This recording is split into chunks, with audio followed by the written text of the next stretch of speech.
At the awakening ritual that determines one's entire life at the age of 18, the school bully drew a legendary class, and the school bell awakened a mythical class. When it was my turn, the awakening array only lit up with an unprecedentedly dim white light, making me a laughingstock. However, after the white light came a seven-colored miracle no one had ever seen before. I had become the sole hidden class, the Crimson Hell Rakshasa. My passive ability was simple and brutal. For every target I killed, I could permanently absorb their maximum health, and my attack power was 1/10 of my health. While they were still gloating over a few dozen attribute points, my health and attack power were already being measured in the tens of thousands. This was a talent with infinite growth potential, and my journey began by one-shotting the newbie village boss. Golden Light. It's a legendary class. The exclamation from our homeroom teacher, Xin Fong, drew everyone's attention to the awakening array. This was the awakening ritual for the third-year students of Pearl River No. 1 High School, a moment that would decide the course of each of our lives. Good students had become barbers, and underachievers had become powerful warriors. It was all up to luck. On the array stood Zhou Yong, our grade's notorious hooligan, a wild,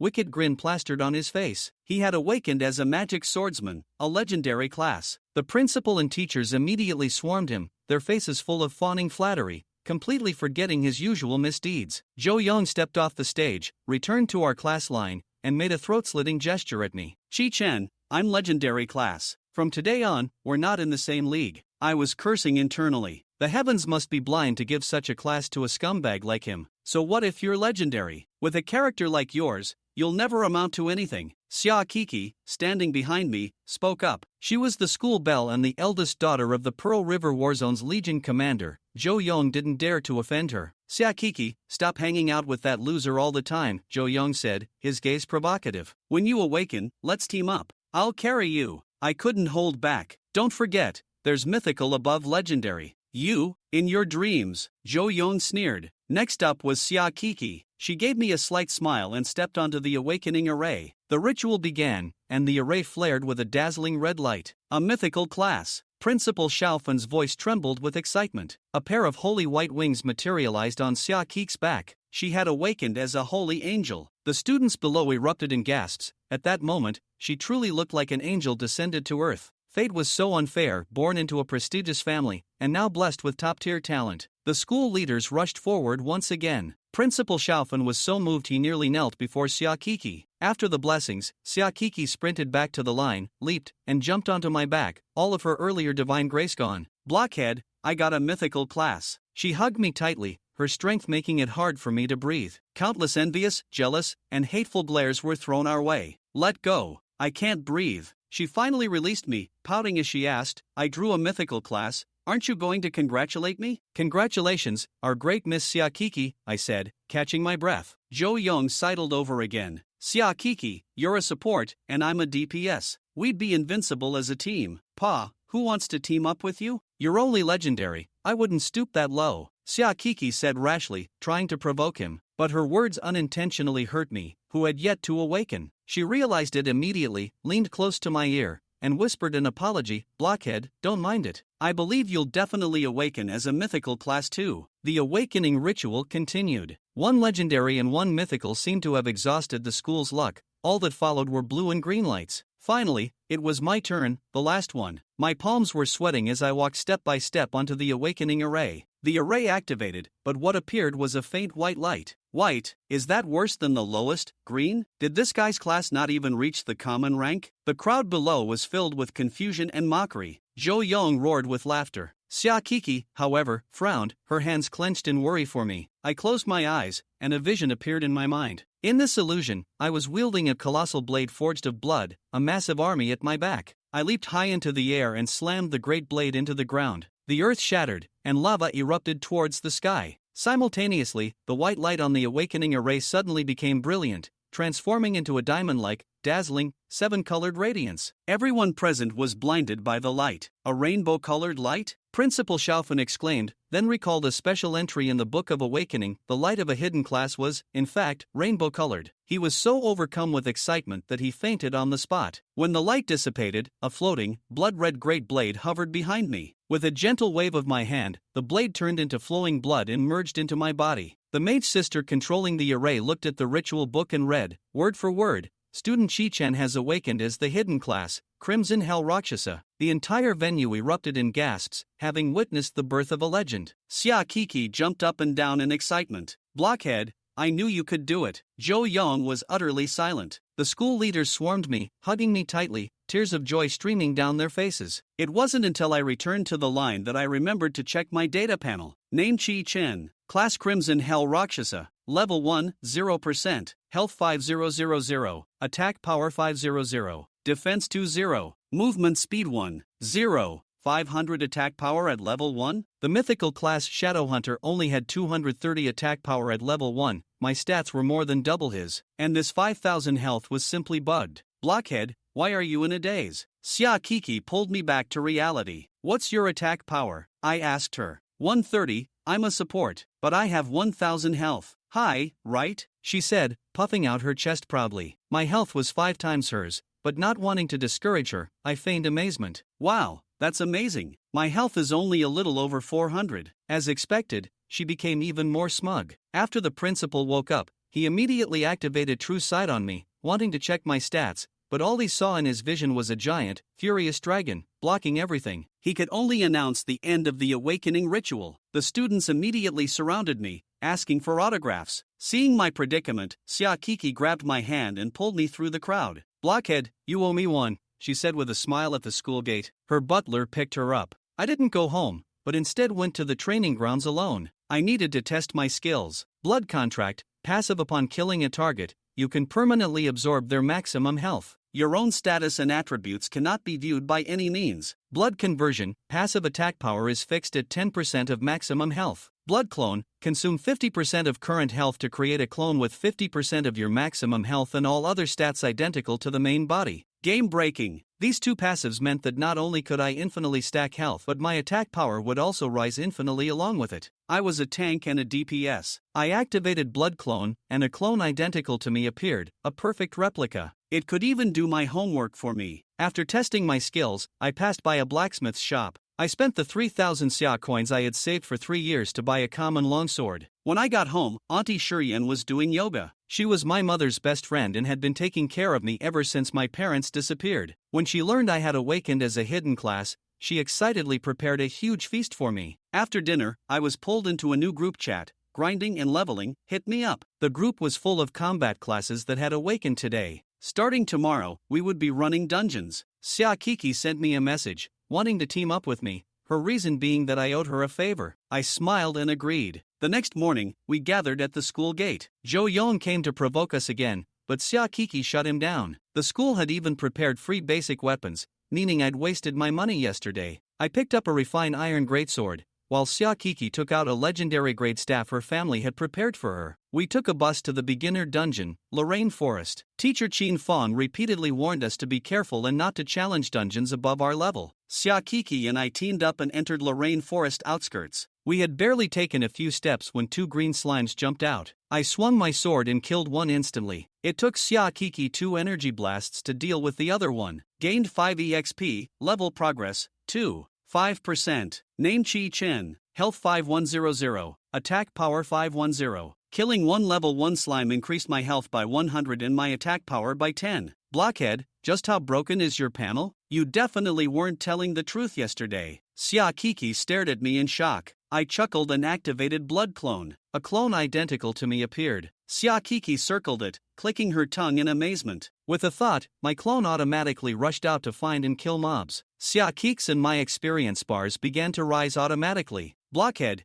your clone is just too overpowered. Xia Kiki jumped up and down in excitement. From now on, you're my designated dungeon partner. At this rate, I could reach level 3 within an hour. But that wasn't enough. The record for a rookie's first day of leveling was level 10. I was going to break it. I woke up Xia Kiki, who was leaning against a tree reading a novel. Want to break the leveling record? Yes. Let's go, we're off to the next dungeon. Wait, Blockhead, that's dangerous. Xia Kiki grabbed me. She knew the accident rate for tackling dungeons above one's level was as high as 95%. The place we were heading to, Lorraine Forest Swamp Zone, had monsters from level 5 to 10. I said nonchalantly, relax, just follow me. I guarantee those little monsters won't touch you. My confidence came from Blood Contract. In this short time, my clone had already killed 20 slimes, my health had increased by 2000, and my attack power by 200. I now had 700 attack power. To convince her, I dismissed the clone and demonstrated myself. I swung my sword, and a minus 656 damage number appeared above the slime's head. Kiki was stunned, her eyes shining as she nodded frantically. We returned to the entrance and chose Lorraine Forest Swamp Zone. Danger. Warning popped up from the system. I clicked confirm without hesitation. The monsters in the swamp zone were level 5 venom slimes with 120 health. My clone charged into the mob and went on a rampage. Kiks and my experience bars skyrocketed. Before long, we both hit level 3. At level 3, I could add skill points. I put my point into Blood Clone. Blood Clone LV2 unlocks a new effect. The main body and the clone can swap positions. This mechanic was not only for survival but could also be used for mobility. Let's go to the next dungeon. I woke Kiki up again. This time, I chose Thundering Lorraine Forest, recommended for levels 10 to 15. Extreme danger. Warning popped up. Once again, I resolutely clicked confirm entry.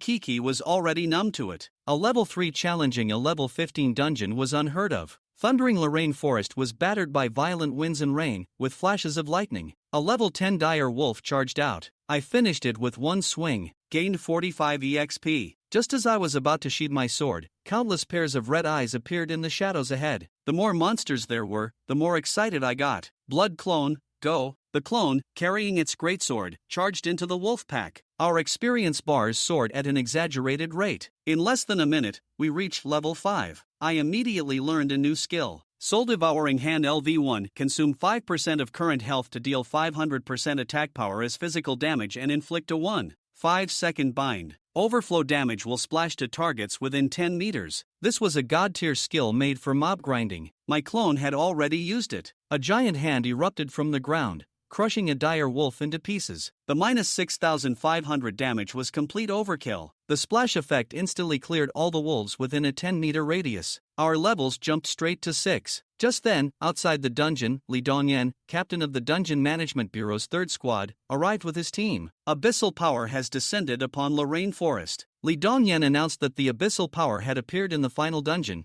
Thundering Lorraine Forest. The teachers present all breathed a sigh of relief because it was impossible for new students to go there. But immediately after, a team member reported frantically, "Captain, 2 students have appeared in Thundering Lorraine Forest." Teacher Qin Fong collapsed to the ground in fright. Li Dongyan angrily reprimanded the teachers for their negligence and immediately led his team into the dungeon to rescue them. Inside the dungeon, Kiki and I were unaware of the commotion outside. We discovered that after a mysterious stone pillar descended from the sky, the monster's attributes and experience points had doubled.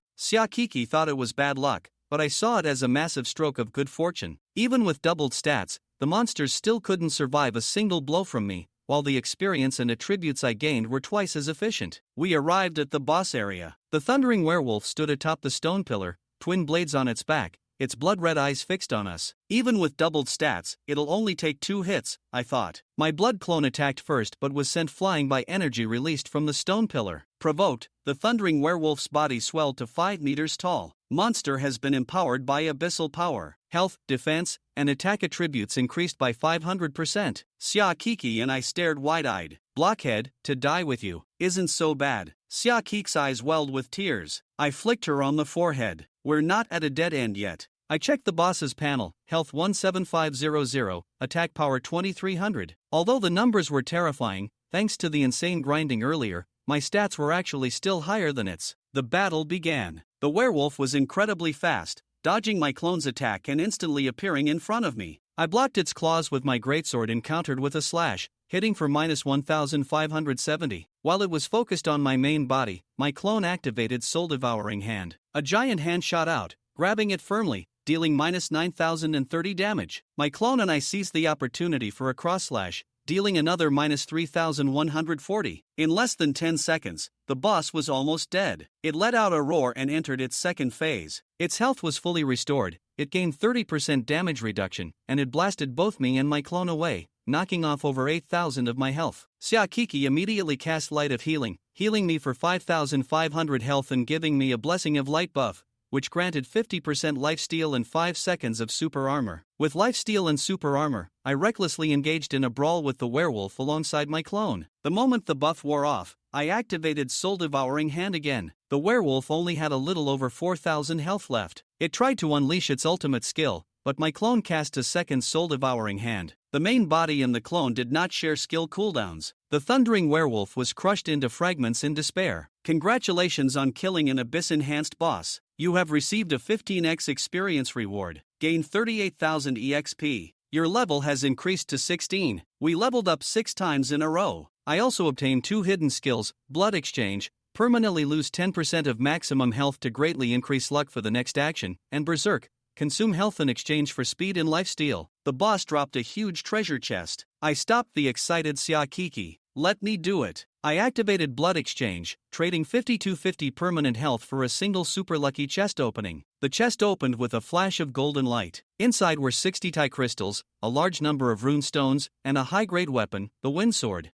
We were rich. To thank me, Siakiki gave me all the treasure. While we were still reveling in our joy, Li Dongyan and his men arrived. Seeing the collapsed stone pillar and our level 16 status, he and his subordinate stood there, stunned, looking at each other in disbelief. Impossible, absolutely impossible. Li Dongyan's composure broke. He couldn't believe that 2 freshly awakened students had not only cleared the highest difficulty dungeon but had also killed a boss that had been enhanced 5-fold by abyssal power. Li Dongyan ordered the dungeon to be sealed off and classified the incident as a military secret. When we returned to school, our level 16 status shocked everyone. Zhou Yong was speechless. Teacher Qin Fong was so excited he was incoherent. After school, I went straight to the exchange house, converted the treasures into 720,000 Xia coins, and then went to the wish array within the exchange house and equipment gacha system. The drop rate for rare equipment here was only 0.3%, with no pity system. I stood at the end of the line, watching the people ahead of me pull 10 draws of all greens and blues. When it was my turn, I opted for a single pull. One single pull first,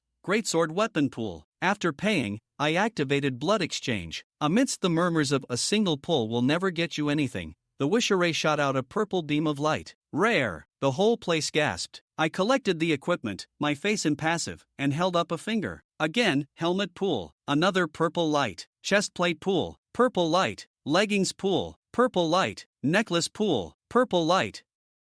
Ring pool. Still purple light. 6 single pulls, 6 pieces of rare equipment. The entire place fell into a dead silence. Everyone began to question their reality. I quickly collected all the equipment and, before the crowd could snap out of it and rush over to beg me to pull for them, slipped into a small alley. You have achieved the accomplishment. Collect a rare grade piece of equipment for every slot. Hellblood Sword. Chichen summoned the blood sword of the demon prison, and sure enough, the sword was no longer as dull and lifeless as before. A faint glow appeared.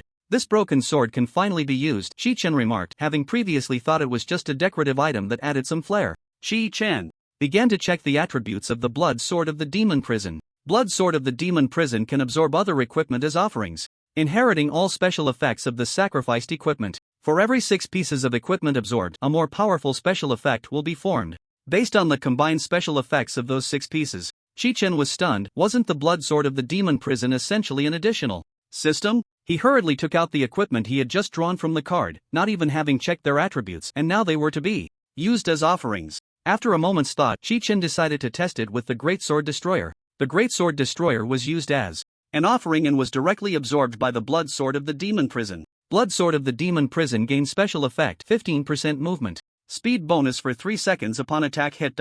Wow, it really can inherit special effects, Chi-Chun exclaimed. Although the Blood Sword of the Demon Prison could inherit special effects, the main attributes of the equipment could not be inherited. Chi-Chen didn't mind. The special effects of the equipment were what mattered most. After this initial test, Chi-Chen abandoned further contemplation and directly fed the remaining 5 pieces of equipment to the Blood Sword of the Demon Prison as offerings. Blood Sword of the Demon Prison gains special effect, restores 1% of maximum health.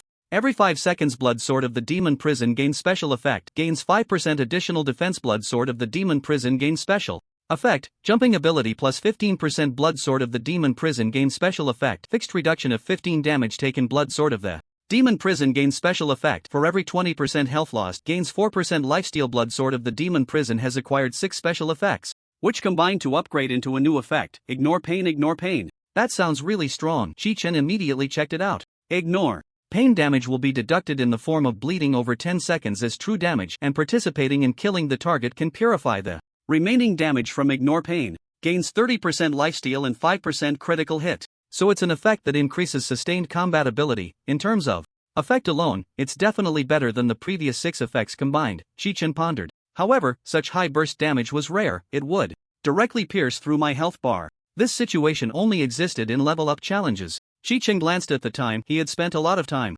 queuing for card draws, and before he knew it, it was already 7 p.m. Chi-Chen realized something was wrong. It was late, and he hadn't returned home yet, so Aunt Shurian must be angry at home. To this end, Chi-Chen took a taxi home, and as he expected, as soon as he returned, Shurian looked at him with anger. Really, you child, why are you so hard to worry about? Shurian said helplessly, if you come home any later, the food might be cold. Chi-Chen awkwardly smiled and laughed it off. During dinner, Chi-Chen shared all his experiences from the dungeon run with Shurian. However, upon hearing about Chi-Chen's day in the dungeon, Shurian was not happy for him. Instead, she showed a hint of concern. Chi-Chen, you must not act recklessly like this in the future, Shurian said, looking at him with worried eyes. Remember, caution makes for a long voyage. Chi-Chen chuckled, but you can't say that. The bigger the storm, the more valuable the fish. With such great talent, it would be a pity not to take risks. After finishing the meal, Chi Fei returned to his room to rest. Chi-Chen lay on his bed and began to calculate, counting the treasure chests and card draws. He had used blood exchange 7 times in one day. Compared to just after defeating the boss, his current health was only half of what it had been then. Chi-Chen opened the data panel to check, and sure enough, the difference was not much from what he had calculated. Name Chi-Chen, level 16 health. Points 25110, attack power 2511, defense power 510, action speed 1.0. Losing so much health at once made Chi-Chen feel quite pained. He wanted to take advantage of the night to grind some monsters and restore his health. However, the Loring Forest dungeon was still under maintenance, and the next area's dungeon was 3 hours away from the city, which was just too far. If he wanted to grind monsters, the best way was to cross the city walls and head to the suburbs outside the walls to hunt. Since the abyss descended upon Blue Star, all kinds of monsters had appeared in the world, even starting to occupy land and reproduce. Humanity's living space was constantly being squeezed, which led to the establishment of walls at the edge of the city to prevent monster invasions. Hunting monsters in the suburbs was different from grinding dungeons. The randomness was much higher, and there was a possibility of encountering very powerful monsters. Time is money, and now it was 9 p.m. Chi-Chen decided to head out of the city to hunt. Aunt Shurian, I'm going out. Before leaving, Chi-Chen greeted Shurian.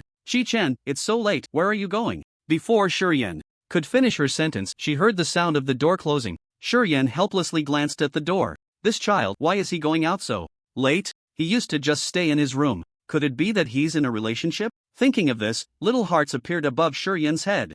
Chi-Chen stealthily bypassed the guards near the wall and arrived outside the city. Generally speaking, the farther away from the city, the higher the level of the monsters. For safety, Chi-Chen looked for monsters to kill near the outer wall, where the monsters typically hovered around level 10. An hour passed, and without realizing it, Chi-Chen had killed 50 level 10 monsters, increasing his maximum health by over 7,000 points. This won't do. The number of monsters near the wall is still too few compared to the dungeons, Chi-Chen complained. In fact, during this hour, he had only encountered a dozen monsters. The remaining monsters were taken down through the splash effect of the soul-devouring hand.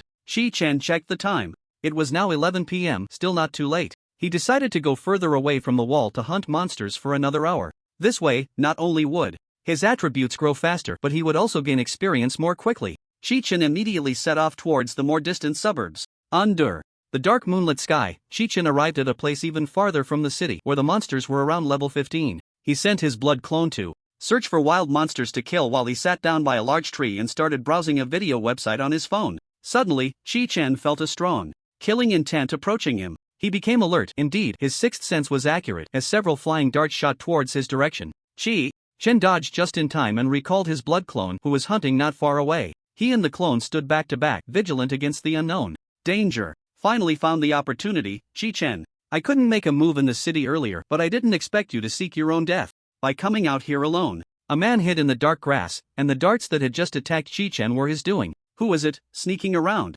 If you have the guts, come out. Chi-Chen shouted towards the direction of the grass. Suddenly, a shadow sprang out from the grass, charging at Chi-Chen with lightning speed. Chi-Chen immediately grabbed the Demon Abyss Blood Sword to defend himself, but was knocked back several meters by the shadow's strike. Only then did Chi-Chen see clearly that the shadow in front of him was a masked assassin dressed in night gear. The assassin held a dagger, looking at Chi-Chen with a fierce gaze. That guy actually knocked me back several meters with just a small dagger, Chi-Chen thought. Realizing that the visitor was not friendly. At that moment, the assassin spoke up. You've got some skills. You're only level 16, yet you managed to block my strike. For this commission, I need to ask for more money. Hearing the assassin's words, Chi-Chen immediately realized that someone had specifically ordered his assassination. He quickly checked the assassin's attributes and found that the assassin was actually level 40. Although the opponent's level was much higher than his, Chi-Chen's health and attack power even surpassed that of the assassin in front of him. It seemed that the person who wanted him dead clearly didn't understand him well enough, otherwise, they would have sent a stronger character to take him down. Who sent you? Chi-Chen asked sternly. Why are you targeting me? The assassin scoffed. That's none of your business. With that, the assassin lunged at him again. Chi-Chen did not back down, charging forward with his blood clone. However, the assassin's speed was clearly much faster. In a moment of inattention, Chi-Chen was slashed from behind by the assassin's dagger. -1037. Just as Chi-Chen turned around, the assassin struck him again from behind. -1037. After a series of exchanges, Chi-Chen realized he had to strengthen his defense against attacks from behind. He summoned his blood clone back, and they stood back to back, alert for the assassin's next ambush. You think standing back to back will protect you from my Ghost Flash step? Naive, the assassin muttered. The assassin's core passive, Ghost Flash step, allowed him to move at a speed of 3.0 under normal conditions. The assassin lunged forward again, confident that Chi-Chen wouldn't be able to catch his movements. Got you. The assassin thrust his dagger at Chi-Chen once more. To his surprise, Chi-Chen managed to block the attack. How is that possible? The assassin exclaimed. Did you think you were the only one who could run fast? Chi-Chen scoffed. He then counterattacked, landing a solid blow on the assassin. -2127. The assassin fell heavily to the ground, staring at Chi-Chen in disbelief. Little did he know, Chi-Chen had just activated the skill Berserk, increasing his movement speed by 50%, which allowed him to break through the assassin's Ghost Flash step. Although activating Berserk consumed 20% of his maximum health, it was still better than being continuously attacked. The assassin got back up. All his offensive moves were built around the Ghost Flash step. Once that was countered, he was no different from a fragile super soldier. At this point, do I have to use that move? The assassin murmured. He took his dagger and cut into his abdomen, blood dripping onto the dagger. Chi-Chen was stunned by the sight. Was this guy planning to commit seppuku because he realized he couldn't win? The assassin's health quickly dropped to 1 point, and the dagger in his hand emitted a strange purple glow. Before Chi-Chen could react, the assassin had already flashed behind him.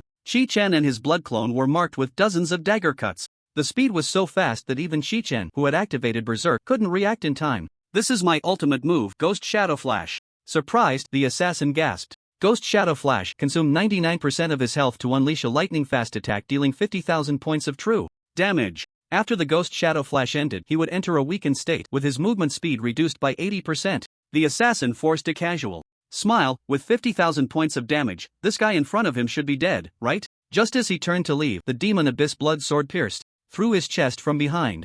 How is this possible? The assassin said in disbelief. Chi-Chen stood behind the assassin, his expression cold. Tell me, who sent you? Chi-Chen said. The assassin could no longer support his body and collapsed to the ground, lifeless. Chi-Chen let out a long sigh of relief. Fortunately, the effect of ignore pain allowed the damage he received to dissipate slowly, saving him from being killed instantly. Chi-Chen completed the kill, and the remaining damage was completely purified, with his wounds gradually healing. Target has been killed. Maximum health increased permanently by 50 points. He crouched down and rummaged through the assassin's clothes, and indeed found a letter of commission. The content of the letter was a commission for the assassin to kill Chi-Chen, and surprisingly, it was signed by Zhou Yong. Chi-Chen sighed. What grudge do we have? Is it really necessary? At the same time, Chi-Chen felt a hint of worry. While he had gained extraordinary abilities, he had also attracted the envy of many. Such assassinations were likely not to be the last. No sleep tonight. Chi-Chen shouldered the demon prison blood sword and spent the night hunting monsters in the outskirts. For safety's sake, he did not venture further. It was only at dawn that Chi-Chen set off for home. After a night of grinding, Chi-Chen's level had reached 19. He checked his attribute panel. Name Chi-Chen, class Crimson Abyss. Rakshasa level 19, health 207230, attack power 20723, defense 1090, movement speed 1.0. Seeing his monstrous stats, Chi-Chen felt satisfied and decided to head home. He returned home at 8 in the morning. As soon as he stepped inside, Shurian looked at him with a strange expression. Chi-Chen felt uncomfortable under Shurian's gaze and spoke first. Aunt Shurian, last night. Shurian squinted her eyes, looking at Chi-Chen with an ambiguous expression. Don't say anymore, I understand. Hearing this, Chi-Chen felt relieved. Thank you for understanding me, Aunt Shurian. Of course I can understand, after all, you're of age now. Just make sure to take safety precautions, Shurian said. Safety precautions? Chi-Chen's eyes darted around. Could it be that Aunt Shurian knew we sneaked out over the wall to hunt monsters last night? With that thought, Chen looked firmly at Shiyan. Don't worry, Aunt Shiyan, nothing will happen. After saying that, he hurried back to his room to rest. Shiyan watched Chi Chen's retreating figure and revealed a sweet smile. This child must be exhausted after a whole night. His clothes are all tattered. Young people really go all out. After staying up all night, Chi Chen collapsed onto his bed and fell into a deep sleep. Fortunately, it was Saturday, so he didn't have to go to school, otherwise he would have surely dozed off while running dungeons. When Chi Chen woke up, it was already 2 in the afternoon. He initially thought he had slept for a long time, but it turned out he had only slept until the afternoon. He opened his phone and found that he had been bombarded with messages from Xia Kiki. Silly, the Green Forest dungeon maintenance is over, and it seems they've discovered a hidden dungeon. Want to join me for some runs? Silly, it's already past 10, are you still not getting up? It's 12 now. If you don't respond, I'm going to find someone else to run with me. So annoying, bye. You can solo it. Chi Chen looked at the string of messages, but his attention was completely focused on the hidden dungeon. He took a shower, changed his clothes, and immediately went out to prepare for the hidden dungeon. Chi Chen took a taxi to the entrance of the Lauren Forest dungeon, and along the way he kept messaging Xia Kiki. However, no matter how many messages he sent, Xia Kiki did not reply to any of them. Chi Chen guessed that it must be because he had not replied to Xia Kiki's messages while he was sleeping, which made her angry. After all, it was his fault for not responding first. Chi Chen thought to himself that he would apologize in person the next time he saw Xia Kiki. Not long after, Chi Chen arrived at the entrance of the Lauren Forest dungeon. Unlike the last time he was here, this time there were quite a few people gathered near the entrance. Chi Chen took a glance and noticed that these people's levels were around 40 to 50. Chi Chen was quite surprised. The Lauren Forest was clearly a beginner dungeon, so why were there so many high-level players gathered here? Chi Chen stepped forward and struck up a conversation with a paladin who looked somewhat familiar. Hello, big brother paladin. Why are there so many high-level players gathered around the Lauren Forest? Chi Chen asked. The paladin was taken aback for a moment and then replied, You don't know yet? This newly discovered hidden dungeon is actually an ancient one called Imperial Experiment Grounds. The recommended level for the dungeon is between 45 and 55, and it suggests a party of 4. Many clueless newbies came here excitedly, but after glancing at the recommended level, they were dissuaded. After saying this, the paladin glanced at Chi Chen's status and found that it was actually invisible. Status: attributes invisible? This is the first time I've encountered something like this, the paladin said with great interest. Chi Chen scratched the back of his head awkwardly and said, This is a passive skill that comes with my profession. I'm just as puzzled. The paladin smiled slightly. Every profession has its own uniqueness. That's quite normal. That big sword following you looks pretty cool. Just so happens our team is lacking an output player. Are you an output player? If you are, why not join our team? Upon hearing this, Chi Chen nodded vigorously. I'm exactly an output player, let me join. The paladin extended his right hand. My name is Li Dazhuang, you can just call me Dazhuang. Welcome aboard. Chi Chen reached out his right hand to shake Li Dazhuang's. I am Chi Chen, please take care of me. Li Dazhuang turned around, intending to take Chi Chen to find his teammates, but after taking a couple of steps, he stopped. By the way, I forgot to ask your level. What level are you now? Li Dazhuang asked. Chi Chen smiled awkwardly. In situations like this, it's better to be honest. If his presence caused the team to wipe, the responsibility would be significant. I am currently level 19. Chi Chen's tone weakened. But Dazhuang, you have to believe me, I have the strength. Li Dazhuang spat out a mouthful of old blood. Forget it, Chi Chen, it's not that I don't want to take you in, but this concerns your life safety. Since you're here, why not run some low-level dungeons to practice your level? Let's exchange contact information later, after I finish the dungeon. I can take you to farm some maps, Li Dazhuang said kindly. Chi Chen was only level 17, while Li Dazhuang was already level 49. Even if Li Dazhuang agreed to let Chi Chen join the team, his teammates might not approve. Logically speaking, bringing a newbie like this would mean a loss of combat power for the team. Losing one combat power is one thing, but there's a high chance they would also have to take care of the newbie's safety. If they weren't careful, the newbie might get one-shot by a small monster. Causing a death could be a big deal. Seeing that the other party was unwilling to take him in, Chi Chen thought about it and realized it was only natural, so he politely nodded. Alright, Dazhuang, it seems I still need to hone my skills, Chi Chen said. They then exchanged contact information, and Li Dazhuang, with his cheerful personality, quickly found new teammates. Chi Chen watched as Li Dazhuang and his teammates entered the dungeon, feeling a twinge of loneliness. He then went to ask others if they were willing to team up with him, but others did not have as good an attitude as Li Dazhuang. Seeing that Chi Chen was only level 19, they either mocked him or directly pushed him away, claiming he was wasting their time. Chi Chen felt a bit discouraged, leaning against a large tree, watching one team after another enter the dungeon. Should he really continue to fight in the thunderous Lauren Forest? He had already defeated the boss with 10 times the enhanced attributes. Now that his stats were so outrageous, he might actually have the strength to solo the Imperial Experiment Grounds. Given the current situation, with him being level 19, surely no one would be willing to team up with him. It might be better to solo it, saving the trouble of sharing resource rewards with others. With this thought, Shi-Chen walked alone to the portal of the Lorraine Forest. On the dungeon selection page, Shi-Chen chose the Imperial Experiment Field. The dungeon is extremely dangerous. Please confirm again whether to enter. Without hesitation, Shi-Chen pressed yes. A flash of blue light enveloped him, and Shi-Chen was teleported to the Imperial Experiment Field. This time, he was alone in the dungeon, without Xiaokiki chattering beside him. Shi-Chen felt somewhat out of place. Xiaokiki must have left because she saw the dungeon level was high. Once I clear it, I'll definitely show off, Shi-Chen thought as he activated his blood clone and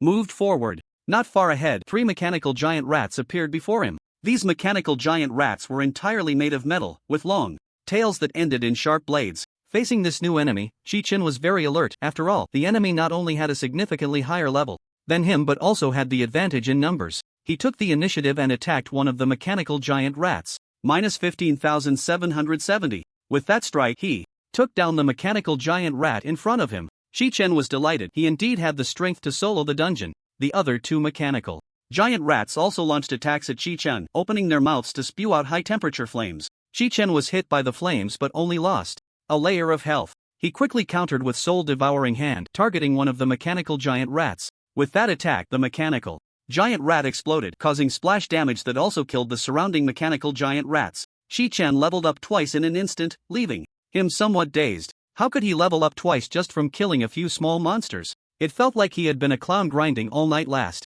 night. Shi-Chen immediately checked his experience bar and discovered that a level 40 mechanical giant rat could provide over 30,000 experience. After defeating the 3 mechanical giant rats, Shi-Chen's maximum health increased by 15,000 points, averaging 5,000 points per mechanical giant rat. Shi-Chen was stunned by the efficiency of this attribute boost. There were still so many monsters in the dungeon waiting for him to kill. If he killed a few more mechanical giant rats, wouldn't he become invincible? With that thought, Shi-Chen eagerly continued forward. Along the way, he encountered 10 mechanical giant rats, all of which he easily dispatched. Just by killing these 10, his level rose to 25. As expected, of monsters around level 40, nearing 50, the speed of experience gain had qualitatively leaped compared to other dungeons in the Lorraine Forest. Not only was he leveling up quickly, but the increase in attributes was also extraordinarily fast. Shi-Chen checked his stats. His health had reached 272,230 points, and his attack power was at 27,223 points. Seeing his stats, Shi-Chen revealed a twisted smile. He decided to summon his blood clone, letting it clear the path ahead, making the dungeon run incredibly comfortable. Suddenly, the ground trembled, and Shi-Chen instinctively became alert. A giant mechanical giant rat burst forth from the ground, its size comparable to that of an elephant, equipped with various weapons, and Shi-Chen could even see several missile warheads. Shi-Chen steadied himself. Is this the boss of the dungeon? How come I encountered it so quickly? But when he checked the information on the giant mechanical giant rat, he discovered that it was not the dungeon boss at all. Instead, it was an elite-level monster named Destruction Rat. Wow, elite-level monsters are already this intimidating? Shi-Chen exclaimed. Compared to the previous Thunderhowl werewolf, the pressure from this Destruction Rat was much stronger. Shi-Chen was undeterred. After steadying his stance, he and his blood clone split into 2 paths, attacking the Destruction Rat from both sides. Soul-devouring hand. Shi-Chen and his blood clone unleashed the soul-devouring hand together, and a massive summoning array unfolded from the ground. Despite the enormous size of the Destruction Rat, the soul-devouring hand firmly grasped it. The soul-devouring hand grasped the Destruction Giant Mouse, squeezing with all its might, causing an instant explosion. Immediately after, another soul-devouring hand struck, launching another attack on the Destruction Giant Mouse. Destruction Giant Mouse's health minus 107,861. After these 2 soul-devouring hands, the Destruction Giant Mouse was left with only a third of its health, and its built-in destruction mode activated. Suddenly, the Destruction Giant Mouse stood still, and Shi-Chen observed that it had gained a 70% damage reduction effect. The next second, missiles launched from the Destruction Giant Mouse all at once. Shi-Chen and his blood clone dodged backward, but these missiles seemed to have tracking capabilities, relentlessly pursuing Shi-Chen and his blood clone. Moreover, the reaction speed of these missiles was extremely fast. Even if the 2 suddenly changed speed or direction, they couldn't shake off the missile pursuit. Shi-Chen decided to take it head on. After all, his health was thick enough, and with the existence of Ignore Pain, he could purify all subsequent bleeding damage after killing the Destruction Giant Mouse. He and his blood clone turned around and ran towards the Destruction Giant Mouse. Chi-Chen and his blood clone took all the missiles shot by the Destruction Giant Mouse head-on, forcing their way to the front of the Destruction Giant Mouse.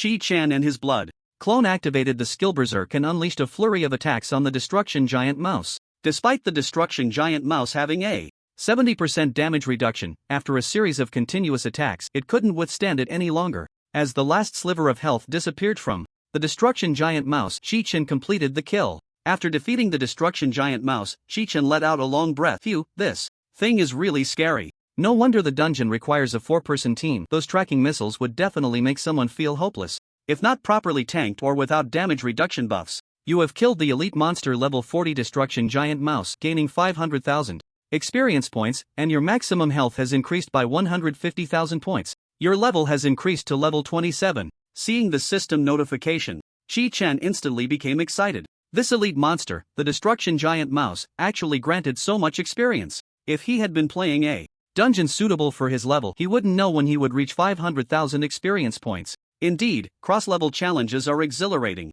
They are always exhilarating. After the Destruction Giant Mouse was defeated, a treasure chest appeared before Chi-Chen. Gritting his teeth, he activated Blood Exchange and then opened the treasure chest. 2 skill learning books, 500,000 summer coins, and a skill point book appeared in the chest. In Chi-Chen's eyes, there were only the skill learning books and the point book. As for the summer coins, they were just not as valuable as the other two. After all, skill learning books and skill point books cannot be traded and can only be randomly obtained from dungeons. Chi-Chen excitedly picked up the 2 skill learning books and used them directly. Congratulations, you have learned the new skills Blood Blade and Blood Pool. Incarnation. Blood Blade consumes 5% of current health, unleashing a sword energy formed from blood chi in the forward direction, dealing 300% attack damage. For each enemy killed, the skill cooldown is reduced by 1 second and 2% of maximum health is restored. Skill cooldown 5 seconds. Blood Pool Incarnation consumes 20% of current maximum health, transforming oneself into a movable blood pool. While in blood pool form, you cannot be targeted and enter an invincible state, dealing 100% attack damage per second to enemies on the blood pool for 3 seconds.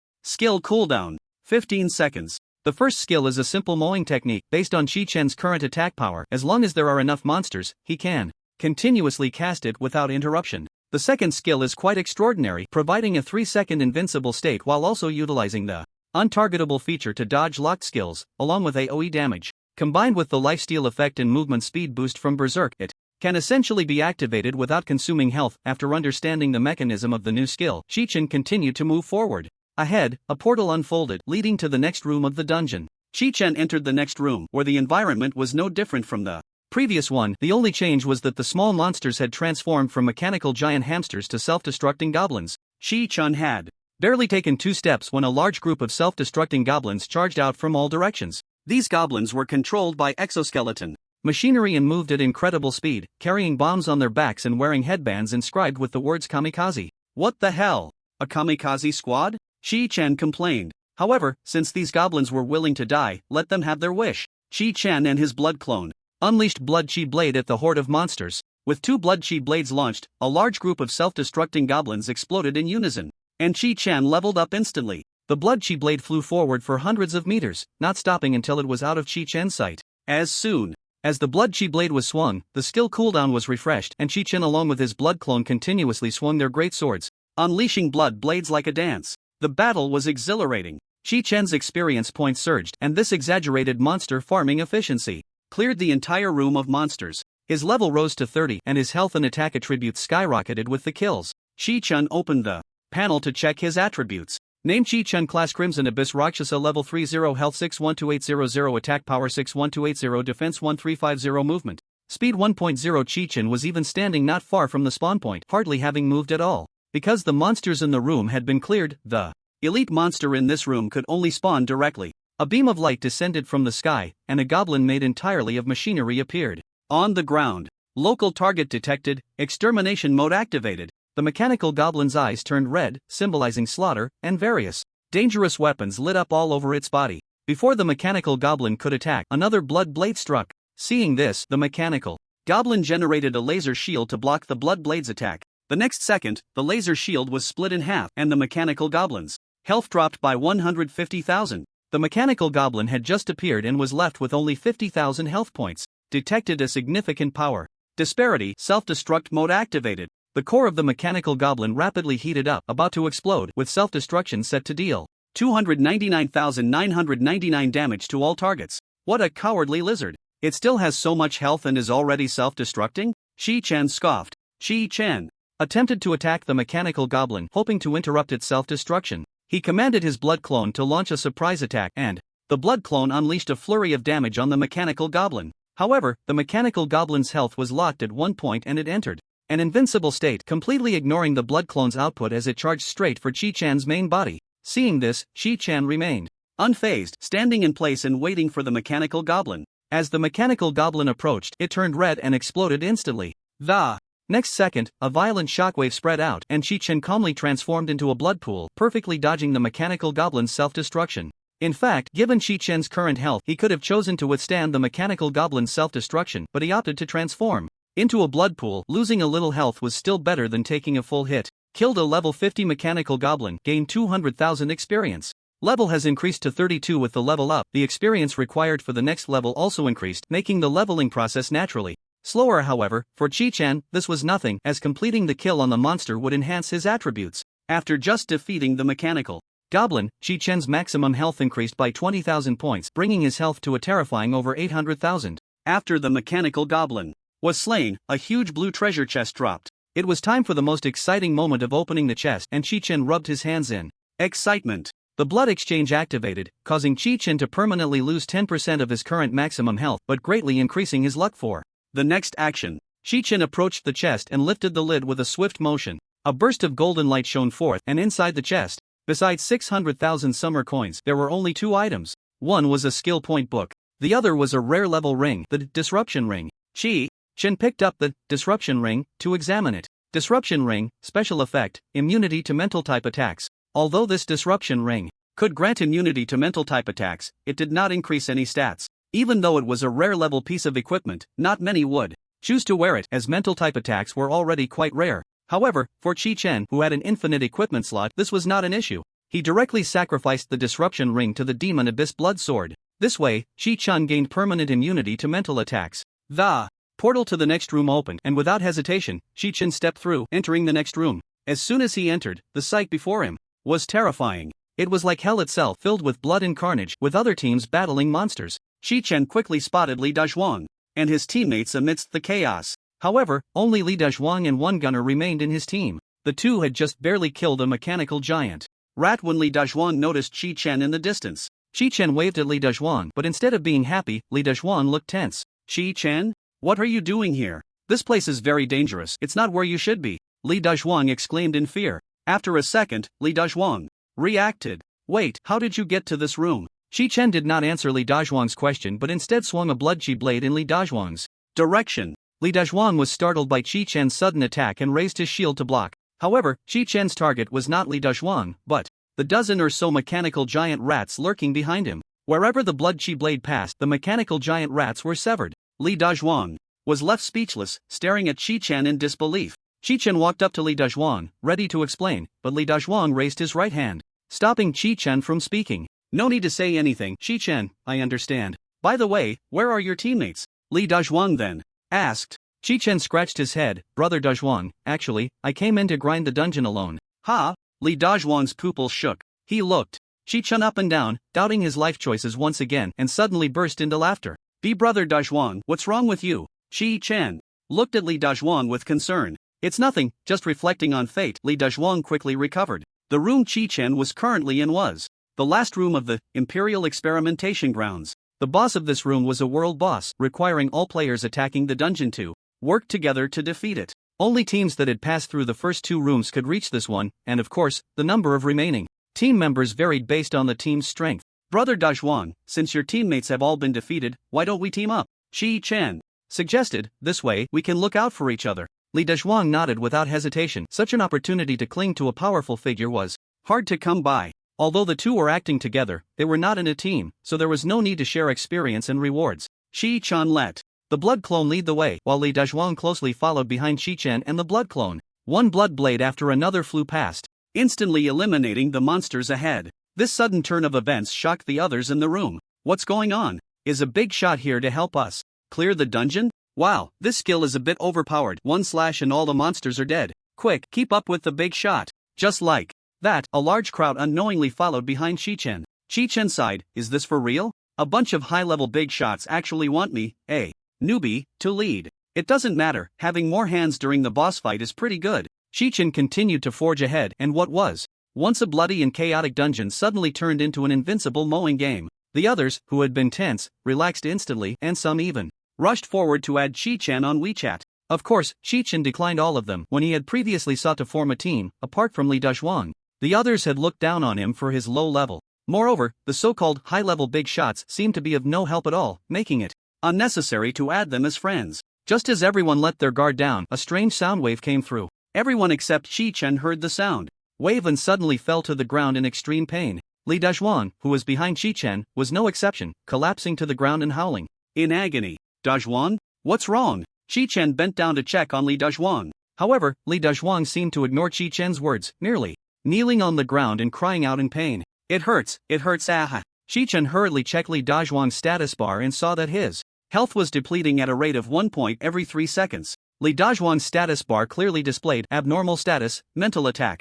Chi-Chen then understood that a monster capable of using mental attacks had appeared in the dungeon. Moreover, judging by the attack range, this monster with mental attack capabilities likely had a very wide range and was probably the dungeon boss. The reason Chi-Chen was unaffected was that the special effect of the equipment he had just absorbed, the disruption ring, made him immune to mental attacks. Suddenly, the strange sound wave seemed to intensify, and everyone affected by the sound wave suddenly became frenzied. Li Dazhuang suddenly erupted, raising his shield and smashing it towards Chi-Chen. Caught off guard by Li Dazhuang's attack, Chi-Chen was hit, but fortunately his health was substantial, so he wasn't significantly affected by the blow. Chi-Chen quickly distanced himself from Li Dazhuang and looked back. Everyone was turning on each other. The scene resembled a hell on earth. Looks like I need to act quickly, Chi-Chen thought. Only by eliminating the source of this strange sound wave can I save the others in the room. Without a moment's hesitation, Chi-Chen and the blood clone continued charging forward into the depths of the dungeon. As they cut down small monsters along the way, the two of them sprinted until they reached a place surrounded by thickets. The environment here was dark, and at the deepest part of the thicket, a strange light flickered. At this point, Chi-Chen's level had reached 34, and his health had astonishingly risen to 817,400 points. Chi-Chen and the blood clone rushed towards the source of the light and indeed saw a figure. The person was wearing a red cloak covered in patterns of poisonous snakes, sitting with their back to Chi-Chen in front of an electronic device, surrounded by various strange instruments of all sizes. The eerie sound waves were spreading through these instruments. Without any hesitation, Chi-Chen directly launched the blood blade at these strange devices. As the blood blade was about to hit the instruments, an invisible barrier neutralized Chi-Chen's attack. A system prompt appeared, clearly stating, "Cannot attack directly, please defeat the regional boss first." Chi-Chen looked at the mysterious figure in the red cloak, who was presumably the final boss. The mysterious man noticed the movement behind him and slowly stood up. Interesting, I didn't expect someone to withstand my sonic attack, the mysterious man murmured, but it doesn't matter, your death is not far off. With that, the mysterious man suddenly turned around and launched a sneak attack on Chi-Chen, several venomous snakes bursting from his sleeves, heading straight for Chi-Chen. Wow, bald guy. At the moment the mysterious man turned, Chi-Chen finally saw his face clearly. Chi-Chen used his great sword to swiftly cut through the attacking snakes, avoiding their venomous strikes. The mysterious man revealed his health bar by pulling back his cloak. World boss, Yuri, level 55, health 2 million, attack power 5,150, defense 2,210, action speed 1.0. How much? Chi-Chen, who prided himself on his thick health, was shocked for the first time by someone else's health. No wonder, Yuri was originally considered a world boss, and logically, all teams in the room should work together to defeat him. But now, everyone was controlled by Yuri's sonic attack, leaving the heavy burden on Chi-Chen. Chi-Chen almost spat out a mouthful of old blood. Am I really going to solo a world boss? The boss is right in front of me. There's no way I can avoid fighting. Moreover, he was the only one in the room who could move freely. If he didn't quickly eliminate the boss, everyone else would be taken out by the sonic attack. A guy just over level 30 dares to challenge me? Yuri scoffed. Yuri began to cast a spell, muttering something under his breath, and suddenly, several illusory giant snakes lunged at Chi-Chen. Chi-Chen activated Soul Grasp, directly crushing one of the illusory giant snakes, and the overflow damage took out the remaining snakes as well. What? Yuri was stunned. How could this guy, only in his 30s, possibly one-shot his illusory giant snake? Moreover, the overflow damage was so high he had completely underestimated Chi-Chen. Is that it? Just looks scary, Chi-Chen said, feeling much more confident after eliminating several giant snakes. He and his blood clone charged towards Yuri. The blood clone activated Soul Grasp, grabbing Yuri, and while Yuri was bound, Chi-Chen unleashed a blood blade. This combo took away nearly 320,000 health points from Yuri. Yuri was knocked to the ground by Chi-Chen's continuous attacks, and the recent defeat seemed to make him a bit flustered. As soon as he stood up, he began muttering some incantation again. Chi-Chen was a bit confused. Did this guy only know how to chant spells to summon illusory giant snakes for attacks? That would be easy. Summon once and use Soul Grasp to kill once, outputting damage while his illusory giant snake cooldown was still active. This way, even if Yuri had a lot of health, Chi-Chen could wear him down. With that thought, Chi-Chen and his blood clone stood back to back, waiting for Yuri's next illusory giant snake to appear. Chi-Chen thought he was well prepared, but the next second, he realized he was overly confident. A towering giant snake appeared before Chi-Chen, making him feel as small as an ant in front of it. And Yuri was nowhere to be seen. It seemed this giant snake was indeed transformed by Yuri. No way, just from a small combo, this boss is already flustered? Chi-Chen complained inwardly. I barely took off a sliver of his health. Boss, Yuri, giant serpent manifestation, health 1677, 492. Chi-Chen immediately dispelled the blood clone and started running backward. What's the point of fighting? Just looking at their sizes, they're not even on the same level. Forcing a battle is just asking for death. However, the giant serpent Yuri moved incredibly fast, encircling Chi-Chen. In the blink of an eye. Die, human, the giant serpent Yuri roared. The giant serpent Yuri unleashed a shockwave from its mouth, and with Chi-Chen trapped in the center, he had nowhere to escape, forcing him to transform into a blood pool to evade. No selectable state? Interesting. Yuri thought disdainfully. I want to see how long you can maintain this state. The blood pool form could only last for 3 seconds, and after that, he would have to face the energy shock released by the giant serpent Yuri. Just then, Chi-Chen had a flash of inspiration. As a blood pool, he quickly moved towards the giant serpent Yuri. If Yuri continued to release the energy shock, it would hit itself. However, Yuri mindlessly pursued the blood pool Chi-Chen, and even though the attacks hit its own body, Yuri didn't care at all. Is this guy insane? Chi-Chen exclaimed in shock. Does he not care that such a powerful energy shock hits himself? Chi-Chen took the opportunity to check Yuri's health value and found that it hadn't decreased. Immune to the damage caused by its own attacks, simply invincible. Chi-Chen suddenly felt that the situation was dire. The blood pool state was about to end, and in this last second, he was ready to face his fate. Sigh, it was hard to get such a powerful class, and just when he was getting into it, it was about to end. Chi-Chen felt 1,000 regrets in his heart. As the blood pool state ended, Chi-Chen transformed back into human form, bathing in the energy shock of the giant serpent Yuri. Wait, no damage? Chi-Chen instantly understood what was happening. It turned out that the energy shock from Yuri was a mental attack. Chi-Chen could be immune to the damage of mental attacks but couldn't see through the illusions created by them, which was why the two sides had been at a stalemate for so long. No wonder Yuri isn't afraid of the energy shock hitting itself, Chi-Chen realized. At this moment, Yuri was still feeling pleased, thinking that this human must be suffering greatly from the mental attack. He then dispelled the giant serpent transformation, and everything around returned to normal. The scenes that had just appeared were all due to illusions. Chi-Chen stood still, head bowed, not moving at all. Yuri leisurely walked towards Chi-Chen, and just as he was about to reach him, Chi-Chen suddenly looked up and unleashed the soul-devouring hand. Yuri was startled and immediately caught by the soul-devouring hand. How is this possible? You can actually break my mental attack? Yuri struggled violently, but no matter how he fought, he couldn't escape the grip of the soul-devouring hand. It's not that I broke it, Chi-Chen said confidently, but that this thing can't harm me. After saying that, Chi-Chen activated his berserk state and slashed at Yuri several times. With these slashes, Chi-Chen replenished all the health he had consumed while transformed. Now, Yuri was completely panicked. All his attacks were primarily mental attacks, and his physical attack capabilities were like a child fighting. Yuri, not believing in evil, transformed back into a giant serpent. Chi-Chen had completely figured out Yuri's tactics. He aimed for the serpent's weak spot and swung the blood chi blade. The next second, Yuri was hit by the blood chi blade, and the giant serpent transformation was shattered by Chi-Chen's strike. Yuri, you're finished. Chi-Chen activated the blood clone, and both charged towards Yuri. The blood clone tightly locked onto Yuri. Chi-Chen raised the demon prison blood sword and began to slash wildly. Yuri kept muttering incantations, and the giant serpents he conjured surrounded Chi-Chen and the blood clone, continuously biting at Chi-Chen. This was just Yuri's final struggle. Chi-Chen was completely unconcerned, continuing to unleash a flurry of strikes against Yuri. The illusory snakes biting at him caused him no sensation at all. Chi-Chen was dealing damage alone, which was a bit slow, so the blood clone simply threw Yuri to the ground, and the two of them teamed up to hack at Yuri relentlessly. What was supposed to be a boss battle had turned into a bullying session of Yuri by Chi-Chen and the blood clone. Stop hitting me, please.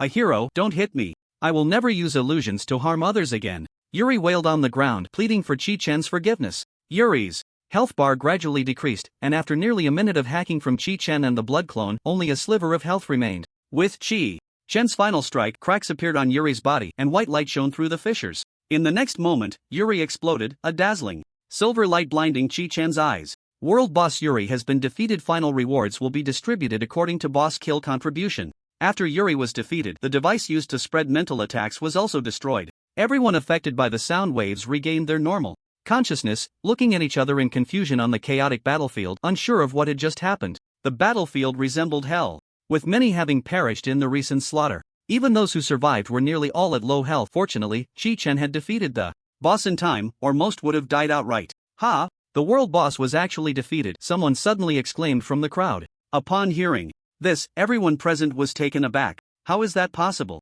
We didn't even see the boss. My head hurts, I seem to remember some strange whispers entering my mind earlier, but I can't recall what happened after that. Let's hurry to check on the boss. By the way, where did the person who cleared the path go? I haven't seen him around. Li Dezhuang groggily got up from the ground, looking around for Chi-Chen. Chi-Chen? Where are you? Li Dezhuang shouted loudly, but the bustling crowd around him offered no response. Seeing no one answer, Li Dezhuang fell into thought.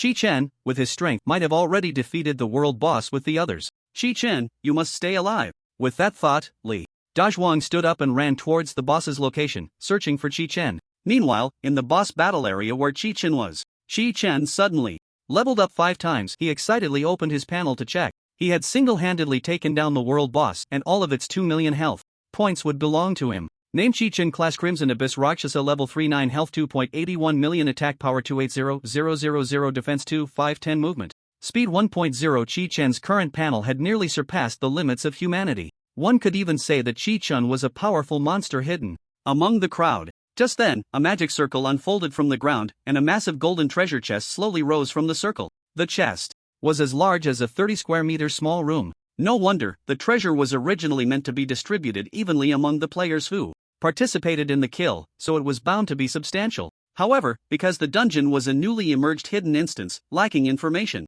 about the boss, almost no one in the participating teams thought to guard against mental attacks. The reason was that this level of mental attack was something everyone was encountering for the first time. Chi-Chan gritted his teeth and activated blood exchange, sacrificing health for luck on his next action. His health dropped by 280,000, causing him great pain. Once blood exchange took effect, Chi-Chan leaped up and swung his sword to open the chest's LID. As soon as the treasure chest opened, a dazzling golden orange light instantly blinded Chi-Chan's eyes. This color? Could it be?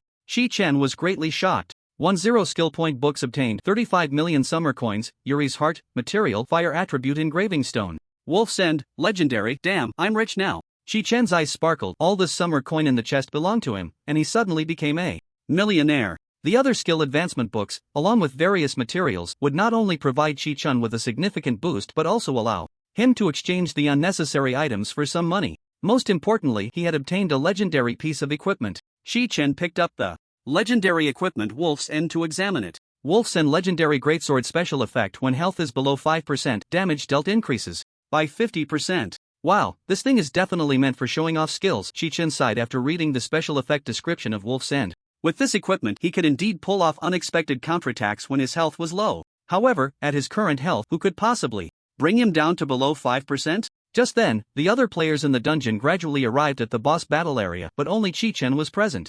Seeing the main group arrive, Chi-Chan waved to the crowd. When the person at the front of the team arrived and saw only Chi-Chan, he became puzzled. Why are you the only one here? Where are the others who were fighting the boss with you? A frost mage asked. Others? What others? It's just me, Chi-Chan replied. Stop bragging, there's no way you could defeat that world boss alone, the frost mage continued. Everyone knows your skills, but taking down a world boss by yourself is absolutely impossible. If you don't believe me, you can check the kill contribution, Chi-Chan said, no longer in the mood for idle chatter, preparing to turn and leave. Upon hearing this, everyone began to check the kill contributions. On the kill contribution leaderboard, only Chi-Chen's name appeared. Suddenly, exclamations of damn erupted.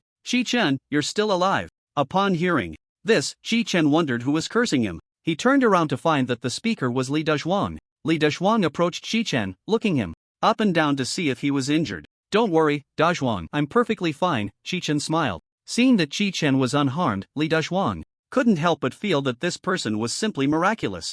Since you're fine and the dungeon is cleared, let's hurry and leave this place. Li Dazhuang said. Thank you for saving me and everyone here. Chi-Chen smiled slightly. Let's go, Dazhuang. Chi-Chen and Li Dazhuang walked towards the exit. Wait. Just as the two were about to leave, the frost mage suddenly shouted. What else is there? The dungeon is cleared, isn't it better to go home and eat? Li Dazhuang turned back and said. The others were also puzzled about what the frost mage wanted. The frost mage stepped forward and said, to put it bluntly, we others have contributed something, even if it was just defeating small monsters. We should at least share some of the rewards for defeating the boss. Chi-Chen turned back. Do you even hear what you're saying? Li Dazhuang was also speechless.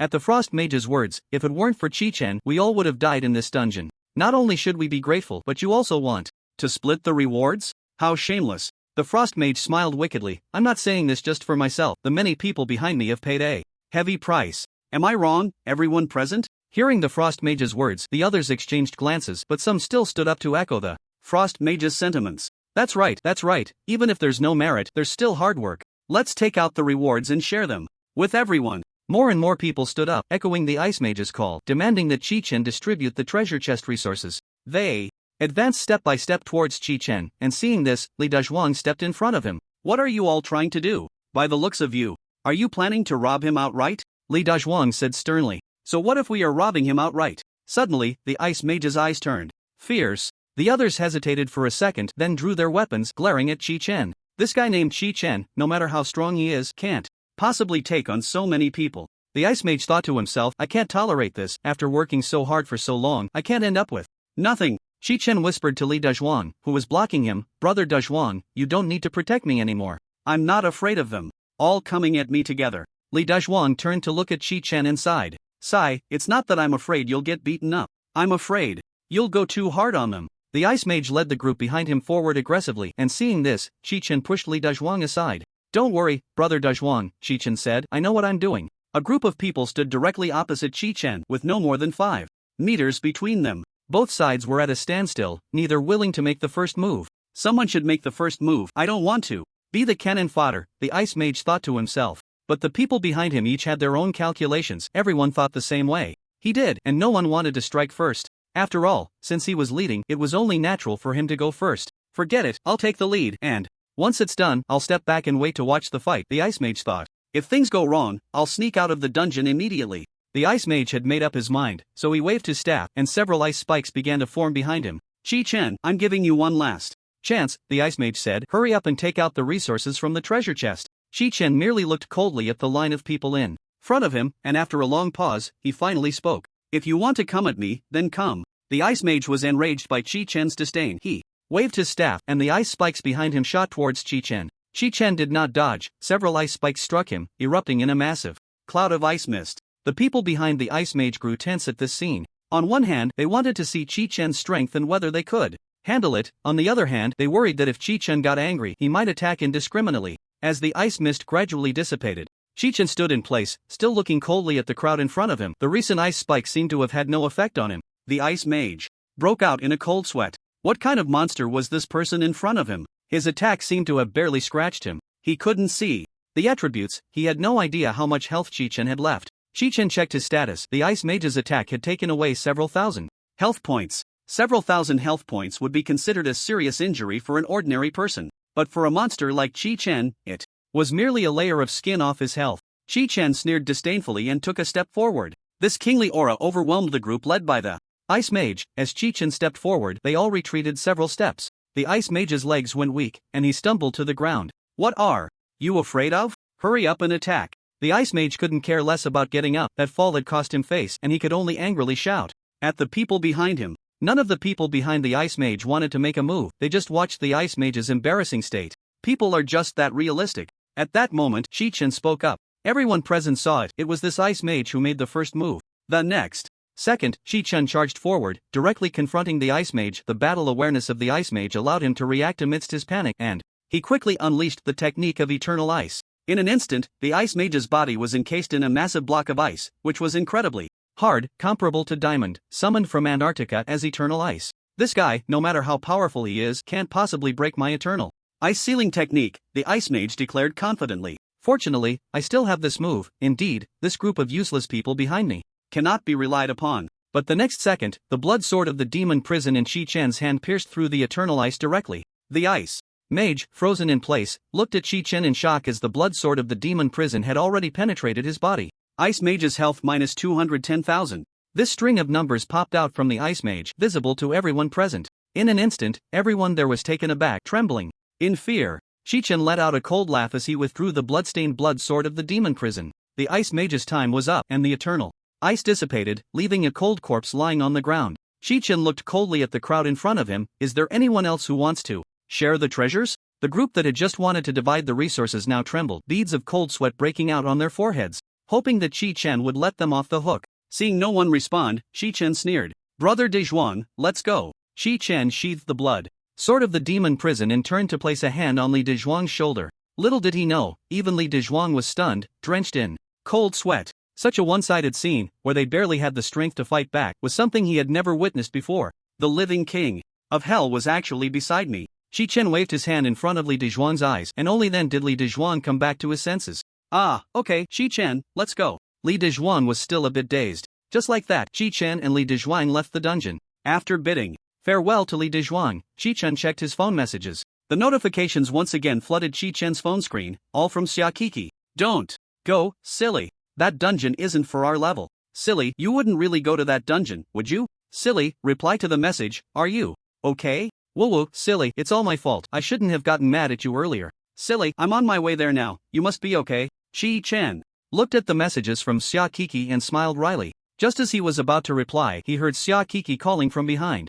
Chi-Chen. As Chi-Chen turned around, Xiaokiki rushed over and hugged him tightly. Silly, your clothes are so dirty. You must have fought that hidden dungeon. Xiaokiki looked at Chi-Chen with her big watery eyes filled with concern. I'm just glad you're safe. It's all my fault. I shouldn't have gotten mad at you. Chi-Chen patted Xiaokiki's head. Don't worry, I'm fine now. Xiaokiki looked Chi-Chen up and down, wiping away her tears. Chi-Chen, I'm going to the Battle Association tomorrow to find a big shot to help us clear dungeons. Xiaokiki said with guilt. Chi-Chen awkwardly rubbed his head and chuckled. I've already cleared the dungeon. Ah? Xiaokiki was taken aback for a moment, then checked Chi-Chen's level, only to find that he had reached level 39. The guilt she had just felt was replaced by a look of resentment as she looked up at Chi-Chen. I don't want to talk to you anymore. Xiaokiki pretended to turn away, but Chi-Chen quickly grabbed her. Miss, don't be angry.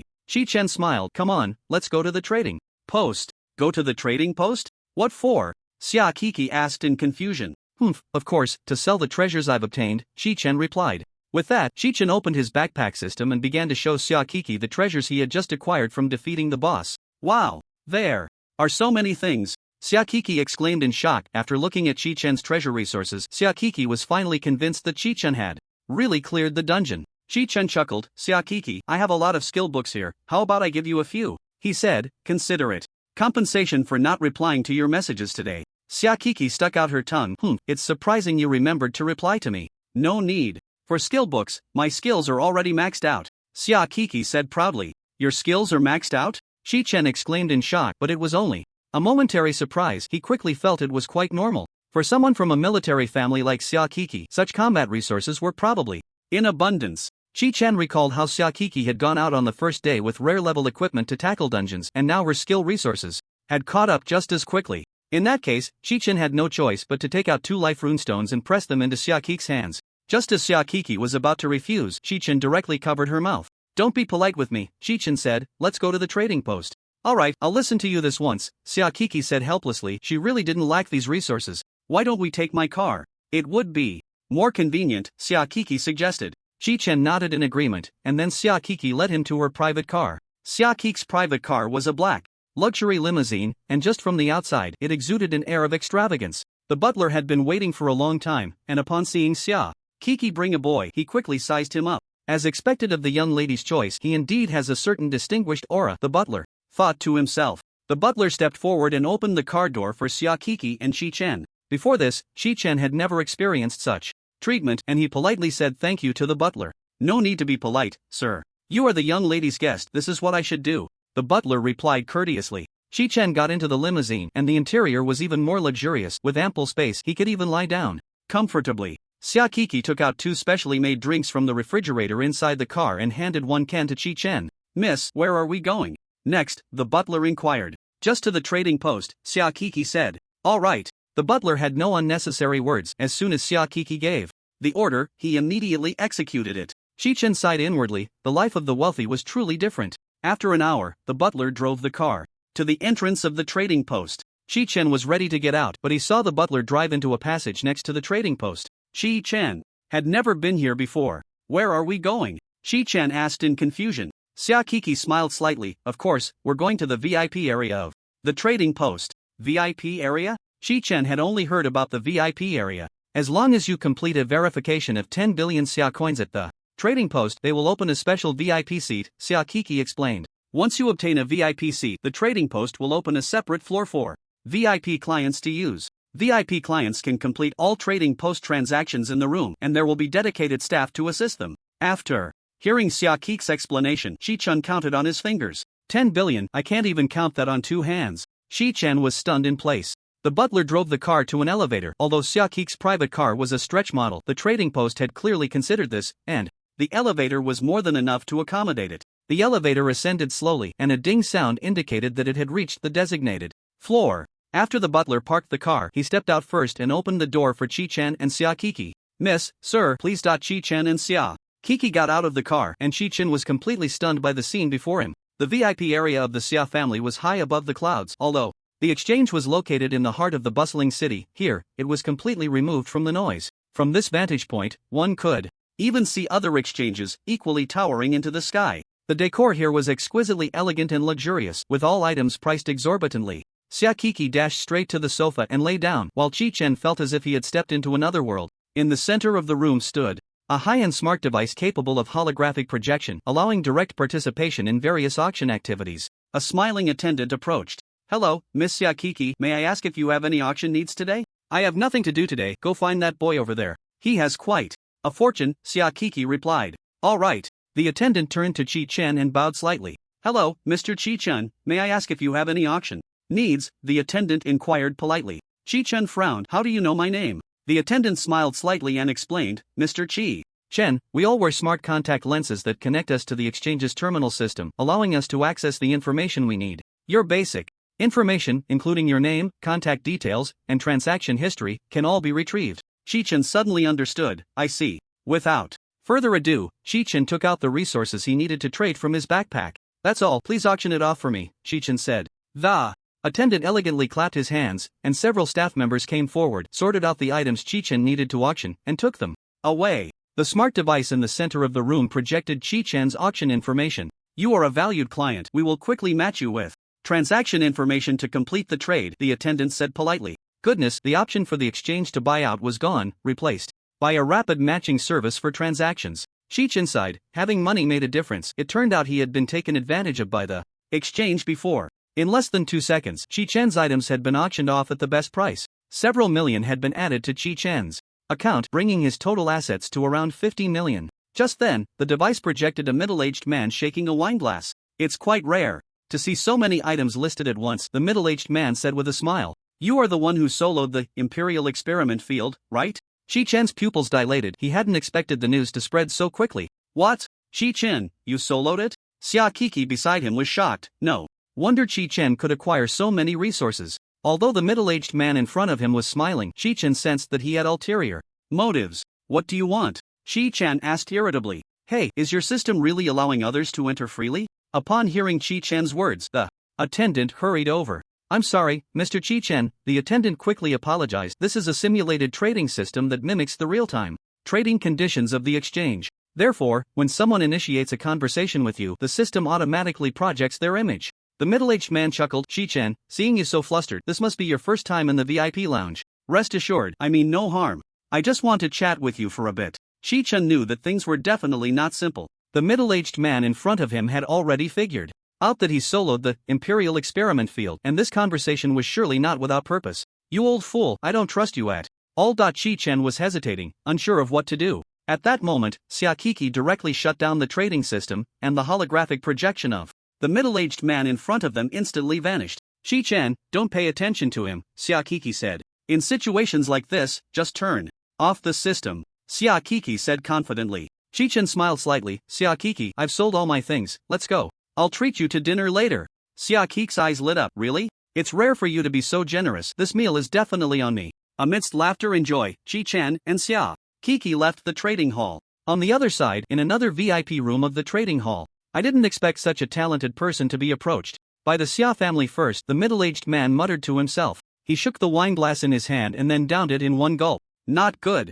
Sir, not good. The middle-aged man's butler stumbled into the room. What's all the fuss about? The middle-aged man scolded. Butlerly, how many times have I told you? Don't make a big deal out of things. You need to handle matters with grace. The butler still looked panicked, and upon seeing the middle-aged man, he hesitated to speak. The middle-aged man grew impatient. Just say it. What's the matter? You were so eager to talk just now, and now you're silent. Sir, the ice mage that Chi-chan killed was the young master, the butler exclaimed excitedly. The middle-aged man's wine bottle shattered on the floor. What did you say? My son, Qin-song, was actually killed by someone? This middle-aged man was Qin Zhang, one of the wealthiest tycoons in the entire western region. The ice mage that Chi-chan had killed in the Imperial experiment field was indeed his eldest son, Qin-song.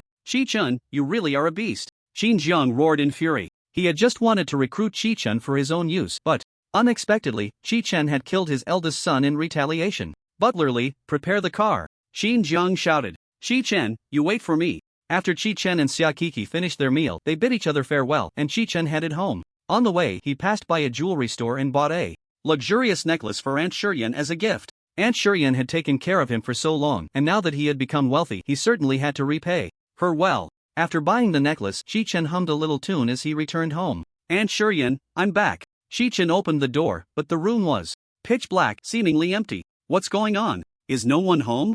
Chi-chan sensed something was off. Logically, Aunt Shiryan should be home live streaming her singing at this time. Why was the house dark, as if no one was there? A sense of foreboding rose in Chi-chan's heart. He thought of something and took out his phone, opening Aunt Shiryan's live stream page. The live room was in darkness, and the chat room was buzzing with intense discussions. Where did the host go? Why did she suddenly disappear? I think I just saw two shadows. What were those? The host wouldn't have gotten into trouble, right? Should we call the police? Seeing the barrage of comments, Chi-chan realized the seriousness of the situation. Suddenly, a shadow burst out of the darkness and kicked Chi-chan. He was sent flying out of the corridor window, but as he fell, he steadied himself and grabbed onto the wall in midair. Several shadows rushed out of the window, heading straight for Chi-chan. Looking for death, huh? Then I'll grant your wish. Chi-chan drew the blood sword of the demon abyss and charged at the 5 men. In the dark night, a red figure intertwined with the 5 black shadows, and eventually, both sides stopped on a wide rooftop. Chi-chan stood in the center of the rooftop, surrounded by 5 men dressed in dark clothing. Aunt Shiryan's life and death are now uncertain, and Chi-chan didn't want to entangle himself any further with the people in front of him. He decided to end this quickly and resolved the 5 of them swiftly.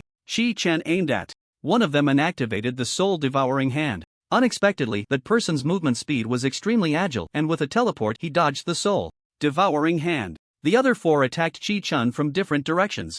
Chi-chan blocked one person's attack but was still injured by the other 3. However, Chi-chan's stats had reached a perverse level. Even under the siege of 3, he only lost a layer of health.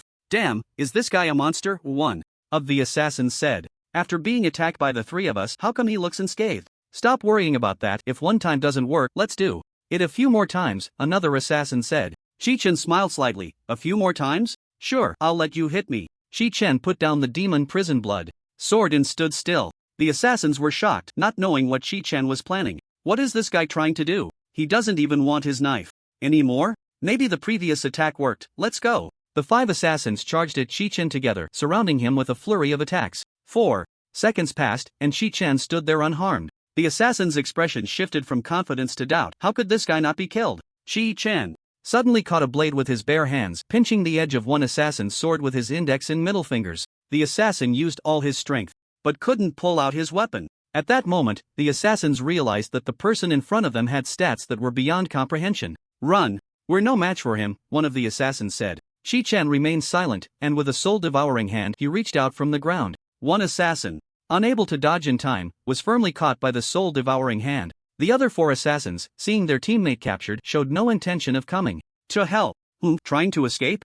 Chi-chan sneered. The next second, the soul-devouring hand tore the captured assassin into pieces. The splash damage effect of the soul-devouring hand activated, and the remaining 4 assassins, who had just been relieved that they weren't the unlucky one, found the splash damage hitting them the next second. The other 4 assassins fell from the sky, 3 of them already lifeless, leaving only one gasping for breath on the ground. What kind of monster is this guy? The barely alive assassin thought in terror. If it weren't for his life-saving skill activating, he would have met the same fate as his other teammates. Just as the assassin got up, preparing to flee, Chi-Chen charged behind him, kicking him in the back end, knocking him down. The assassin fell to the ground, and Chi-Chen stepped forward, pressing a foot hard on the assassin's chest, nearly making him unable to breathe.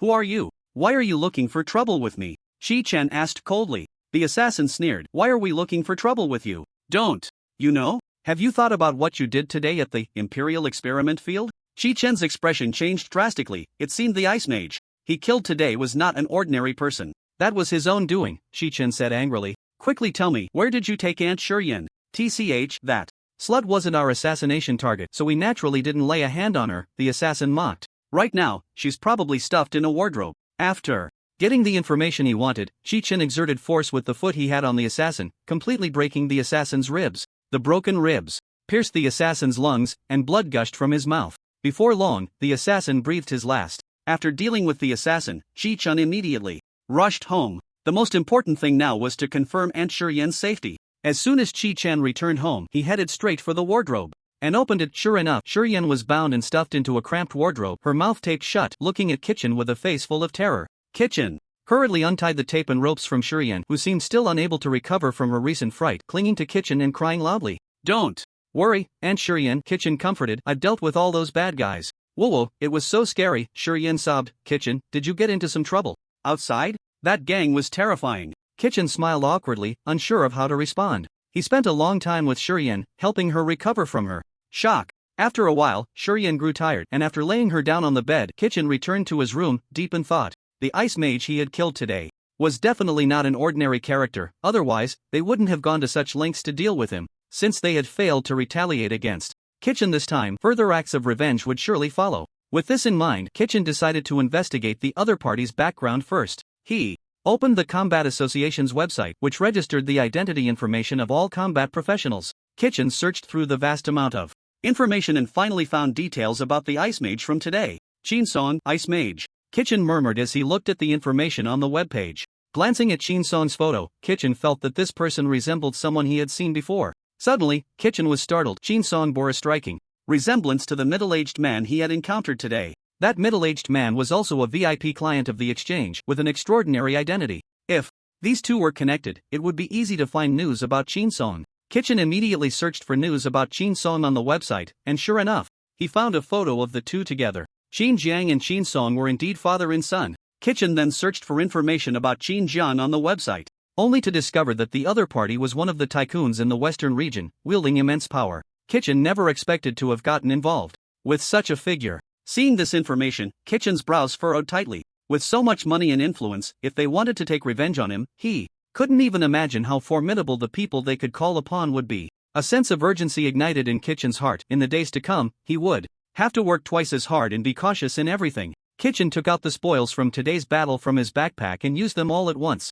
He maxed out the blood clone skill, and in an instant the blood clone was fully upgraded. Blood clone level max, upgraded to multiple blood clones. Multiple blood clones can evenly distribute health points. Unlimited summoning of blood clones. Each blood clone's skill cooldown is calculated separately. Wow, this is simply miraculous. After reading the skill description, Kitchen couldn't help but exclaim. Unlimited summoning of blood clones. He could even create an army with just one person. As long as he had enough health points, each blood clone would be a monstrous existence. With this thought, a twisted smile appeared on Kitchen's face. His choice had indeed not been wrong. After upgrading the skill, Kitchen took out his phone and hurriedly searched online for houses available for rent. He needed to temporarily separate from Shuryen to avoid putting the innocent Shuryen in danger from those seeking revenge against him. Eventually, Kitchen chose a villa that was up for rent, located in the eastern part of the city, several dozen kilometers away from his current residence. Even though it was late at night, Kitchen still dialed the number. Hello, came the response on the other end. Hello, I saw your villa rental information online. Is it convenient for you now? I need to move in immediately, Kitchen said. Are you kidding? It's so late and you want to move in? The voice on the other end complained. I'll pay double the rent, Kitchen replied. Alright, I'll head over to the villa right now, the voice on the other end said. Kitchen suddenly became a little wealthy man. Paying double the rent was not a problem for him. What mattered was ensuring Aunt Shuryen's safety. Chi-Chen immediately walked to Shuryen's room, where she was still awake. After such a severe scare, it was indeed impossible for her to fall asleep. Chi-Chen, are you still not asleep? Shurian asked with concern as she saw him approach. Let's not talk too much, Aunt Shurian, Chi-chan said seriously. We need to move. Move? Shurian looked at Chi-chan in shock. Where are we moving to? Aunt Shurian, I've already chosen a large villa in the eastern part of the city, Chi-chan said. You should move there first. I've gotten myself into a huge mess, and for your safety, we must be apart for a while. Shurian looked at Chi-chan with worry, firmly refusing to leave. Chi-chan, whatever happens, we face it together, Shurian said. If something happens to you, how can I face your parents? Chi-chan smiled slightly. Don't worry, Aunt Shurian, I can handle things on my own now. This time, please trust my judgment. Chi-chan looked at Shurian with sincere eyes. After hesitating for a moment, she finally agreed to his request. Seeing Shurian agree to his demand, Chi-chan immediately activated multiple blood clones, and several clones quickly sprang into action, packing Shurian's luggage. Shurian was shocked by this scene. Just how much had Chi-chan grown to have so many clones? In no time, the clones had packed all of Shurian's belongings. Chi-chan and Shurian went downstairs, just preparing to take a taxi to leave the place. However, unexpectedly, a missile fell from the sky, precisely hitting the residential building behind them. What? Chi-chan exclaimed in shock. There are still many innocent people in that building. Chi-chan immediately summoned dozens of clones to enter the residential building for rescue. After a flurry of activity, Chi-chan saved quite a few people, but he still couldn't prevent the casualties of innocent residents. Helpless wails spread across the sky. Soon, firefighters arrived to handle the incident, and Chi-chan's assistance was temporarily not needed. Chi-chan realized the seriousness of the situation. He had to ensure Shurian was moved to a safe place. He called a taxi on his phone and headed straight to the villa he had booked earlier. It was now midnight, and after passing the bustling city center, the number of vehicles on the road gradually decreased. The entire avenue was eerily quiet, with only Chi-chan's taxi driving alone. Strange, why is the avenue so deserted today? The driver wondered. Usually, no matter what, it wouldn't be just me on the road for so long. The driver's words made Chi-chan realize that something was off. Shurian also sensed something was wrong. Chi-chan, could it be those people? Shurian asked.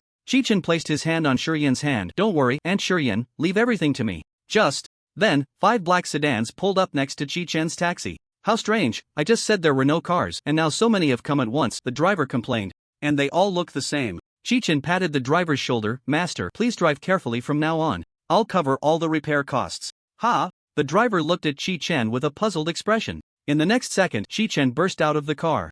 Chi-chan, be careful! Shurian shouted. The moment Chi-chan dashed out, the surrounding cars instantly accelerated, aiming to crash into him. Chi-chan drew the Demon Abyss blood sword and turned to swing the blade. The oncoming vehicle was sliced in half by his strike, and the assassins inside jumped out in an instant. 5 cars, 20 assassins, all neatly surrounded Chi-chan. Chi-chan glanced around. Despite the overwhelming numbers, he showed no sign of fear. Chi-chan, surrender. The leading assassin stepped forward and said, It's 20 against 1 now, you have no chance. Chi-chan coldly smiled. 20 against 1? Then let you all experience what it feels like to be 20 against 1. As he spoke, a large pool of blood began to spread from beneath his feet. The group of assassins, seeing this, collectively stepped back, thinking it was some lethal move from Chi-chan that they wanted to avoid. 20 times 20 equals 400, Chi-chan murmured. What do you mean, 20 times 20?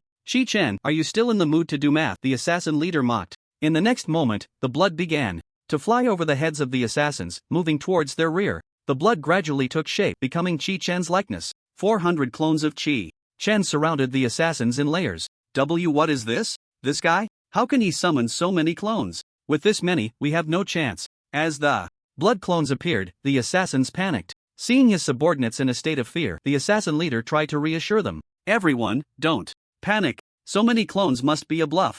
Chi-chan is only level 39, we just need to stay calm. But the next second, Chi-chan's blood clones began to unleash their skills. One by one, the blood clones swung their blood blades forward. The blood blades wove into a net, attacking the assassins. The screams of the assassins echoed through the quiet night sky. The battle ended in the blink of an eye, and Chi-chan dispelled his blood clones. He walked over to the assassin leader and pulled out his phone from his pocket. Just then, a call came in. Chi-chan pressed the answer button, and Shin-jiang's voice came through. How's it going? Did you catch Chi-chan? Shin-jiang asked. If you did, hurry and bring him to me. I want to swallow him alive. Shin-jiang, since you want to find me so badly, I'll come to you, Chi-chan said. Why do you have to target those innocent people? Shin-jiang paused when he recognized Chi-chan's voice. I'd rather betray the world than let the world betray me, Shin-jiang said.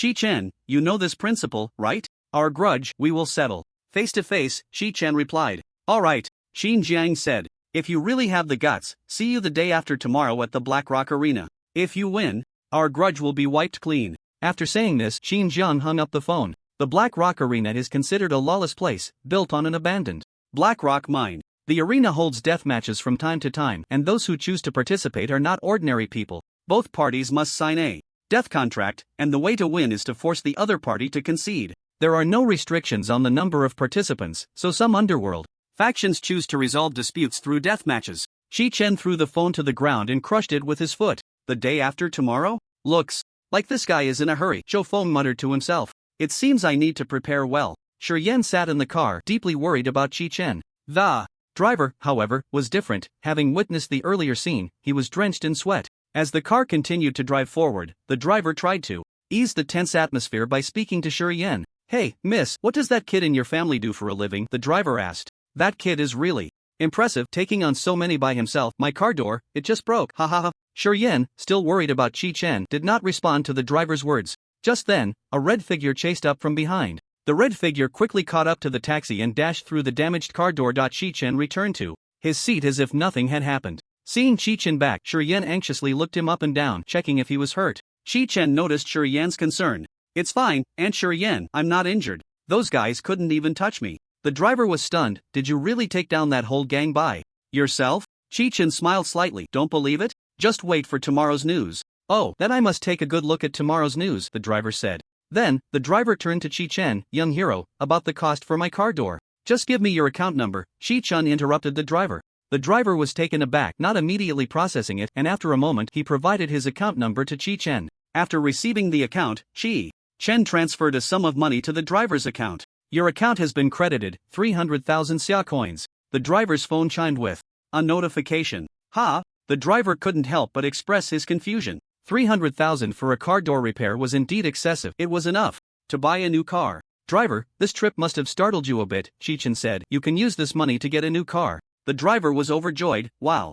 Young hero, you're really generous. I won't hold back then. Aunt Shi Yan looked at Shi Chen with a puzzled expression. Where did this kid get so much money? Could it be that this money attracted trouble? Shi Chen noticed the doubt in Shi Yan's eyes and began to explain how he earned so much money. He even showed her the trading data from the exchange. When Shi Yan saw Shi Chen's account balance, she momentarily doubted whether she was dreaming. Suddenly, Shi Chen remembered something and pulled out a gift box from his pocket. Aunt Shi Yan, this is a gift I brought for you. I almost forgot to give it to you, Shi Chen said. Shi Yan took the gift box, opened it, and inside was a necklace inlaid with rubies. Aunt Shi Yan, you've taken care of me for so many years. This gift is just a small token of my gratitude, Shi Chen said. Tears shimmered in Shi Yan's eyes as she carefully put away the necklace. Shi Chen, as long as you're safe, that's all that matters. Don't do anything reckless in the future, Shi Yan said. After a while, Shi Chen and his group arrived at their destination. After settling Shi Yan's luggage, he bid farewell and left. With only one day left, he wondered what kind of people Qin Jiang would send after him this time. Shi Chen had to make the most of this last bit of time to improve his strength.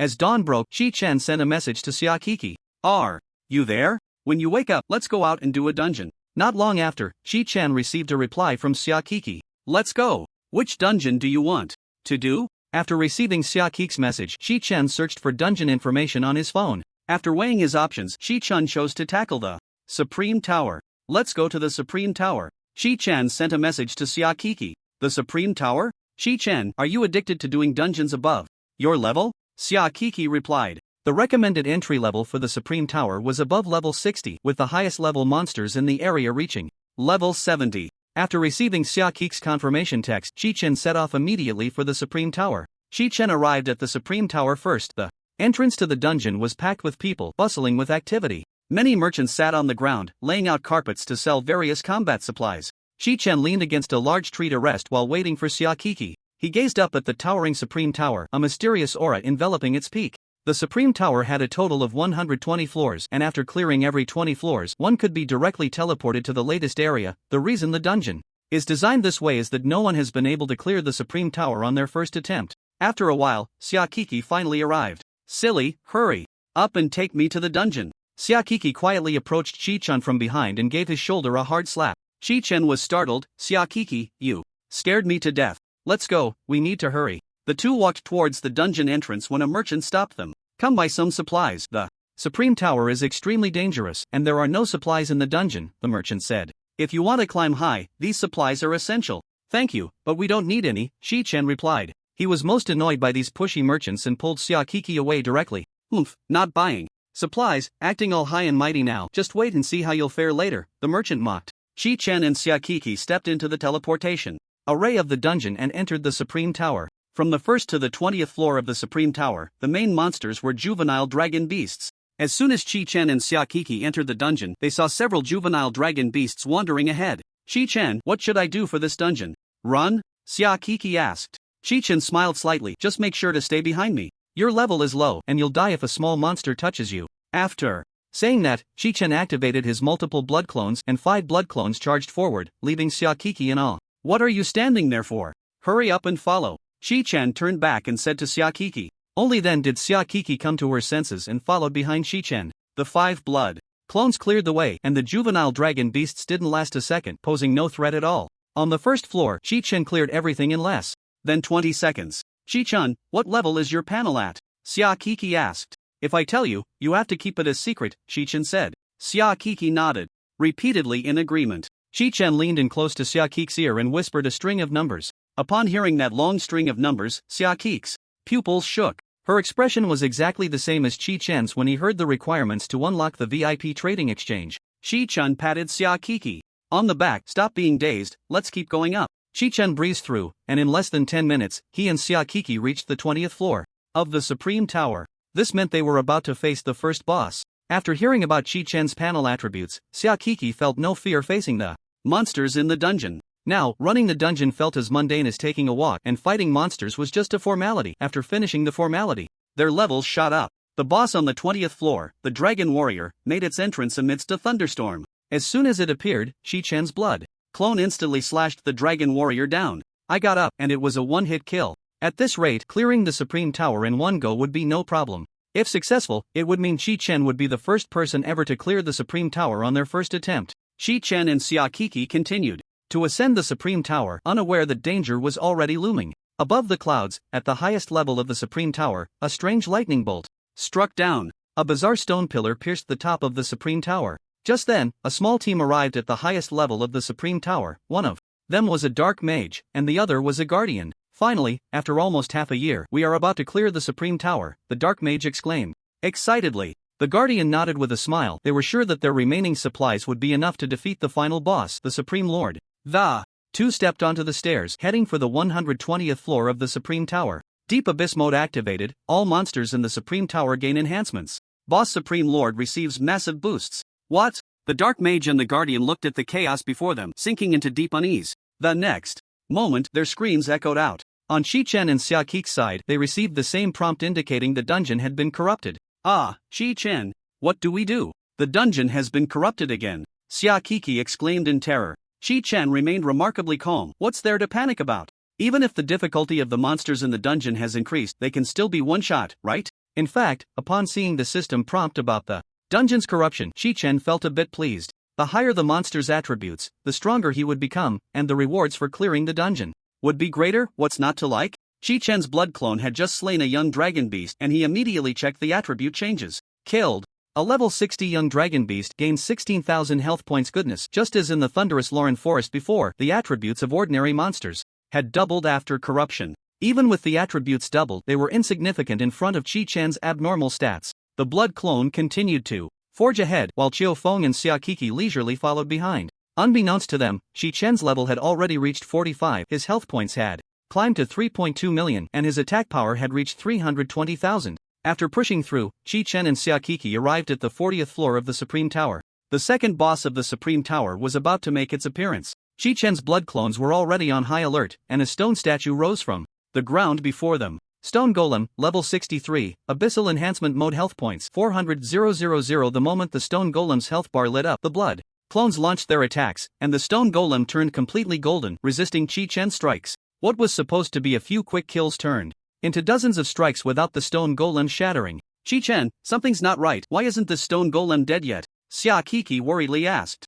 Chi-Chen also sensed that something was off, and he immediately focused on the Stone Golem's information. Stone Golem, passive skill, rock armor, reduces damage taken by 30%. Skill 1, counterattack during activation, turns golden, immune to death, and reflects 200% of the accumulated damage taken within 10 seconds as physical damage. Not good. After reading the skill description, Shi-Chen was taken aback. Having breezed through monsters up to this point, he had become less meticulous about combat. The next moment, the stone golem activated its counterattack and a golden shockwave erupted, sending the blood clones surrounding it flying. Shi-Chen was also hit by the shockwave, and all the damage he had just dealt was reflected back at him, doubled. Fortunately, with the ignore pain buff, Shi-Chen was not instantly killed but gradually lost health. Xiaokiki was in a panic, continuously casting healing spells to restore Shi-Chen's health, but it was merely a drop in the bucket. However, Shi-Chen was not worried at all. The stone golem had only one drop of health left, and as long as he landed the finishing blow, he could remove the bleeding negative buff. Just as Shi-Chen was about to activate his skill to finish it off, a cloud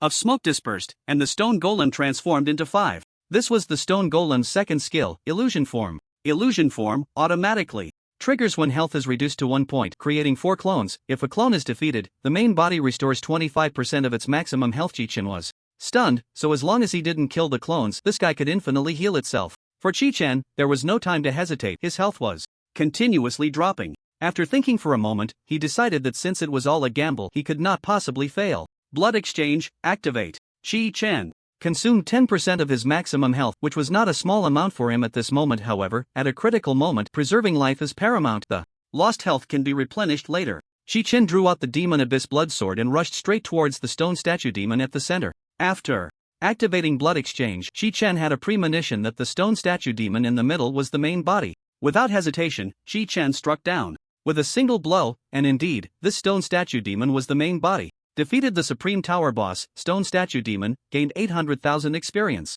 points, level increased to 47 after defeating the Stone Statue Demon. Both Shi-Chen and Xiaokiki let out a sigh of relief. You idiot, you really scared me. Just now, Xiaokiki said, I couldn't see your health bar and could only keep healing you, my mana is almost depleted. Shi-Chen scratched the back of his head and smiled awkwardly, my bad, next time I'll pay more attention to the boss's skill descriptions. This time, the abyssal enhancement was different from the last. In addition to the monster's panel enhancement, the skill mechanics were also strengthened. After the stone statue demon was defeated, a treasure chest was left behind at the spot. Shi-Chen and Xiaokiki walked up to the treasure chest, and Shi-Chen was reluctant to activate blood exchange. Again, with so much health left, it was really not worth it to use it on a monster's treasure chest. Shi-Chen lifted the lid of the treasure chest, and sure enough, without the boost of luck, the treasures inside seemed rather ordinary, containing only 5 magic crystals, 400,000 summer coins, and 3 pieces of high-level equipment. These things? Should we split them? Shi-Chen asked. Xiaokiki smiled slightly. No need, you idiot, you can take everything as a reward. Just take me to level up, and that's enough. Since Xiaokiki said so, Shi-Chen accepted all the treasures. After the two of them prepared, they continued to head to higher floors. On the other side, outside the Supreme Tower dungeon, a crowd had gathered. At the casualty statistics office for the dungeon, the numbers were continuously rising, with over 50 people already dead in the Supreme Tower. Even though the dungeon had been enhanced to the abyss level, the difficulty this time seemed to be significantly higher than before. This time, the abyssal enhancement of the dungeon even alarmed the personnel from the Dungeon Management Bureau. Such severe casualties had not been seen in recent years. Li Dongyan once again brought a team to the outskirts of the Supreme Tower dungeon. The personnel from the Dungeon Management Bureau set up a cordon around the Supreme Tower. Damn it, what are the people from the detection department doing? Li Dongyan said angrily, why have they not been able to detect the abyssal enhancement of the dungeon in advance recently? The Detection Department of the Dungeon Management Bureau is specifically responsible for detecting the abyssal enhancements of dungeons. Its main duty is to detect the abyssal anomalies in dungeons in advance to take action and avoid casualties. However, during this period, the Detection Department seemed to have malfunctioned, failing to detect the abyssal anomalies in the dungeon for 2 consecutive times. Li Dongyan picked up a tablet and began to swipe on the screen. After a while, the situation regarding the abyssal enhancement of the dungeon appeared on the screen. Monster attributes doubled, elite boss attributes doubled, skill updates, Supreme Tower Master fully evolved. Li Dongyan read the text on the tablet in disbelief. Among them, the phrase Supreme Tower Master fully evolved caught Li Dongyan's attention. Immediately notify the Adventurer Association and have them issue a bounty order, Li Dongyan said seriously to his subordinates. This matter is very serious and requires cooperation from multiple parties. The sooner we clear the dungeon, the better, Li Dongyan said. The Adventurer Association is an organization formed by various adventurers, one of its purposes being to explore different regions. Usually, the Adventurer Association occasionally issues bounty orders for dungeons, often requesting adventurers to clear abyssal dungeons. Some capable adventurers eagerly respond to these bounty orders because the rewards offered by the Adventurer Association are substantial. In addition to the bounty, Rewards: clearing the abyss also yields good rewards. The Adventurers Association received a notification from Li Dongyan and promptly issued a bounty for clearing the abyssal high tower with a reward level of S. As soon as the bounty was released, many adventurers accepted it, and a large wave of them gradually arrived at the outskirts of the high tower. Most of these adventurers were at levels 80 to 90, and in their eyes, even if the high tower dungeon was abyssal, being 10 levels above the recommended level made clearing it a simple task. Seeing that the adventurers taking on the bounty were also in the 80 to 90 level range, Li Dongyan couldn't help but feel a bit anxious. He personally dialed the contact at the Adventurers Association. Why is it that everyone coming is around level 80 to 90? Are there no stronger individuals taking the commission? As soon as the call connected, Li Dongyan asked anxiously. Oh, it's Captain Li, the contact on the other end replied. For a dungeon with a maximum recommended level of 60, isn't it enough for level 80 to 90 players to tackle it? But I mentioned that the degree of abyssal transformation this time is quite significant, Li Dongyan continued. Taking the bounty is the adventurer's own choice, the contact said. Stronger adventurers will naturally choose higher difficulty bounties with better rewards, which is understandable.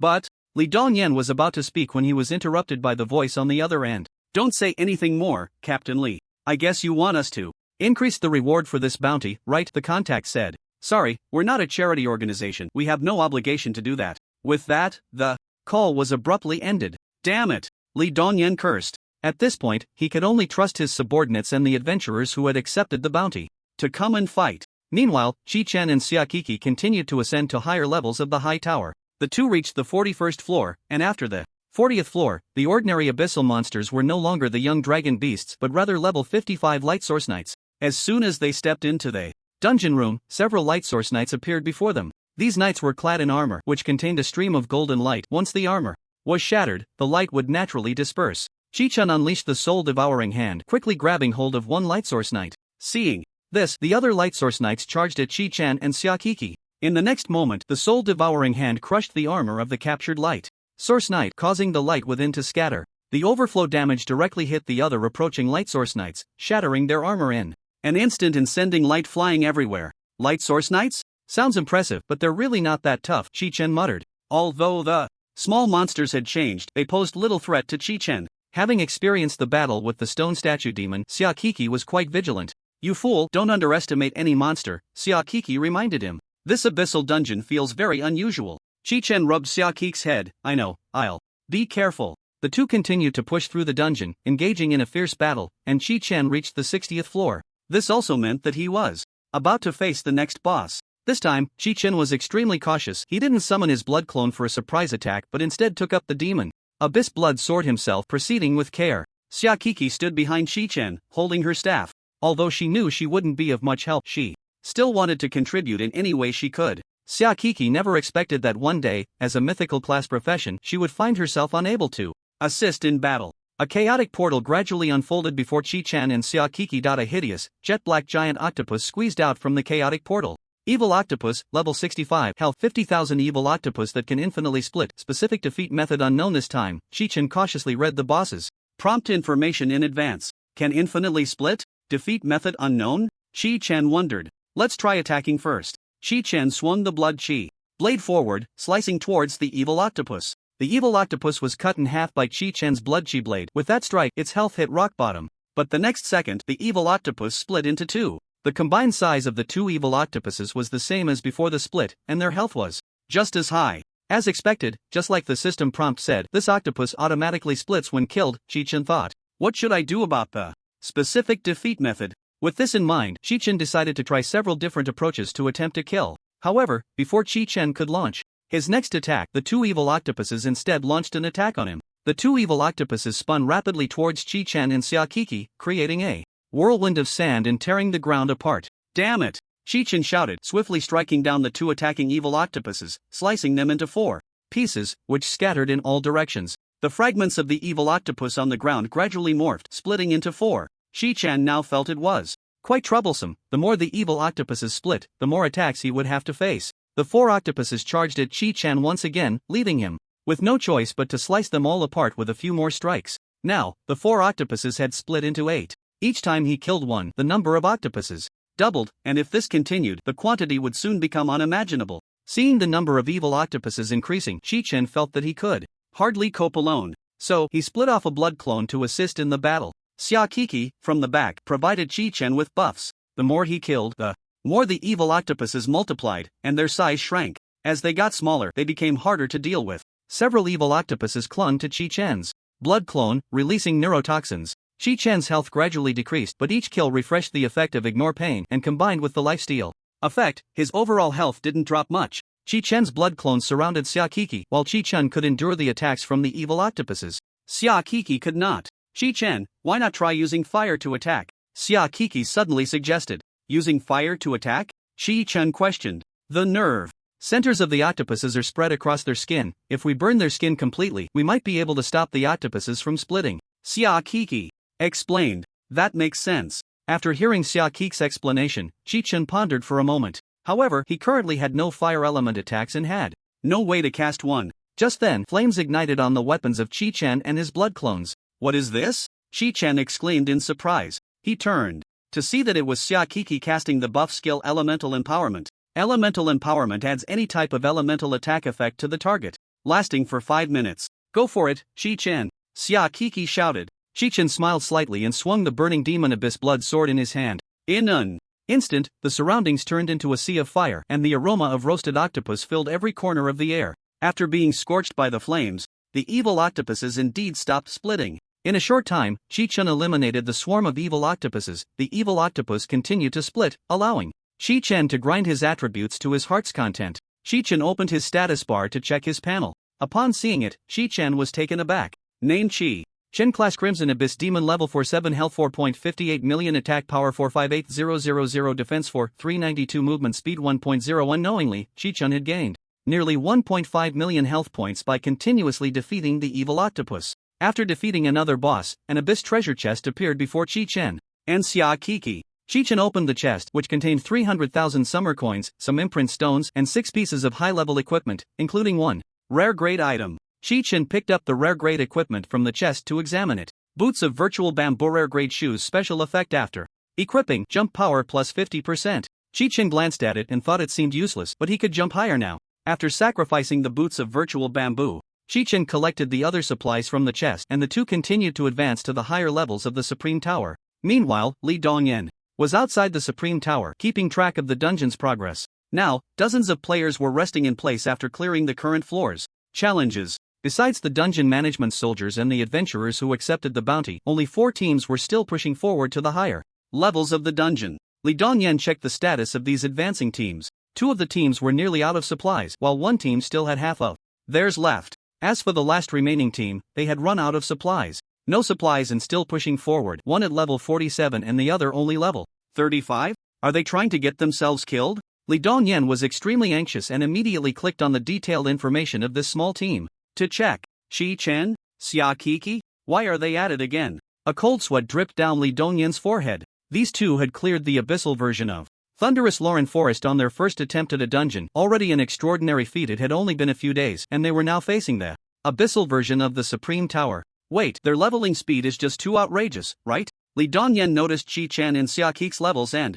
couldn't help but exclaim. Normally, those who changed jobs on the same day as Qi Chen would be around level 15. Qi Chen and Xia Kiki's leveling speed was nothing short of a miracle in human history. Report, Captain, it seems Qi Chen soloed the boss in the Imperial Experiment Grounds just a few days ago. One of Li Dongyan's subordinates said. How is that possible? Li Dongyan exclaimed in surprise. His subordinate retrieved the clearance records for the Imperial Experiment Grounds, and after reading them, Li Dongyan's worldview was completely overturned. What shocked Li Dongyan the most was that Qi Chen had entered the Imperial Experiment Grounds at level 19. Perhaps this time, the abyssal transformation would rely on this Qi Chen, who was only in his 40s. Report, Captain, a team of adventurers has reached the 99th floor, a soldier came to report. Really? Li Dongyan's face lit up with joy. Yes, Captain, they are 2 level 120 players, the soldier continued. It is said they have considerable experience in abyssal dungeon strategies, which is why they are progressing so quickly? Li Dongyan nodded. In that case, the abyssal transformation should be resolved soon.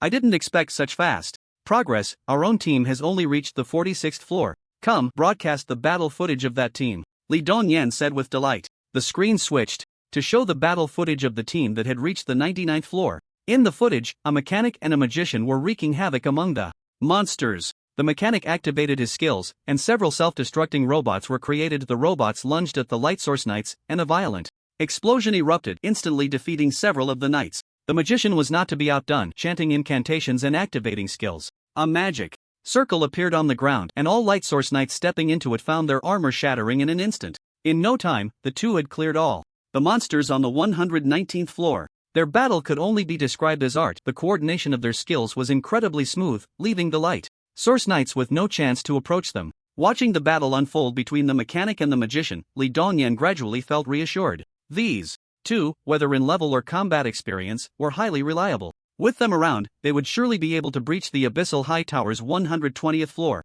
Lord! However, at that moment, a notification about the High Tower instance appeared on Li Dongyan's tablet. Lord Subjugation, the High Tower Lord World. Boss battle has begun. Please defeat the High Tower Lord within 30 minutes. Failure to do so will result in the immediate death of all players in the instance. What? Everyone present was shocked. It was the first time such a punishment had appeared in an abyssal instance. The mechanic and magician inside the instance also saw the notification from the system. The High Tower Lord had transformed into a collective subjugation world boss, with its health skyrocketing by several times and its attributes receiving significant boosts. Even though the mechanic and magician were powerful, defeating the current High Tower Lord was no small feat. The two stood hesitantly at the steps leading to the boss battle. The safest way to clear the instance now was to wait for other teams to reach the 119th floor and join forces to take down the boss. However, the progress of other teams was not that fast. Waiting for them would unnecessarily waste precious time for the boss subjugation. They had to keep in mind that in half an hour, everyone in the tower would die. The mechanic and magician exchanged a glance, saying nothing, yet understanding each other's intentions perfectly. They took out a bottle of mysterious potion from their bags and drank it down in one go. What is this? A look of awe appeared on Li Dongyan's face. He knew these two potions were no ordinary elixirs. They were the precious sea blue secret potions, which were priceless and rare. These potions could only be obtained by defeating abyssal treasure chests, with a drop rate of no more than 0.001%. After consuming the sea blue secret potion, the drinker's combat power could increase several dozen times within 5 minutes, but once the effect ended, the user would enter a weakened state, with all attributes dropping by 90% for 30 minutes. The mechanic and magician made the greatest sacrifice to minimize casualties in the instance. Li Dongyan was moved by these two before him. He picked up his weapon and headed towards the High Tower instance. Captain, you can't enter the instance yet. One of Li Dongyan's subordinates hurriedly grabbed him. Your injuries haven't fully healed. The reason Li Dongyan, as the captain, had not personally participated in the abyssal subjugation during these two instances was that he had been severely injured in a previous mission and had not yet recovered. Li Dongyan gritted his teeth in frustration. His subordinate was absolutely right. He had no choice but to return to his seat and watch the battle between the magician and the mechanic. The magician and mechanic ascended the steps to the 120th floor of the High Tower. Upon entering the instance, the vast arena contained only a throne and a strange stone pillar behind it. Sitting on the throne was none other than the High Tower Lord Isaks, World Boss, Supreme Tower Master, Sox, Level, 70, Health, 8 million, Attack Power, 13,500, Defense Power, 7,580, Action Speed, 1.0. The eerie stone pillars continuously transmitted abyssal power to Sox, who sat on the throne, savoring the strength of the abyssal energy. Sox looked at his right hand, feeling the endless power now under his control. This power is truly wonderful, Sox murmured to himself. The mechanic and the magician approached the throne, facing Sox directly. Without hesitation, they launched an attack on Sox. The mechanic immediately activated his ultimate skill, the mechanical fist. He threw out a mechanical device which unfolded into a portal. A massive mechanical fist burst forth from the portal, charging straight at Sox. Sox quickly entered a defensive state, but the mechanical fist shattered the throne and the eerie stone pillars into fragments. Sox was sent flying by the punch, crashing heavily to the ground. Health 1.3 million. This punch has 10 times the power. Can you withstand it, Sox? The mechanic taunted. The magician, unwilling to be outdone, followed up with an attack. Elemental explosion. The magician opened his spellbook and a beam of light erupted from it. Beneath Sox, a massive magical barrier appeared, completely locking him in place. Following that, meteor spells, water dragon spells, ice spike attacks, and lightning explosions, various magical elemental attacks surged toward Sox. Suddenly, Sox felt his limbs grow heavy, unable to even perform basic defense. After a violent explosion, thick smoke filled the air. Sox, health 1.45 million. The two continued their assault through the smoke. With only 3 minutes left on the sea blue secret potion, they had to act quickly. But the next second, two chains shot out from the smoke. The mechanic and the magician reacted swiftly, quickly entering a defensive stance. However, the chains completely pierced through their defenses, penetrating their chests. Not good, the mechanic felt a sense of dread, but the chains seemed to have caused no harm to them. What's going on? The magician asked the mechanic beside him. The mechanic shook his head, indicating he was also unsure. As the smoke cleared, Socks reappeared in their line of sight.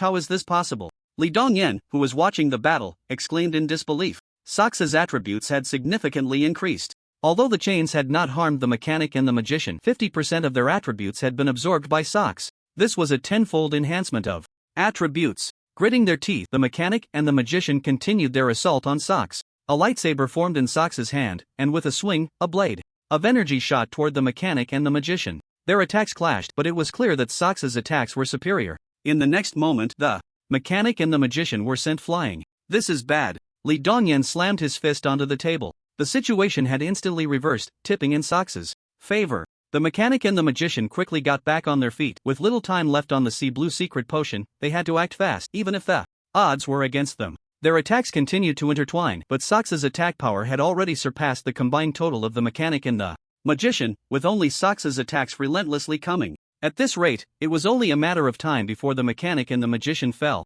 Just then, the duration of the sea blue secret potion came to an end. Sock's attributes suddenly dropped significantly, while the mechanic and the magician entered a weakened state, with all attributes plummeting by 90%. Li Dongyan sighed deeply. It seemed that the last hope could only be placed on other teams. Report, Captain. A squad has already breached the 120th floor, a soldier said. What? Li Dongyan exclaimed excitedly. Which team is it? Report, Captain. It's the team formed by Chi Chen and Xia Kiki, the soldier replied. After defeating the boss on the 80th floor, the time they took to clear the subsequent levels was even shorter than that of the mechanic and the magician, the soldier continued. The scene shifted just as Socks was about to swing his sword to finish off the mechanic and the magician. Chi Chen, wielding the Demon Abyss blood sword, stood in front of the two. Chi Chen swung his sword with all his might, pushing Socks back several steps. The mechanic and the magician breathed a sigh of relief. They had finally received support. But when the two looked at Chi Chen and Xia Kiki's levels, they were instantly shocked. Chi Chen was level 50 and Xia Kiki was level 41.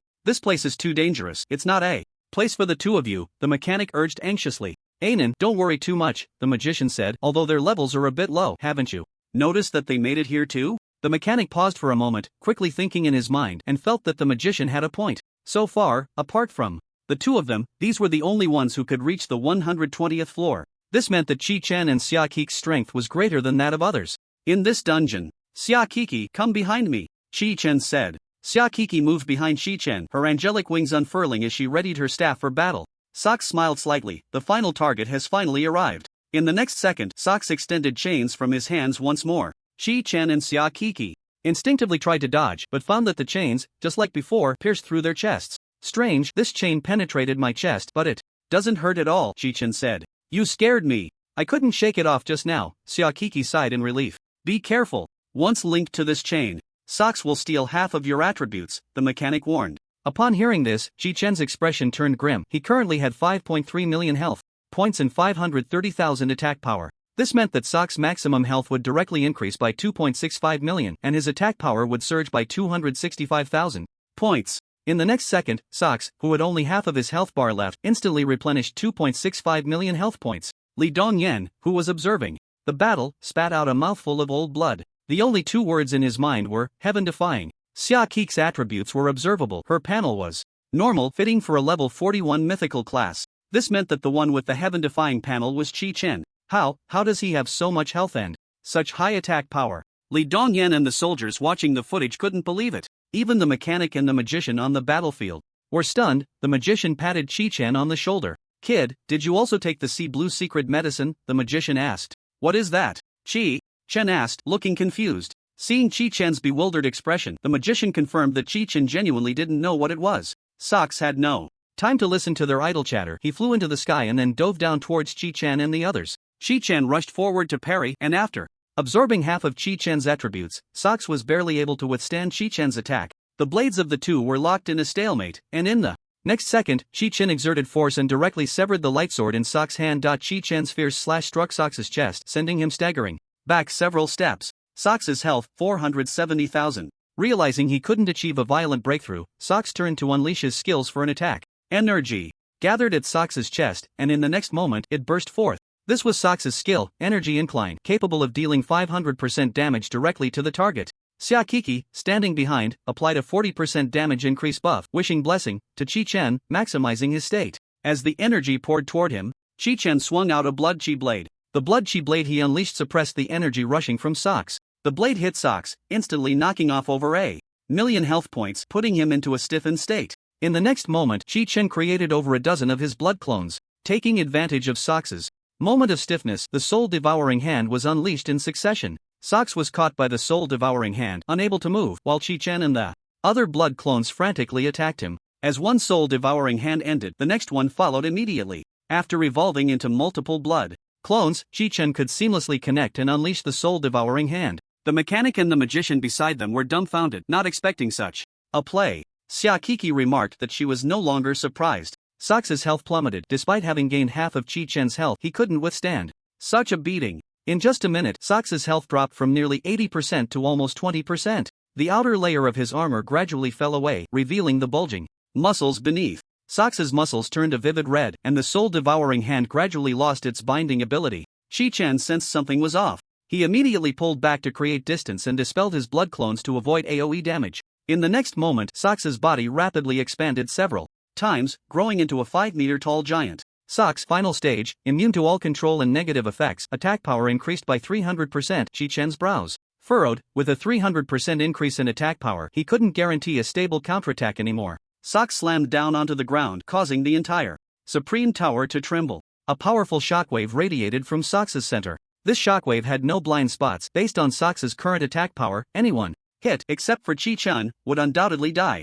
Chi-Chen could transform into a blood pool to evade, but those behind him would be helpless. Gritting his teeth, Chi-Chen decided to take the hit head-on. Just then, the staff in Xiaokiki's hand emitted a holy glow. Holy light domain, activate. A sacred barrier unfolded beneath Xiaokiki's feet. Come to my side. Xiaokiki shouted firmly to those around her. The range of the barrier Xiaokiki cast was small, but it was enough to cover a few people nearby. The mechanic and the magician rushed to Xiaokiki's side, and their status bars immediately displayed a buff called Holy Light Domain. The two quickly checked it. Holy Light Domain grants invincibility to units within the domain and restores 10% of maximum health per second. Xiaokiki's Holy Domain could only last for 3 seconds, but it was more than enough to withstand Socks's attack. Originally prepared to take the hit, Chi-Chen, seeing that everyone else was safe, transformed into a blood pool and moved toward Socks. The shockwave reached the Holy Domain where Xiaokiki and the others were completely blocked outside the sacred barrier. Xiaokiki smiled slightly. Don't underestimate me. After all, I'm a myth-level profession.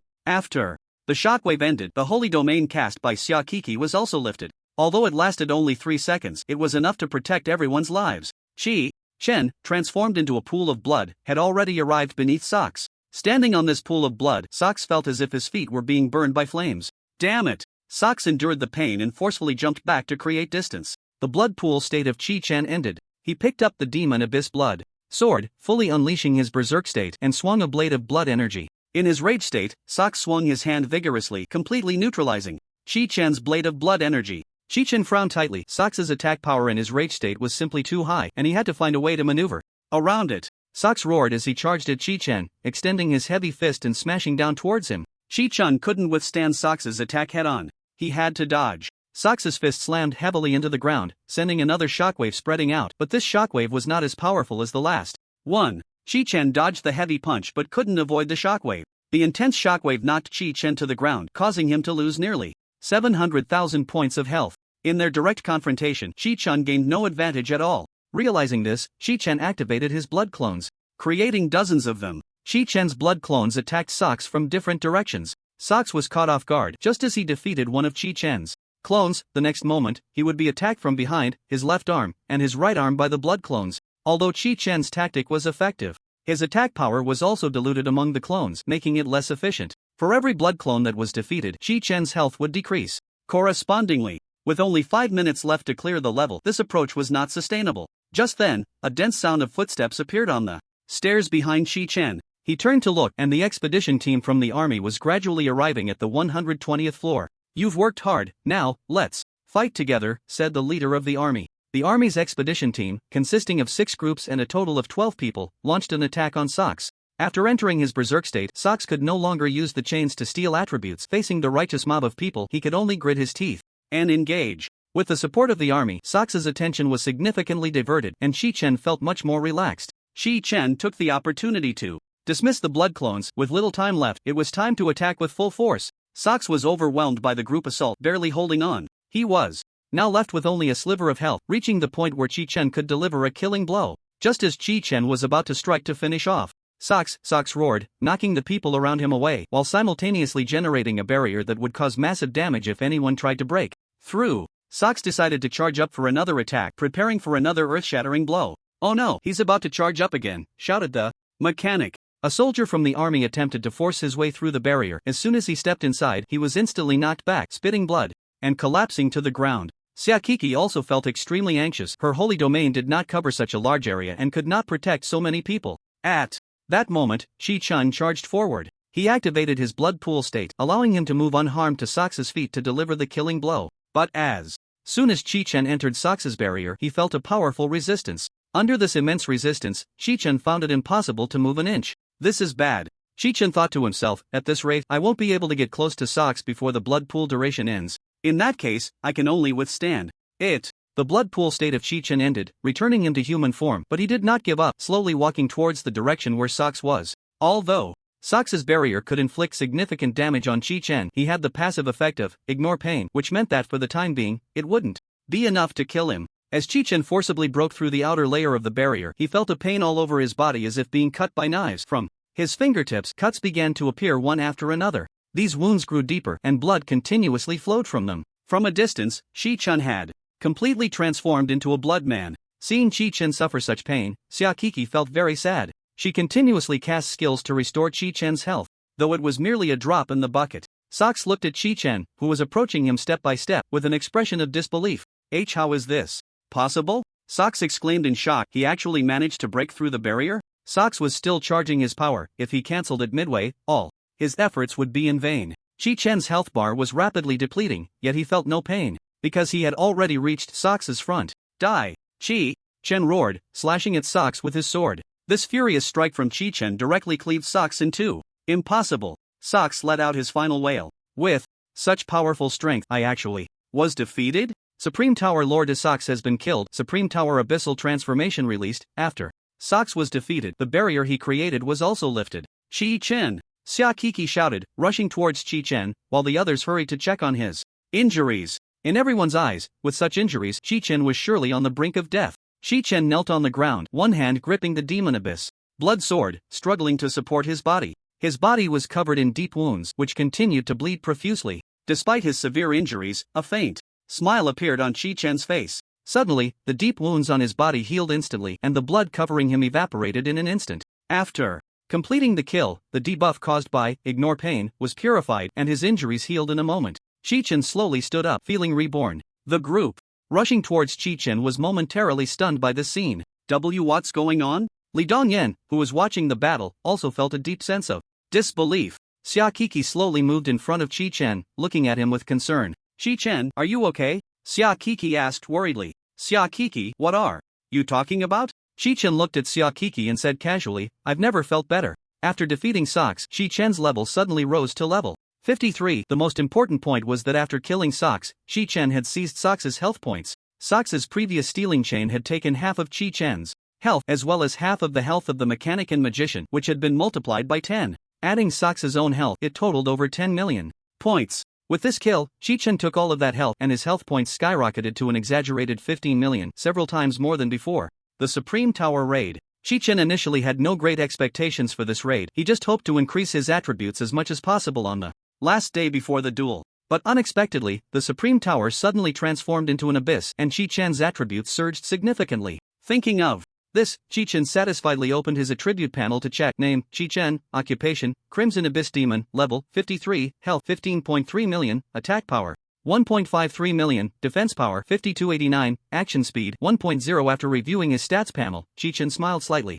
With this, tomorrow's duel was surely secured. At this moment, the mechanic and the magician, supporting each other, limped slowly to Chi Chen and Saikiki. "Thank goodness you're here, otherwise, this crisis would have been impossible to resolve," the mechanic said to Chi Chen. "We were too confident. We thought that after taking the Ocean Blue secret potion, our stats would multiply by 10 and we could easily defeat Sox," the magician said self-deprecatingly. "But we didn't expect the Abyss enhancement to be this powerful. We almost faced a disaster." Yeah, it's good to have you here, the soldiers of the army chimed in. Shi-chan smiled. Slightly, well, let's not dwell on it. As long as the remaining people are safe, that's what matters. Just then, a beam of light descended from the sky.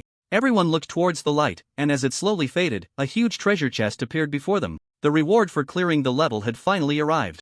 Abyssal Supreme Tower has been successfully cleared. Abyssal clearance rewards will be automatically distributed based on kill contribution. Everyone gathered around the treasure chest and worked together to open it. A golden light burst forth, blinding everyone momentarily. The chest was filled with countless summer coins, along with various other resources and equipment items. The kill contribution leaderboard was displayed, automatically ranking based on damage contribution and support contribution. On the leaderboard, Shi-chan was undoubtedly in first place for kill contributions, accounting for 80%. The mechanic, the magician, and Saikiki were tied for second place, each with a contribution of 10%. The remaining soldiers, having joined the battle later, were ranked lower on the kill contribution leaderboard. However, the soldiers did not mind the results. Their main responsibility was to eliminate the dangers of the abyss. Upon seeing the kill contribution leaderboard, Saikiki was quite shocked. I can actually rank second? Saikiki looked at the people around her, her face flushed with embarrassment. Of course you deserve that second place, the mechanic said. If it weren't for you, I and Ainen would have probably just died at Sox's hands. Exactly, Saikiki. Your support skills were also crucial, Shi-chan added. Saikiki smiled happily. Well, I guess I'll reluctantly accept this ranking. After everyone divided the resources from the treasure chest, Shi-chan received 10 skill point books, 2 million summer coins, and many other materials. As everyone left the Supreme Tower, Shi-chan and Saikiki stepped outside and found the area around the Supreme Tower packed with people. Li Dongyan approached. Shi-chan, we meet again. Thank you very much for your significant contribution during this crisis, Li Dongyan continued. Shi-chan waved his hand. Don't mention it, I was just here to clear a dungeon. Saikiki looked towards the back of the crowd and spotted a familiar figure in the sea of people. Dad? Saikiki exclaimed, then squeezed through the crowd towards her father. Saikiki's father, Xiaosong, stood sternly at the back of the crowd, gazing at Saikiki from a distance, followed by a group of attendants. Saikiki ran up to Xiaosong. Dad, why are you here? 2. Xiaosong's expression was serious. The abyssal situation at the Supreme Tower is so severe. I happened to hear from the butler that you were going to tackle the Supreme Tower today, so I came to take a look. Kiki, you did well this time. Xiaosong's eyes were filled with expectation. Saikiki smiled slightly. Don't say that, Dad. Fortunately, Shi-chan is here, otherwise, this situation wouldn't be the same. Oh? Shi-chan? Xiaosong recalled, is he the one who took you to level up in the Loring Forest last time? Dad, your memory is really poor, Saikiki said. It's only been a few days, and you've already forgotten someone else's name. Xiaosong coughed seriously. Go find Shi-chan, I want to meet him. Hearing this, Saikiki's eyes became a bit timid. Don't worry, I'm not trying to make things difficult for him, Xiaosong said. I'm just curious about this young man. With that, Saikiki finally felt relieved. Alright, Dad, wait for me a moment, I'll go find Shi-chan. After saying this, Saikiki turned and squeezed back into the crowd. As she turned, the serious expression on her face relaxed. He patted his chest and let out a long breath. Sir, it's really great that the young lady returned safely, the butler said. Xiaosong wiped the sweat dripping from his forehead, sighed boldly. This girl really worried me to death. It turned out that Xiaosong had asked Li Dongyan to synchronize the battle situation to him. He had seen the entire process of the battle with Sox and was anxious in his heart. But at the same time, Shi-chan's performance in battle had left a deep impression on Xiaosong. That young man named Shi-chan, I must meet him this time. Shi-chan was squeezed by the crowd, and the road was blocked. Suddenly, he became the hero who resolved the crisis, naturally receiving the crowd's adoration. Saikiki squeezed back to Shi-chan's side from the crowded group. Saikiki? Why are you back again? Shi-chan asked. There are so many people here, you should hurry back. Silly, come with me. Saikiki pulled Shi-chan's hand. My dad wants to meet you. Who? Shi-chan was taken aback by Saikiki's words. My dad. Saikiki repeated. Shi-chan's mind turned for a moment. Could Saikiki's father be the legendary warlord leader of the Pearl River War Zone? Shi-chan swallowed hard, not expecting to meet such a prestigious person. Saikiki pulled Shi-chan and made a path through the crowded people, with Shi-chan following closely behind. In no time, Saikiki brought Shi-chan to Xiaosong's side. Shi-chan sized up the middle-aged man in front of him. The man had a serious expression, stood tall, and his simple clothing revealed an extraordinary aura. Uncle Xia, hello. I am Saikiki's classmate, Shi-chan. Xiaosong seemed to exude an invisible pressure, making Shi-chan feel overwhelmed. Hello, Shi-chan. Thanks to you, Saikiki was safe during these 2 dungeon crises, Xiaosong said. Shi-chan awkwardly smiled. No, it's because I often took Saikiki to the dungeons that she got into danger. I'm really sorry. About that, Chen, I saw the entire process of your battle just now, Xiaosong said. Eh? Dad, how did you see that? Xia Kiki exclaimed in shock. Xiaosong smiled slightly. Li Dongyan is my subordinate. If I want to see the battle footage, I just need to ask him to synchronize it for me. After saying this, Xiaosong patted Chen's shoulder. Chen, I formally invite you to our home for dinner, Xiaosong said seriously. Thanks to you taking care of Xia Kiki, I must repay this kindness. Chen waved his hands in a panic. Uncle Xia, you're being too polite. We're comrades, how can you say I took care of Xia Kiki? It's actually mutual care. Xia Kiki patted Chen's head. Silly, don't be so polite. Then Xia Kiki leaned close to Chen's ear and whispered, silly, if you refuse, it would mean you're not giving my dad face. Hearing the demon's whisper, Chen couldn't help but swallow. Since it's Uncle Xia personally inviting me, I will accept this favor, Chen said. Xiaosong smiled slightly. Oldly, let's go. The butler opened the car door for Xiaosong, then immediately opened the door for Xia Kiki and Chen. Chen got into Xiaosong's sedan, and after the driver confirmed everyone was seated, they set off from the location. After an hour's drive, Chen arrived at the Xia family's estate. The car slowly passed through the wrought iron ornate gate, winding along the cobblestone driveway deep into the heart of the estate. The sunset's afterglow reflected in the car window, and Chen's gaze was drawn to a meticulously trimmed French-style garden, where lush green trees intertwined with colorful flowers, creating a captivating scene. Occasionally, a few ancient sculptures stood among them, as if telling the long history of the estate. Beyond the garden, an elegant Baroque-style building came into view, its pale yellow exterior appearing particularly warm under the sunset, and the tall floor-to-ceiling windows reflected glimmers of gold, seemingly heralding the entrance into a world full of stories. As the vehicle came to a stop, Chen's heart involuntarily quickened with the anticipation of the unknown about to unfold. The car slowly drove past the wrought iron ornate gate, winding along the cobblestone driveway deep into the heart of the estate. Chen found himself somewhat lost in thought. Indeed, the places where the wealthy lived were different. Xia Kiki, sitting beside Chen, noticed him staring out the window in a daze and waved her hand in front of his eyes. Chen, don't space out, Xia Kiki said. We're about to get out of the car. Only then did Chen snap back to reality. He twisted his neck, feeling a bit stiff after such a long ride. Everyone, we are almost there, the driver announced. The driver slowly steered the car toward a large building. From the outside, the house appeared extremely spacious. As the roll-up door opened, Chen looked inside and realized that such a large room was actually the Xia family's garage. The car slowly entered the garage, revealing a variety of luxury cars before Chen's eyes. Many of these cars were custom-made models not available on the market, leaving Chen in awe. Just as the car parked, the butler approached to open the door for Chen and the others. After getting out of the car, Chen followed the butler into the interior of the Xia family's castle. The group moved to the dining room, where Chen sat next to Xia Kiki, and the dining table was filled with other members of the Xia family whom Chen did not recognize. The butlers in the castle began serving the dishes. Xiaosong took the seat of honor at the table and spoke, everyone, please allow me the honor of introducing someone. The genius youth, Chen. Everyone turned their gaze to Chen, who awkwardly scratched his head, as he was not good at handling such situations. Fortunately, we have Chen, otherwise, this time's abyssal transformation of the Supreme Tower would have caused massive casualties. Xia Song continued. The others at the table looked at Chen while discussing among themselves. Is this boy really that capable? He doesn't look impressive. No kidding, I heard his profession is a hidden class, the first in thousands of years. Really? So hidden classes aren't a myth, they actually exist. Chen felt extremely embarrassed but tried to maintain his composure. Xia Kiki, you're setting me up, Chen whispered to Xia Kiki. I'm socially anxious, you know that. Xia Kiki chuckled. Isn't this just the perfect opportunity to help you with your social anxiety? He. Chen felt a deep sense of helplessness and focused on eating. After lunch, Chen planned to bid farewell to Xia Song and the others, returning to his place to prepare for tomorrow's duel. He approached Xia Song. Thank you, Uncle Xia, for today's hospitality. I am truly grateful. Xia Song patted Chen's shoulder. No need for that, Chen, you are the future of our great Xia. This banquet is nothing special. Uncle Xia, since the banquet is over, then don't rush, Chen. Before Chen could finish his sentence, Xia Song interrupted him. How about we have a private chat? Xia Song said. About you and Qin Jiang. Chen's pupils trembled. How did Xia Song know about his relationship with Qin Jiang? But then he thought this shouldn't be difficult for Xia Song. Chen smiled slightly. Sure, Uncle Xia, let's talk. Xia Song led Chen to the rooftop of the castle. Chen looked up at the sky. It was already dark, and the stars were faintly visible across the night sky.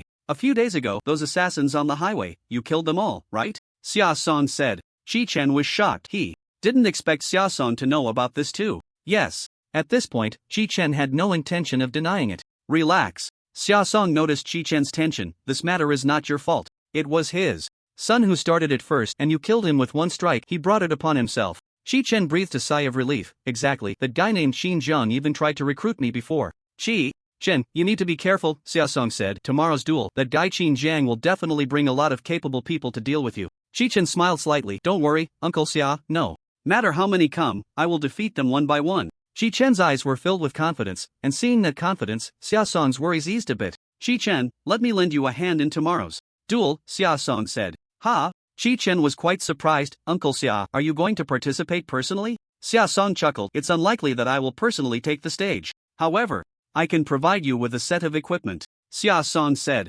After saying this, Xia Song called for the butler. Oldly, find a set of epic-level equipment for Qi Chen. Xia Song instructed the butler. As you command, sir. The butler immediately left after receiving Xia Song's order. Qi Chen quickly waved his hand. Uncle Xia, you don't have to be so polite. I'm already very grateful for the meal you treated me to. Xia Song smiled slightly. Qi Chen, for you guys, epic-level equipment is very precious, right? But for our Xia family, epic-level equipment is nothing. As the largest warlord in the Pearl River area, the Xia family had long been on campaigns against the Forbidden Zones, naturally stockpiling all kinds of equipment. Qi Chen sighed lightly and reluctantly agreed. Damn it, I'll compete with you rich people. After a while, the butler returned with several attendants to the rooftop. These attendants pushed a cart which held several boxes. Undoubtedly, the boxes contained epic-level equipment. Open them, Xia Song said. The attendants took the boxes off the cart and opened them one by one. Waves of golden light emerged and the dark night sky seemed to be filled with fireworks. Qi Chen appeared calm on the surface, but inside, he was overjoyed. He hadn't done anything and had received a complete set of epic-level equipment. Thinking back to the other day, he had spent a lot of life points and money for a rare-level equipment. Take a look, Qi Chen, Xia Song said in a calm tone. Qi Chen walked up to the boxes and began to examine the equipment that Xia Song had gifted him. This is? Upon seeing the equipment, Qi Chen felt a deep sense of disbelief. A complete set of the Challenger set appeared before Qi Chen's eyes. The Challenger set includes Challenger helmet, Challenger armor, Challenger leggings, Challenger necklace, Challenger ring. When the Challenger set is fully equipped, it activates the set effect, Unyielding Challenger. Unyielding Challenger grants a 20% damage reduction and damage bonus when the number of allies is less than the number of enemies during battle. When the number of our side is greater than or equal to the enemy's skill cooldown is reduced by 15%. No weapons? Qi Chen thought to himself but didn't dare to say it out loud. After all, the other party had given him a complete set of Challenger gear. To collect a full set of Challenger gear, one would need to run the Abyss dungeon several hundred times if luck was on their side, and here they were, just handing it over for free. It would be quite embarrassing to ask Xia Song for weapons again. Xia Song seemed to see through Qi Chen's thoughts and said, Qi Chen, I didn't give you weapons because I think that weapon of yours looks pretty good already. Qi Chen was shocked beyond belief. How did Xia Song guess his thoughts? Don't say that, Uncle Xia, Qi Chen quickly replied. I'm already incredibly grateful that you could give me a complete set of Challenger gear. Xia Song smiled slightly. Hurry up and put this Challenger gear away. I hope this set can lend you a helping hand. Qi Chen stored the Challenger gear in his backpack and then deeply bowed to Xia Song. Thank you, Uncle Xia, I can't repay your kindness. Xia Song hurriedly helped Qi Chen up. Qi Chen, don't be so polite. I'll be counting on you to take Xia Kiki along for dungeon runs in the future. Qi Chen nodded. Don't worry, Uncle Xia, I will take good care of Xia Kiki. Xia Song patted Qi Chen on the shoulder. It's getting late, and you have a duel to attend tomorrow. Oldly, let the driver take Qi Chen home a bit later. Qi Chen nodded. Uncle Xia, don't worry, tomorrow's victory will be mine. Xia Song smiled slightly. For tomorrow's duel, Xia Kiki and I will be there in person to cheer you on. After bidding farewell to each other, Qi Chen got into the Xia family's car and the driver took him to the temporary place he had rented. As soon as Qi Chen returned to his place, he immediately took out a complete set of Challenger gear from his backpack. Including the previous Wolf's End, he had once again gathered 6 pieces of equipment for each part. This meant he could once again sacrifice them to the blood sword of the Demon Abyss to gain new abilities. Qi Chen looked at the complete set of Challenger gear. It hadn't even warmed up in his hands before he was about to sacrifice it. Moreover, the set effect of the Challenger gear was quite good, perfectly suited for the duel he would face tomorrow. Qi Chen hesitated, wondering whether to sacrifice the Challenger gear. What if the new effect he obtained was not as useful as the Challenger gear's effect? That would be a huge loss. Forget it, no more thinking. Qi Chen directly sacrificed the entire set of Challenger gear along with the Wolf's End. Please, the new effect must be useful. Qi Chen prayed in his heart. The blood sword of the Demon Abyss has gained 6 special effects. which combine to upgrade into the new effect Shipbreaker. During battle, when our side's number is less than the enemy's, all attributes are doubled. When our side's number is greater than or equal to the enemy's, a 20% damage reduction is granted. Wow, what a divine skill. Shi Chen couldn't help but shout out. This sacrifice was simply a huge profit. Shi Chen cheered and jumped around in his room, and at that moment his phone received a text message. Shi Chen opened his phone to see a message from Shurian. Shi Chen, are you safe today? No one is causing you trouble, right? Don't worry, I'm very safe here. Shi Chen smiled slightly and replied to the message. Don't worry, Aunt Shurian, everything will be resolved tomorrow. The night quickly passed, and Shi Chen woke up early. Before leaving, Shi Chen consumed 10 skill point books to upgrade his skills. Soul Devouring Hand max, kill splash range expanded to 50 meters, releasing no longer consumes health. Blood Blade max, release no longer consumes health. Blood Blade attack range increased by 100%. Soon, he would head to the Black Rock Arena to compete against the hired thugs Qin Jiang had found. After Shi Chen was ready, he left for the Black Rock Arena. The Black Rock Arena is located in the abandoned Black Rock mine in the western part of the city. After the mine was abandoned, it was acquired by the trading group and transformed into a lawless land, an arena where life and death are disregarded. After an hour's drive, Shi Chen arrived at the Black Rock Arena. Before he could get out of the car, a delicately dressed girl in full punk attire gently tapped on Shi Chen's car window. Shi Chen rolled down the window and the girl greeted him. You must be Shi Chen, right? She said. That's me, what's up? Shi Chen replied. After you get out of the car, follow me, the girl said. I almost forgot to tell you, I'm your temporary agent, my name is Nicole. Shi Chen frowned slightly, he hadn't even signed up for the competition yet, so how could someone come looking for him? It must be that guy Qin Jiang who spread the news. After getting out of the car, Shi Chen followed Nicole. She led him into the Black Rock Arena. What came into view was a vast, open arena filled with a crowded audience. Shi Chen did not directly step onto the arena but followed Nicole into a room. This was the place to sign the life and death contract. Old Wu, I've brought the person, Nicole said to a middle-aged man in a suit. Old Wu turned around and looked Shi Chen up and down. You are Shi Chen, right? Old Wu asked. Shi Chen nodded, that's me. After confirming Shi Chen's identity, Old Wu took out a contract. The contract included the life and death agreement and the betting terms between the two parties. Shi Chen took the contract and read it carefully, focusing on the betting terms. Combatants, Qin Jiang, Shi Chen, Qin Zhan's victory condition, kill Shi Chen, Qin Zhan's victory reward, Shi Chen's life. After reading Qin Zhan's victory conditions and rewards, Shi Chen couldn't help but exclaim how shrewd it was. In this competition, even if Qin Jiang lost, the only thing he would lose is money. And money, for someone as wealthy as Qin Jiang, is nothing at all. Then, Shi Chen looked at the terms regarding himself in the contract. Shi Chen's victory condition, defeat all of Qin Jiang's side, Shi Chen's victory. Reward, Qin Jiang will give up his grudge against Shi Chen. Witness, trading group. After finishing the contract, Shi Chen asked Old Wu a question. How can I know the validity of this contract? Shi Chen inquired. What if that guy Qin Jiang doesn't abide by the contract? Old Wu smiled slightly. Don't worry, Shi Chen. Our trading group is not to be trifled with. Once one party violates the contract, our trading group will immediately impose sanctions on the breaching party. Shi Chen asked in confusion. What kind of sanctions? Old Wu chuckled. You don't need to worry about that, Shi Chen. The lightest punishment will lead to ruin. Shi Chen was taken aback. Does the trading group really have such far-reaching power? Shi Chen, don't hesitate. Hurry up and sign the contract, Nicole said, leaning closer to him. Shi Chen glanced at Nicole. It's not you who will be competing, so you must not be worried. I'm putting my life on the line for this bet. Nicole tilted her head and smiled, bringing her face close to Shi Chen's. Who told you? I don't have to risk my life? Shi Chen replied matter-of-factly. Aren't you so-called agents just pushing us to sign contracts and then fight? In the arena? After we sign the contract, you get your commission. If we lose our lives, you just find the next person. After hearing Shi Chen's words, Nicole shook her finger at him. Shi Chen, our lives are tied together, you know? Shi Chen showed a look of disdain and cursed. What the hell are you talking about? You agents really have no shame. Is it really necessary to be so unscrupulous just to make money? Old Wu looked at Shi Chen and said, Shi Chen, Nicole isn't lying to you. After saying that, Shi Chen displayed an electronic contract to Shi Chen. After reading the electronic contract, Shi Chen was greatly shocked. The player agents in the Black Rock Arena are closely tied to the players' lives. However, for every victory a player achieves, the agent can earn 3 million in rewards. Shi Chen looked at Nicole in disbelief, while Nicole maintained a natural expression. See, I told you I wasn't lying, Nicole said playfully. Are you crazy? This is a matter of life and death. Shi Chen stepped in front of Nicole, speaking with intensity. Money can be earned again, but life is only one. Nicole extended her index finger, poking Shi Chen's chest, slowly pushing him away. Without money, what's the point of living? Nicole said with a smile. Come on, handsome, now is not the time to argue with me. Nicole continued, there are already people waiting for you in the arena.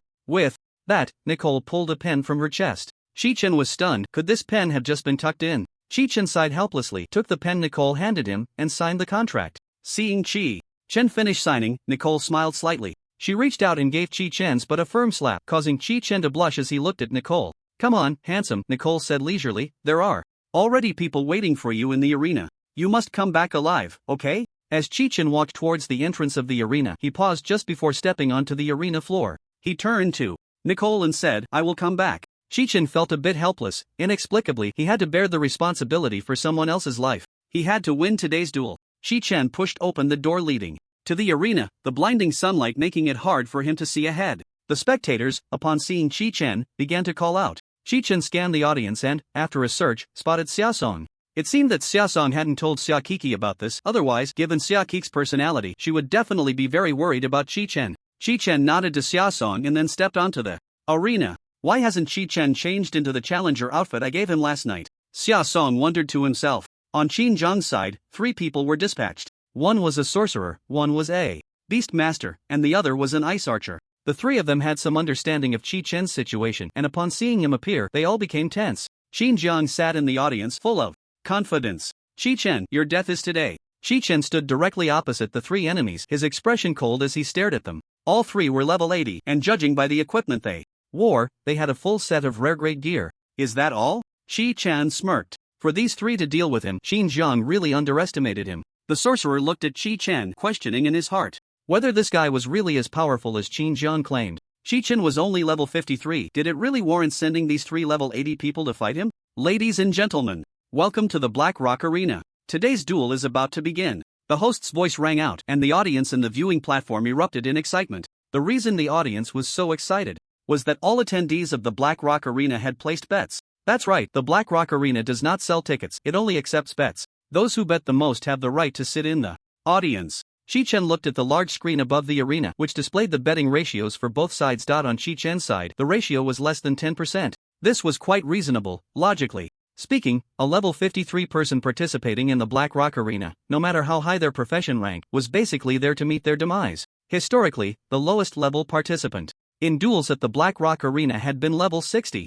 Chi-Chen's appearance this time set a new record for the lowest level in the arena. There are still people willing to bet on me. It seems there are quite a few gamblers, Chi-Chen thought to himself. Of course, he couldn't say that outright, as Xiaosong was also in the audience. Today's duel features the genius youth Chi-Chen, the host announced, and the audience erupted in cheers. The hired muscle from the Qin family. The audience cheered again. I declare, duel begins. As the duel commenced, Chi-Chen did not immediately make a move, but stood still, observing the 3 opponents before him. The spellcaster was chanting incantations, and the next moment, he slapped his right hand on the ground, causing a magic circle to unfold. This magic circle covered the entire arena, and upon seeing this, Chi-Chen immediately checked his status bar to confirm that he had not been afflicted with any debuffs. The ice archer also tentatively launched an attack towards Chi-Chen, who summoned a blood clone to shield himself. The blood clone was struck by an ice arrow, losing just over 200 health. However, the blood clone was afflicted with a slow debuff, reducing its movement speed by 40%. The Beastmaster summoned 3 male lions, charging at Chi-Chen.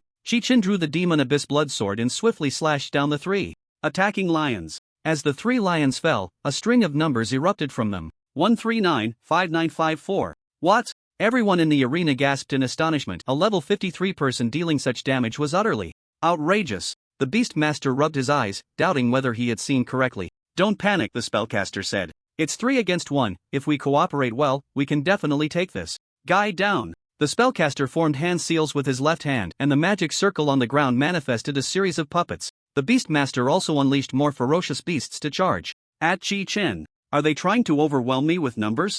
Chi-Chen scoffed. The next moment, he activated multiple blood clones, summoning over a dozen of them. He had no intention of getting entangled with the opponent's summons. Instead, he aimed to strike directly at the heart of the matter. Seeing this, the ice archer drew his bow and shot an arrow into the sky. The next second, a rain of ice arrows fell from above. Chi-Chen's blood clones struggled to fend off the falling arrows but were still hit. Although the arrow rain didn't deal high damage, it slowed down both Chi-Chen and his blood clones. Observing this, Chi-Chen commanded his blood clones to unleash blood blades towards the opponents. A dozen blood blades flew towards the 3 opponents, but the spellcaster cast a spell, and a portal opened, causing the blood blades to vanish into it. Seeing this, Shichen tentatively activated the soul-devouring hand, only to find that after being slowed, the speed of the soul-devouring hand had also decreased, allowing the three opponents to easily evade it. The beasts summoned by the Beast Master continued to attack Shichen, but he remained unfazed. The enemy had 3 members, which was a numerical advantage, but Shichen's health had already doubled. The opponent's attacks felt to him like mere scratches. Shichen did not intend to waste time with them. He commanded one of his blood clones to transform into a blood pool and move towards the 3 opponents. The spellcaster and his companions had never encountered such a situation and were momentarily stunned. This guy? How did he turn into a pool of blood? The Beast Master said in disbelief. Be careful, don't step in that pool of blood, the spellcaster warned. However, the Beast Master's brain seemed to stall, failing to register the spellcaster's warning. The spellcaster and the ice archer jumped aside, leaving only the Beast Master standing in place to eye. In the next moment, the blood pool moved beneath the illusion beast Master's feet, and he felt a wave of heat. Illusion Beast Master's health -33247222.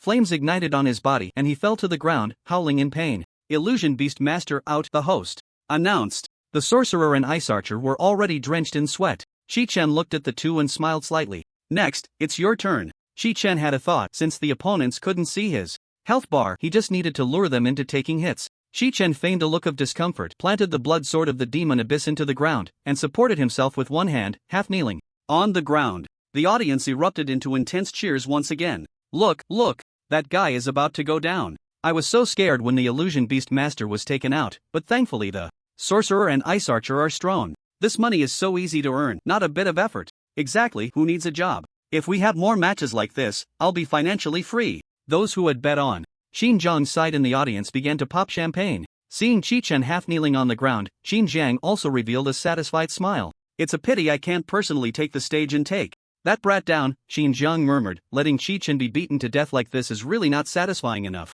In the arena, the sorcerer noticed Shichen half kneeling and relaxed his guard slightly. The remaining time of the pain domain was running out. He had to increase his output and quickly take down Shichen. Who knew what outrageous moves this monster would make once the negative buffs disappeared? With that thought, the sorcerer drew a katana from behind and approached Shichen's direction. Sorcery, demon/enchantment. The sorcerer activated his skill, and the katana in his hand was covered with black markings. Each of his subsequent slashes would deal massive magical damage. The audience in the stands was once again invigorated. In their eyes, the moment of conclusion was approaching. The sorcerer quickly moved in front of Shichen and saw Shichen's eerie smile behind the blood sword of the demon abyss. Shichen murmured, "Finally, you fell for it." The sorcerer realized something was wrong and hurriedly tried to jump back to create distance. But a massive ghostly hand reached up from the ground, gripping him tightly. The sorcerer couldn't break free at all. What? This guy faked his death. No honor in battle. Stupid sorcerer, why did you go up to attack? Just stay back and wait for the ice archer to come and clean up. The audience erupted once more.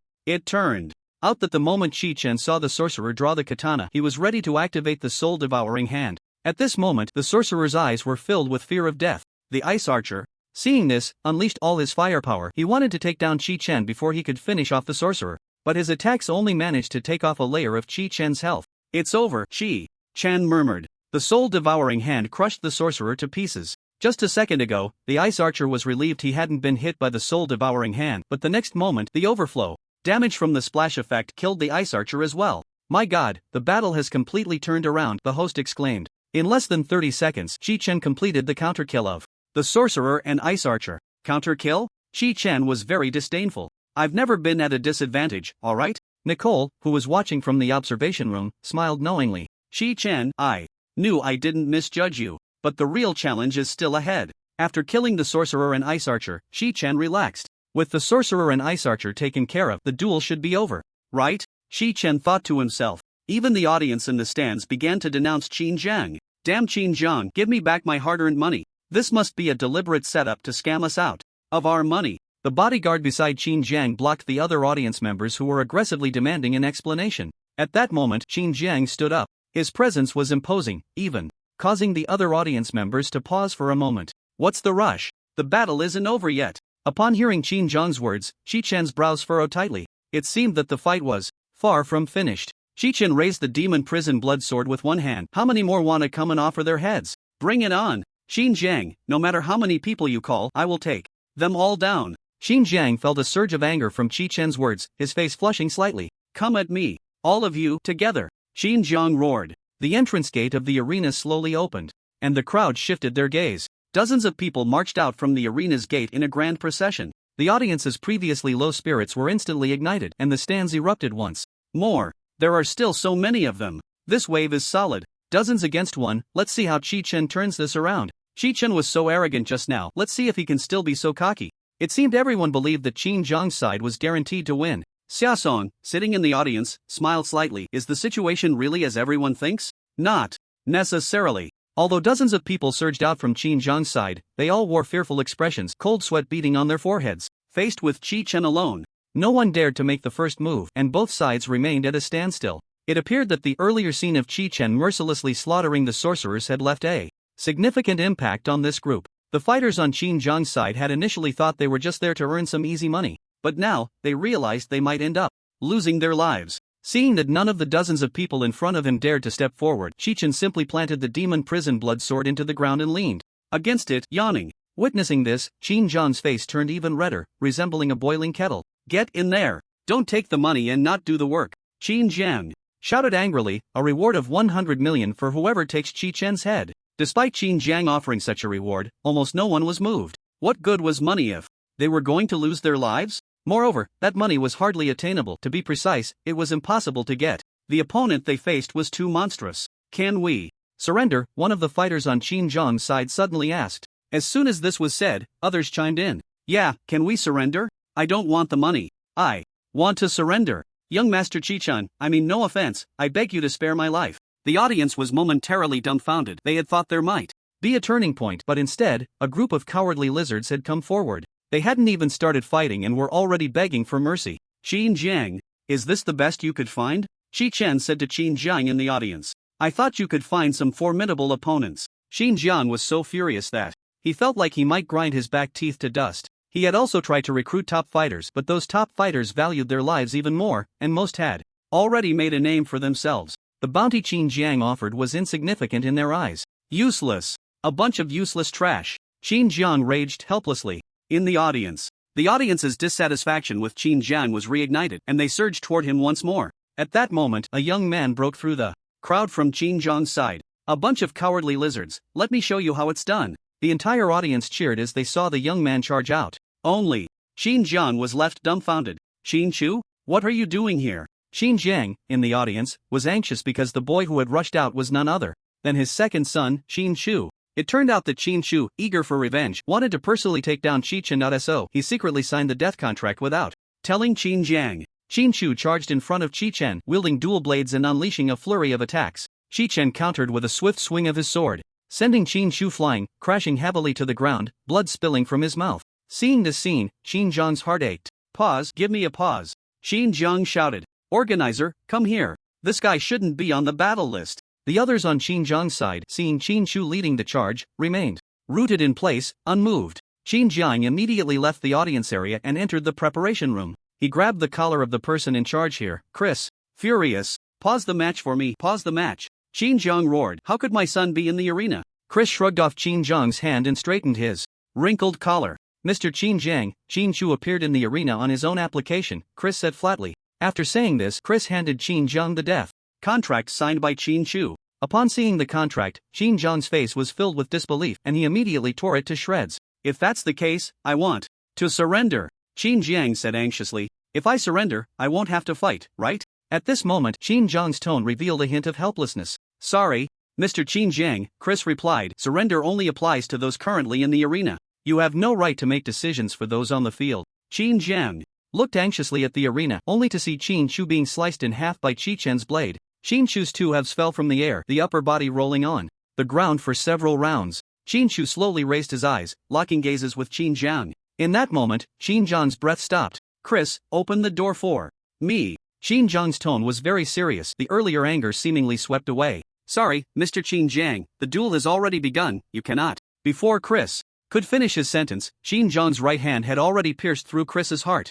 At that moment, Qin Zhang's nails had become as sharp as a beast's claws. After living such a luxurious life for so long, I almost forgot what I used to be like, Qin Zhang murmured. Having come this far, these hands have no idea how much blood they have stained. Qin Zhang glared fiercely at the other staff in the preparation room, and everyone immediately felt a strong sense of murderous intent. Despite this, no one dared to act recklessly and opened the door to the arena for Qin Zhang. Open the door and let him in. Just then, a voice came through the headsets of all the staff in the preparation room. This is quite a rare show, isn't it? On the other side, in the arena, on the Xinjiang team's side, everyone has defaulted to surrender, the host announced. They will automatically face the penalty of having all their assets confiscated. A chorus of boos erupted from the audience. Fuck you, refund us. You beasts, do you deserve the support of people like us? You dogs, may you not die a good death. The members of the Xinjiang team all breathed a sigh of relief. No matter what, their lives were finally saved. Qichen smiled slightly. This farce is finally over.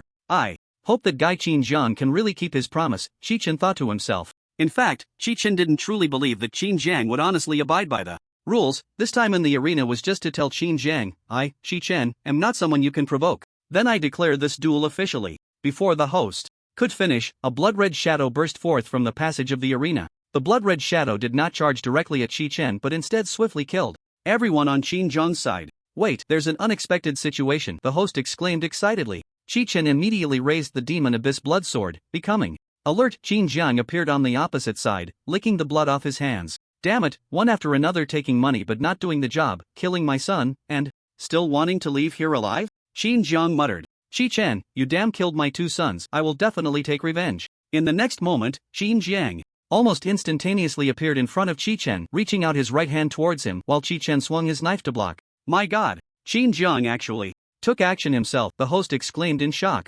Everyone here is in for a treat. We can actually witness the Southwest bully, Xinjiang, taking action. Personally, Xia Song in the audience couldn't sit still, standing up with a look of disbelief. That old man actually took action himself. Can Qichen withstand it? Xia Song worried in his heart. Generally, people like Xinjiang who have reached the peak of their lives would not personally engage in battle. If defeated, everything they had accumulated in the first half of their lives would be lost. The most humiliating part is that if killed, all their possessions would be transferred to the opponent. Qichen stepped back, carefully observing Xinjiang's attributes. This guy's level had astonishingly reached 180. Name: Xinjiang, occupation wolf.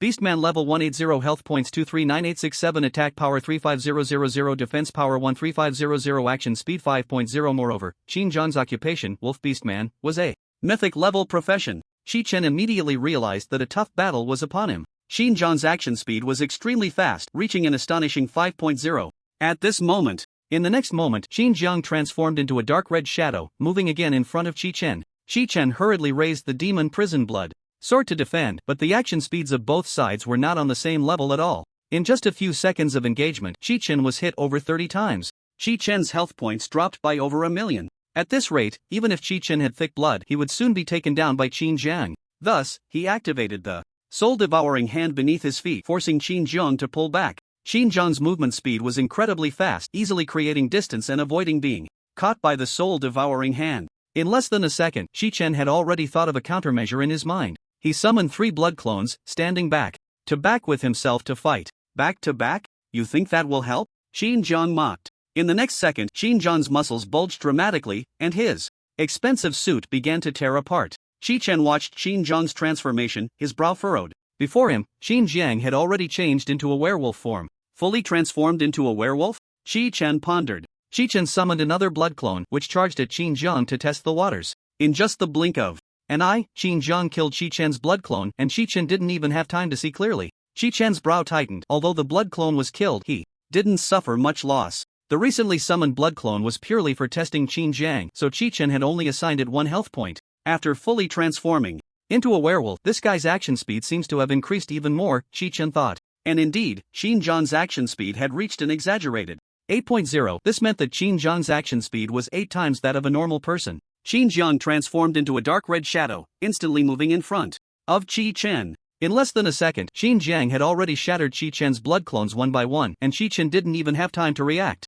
Force 2, Qichen transformed into a blood pool to avoid Xinjiang's continuous attacks. Seeing Qichen transform into a blood pool, Xinjiang quickly created distance. Qichen, you won't even touch a hair on me, Xinjiang taunted. I want to thoroughly torment you. Currently, Xinjiang holds the advantage, and the audience in the stands erupts in cheers. They all dislike Xinjiang, but when it comes to money, even dislike turns into fondness. However, a faint smile appears on Qichen's face. Xinjiang, I heard you're quite the runner? Qichen thinks to himself, then I'll make sure you have nowhere to escape. In the next moment, Qichen continuously summons blood clones. The life value of these blood clones is set to 1 point by Qichen. Seeing this, Qin Jiang immediately retaliates. For every clone Qi Chen summons, Qin Jiang kills one. Although Qin Jiang can take out 8 of Qi Chen's blood clones in a second, it seems Qi Chen's summoning speed is slightly faster, and the blood clones keep appearing one after another. Qin Jiang's class talent is entirely focused on speed and attack, with no area of effect abilities. With Qi Chen summoning blood clones continuously, Qin Jiang simply can't keep up. Why does this guy keep summoning clones that are so easy to defeat? Qin Jiang wonders. As he kills Qi Chen's blood clones, the number of Qi Chen's blood clones keeps increasing. In the next moment, summoning circles for the soul-devouring hands appear all over the arena floor. Only then does Qin Jiang realize what Qi Chen is planning. Qin Jiang stops his attack and immediately tries to dodge backward. But the ground is already covered with summoning circles for the soul-devouring hands, and Qin Jiang has nowhere to escape. Forced to act, Qin Jiang can only jump into the air. In the next second, the soul-devouring hand grabs him tightly. What? The speedster Qin Jiang has actually been hit by Qi Chen's attack, the host exclaims. A wave of gasps erupts from the audience. It's over. I thought Qin Jiang was impressive, but it turns out he's just a loser. If I had known, I would have bet all my money on Qi Chen. Even if I had just bet 10,000, I would have made a fortune. Hee, good thing I placed my bet on Qi Chen. You guys don't know, he was the key figure in resolving the abyss of the Supreme Tower yesterday. Qin Jiang is caught by the soul-devouring hand, and since it was released by a blood clone with only 1 point of life, it doesn't deal much damage. Qin Jiang's life value drops by 5. Is that all? Bring it on. Qin Jiang scoffs. It's like being tickled. When your skill cooldown is up, that's when I strike back. Although he hasn't lost much health, the control is something he has to endure. As the control from the soul-devouring hand ends, another one grabs Qin Jiang firmly. This time, the attack from the soul-devouring hand is not as simple as just 5 points of life. The soul-devouring hand grips Qin Jiang tightly and squeezes with all its might. Qin Jiang's life value suddenly drops by 1/5. If it weren't for the effect of the mythic level necklace he wears, which allows him to take a maximum of only 20% damage from his total life value, Qin Jiang would have been left with almost no health. Qi Chen smiles slightly. He redistributes the life value of the blood clones and recalls a large number of them. In the arena, only 4 blood clones remain, and Qi Chen evenly distributes their health, significantly increasing each clone's attack power. Including Qi Chen, they can completely achieve an infinite control loop with the soul-devouring hands. Qin Jiang's expression gradually shifts from shock to fear. Am I, Qin Jiang, actually going to be defeated by a young man? Qin Jiang struggles desperately, but once caught by the soul-devouring hand, there is no way to break free. Qi Chen, let me go. I promise I won't bother you again. Qin Jiang pleads. Qi Chen ignores Qin Jiang's words, and the soul-devouring hand squeezes down once more. As it does, Qin Jiang spits out blood. Even if I can forgive you, I cannot forgive you on behalf of the innocent citizens who died unjustly in that apartment building. Qi Chen says angrily. The soul-devouring hand squeezes down again, and Qin Jiang is left with only 2/5 of his life value. Qin Jiang has completely lost his rationality, struggling with all his might. I can't die. I absolutely cannot die. I, Qin Jiang, have exhausted the first half of my life to achieve this. How can I just hand it over to this young brat in front of me? As long as I find a way to escape, I will definitely find an opportunity to swallow Qi Chen alive. But the next second, Qin Jiang only saw Qi Chen swinging the demon prison blood sword towards him. 1 strike, 2 strikes. Qi Chen completed the end of Qin Jiang. My god, Qi Chen actually defeated the invincible Qin Jiang, the host exclaimed. The audience erupted in only a few cheers, while most looked ashen, speechless. This was a carnival for gamblers, and also the apocalypse for gamblers. Those who bet on Qi Chen made a fortune. Many who bet on Qin Jiang thought it was easy money, even going so far as to borrow high-interest loans to place their bets. Now, they had to face reality. Qi Chen looked at the few people in the audience who were going wild and sighed softly. He knew in his heart that those who had won their bets, no matter how ecstatic they were now, would eventually face the day when they lost everything in a future wager. The only one who could truly take it all was this wicked Black Rock Arena. Seeing Qi Chen defeat Qin Jiang, Xiaosong nodded in satisfaction and then got up to leave. Although he made a huge profit from this bet, what truly made him happy was discovering such a genius as Qi Chen. Qi Chen put away the demon prison blood sword. This farce had finally come to an end. He dragged his weary body out of the arena and headed towards the preparation room. Qi Chen, I really didn't misjudge you, Nicole said, crossing her legs as she sat in a chair.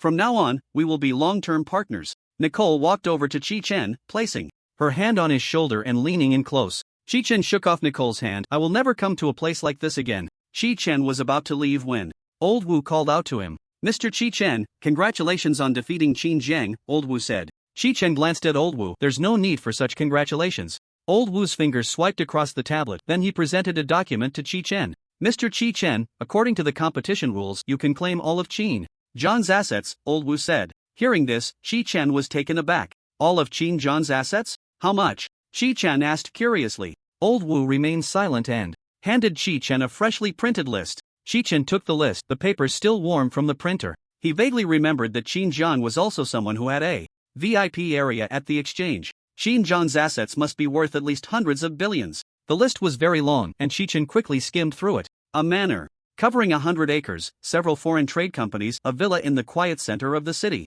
The items listed made Shi-chan dizzy. He simply shifted his gaze to the bottom of the list, where it stated the total assets were approximately 70 billion xia coins. How much? Shi-chan's eyes nearly popped out at this number. Just then, Nicole walked over. Yes, Shi-chan, you didn't read it wrong, Nicole said with a charming smile, slowly speaking. A total of 70 billion xia coins in assets. Shi-chan's mind was a bit foggy. He hadn't yet realized that he had become one of the top tycoons in the entire southwest region. Thank you so much, Shi-chan, Nicole said. I originally thought making 5 million would be enough. I didn't expect there to be such a pleasant surprise. Shi-chan frowned and looked at Nicole. What do you mean by that? Shi-chan asked, confused. Nicole smiled slightly. According to the rules, agents are entitled to 5% of the earnings.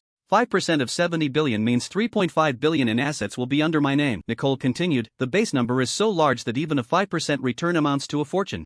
Mr. Shi-chan, please sign at the end of the list once you confirm everything is correct, Old Wu said. Our exchange group will fully cooperate with you. With that, Old Wu handed over a pen. Shi-chan took the pen from Old Wu without a moment's hesitation and signed his name on the list. If he had hesitated for even a second, Shi-chan would have doubted whether something was wrong with his mind. After signing, Nicole was overjoyed. She suddenly hugged Shi-chan tightly and kissed him on the cheek. Shi-chan was momentarily at a loss, his cheeks flushed. Shi-chan, you are truly my lucky star, Nicole exclaimed. And Nicole, please let go of me. Shi-chan stammered. Seeing Shi-chan's shy demeanor, Nicole smiled mischievously. Not only did she not let go, but she hugged him even tighter. Shi-chan, which part of the assets are you going to give me? Nicole said sweetly, or how about I choose for myself? In fact, Nicole already had a target in mind. What she wanted was the most core asset of Qinjiang, the fluorite mining company. Fluorite mining is the only company qualified to mine fluorite in the fluorite mining area dungeon. The price of a piece of fluorite ranges from 30 to 50,000 summer coins, and fluorite mining can collect dozens of pieces in a single day. It could be said that as long as she used this 3.5 billion to acquire a portion of fluorite mining shares, Nicole's account would have a continuous influx of summer coins every day. However, Shi-chan seriously pushed Nicole away. You have no choice, I will transfer 3.5 billion into your account, Shi-chan said solemnly. Hey, Shi-chan, you. Nicole did not expect Shi-chan to be so resolute. Before she could even bargain, Shi-chan had already completed all the paperwork. Although he didn't know what Nicole wanted, Shi-chan was clear that she must have her own little calculations. After signing all the agreements, Shi-chan left the Black Rock Arena. Nicole watched Shi-chan's departing figure, her cheeks puffed up in anger. Shi-chan, just you wait. As soon as Shi-chan stepped out of the Black Rock Arena, he saw Xia Song. Xia Song smiled and nodded at Shi-chan, who smiled back and walked towards him. Uncle Xia, I defeated Qin Jiang, Shi-chan said. I really didn't expect him to participate personally. Xia Song smiled slightly. That guy, I thought he had matured a bit with age. But he still acted like a young man, easily getting carried away. This time he finally crashed. The butler opened the car door for Shi-chan, and Xia Song immediately gestured for him to enter. Let's go, Shi-chan.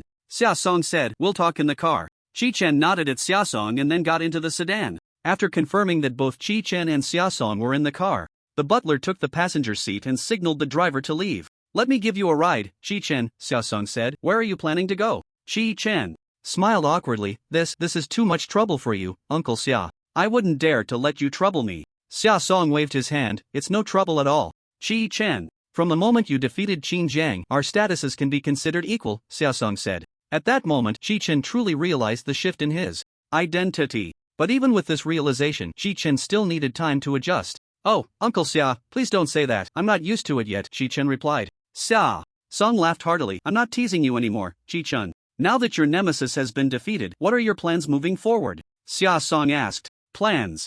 Moving forward? Shi-chan pondered. Of course, it's to enter the North Sky Academy. So much had happened during this time that Shi-chan almost forgot his long-standing goal. Great, Xia Song said. Then I look forward to your performance in the United Martial Arts examination. Don't worry, Uncle Xia, I've got the top spot in this year's joint military exam secured, Shi-chan said confidently. After an hour's drive, Xia Song dropped Shi-chan off near Shiryan's temporary residence. After bidding farewell to each other, Shi-chan hurried into the villa to find Shiryan. Shiyen was pacing back and forth in the living room, her heart filled with worry for Chi-chen. "Aunt Shiyen, I'm back." Upon hearing Chi-chen's voice, Shiyen rushed to the door. The moment she saw Chi-chen, tears of excitement streamed down her face. "Silly child, have things been resolved?" Chi-chen nodded, and seeing Shiyen's worried expression made his heart ache. Shiyen laughed through her tears and reached out to ruffle Chi-chen's hair. "Silly child, don't get into such big trouble again in the future. Let's not talk about that for now, Aunt Shiyen. Come on, I'll take you to our new home,"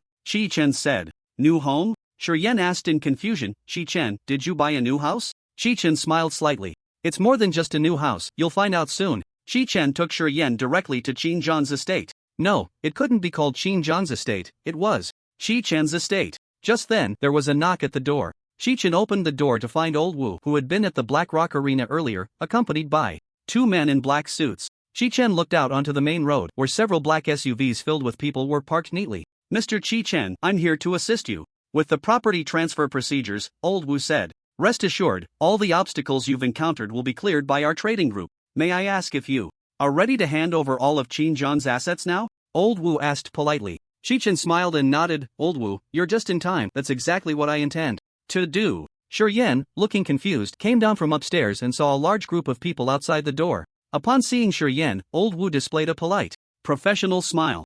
"Chi-chen, who are they?" Shiyen was still somewhat worried, concerned that Chi-chen hadn't truly resolved everything. Chi-chen smiled slightly.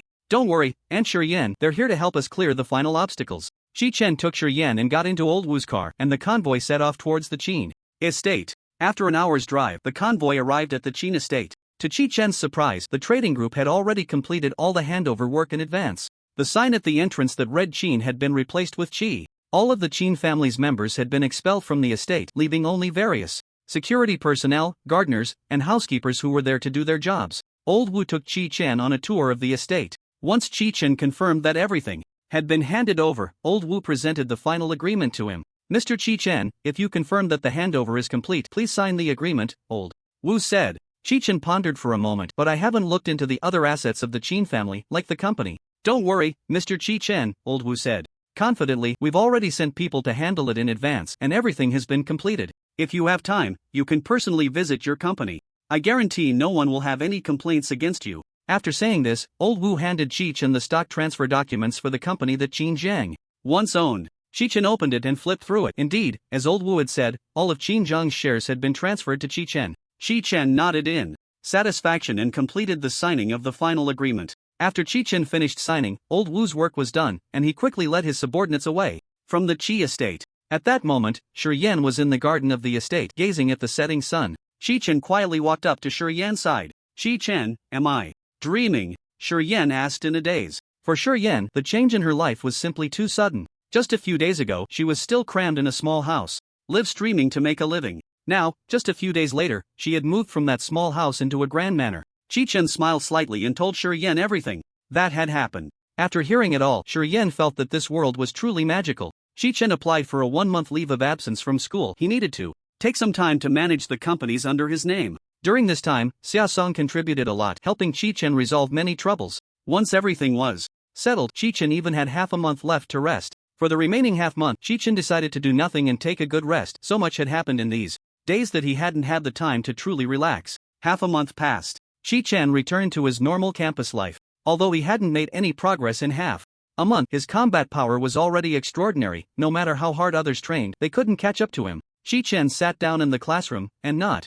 long after he settled in, a familiar and annoying voice rang in his ears. "Yo yo yo, isn't this Chi-chen? Haven't seen you in a month, how did you get so weak?" The speaker was Zhou Yong. He swaggered over to Chi-chen and began checking his level. Over the past month, he had been grinding daily, reaching level 25 just to have a good laugh at Chi-chen. But as soon as he saw Chi-chen's level, he was dumbfounded. This guy hadn't been to school for a month, how was he already level 53? Chi-chen looked at Zhou Yong with disdain, almost forgetting about this person. This guy had even hired someone from the Assassin Alliance to assassinate him before. Chi-chen walked up to Zhou Yong and said, "Zhou Yong, you hired someone from the Assassin Alliance to kill me, didn't you?" Zhou Yong was taken aback. "What are you talking about? Who would be bored enough to do that?" Zhou Yong denied it 3 times. At times like this, the more one explains, the more it shows their guilt. Chi-chen sighed and patted Zhou Yong's shoulder. "I'll give you a chance, don't do such things in the future." Chi-chen said coldly. He really didn't want to entangle himself with such a person anymore. He just wanted to focus all his energy on the upcoming joint martial arts exam. With less than a month left until the exam, Chi-Chen didn't want to waste time on other matters. Chi-Chen, you finally made it. At that moment, Xiaokiki entered the classroom and greeted Chi-Chen.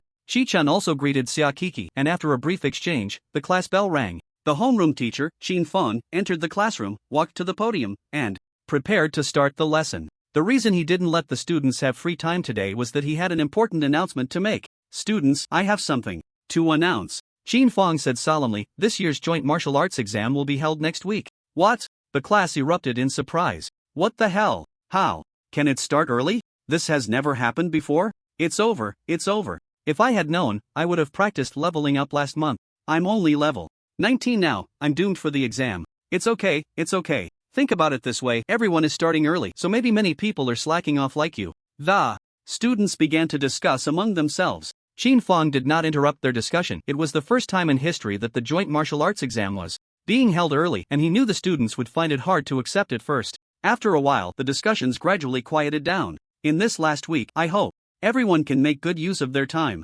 Qin Feng said. Next, I will explain the exam content to everyone one by one. Qin Feng turned on the projector, and a PPT appeared. The exam is divided into 3 stages, he said seriously while displaying the PPT. The first stage is the damage testing phase. During this phase, everyone will undergo a damage testing assessment, Qin Feng explained. The PPT then displayed the exam scene where combat-type professions recorded damage on wooden stakes, while support professions applied buffs and debuffs to test combat scores. In this stage, the maximum score is 30 points, with the specific score determined by ranking. The second stage is the Dungeon Breakout Exam, Qin Feng continued. The Dungeon Breakout Exam, in short, involves all students teaming up in pairs to participate in dungeon raids. The faster the completion, the higher the score, with a full score of 30 points, again determined by ranking. The final stage is the Martial Arts Exam and the written test, Qin Feng announced. The Martial Arts Exam is the most important of the 3 exam components. All combat candidates will engage in 1v1 duels to determine the strongest. The written test is designed for support professions, which, as the name suggests, involves writing a test paper. This part has a maximum score of 40 points, also divided according to ranking. After listening to Qin Feng's explanation, the classmates began to discuss among themselves. Well, at least the scores are based on rankings. There should be many people like me who are slacking off during this time. I heard that if the total of the 3 scores reaches 60 points, getting admitted to university will definitely not be a problem. Come on, there's still a week left, let's go. Chi-Chen seemed indifferent to the exam content. No matter what the exam was about, he was confident he could achieve a good score. Since the scoring criteria are based on rankings, even if his opponents were all the candidates from the entire Southwest War Zone, there probably weren't many who could beat him. With this thought, Chi-Chen felt full of confidence. This time, I, Chi-Chen, am here to break records. After explaining the exam content, Qin Feng earnestly urged everyone to make the most of the remaining time to improve. Once he finished his advice, he allowed everyone to practice freely. The classmates immediately rushed out of the classroom. Even the laziest ones were stirred by the tense atmosphere of the upcoming joint martial exam. Only Chi-Chen remained seated, unmoved, staring blankly out the window. Silly, what are you still doing? Aren't you going to make good use of this last bit of time to grind some dungeons? Xiaokiki didn't leave immediately but turned to ask Chi-Chen. Her thought was simple, she wanted to cling to Chi-Chen for an easier and more relaxed dungeon run. It wasn't that Chi-Chen was unwilling to move, he was contemplating which dungeon to tackle next. Suddenly, an idea struck him. Xiaokiki, can you ask your dad if we can join his Legion's raid? Chi-Chen said to Xiaokiki. What? Xiaokiki exclaimed in shock, a Legion raid? We probably aren't qualified for that. Since the abyss descended, the land available for human survival has been continuously compressed, which is why walls have been built on the outskirts of urban areas to guard against sudden invasions by abyssal creatures. Consequently, the lands eroded by the abyss have gradually become unknown, and the original intention of forming legions was to establish organizations of like-minded individuals to expand human living territory. Generally, only those who have graduated from university, learned basic combat skills, and have some practical experience can join a legion and participate in raids. It's fine, Xiaokiki, aren't you reassured with me around? Chi-Chen said. Xiaokiki bit her lip, thought for a moment, and then decided to agree. She took out her phone from her pocket, left the classroom, and called Xia Song. Moments later, Xiaokiki returned to the classroom, looking confidently at Chi-Chen. Chi-Chen, my dad agreed to take us to participate in the Legion's expedition, Xiaokiki said. As soon as he heard you were coming, he immediately agreed. Great! Chi-Chen exclaimed. The last time they went to the outskirts, Chi-Chen was still a novice, too afraid to venture far from the city. This time, following the Legion on the expedition, he would surely be able to go much further. Chi-Chen and Xia Kiki set off immediately to find Xia Song. Half an hour later, they arrived at the headquarters of the Xia family Legion. At that moment, Xia Song and a group of Legion soldiers were planning the upcoming expedition. "Dad, look who I brought," Xia Kiki said as she entered the room, addressing Xia Song, who was discussing plans. Everyone turned their gaze to Chi-Chen, revealing puzzled expressions. Seeing this, Xia Song introduced Chi-Chen to the group. "Everyone, this young man is the genius who defeated Xinjiang." Chi-Chen, Xia Song said solemnly. Upon hearing this, the crowd looked at Chi-Chen with newfound respect, their curious eyes scanning him up and down. "Oh, Uncle Xia, please don't call me a genius," Chi-Chen said awkwardly. "I just got lucky and happened to have a decent class." "Xia Song, are you serious?" a member of the Legion said. "This kid is only level 30. Xia Song nodded and smiled slightly. "Absolutely true. From this day forward, Chi-Chen will officially join our Legion." Xia Song suddenly announced this decision to everyone. Chi-Chen was stunned. No one had mentioned this to him before. Everyone present was a high-ranking member of the Legion. Xia Song's sudden announcement of someone joining naturally displeased some, and the Legion's third-in-command, Li Jun, looked particularly unhappy. "Xia Song, if you want to let this Chi-Chen join, shouldn't it go through the Legion's trials first?" Li Jun said. "Otherwise, those who honestly pass the trials to join the Legion will be dissatisfied." Xia Song looked at Li Jun. "If you have any doubts about Chi-Chen, you can challenge him right here. I believe that with so many people present, they will be able to see whether Chi-Chen is qualified to join our Legion." This statement put Li Jun in a difficult position. If he didn't fight, it would seem cowardly. But if he did fight Chi-Chen, and this guy really had the strength to defeat Xinjiang, the confrontation would be quite challenging. Li Jun stood up. "Since Captain Xia has said so, Chi-Chen, let's have a match."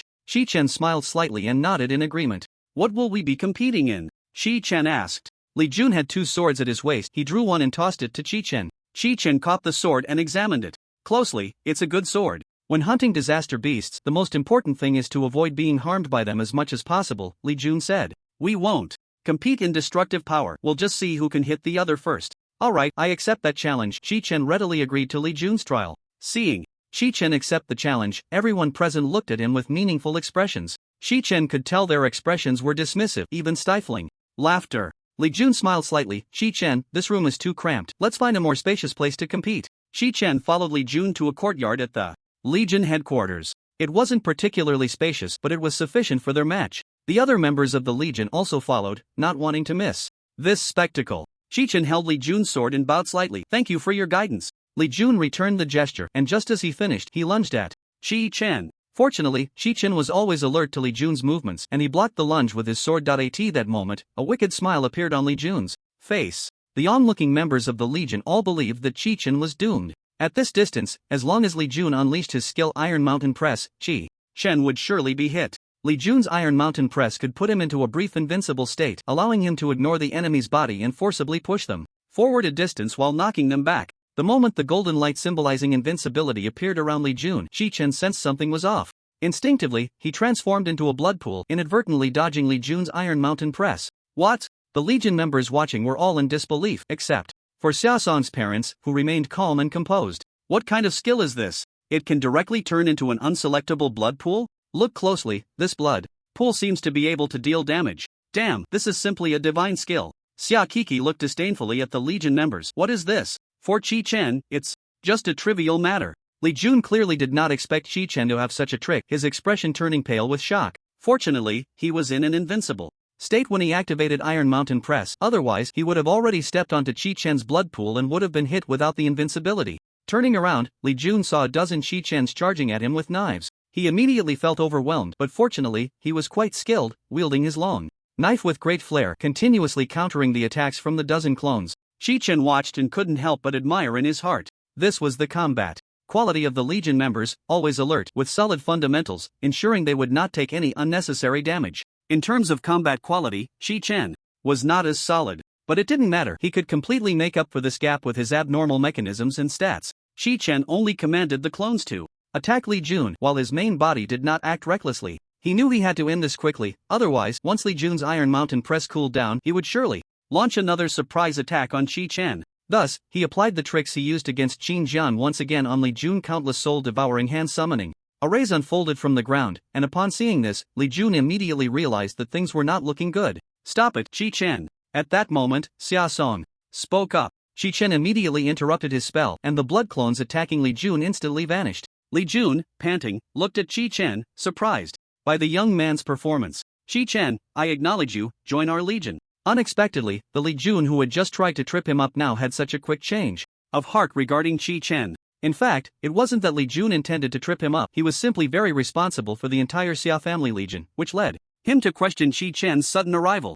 Chi-Chen smiled slightly and returned Li Jun's sword. From their earlier exchange, Chi-Chen could tell that Li Jun had not used his full strength and had only employed a small skill to test Chi-Chen's temporary reaction. Is there anyone present who has any objections to Chi-Chen's joining? Xia Song asked. No one present had any objections to Chi-Chen's joining. Seeing that there were no protests, Xia Song continued, in that case, let's continue discussing the upcoming expedition plan. Everyone nodded in agreement with Xia Song's decision. Chi-Chen and Xia Kiki, as ordinary members of the Legion, were not yet qualified to join the high-level discussions. But that was fine. Chi-Chen didn't want to overthink things. His goal this time was simply to be a fighter, gaining experience and accumulating attributes. By the afternoon, the high-level discussions of the Legion concluded, and they decided to raid the southern Forbidden Zone, delving into the unexplored giant tree forest. Chi-Chen and Xia Kiki were assigned to the third squad managed by Li Jun. After everyone was ready, they set off to raid the southern Forbidden Zone. The Legion split into 3 routes for the expedition, ultimately converging in the central area of the giant wood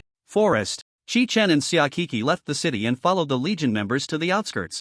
Chi-Chen and Xia Kiki were not very familiar with the others in the Legion, so they walked together. It seemed that the other members of the Legion were in the same situation, walking with those they knew. Since the Legion did not frequently organize expeditions, the members naturally did not often gather together. They would only occasionally meet during organized raids. Not far from the city, they encountered some low-level wild monsters. With a single cast of Soul Devourer, Chi-Chen easily eliminated all the low-level monsters in the surrounding area. The members of the squad became interested in this new addition to the Legion and gathered around to chat with Chi-Chen. Hey, buddy, new here? I haven't seen you before, one of them asked. Which university did you graduate from? With your level, did you finish all your exams early? Chi-Chen awkwardly scratched his head.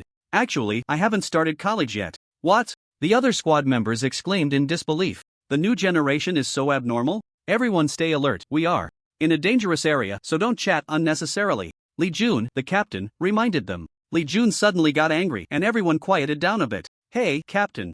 We haven't gone far, they're just low-level monsters. It's fine to chat a little, said a roving gunner. Li Jun walked up to the roving gunner and glared at him fiercely. In an expedition, the worst thing is people like you. Li Jun said harshly, danger always strikes unexpectedly. Just then, a distress call came through Li Jun's walkie-talkie. Team 4, requesting support from Team 5. We've run into big trouble. Hurry! The voice from the walkie-talkie reached the ears of the other squad members. Everyone showed expressions of disbelief. How is that possible? We haven't gone far and an entire team is in trouble, the roving gunner said. Those who could join the Xia family legion were all elites. An entire team being in a tough battle indicated that they had encountered very powerful monsters. Li Jun frowned. I told you all to stay vigilant during the expedition. Everyone, follow me to support Team 5. Li Jun commanded. The entire Team 3, over 100 strong, turned around and headed to support Team 5. Silly, could something serious happen? Xia Kiki worried. Her concern was not unfounded. Compared to the other members of the Legion, Xia Kiki lagged far behind in both level and combat experience.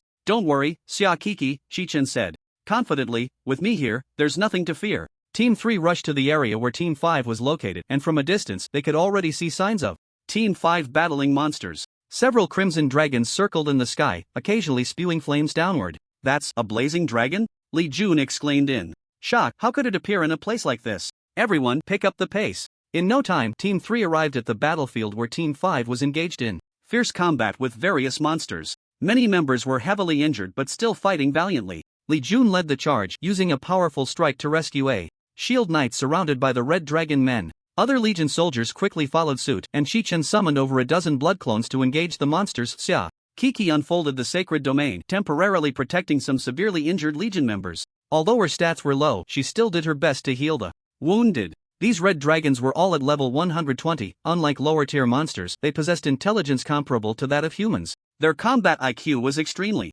high, making them particularly troublesome in actual combat. The roaming gunslinger drew 2 revolvers and began firing at a red dragon in quick succession. To his surprise, the red dragon skillfully dodged the gunslinger's shots using its agility, and just as the gunslinger was reloading, another red dragon lunged at him. From behind. Not good. The gunslinger realized the gravity of the situation too late. At this distance, he had no chance to evade. At that moment, Chi Chen's blood clone intercepted the red dragon's attack, then countered with a blood blade, completing a kill. Focus, listen to the captain, and don't underestimate these monsters, Chi Chen said to the gunslinger. Only then did the gunslinger take things seriously, concentrating fully on the monster before him. Just then, several blazing dragons unleashed flames toward the group. Get behind me! At that moment, the shield knight charged forward, shield in hand. Nearby, several people quickly positioned themselves behind the shield knight, who raised his shield, and in the next second the illusionary large shield blocked the torrent of flames. As the blazing dragon's attack ended, the red dragon's assault followed closely. Chi Chen couldn't help but marvel. Encountering troublesome monsters in the wild was far more thrilling than grinding in dungeons. Follow my orders. Form a barrel formation. Those who can use ranged attacks focus on the flying blazing dragons, while the rest concentrate on the red dragons, Li Jun commanded. The group immediately formed a barrel formation with ranged attackers in the center and melee members on the outer edges, while support roles were positioned between the ranged and melee members. With the formation in place, the threat from the red dragons was significantly reduced, allowing the ranged members to focus on the flying blazing dragons. Chi Chen activated his invincible mode, making it as easy as mowing grass to kill these red dragons. With a single soul-devouring hand, several red dragons fell around him, and the excess damage splashed onto some of the lower flying blazing dragons, taking them down as well. Well done, Chi Chen, Li Jun praised. The morale of the Legion members soared as they shifted from passive defense to active counterattack, quickly neutralizing the red dragon's offensive. The red dragons retreated in defeat, and a portal opened, with the red dragons stepping into it and vanishing. The 3rd and 5th squads assessed the casualties. No one had died, 7 were severely injured, and over 30 had minor injuries. The Legion members took a moment to rest. What bad luck, said Su Song, the captain of the 5th squad. We haven't even gone far, and we already run into red dragons. And blazing dragons? This expedition seems a bit too turbulent, Li Jun remarked, feeling a twinge of anxiety after hearing Su Song's words. Such a situation is indeed rare, Li Jun murmured. He recalled that the last time they encountered high-level monsters so close to the city was during a raid 5 years ago. That expedition had plunged the entire legion into the encirclement of abyssal apostles, resulting in heavy casualties. A few managed to break free from the encirclement, and those who survived then had almost all risen to high ranks within the legion. The entire legion had nearly been wiped out, forcing them to start recruiting from scratch. We need to report this matter to Captain Xia Song immediately, Li Jun suggested to Su Song. Su Song nodded in agreement with Li Jun's assessment. Meanwhile, Chi Chen had killed quite a few high-level monsters, all around level 120, earning a substantial amount of experience. Chi Chen's level shot up to 55. And his health reached 17 million points. Chi Chen felt secretly pleased. While others were diligently grinding through dungeons, he had found a faster way to level up. Xia Kiki had also leveled up several times, but she wasn't as happy as Chi Chen. Noticing the frown on Xia Kiki's face, Chi Chen asked, "What's wrong? You've leveled up so much and you're still not happy?" Chi Chen teased. Xia Kiki sighed. "I feel so weak, I can't help at all. My level and attributes aren't enough. I feel like I'm holding everyone back." Chi Chen rubbed Xia Kiki's head. "Don't think too much about it. We're here just to grind for experience. As for your safety, don't worry, I've got it covered. Everyone, gather," Li Jun suddenly commanded. Everyone immediately stopped resting and assembled in front of Li Jun once. "This raid is over, we will return immediately," Li Jun continued. "Ha!" Upon hearing Li Jun's words, everyone voiced their doubts. "We've barely gone anywhere, and we're already turning back? No way, I was hoping to kill more monsters to complete the Adventurers Association's tasks." Faced with the crowd's skepticism, Li Jun quietly said, "We are returning to the wall to defend. A large number of abyssal creatures are about to attack."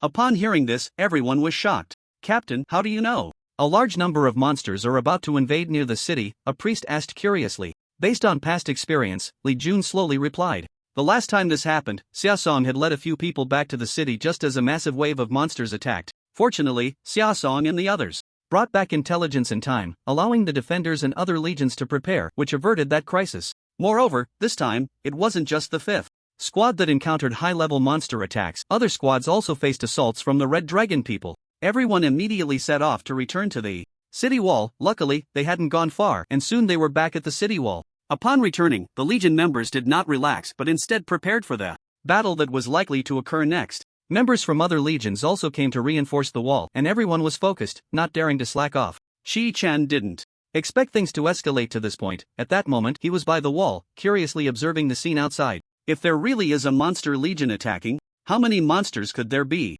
Chi Chen thought. This way, he could not only level up quickly but also accumulate a lot of attributes. Chi-Chan rubbed his hands together in anticipation. After a while, the other members of the Xia family legion returned, and everyone was ready to face the monster attack. Sure enough, as the legion's higher-ups had predicted, portals opened up in the area 200 meters from the wall. The Red Dragon Warlock was the first to step out of the portal, followed by waves of Red Dragon people and Flame Dragons rushing out, heading straight for the wall. Seeing this scene, Xia Song reminisced about the past. This scale is just like a few years ago. Thankfully, I didn't lead the legion further forward, Xia Song thought. Everyone, listen to my orders, don't act recklessly, focus on defending the wall, Xia Song commanded. The legion members were ready, and Chi-Chen tightened his grip on the blood sword of the abyss. As the Red Dragon Warlock issued commands, the Red Dragon Legion roared and surged toward the city. Members capable of ranged attacks continuously intercepted the incoming tide of Red Dragon monsters. Despite everyone's efforts, the sheer number of monsters was overwhelming, and some managed to reach the base of the wall.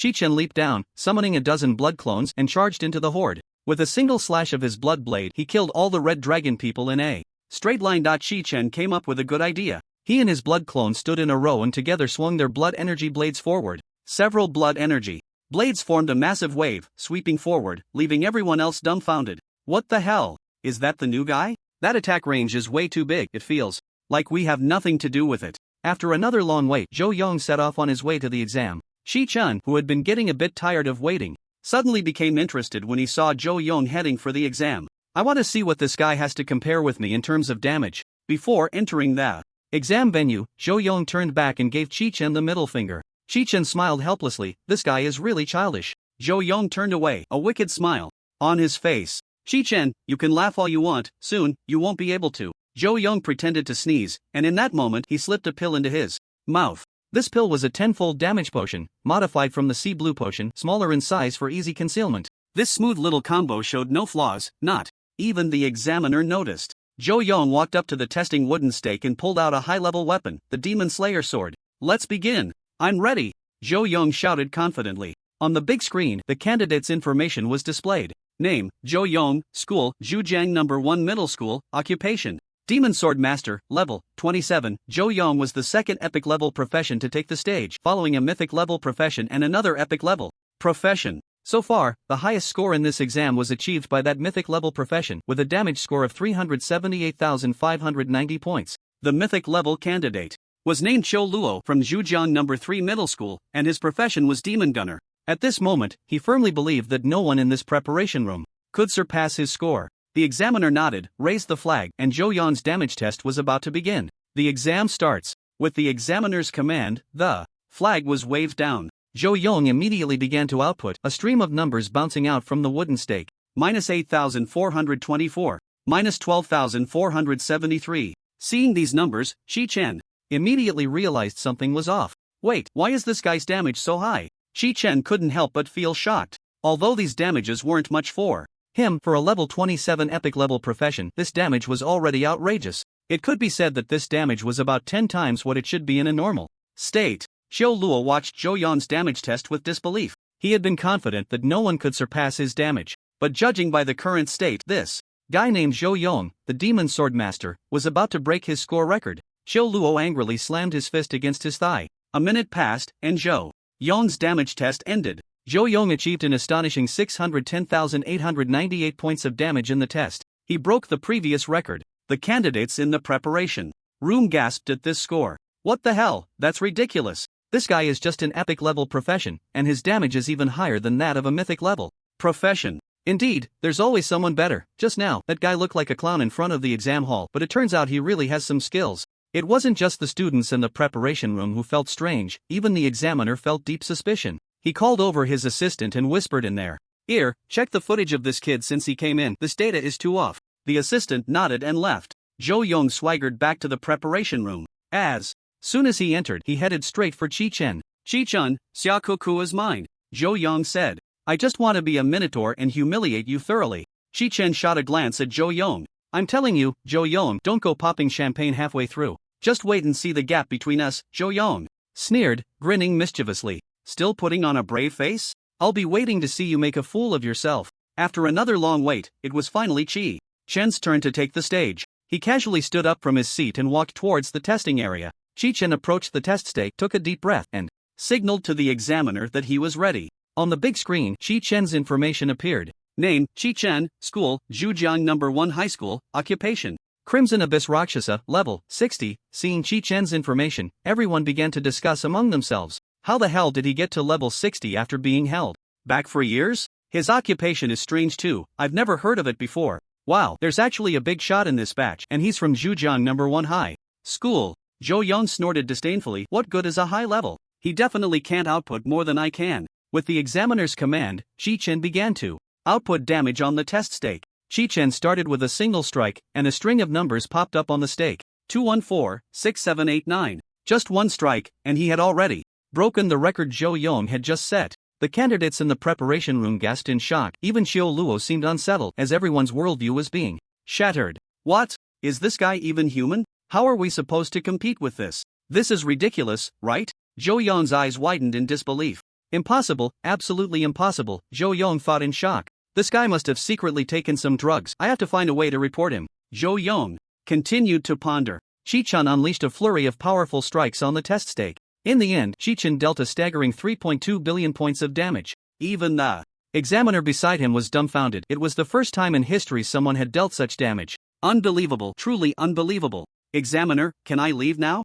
Chi-Chen asked. The examiner looked at the young man before him with newfound respect, stunned for several seconds before processing what Chi-Chen had said. You can leave now. Congratulations on breaking the record, the examiner replied. Chi-Chen smiled and nodded, then returned to the preparation room. As soon as he stepped back into the preparation room, he was met with envious gazes from everyone. Big shot, can we add each other on WeChat after the exam? Your skills are so cool, I'm completely mesmerized. Just then, Zhou Yong squeezed his way in front of Chi-Chen. Chi-Chen, don't think I can't see through your tricks, Zhou Yong blared at Chi-Chen, speaking viciously. You must have taken drugs secretly. As soon as the surrounding candidates heard this, all eyes turned to Zhou Yong. Chi-Chen smiled slightly. Since you say I took drugs, why don't you show me the evidence? I'm ready for a drug test anytime. Do you dare? Chi-Chen's words left Zhou Yong speechless, even feeling a bit guilty. Seeing Zhou Yong at a loss for words, Chi-Chen pressed the advantage. Zhou Yong, my score far exceeds yours, Chi-Chen said. You should fulfill the bet and withdraw from this exam. Zhou Yong turned completely red, looking furious, pointing a finger at Chi-Chen. Chi-Chen. You. What bet? I have no idea what you're talking about. Zhou Yong suddenly changed his tone and started acting like a rogue.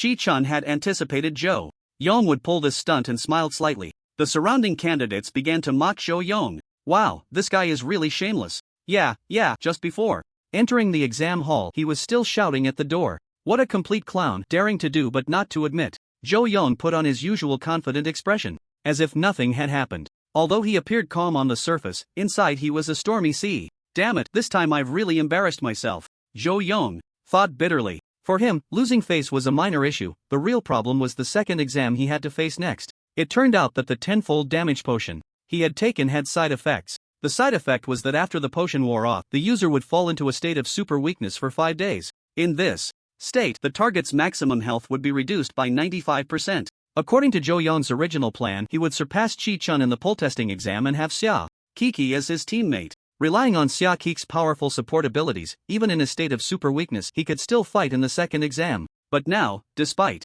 taking the potion, he still couldn't surpass Chi-Chen. Not only did he not surpass him, but he was also thoroughly beaten. Kid, I think you have to fulfill your bet now, the examiner said as he approached, accompanied by his assistant. What do you mean? What bet? I have no idea, Zhou Yong continued to play dumb. By the way, isn't this none of your business? Shouldn't you be supervising the students' exams instead of interfering with us? Zhou Yong said. The examiner smiled slightly. That's right, my duty is to supervise the candidates during the exam. I came over precisely to fulfill my duty. As soon as the examiner said this, everyone's expressions were filled with shock. Zhou Yong's expression changed subtly. He struggled to suppress his panic and tried to appear calm, but the cold sweat trickling down his forehead betrayed him. What are you talking about? I don't understand a thing. Zhou Yong's tone was no longer as firm, lacking some of its previous momentum. Still putting on a brave face, the examiner said angrily. Xiao Wu, play the video. The assistant beside the examiner took out a tablet and played a video. The content of the video was Zhou Yong secretly taking the potion before the pull testing exam. This guy really is cheating. I suspected it long ago. Even though it's an epic profession, dealing that kind of damage is just too exaggerated. How shameless, and he dares to cry thief. Zhou Yong watched the video, his legs trembling involuntarily. This video is fabricated by you. Zhou Yong still insisted. I don't admit it, I didn't take any drugs. The examiner glared at Jo Young with a serious expression.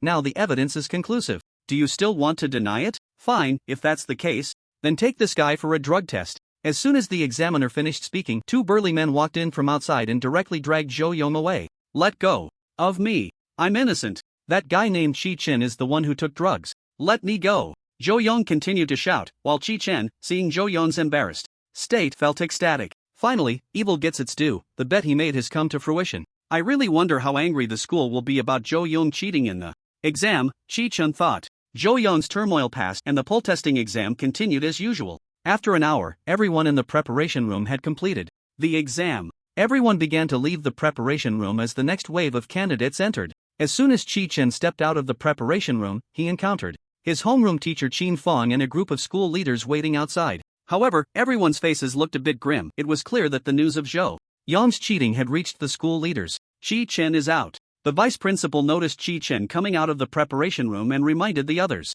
The group of teachers and leaders instantly brightened up and rushed forward to greet Chi Chen. Chi Chen, how much damage did you deal in this poll testing exam? The principal asked eagerly. I guess you must have broken the record, the principal continued. Everyone looked at Chi Chen with eager expressions, waiting for him to announce his score. Yes, I broke the record, Chi Chen said confidently. The teachers and school leaders erupted in cheers. Chi Chen, you are truly a great student, Qin Fong exclaimed excitedly. Quick, tell us, how much damage did you deal? Qin Fong continued to ask. 3.2 billion, Chi Chen said slowly. This kid really knows how to joke, the principal laughed. I'm not joking, Chi Chen replied. The teachers and school leaders, seeing Chi Chen's expression, realized he was not joking and they began to understand the seriousness of the situation. Chi Chen, is what you said true? The principal asked with some anticipation. Of course. It's true, Chi Chen answered. If you don't believe me, you can ask the examiner over there.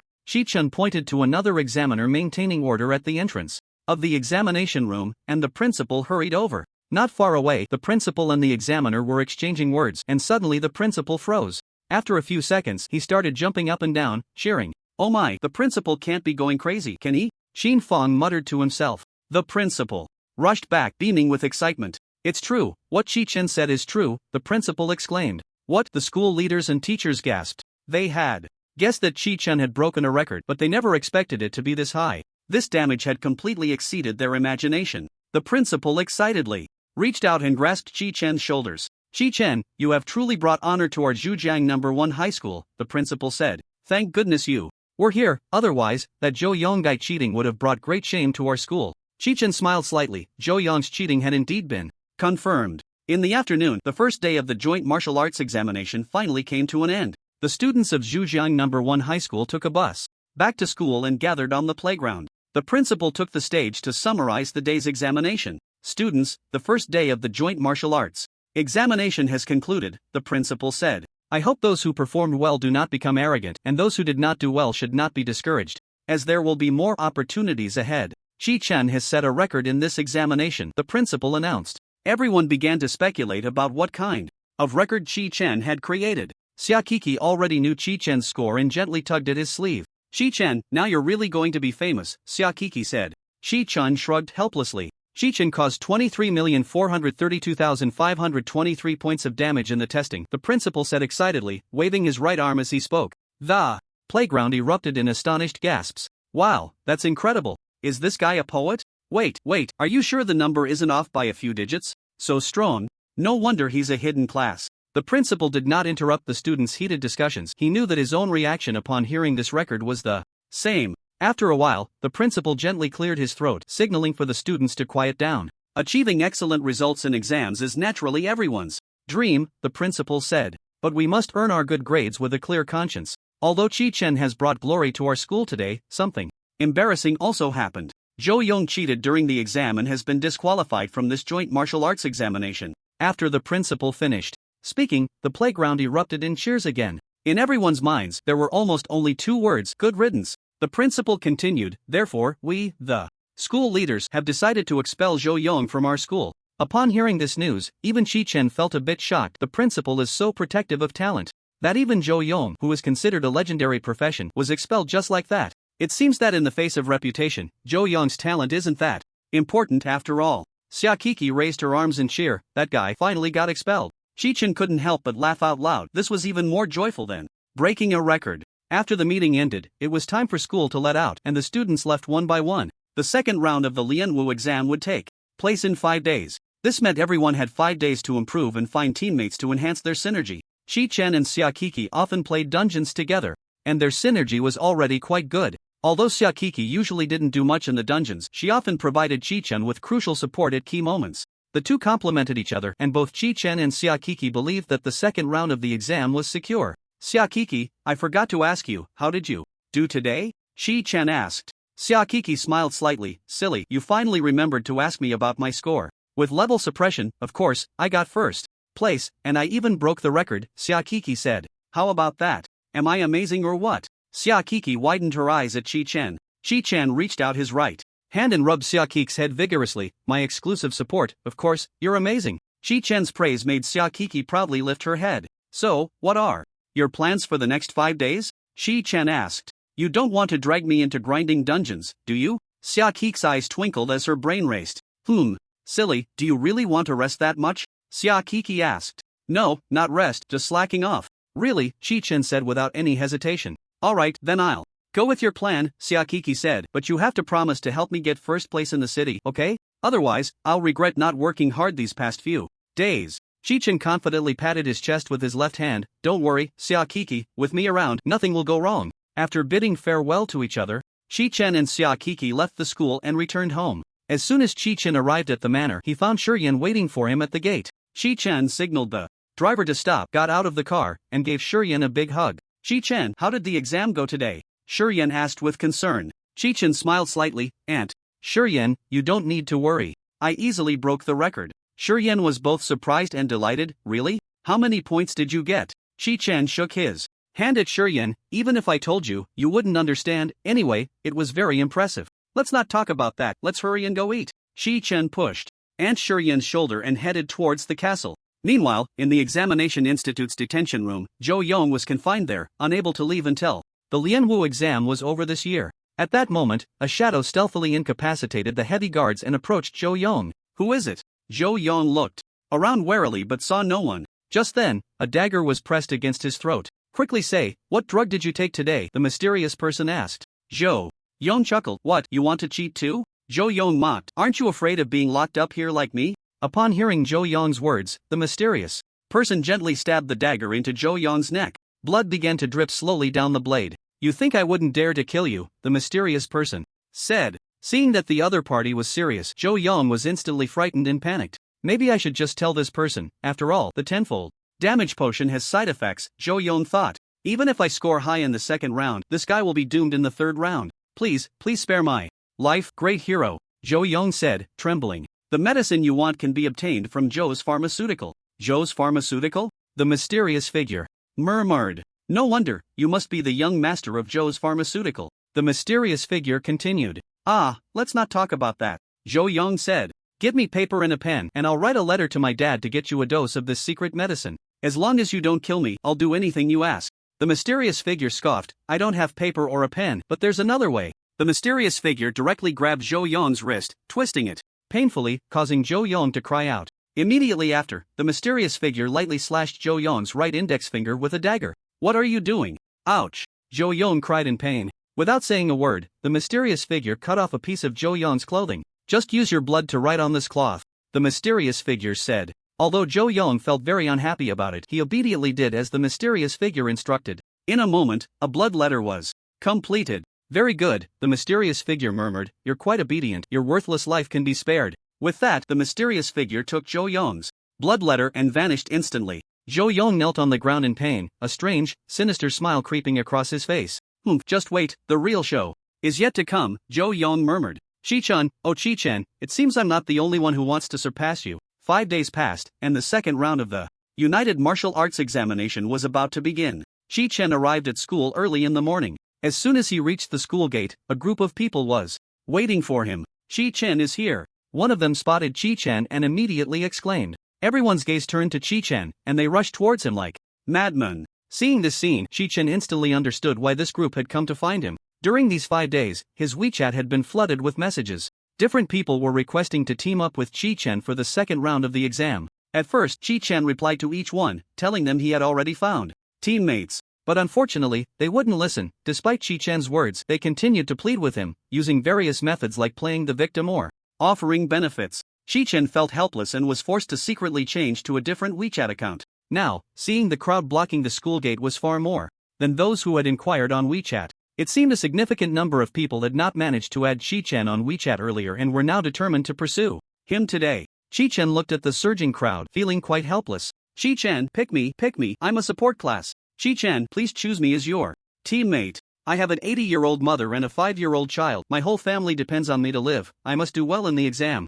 Chi-Chen, choose me. If you pick me, I'll be your girlfriend. Damn it, this is even scarier than the exam. Chi-Chen said helplessly. Seeing this, Chi-Chen immediately turned around and got back into his car. Master Chi-Chen, why are you back? The butler asked, puzzled. Let's not talk about that now. Chi-Chen urged, turn around. Head straight to the examination hall. The car started, escaping the surging crowd behind. Phew, this is just too crazy, Chi-Chen complained. Chi-Chen sent a message to his homeroom teacher, Xin Feng, informing him of his experience at the school gate and that he would head to the examination hall first. After receiving the message, Xin Feng expressed understanding and advised Chi-Chen to rest well after arriving at the examination hall. Chi-Chen's special car headed towards the examination hall, and, after an hour's drive, he arrived in front of it. Chi-Chen glanced at his watch. It was 8:30, still before the opening time for entry into the examination. Hall bored out of his mind, Chi-Chen decided to get out of the car and wander around nearby. Chi-Chen, right? A man's voice came from behind him. Chi-Chen turned around to see a delicate-looking man standing in front of him. Chi-Chen felt a sense of familiarity but couldn't recall who he was. Who are you? Chi-Chen's mind raced, but he still couldn't remember the person. The delicate man smiled down at him. I was in the same batch of candidates as you before. My name is Chou Luo. Only then did Chi-Chen remember that before Zhou Yong, the highest score in the examination room had been achieved by this man. Chou Luo was one of the few myth-level profession holders. His profession was magic gunslinger, capable of attacking with firearms enhanced with various magical effects. Hello there, did you come this early too? Chi-Chen asked. Chou Luo coldly smiled. I generally prefer to prepare in advance to avoid any mistakes. Chi-Chen, it seems you and I are of the same kind, Chou Luo said. Chi-Chen scratched his head awkwardly. Well, that's a long story. Actually, I was forced to come this early too. Chou Luo coldly smiled. Again, Chi-Chen, I just realized that your status attributes are invisible. Is that one of your profession's characteristics? Chi-Chen smiled slightly. Well, that's one of the special skills of my profession. A look of disdain gradually appeared on Chou Luo's face. Chi-Chen, although your status attributes are invisible, the score you achieved yesterday was really outrageous. Don't think I don't know what tricks you played behind the scenes. Chi-Chen frowned slightly. He had initially thought he could chat to pass the time, but it turned out the other party was here to stir trouble. What do you mean by that, Chou Luo? Chi-Chen retorted. Humph. What do I mean? Chou Luo scoffed. You should know what Zhou Yang was on yesterday, right? Chi-Chen shook his head. I don't know. TCH. Chou Luo sneered. Still pretending, huh? The examiner didn't catch you cheating yesterday, but don't think I can't see through it. Chou Luo said angrily. Even though your level is higher than others, that damage is definitely not something a normal person can achieve. Chi-Chen couldn't be bothered to argue with Chou Luo any longer and simply turned to leave. What a stroke of bad luck, getting blocked on the way to school this morning and now running into a lunatic here, Chi-Chen muttered. Watching Chi-Chen's retreating figure, Chou Luo revealed an evil smile. He slowly took a pill out of his pocket. Since you all cheated, then I won't hold back, Chou Luo murmured. The pill in his hand was not the 10-fold damage secret medicine Zhou Yong had taken yesterday, but rather the 100-fold damage secret medicine still under development by Zhou Pharmaceuticals. Rewinding to yesterday, it was Chou Luo who had found someone to go to the detention room to look for Zhou Yong. After obtaining Zhou Yong's blood letter, Chou Luo sent someone to Zhou Pharmaceuticals and found the head of the company, Zhou Wu. Upon seeing his son's blood letter, Zhou Wu was greatly frightened. Please, don't hurt my son. Zhou Wu pleaded desperately. I'll give you whatever you want. The mysterious person chuckled. Indeed. A father's love is strong, Chairman Shou. In that case, hand over the drugs your Zhou Pharmaceuticals is secretly developing. Hearing this, Zhou Wu immediately trembled as he walked to the office safe, taking out a pill from it. Here, take this. Zhou Wu handed the pill to the mysterious person. Can I see a photo of my son? The mysterious person showed Zhou Wu the photo taken of Zhou Yong earlier. Don't worry, as long as you behave, we won't harm your son, the mysterious person said. But if you don't listen, even in the examination center's monitoring room, I can easily take care of him. After obtaining the pill, the mysterious person prepared to leave, but a voice came through the earpiece. It was Chou Luo. Don't rush, Chou Luo said. This guy might have other more powerful drugs. Let's ask him. Zhou Wu wiped the sweat from his brow. He was just about to call to report to the examination institute to ensure Zhou Yong's safety. But at that moment, the mysterious person stopped, turned around, and walked towards Zhou Wu. You must have other stronger drugs here, the mysterious person asked. Zhou Wu shook his head repeatedly. No, really, there aren't any. Really, the mysterious person asked, and after saying that, he took out his phone and dialed a video call. On the other side of the video, another mysterious person, dressed the same as the one in front of Zhou Wu, grabbed Zhou Yong by the hair and yanked him up, pressing a dagger against Zhou Yong's neck. Tell me, is there any stronger drug? The mysterious person asked fiercely. Zhou Wu knelt on the ground, cold sweat pouring from his forehead. Yes, I'll get it for you right now. Zhou Wu stammered. Follow me. Zhou Wu got up and walked towards the laboratory, with the mysterious person closely following. Zhou Wu took out a red pill from the laboratory. This is the 100-fold damage secret drug, Zhou Wu said. It's not that I didn't want to give it to you before, but this drug is still in the research and development stage. The drug might come with powerful side effects. I advise you not to take it, the mysterious person said as he took the drug and put it into a jar. Sure enough, there's still something hidden. The earpiece of the mysterious person crackled with Xiao Luo's excited voice.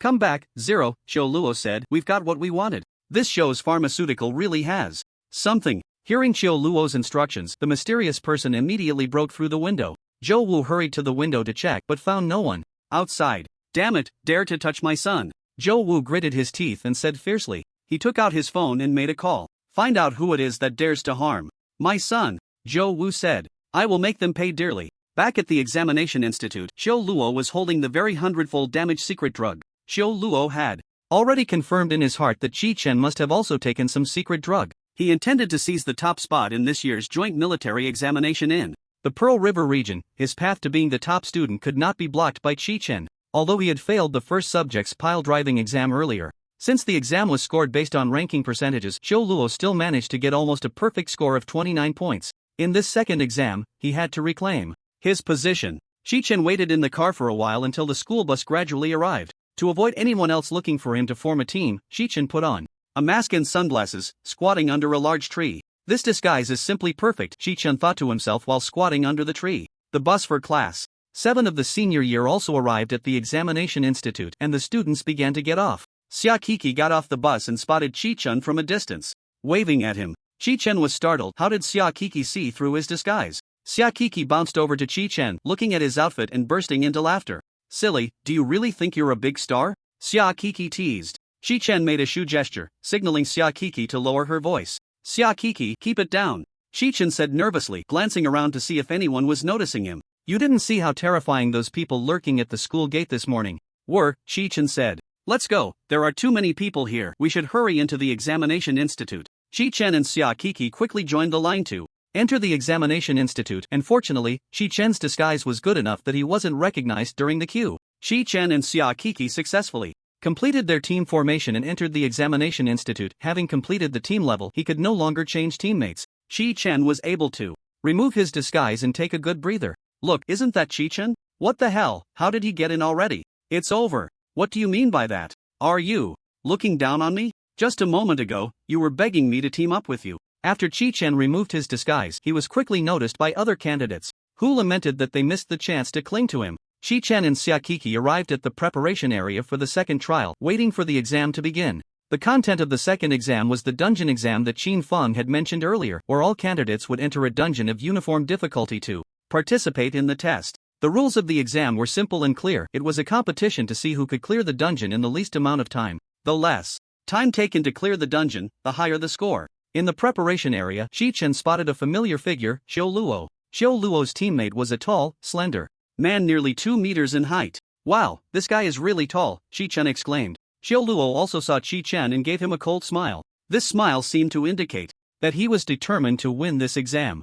Qi Chen, why are you staring over there? Xia Kiki asked. Are you secretly checking out a beauty? What secretly? Checking out a beauty, Qi Chen replied helplessly. I'm looking at that tall guy over there. Qi Chen pointed to Xiao Luo's teammate, and Xia Kiki looked over and exclaimed, so tall. The exam was about to start soon, and everyone stood in front of the teleportation portal, waiting for the exam to begin. The examiner came before everyone and announced the exam rules. Everyone, shortly you will enter the second round of the joint martial arts exam. Don't worry about safety risks. The dungeon has a built-in system that will automatically teleport anyone out if they are detected to be in danger. Remember, do not cheat during the exam. Yesterday we discovered a candidate cheating, and he is now locked in the detention room, permanently losing his qualification to participate in the joint martial Arts exam. Upon hearing the examiner mention cheating, Zhou Luo raised his eyebrows slightly. After reading the exam rules, the examiner signaled the sorcerer behind him to start the exam. The sorcerer activated the teleportation array beneath the candidate's feet, and everyone was teleported into the exam dungeon.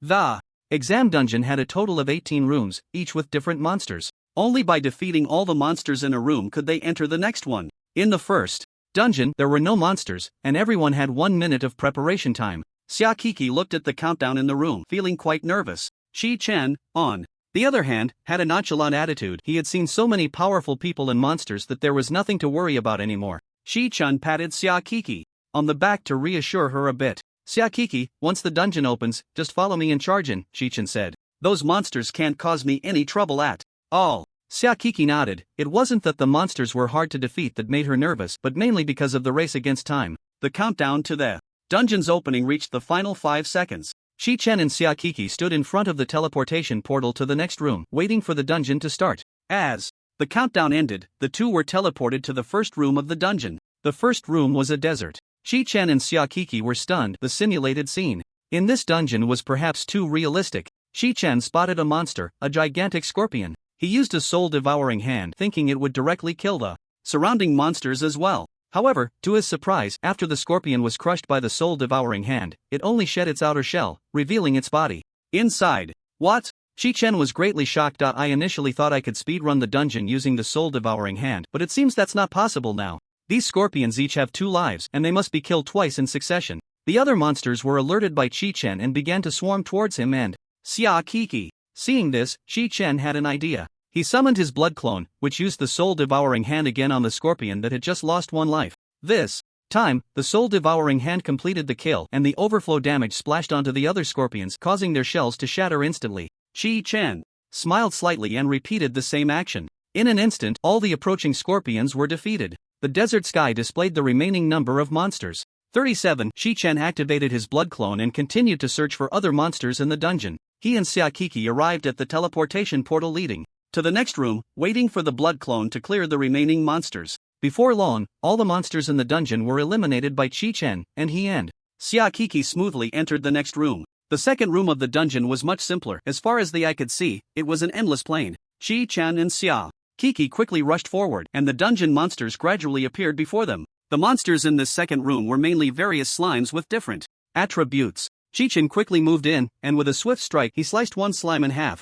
But the next second, the slime surprisingly split into 2 and continued crawling on the ground. Taking advantage of Shi Chen's momentary distraction, the slime immediately counterattacked. Shi Chen saw the slime's originally gelatinous body suddenly harden, transforming into a spiraled spike that lunged at him. Shi Chen couldn't dodge in time. In fact, he hadn't intended to dodge, and was hit by the slime's attack. Shi Chen's health dropped by 437. For someone with several 100,000 health points, this was nothing significant. What troubled him now was how to eliminate these slimes. Damn it, can this slime split infinitely? Shi Chen slashed at the slime that attacked him, and this time, it was directly chopped into pieces without splitting again. Xia Kiki quickly identified the blind spot. Shi Chen, when these slimes attack, their bodies harden. If they are killed in that hardened state, they won't split again, Xia Kiki said. Shi Chen nodded and then focused on the group of slimes. Only by seizing the moments when these slimes were attacking could he completely eliminate them. But the problem was, this made the killing speed far too slow. Shi Chen's mind raced, and he summoned nearly 100 clones. 1 clone for each slime. This way, we can solve them all quickly, Shi Chen thought. The blood clones each found a slime to deal with, waiting to counterattack when the slimes attacked. Before long, all the slimes in the room were eliminated by Shi Chen. Xia Kiki, let's go. Shi Chen called out to Xia Kiki behind him. Xia Kiki nodded and immediately kept pace with Shi Chen. The two rushed towards the teleportation portal leading to the next room, and soon they were transported to the next room. In the third room, there was only a giant stone golem. This golem could freely change its attributes, and only by using the corresponding counter-attributes to attack could they defeat it. Shi Chen and Xia Kiki stood before the golem, ready to engage. The golem roared at them while struggling to break free from its restraints. You will die, the golem bellowed angrily. Wow, this monster can talk, Shi Chen exclaimed. The level designer really put in some effort. Focus, Shi Chen, don't get distracted, Xia Kiki warned. Surrounding the golem were 7 wooden stakes, each with different attributes. By attacking the stakes continuously for 50 times, they could enchant their weapons with the corresponding attributes of the stakes. The strategy for this level is very Simple and clear, use support to attract the attention of the stone giant, and after completing the enchantment, deal damage to the stone giant. The stone giant roared, and its surface gradually turned red, flames igniting on its body. Wow, a red-hot stone giant, Chi Chen murmured. Seeing the stone giant in this state, it was clear that water attribute attacks were needed to inflict damage. Just as Chi Chen was about to attack the water attribute wooden stake, he realized that his greatsword was already enchanted with water. Chi Chen, there's no need to go through all that trouble. Xia Kiki said, don't forget, I can freely add attribute damage. Chi Chen suddenly remembered that Xia Kiki could switch the attributes of his attacks at will. Xia Kiki smiled slightly, finally feeling a sense of participation. Chi Chen hefted his large blade and roared as he swung out the blood chi blade. A blood chi blade flew straight past the stone giant, slicing it in half. The attack was effective. Chi Chen exclaimed. The stone giant crashed down. According to the original design, the stone giant had 3 phases, each switching its attributes. But Chi Chen's output was simply too high, taking it down with a single blow, something the dungeon designer had not anticipated. As the stone giant fell, a portal to the next room appeared before Chi Chen and Xia Kiki. The two looked at each other and nodded, then ran towards the portal. At this moment, their progress was astonishingly fast compared to most people who were still struggling in the first dungeon. Chi Chen and Xia Kiki arrived in the next room, their progress already far ahead. The monsters in the 4th dungeon were unremarkable, a group of dragon beasts with no special mechanics. Chi Chen smiled slightly. These monsters, lacking mechanics and only relying on stats, posed no threat to him. He targeted a dragon beast, and with a single soul-devouring hand, it was easily killed. The splash damage took out a large number of surrounding dragon beasts. I love this straightforwardness. Chi Chen exclaimed. Can the planners create more monsters like this? For ordinary players, these dragon beasts had relatively high stats and were quite difficult to defeat. But for Chi Chen, stat-based monsters were easy prey. In just a few seconds, Chi Chen cleared all the monsters in the dungeon. The easiest and fastest episode. The portal to the next room opened, and hope shone in the eyes of both Chi Chen and Xia Kiki. The next room was the final one in the dungeon. Xia Kiki, we've definitely secured first place in this exam. Chi Chen confidently said to Xia Kiki. Xia Kiki happily nodded. Hee, the feeling of riding on someone else's coattails is just too great. Let me see how far others have progressed, Xia Kiki said. Then, she took out the recorder given by the examiner before entering the dungeon, where they could see the progress of other candidates. Chi Chen, our progress is indeed fast. We've already left most people behind. Xia Kiki exclaimed in surprise. Our current progress must be. At this point, Xia Kiki's pupils suddenly shook, and she stopped. Xia Kiki, what's wrong? Chi Chen noticed something was off with her expression and immediately became concerned. Xia Kiki looked at Chi Chen in disbelief. There are actually people faster than us. That team entered the final dungeon 30 seconds ago. What? Chi Chen was greatly shocked. Who could possibly be faster than him? The figure of that person flashed in Chi Chen's mind. Without a word, Chi Chen snatched the recorder from Xia Kiki's hands to check. It really is him. Chi Chen's brow furrowed. The team ahead of Chi Chen was indeed Xiao Luo's team. Without giving Chi Chen too much time to hesitate, he immediately pulled Xia Kiki towards the portal leading to the next room. Right now, every second counted. On the other side, Xiao Luo and Ling were already battling the boss in the last room. In just a few seconds, the dungeon boss was left with only a few thousand health points. This 100-fold damage potion is indeed effective. Xiao Luo thought to himself, so this is what it feels like to mow down enemies. However, being able to instantly kill monsters didn't mean he could perform at his best during the exam. Xiao Luo had made Ling steal all the information about the monsters in each room of the dungeon before the exam, which allowed him to clear it so easily. It was akin to knowing the questions on the exam paper in advance and having the answers ready. The room boss, the Dark Mage, was struck by a heavy blow from Xiao Luo, entering a weakened state. Xiao Luo only needed to finish the job to clear the dungeon. But at that moment, the effect of the 100-fold damage potion on Xiao Luo suddenly wore off. He felt a wave of pain wash over him, and he knelt on the ground, coughing violently.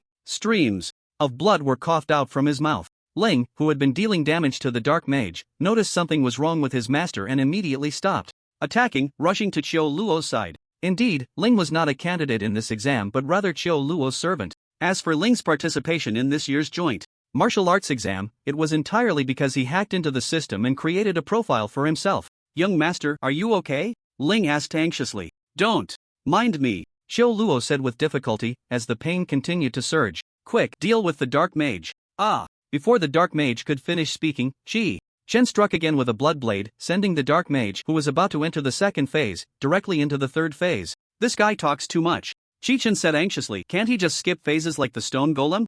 Chi Chen checked Xiao Luo's progress, and upon seeing it, his heart sank. It's over, Chi Chan murmured. Xiaokiki snatched the tablet and quickly checked. On Xiao Luo's side, the boss was left with only a sliver of health. At this point, they could only focus all their attention on the boss, the Dark Mage. The Dark Mage's body gradually shattered, transforming into a tangible energy form. Now, it's time to end everything. Before the Dark Mage could finish speaking, he was taken down by Qi Chen's blood blade. Qi Chen and Xiaokiki have defeated the boss, the Dark Mage. Automatically teleporting out of the dungeon in 5 seconds, the area beneath Qi Chen and Xiaokiki transformed into a teleportation array.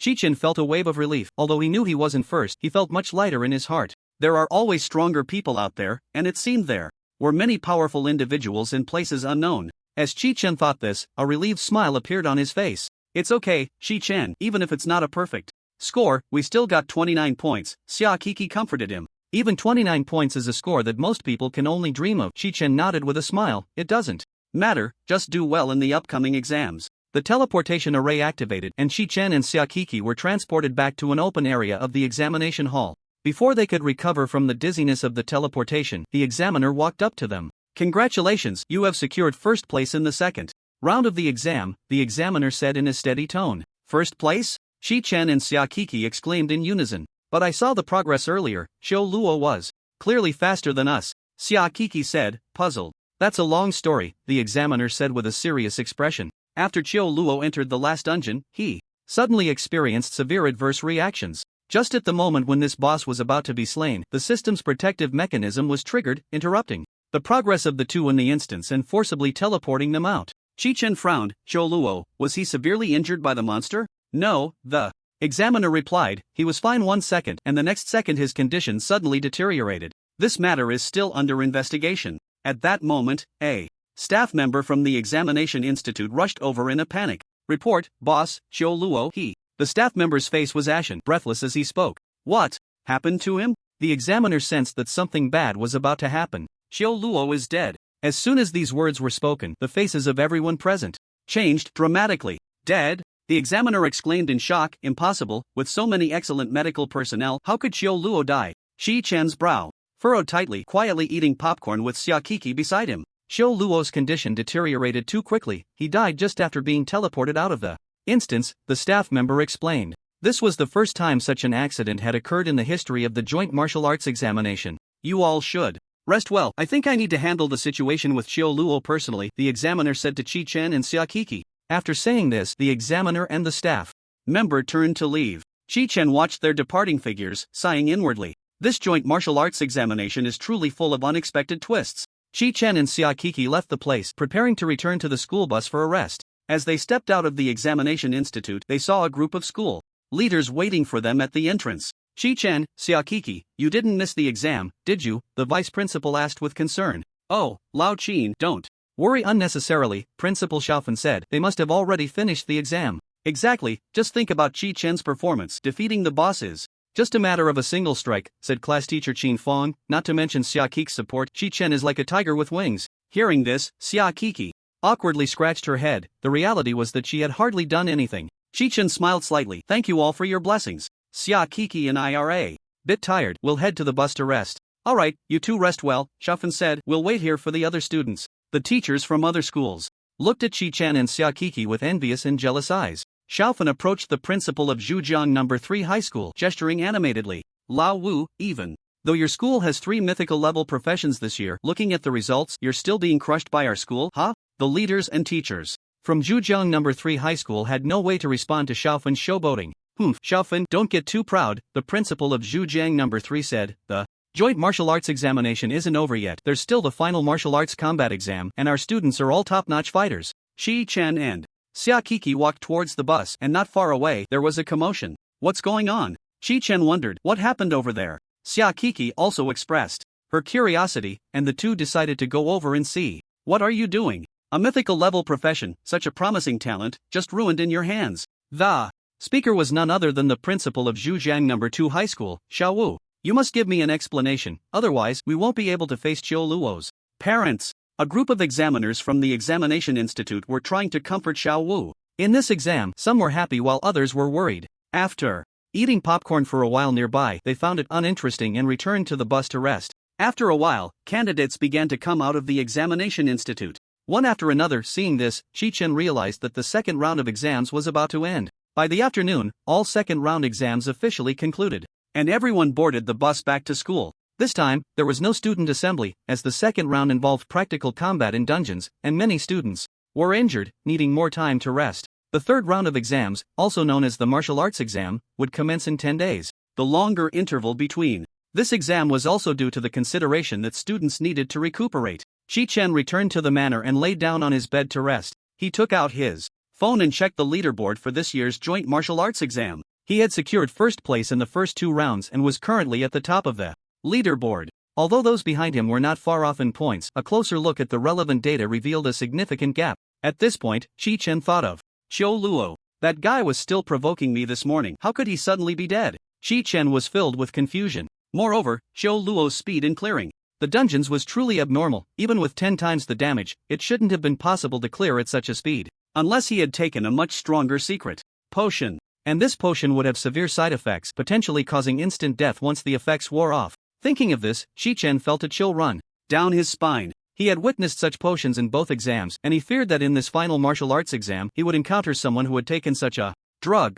On the other side, Zhou Wu was in his villa, and upon seeing the news of Qiu Luo's death he couldn't help but feel pleased. You reap what you sow, Zhou Wu said gleefully. Harming my precious son leads to this outcome. As he spoke, Zhou Wu made a phone call. Minister, can we make some accommodations regarding our Zhou Yong? Zhou Wu said into the phone. No means no. Zhou Wu, don't bring up these irrelevant matters, came the reply from the other end. Your son cheated in the exam and deserves the corresponding punishment. With that, the call was abruptly ended. Hello? Hello? Zhou Wu was so furious that he slammed the phone down. Since you insist, don't blame me for ruining this exam, Zhou Wu muttered. 10 days felt incredibly long for Chi-Chen. After the long wait, he finally reached the day of the martial arts exam. Auxiliary type roles did not participate in the martial arts exam. Their combat segment was replaced with a written test.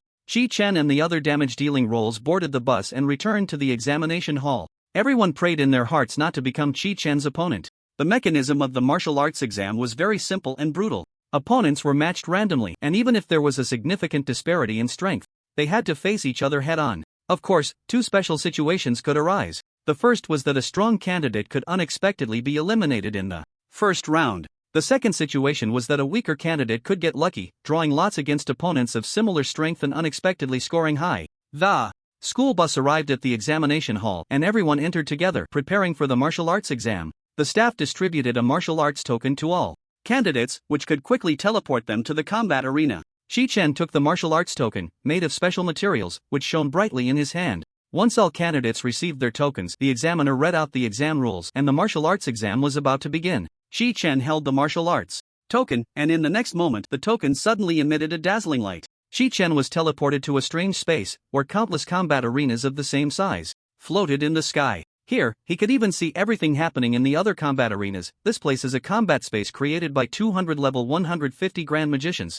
The opponent in front of Chi-Chen is a stranger, a sword spirit wielding dual swords. Clearly, the other party does not recognize Chi-Chen and has not checked his level. They approach him with a thumbs up. Chi-Chen looks at the person in front of him without responding. It is now preparation time, and in the center of both sides there is an invisible wall separating them. The combat will begin once this invisible wall is lifted. The combat is about to begin. Please prepare. Candidates 3, 2, 1.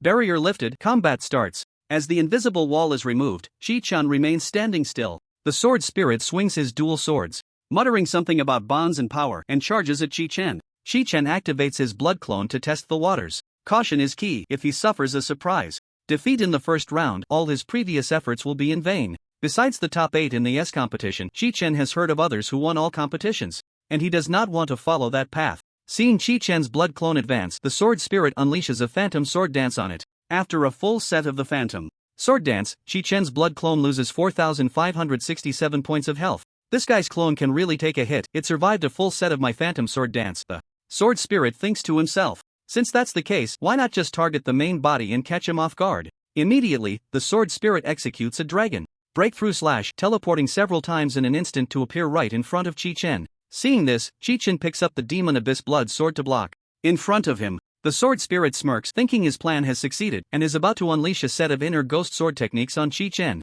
However, as soon as his dual swords strike Chi-Chen's demon abyss blood sword, he is sent flying back by a shockwave. Sword Spirit Health 2345346. What the hell? Is this a cheat? The Sword Spirit is knocked back several meters, stunned by the damage number. If it weren't for the fact that all candidates in this combat field have a minimum health of 1 point, he would owe Chi-Chen several hundred lives. In the first round of the combat exam, Chi-Chen easily secures victory. Chi-Chen is teleported out of the combat field, waiting for the next round to begin in the examination hall. Inside the examination hall, only a few candidates completed the first round of combat, indicating they encountered opponents with a significant disparity in strength. The Sword Spirit from earlier stands not far from Chi-Chen, staring blankly at him. Wait, dude, are you serious about that damage? The Sword Spirit says to Chi-Chen. The Sword Spirit feels a wave of helplessness. His scores in the first two subjects were decent, around 23 points each, but in this last subject he faced a freak and was directly eliminated. An examiner walks over to comfort the Sword Spirit. Don't worry, your final score will be dynamically adjusted based on Chi-Chen's performance, the examiner reassures him. The Sword Spirit's eyes suddenly light up. This means the higher Chi-Chen's ranking, the higher his score will be.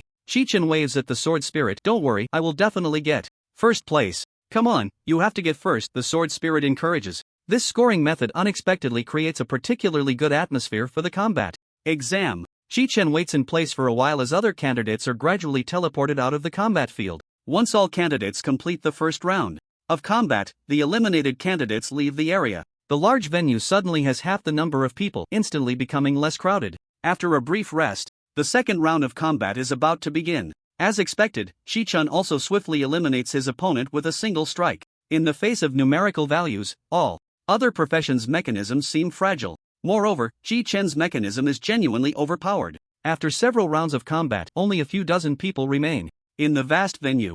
Chi-Chen looks around at the people beside him. Many are familiar faces. Many of the people here were figures he had seen on the leaderboard before. The others looked at Chi-Chen, silently praying, "Please, don't let me match with this freak." As the next round of the martial arts competition began, Chi-Chen was matched against a mythic level class, a druid warlock. Upon seeing that his opponent was Chi-Chen, the druid warlock turned pale. Damn, am I really going to stop here? The druid warlock complained. With that thought, he slowly took out a pill from his pocket. This pill had been given to him by a mysterious person that morning, said to increase damage output 100-fold in a short time. Whether or not to take this medicine became a dilemma for the druid warlock. If I take the pill and my damage increases 100-fold, maybe I'll have a chance to fight Chi-Chen, the druid warlock thought. With a 100-fold attack boost, I could take down Chi-Chen with just one hit. With that in mind, the druid warlock decided to secretly consume the 100-fold damage secret medicine. As the duel began, Chi-Chen summoned his blood clones as usual and launched a probing attack on the druid warlock. As long as he confirmed that the opponent had no counterattack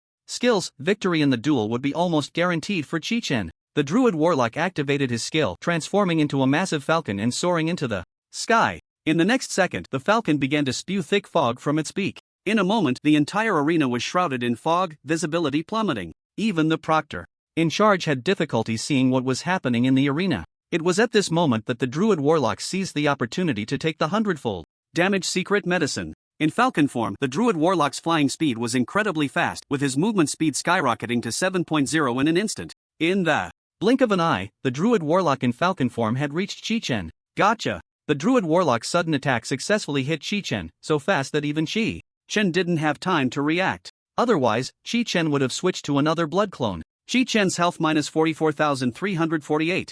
Chi-Chen was heavily knocked to the ground, and, upon seeing this damage number, he was taken aback. What's going on? How is this guy's damage so high?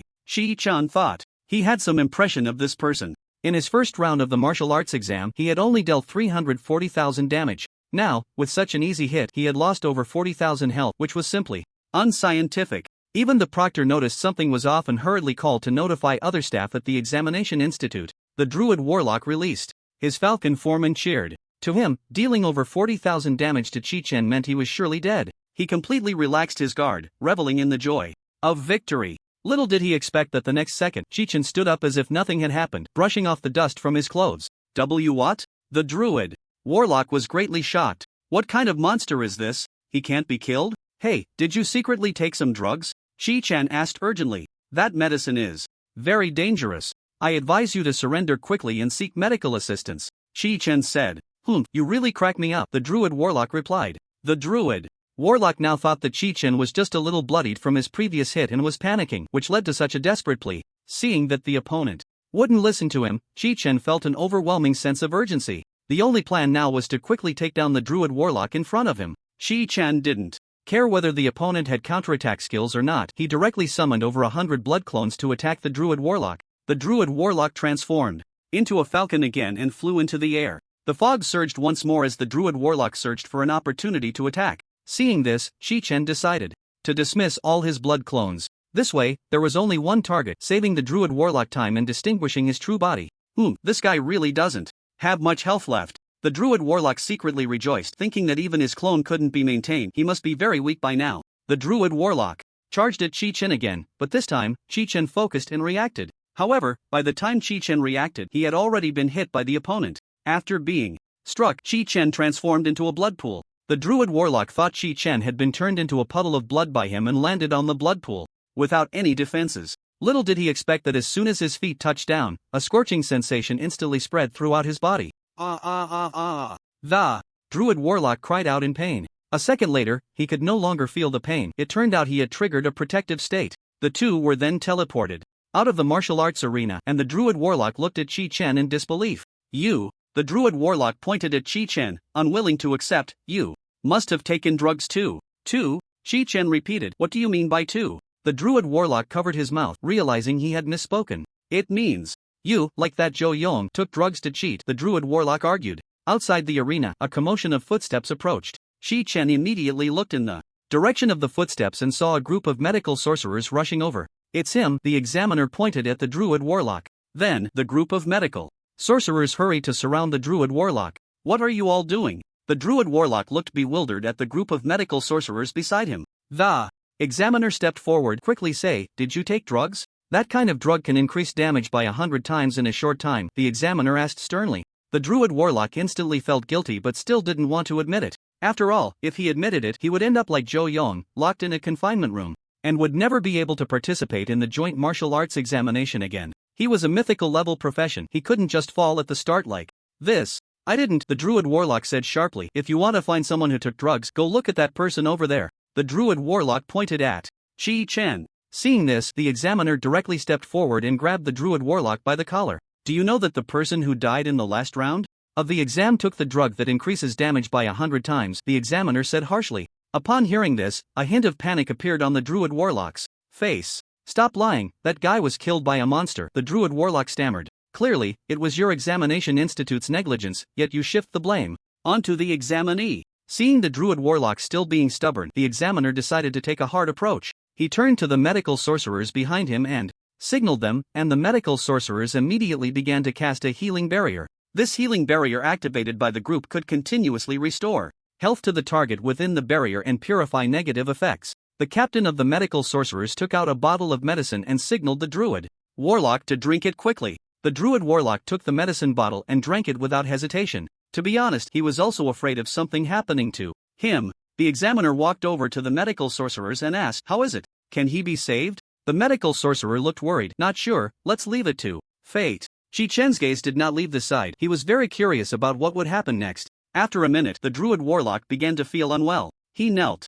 on the ground, feeling a strong wave of pain throughout his body, completely drained of strength. Help me. At that moment, the Druid Warlock panicked. Everyone, do your best to maintain the healing barrier, the captain of the medical sorcerers said. Inside the healing barrier, the Druid Warlock began to spit out blood, and his various attribute values slowly declined. Captain, I feel like this time it won't work either, a medical sorcerer said nervously. The negative effects on the Druid Warlock appeared much faster than they could be dispelled, and soon his status bar was filled with various debuffs. The Druid Warlock's attributes had all dropped to 1 point. Chi-Chen was greatly shocked by the scene before him. In no time, the Druid Warlock collapsed, lifeless. The examiner clenched his fists, his brow furrowed. I'm sorry, we couldn't save him again, the captain of the medical warlock said, approaching the examiner with a look of self-reproach. This isn't your fault, it's our failure to prevent the candidates from bringing in such substances, the examiner lamented. The 100-fold damage potion was only the size of a pill, making it difficult to inspect. The examiner immediately realized that many candidates must have obtained this drug.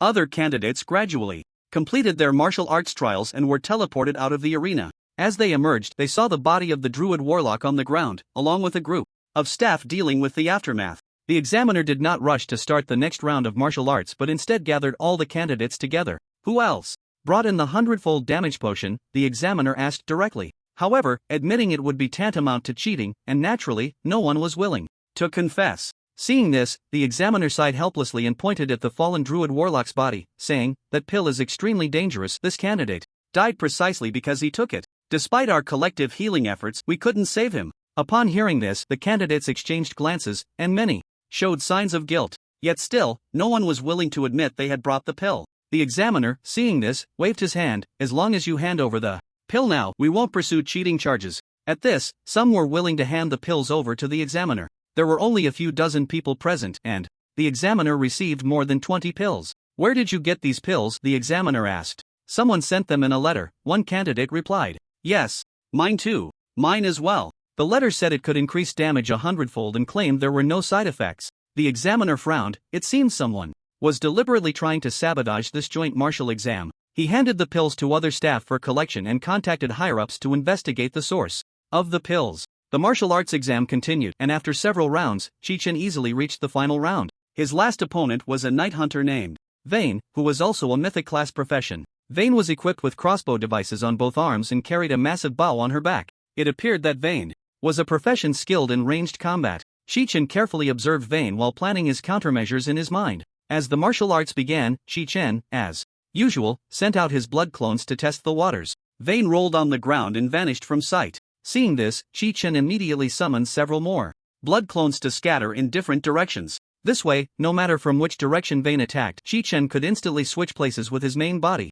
Suddenly, a dark arrow shot towards Chi-Chen, and he quickly swapped with a blood clone to absorb the hit. Vane seemed to have noticed Chi-Chen's body switch. She went invisible again. Chi-Chen did not rush to launch a skill attack, as using skills consumed health points, and if the attack missed, he would lose a significant amount of health in a short time. The optimal solution now was to wait for Vane to reveal herself and then counterattack. Suddenly, Vane appeared in the sky, continuously shooting with her crossbow, a rain of arrows falling down. Chi-Chen instructed his blood clones to raise their swords to block the attacks, but still, some arrows landed on him. Chi-Chen's main body was hit by 3 arrows, and in an instant, he exploded. Health-2345436. Chi-Chen immediately sensed something was wrong. The other blood clones were also attacked by arrows, and Chi-Chen checked the status of the other blood clones. Not good. This guy's damage is true damage. Based on the maximum health percentage, Chi-Chen realized he could no longer be hit by Vane's attacks. No matter how much health he had, he couldn't withstand this true damage calculated based on his maximum health. Chi-Chen dismissed the other blood clones to reduce the probability of being hit. On Vane's side, after the attack caused damage, a long string of numbers flashed by. The character length of these numbers far exceeded her understanding. What the hell? How much health does this guy have? Vane thought in shock. No wonder no one could defeat this guy earlier. Chi-Chen stood still, and at this moment, Vane was still in stealth. Chi-Chen's health was reduced by a quarter from the recent barrage of arrows. Damn it, this guy has been in stealth, making it impossible to accurately locate her position. Chi-Chen felt a bit troubled. Suddenly, Vane rolled and appeared behind Chi-Chen, shooting 3 dark arrows in quick succession. Chi-Chen continuously swung his Demon Abyss Blood Sword to block, and after the blocking ended, he was about to counterattack Vane, only to find that she had once again vanished into stealth. This was the first time Chi-Chen had found himself at a disadvantage after so many rounds of combat. Even during his earlier fight with Qin Zhang, he hadn't felt such pressure.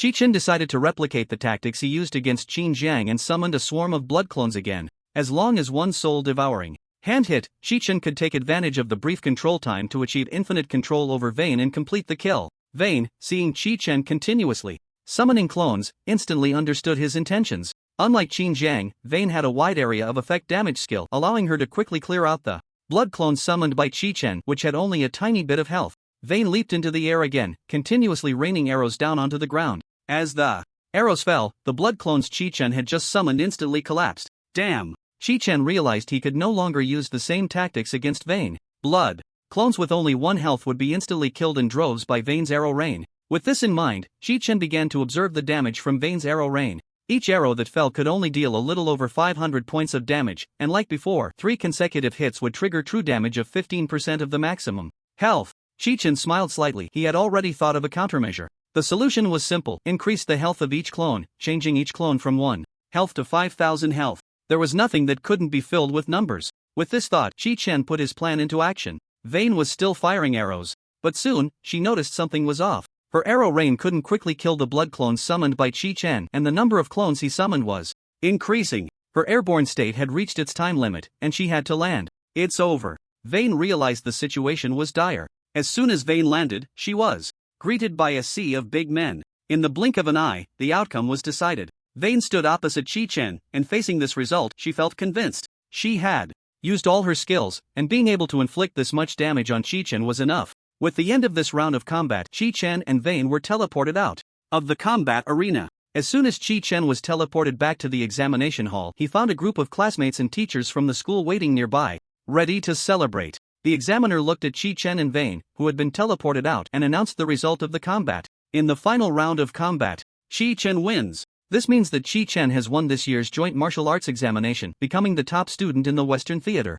Moreover, he scored full marks in all 3 subjects, making it a feat unprecedented in history. A crowd of teachers and students from Zhujiang No. 1 High School surged into the examination venue where Chi-Chen was, celebrating his victory. They cheered and lifted Chi-Chen up, tossing him high into the air. After the celebration, the teachers and students from Zhujiang No. 1 High School returned to the school. Upon their return, the school leaders held a special commendation meeting to honor the students who achieved outstanding results in this year's joint martial arts examination. Naturally, Chi-Chen was the focus of the leaders' praise, and the principal even decided to erect a statue of Chi-Chen within the school to inspire future students to follow his example, hoping they would have extraordinary luck in their class transfers and draw hidden professions again. Hearing the principal say this, Chi-Chen felt a bit embarrassed. It seemed that the principal was absolutely right. The principal then went on to commend Xiaokiki and several other candidates, with Xiaokiki achieving 5th place in this year's joint martial arts examination, which was also a commendable result. Xiaokiki, didn't you score full marks in the first 2 subjects? Why didn't you get the top spot? Chi-Chan saw through everything, but couldn't help teasing her. Well, Xiaokiki blushed and tugged at her hair. I accidentally didn't do well on the final written exam, hee. Upon hearing this, Chi-Chen burst into laughter. With the joint martial arts examination concluded, the next step was applying for universities. Chi-Chen and Xiaokiki naturally chose the best institution, Baitian Academy. Based on their performance and scores in the joint martial arts examination, their admission to Baitian Academy was practically a done deal. Their high school journey came to an end, and the students of the senior year at Zhujiang No. 1 High School celebrated wildly on campus. After the revelry, everything returned to silence, and Chi-Chen returned to the manor. As soon as Chi-Chen reached his doorstep and opened the door, a barrage of fireworks erupted. Congratulations to Master Chi-Chen for becoming the top scorer in the college entrance examination, the guards said in unison. Chi-Chen knew in his heart that this was definitely Shurian's arrangement. Sure enough, Shurian walked up to Chi-Chen holding a floral wreath.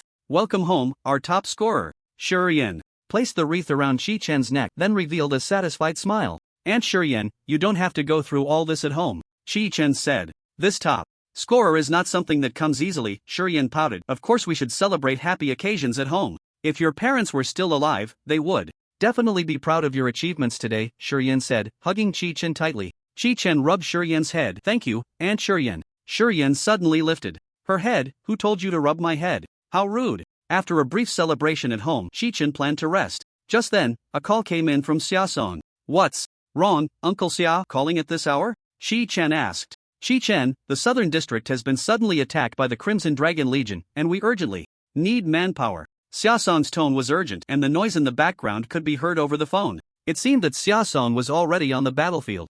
Okay, Chi-Chen replied without hesitation, then immediately headed out. Chi-Chen hadn't rested long before he was out the door again. Seeing Chi-Chen rush out, Shurian couldn't help but feel worried. Chi-Chen, it's so late. Where are you going? Shurian asked anxiously. Don't worry, Aunt Shurian, I'm going out to celebrate with my classmates, Chi-Chen said. To avoid worrying Shurian, Chi-Chen chose not to tell the truth. Chi-Chen hurried all the way to the southern district. When he was about 10 kilometers away from the southern wall area, he saw the sky filled with flames beyond the wall. Faintly, he could see dozens of blazing dragons circling in the dark night sky. So many blazing dragons? Chi-Chen was greatly shocked. Even during the last large-scale assault by the Crimson Dragon Legion, there weren't this many flame dragons. The situation over in the southern part of the city must be dire. With this thought, Chi-Chen quickened his pace. By the time Chi-Chen arrived at the southern city wall area, the battlefield was already in chaos. Injured Legion warriors were everywhere, and support classes were busily attending to them. Besides Chi-Chen, there were other warriors from different legions rushing to the southern region. In the midst of the chaos, Chi-Chen couldn't find Xia-song at all. Without a moment's hesitation, Chi-Chen jumped into the fray. He summoned several blood clones, each taking a different path to eliminate the Crimson Dragon people on the battlefield. Chi-Chen locked onto a target, and with a swift motion he struck down a Crimson Dragon person. However, after being struck,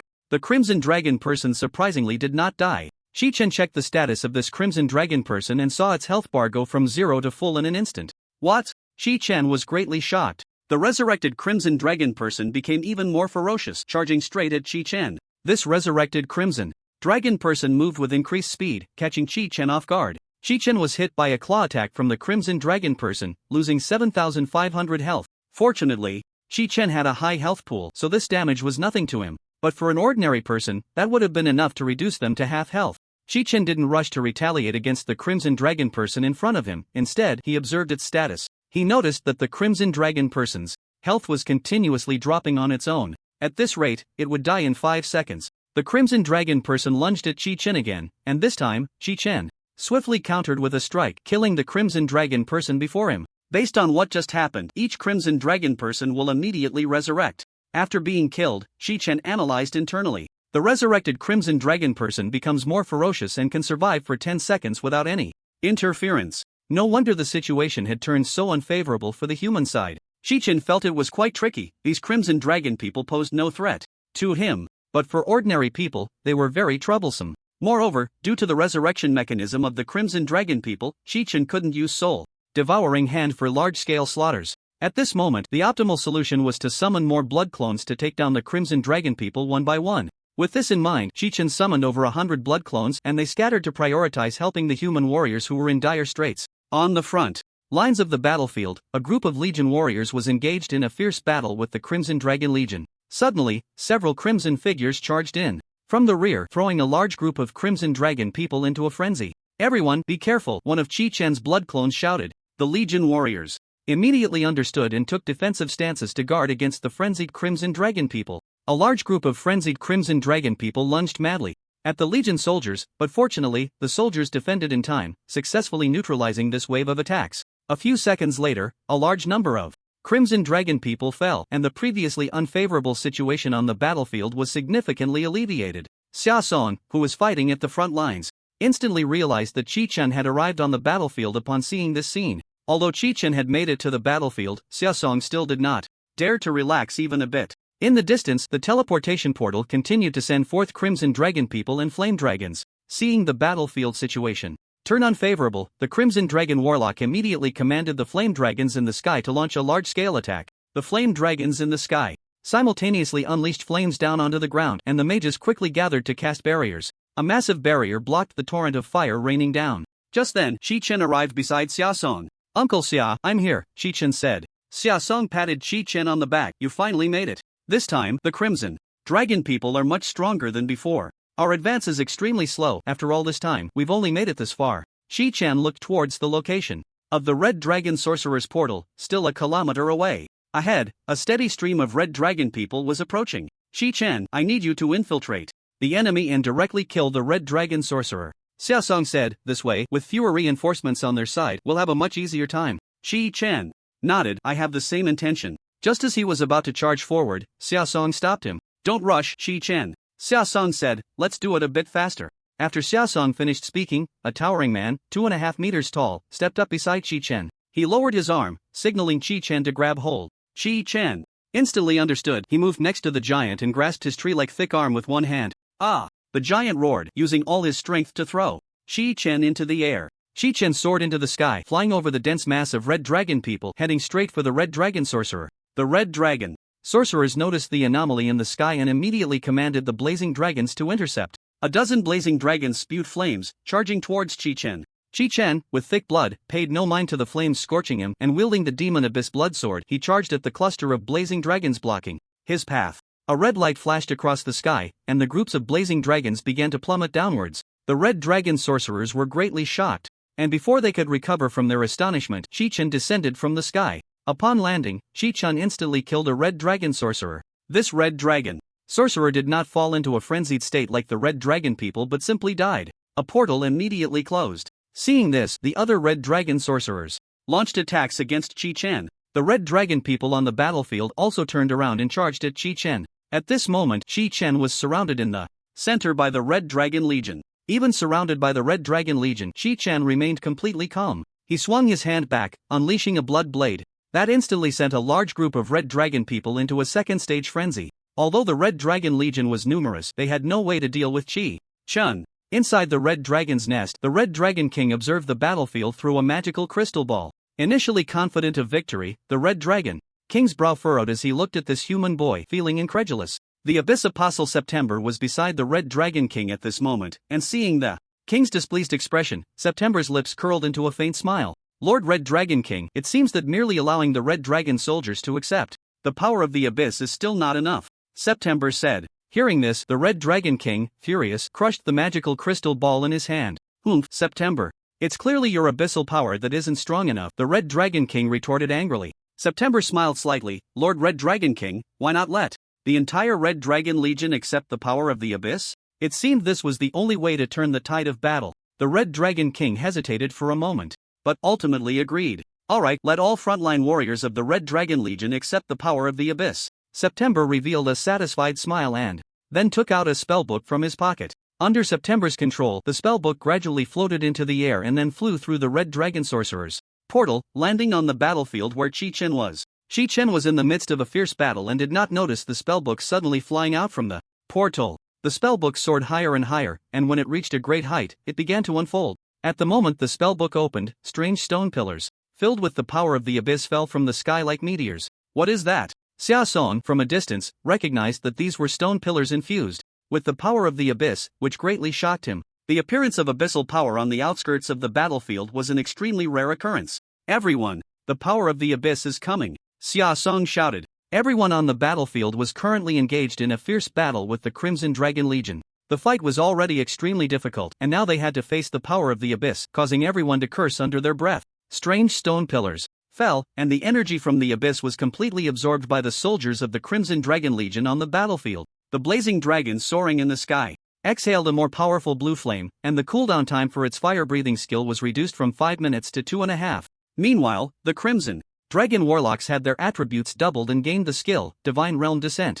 Divine Realm Descent repelled the target in front of them, dealing 150% attack damage with a cooldown of 5 seconds. Unaware of this information, Chi-Chen swung at one of the Crimson Dragon Warlocks, but the next second, the Warlock extended its right hand, and an invisible repulsive force knocked Chi-Chen back several meters. This sudden blow caught Chi-Chen off guard, and he fell to the ground. Before he could get up, he was overwhelmed by a swarm of Crimson Dragons. The Crimson Dragon Warlocks simultaneously unleashed their spells, and a magic circle appeared beneath Chi-Chen's feet, continuously dealing fire damage. Although the situation looked dire for Chi-Chen, his actual state was not significantly affected. In the 2 seconds he was submerged by the Crimson Dragons, Chi-Chen lost over 3 million health points. The next second, Chi-Chen entered a berserk state, sending all the surrounding Crimson Dragons flying with a single slash. The berserk state combined with the ignore pain effect granted Chi-Chen a 50% lifesteal effect. The over 3 million health points he had just lost were fully restored with just one strike. The battlefield was divided into 2 parts, with Chi-Chen standing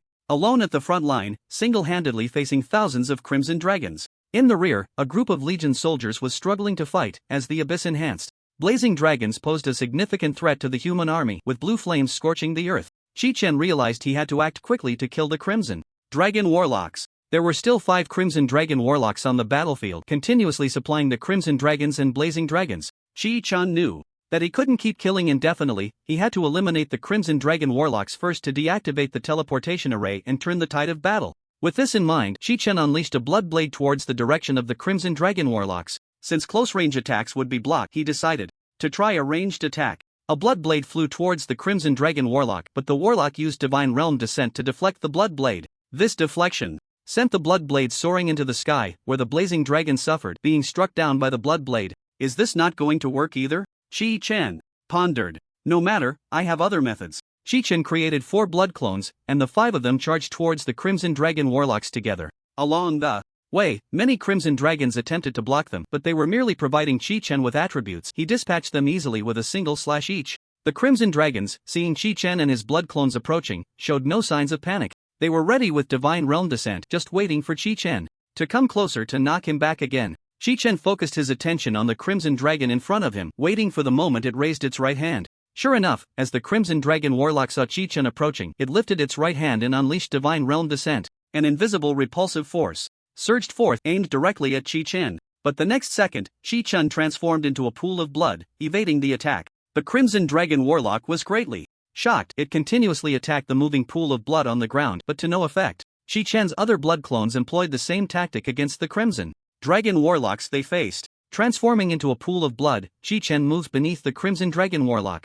The Warlock instantly felt engulfed in flames, turning to ashes in an instant. Crimson Dragon Warlock health minus 5.42 million. In a flash, all 5 Crimson Dragon Warlocks on the battlefield were eliminated. Qi Chen succeeded. In the distance, Xia Song saw the portal close and his expression brightened. The Red Dragon sorcerers have all been killed. The portal is closed. Everyone, put in more effort and take down the remaining Red Dragon army. Xia Song shouted to the soldiers on the battlefield. Kill the soldiers of the Legion. Engaged in battle responded to Xia Song's words, their fighting spirit high. Despite the remaining Red Dragon army being bolstered by abyssal power, they were still being pushed back by the humans. High above, a Red Dragon sorcerer in a silver robe crouched behind a blazing dragon. A cannon shot was fired at him, but he managed to control the blazing dragon to turn just in time to evade the attack. It seems this ambush has failed, said the Red Dragon sorcerer in the silver robe. After 2 ambushes against the humans, the Red Dragon army had suffered significant losses. The remaining forces on the battlefield could not be wasted any further. The Red Dragon sorcerer in the silver robe began to cast a spell, and a portal appeared behind the front lines. This portal was larger than the previous 5 combined. Why is there another portal? Qi Chen said impatiently as he surveyed the battlefield, looking for any hiding Red Dragon sorcerers. Wait, this portal doesn't have any red dragons coming out. Qi Chen quickly realized the blind spot. He saw the red dragons and blazing dragons on the battlefield rushing towards the portal, no longer entangled with the humans. This was a reverse portal, intended to allow the Red Dragon army to return to their lair. The human side cheered and raised their arms. This battle was a victory for humanity. Don't run. My experience, my attributes. Qi Chen felt a pang of regret as he saw the red dragons and blazing dragons entering the portal. In Qi Chen's eyes, this was all experience points and attributes that couldn't be let go so easily. Qi Chen hefted the blood sword of the demon prison and rushed towards the portal. After the recent skirmish, Qi Chen had leveled up several times, and his stats had skyrocketed. Name Qi Chen class Crimson Abyss Rakshasa level 67 health 39, 610 000 attack power 3, 961 000 defense 6, 451 movement speed 1.0. At that moment, a bold idea struck Qi Chen. Why not take advantage of this reverse portal opening to enter the lair of these red dragons and have a good slaughter? With this thought, every cell in Qi Chen's body trembled with excitement. He headed straight for the portal, leaving the Red Dragon sorcerers in the air dumbfounded. We are all retreating. What does that human want to do? The Red Dragon sorcerer sent some red dragons to block Qi Chen, but these red dragons were no match for Qi Chen. With a single blood blade, he slaughtered all the red dragons that tried to obstruct him, reducing them to the second stage. In the next second, Qi Chen summoned a blood clone. As the enraged red dragons got up, the blood clone unleashed its blood blade, killing them all. Forget it, let them run as much as they can, thought the Red Dragon sorcerer, feeling quite helpless. But he did not expect that Qi Chen's goal was not to kill the remaining targets on the battlefield but to directly enter the Red Dragon lair and wipe it out completely. Qi Chen rushed near the portal and casually killed all the monsters around the Red Dragon lair. In the next second, Qi Chen stepped into the Red Dragon lair. What the hell? The Red Dragon sorcerer in the sky was stunned, not expecting this human to be so crazy as to want to directly enter the Red Dragon lair. Should I go back or not? The Red Dragon sorcerer pondered. The image of Qi Chen fighting fiercely on the battlefield flashed before the sorcerer's eyes. Forget it, I must trust Lord Red Dragon King. He will definitely be able to deal with this human. The Red Dragon sorcerer thought, I'll go back in a couple of days. The Red Dragon sorcerer controlled the blazing dragon beneath him and flew away from the battlefield into the distance. On the battlefield, there was no sign of the Red Dragon Legion, and humans were joyfully celebrating their victory in this battle. Xia Song was celebrating with others on the battlefield when suddenly, he remembered something. Strange, why hasn't Qi Chen come back yet? Xia Song wondered to himself. Just then, a member of the Xia Legion rushed breathlessly in front of Xia Song. Although the battle had ended, there was no joy of victory on this person's face, only worry. Xia Song immediately realized that something bad was about to happen. His subconscious told him that this matter was likely related to Qi Chen. Captain Xia, the person, gasped, it's bad. Xia Song helped the person up. What happened? Take your time. The person took a deep breath, steadied himself, and said, I saw Qi Chen. He went in alone through the Red Dragon Legion's teleportation portal. What? Xia Song was greatly shocked. This kid is too reckless. Just a second ago, Xia Song was still immersed in the joy of victory, and the next moment he was worried about Qi Chen. With a grim face, Xia Song immediately turned and returned inside the walls. He urgently needed to find a way to the Red Dragon's lair. On the other side, inside the Red Dragon's lair, the Red Dragon's lair was located in a mysterious Massive cave filled with molten lava, where countless red dragon people and flame dragons resided. At the entrance of the lair, thousands of red dragon people surrounded Chi-Chen. They roared and lunged at Chi-Chen with long spears. The red dragon people inside the lair, without the enhancement of abyssal power, could not enter the second stage of the berserk state. With a soul-devouring hand, Chi-Chen instantly killed all the red dragon people within a 50-meter radius. This terrifying deterrent frightened the red dragon people, making them dare not approach. Chi-Chen then summoned a dozen blood clones, which scattered and charged towards the Red Dragon Legion. Inside the Dragon King's palace, the Red Dragon King was furious. What nonsense abyssal power, it's nothing like this. My Red Dragon warriors have sacrificed in vain. After saying this, the Red Dragon King glared at Jiuyu beside him, suddenly lunging forward to grab Jiuyu by the neck and pinning him to the ground. I'll take your life as a sacrifice for my fallen warriors, the Red Dragon King roared. Jiuyu, pinned to the ground by the Red Dragon King, showed no fear in his eyes, instead, his expression was relaxed. In the next second, Jiuyu's body gradually became ethereal, slipping out of the Red Dragon King's grasp. The Red Dragon King was shocked to see this. He shot a fireball at Jiuyu, but the fireball passed right through Jiuyu's body. You really are something, the Red Dragon King muttered. Jiuyu smiled slightly. Lord Red Dragon King, now is not the time to deal with me. There is a greater threat waiting for you to handle. The Red Dragon King frowned. What are you talking about? Just as the Red Dragon King finished speaking, a Red Dragon sorcerer stumbled over. Lord Red Dragon King, it's bad. That human has invaded our Red Dragon's lair. The Red Dragon King's pupils trembled. What did you say? Since the establishment of the Red Dragon's lair, no human had ever set foot here.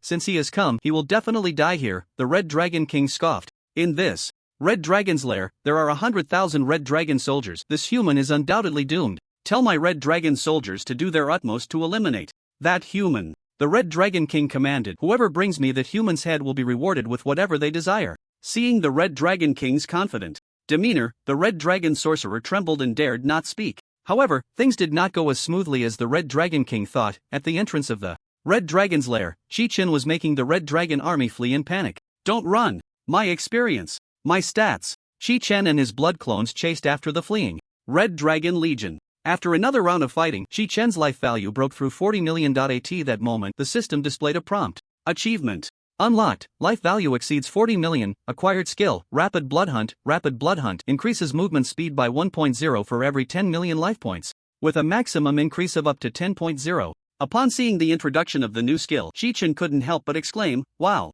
With 40 million life points, his movement speed had suddenly reached 5.0. Chi-Chen immediately tried to run at full speed, and indeed, his speed had increased fivefold. What he could do in 1 second before, he could now do 5 times in the same span. The blood clones on the battlefield also had their movement speed boosted to 5.0. The blood clones moved like phantoms, chasing down the fleeing Red Dragon Legion. Faced with the incredibly fast blood clones, the Red Dragon Legion had no chance to escape and was completely annihilated by Chi-Chen's blood clones. In just half an hour, the scene inside the Red Dragon's nest had completely changed. The ground was littered with the remains of Red Dragon people, Red Dragon sorcerers, and blazing dragons, with the Red Dragon Legion showing no resistance whatsoever. Inside the Red Dragon Palace, the Red Dragon King was waiting for news of the Red Dragon generals killing the humans. At that moment, a Red Dragon sorcerer rushed in front of the Red Dragon King in a panic. My Lord Red Dragon King, we have suffered heavy losses. 50,000 of our Red Dragon army have already died at the hands of that human. What? The Red Dragon King could no longer sit still. He immediately stood up, looking incredulously at the Red Dragon sorcerer before him. This is impossible. In just half an hour, how could so many soldiers have died? The Red Dragon King questioned his own existence. He stepped out of the Red Dragon Palace and looked outside, only to see that the Red Dragon's nest had turned into a sea of blood. At this point, the Red Dragon King was utterly enraged. Damn humans! The Red Dragon King roared to the sky. This roar echoed throughout the entire Red Dragon's nest, and even Chi-Chen, far away, could hear it clearly. What kind of commotion is that? Chi-Chen wondered, immediately looking up towards the distant Red Dragon Palace. From afar, Chi-Chen seemed to see a human figure. There are still humans? Chi-Chen was quite surprised, but soon he realized that it was the Lord of the Red Dragon's nest. TCH, a lord hiding in the back palace while letting his subordinates die. Chi-Chen mocked. Being a lord like this is truly pathetic. Just wait, I will eliminate you pests for humanity. Chi-Chen continued to chase down the fleeing Red Dragon army. After killing 50,000 of the Red Dragon army, Chi-Chen's level and various stats experienced explosive growth. Name, Chi. Chen, occupation, Red Abyss Rakshasa, level, 90, life value, 1.5 billion, attack power, 150 million, defense power, 8761, movement speed, 10.0. Now, Chen was truly a godlike existence. The Red Dragon King looked from afar and saw a group of red shadows darting back and forth within the Red Dragon's nest. Wherever the shadows passed, the Red Dragon army instantly turned to ashes. What is this? The Red Dragon King wondered. No, I must take matters into my own hands and teach that human a lesson. With that thought, the Red Dragon King spread his wings and leaped into the air, flying towards Chen. The Red Dragon army felt a spark of hope as they saw the Red Dragon King take the initiative to attack. The Red Dragon King, the source of the Red Dragons, had cultivated in the void for 10,000 years and finally took on human form. Seizing the opportunity when the abyss descended upon Blue Star, the Red Dragon King also descended and occupied a vast cave, creating the Red Dragon's nest and setting the grand goal of turning the entire Blue Star into a habitat for red dragons. At this moment, the Red Dragon army firmly believed that their supreme lord would surely save them from their dire straits. Chen saw the Red Dragon King transform into a blazing fire, charging towards him. He immediately checked the attributes of the Red Dragon King. Red Dragon Nest Lord, Red Dragon King level 300 health points 200 million attack, power 35 100 defense power 29 100 action speed 1.0. Seeing the attributes of the Red Dragon King, Chen smiled slightly. Is that it? Chen said with a smile. You flew over yourself, saving me the trouble of looking for you. The Red Dragon King roared and charged at Chen, launching a surprise attack with the force of his descent, but Chen dodged it effortlessly. Chen's action speed of 10.0 was no joke. The Red Dragon King pointed at Chen, furious. You lowly human. Dare to trespass in the land of the Red Dragon. I will make sure you come and never return. With that, the Red Dragon King conjured a fireball in his hand. He raised the fireball and flames began to shoot out towards Chen. Chen used his agility to evade the Red Dragon King's fiery assault. He did not recklessly strike back but planned to test the waters first to see if the opponent had any counterattack skills. He summoned a blood clone with only 10 million health points, which charged directly at the Red Dragon King and launched a probing attack. The blood clone was incredibly fast and the Red Dragon King was momentarily caught off guard, receiving 3 slashes from Chen's blood clone. Red Dragon King's health minus 2.56 million. In the next second, the Red Dragon King activated a protective skill, and flames erupted from his body, knocking Chen's blood clone away.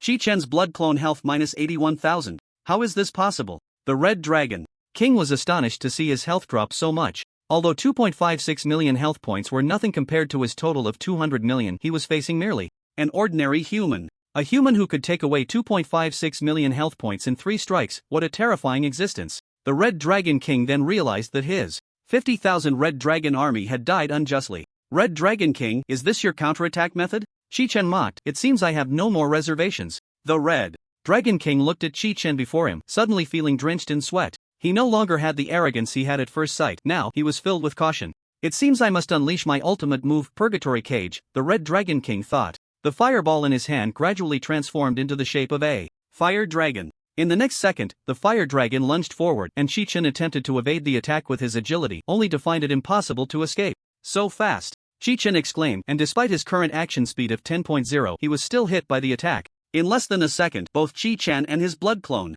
were swallowed whole by the fire dragon. The next moment, the fire dragon morphed into a massive cage. Chen tried to attack to break free from the cage but found it in an indestructible state. In the next second, a sea of flames suddenly erupted within the cage, completely engulfing Chen. Ha ha ha, the Red Dragon King sneered. Now, the outcome is decided. No human can survive the Purgatory Cage. The Red Dragon King poured all his strength into it, and the sea of flames within the cage transformed into a swirling vortex, spinning rapidly. Inside the Purgatory Cage, every second, Chen would suffer damage from the Red Dragon King's 500% attack power. The Purgatory Cage lasted a full minute before gradually dissipating. The Red Dragon King smiled slightly. That human is probably nothing but ashes now. This minute in the Purgatory Cage could deal tens of millions of points of damage. No human could withstand it. As the flame-shaped cage gradually extinguished, Chen stood unharmed within. What?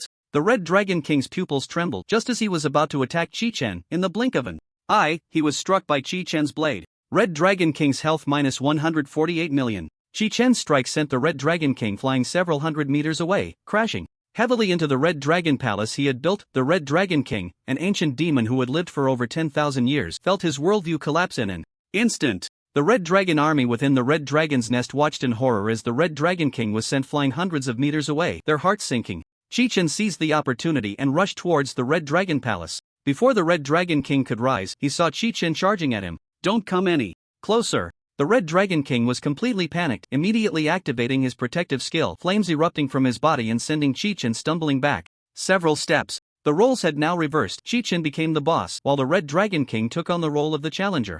Chi-Chen swayed the demon abyss, blood sword in his hand, stepping closer to the Red Dragon King. Your Inferno Cage is nothing special, Chi-Chen scoffed. It only took away nearly 100 million of my health points. Impossible, the Red Dragon King roared. He had thought Chi-Chen had used some kind of damage reduction skill to evade the attack of the Inferno Cage, but to his surprise, Chi-Chen had taken the full brunt of his ultimate move head-on. What kind of monster is this guy? Chi-Chen continued to advance towards the Red Dragon King, who was retreating while desperately attacking Chi-Chen with everything he had. However, this did not stop Chi-Chen's relentless approach. He didn't even dodge, absorbing all of the Red Dragon King's attacks. The Red Dragon King wanted to retreat further but found himself against the wall of the Red Dragon Palace, with nowhere left to go. Chi-Chen raised the Demon Abyss Blood Sword and swung it at the Red Dragon King. This is what you get for invading human territory. With that strike, the Red Dragon King's remaining health of over 50 million points was completely depleted. Chi-Chen cleaved the Red Dragon King in two, sending his upper body flying away. Damn it! This is the humanoid form I cultivated for 10,000 years. The Red Dragon King felt despair as his upper body tumbled through the air. In the next moment, the upper half of the Red Dragon King began to ignite, transforming into a massive dragon. At that moment, Chi-Chen stood before the Red Dragon King, feeling as small as an ant. Is this his true form? Chi-Chen pondered. It's so enormous. The stark contrast in their sizes was evident, yet the momentum was reversed. At the moment the Red Dragon King revealed his true form, he had only one thought in his mind: escape. The Red Dragon King flew towards the rock wall behind him without looking back, intending to break through and leave the Red Dragon's nest. The Red Dragon army, seeing their lord abandon them, fell into despair. Chi-Chen, of course, would not let the Red Dragon King escape easily. Despite the Red Dragon King's incredible speed, Chi-Chen, with a movement speed of 10.0, was still faster, and the distance between them gradually closed. Just then, a group of Red Dragon soldiers charged at Chi-Chen, attempting to delay his advance. The Red Dragon King was moved to tears at this sight. After all the time he had spent building his kingdom, it was about to be destroyed today. At that moment, the ethereal Abyss Apostle, September, appeared beside the Red Dragon King. My Lord Red Dragon King, are you really going to abandon the kingdom you fought so hard to build? Abandon your people? September said with a wicked smile. The Red Dragon King was too focused on fleeing to pay any attention to September's words. My Lord Red Dragon King, I believe I can lend you a hand, September said with a smile. Upon hearing this, the Red Dragon King understood that September was referring to the power of the Abyss. At this point, he had no choice but to take a gamble. Come on, September, the Red Dragon King gritted his teeth. All right. September threw the spellbook into the air again, and a pillar infused with abyssal power descended from the sky, piercing through the Red Dragon King's body. September? What are you doing? The Red Dragon King exclaimed in shock. September chuckled. Enjoy the power of the Abyss, my Lord Red Dragon King. With that, September's form gradually faded until he disappeared. The Red Dragon King gritted his teeth, absorbing the strange power transmitted by the pillar. The strange stone pillar embedded in the body of the Crimson Dragon King gradually dimmed, as the Crimson Dragon King had absorbed all the power of the Abyss. His entire body shifted from a deep red to a faint green, and the flames he breathed out transformed into dark green hellfire. The Crimson Dragon army, which had been stalling for time, saw the Crimson Dragon King evolve and reignited their hope. Far off, Chi-Chen also noticed the anomaly on the Crimson Dragon King. What is this? Chi-Chen immediately checked the information on the Crimson Dragon King. Crimson Dragon King Purgatory Hell Dragon Level 300 Health 400 Million Attack Power 70000 Defense 50000 Action Speed 1.5. After reading the attributes of the Crimson Dragon King, Chi-Chen did not panic. Although the Crimson Dragon King's attributes had doubled, it still posed little threat to him. The Crimson Dragon King no longer fled and turned to charge at Chi-Chen. As the Crimson Dragon King rushed towards him, Chi-Chen swung out a blood chi blade. The Crimson Dragon King did not dodge and collided directly with Chi-Chen's blood chi blade. Crimson Dragon King health 420 million. Ah! The Crimson Dragon army, witnessing this scene, exclaimed in human language out of desperation. However, an even more shocking event was about to unfold. The Crimson Dragon King did not die immediately. Instead, he opened his massive abyssal mouth. In the next moment, the Crimson Dragon army was entirely sucked into his mouth. Chi-Chen planted the Demon Abyss Blood Sword into the ground to steady himself, preventing himself from being drawn into the abyssal mouth of the Crimson Dragon King. Having absorbed all the power of the abyss, the Crimson Dragon King had become a slave to power. In his heart, there was no morality, only an endless pursuit of desire. After the entire Crimson Dragon army was absorbed, Chi-Chen checked the attributes of the Crimson Dragon King again. Crimson Dragon King Purgatory Hell Dragon Level 300 Health 1.2 billion Attack Power 12 million Defense 10 million Action Speed 1.5 The Crimson Dragon King glared fiercely at Chi-Chen, his eyes filled with hatred. Human! You have exterminated our Crimson Dragons and invaded our habitat. Today, you will undoubtedly die. Chi-Chen smiled slightly, his face full of disdain. Habitat? The habitat you speak of was once our human home. After saying this, Chi-Chen leaped into the air, raising the Demon Abyss Blood Sword to strike at the Crimson Dragon King. Seeing Chi-Chen charging at him with the massive sword, the Crimson Dragon King showed no signs of fear. In the next second, the dragon scales all over the Crimson Dragon King's body ignited with dark green hellfire, a new ability derived from absorbing the remaining Crimson Dragon army. A bad premonition flashed through Chi-Chen's mind. His instincts told him that the Crimson Dragon King, having endured so many of his attacks, could not possibly be unafraid of his assault. Now, facing Chi-Chen's attack, the Crimson Dragon King showed no intention of dodging, indicating that he was likely using a counterattack skill. With this thought, Chi-Chen performed a backflip in mid-air, interrupting his attack. At the same time, Chi-Chen summoned a blood clone with 10 million health points in the air, which then wielded the Demon Abyss Blood Sword and struck at the Crimson Dragon King. The Crimson Dragon King remained still, taking the hit from Chi-Chen's blood clone, health 985,000. In the next second, the green hellfire burning on the Crimson Dragon King's body transformed into a giant half-dragon figure holding a massive sword on his back. The giant half-dragon swung out a sword aura imbued with hellfire, aimed directly at Chi-Chen and his blood clone. This sword aura had an extremely wide range and was incredibly fast. At such close distance, neither Chi-Chen nor his blood clone could evade it. Chi-Chen and his blood clone were hit by the hellfire sword aura, each losing 4.925 million health. Chi-Chen was sent flying several meters away, and as he was propelled through the air, he struggled to adjust his center of gravity, managing not to fall. Once he steadied himself, the only thought in Chi-Chen's mind was, that was close. If I hadn't just summoned the blood clone to test the attack, but instead had struck down with my own body, it wouldn't have been as simple as losing over 4 million health points. From what just happened, it seems that the Crimson Dragon King's reflection damage can directly inflict 5 times the damage he receives. It looks like once this guy ignites the green hellfire, it means he has activated his reflection damage skill. Chi-Chen said, his brow furrowed. Then let's see how long the cooldown for his reflection damage skill is. With that thought, Chi-Chen pulled back from the Crimson Dragon King, simultaneously summoning 5 blood clones, each with 15 million health points. One blood clone launched an attack on the Crimson Dragon King. The Crimson Dragon King ignited with hellfire once again, and without any hesitation, Chi-Chen's blood clone struck down. The Crimson Dragon King's health dropped by 1.456 million. The reflection damage mechanism was triggered, sending Chi-Chen's blood clone flying, with its health dropping by 7.28 million. Since Chi-Chen's main body and the other 4 blood clones had distanced themselves from the Crimson Dragon King, they were not affected by the reflection damage. The next second, one of the blood clones beside Chi-Chen launched a surprise attack on the Crimson Dragon King. In less than a second, the blood clone reached the Crimson Dragon King's front, and once again, hellfire ignited on the Crimson Dragon King. Seeing this, Chi-Chen immediately made a judgment and recalled all the blood clones. Damn, this guy's reflection damage doesn't even have a cooldown. At that moment, Chi-Chen felt a bit of a headache. The Crimson Dragon King, seeing all of Chi-Chen's blood clones disappear, laughed heartily. Ha ha ha. Human, you should also taste some suffering, the Crimson Dragon King taunted. You never expected that one day, your high attack power would become utterly useless, did you? After saying this, the Crimson Dragon King took the initiative to attack Chi-Chen. The Crimson Dragon King spewed forth a torrent of hellfire, heading straight for Chi-Chen. Wherever the hellfire passed, everything turned to ashes. Chi-Chen utilized his extremely fast movement speed to evade, avoiding the hellfire shot by the Crimson Dragon King. Seeing this, the Crimson Dragon King's eyes suddenly glowed with a dark green light. The next second, the Crimson Dragon King stopped spewing hellfire and instead tried to focus his gaze on Chi-Chen. Wherever the Crimson Dragon King's gaze landed, hellfire ignited fiercely. What? Chi-Chen was greatly shocked upon witnessing this scene. He could actually summon hellfire directly by focusing his gaze. This abyssal power was indeed formidable. The current Crimson Dragon King seemed completely transformed compared to before.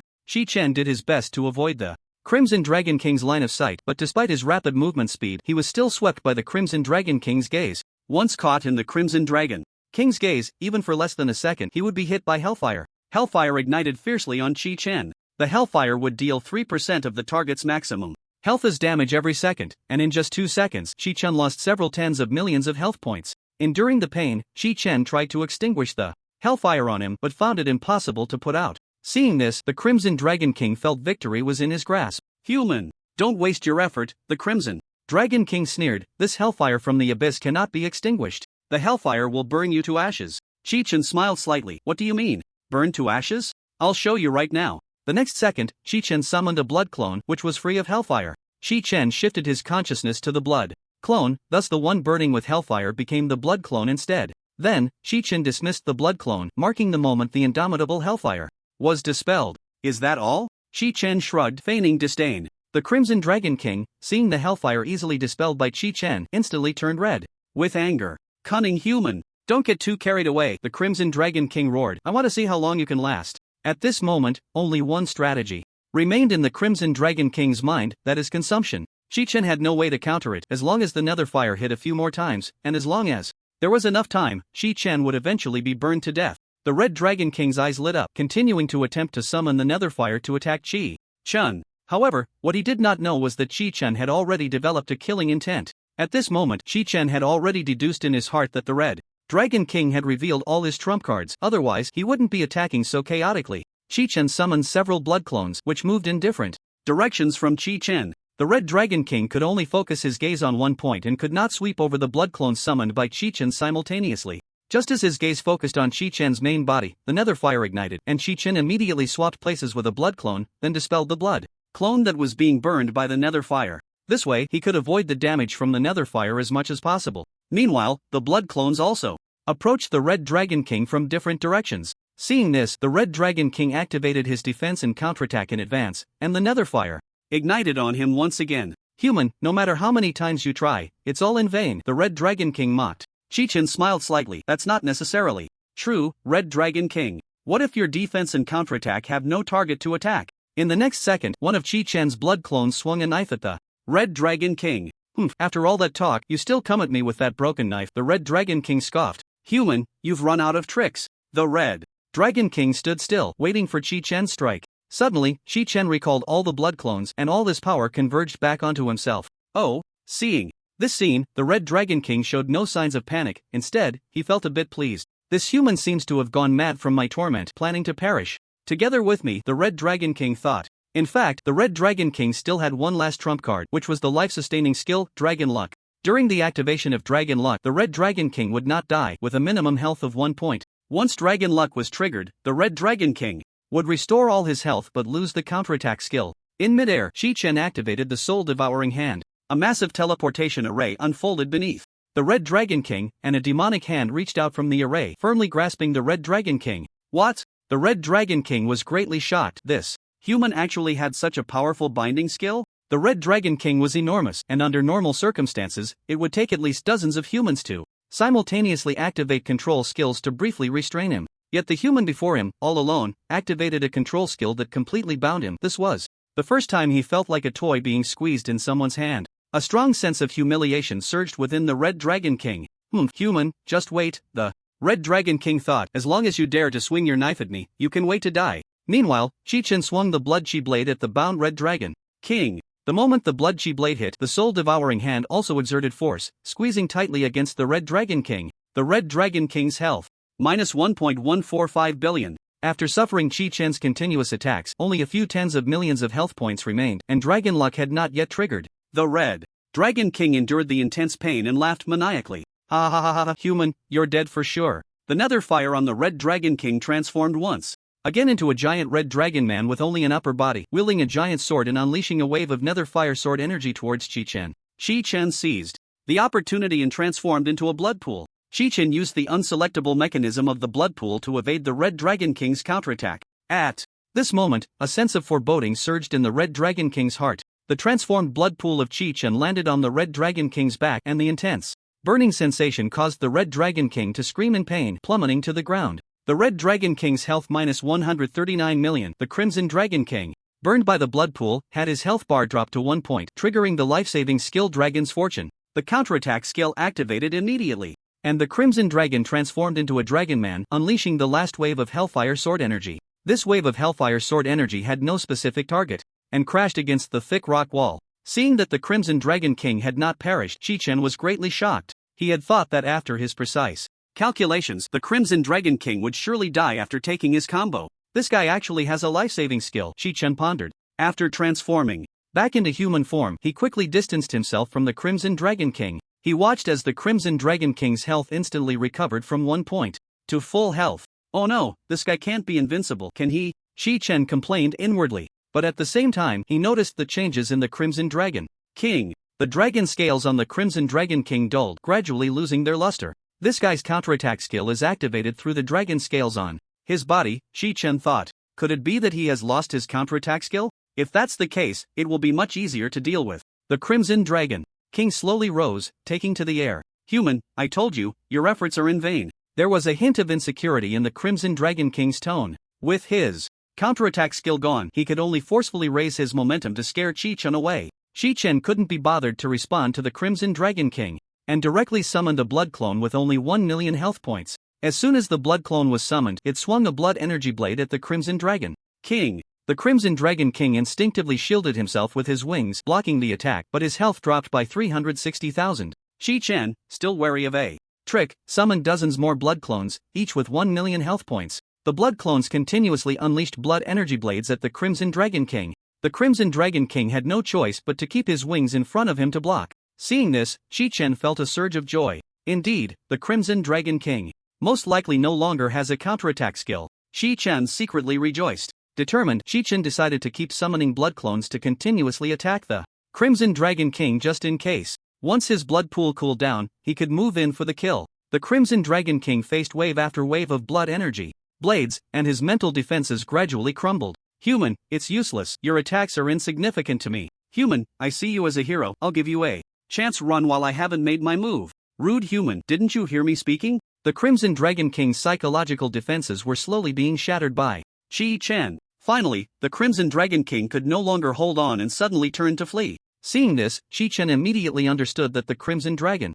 King's earlier bravado was merely a bluff. He quickly pursued the fleeing Crimson Dragon King. This time, without thousands of Crimson Dragon soldiers to interfere. Shi Chen quickly caught up to the Crimson Dragon King. Shi Chen leaped up and landed on the back of the Crimson Dragon King, unleashing a flurry of strikes on his back. The pained wails of the Crimson Dragon King echoed through the dragon's nest as his health rapidly plummeted. In just a few seconds, the Crimson Dragon King was slain by Shi Chen. After defeating the Crimson Dragon King, Shi Chen gained a massive amount of experience points, and the Crimson Dragon King's health was completely absorbed by him. Shi Chen contentedly checked his status panel. Name Shi Chen class Crimson Abyss Demon level 110 health 2.745 billion attack power 270 million defense 10 300 movement speed 10.0 terrifying, truly terrifying. Even Shi Chen felt a chill upon seeing his own stats. Now, Shi Chen had transcended the existence of a mere human. After the Crimson Dragon King was defeated, the environment within the dragon's nest began to change gradually. The hellish scene faded away, and the dragon's nest slowly revealed its original appearance. The red crystal that hatched the red dragon gradually faded in color, turning back to its original blue. It was then that Shi Chen realized that the nest of the red dragon was actually a cave filled with various minerals. Shi Chen walked over to observe these ores and discovered that they were all rare quanch minerals. Quanch minerals are a peculiar type of stone that can absorb heat and amplify it. This mineral is often used for heating in extremely cold regions, as well as for smelting metals and other applications. In frigid areas, taking out a quanch mineral and slightly heating it with a lighter can release enough warmth to make an entire room cozy. This mineral was not originally rare. Records of humans using quanch minerals for heating date back to ancient times, and it was a primary means for early humans to survive harsh winters. However, after the abyss descended, human living spaces were squeezed, and vast lands on Blue Star were occupied by monsters, causing quanch minerals to become increasingly scarce. Now, a small quanch mineral could sell for tens of thousands of summer coins in the market. The detestable Red Dragon King has occupied such a large quanch cave as a breeding ground for red dragons, Shi Chen thought to himself. Just then, the corpse of the Red Dragon King erupted with a burst of crimson light. Could it be that the Red Dragon King is not dead yet? Shi Chen was blinded by the red light and instinctively raised the blood prison blood sword, ready to fight. As the crimson light gradually dissipated, a magnificent treasure chest appeared before Shi Chen. Phew, it seems I was overthinking it. Shi Chen let out a long sigh. Wait, red light? At that moment, Shi Chen remembered something. Crimson does not necessarily signify a threat. When Xiaokiki transitioned to a mythical profession, the Qiming array also erupted with crimson light. So, could it be that the magnificent treasure chest before him contains something? With an excited heart, Shi Chen stepped closer to the chest. He placed his hand on the beautiful chest, feeling the hidden power within. This power must be significant. What's inside must be mythical level equipment. At that moment, Chi Chen's heart raced. Even battling the Red Dragon King hadn't made him this excited. Before opening the chest, Chi Chen hesitated for a moment. He was contemplating whether to activate blood exchange to increase his luck in opening the chest. He was reluctant because he currently had over 2.7 billion life points, and activating blood exchange would cost him over 270 million life points. It was already a certainty that the chest contained mythical equipment. What Chi Chen wanted to gamble on was whether there was more than one piece of mythical level equipment inside. After pondering for a moment, Chi Chen decided to activate blood exchange, and his life points suddenly dropped by 270 million. Blood exchange activated. Your luck for the next action will be greatly enhanced. Chi Chen trembled as he slowly opened the chest. As soon as the chest revealed a crack, a dazzling crimson light shot out from the opening, accompanied by an immense and terrifying force. Chi Chen closed his eyes and forcefully lifted the lid of the chest. At that moment, his heart was pounding rapidly. He didn't open his eyes immediately but prayed in his heart for more equipment to be inside the chest. Not to mention, he had single-handedly defeated the Red Dragon King and activated blood exchange. The rewards in the chest had to be plentiful. After finishing his prayer, Chi Chen slowly opened his eyes. Inside the magnificent chest lay a complete set of equipment with nothing else inside. Each piece of equipment emitted a faint red glow. As expected, this entire set of equipment was mythical level. Chi Chen felt as if he had gone mad, raising his arms and shouting in the empty Quanj cave, "This is a complete set of mythical equipment. What does that even mean?" Many people have spent countless times grinding in the abyss, battling monsters, exhausting their lives, and can only obtain 2 pieces of epic gear. Mythical equipment only exists on television and in the news. Only the absolute top-tier humans might acquire a single piece of mythical gear. Moreover, behind each piece of mythical equipment lies a tragic story, accompanied by immense sacrifice. Even in the Xia Legion, where Chi Chen belongs, no one possesses mythical gear.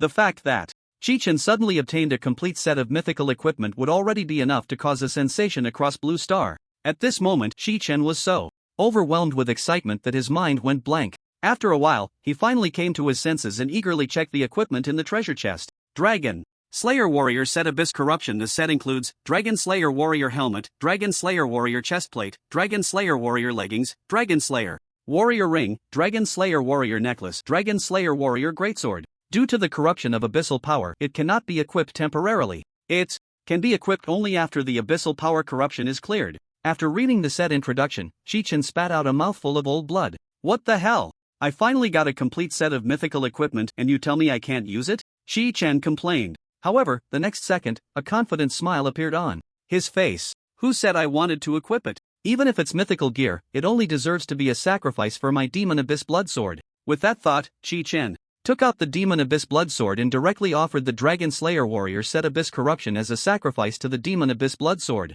However, just as the Demon Abyss Blood Sword absorbed the Dragon Slayer Warrior set, it immediately rejected it. The Demon Abyss Blood Sword does not like the sacrifice you offered. Reason: it has a disgusting smell.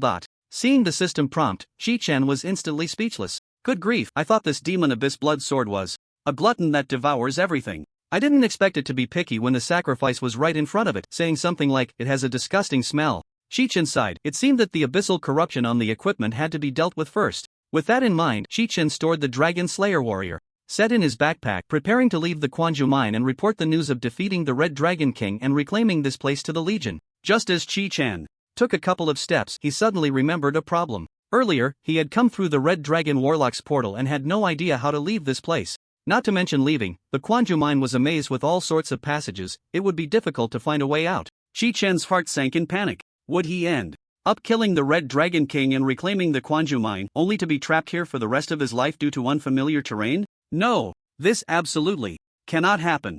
Chi Chen thought, if that happens, centuries later, when my bones are discovered, they'll definitely put me in a museum as a primitive man on display. With that thought, Chi Chen immediately began searching around the Quanju mine for a way out. After 2 hours of searching, he still couldn't find the exit, so he decided to return to his original spot and think of another way. Looking at the various passages in the mine, an idea suddenly struck Chi Chen. Why not activate blood exchange to increase his luck? That way, even if he wandered aimlessly, he might just find a way out of this mine. However, this meant that at every fork in the road, Chi Chen would have to activate blood exchange, which would quickly deplete the attributes he had painstakingly accumulated. After pondering for a moment, Chi Chen reached a conclusion. It might be a bit of a loss, but it was better than being trapped here to die alone. Chi Chen gritted his teeth and activated blood exchange, and his life value suddenly dropped by 250 million. Heaven help me, I hope I can get out of here this time, Chi Chen prayed. Just as he was about to head towards a fork in the road. A portal opened behind him. What?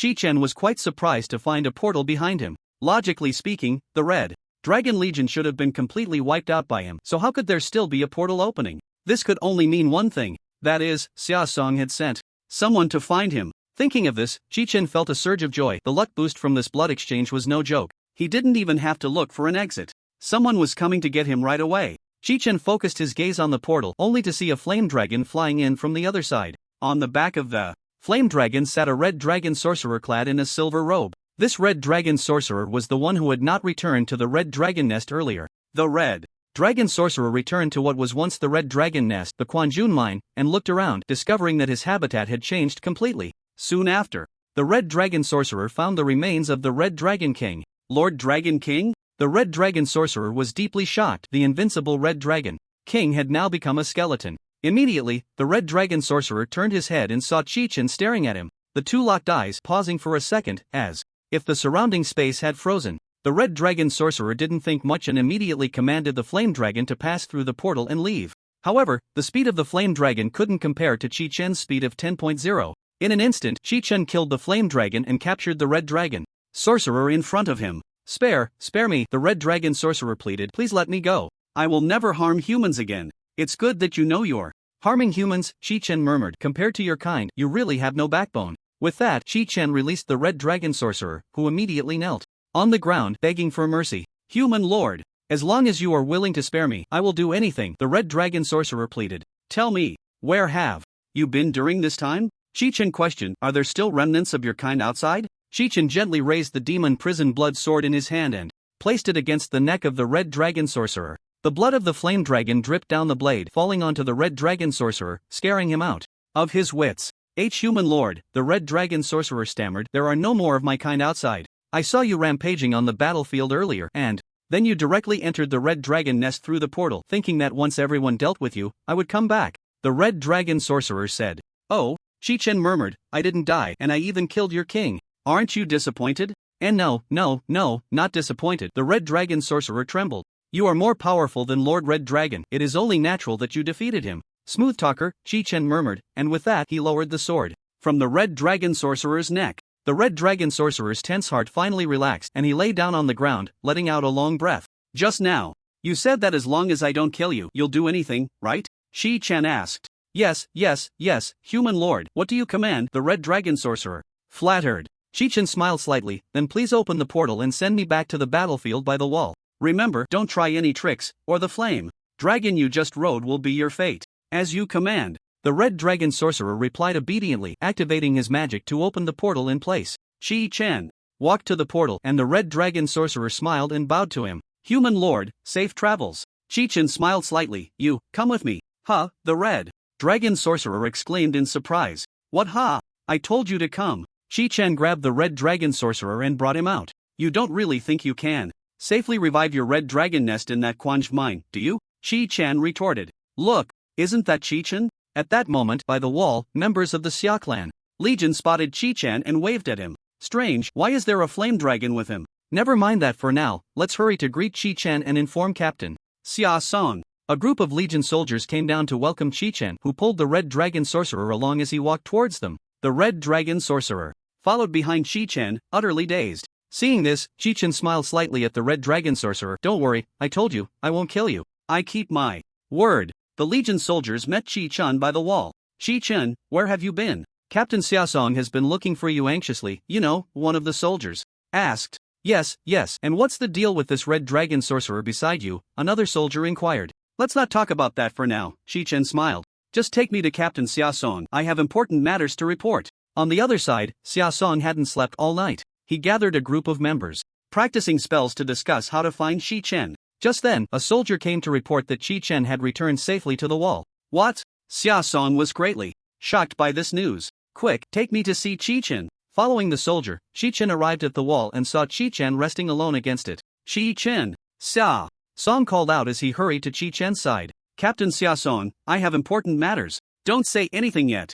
Chi-Chen was interrupted before he could finish. Chi-Chen, on the battlefield, the situation changes rapidly. How could you act so recklessly, entering the red dragon nest alone? Xia Song scolded. Do you know how terrifying the red dragon king in that nest is? Previously, another legion formed an elite team to challenge the Red Dragon King. And what happened? Out of dozens of people, only one returned alive, and that person was barely hanging on. Shi-Chen, it's not that I'm criticizing you, but, alright. Seeing Xiaosong still chattering on, Shi-Chen interrupted him. Captain Xiaosong, I'm back safe and sound, aren't I? Shi-Chen said. Xiaosong then realized that Shi-Chen had returned safely from the Red Dragon Nest, and he looked at Shi-Chen with an incredulous gaze, scanning him up and down.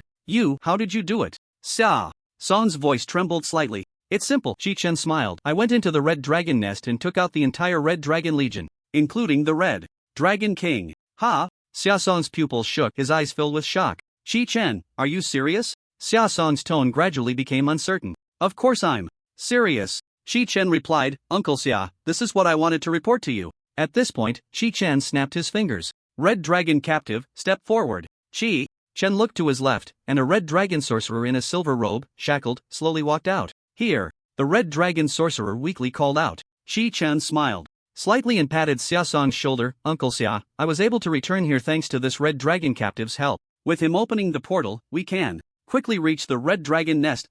Saying this, Shi-Chen gave the Red Dragon Sorcerer a look, signaling him to open the portal. Although the Red Dragon Sorcerer felt utterly helpless, he could only comply immediately. A portal opened up, and Shi-Chen stepped forward, pulling the Red Dragon Sorcerer along as they entered. Uncle Xia, don't just stand there, come in quickly, Shi-Chen said to Xiaosong. Only then did Xiaosong come to his senses and stepped into the portal, arriving at the Quanju Mine. This isn't the Red Dragon's Nest, is it? Xiaosong murmured as he looked around. Shi-Chen smiled slightly. An hour ago, this was indeed the Red Dragon's Nest. After I defeated the Red Dragon King, this place returned to its original appearance, Shi-Chen continued. The Red Dragon King occupied this place, using a large amount of Quanju ore to hatch his Red Dragon army. With that, Shi-Chen pointed to the massive skeleton of the Red Dragon King. Xiaosong looked incredulous as he approached the skeleton, examining it closely. The size of this skeleton, the lingering aura of the Red Dragon, Xiaosong pondered. This skeleton in front of me is definitely that of the Red Dragon King. Realizing this, Xiaosong turned back to Shi-Chen and asked, Shi-Chen, how did you manage to do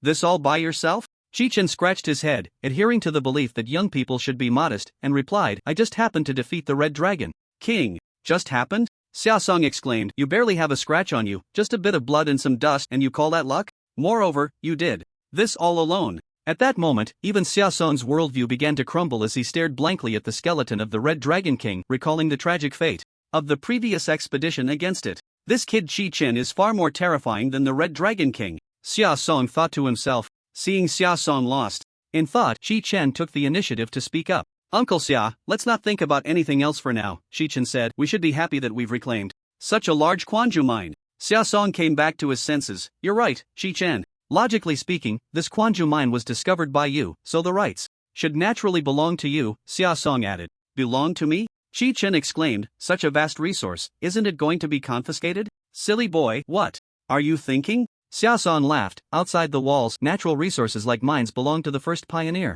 Just right, your company, Fluorite Mining, can take over this entire mine, Xiaosong said. Shi-Chen, you're going to get rich. After hearing Xiaosong's words, Shi-Chen looked around the vast Quanju mine, and in an instant, it became his private property. Red Dragon Captives, open the portal, Shi-Chen commanded. Yes, sir, the Red Dragon Sorcerer replied, and then opened the portal, with the three of them stepping through together. Upon returning, Shi-Chen immediately had the Red Dragon Sorcerer draw a map from the land to the Quanju mine. The Red Dragon Sorcerer immediately completed the map and then curiously asked Shi-Chen, Human Master, why do you still need a map to reach the Quanju mine from the land? As long as I'm here, you can go anytime, the Red Dragon Sorcerer said. Shi-Chen smiled slightly. I'm just afraid you might run away one day. Seeing Shi-Chen smile, the Red Dragon Sorcerer felt a chill in his heart. Sure enough, the next moment, the Red Dragon Sorcerer was taken away by a group of Legion soldiers, his next stop being the Monster Park. The Monster Park, as the name suggests, is a place for exhibiting monsters, similar to a zoo. Here, all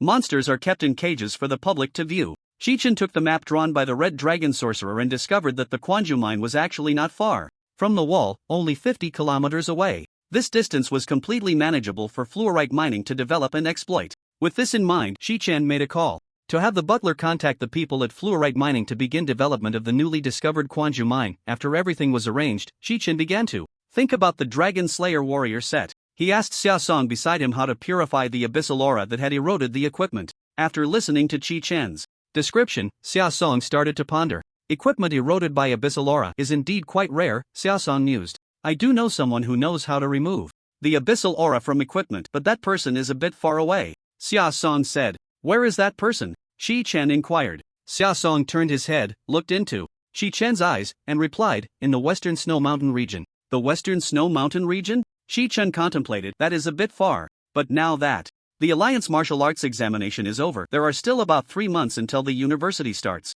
A trip there shouldn't be a problem, Shi Chen thought. Ah, such a long distance, it's better not to go, Xia Song said. Shi Chen, if you need equipment, you can come and ask me. You can choose any epic level equipment. But mine is mythic level equipment, Shi Chen said. What? Xia Song, who was drinking tea, spat it out. Shi Chen, you got a mythic equipment drop? Why? Didn't you say so earlier? Xia Song exclaimed, in my lifetime, I've never seen mythic level equipment with my own eyes. Which piece did you get? Hurry up and show me. Shi Chen smiled slightly. Actually, I didn't just get one piece of mythic equipment. I got a whole set. Upon hearing this, Xia Song was petrified in place. Shi Chen took out the Dragon Slayer Warrior set from his backpack and placed it on the table. Unfortunately, this whole set of equipment can only be looked at, not used, Shi Chen sighed. Seeing Shi Chen lay out a complete set of mythic level equipment on the table, Xia Song excitedly picked it up and examined it closely. This is truly mythic level equipment. Xia Song exclaimed in shock. Shi Chen, is this the reward for defeating the Crimson Dragon King?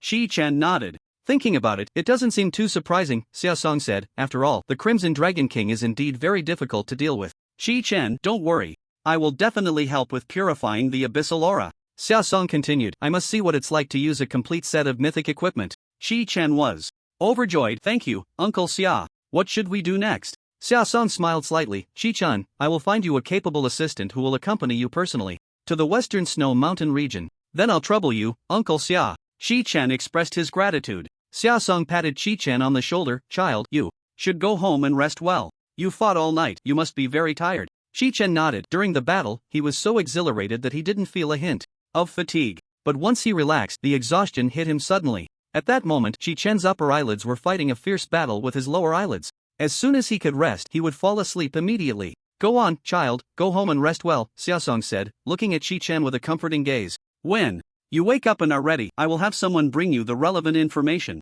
Thus, Shi Chen bid farewell to Xia Song and returned home. The first thing he did was lie down on the bed to sleep. He didn't know how long he slept, but he was awakened by a knock on the door from outside the room. Shi Chen, are you okay? Shurya's voice came from outside the room. Shi Chen, still groggy, slowly got up and opened the door. He saw Shurya glaring at him with puffed cheeks, while the butler stood silently, not daring to speak. Shi Chen, do you know how long you've been sleeping? Although Shurya was a bit angry, her eyes still revealed concern. Shi Chen awkwardly scratched his head. It's just a nap. I've stayed up all night before. What's the big deal about sleeping a bit more? Shuryen tapped Shi Chen's head. Shi Chen, this isn't just sleeping a bit more. You slept for an entire day. Do you know that? I even suspect that you might be sick and too afraid to tell me. Hearing Shuryen say this, Shi Chen finally realized that he had actually slept for a whole day, 24 hours. It seems that the previous attack on the Red Dragon's Nest really wore me out, Shi Chen thought. But to be fair, that nap was indeed quite refreshing. Shi Chen puffed out his chest and placed his hands on his hips. Don't worry, Aunt Shuryen, see, I'm perfectly fine now. Shuryen sighed helplessly. Now that you're awake, hurry downstairs to eat something. I made you goji berry chicken soup. You need to take care of your health. Shuryen looked at Shi Chen with a worried expression. After changing his clothes, Shi Chen was about to head downstairs when the butler approached him. Sir, the situation at the Fluorite Mining Company regarding the Quanju mine has been handled, and there are some matters that need to be discussed with you in person, the butler said. So soon? Shi Chen was greatly shocked. As expected of a modern enterprise, they truly valued efficiency. Alright, please tell the people at the Fluorite Mining Company that I will come by later to discuss things with them in person, Shi Chen replied. After eating and drinking to his fill, Shi Chen immediately set off for the headquarters of the Fluorite Mining Company. Upon arriving at the main conference room of the Fluorite Mining Company building, he found that the other shareholders were already waiting inside. As soon as everyone saw Shi Chen enter, they erupted into enthusiastic applause. A middle-aged man in a suit and glasses stepped forward, arms outstretched, ready to embrace Shi Chen. Shi Chen didn't have much of an impression of the person in front of him, but seeing such a warm welcome, he didn't shy away and stepped forward for the hug. Shi Chen, well done, the man said. Thanks to you, we discovered such a massive Quanju mine. You're still so young, but your abilities far surpass those of old Qin. The old Qin he mentioned was naturally Qin Jiang. Shi Chen scratched his head awkwardly. I can't take the credit, it was just pure luck. After saying that, Shi Chen waved his hand, signaling the butler to come forward. Butler, who was that person just now?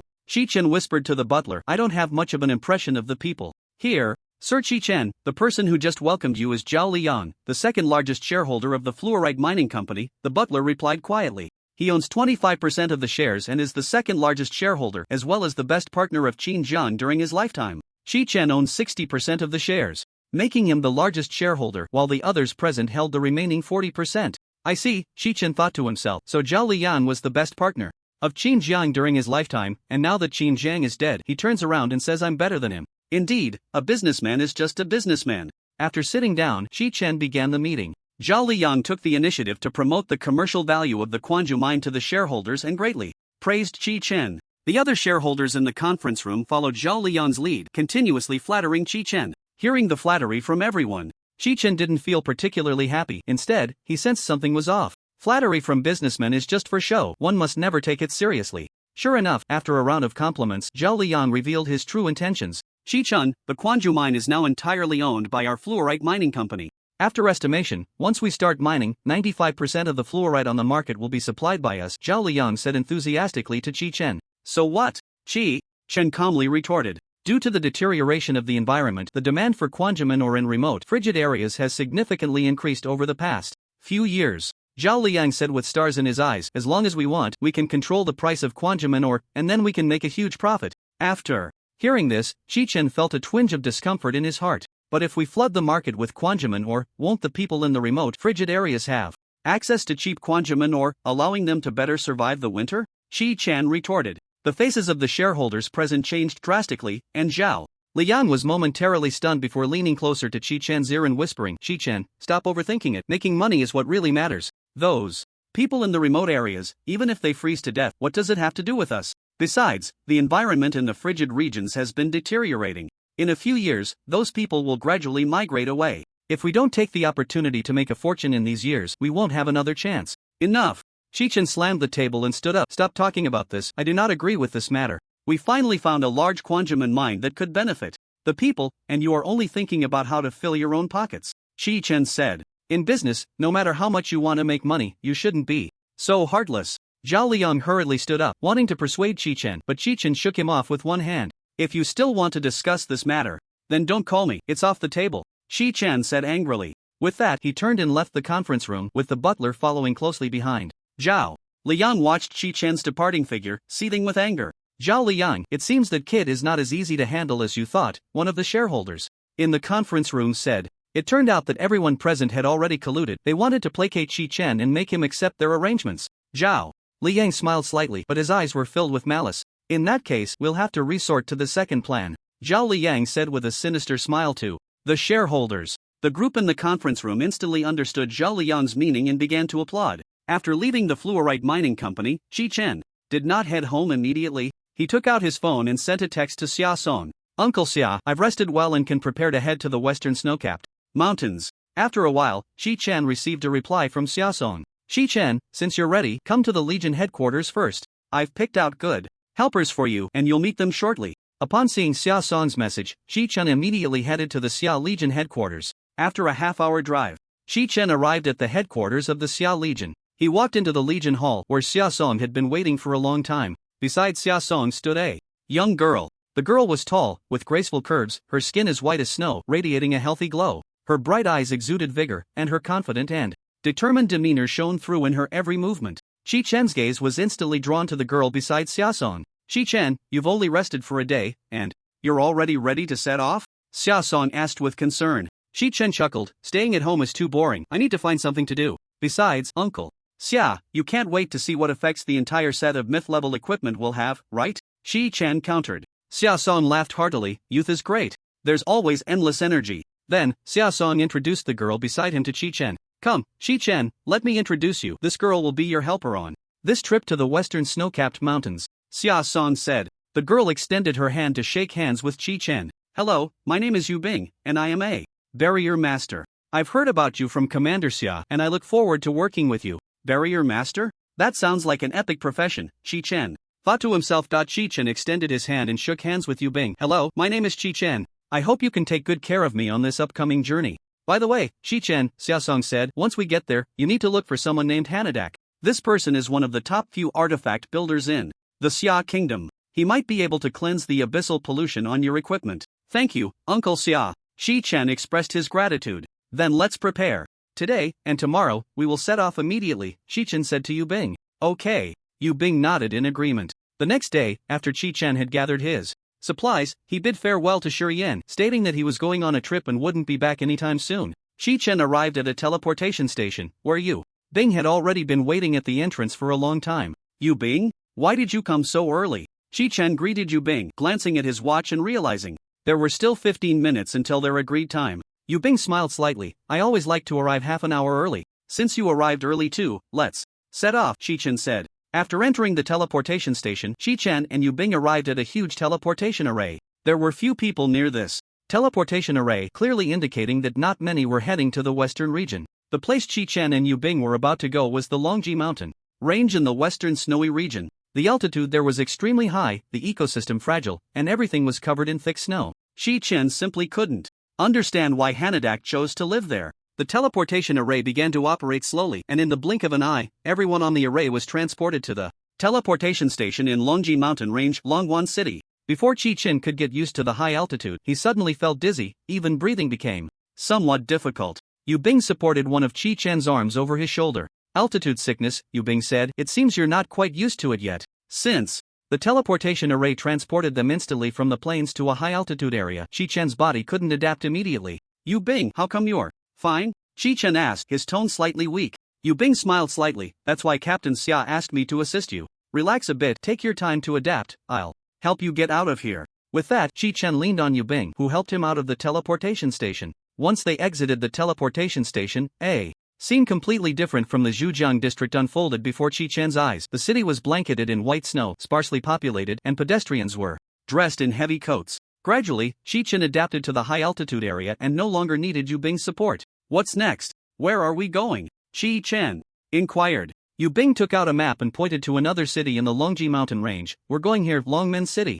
The city where Shi-Chen and Yu Bing were currently located was Longwan City. Longmen City was 100 kilometers away from Longwan City, requiring them to cross the suburbs. After obtaining permission from the guards of Longwan City, the two made their way to the suburban area. Unfortunately, just as they left the city, a blizzard began to blow. Their movements slowed down, and they had to remain vigilant for any lurking monsters. Sure enough, after walking for just over 10 minutes, they encountered the most common monster in the Longji Mountain Range, the snow monster. Dozens of level 50 snow monsters suddenly appeared, surrounding Shi-Chen and Yu Bing. These snow monsters were about 2 meters tall, resembling bears in body but with heads like bulls, sporting long horns and covered in snow-white fur. Their main attack methods were close-range attacks and long-range snowball throws, and at that moment, several snow monsters were hurling snowballs at Shi-Chen and Yu Bing. Level 50 monsters posed no threat to Shi-Chen and Yu Bing. In the blink of an eye, Shi-Chen drew his knife and swiftly killed all the snow monsters. The speed was so fast that even Yu Bing didn't have time to react.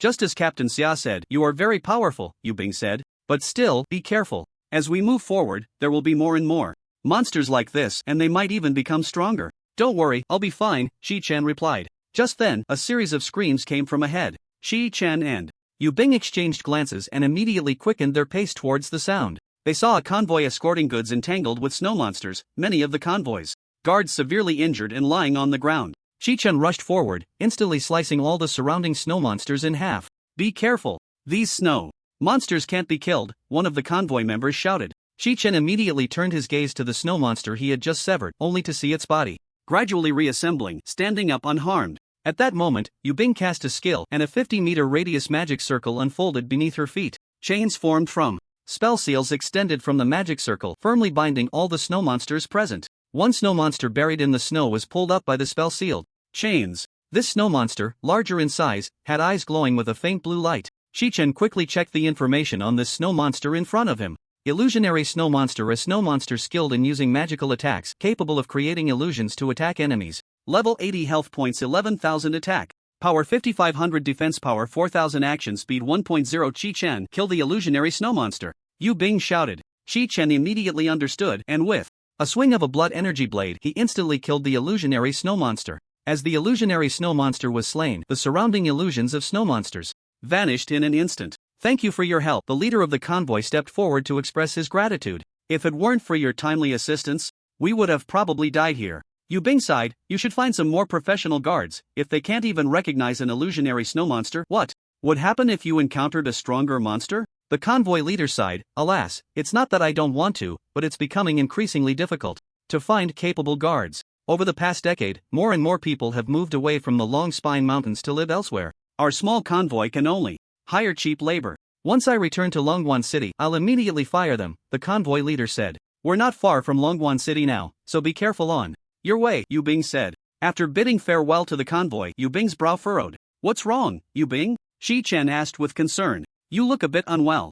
I'm fine, Yu Bing replied, her tone tinged with sadness. I'm just reflecting on how difficult life is in the Long Spine Mountains. Actually, I'm one of those people the convoy leader mentioned who have migrated to live elsewhere, Yu Bing said. In recent years, the environment has worsened and the Long Spine Mountains have become increasingly cold, causing the price of mineral resources to soar. Many people have had to leave the Long Spine Mountains where their ancestors lived for generations to migrate to other areas, Yu Bing continued. I see, Shi Chen pondered. No wonder Yu Bing came to a high-altitude area without any discomfort and knows so much about the Long Spine Mountains. Xia Song really found someone reliable for himself. Shi Chen patted Yu Bing on the back, comforting her. Don't worry, everything will get better. I hope so, Yu Bing sighed helplessly. Let's not talk about this anymore, let's keep moving. Several kilometers away, a small team composed of various combat professions was observing Shi Chen and Yu Bing through binoculars. They were the Alpha Team, one of the top mercenary groups specializing in various assassination missions. Since the establishment of Alpha Team, they have never missed a target.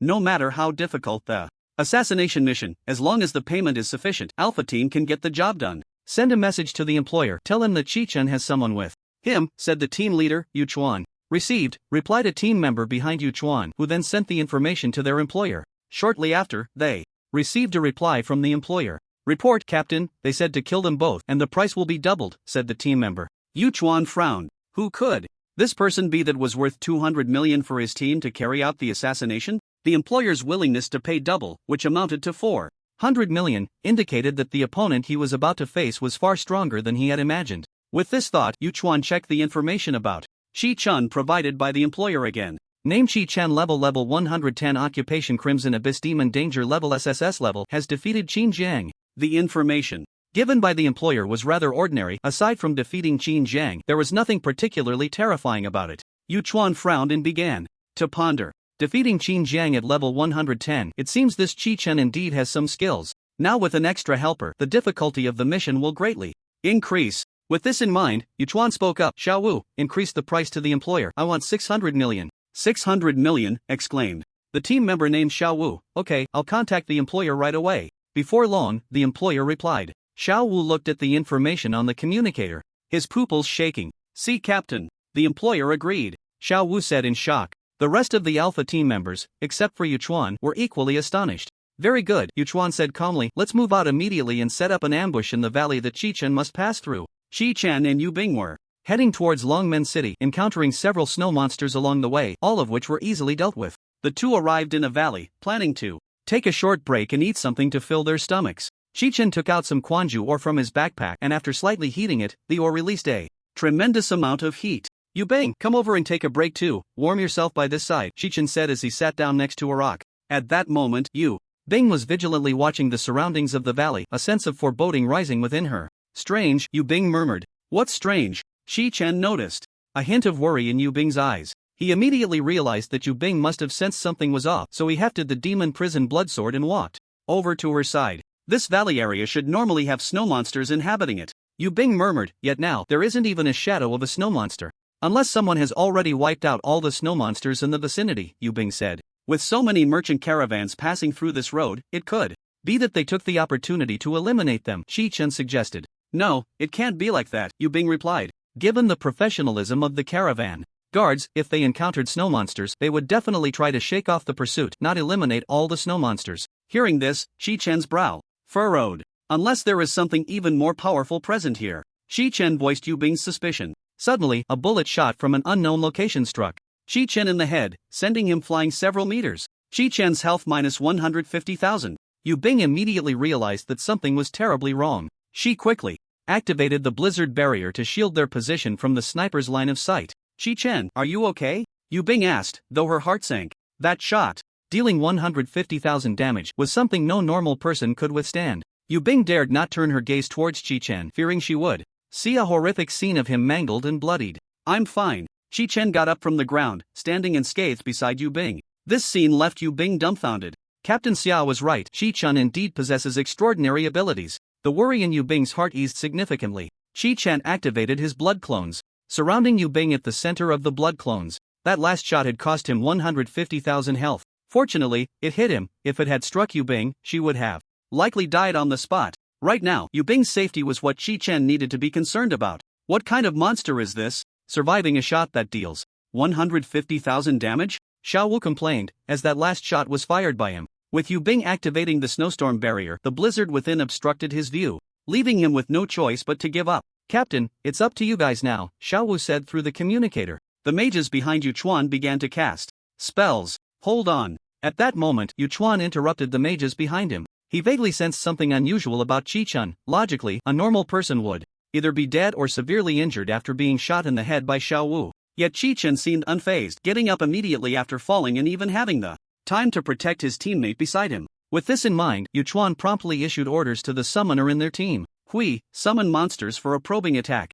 First, Hui nodded. She was the summoner of Alpha Team, skilled in calling forth various monsters for battle. She summoned a massive chameleon that could change its skin color to blend in with the surroundings, achieving complete transparency. Remember, probing attack, don't get caught in a deadly fight, Yu Chuan advised. Understood. With that, we jumped onto the chameleon's head, becoming transparent along with it. At that moment, Chi-Chen was inside the snowstorm barrier. Seeing that the enemy had not continued their attack, he summoned over a dozen blood clones. These blood clones rushed out of the snowstorm barrier, scattering in search of the sniper's location. Suddenly, a gigantic monster bird descended from the sky, heading straight for Chi-Chen. This monster bird had a massive beak, which was extremely hard. Being struck by it would surely cause serious injury. Giant beak monster bird level 150 health 500 attack power 300 defense 500 action. Speed 20.0 Chi-Chen reacted swiftly, activating the blood chi blade to slice the descending monster bird in half.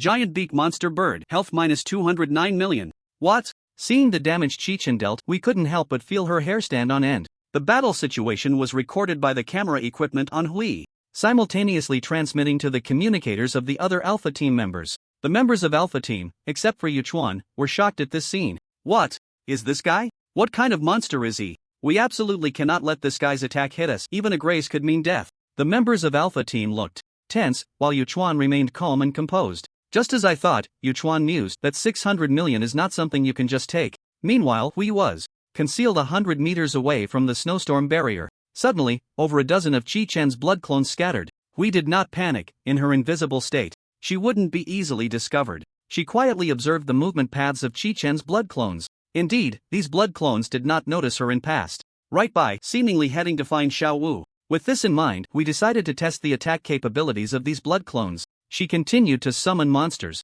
activating the teleportation array to summon split wolf beasts. The splitting wolf beast can split infinitely. The specific method of killing it is unknown. Level 150 health 79000 attack power 105000 defense power 45000 action speed 4.0 Chi-Chen's blood clone immediately spotted this gigantic wolf beast and launched an attack. Can it split infinitely? Chi-Chen pondered. Why are there so many strange monsters around here? He commanded the blood clone outside the wind and snow barrier to tentatively attack the splitting wolf beast. The blood clone struck with a knife, instantly slicing the splitting wolf beast in half. Sure enough, after the splitting wolf beast fell, its severed body transformed into two splitting wolf beasts, instantly becoming lively and charging towards Chi-Chen's blood clone. Chi-Chen suddenly felt a headache. He recalled the evil octopus he encountered earlier in the Supreme Tower. Could it be that this splitting wolf beast also required some special attribute attack to be defeated? Damn, why are there so many strange monsters in this valley? Chi-Chen complained. First, he was hit in the head by a bullet from who knows where, then there was a falling monster bird, and now an infinitely splitting wolf beast. What else was waiting for him? At that moment, Yu Bing spoke up beside him. Chi-Chen, these monsters that have appeared are not the original monsters of the Dragon Spine Mountains, Yu Bing said calmly. These monsters must have been summoned by someone. Yu Bing's unwavering gaze made Chi-Chen believe this wholeheartedly. If they were summoned by someone, then as long as we kill the summoner, we might be able to directly kill the splitting wolf beast, Chi-Chen thought. At this moment, Chi-Chen's blood clone had completely stopped attacking the splitting wolf beast. Since killing it would cause it to split, it was better to let these splitting wolf beasts attack. After all, the blood clone had thick health and could endure for a long time. The hidden Hui, witnessing this scene, was utterly stunned. How much health does this guy's clone have. Hui frowned, but she indeed saw the splitting wolf beast inflicting damage on the blood clone, yet Chi Chen's blood clone seemed indifferent to the splitting wolf beast's attacks. Suddenly, a large group of Chi Chen's blood clones rushed out from the wind and snow barrier, leaving Hui dumbfounded. Chi Chen's blood clones wildly swung their blood blades around. If Hui got hit even once, she would die on the spot. Faced with the dense sword energy, Hui had no way to escape and could only summon a giant stone panda to block in front of her. Stone panda and indestructible giant stone panda can only exist for 4 seconds. Health infinite, attack power 0, defense power infinite, action speed 0.0. The blood blades swung by Chi Chen's blood clones were all blocked by the stone panda, but the conspicuous stone panda was quickly spotted by Chi Chen. Right there! The summoner must be hiding behind that stone panda. Without a second thought, Chi Chen's blood clone quickly surrounded the stone panda and launched blood blades at it. This stone panda can only block attacks from one direction. As long as we completely surround it, the summoner will have nowhere to escape, Chi Chan thought. We managed to dodge one blood blade, but the chameleon beneath her was not so lucky. Its massive size made it impossible to evade, and it was instantly sliced in half by the blood blade. In that moment, Hui and the chameleon revealed themselves, and Chi Chen suddenly realized that the summoner was actually a girl.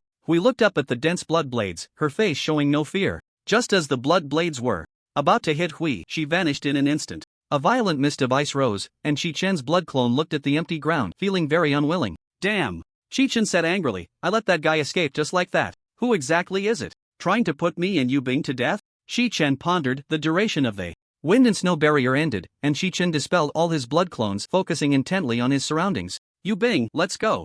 Chi Chen said, it's not safe to stay here. Yu Bing nodded, agreeing with Chi Chen's assessment. Thus, the two of them cautiously advanced forward, surrounded by a multitude of blood clones. Have the robbers, who scheme for wealth and life, really become this powerful? Yu Bing exclaimed in shock. I'm afraid it's not just as simple as that, Chi Chen murmured. Chi Chen thought to himself that the news of him soloing the Red Dragon's Nest must have spread. Even the fact that he had obtained a complete set of mythic-level equipment might have been known by others besides Xiaosong and Yu Bing. Those who came to attack him were likely after his mythic-level gear. Chi Chen didn't need to say it, Yu Bing understood his thoughts. The two became vigilant. The best course of action now was to quickly enter Longmen City. On the other side, Hui was teleported back to the group of Alpha team members. On the surface, Hui appeared calm, but as soon as she relaxed, she couldn't stop herself from vomiting. The feeling of facing death with almost no power to resist was hard for Hui to digest at that moment. Captain, those two haven't left the valley yet. What should we do next? One of the Alpha team members asked. Yu Chuan frowned, calmly uttering a few words.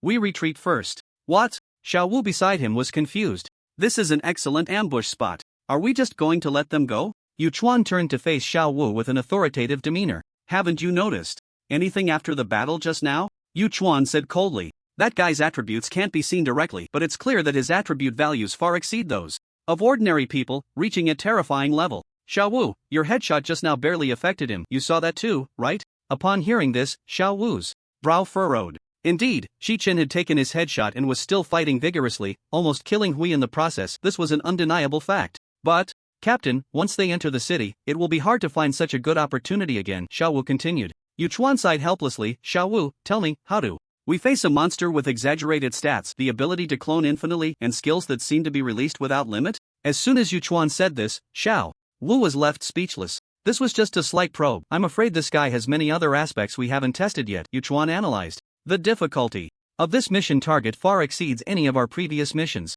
If we don't prepare well, we won't be able to take it down, Yu Chuan said. The best method now is to continue observing in secret, gather intelligence, and then look for an opportunity to strike. The members of the Alpha team were convinced by Yu Chuan's words, while Xiao Wu lowered his head, silent. Yu Chuan walked over to Xiao Wu and patted him on the shoulder. Remember, to be a hunter, the most important thing is patience. On the other side, Chi Chen and Yu Bing dared not relax for a moment as they made their way toward Longmen City. They walked for a day and a night, encountering some ordinary monsters along the way, but these monsters posed no threat to them. With their nerves constantly on edge and having walked for a day and a night, both of their stamina was nearing its limit. They reached a cliff, and instead of continuing in the original direction, Yu Bing pulled Chi Chen toward another path. Yu Bing, where are you taking me? Chi Chen asked in confusion. That way, it doesn't look like the road to Longmen City, Chi Chen said, puzzled. Yu Bing turned back and smiled slightly at Chi Chen. Just follow me. At this moment, Chi Chen was already physically and mentally exhausted, but seeing Yu Bing's smile felt like a warm spring breeze, dissipating much of his fatigue.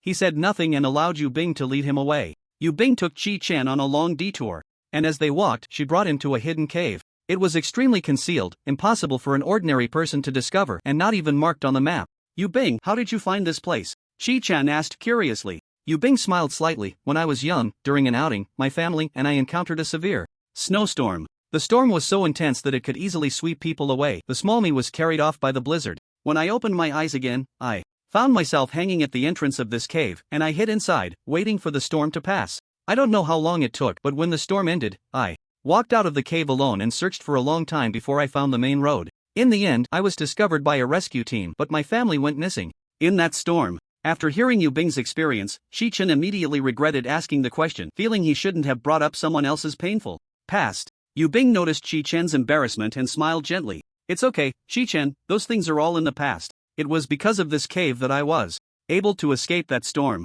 It's very hidden here, and there are no monsters nearby. It's the perfect place for us to rest. Despite Yu Bing's reassurance, Chi-chan still felt a twinge of guilt. Yu Bing, you rest first. I'll guard you near the cave entrance, Chi-chan said. The guy who attacked us earlier is still alive, so it's better to be cautious. No need, Yu Bing replied. After saying this, Yu Bing activated her skill, placing her right hand on the ground, and a blue barrier gradually unfolded. Once the blue barrier was up, it became transparent, looking as if it wasn't there at all. This is my guard barrier, Yu Bing said. It can cover a radius of 1 kilometer. If anyone approaches, the barrier will immediately trigger, binding the intruder tightly. That's great, Chi-chan exclaimed. With this, we can both rest well. After eating some compressed rations to replenish their energy, the two prepared to take a nap in the cave. Chi-chan quickly fell asleep. Yu Bing, watching Chi-chan, recalled how he had protected her along the way, and warmth surged in her heart. She slowly shifted closer to Chi-chan and fell asleep against his shoulder. Meanwhile, Xia Kiki sneezed at home. After an unknown amount of time, suddenly, the guard barrier was triggered. Yu Bing quickly woke from her dream, immediately sensing the barrier and discovering that the intruder was a massive creature. The monster stood at least 5 meters tall. Without hesitation, Yu Bing shook Chi-chan awake. Chi-chan instantly snapped awake. Although he had been asleep, his nerves were still very alert. As soon as he was shaken awake, he grabbed the demon abyss blood sword beside him. What happened? Chi-chan asked anxiously. An unknown creature triggered the guard barrier. Yu Bing said, I sense that the creature is a gigantic being. Chi-chan nodded in acknowledgement and immediately summoned his blood clone to check what was happening outside the cave. When Chi-chan's blood clone reached outside the cave, sure enough, a gigantic snow monster with sharp fangs appeared before him. The snow monster was extremely furious, shaking off the binding chains of the guard barrier and roaring as it charged at Chi-chan's blood clone. Chi-chan remained calm, swiftly swinging out a blade of blood energy. Although the opponent was much stronger in size and momentum compared to Chi-chan, he was unperturbed, but in reality, the fight was so one-sided. Chi-chan's blood chi blade instantly severed the giant snow monster's upper and lower halves. Giant snow monster HP minus 2.05 billion. The giant snow monster fell to the ground and soon lost its breath. Chi-chan and Yu Bing observed everything happening outside the cave entrance. Seeing that there was only one giant snow monster approaching and that the guard barrier had not detected any other intruders, the two finally felt relieved. Phew, it seems like it was just a false alarm, Chi-chan said. The intruder was a rare monster from the Dragon Vein Snow Mountain, the giant snow monster, not like the strange creatures they encountered earlier with the mysterious summoner, so they didn't think much of it. But at that moment, Yu Bing sensed that the guard barrier was continuously triggering. The number of triggers far exceeded the response speed of the guard barrier.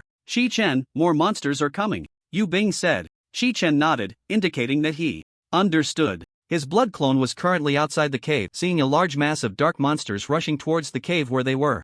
Chi-chan smiled slightly. These monsters were all coming to provide him with experience and attributes. Yu Bing simply deactivated the guard barrier and set up a new one. Lightning fell from the sky, striking into the tide of snow monsters, instantly blasting a group of them into the air. This was Yu Bing's lightning barrier, which could lock onto enemies and dealt 150% attack power damage every second with heavenly lightning. Chi-chan was not to be outdone, summoning swarms of blood clones that surged forward, harvesting the incoming snow monsters. The tide of snow monsters kept coming, and seeing this, Chi-chan directly activated Soul Devouring Hand. With one Soul Devouring Hand, the surrounding monsters were instantly slain by Chi-chan. In just a few minutes, the swarm of snow monsters was completely dealt with by Chi-chan and Yu Bing. After the battle, Chi-chan checked his watch and found that they had unknowingly slept for 5 hours. The two immediately decided to set off for Longmen City. At this moment, a hint of doubt flashed in Yu Bing's eyes. Strange, Yu Bing murmured, why are there so many snow monsters coming towards this cave? Since I discovered this cave, I've often rested around here, but I've never encountered any monsters.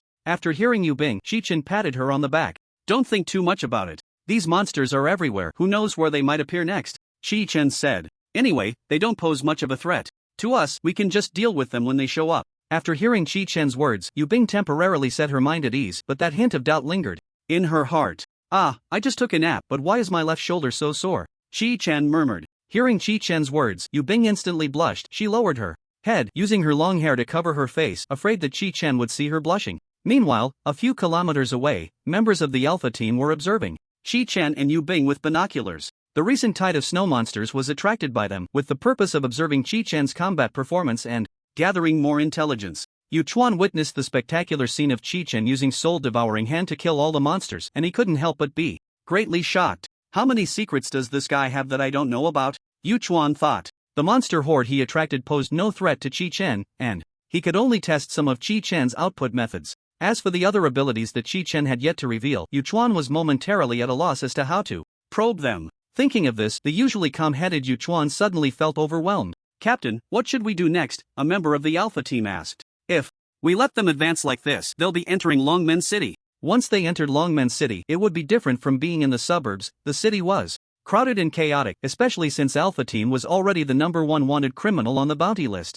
If they recklessly showed up looking for opportunities, they would likely expose themselves for too long, attracting bounty hunters from within the city. Yu Chuan pondered for a moment and made a decision. Continue to track and wait for an opportunity, Yu Chuan said. Chi-Chen and Yu Bing walked for another 10 hours, and finally they arrived near Longmen City, with the weather clearing up. Chi-Chen gazed into the distance and vaguely saw the towering walls of Longmen City. We're finally here, Chi-Chen said. It hasn't been easy getting here. Yu Bing nodded and smiled slightly. Once we enter the city, let's immediately look for Hanadake. The two walked for another half hour and finally reached Longmen City. Chi-Chen took out a map and began searching according to the directions on it. Building 401, number 39 Fifth Avenue, Chi-Chen said, looking at the marked location on the map. The two immediately headed to the marked spot, which turned out to be an ordinary apartment building that couldn't be simpler. Chi-Chen and Yu Bing arrived near the apartment building, and looking at this ordinary place, Chi-Chen couldn't help but complain. No way, one of the top few artifact masters in all of Xia country lives in such a plain place? Chi-Chen remarked. With his level of artifact crafting, he should have many people seeking him to forge weapons, making quite a bit of money, right? Let's not talk about that for now. Chi-Chen, let's go, Yu Bing smiled. The two entered the apartment building and arrived at the door of room 401. Chi-Chen knocked on the door. Hello, is anyone there? Who is it? A voice responded from the other side of the door. Hello, my name is Chi-Chen. I'm here to ask for your help in removing the abyssal corruption from my equipment, Chi-Chen said. Not seeing anyone, the other party's refusal was so decisive that Chi-Chen immediately said, I'll pay whatever you ask. No matter how much you offer. I'm not seeing anyone, came the reply from the other side. Seeing this, Chi-Chen had no choice but to tell the truth. He pressed his face against the door and softly said, my equipment is a complete set of mythic level gear. As soon as he said this, the door was instantly opened. Since Chi-Chen had just been pressed against the door, he stumbled forward as it swung open. Yu Bing, witnessing this scene, blushed and struggled to suppress her laughter. Chi-Chen looked up and saw an old man with a cigarette in his mouth looking at him with disdain. Get up, kid, come in and talk. The speaker was none other than Hanadake. Chi-Chen stood up from the floor and looked the man up and down. The old man with the cigarette had a scruffy beard, wore a simple pair of black-framed glasses, and was dressed in a gray pajamas. After standing up, Chi-Chen and Yu Bing walked into the room and sat down in the living room. So, who sent you to find me? Hanadake lay back on the sofa, looking completely lazy. It was Captain Xia-san, Chi-Chen replied. Xia-san, huh? Hanadake exhaled a puff of smoke, his eyes fixed on the smoke as if reminiscing about some past events. It's been 20 years since I last saw him. I didn't expect that guy would still remember me, Hanadake chuckled. Kid, you say you have a complete set of mythic level gear? Is that true? Hanadake asked. Of course it's true. After saying this, Chi-Chen took out the entire set of mythic level gear and placed it on the coffee table. Upon seeing the complete set of mythic level gear, Hanadake's previously lazy eyes instantly lit up. Even Yu Bing beside him was drawn to the sight of the entire set of mythic level gear. Hanadake sat up from the sofa, picked up the equipment Chi-Chen had placed on the coffee table, and examined it closely.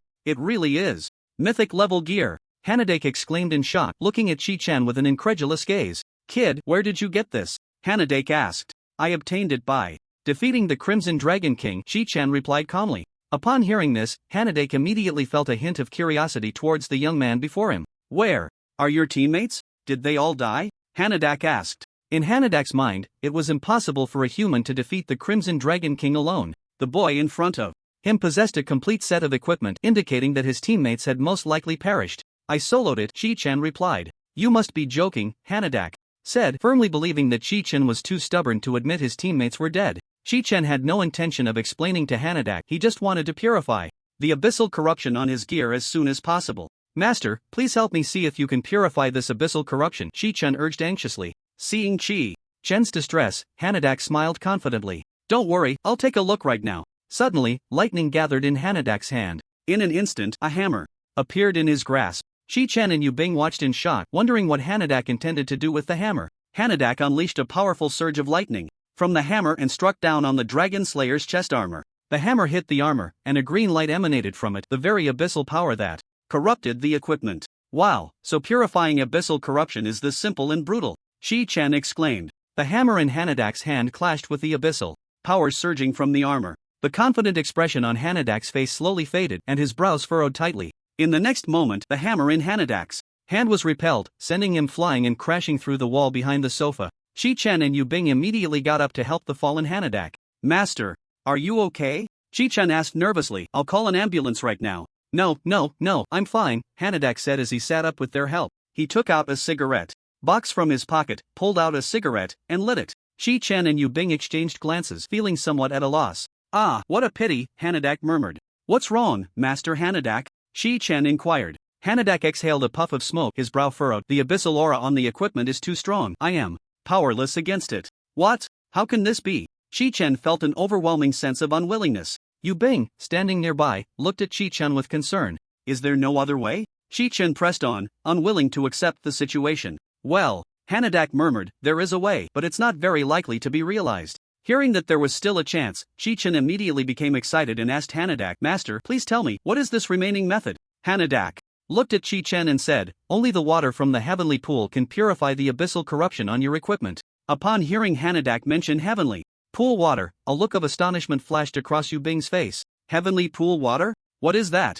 Chi-Chen asked. At that moment, Yu Bing began to explain. Heavenly pool water, as the name suggests, is the water from the heavenly pool in the Dragon Ridge Mountains, Yu Bing explained. It is said that the water from the heavenly pool can cleanse all impurities in the world. After humans discovered the miraculous effects of heavenly pool water, it was overexploited, Yu Bing continued. Until one day, a mysterious statue descended upon the heavenly pool and wiped out all the humans nearby. What? Chi-Chen was deeply shocked by this revelation. Later, some even formed a hunting party, but none returned. For safety reasons, the area around the heavenly pool was designated as a forbidden zone, Yu Bing said. Hanadak looked at Chi-Chen with great interest, but he only saw Chi-Chen stand up and gather all the equipment on the table. Chi-Chen, what are your plans next? Yu Bing asked. Of course, we're going to Tianqi to obtain the water from Tianqi, Chi-Chen said confidently. All right. Yu Bing's gaze was incredibly resolute. I'll accompany you. Having witnessed Chi-Chen's strength, she firmly believed that he could retrieve the water from Tianqi.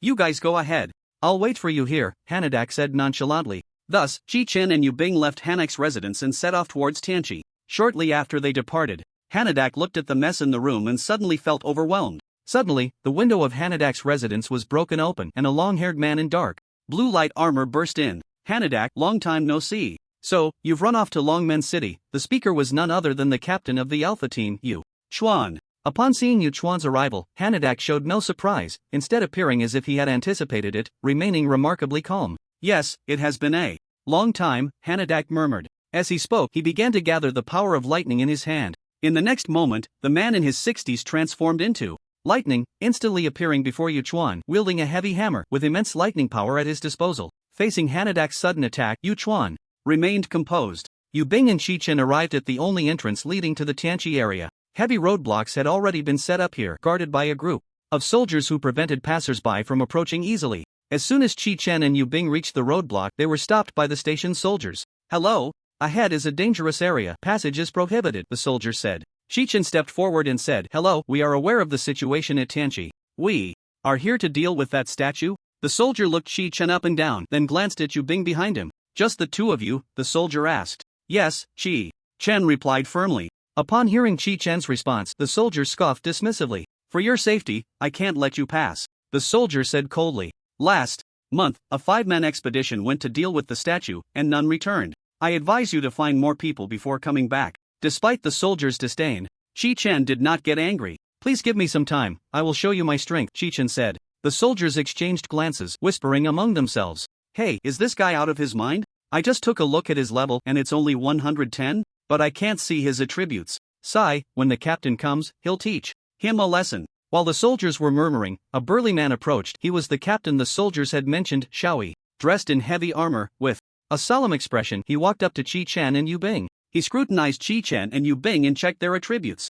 You should go back, Xiaoyi said. Your strength is not enough to challenge the Tianqi statue. Qi-chan smiled slightly. How would we know if we don't try? Xiaoyi gestured to the soldiers behind him, and soon 2 soldiers carried over a testing wooden stake. Please, Xiaoyi said. Qi-chan looked at the wooden stake, a faint smile appearing on his lips. With a swift motion, Qi-chan struck the stake. Minus 210 million. The number that exploded from the testing stake instantly stunned everyone. What? Who is this guy? Xiaoyi's pupils shook, his eyes filled with shock. So, can we pass now? Qi-chan asked. Why yes, the tall and imposing Xiaoyi suddenly lost his earlier momentum. The soldiers moved the roadblock for Qi-chan, and he and Yu Bing walked forward. Good luck. At that moment, behind Qi-chan, Yu Bing's shout rang out. We must defeat that statue. Xiaoyi called out. Qi-chan smiled slightly. Leave it to me. Qi-chan and Yu Bing moved towards the heavenly pool. They walked for half an hour, and along the way, they encountered no snow monsters, reaching the heavenly pool smoothly. However, there was no so-called statue here. The heavenly pool lay before them. At the peak of the snow-capped mountains, the heavenly pool resembled a bright mirror embedded among the peaks, its azure surface reflecting the pristine white snow and blue sky with white clouds, like a fairyland. The crisp air was filled with a faint glacial breath, and the surroundings were quiet and still. Qi-chan was very alert. He summoned a blood clone to take a water bottle to collect water from the heavenly pool. Yu Bing also activated a guard barrier, keeping watch over the area. The blood clone approached the edge of the heavenly pool with the water bottle, and just as it was about to submerge the bottle to the bottom, suddenly, a layer of ice formed over the entire surface of the pool. Be careful. Qi-chan and Yu Bing stood back to back, ready for battle. At some unknown point, a golden statue and 4 silver statues appeared on the other side of the heavenly pool. Strange, Yu Bing murmured, my guard barrier didn't sense any presence at all. Qi-chan looked at the statues by the pool. The golden statue was surrounded by the 4 silver ones. The golden statue had a female face, eyes closed, with a benevolent expression. Dressed in a robe, the golden statue had 6 arms. Her left hand held a sword, and her right hand held a purity vase. The remaining 4 silver statues had fierce, demonic faces, clad in heavy silver armor, wielding battle axes. Faced with these bizarre statues, Qi-chan showed no fear. He hefted the demon prison blood sword and stepped forward, ready to engage. Suddenly, the 4 silver statues charged across the ice towards Qi-chan and Yu Bing. Qi-chan summoned the blood clone to engage, while Yu Bing unleashed a lightning barrier. In an instant, heavenly thunder surged, striking the silver statues. But these silver statues moved extremely quickly, dodging the heavenly thunder falling within the barrier while attacking the blood clone summoned by Qi-chan. The blood clone clashed with the silver statues, and Qi-chan took the opportunity to check the attributes of these statues. Statue Demon Fallen Level 200 Health 400000 Attack Power 15000 Defense 17000 Action Speed 5.0 Not much, Qi-chan said confidently after reviewing the attributes of the silver statues. In front of Qi-chan's blood clone, these silver statues were utterly powerless. Although the silver statues moved extremely fast and could evade the heavenly thunder from the barrier, their speed was still half that of Qi-chan's blood clone, and the disparity in attack power was enormous. In just a few seconds, the 4 silver statues were cut down by Qi-chan's blood clone. Next, it's that golden statue over there, Qi-chan murmured. The blood clones surged forward, striking at the golden statue. One of the golden statue's hands extended, and on its palm, the character seal was clearly inscribed. The next second, Qi-chan's blood clones were frozen in place, unable to move. Qi-chan did not rush to dispel the blood clones but instead observed the golden statue's every move. The golden statue swung the sword in its left hand, unleashing a sword chi that instantly annihilated all the blood clones summoned by Qi-chan. What? Seeing the scene, Qi-chan was greatly shocked. He had allocated 5 million health points to each blood clone. This meant that the golden statue's previous strike dealt at least over 5 million damage. Qi-chan then realized why so many expedition teams had come and gone without return. The golden statue no longer remained stationary but slowly moved its body towards Qi-chan and Yu Bing. Qi-chan immediately checked the attributes of the golden statue. Statue Demon Purity Level 300 Health 100 million Attack Power 40,000 Defense 15,000 Action Speed 9.0. The attributes of this golden statue are simply on a different level compared to the previous silver statue. Qi-chan swung a blood blade directly at the golden statue. The blood blade successfully hit the golden statue, slicing it in half. Statue Demon Purity Health 980 million. Is that it? One strike and it's done? A sense of ominous premonition flashed through Qi-chan's mind. In the next moment, the 2 halves of the golden statue on the ground quickly restored to their original form, completely unharmed. Chi-Chen was greatly shocked at this sight. What is going on? I clearly drained this statue's health. Chi-Chen felt a deep confusion within. The golden statue continued to approach Chi-Chen and Yu Bing, its hollow expression still revealing an indescribable mercy. This kind of mercy sent chills down one's spine. Seeing this, Yu Bing activated the binding barrier. The binding barrier unfolded, and chains shaped like runes crawled up the golden statue's body, attempting to bind it tightly. But the chains were completely unable to control the golden statue. It moved forward, and the chains shattered instantly. Yu Bing furrowed her brows tightly. This guy seems to be unaffected by control. In the next moment, the golden statue's face suddenly twisted into a grimace, and its speed increased dramatically as it charged towards Chi-Chen and Yu Bing. Seeing this, Chi-Chen summoned a blood clone once again. The previously summoned blood clones each had 5 million health points. This time, the blood clone summoned by Chi-Chen had a full 10 million health points. If 5 million could be cut down in one strike, then 10 million surely wouldn't. After the blood clone was summoned, it rushed towards the golden statue. The golden statue engaged in battle with Chi-Chen's blood clone, their weapons clashing. Although Chi-Chen had a slight speed advantage, the golden statue had 6 arms, and Chi-Chen's blood clone occasionally suffered some attacks. However, the blood clone seized the opportunity and struck the golden statue's head off with one blow. Strangely, the head of the golden statue flew several meters away, but in the blink of an eye, it restored to its original state. Once again, the golden statue extended the hand marked with the character seal, freezing Chi-Chen's blood clone in place. The golden statue swung its sword, and once again, Chi-Chen's blood clone was cut down in one strike. What?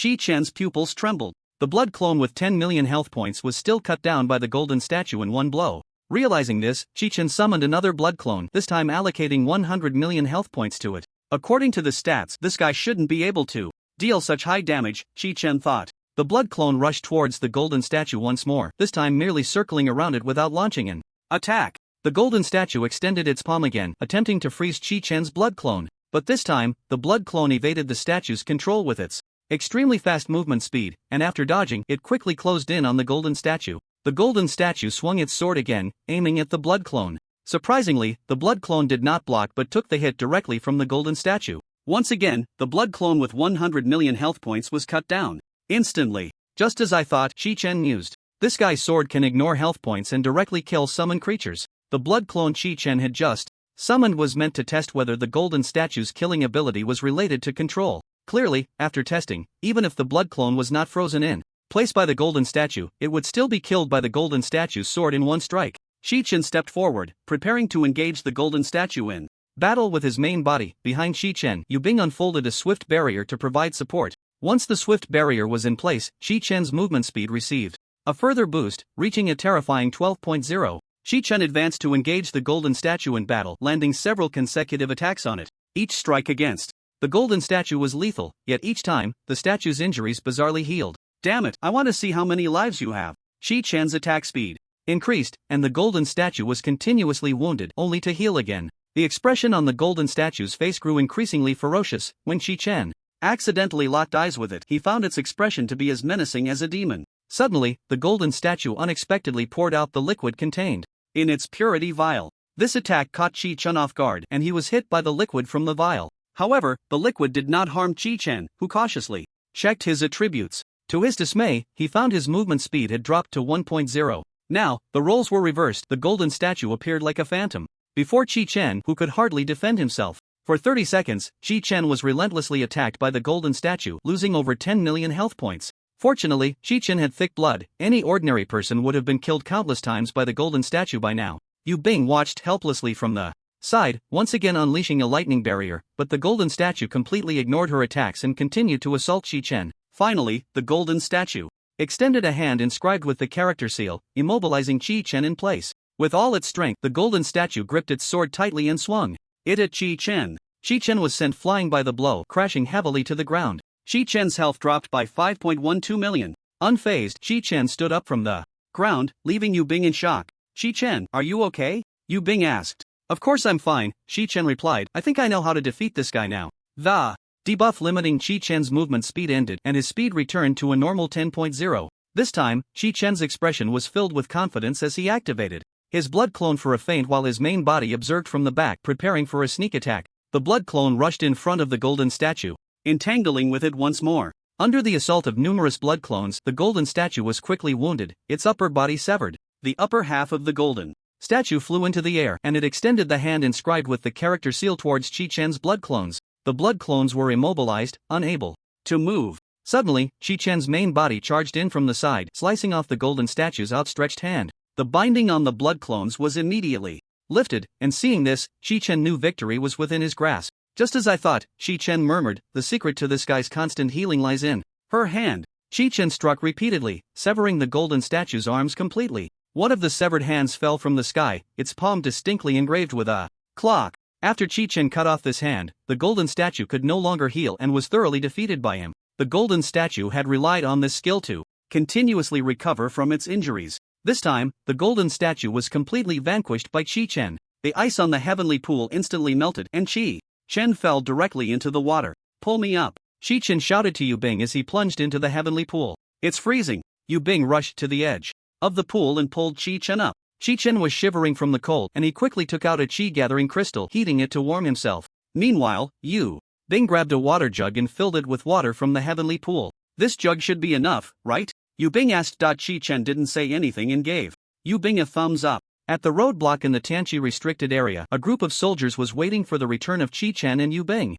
It's been so long, those two still haven't come back. I think, like other expedition teams, they probably went and never returned. Sigh, if even such powerful people can't take down that statue, I reckon no one will ever be able to go to Tianqi again. The soldiers were discussing among themselves when Chi Chen and Yu Bing returned. The soldiers looked at the two with disbelief, and what shocked them even more was that the two seemed completely uninjured. Xiaoyi stepped forward and blocked Chi Chen and Yu Bing's path. You two, did you defeat those statues? Xiaoyi asked incredulously. Of course, Chi Chen replied confidently. I don't believe it. Those two definitely didn't make it to the Tianqi side. Exactly, unless you show us the water from Tianqi. The soldiers shouted at Chi Chen. Seeing this, Chi Chen disdainfully took out a water bottle filled with Tianqi water. What's inside is Tianqi water, Chi Chen said. Xiaoyi leaned in closer as Chi Chen opened the cap of the bottle. Xiaoyi peered into the mouth of the bottle, and indeed, the water inside was crystal clear, emitting a faint glow. What's inside is Tianqi water, Xiaoyi said, his face filled with shock. Upon hearing this, the soldiers cheered. However, Chi Chen had no intention of wasting time there. He pulled Yu Bing and left the place. What they needed to do now was to find Hanadake and remove the abyssal corruption from their equipment. Captain, should we report that the statues at Tianqi have been defeated? A soldier asked Xiaoyi. Xiaoyi looked at the soldier with a proud expression. Report? What for? Do you know the saying? Those who plant trees benefit those who come after? Xiaoyi said. Now that person has dealt with the statues, as long as we don't report this, Tianqi will be under our control. At that time, we can take as much Tianqi water as we want, sell it on the black market, and we can make a fortune anytime. The soldiers were amazed by Xiaoyi's wisdom. You five, come with me to get the Tianqi water, Xiaoyi said excitedly. The rest of you, stay here and guard. Thus, Xiaoyi led a group of people to Tianqi. Xiaoyi looked around and indeed did not see the rumored statues. We're going to get rich. We have to thank that kid for clearing the obstacles for us. Xiaoyi was overjoyed at this moment. He took the water bottle from his subordinate and walked to the edge of Tianqi to collect water. Just as he was about to submerge the bottle into the lake, the surface of Tianqi froze. Xiaoyi was shocked, clearly unaware of what was happening. He looked up and saw 5 statues appearing on the other side of Tianqi. Seeing this scene, Xiaoyi broke out in a cold sweat. Run! The soldiers dropped their helmets and armor, fleeing in a panic. But the next second, the screams of the soldiers echoed over Tianqi. On the other side, Chi Chen and Yu Bing returned to Hanadake's residence. Chi Chen knocked on the door for a long time but received no response. What's going on? Has Master Hanadake gone out? Chi Chen wondered. At that moment, Yu Bing noticed a letter pressed under the carpet at the door. Yu Bing crouched down and picked up the letter to read. A group of people came to trouble me, but I have safely escaped. For safety, I will first go to a warehouse in the eastern part of the city. You can find me there. After reading the letter, Yu Bing saw that it was signed by Hanadake. Chi Chen frowned tightly, filled with suspicion. No wonder Hanadake chose to live in such a remote and inconspicuous place. It turns out he has enemies, Chi Chen said. Who could it be? To chase him all the way to a place like this? Chi Chen was filled with doubt. Hanadake's crafting technology has reached its peak. Perhaps there are bad people targeting Hanadake, wanting to force him to craft for them, Yu Bing analyzed. Chi Chen, we shouldn't delay, let's hurry to meet Hanadake, Yu Bing continued. Chi Chen nodded and the two set off immediately to find the location marked by Hanadake. The place marked by Hanadake was extremely far from their original residence. Chi Chen and Yu Bing traveled for a long time, and it wasn't until evening that they arrived at the warehouse where Hanadake was located. Chi Chen knocked on the large door of the warehouse, and after a while, Hanadake slowly opened a crack in the door. Hanadake peeked out, looking left and right. Master Hanadake? What happened? Chi-Chen asked. Hanadake did not answer Chi-Chen's question but continued to look outside. Seeing that no one was following Chi-Chen and Yu Bing, he finally let them in. Once inside the warehouse, the two looked at Hanadake with puzzled expressions. "Oh, enough with the talk," Hanadake said. "It's just some old rivals from before, wanting to kidnap me to craft for their legion." "Hey, Chi-Chen, hurry up and put the equipment out," Hanadake said, pushing a table out from the corner of the warehouse, signaling Chi-Chen to set it down. Chi-Chen did not take out the equipment, but instead looked at Hanadake with a suspicious gaze. "What's wrong, Chi-Chen?" Yu Bing leaned in and whispered in Chi-Chen's ear. Chi-Chen shielded Yu Bing behind him, facing the Hanadake in front of him. Hanadake looked at Chi-Chen in confusion. "What are you dawdling for? Hurry up and put the equipment out so I can help you cleanse the abyssal corruption." "You're not Hanadake, are you?" Chi-Chen said, startling Yu Bing behind him. Hanadake looked puzzled. "What are you talking about, kid?" Chi-Chen remained silent and directly swung a blood blade at the Hanadake in front of him. Hanadake bent backward, dodging the strike. Chi-Chen quickly closed in on Hanadake, and just as his blade was about to land, Hanadake suddenly vanished. "Yu Bing, watch out!" Chi-Chen shouted. Just as Yu Bing was about to cast a protective barrier, an invisible force suddenly transported her away. Hanadake appeared behind Chi-Chen, looking at him with curiosity. "How did you see through my disguise? I thought my act was flawless," the fake Hanadake asked. "TCH. Chi-Chen scoffed. "The moment you didn't ask me if I had obtained the water of the heavenly pool and instead told me to take out the equipment, you revealed yourself. It seems a set of mythic level equipment is indeed very tempting." "For you," the fake Hanadake said. Seeing his disguise exposed and deciding to drop the act, he removed his disguise. The person standing in front of Chi-Chen was a burly middle-aged man. This man was a member of the Alpha team, a disguiser skilled in impersonation and assassination. The letter previously placed in Hanadake's home was also written in Hanadake's handwriting by him, intended to lure Chi-Chen to a secluded place for assassination. "What are your intentions?" Chi-Chen said disdainfully. "If it's just for this set of mythic level equipment, I advise you to scram." After saying this, Chi-Chen summoned a dozen blood clones, charging towards the disguiser. But in the next second, the disguiser vanished without a trace. Chi-Chen turned around and saw the disguiser had already appeared behind him. Chi-Chen then remembered that during the battle with that summoner in the valley, when he was about to strike, the opponent had also suddenly disappeared like this. The disguiser in front of him was most likely from the same group as the one he encountered in the valley. Thinking of this, Chi-Chen became more vigilant. There were surely many more people lying in ambush in this vast warehouse. Sure enough, Chi-Chen's suspicion was confirmed. Suddenly, a gunshot rang out, and another bullet was fired.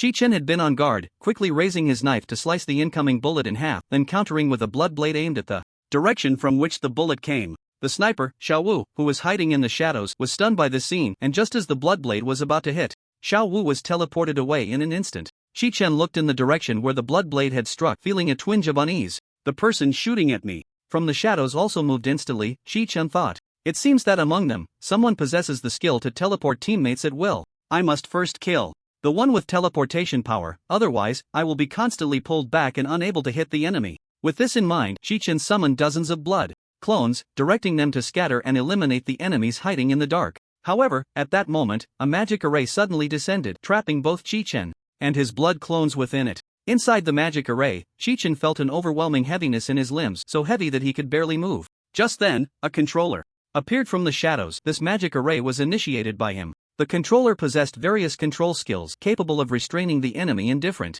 ways. This gravity array was his ultimate skill, capable of exerting gravitational suppression on the target for up to 15 seconds. "Follow my orders, unleash collective firepower," the controller commanded. 10 members of the Alpha Squad emerged from the shadows, including the summoner from the earlier battle and Xiao Wu, unleashing their firepower on the trapped Chi-Chen. Seeing this, Chi-Chen calmly dispelled all the blood clones he had just summoned to avoid taking multiple AoE damage. The gravity array lasted a full 15 seconds, during which Chi-Chen was bombarded by the members of the Alpha Squad. Chi-Chen's health was suddenly reduced by over 90 million points. He simply fell to the ground, pretending to be dead, as the enemy could not see his health. The members of the Alpha Squad did not approach Chi-Chen easily. Instead, they surrounded him at a distance of several meters, cautiously observing. "Is this guy dead?" one of the Alpha Squad members asked. "Be careful, don't approach recklessly," Xiao Wu reminded. "Remember what the captain said, without control skills, don't approach this guy recklessly. Just getting hit by his attack even once could lead to an irreversible abyss."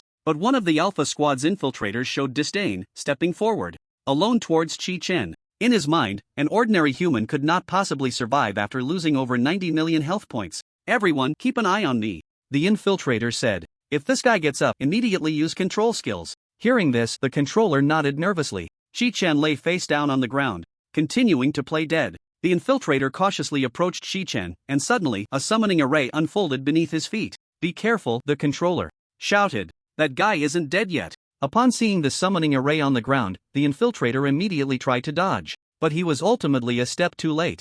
The soul-devouring hand firmly grasped him. At that moment, fear filled the infiltrator's eyes. Villain, get me out of this hand, the infiltrator shouted in panic. Villain was the one hiding in the shadows, responsible for swapping positions of the Alpha Squad members. His profession was a controller, possessing the ability to instantly swap teammates. At that moment, Villain was hiding in another warehouse a kilometer away, and upon hearing the infiltrator's cries for help through the communicator, he immediately attempted to activate his skill, Shadow Shift. Oh no! Villain tried to swap positions but found that the infiltrator caught by the soul-devouring hand could not be swapped. Villain's repositioning could not move multiple targets at once, so he could only switch them one by one. With time running out and for the sake of the bigger picture, Villain had no choice but to teleport the controller with powerful control abilities away. Die! Shi-chan shouted, and the soul-devouring hand immediately crushed the imposter into pieces. The spilled damage instantly splattered onto other members of the Alpha team, and those without life-saving equipment fell dead on the spot.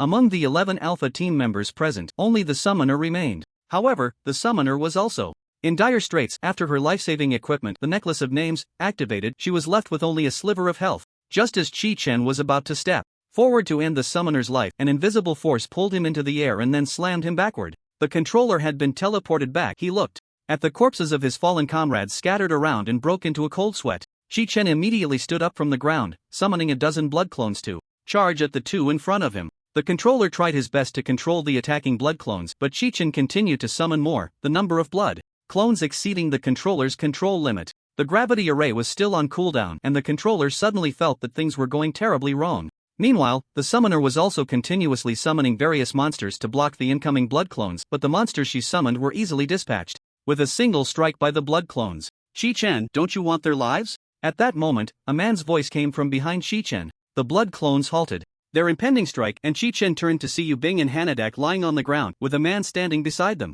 This man was Yu Chuan. Who are you? What do you want? Shi-chan shouted angrily. Yu Chuan grabbed Yu Bing's hair, lifting her head, and then pressed a dagger against her neck. You don't need to know who we are, Yu Chuan said coldly. Hand over your myth-level equipment and I might consider letting these two go. Yu Chuan continued. The person who had pulled Yu Bing into another space was none other than Yu Chuan. After pulling her into the alternate space, he quickly subdued her, and for the remaining time, he watched the battle between the other members of the Alpha team and Shi-chan from Villain's side. Upon seeing Shi-chan still able to fight after taking over 90 million damage, Yu Chuan quickly made a judgment. It was simply impossible to defeat Shi-chan head-on. With Yu Bing and Hanadak's lives at stake, Shi-chan had no choice but to dispel the blood clones present and lower the magic prison blood sword in his hand. Villain teleported the surviving summoner and controller away one after another, leaving Shi-chan and Yu Chuan facing off. Although I can't get the 600 million reward, a complete set of myth-level equipment is worth far more than that, Yu Chuan thought. There are actually such powerful people in this world. It seems I need to be more cautious when taking on missions in the future.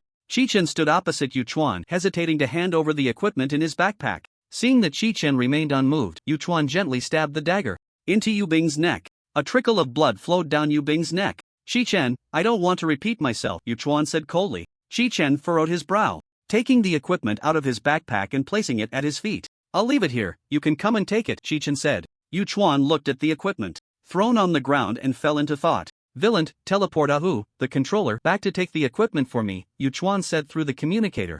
Okay. Villain immediately teleported the controller to the space between Shi-chan and Yu Chuan. The controller trembled as he walked up to Shi-chan, wanting to pick up the equipment at Shi-chan's feet. At that moment, Shi-chan suddenly grabbed the controller and summoned a blood clone, which held a large knife against the controller's neck. Let's make a trade, Shi-chan said coldly. How about we let each other's people go? Yu Chuan sneered. Shi-chan, do you think I'm joking with you? Just as Yu Chuan was about to act and kill Yu Bing, the fallen Hanadak suddenly sprang back to life and threw an electrified rope at Yu Chuan. What? Yu Chuan did not expect that Hanadak had been pretending to be unconscious all along. Hit by the electrified rope, Yu Chuan was instantly paralyzed. Shi-chan seized the moment, and the blood clones swiftly dealt with the controller. Meanwhile, Shi-chan's main body appeared in front of Yu Chuan in the blink of an eye and eliminated him with a single strike. After finishing off Yu Chuan, Shi-chan immediately summoned dozens of blood clones, which scattered to search for the other members of the Alpha team hiding in the shadows. In no time, the remaining 2 members of the Alpha team were found and swiftly dealt with by Chi-Chen.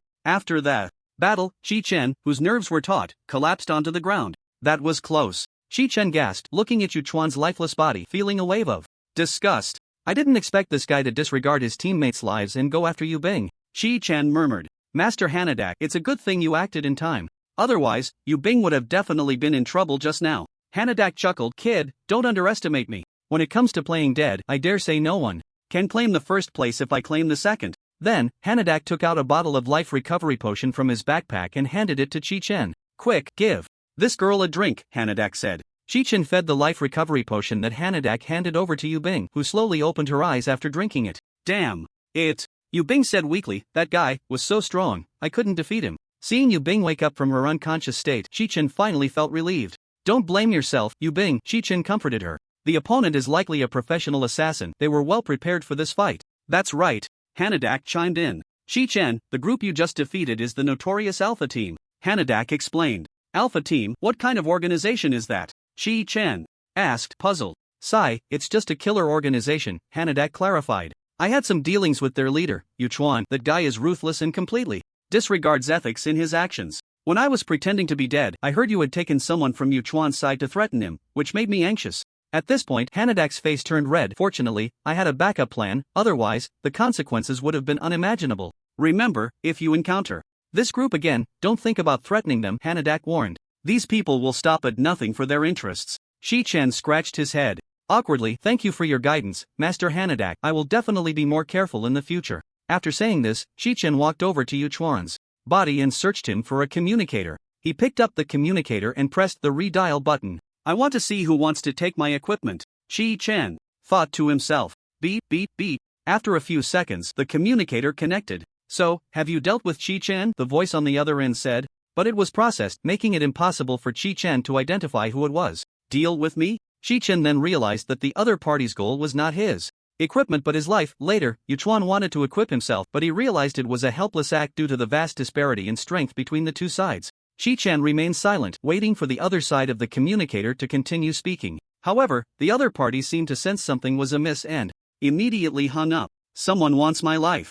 Chi-Chen thought, what a fool. But looking at Yu Bing and Hyanai-Deku, Chi-Chen suddenly felt a wave of anxiety. The people around him could fall into danger because of him. He had to find out quickly who was trying to take him down. Just as Chi-Chen was feeling anxious, Hyanai-Deku walked up to him and tapped his head. Kid, don't think so much for now, Hyanai-Deku said. Since you and Yu Bing have returned safely, it means you've obtained the water of the heavenly pool, right? I admit, I underestimated you before. Hurry up and bring out the equipment to start the purification. Hearing Hyanai-Deku's words, Chi-Chen finally snapped out of his anxiety. He picked up the Dragon Slayer warrior set that had just fallen to the ground and placed it in front of Hyanai-Deku, while handing over the water bottle containing the water of the heavenly pool. Master, I'm counting on you. Chi-Chen's eyes were filled with anticipation. The weak Yu Bing also leaned in, waiting for Hyanai-Deku to begin. Finally, after all these years, I can finally see a complete set of mythic-level equipment gathered together. Hyanai-Deku exclaimed excitedly. The power of lightning gathered in his hands, and a hammer appeared.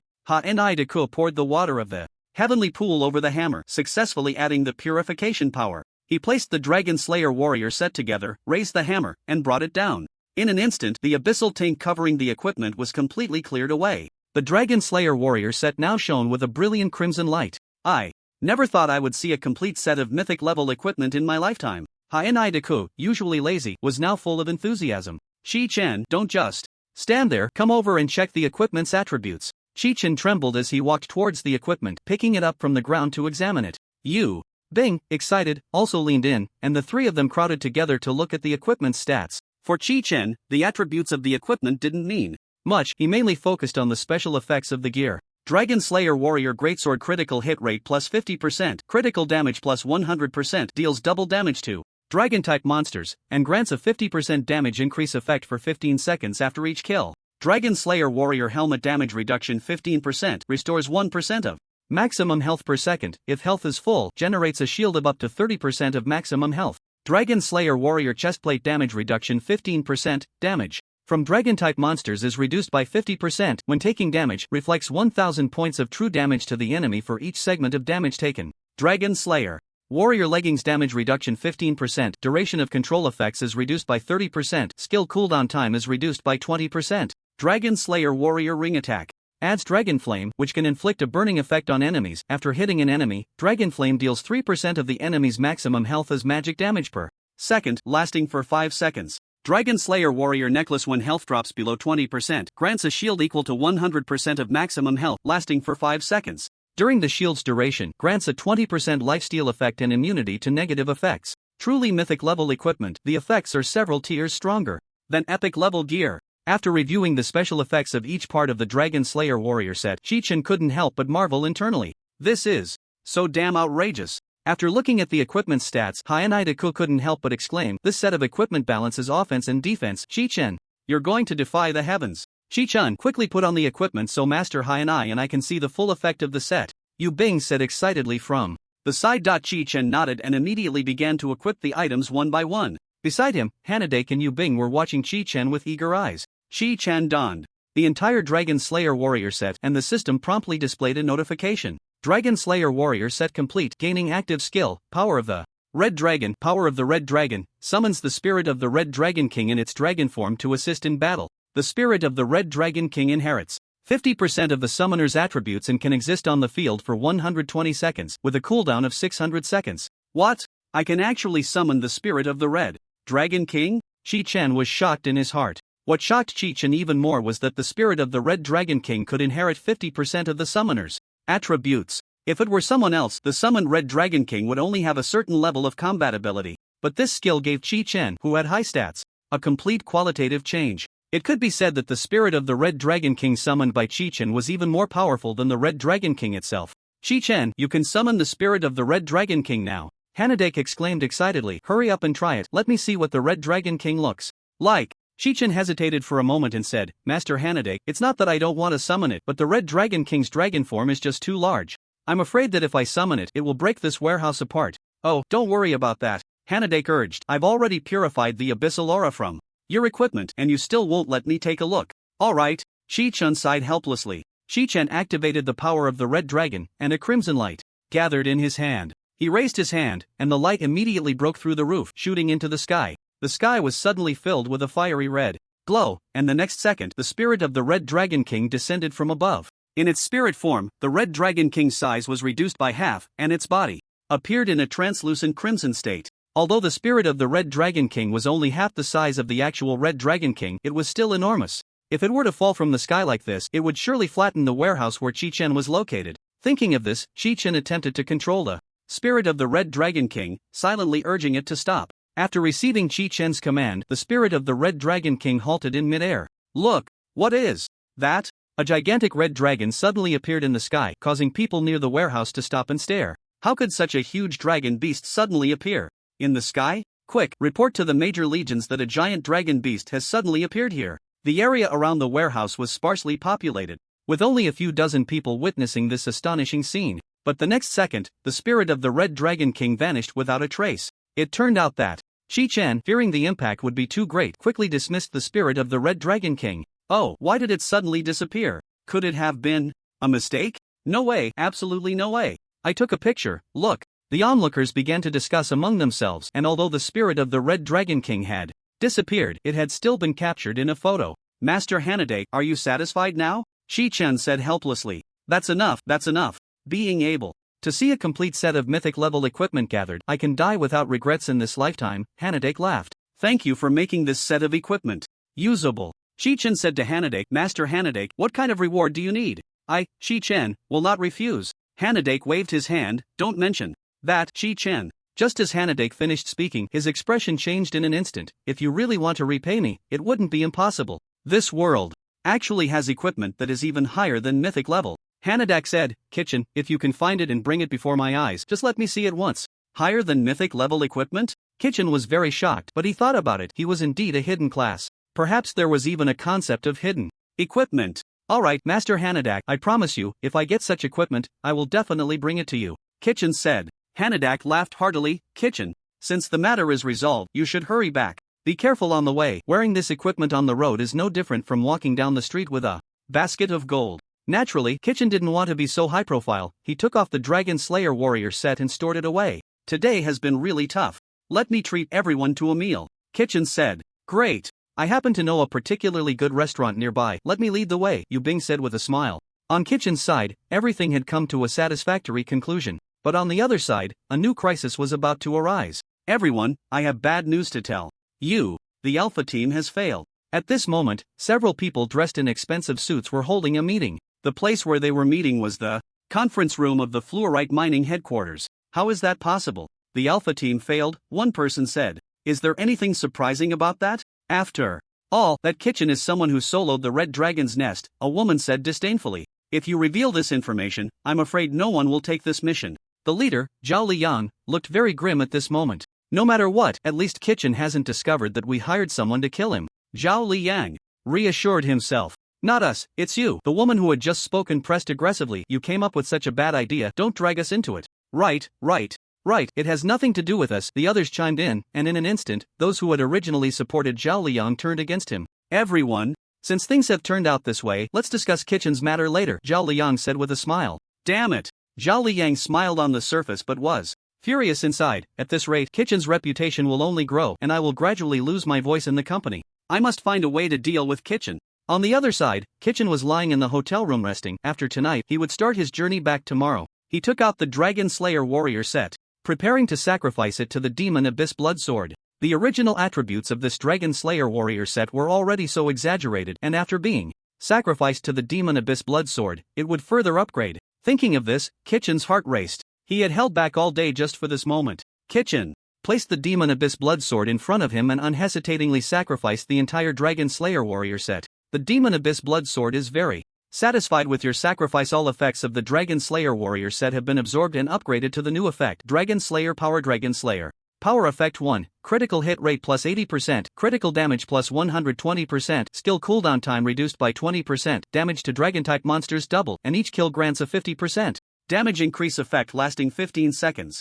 Normal attacks carry Dragon Flame, which can inflict a burning effect on enemies. When Dragon Flame hits an enemy, it deals magic damage equal to 3% of the enemy's maximum health per second, and the burn lasts for 5 seconds, stacking infinitely. Effect 2, gain 50% damage reduction and 40% reduction in control duration. Recover 1% of maximum health per second, and if health is full, generate a shield of up to 30% of maximum health when hit. You can choose to inflict evil fire on the enemy. The evil fire cannot be dispelled and deals 500 points of true damage to the enemy every second until they die. Effect 3, when a shield is present, it grants immunity to negative effects. Wow! The effect has indeed upgraded, Chi Chen exclaimed with joy.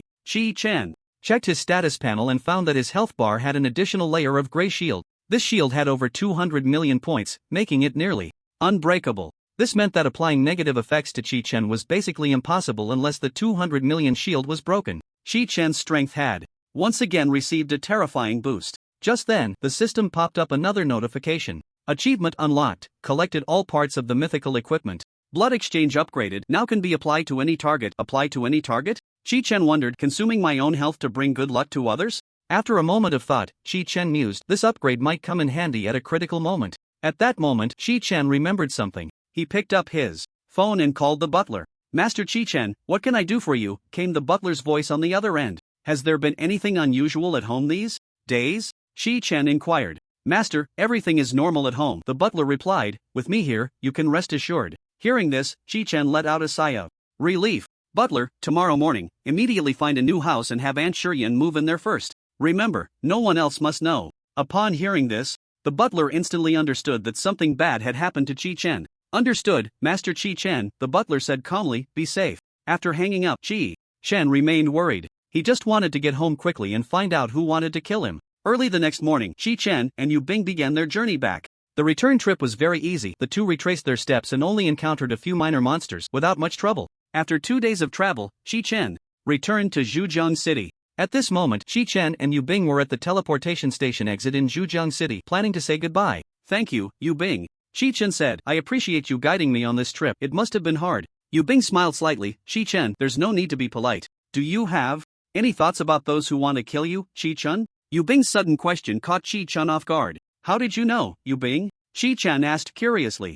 Yu Bing sighed. Do I need to say? With such a big issue, who wouldn't be worried? Not to mention, on the way back, you were anxious the whole time. It was obvious. Seeing that Yu Bing had figured out his thoughts, Chi-Chen didn't say much more. Indeed, as you said, I must find out who wants to take action against me. As soon as possible, Chi-Chen said. If this matter isn't dealt with quickly, it could very well implicate my friends and family. On the other side, Zhao Liang was alone in his room. He was still trying to contact assassins, but now no one was willing to take the job, even though Zhao Liang offered a high price. Reaching up to $1 billion, the strongest assassin organizations had failed their missions, so who would dare take this job? Damn it! Zhao Liang angrily slammed his fist on the table. He had tried various methods, and it seemed there was really no way out. After his anger, Zhao Liang sighed to the heavens. Faced with this predicament, he could only resign himself to fate. Resigned to fate, are we? At that moment, a man's voice came from behind Zhao Liang. He turned around in terror but saw no one. Who is it? Stop playing tricks and come out! Zhao Liang exclaimed in fear. At that moment, a man suddenly appeared in front of Zhao Liang.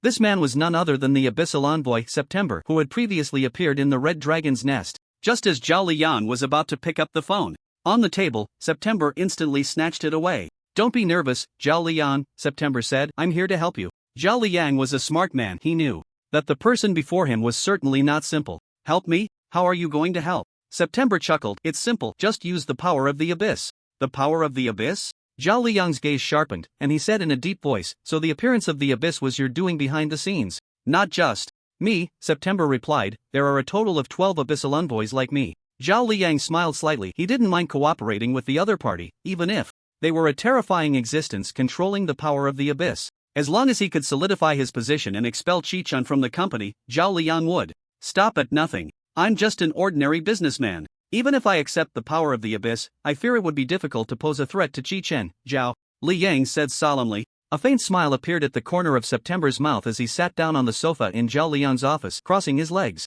That may not be the case, September said. The more evil a person is, the stronger the power granted by the abyss. Zhao Liang, I can see that you are indeed that inherently evil person. Zhao Liang was not angered by September's words. Instead, he felt a hint of joy. The word evil had never been a derogatory term in Zhao Liang's dictionary. It was precisely because he was sufficiently evil that he could rise from being a lonely orphan in a chaotic world to an ordinary person in a regular profession, reaching his current position. How do I compare to the Red Dragon King? Zhao Liang asked. Even the Red Dragon King, who accepted the power of the abyss, couldn't defeat Chi-Chen. Could I? Upon hearing this, September sneered. Evil does not lie in bravery, but in cunning. Many monsters are not inherently evil, they kill humans merely to survive. Thus, the power of the abyss does not truly manifest its effects on most monsters. Zhao Liang smiled slightly. I understand. Come on, grant me the power of the abyss, Zhao Liang said to September. September threw the magic book into the air. This time, the magic book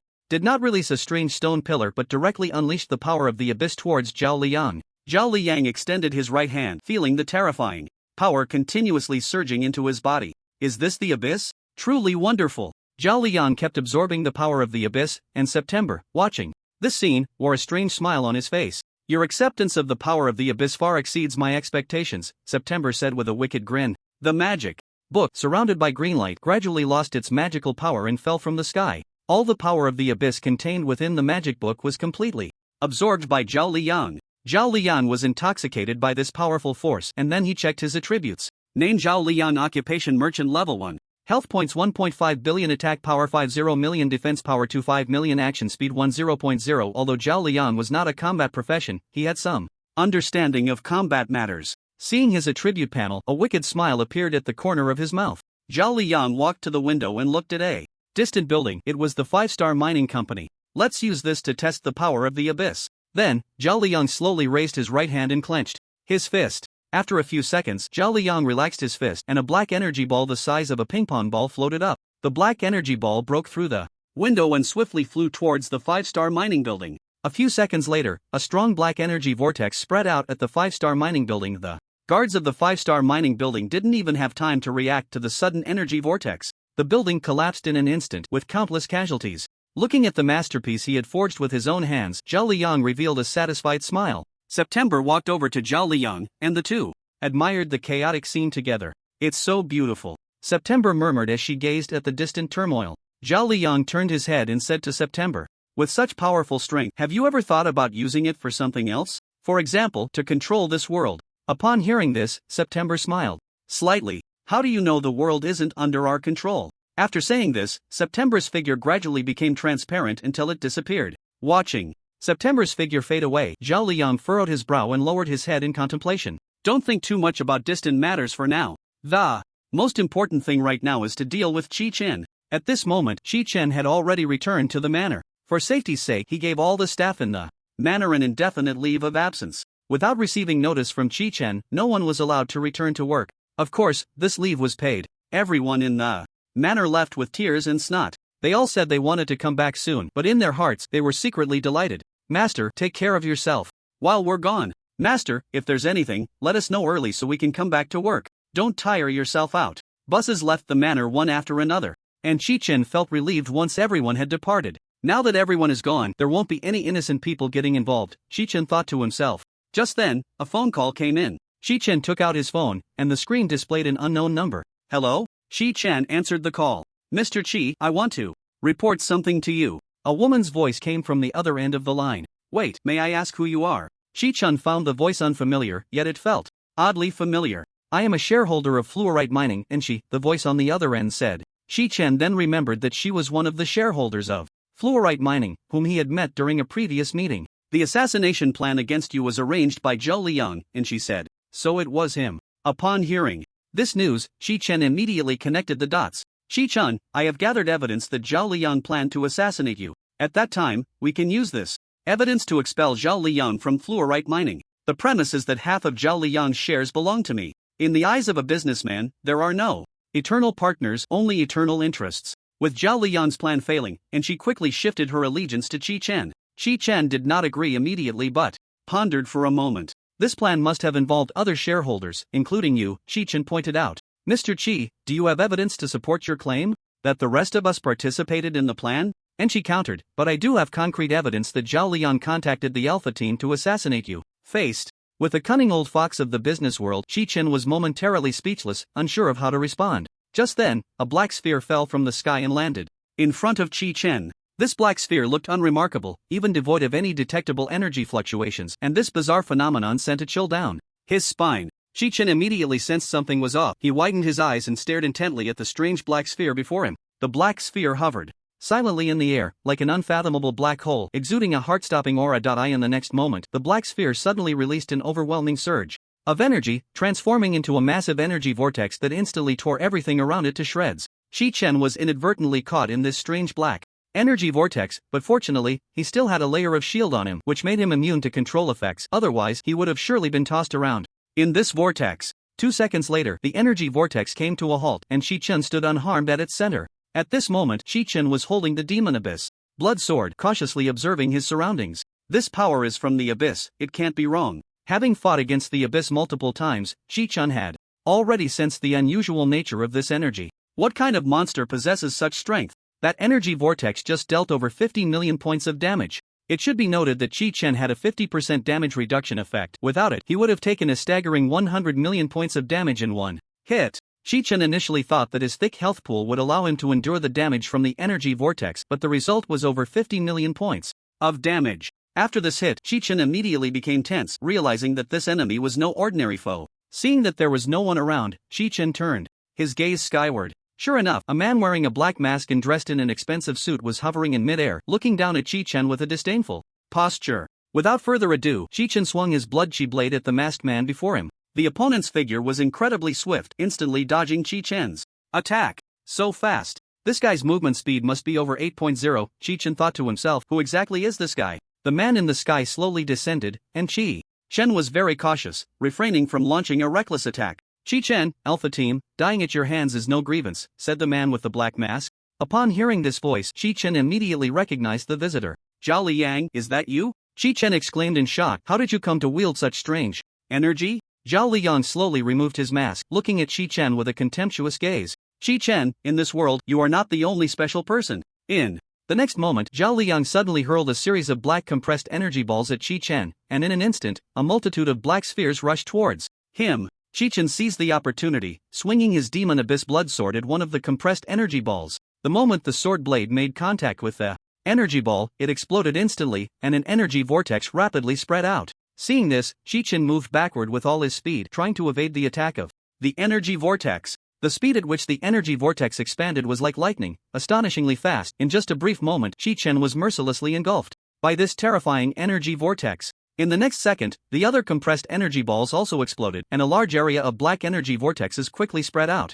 Chi-Chen took several hits from the energy vortex, and his shield shattered. Losing the immunity to control effects, Chi-Chen was like a leaf caught in a storm, being violently torn apart in the energy vortex, spinning uncontrollably. At this moment, he felt as if his body was tightly grasped by an invisible giant beast, the powerful gravitational force piercing through every inch of his skin like countless steel needles, seemingly trying to rip his body into pieces. Zhao Liyang looked at the scene before him with great satisfaction. Chi-Chen, no matter how strong you are ultimately just a mortal, Zhao Liyang said disdainfully. Compared to me, who has gained the power of the abyss, you are simply insignificant. Zhao Liyang was very confident at this moment. If he could see Chi-Chen's status panel, perhaps his confidence would be somewhat shaken. Just then, as the energy vortex came to an end, Chi-Chen quickly charged towards Zhao Liyang. Zhao Liyang, in shock, did not forget to quickly dodge as Chi-Chen's heavy strike was narrowly avoided. Chi-Chen summoned a swarm of blood clones while simultaneously activating the soul-devouring hand. In an instant, the ground was filled with the summoning arrays of the soul-devouring hand. Although to an ordinary person, Chi-Chen's speed of action seemed incredibly fast, to Zhao Liyang, who also possessed a speed of 10.0, Chi-Chen's movements were no different from those of an average person. Zhao Liyang remained calm and quickly flew into the air, evading the outstretched soul-devouring hands below. Seeing Zhao Liyang ascend, Chi-Chen did not hesitate for a moment. He intended to summon the spirit of the Red Dragon King to descend from the sky and attack Zhao Liyang. A red light shot from Chi-Chen's right hand into the air, and after Zhao Liyang dodged this beam, he secretly rejoiced. With an attack like that, do you think you can hit me? Impossible. But the next second, Zhao Liyang's expression changed dramatically. The spirit of the Red Dragon King descended like a burning meteor, spewing forth raging flames from its mouth. In an instant, the sky was engulfed in a sea of fire, surging towards Zhao Liyang with overwhelming momentum. For Zhao Liyang, who had never fought a monster before, seeing such a colossal being for the first time left him momentarily stunned. The next second, the sea of fire completely engulfed Zhao Liyang, who screamed as he fell from the sky. Zhao Liyang's life value dropped by 150 million. Chi-Chen leaped up, the blood sword of the demon prison in his hand charged with power, heading straight for Zhao Liyang. As he fell, Zhao Liyang quickly adjusted his posture and threw a purple energy ball in front of him. The moment the purple energy ball was thrown, it exploded. Unlike the black energy ball, this purple energy ball released a massive shockwave instead of an energy vortex. Chi-Chen was sent flying dozens of meters away by the shockwave, like a kite with its string cut, while Zhao Liyang, within the shockwave's range, remained unaffected, as if he were a wall of iron and copper. After standing up, Chi-Chen furrowed his brow, staring intently at Zhao Liyang before him. This guy was on a completely different level compared to any monster he had fought before. Oof. Zhao Liyang's expression darkened slightly, a flicker of anger flashing in his eyes. He had thought victory was assured, yet it turned out to be so difficult, and he had even been injured by Chi-Chen. Zhao Liyang gathered 4 energy balls once more, but unlike before, these energy balls were white. The 4 white energy balls did not rush towards Chi-Chen but instead circled around Zhao Liyang. Chi-Chen, get ready to die, Zhao Liyang said in a low voice. The energy balls released by Zhao Liyang, different colors, possess different abilities. Chi-Chen thought to himself. Black releases energy vortices, purple creates massive shockwaves, but what will this white do? The spirit of the Red Dragon King circled in the air and suddenly dove down to attack Zhao Liyang. One of the white energy balls surrounding Zhao Liyang shot out like lightning, instantly transforming into a sharp spear piercing towards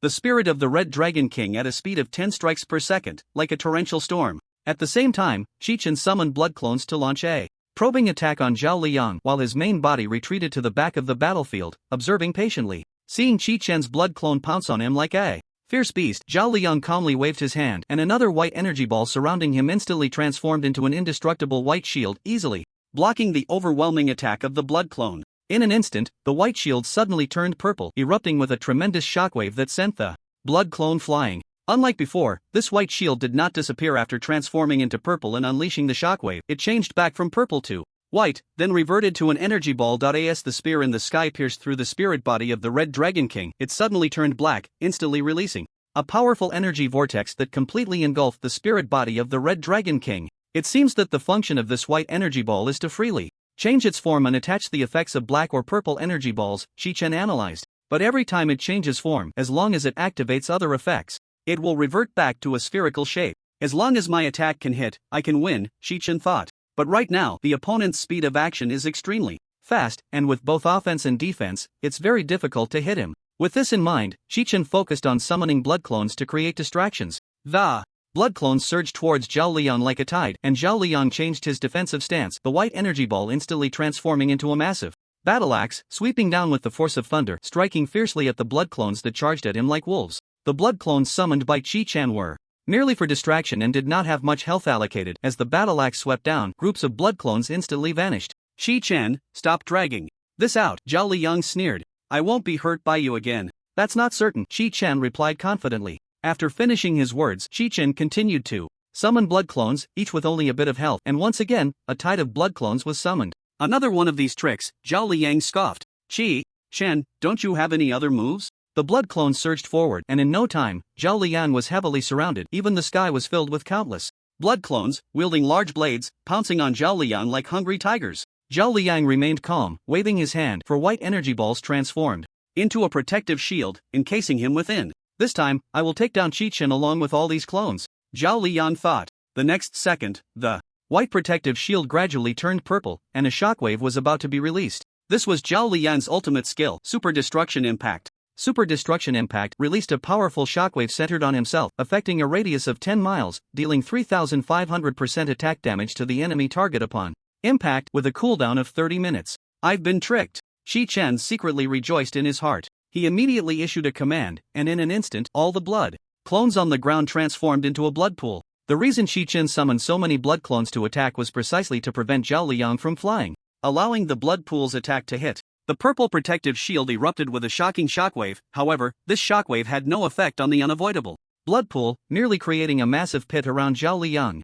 After releasing Super Destruction Impact, the protective shield surrounding Zhao Liang was immediately lifted, preparing to revert back to a white energy ball. At the moment the shield was lifted, Zhao Liang saw before him a sea of crimson blood. Ha ha ha ha ha. How pathetic, these clones have turned into pools of blood, Zhao Liang mocked. But just after he finished mocking, the blood pool rose to his feet, and in an instant, a slight burning sensation came over him. Zhao Liang's health -3. Zhao Liang felt a hint of confusion. The next second, all the blood pools transformed back into human forms, continuously striking at Zhao Liang with streams of dragon flames attaching to him, and in a brief moment, Zhao Liang was stacked with 15 layers of dragon flame effect. Zhao Liang was instantly slashed dozens of times. Frightened, he immediately controlled the white ball on him to transform into a giant blade, striking at the mass of blood clones before him. At that moment, all the blood clones in front of Zhao Liang were released. Zhao Liang, it's over, Qi Chan said as he walked over from a distance, his face calm and confident. Zhao Liang fell to the ground in despair, flames igniting around him. As he watched his health points plummet, he gritted his teeth, trying desperately to extinguish the fire, but it was futile. Stop struggling, you can't dispel this dragon fire, Qi Chan said. 2 seconds later, Zhao Liang collapsed, motionless, his breath gone. Zhao Liang, the Abyss Dweller, has been killed. Maximum health increased by 1.5 billion. Suddenly, a green evil light shot out from Zhao Liang's body, soaring into the sky. At the same time, the system displayed a new notification. Achievement unlocked. Kill the Abyss Dweller. Trigger the collection of Abyssal Power. New task. Collect Abyssal Power. Each collection grants a new skill. Qi Chan suddenly felt a strange power in his left hand. He instinctively extended his left hand, and in an instant, a whirlwind with immense gravitational force erupted. The green evil light had already fled into the air, but it was forcibly pulled back by the whirlwind Qi Chan unleashed. Abyssal Power has been successfully recovered. New skill acquired, Super Destruction Impact. Huh? Qi Chan was greatly shocked. Incredible, he could actually recover Abyssal Power? Although he didn't understand how it worked, Qi Chan felt exhilarated that he had directly stolen the opponent's ultimate move. Amidst his joy, a troubling thought crossed his mind. Where did Zhao Liang's Abyssal Power come from? Qi Chan wondered. Clearly, this world was not merely a struggle between humans and monsters as it appeared. Dark currents surged, and the hidden forces behind it were gradually surfacing. Qi Chan approached Zhao Liang's corpse and crouched down to examine his belongings. He found Zhao Liang was empty-handed, carrying no extra items.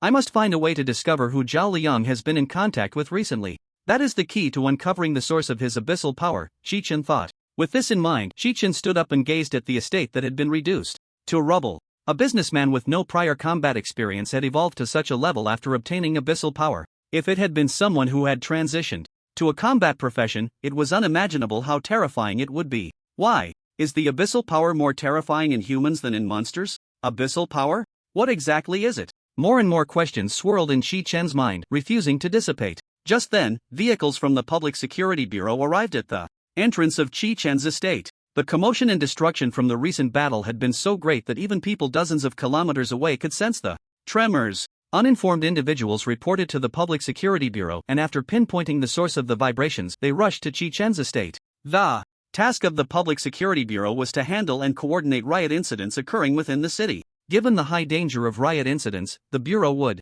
summon various legions to respond simultaneously. At this moment, a group of armed Public Security Bureau personnel disembarked from their vehicles. What is this? How could there be such a huge pit? What kind of monster appeared? Look over there, it seems there are two people. Let's hurry over and check. The staff were astonished to see the massive pit created by Zhao Liang's destruction, and they quickly rushed to Chi Chen's side. What happened here? A man asked Chi Chen. This man, named Dong Chang, was the squad leader of the 7th team of the Public Security Bureau. Chi Chen furrowed his brow. Everything before us was caused by the person lying on the ground. He obtained abyssal power. What? Dong Chang's expression turned incredulous. The idea of a human obtaining abyssal power was unheard of in Dong Chang's worldview. How can you be sure this guy obtained abyssal power? Dong Chang inquired. Chi Chen said, I have fought with the abyss many times and am very familiar with its aura. This person is named Zhao Liang. If you don't believe me, you can check his file, he is just an ordinary businessman. Chi Chen continued. Dong Chang took out a tablet, somewhat skeptical, and began to look up the information on the man lying on the ground. As Chi Chen said, this man indeed was just an ordinary businessman in his lifetime. Mr. Chi Chen, right? Dong Chang casually checked Chi Chen's information and found that he was actually the owner of this estate. Yes, Chi Chen replied. Please come with us, there are many questions regarding this matter that we need to investigate, Dong Chang said. Upon hearing this, Chi Chen was instantly speechless. When the assassins came to kill me, I didn't see you guys doing anything, Chi Chen thought to himself. Now that my home has been trampled, you think I'm the problem? Dong Chang awkwardly smiled. At that time, someone above didn't allow us to intervene. What a ridiculous excuse. Chi Chen retorted directly. Chi Chen sighed helplessly. Fine, I'll go with you. In fact, in Chi Chen's heart, he was thinking of going to the Public Security Bureau to find more clues. Such things, he definitely wouldn't be the first to experience. Thus, Chi Chen got into the car of the Public Security Bureau, and half an hour later, they arrived at the bureau. Chi Chen entered a closed room. The room was simply furnished with 2 desks and a sofa. Dong Chang gestured for Chi Chen to wait a moment, saying someone would come to see him shortly. Judging by Dong Chang's attitude, he didn't seem like he was going to interrogate him, otherwise, Chi Chen wouldn't be in such a room now. Chi Chen nodded in agreement and then sat alone on the sofa, lost in thought, recalling everything he had experienced during this time. After a few minutes, there was a knock on the door. A middle-aged man with a head full of white hair walked in. Chi Chen carefully examined the middle-aged man before him. His face looked as if it had been carved by a chisel, with scars crisscrossing like marks left by time. His sturdy build resembled an iron tower, exuding an unshakable sense of authority and the seriousness in his eyes conveyed a cold, hard demeanor that made one hesitant to approach. The middle-aged man walked up to Chi Chen and extended his right hand. Hello, Chi Chen. My name is Wei Wuyan, the chief investigator of the Public Security Bureau. Nice to meet you, Chi Chen said, extending his hand to shake Wei Wuyan's. Wei Wuyan sat down and began to converse with Chi Chen. Dong Chang has told me about your situation, Wei Wuyan said. Have you had such an experience before? No, Chi Chen replied decisively, I have never seen a human gain the power of the abyss before this. Then, Chi Chen shifted the conversation and proactively asked Wei Wuyan the strange phenomenon of humans gaining the power of the abyss shouldn't be the first case, right? Wei Wuyan was surprised by Chi Chen's quick reaction, though he didn't show it on his face. Indeed, as you said, we have discovered other humans with the power of the abyss before this, Wei Wuyan said. After hearing Wei Wuyan's words, Chi Chen furrowed his brows tightly. How long ago? Chi Chen asked. Why wasn't this matter made public? Wei Wuyan sighed helplessly. 15 years ago, a military regiment from the north gathered to explore the suburbs. Unexpectedly, one of the members of the regiment suddenly attacked, crazily slaughtering the others in the regiment. Only one person managed to escape alive. And we learned about this incident from that sole survivor. Because the whole matter is full of doubts, we did not make it public. After hearing this, Chi Chen recalled the scene of his battle with Zhao Liang. Zhao Liang did not become bloodthirsty and brutal. He was no different from an ordinary person. Officer Wei, I have a bold hypothesis, Chi Chen said. Please, go ahead, Wei Wuyan replied calmly. In this world, there are probably many people who have gained the power of the abyss and they appear no different from ordinary people, Chi Chen continued. Some of these individuals hold positions that are difficult for us to reach, while others hide in the shadows where we cannot see them. Hearing Chi Chen's analysis, Wei Wuyan was deeply shaken. Your hypothesis is not without possibility, Wei Wuyan murmured. Alright, you should head back. Now, today's investigation ends here. With that, Wei Wuyan stood up and opened the door to the room for Chi Chen. Chi Chen got up from the sofa, ready to leave the room. Just then, Wei Wuyan called out to him again. Chi Chen, let's exchange contact information. Wei Wuyan said, in the future, I might need your help with some matters. No problem, Shi Chen nodded in agreement. After exchanging contact information, Shi Chen left the Public Security Bureau. Since the manor had been leveled, it would take quite some time to repair, and Shi Chen needed to find another place to stay. He thought to himself that since returning, he had been busy trying to find the person who wanted to assassinate him and hadn't had the chance to check on Shurian. Now that Zhao Liang had been dealt with, he could relax a bit for the time being. With that in mind, Shi Chen set off to visit the new place the butler had found for Shurian, intending to check in on her first. The butler had found a new residence for Shurian in a villa area on the outskirts of the northern district. It was sparsely populated and quiet, a good place for retirement. Shi Chen arrived at the temporary villa where Shurian was staying and knocked on the door. Soon, Shurian opened the door for him. Shi Chen, what are you doing back? Shurian exclaimed in surprise. Have you been causing trouble again? I tried calling and messaging you, but you didn't respond. I was so worried. Shi Chen smiled slightly. And Shurian, I'm not a child anymore. I can handle these things. After Shi Chen entered the house, Shurian immediately began preparing a meal. Aunt Shurian, which room upstairs is empty? I want to go up and rest for a bit, Shi Chen asked. The room on the left side of the stairs is empty, Shurian replied. Shi Chen went upstairs and entered the room, lying down on the sofa to rest. By the way, what's this new collection of abyss power all about? I haven't had a chance to check it out yet, Shi Chen pondered. With that thought, he opened the system to investigate. Unlike before, this time, a new option for Abyss Power appeared in the upper left corner of the system. Shi Chen clicked on the Abyss Power option to take a look. Humans who have successfully accepted the power of the Abyss are collectively referred to as Sunken Ones. Current area, 3 Sunken Ones remain. What? Seeing the system's prompt, Shi Chen was incredibly surprised. His earlier guess was indeed correct. There were other humans who had gained the power of the Abyss in this world. To help you better combat the Sunken Ones, your skill system has been upgraded. Shi Chen noticed a small red exclamation mark appeared in the upper right corner of the Skills option. He entered the Skills system to check it out. The skill system has been upgraded. You can customize skill traits to generate new skills for your future. Each time you learn a new skill, you will permanently lose 500 million maximum health points. What the hell, that's too much. Shi Chen complained, learning a new skill costs 500 million health points. Sitting on the sofa, Shi Chen began to think. To recover 500 million health points, he would have to kill a lot of monsters. However, after the battle with Zhao Liang, Shi Chen deeply felt the inadequacy of his skill set in terms of control. Sadly, because he encountered the Sunken Ones too early, the skill options had upgraded and he could no longer use skill learning books to learn new skills. Thinking of this, Shi Chen felt 1,000 regrets in his heart. Previously, due to his overwhelming attributes and mindless monster hunting, he had overlooked the importance of learning new skills. If he had known earlier, he would have found a way to farm more skill books to learn new skills. First, now at level 110, he should have learned a new skill every 10 levels, but he had only acquired skills from level 30 or 40. What a pity! In the future, learning skills would only be possible through sacrificing health. With no other options, Shi Chen could only try to see what kind of skills the system would offer. He opened the Skills section and clicked on Learn New Skills. Learning a new skill requires consuming 500 million maximum health points. Your current health is 3.74 billion. Do you want to learn a new skill? Shi Chen hesitated for a moment and clicked yes. In an instant, he entered the skill learning page where numerous skill characteristic keywords appeared. Single target, burst, water attribute, even the support entry was present. Shi Chen, who had been complaining about the high cost of learning skills, suddenly changed his expression with the words so good written all over his face. Shi Chen could choose 3 from the many skill characteristic keywords to combine into a new skill. Remembering his skill set, he realized he was lacking control skills. With this in mind, he chose Control, Lock-On, and Single Target. Generating new skill for you, please wait. After a moment, the system's prompt popped up. Congratulations, you have successfully learned a new skill, Bloodthorn Bind. Bloodthorn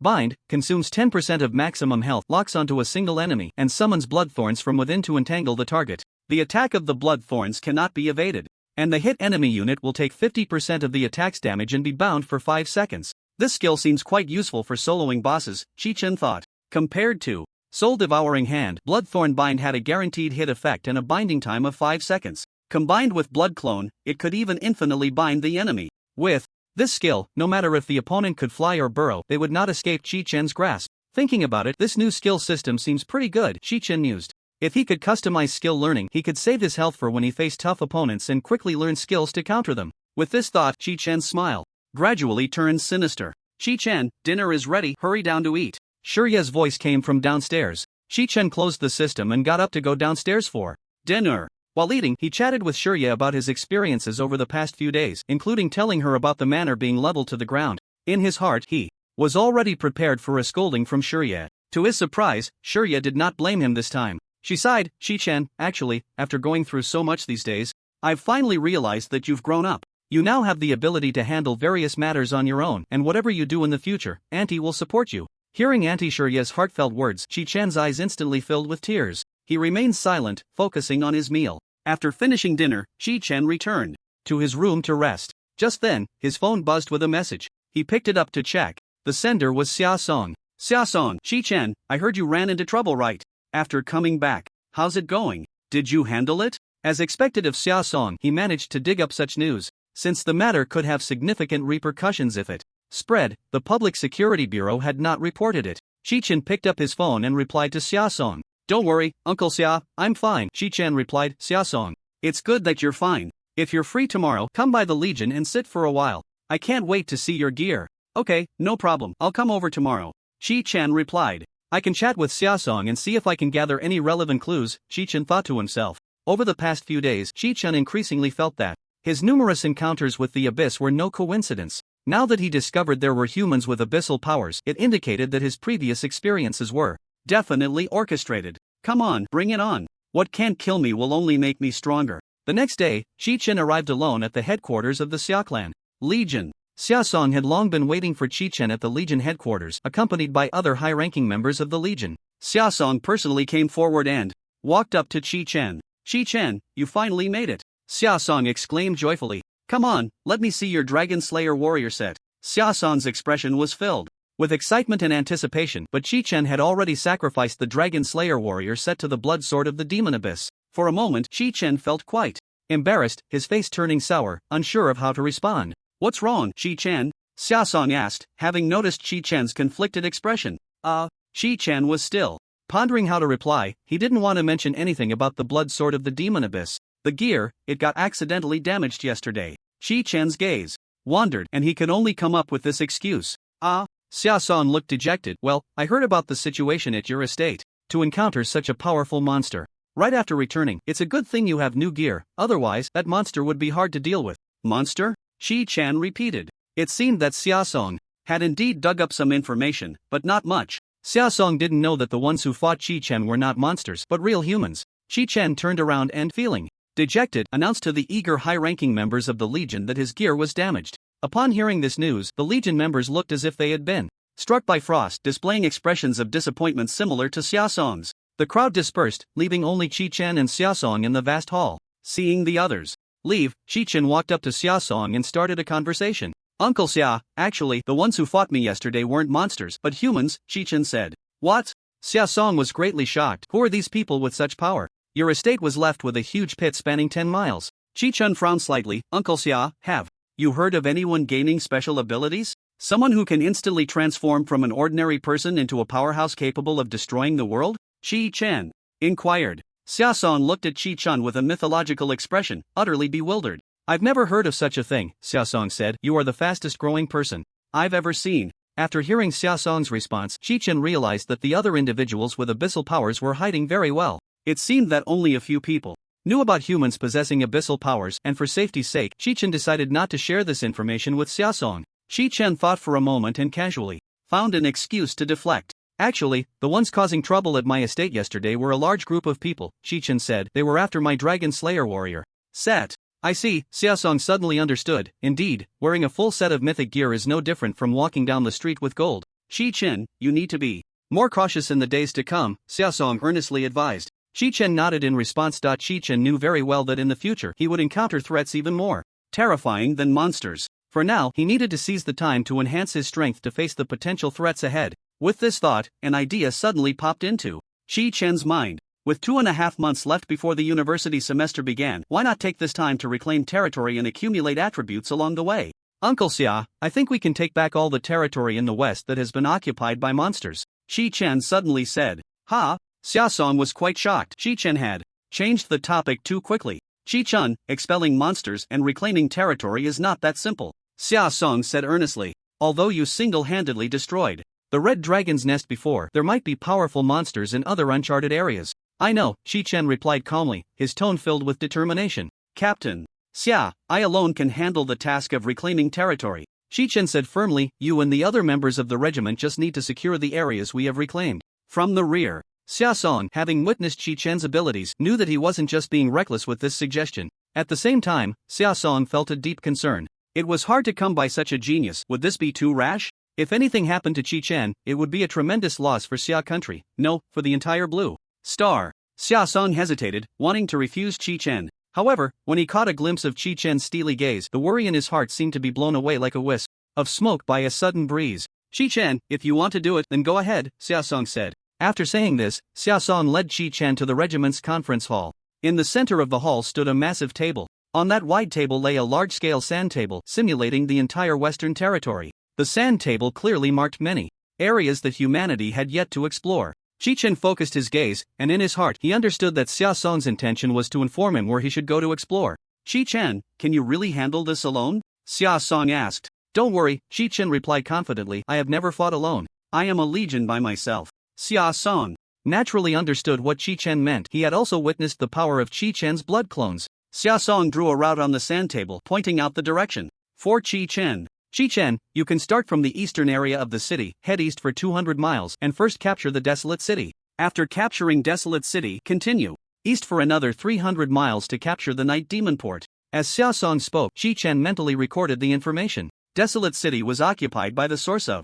the plague, Skasa, hundreds of years ago, Xia Song said. The area around the city is shrouded in thick poisonous fog. Once you step into the area affected by the fog, you will be subjected to numerous negative effects. Shi Chen, if you are going to attack this place, please make sure to bring along someone who can dispel negative effects. Xia Song continued. The reason humanity has been unable to conquer it for so long is precisely because of the poisonous fog. As for the information about the Lord of Desolate City, there is currently very little, and no one has even seen the Lord. After listening to Xia Song's words, Shi Chen lowered his head and thought. It seems that the difficulty of conquering Desolate City is clearly much greater than that of the Red Dragon's Nest. Shi Chen pondered. After all, there had been an expedition team that went to attack the Red Dragon's Nest, but information about Desolate City is scarce. Understood, Shi Chen said confidently. Don't worry, Uncle Xia, I will adapt to the situation when the time comes. Xia Song nodded. Shi Chen, before you set off, I will find a capable team to assist you in the conquest of Desolate City. At that time, you must pay attention to the safety of the support, otherwise you won't be able to cope with the poisonous mist. That won't be necessary, Uncle Xia, Shi Chen said. Having others with me will only slow down my pace in the expedition. I already have a way to deal with the poisonous mist of the Desolate City. Hearing Shi Chen's words, Xia Song was quite shocked. Shi Chen, are you sure you understood what I just said? Do you really have a way to deal with the poisonous mist of the Desolate City? Xia Song confirmed once again. Don't worry, Uncle Xia, this is not a problem, Shi Chen said. Alright then. Seeing Shi Chen's resolute attitude and confident tone, Xia Song decided not to arrange support for him. Xia Song turned around and took a communicator out of the drawer of his desk. Shi Chen, our main force will be waiting for you in the rear. If you encounter any difficulties, call for us in time. After saying this, Xia Song handed the communicator to Shi Chen. Shi Chen took the communicator and nodded. Rest assured, Uncle Xia, I will definitely take down the Desolate City. Xia Song and Shi Chen set the time for the operation for the next day. The next day, Shi Chen and the Legion were all set to go, preparing to march towards the Desolate City. For safety's sake, Xia Song also called in people from other legions to join the expedition. When the others heard that Shi Chen was going to the Desolate City alone, they were all stunned. Since the esteemed Xia Song trusted Shi Chen so much, they had no choice but to believe as well. After everyone organized their equipment and supplies, they set off from the eastern city wall towards the Desolate City. Shi Chen took the lead, summoning the Blood Clone Legion to clear the way 50 miles ahead of the main force. Each Blood Clone in Shi Chen's legion had 1 million health points, with a total of 1,000 members, while the main body retained the remaining attributes. Along the way, Shi Chen encountered quite a few wild monsters, but these monsters posed no threat to him, and he easily pushed through. After a while, Shi Chen arrived outside the Desolate City, and as Xia Song had said, the outskirts of the Desolate City were shrouded in thick purple poisonous mist. Shi Chen dismissed the blood clones and stepped into the mist alone, entering the Desolate City. As soon as he set foot on the land of the Desolate City, a musty, decayed odor hit him. What lay before him was a desolate city in ruins, as if time had frozen here for a long time.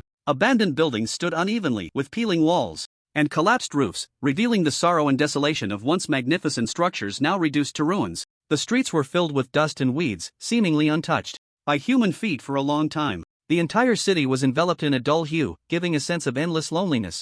Chi-Chen had a shield effect on him, immunizing him from the negative effects of the poisonous mist. He walked alone in the desolate city for a few minutes without encountering any monsters. Strange, where have all the monsters gone?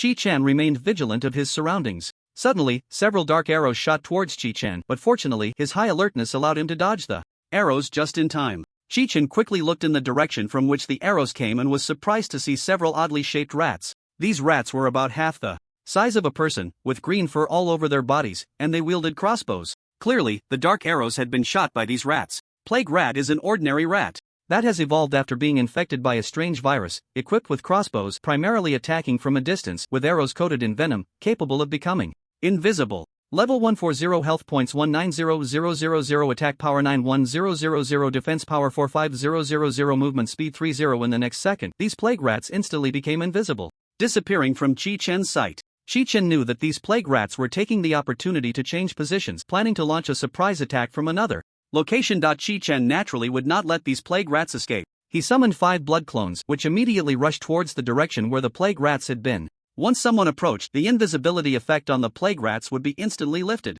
The blood clones quickly dealt with the plague rats without much effort. It seems I must be more cautious from now on, Chi-Chen thought to himself. There are ruins everywhere, many hiding places for monsters. Who knows from where the next monster would strike? Chi-Chen summoned 1,000 blood clones and they scattered to search for monsters hiding in the ruins. Not knowing what to expect, he was startled when his blood clones soon fell victim to a surprise attack from the plague rats. In an instant, arrows flew in from the shadows, but these attacks posed little threat. The blood clones swiftly killed the plague rats hiding nearby, and the cries of the rats echoed continuously through the ruins. Chi-Chen continued towards the center of the desolate city, his intuition telling him that there would surely be new discoveries at the city's heart. He quickened his pace, and when he reached the city center, he was stunned by the sight before him. Between the ruins of the central buildings, there were enormous poisonous spiders and unhatched spider eggs everywhere. A giant poisonous spider, so large it blocked out the sky, was weaving a web among the ruins, currently perched atop it, glaring at Chi-Chen. The giant poisonous spider let out a sharp and piercing scream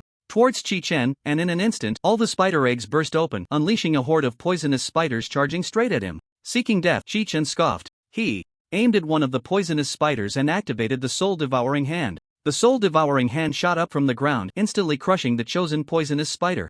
In an instant, the damage splattered onto the surrounding poisonous spiders, and a large number of them were killed by Chi-Chen. Having dealt with the incoming poisonous spiders, Chi-Chen had a moment of respite. Taking advantage of this brief moment, he examined the giant poisonous spider hanging in the web. Lord Poison Spider, Queen level 200 health 700. Million attack power 350000 defense 650000 movement speed 1.0. After reading the Poison Spider Queen's stats, Chi-Chen felt disdain. So her attributes are so mediocre. Just a bit terrifying in appearance, Chi-Chen thought. This will be your end. To catch the thief, first catch the king. Chi-Chen completely disregarded the tide of poisonous spiders rushing towards him and instead swung a blade of blood energy aimed directly at the Poison Spider Queen. Unexpectedly, at that moment, the Poison Spider Queen vanished without a trace, and Chi-Chen's blood energy blade missed its target. Upon closer inspection, it turned out that the Poison Spider Queen had realized her large size made her movements cumbersome, so she transformed into a humanoid form to fight. Seeing this, Chi-Chen had no choice but to summon blood clones to deal with the new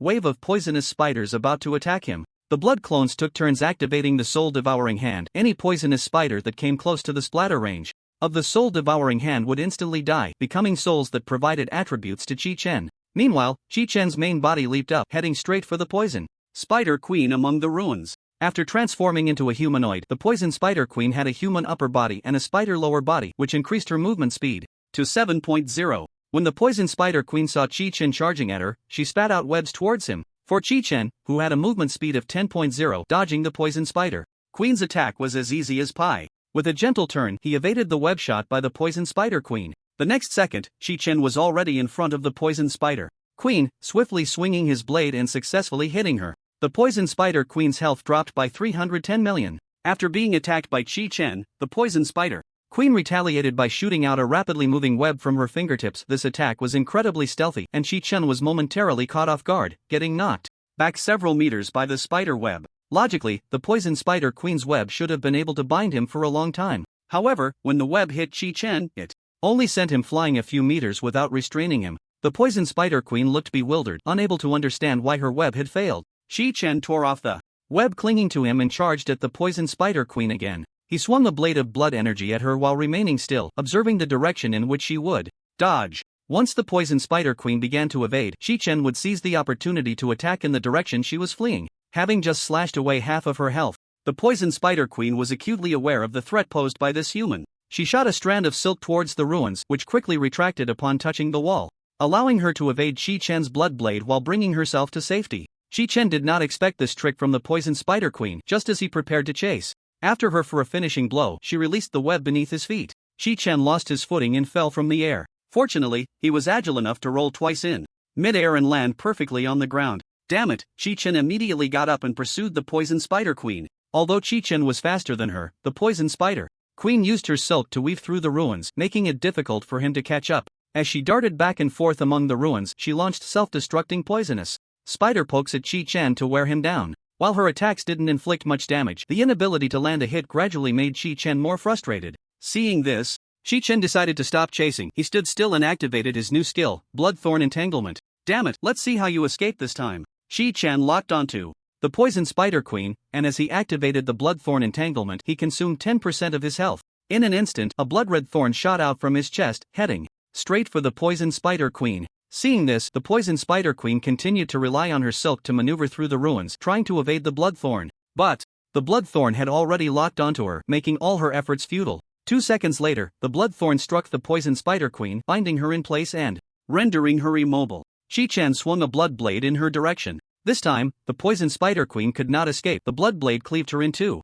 Poison spider queen has been killed, gaining a maximum health increase of 700 million points. After the poison spider queen was slain by Shi-Chen, the surrounding frenzied poisonous spiders instantly dropped dead, and the once noisy city center fell silent. Is this the Lord of the Desolate City? To be honest, not even close to the Red Dragon King. I didn't lose a single drop of blood, Shi-Chen thought to himself. However, the poisonous mist enveloping the desolate city did not dissipate. Shi-Chen furrowed his brows, sensing something was off. Could it be that this poison spider queen is not the leader of the desolate city? But when I checked her information just now, it clearly showed she was the Lord? Shi-Chen pondered. If that's the case, there can only be one explanation. This poison spider queen is merely the leader of this city center area. Connecting the dots with the dead poisonous spiders, Shi-Chen reached this conclusion. With this thought, he climbed to the top of a ruined building and gazed into the distance. The desolate steel jungle stood before him, accompanied by an eerie silence. Where on earth is the Lord here? At this moment, Shi-Chen was completely at a loss, without any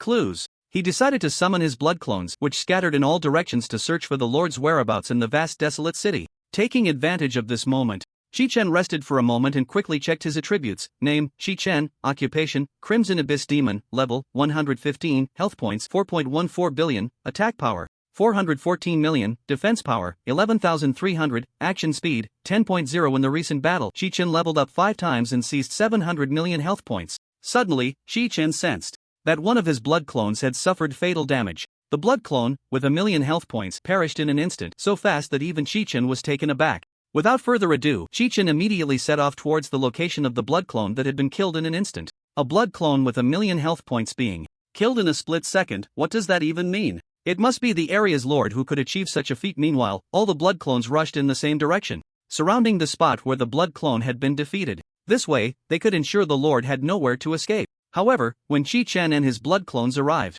there was no sign of any monsters. It's barely been a minute, how could they have vanished? Shi-Chen pondered, could it be that this monster possesses some kind of teleportation ability? Shi-Chen sent out blood clones to search the surrounding area, but after a thorough search, no trace of any monsters was found. The desolate city was truly bizarre. Compared to the Crimson Dragon's Nest, this desolate city had far fewer monsters, and most of the time, not even a shadow of a monster could be seen. Just as Shi-Chen was feeling conflicted, a pool of black unknown liquid spread out from beneath his feet. Shi-Chen quickly noticed the black liquid at his feet and jumped, landing on a nearby ruin. However, he didn't expect the black water to follow him. Seeing this, Shi-Chen immediately moved continuously to increase the distance from the black water, but it relentlessly pursued him. Shi-Chen, seeing no other option, decided to attack the mysterious black water. He swung a blood chi blade, directing the sword energy at the black water. However, the blood chi blade merely split the black water in half, and the two pools quickly rejoined, continuing to chase after Shi-Chen. I want to see what tricks this black water has up its sleeve.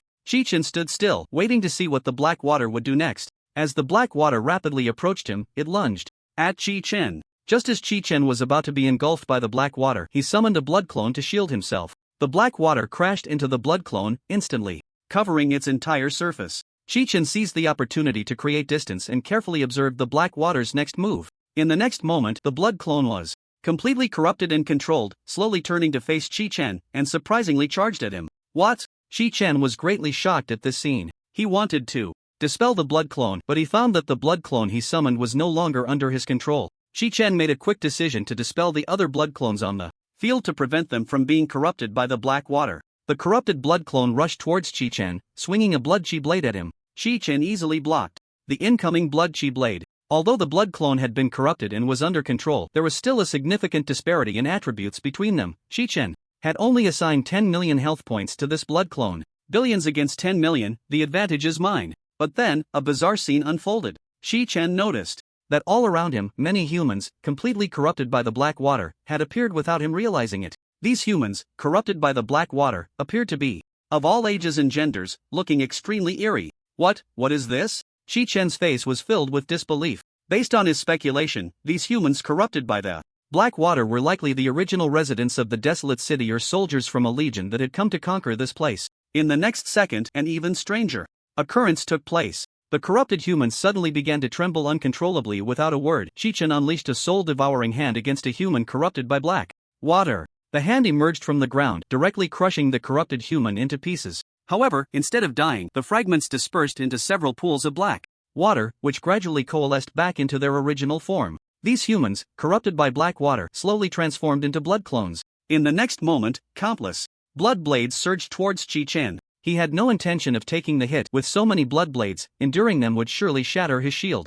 Once the shield was broken, Chi-Chen would be affected by the toxic gas of the desolate city. While being affected by the gas was a minor issue, if these blood clones ensnared him with blood thorns, it would be a far more troublesome matter. Thus, Chi-Chen transformed into a blood pool and swiftly moved to escape the encirclement of these corrupted humans. However, after assimilating into Chi-Chen's blood clones, these corrupted humans also possessed a movement speed of 10.0, making it impossible for Chi-Chen to break free. All the corrupted humans relentlessly pursued Chi-Chen, waiting for the duration of his blood pool to end before launching their attack. As the blood pool's time was about to expire, Chi-Chen summoned the spirit of the Red Dragon King to assist in the battle, hoping to buy some time. The spirit of the Red Dragon King descended from the sky, spewing high-temperature flames that swept over the throngs of corrupted humans. The corrupted humans immediately redirected their focus to the Red Dragon King's spirit flying in the sky, and, in an instant, hundreds of blood blades surged towards it. At the same time, Chi-Chen's blood pool time ended and he unleashed a super destruction impact, sending all the incoming blood blades flying away. Just then, Chi-Chen noticed something unusual. He saw that wherever the Red Dragon King's flames passed, the corrupted humans melted into black water, unable to reform into human shape. Many of the corrupted humans transformed into blood pools to evade the Red Dragon's intense flames. So these corrupted humans' weakness is fire attribute attacks. Chi-Chen realized the spirit of the Red Dragon King possessed the ability for wide-range fire attribute attacks, perfectly countering these corrupted humans. However, before Chi-Chen could revel in his discovery, more blood blades came from the distance, targeting the Red Dragon King's spirit. Chi-Chen became the secondary target of the attacks. The blood blades struck the Red Dragon King's spirit, causing its health to plummet rapidly. Chi-Chen furrowed his brow. He knew that the spirit of the Red Dragon was the key to defeating this group of corrupted humans and could not afford to let it die at this moment. With this thought, Chi-Chen quickly opened the skill learning system to acquire new skills. At the current rate of health loss, the Red Dragon King's spirit could only last a maximum of 4 seconds, so he had to act fast. Chi-Chen swiftly selected 3 attributes: support, summon, and invincible state. Once the skill was learned, without a second thought, he activated it. Chi-Chen saw his health drop by nearly 80%, and then a blood-red shield enveloped both him and the Red Dragon King's spirit. The blood blades struck the Red Dragon King's spirit in Chi-Chen, yet not a single drop of blood was lost. The Red Dragon King's spirit launched a counterattack, and in an instant, a sea of flames engulfed every corner of the desolate city. Suddenly, all the corrupted humans began to tremble. They reverted from the form of Chi-Chen's blood clones back to their original appearance. Chi-Chen was unsure of what had happened, but these corrupted humans had shed their blood clone forms. However, this was a good thing. Without the ability to use blood clone skills and lacking such perverse attributes, they were much easier for Chi-Chen to deal with. It's very likely that the blood clone initially devoured by the black water was defeated, Chi-Chen pondered. In that case, these corrupted humans have lost their ability to mimic. 30 seconds later, the red shield around Chi-Chen and the Red Dragon King vanished, and the surrounding corrupted humans had been nearly eradicated. As Chi-Chen finally had a moment to catch his breath, he took the opportunity to check the new skill he had learned. Blood Shield consumed 80% of his current maximum health, granting himself and his summon creature a shield that lasted for 30 seconds. During the shield's duration, no damage could be taken, with a cooldown of 120 seconds. The skill could not be used when health was reduced to just 1 point. Chi-Chen let out a long sigh of relief. Fortunately, he had used the skill in time, otherwise, if the spirit of the Red Dragon King died, he would also be in trouble. Having killed so many corrupted humans, I should have gained quite a few attributes, right? With this thought, Chi-Chen opened his status panel, only to find it unchanged. How could this be? Did I not successfully kill these corrupted humans? Chi-Chen couldn't help but doubt in his heart. Just then, countless black waters rose from the ground, gradually converging. In the sky, Chi-Chen looked up to see a black sphere formed from the black water appearing in the sky. He tightened his grip on the blood sword of the demon abyss, ready for battle. The black water slowly transformed into the shape of a hound, which landed atop a tall building, staring coldly at Chi-Chen. Lord of the Wasteland, source of Plague. Charles name. Chi-Chen, level 200, health 10,000, attack power 1, defense power 1, movement speed 15.0, only 10,000 health, and both attack and defense are just 1. What's going on? Chi-Chen wondered. Even seeing that Charles had only 1 point in attack and defense, Chi-Chen did not let his guard down. After the recent battle, he realized that this monster was not to be trifled with. He had almost taken a big fall. Charles let out a roar at Chi-Chen, then lunged at him with a ghostly speed. Chi-Chen did not rashly summon a blood clone. He had already learned his lesson once. This time, he swung his sword at Charles. Chi-Chen's normal attack was enhanced with Dragon Flame, which could also deal fire attribute damage. However, just as Chi-Chen's attack was about to hit Charles, he suddenly transformed into black water and scattered, reappearing behind Chi-Chen the next second. Not good. Chi-Chen furrowed his brows. Charles had a movement speed of 15.0, making him incredibly fast. Charles bit down on Chi-Chen's calf, and Chi-Chen immediately swung his sword to disperse Charles. Chi-Chen's health dropped by 1. This attack was neither painful nor itchy, but Chi-Chen had a bad feeling in his heart at that moment. The spirit of the Red Dragon King in the sky continuously sprayed flames at Charles, who relied on his extreme speed to dodge the attacks. The next second, Charles appeared behind the spirit of the Red Dragon King and bit down again. Indeed, Chi-Chen's ominous premonition was soon confirmed. He felt increasingly uncomfortable all over and suddenly coughed, spitting out a mouthful of blood. Chi-Chen checked his status panel and saw that he was being afflicted by various debuffs: bleeding, electric shock, paralysis, weakness, poisoning, burning. Damn, this guy's attacks can directly break through the shield. Chi-Chen finally realized this. Charles did not continue attacking Chi-Chen but instead ran to a high ruin and lay down, quietly observing Chi-Chen. Chi-Chen's health was low, but fortunately, the automatic healing effect of the Red Dragon's power barely managed to offset the health loss caused by the negative effects. With various negative effects hanging over him, Chi-Chen's freeze had just ended, and the electric shock immediately followed, leaving him almost unable to move. In this situation, even if he wanted to learn targeted skills, it would be very difficult. The spirit of the Red Dragon King in the sky disappeared first, leaving only Chi-Chen and Charles on the battlefield. Charles waited atop the ruins for Chi-Chen to slowly die. It seems now, there's only this one way left. Chi-Chen pondered. Chi-Chen stood still for almost a minute while Charles patiently waited on the rooftop for Chi-Chen's demise. In a moment of action, Chi-Chen activated Blood Shield. A blood-red shield formed around him, and the instant it appeared, the negative buffs on Chi-Chen were purified. Charles sensed something was off. He immediately stood up, preparing to attack Chi-Chen. Chi-Chen quickly summoned tens of thousands of blood clones, each allocated only 2 points of health. The blood clones rushed towards Charles, who transformed into black water, constantly evading. As the black water, Charles attached himself to one of the blood clones. However, since the blood clone only had 2 points of health, as soon as Charles attached, he was dispersed by the other blood clones. Chi-Chen seized the moment when Charles detached from the blood clone and swapped places with the closest blood clone, successfully striking Charles with a knife. Flames erupted from Charles's body as he howled in pain, and in the next second, he dissipated into a wisp of smoke. After Charles was killed, the poisonous mist enveloping the desolate city gradually dissipated, the sky returned to its normal color, and sunlight once again illuminated every corner of the desolate city. Defeated the Lord of the Desolate City. Source of Plague. Charles gained a maximum health increase of 10,000 points. Damn, it was such a tough fight, and I only gained 10,000 maximum health.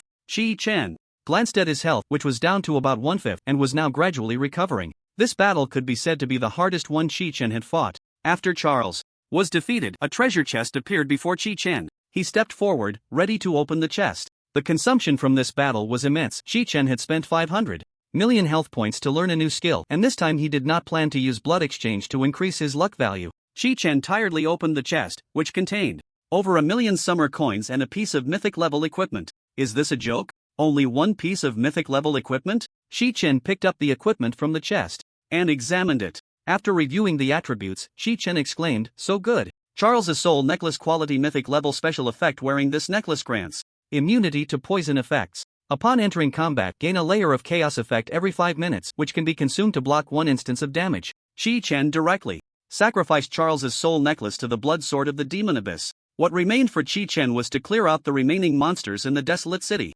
With Charles, who could control the black water, now defeated, Shi-Chen summoned a swarm of blood clones. The blood clones scattered, searching for remaining monsters to kill. "There aren't many monsters in this desolate city," Shi-Chen murmured, "just a lot of humans corroded by Charles's black water." Meanwhile, outside the desolate city, the members of the Legion were excited to see the poisonous mist dissipating above the desolate city. Look, the poisonous mist is slowly disappearing. Shi-Chen really did it. Isn't Shi-Chen too strong? The desolate city, which hasn't been conquered in hundreds of years, was taken down today by him alone. Seeing this scene, Xiaosong felt very gratified. That kid Shi-Chen really did it. Xiaosong's face was calm, but inside he was very pleased. As the poisonous mist cleared, visibility in the desolate city gradually increased. The ruins of the city from hundreds of years ago were now revealed before everyone. The decaying buildings seemed to tell the story of a once glorious city being ravaged by monsters, and for the first time, the descendants could see the full picture of the desolate city. "Captain, should we go in now?" At that moment, a member of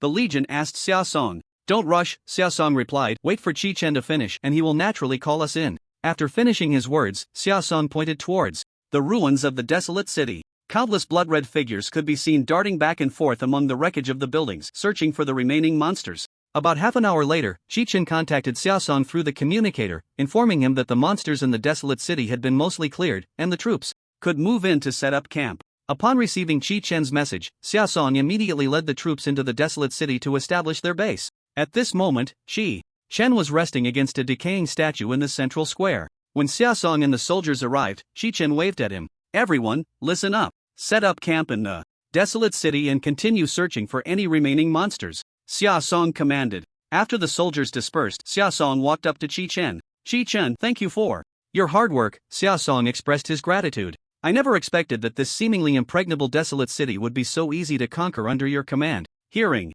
this, Shi-Chen scratched his head in embarrassment. "Oh, Captain Xia, please don't say that," Shi-Chen replied with a wry smile. "The lord here is quite formidable. Now I understand why this desolate city has remained unconquered for hundreds of years." "Oh?" Xiaosong asked curiously. "What was the situation like during your battle today? Tell me about it." Shi-Chen recounted the details of the recent battle to Xiaosong, who listened with growing concern. "I can't believe there are such evil monsters in this world, surviving by controlling other objects and spreading viruses," Xiaosong exclaimed. "It seems we have no idea what bizarre monsters might appear in the future." Xiaosong's words truly resonated with Shi-Chen. The monsters in the dungeon were simply not on the same level as those outside. With the desolate city reclaimed, the next step was to conquer the Night Demon Port. "By the way, Captain Xia," Shi-Chen said, "are there any records related to the Night Demon Port?" Xiaosong furrowed his brows and sighed helplessly. "We do have some information about the poisonous fog in the desolate city," Xiaosong replied, "but the Night Demon Port is a completely different matter. To reach the Night Demon Port, one must pass through the desolate city. The only thing we know is that the place was occupied by the night demons long ago, and beyond that, we have no other information." After hearing Xiaosong's words, Shi-Chen nodded. "I see," Shi-Chen murmured. "It seems the Night Demon Port we are about to head to is fraught with danger." Xiaosong patted Shi-Chen on the shoulder. "Shi-Chen, prepare well first, there's no rush to make plans." Shi-Chen nodded. "By the way, Captain Xia, I have one more request." "What is it?" "Speak," Xiaosong replied earnestly. "Regarding the recapture of the desolate city, please try not to disclose too much of the truth," Shi-Chen said. Xiaosong nodded. I understand. Don't worry, Shi-Chen, you just focus on reclaiming lost territory and I'll handle this aspect." Seeing Xiaosong's reliable demeanor, Shi-Chen finally felt at ease. "Then I'll trouble you, Uncle Xia. I need to prepare well for the upcoming Night Demon Port." "Alright, Shi-Chen, take your time to rest. I'll go explore elsewhere," Xiaosong said before leaving Shi-Chen's side and wandering through the desolate city. Shi-Chen opened his panel to check his attributes. Name, Shi-Chen. Occupation, Crimson Abyss Rakshasa, Level, 117, Health, 3.84 billion, Attack Power, 384 million, Defense, 11,500, Movement Speed, 10.0. Having just cleared the remaining monsters in the desolate city, Shi-Chen leveled up twice. However, due to Charles's low health, overall, Shi-Chen's attributes did not increase significantly from this expedition. To the desolate city. Better than nothing, I suppose. Chichen helplessly smiled and said, next time we attack the Night Demon Port, I hope there will be more value. Monsters. After a while, the soldiers of the Legion completed the occupation of the desolate city. Gradually, more and more people from Pearl River City arrived to conduct investigations and research in the desolate city. Chichen took a temporary rest in an abandoned house, lying on the ground while searching for information about the Night Demon on his phone. However, there was very little information about the Night Demon online. Chichen spent a full 2 hours searching for news, and the only clue he found was that this type of monster's combat ability would significantly increase at night. The combat ability significantly increases at night? Chichen pondered. That's easy, we just need to go during the day, right? Chichen looked out the window. It was already evening, and night was about to fall soon. The operation to attack the Night Demon Port could only be postponed until tomorrow morning. With this thought, Chichen ate some compressed rations. A day of fighting had left him quite exhausted. Before long, Chichen lay on the ground and slowly fell asleep. Meanwhile, in a luxurious building somewhere. What did you say? The desolate city has been captured, a man said. The man crushed the phone in his hand, his expression very grim. Go, bring September to me, the man said to the butler beside him.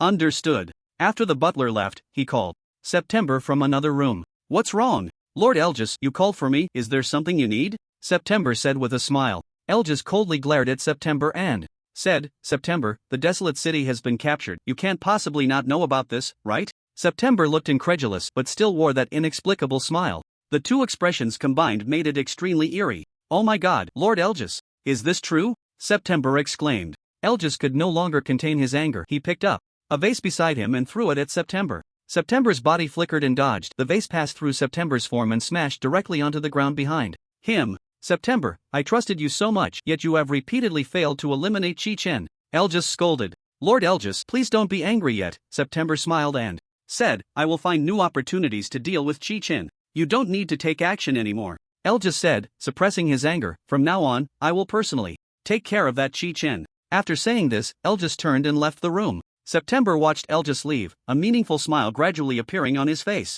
Hell! What the hell is that? Don't come over. Requesting support. Requesting support. Chichen was sleeping soundly, and in his dazed state, he seemed to hear cries for help coming from all directions. Chichen thought he was dreaming and didn't think much of it, continuing to sleep. However, as the cries for help grew louder, Chichen woke up from his dream. As soon as he opened his eyes, a bat-like humanoid monster lunged at his face. Chichen was pinned to the ground by this monster, which opened its bloody maw and without a word, tried to bite off Chichen's head. After the sudden attack, Chichen realized he was not dreaming. However, this monster was no match for Chichen. With a kick, he directly killed the monster. Killed Frenzied Night Demon, gained maximum health of 250,000 points. Frenzied Night Demon? Chichen exclaimed in surprise. How could the legendary Night Demon appear in the desolate city? Chichen immediately stood up and looked out the window. In the sky, countless night demons flew like locusts, densely packed, blocking out the sun and completely swallowing the moonlight. In this endless darkness, the desolate city, which was already difficult to see like a blind man touching an elephant, now seemed to be drenched in ink, almost impossible to see even a hand's breadth away. Only the flickering flames of battle, the rising and falling screams, the roars of combat, and the piercing sounds emitted by the monsters echoed in this deathly silence, like the calls of night owls, incessantly ringing in the ears. Chichen hurriedly rushed out of the house, summoning groups of blood clones to join the fight. Quick, contact Captain Xia and ask what's going on. Taking advantage of a lull in the battle, Chichen took out his communicator, trying to reach Xiaosong. However, there was no response from Xiaosong, and seeing this, Chichen had no choice but to give up. What was more important at the moment was to repel these attacking night demons. Once Chichen's blood clones joined the battle, the situation immediately turned around. In an instant, countless blood blades slashed into the sky, and groups of night demons were directly cut down from the air. The night demons fighting close to the ground were quickly eliminated by the blood clones using the soul-devouring hand. Is that it? I don't see anything strong about these guys, Chichen pondered. Aside from their crazy, monster-like biting attacks, they don't seem to have any strange abilities. Although he was woken up from a deep sleep, this wave of night demon attacks actually granted Chichen quite a bit of attributes. After the recent slaughter, Chichen leveled up 5 times in one go, and his maximum health increased by 470 million. If only there were more of these surprise attacks, I'd be invincible, Chichen thought. However, at that moment, the night demons he had just killed suddenly erupted with black light on their surfaces. In the next second, these night demons, which had clearly been killed, stood up again. To his surprise, Chichen noticed that these resurrected night demons seemed to have become more aggressive, roaring once more as they charged at him. Chichen frowned slightly and commanded the blood clones to counterattack again. Since you love giving me attributes, I'll kill enough of you tonight. Shi-chan scoffed. Despite the fact that these night demons had become more ferocious, they were still easy prey for him. Within a few dozen minutes, the night demons in the desolate city were once again wiped out by Shi-chan. Shi-chan could withstand this high-intensity killing, but the Legion soldiers who followed could not hold up. Just then, Shi-chan's communicator rang with a call. He took out the communicator to answer.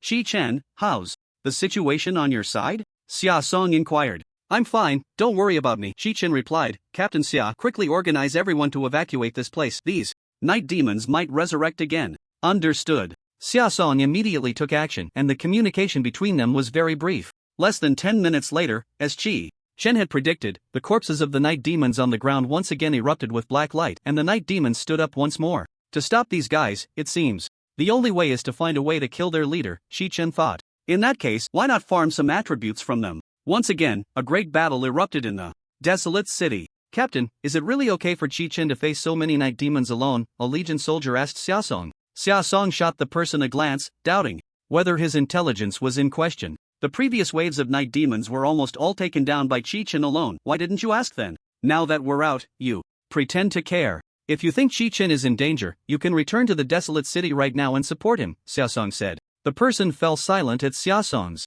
words. Xia Song gazed into the distance at the desolate city, feeling a sense of emotion. These monsters outside are really damn strange, Xia Song lamented. I've worked hard for nearly half my life, and I've only just touched the threshold of being able to fight these monsters. If it weren't for Shi-chan, I fear I would never reclaim a piece of lost ground, and would die with regrets for a lifetime. Shi-chan fought fiercely against the night demons in the desolate city, the chaos swirling around him. The night demons kept falling and resurrecting, each time coming back more ferocious than before. He had lost count of how many times this cycle of slaughter had repeated. At this moment, Shi-chan leaned against a pile of ruins to rest, his entire body soaked in the blood of the night demons. Breathing heavily, he gazed at the sea of night demon corpses before him, a hint of fatigue creeping into his heart. How many more times will these guys resurrect? Shi-chan murmured. After a few minutes, the same scene unfolded. Again as the night demons rose once more. Seeing them stand up again, the weariness in Shi-chan's heart vanished in an instant. Ha ha ha ha ha ha ha ha ha. Shi-chan laughed maniacally, his blood clones behind him already prepared for battle.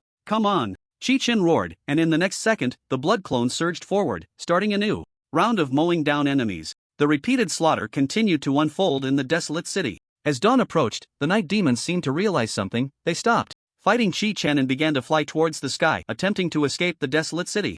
Trying to run? Shi-chan, now blinded by rage, had his blood clones continuously intercept the fleeing night demons, and many of them perished on their way out. Suddenly, Shi-chan had a thought. He leaped up and caught a night demon trying to escape. Instead of killing it immediately, he had several blood clones restrain the night demon in place. He wanted to see what would happen if this night demon encountered the sun. The night demon, held by the blood clones, continued to roar warnings. Before long, all the night demons in the desolate city had evacuated, and Shi-chan took advantage of this brief respite to check his attributes. Name: Shi-chan. Occupation: Crimson Abyss Rakshasa. Level 127. Health point 6.97 billion. Attack power 697 million. Defense power 12, 600. Action speed 10.0. After several hours of continuous fighting, Shi-chan's attributes experienced explosive growth. He felt the surging power within him, and a satisfied smile gradually appeared on his face. Before the great battle, to have such supplies is truly unexpected, Shi-chan murmured. With that, he took out his communicator from his pocket. Captain Xia, you can bring everyone into the city now.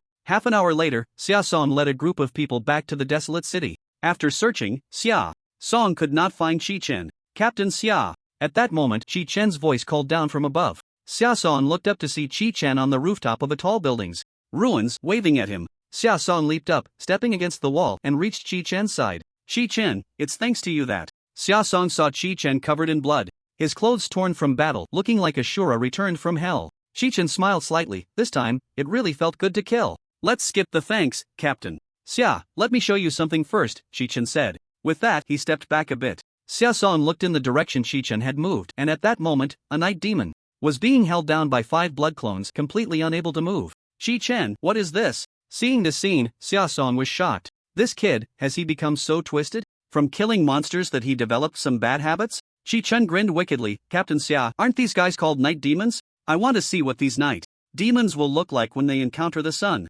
Xia Song nodded thoughtfully. I see. Shi-chan, you're clever. Know yourself and know your enemy, and you will never be defeated. At this moment, dawn was approaching, and the sun was about to rise. The night demon, pressed to the ground, seemed to sense the change in light and temperature. It no longer roared but instead emitted a mournful woo sound. Its originally fierce gaze gradually became clear, even tinged with a hint of fear. Just as the sun peeked over the horizon, the night demon's body began to show signs of burning. Although the morning sunlight was weak, this faint light pierced the night demon's eyes, making it unable to open them. Interesting, it seems that sunlight can burn these night demons, Chi-Chen analyzed. He then dispelled all his blood clones and continued to observe the night demon's condition. Without the suppression of the blood clones, the night demon immediately rolled over, trying to get up from the ground. However, under the sunlight, the night demon's movements slowed significantly, and due to its inability to open its eyes, it couldn't find its direction for a moment.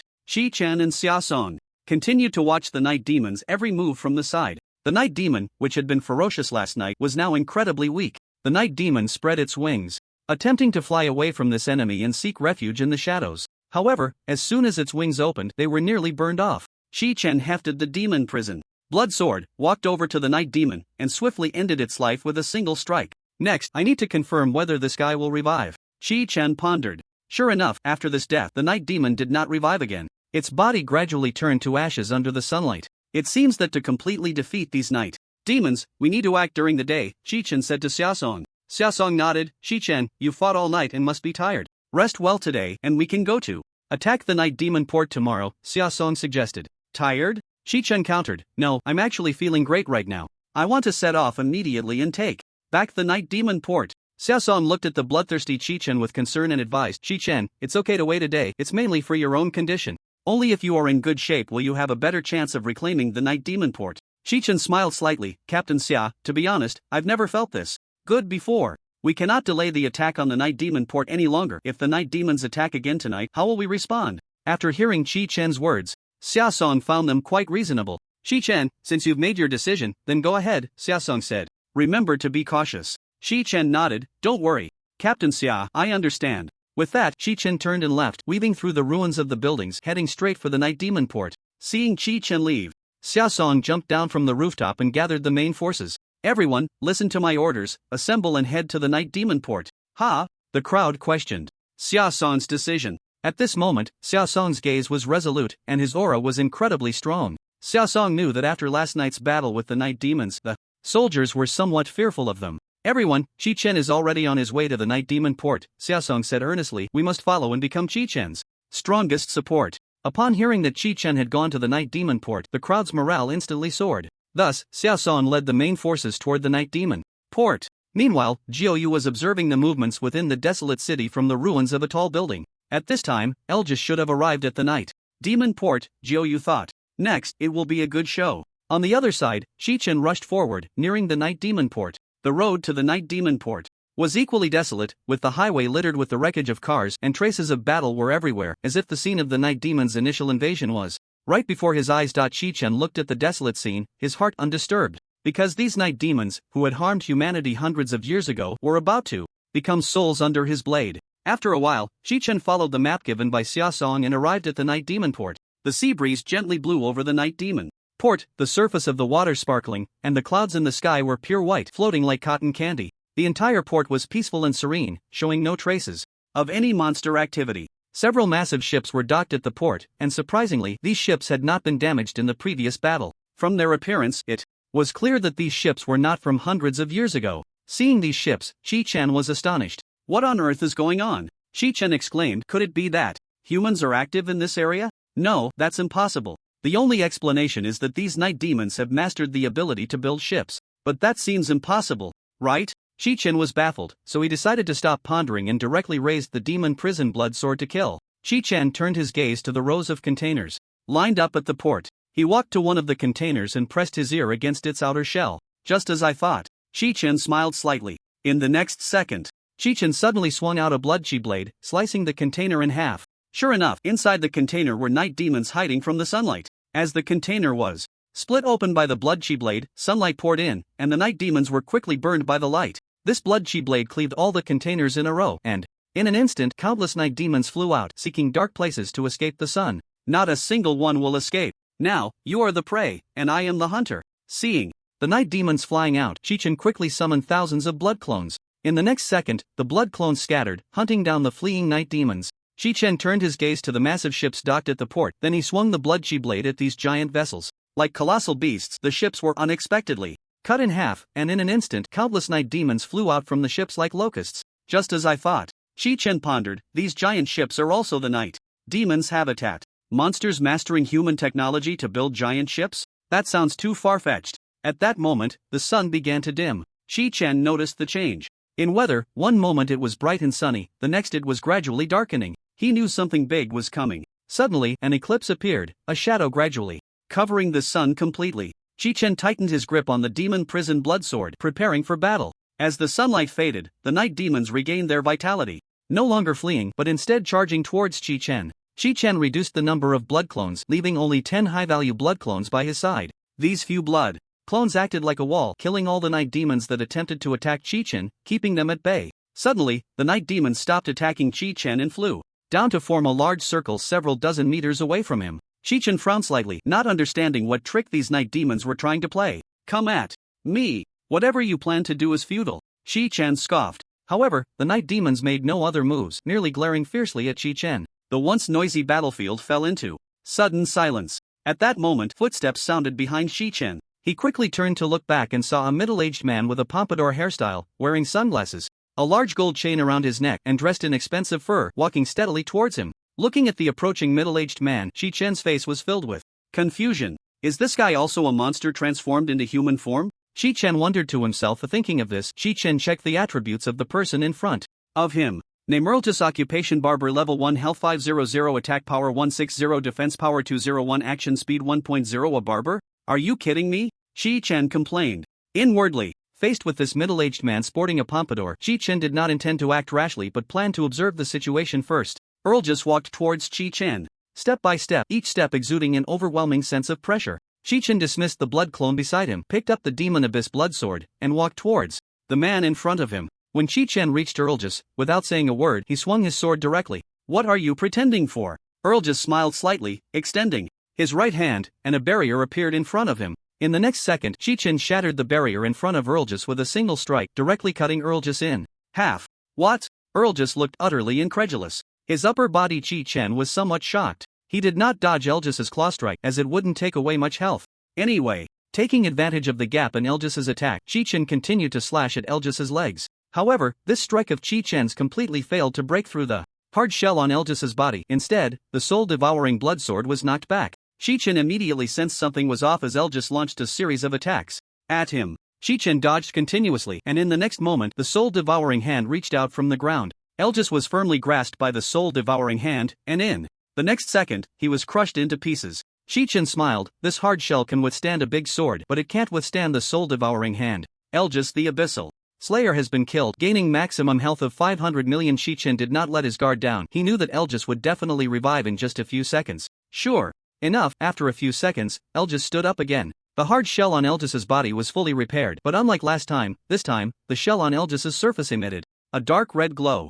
Chi-Chen furrowed his brows, pondering a strategy. The first time I defeated him, I used a normal attack, Chi-Chen thought. His next revival greatly increases his speed, and the shell on his body can completely block my normal attacks. In other words, every time this guy is killed, he evolves corresponding countermeasures upon his next revival. With this in mind, Chi-Chen did not hesitate to activate the soul-devouring hand once more. The soul-devouring hand reached out from beneath Earltus's feet, but this time, Earltus actually broke free from its grasp and charged at Chi-Chen. Chi-Chen summoned several blood clones to engage in battle with Earltus while his main body retreated to the side to strategize. Just as I thought, this guy gains corresponding immunity abilities every time he dies and revives, Chi-Chen contemplated. The most important thing right now is to dispel the unknown energy in the sky and let the sun reappear. Meanwhile, Chi-Chen's blood clones were still entangled with Earltus. As they fought, sharp bone blades grew from Earltus's arms. Then, with a whirlwind slash, Earltus knocked all of Chi-Chen's blood clones back. Chi-Chen, stop hiding behind. Earltus taunted, I know what you're thinking.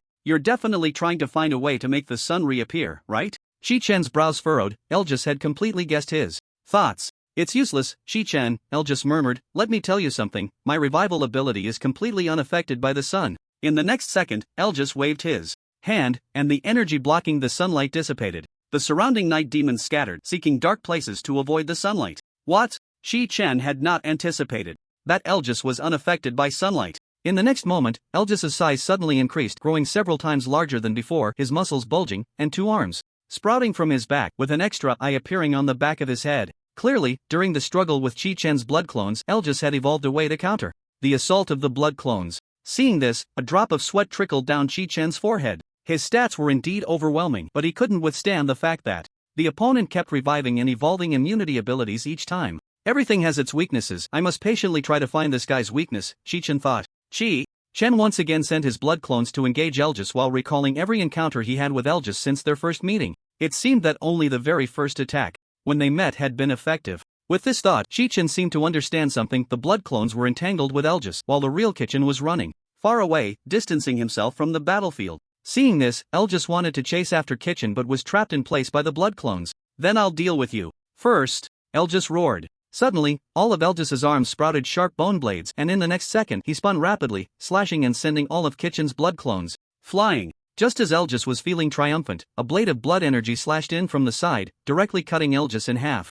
Elgis the Abyssal Slayer has been killed, gaining maximum health of 500 million, just as I thought, Kitchen exclaimed with joy. The reason Elgis did not evolve immunity to Kitchen's basic attacks after his first death was that the destruction caused by Kitchen's ordinary attacks was far beyond his expectations. In other words, only attacks that were unexpected to Elgis could completely kill him and would not allow him to develop corresponding immunity. This time, Elgis did not resurrect. His upper body lay motionless on the ground. Suddenly, countless night demons, undeterred by the sunlight, began to wreak havoc once again. The rampaging night demons did not attack Kitchen but flew towards Elgis. Upon seeing this, Kitchen instantly understood what these night demons intended to do. Just like the first kill, as long as Elgis's head remained intact and connected to the body of a night demon, he could resurrect. Realizing this, Kitchen immediately commanded the blood clones beside Elgis to deliver the finishing blow. The blood clones struck down, directly splitting Elgis's head in two. However, Kitchen still underestimated Elgis's regeneration ability. One half of Elgis's head was caught by a night demon, and in the next second,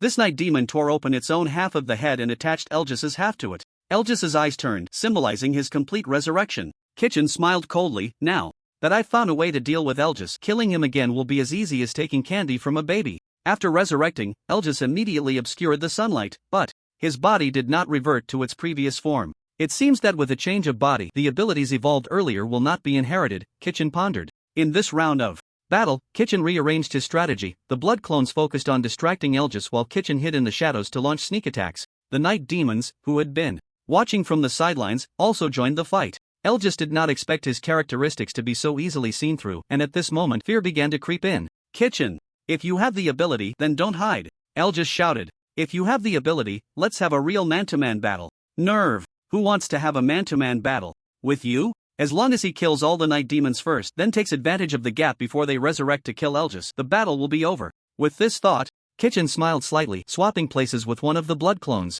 In an instant, a violent shockwave erupted. Super destruction impact. The powerful force instantly crushed the surrounding rampaging night demons and Elgis into a pulp. Elgis the Abyssal Slayer has been killed, gaining maximum health of 500 million after the shock ended. Elgis surprisingly crawled up from the ground once again. Just before his death, Elgis realized the destruction impact released by Kitchen and completed this evolution. Elgis's body transformed into that of a giant. With each step, the ground trembled, and his weight had evidently increased to a monstrous level. As his weight increased, his speed of movement also slowed down. Elgis did not want to fight Kitchen but instead pulled back to create distance. At this moment, he was acutely aware that he needed to wait for the night demons to resurrect. However, Kitchen had also anticipated this. Just as Elgis had barely taken a few steps, a blood clone, hidden somewhere, severed his head with a single strike. In that moment, the energy that had obscured the sun dissipated instantly, and sunlight flooded the night demon port. The Abyssal One Elgis has been slain, gaining a maximum health of 500 million this time. It was truly, undeniably a complete kill. The corpses of the night demons turned to ashes under the sun's rays. 200,000 night demons have been slain, gaining a maximum health of 5 billion. 20,000 night demons?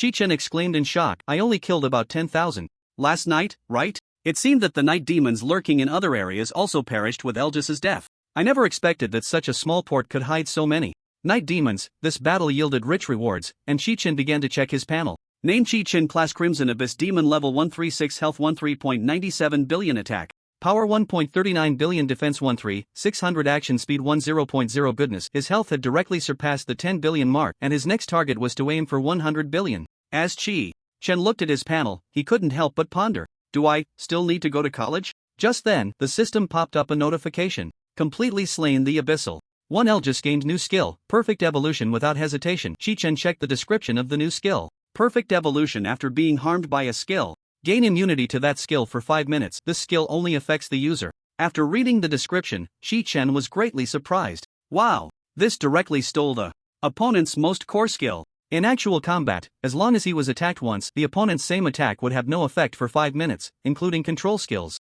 This was simply god tier. Before Chi-Chen could fully enjoy his happiness, another system message popped up. Achievement unlocked. 10 billion health blood exchange upgraded.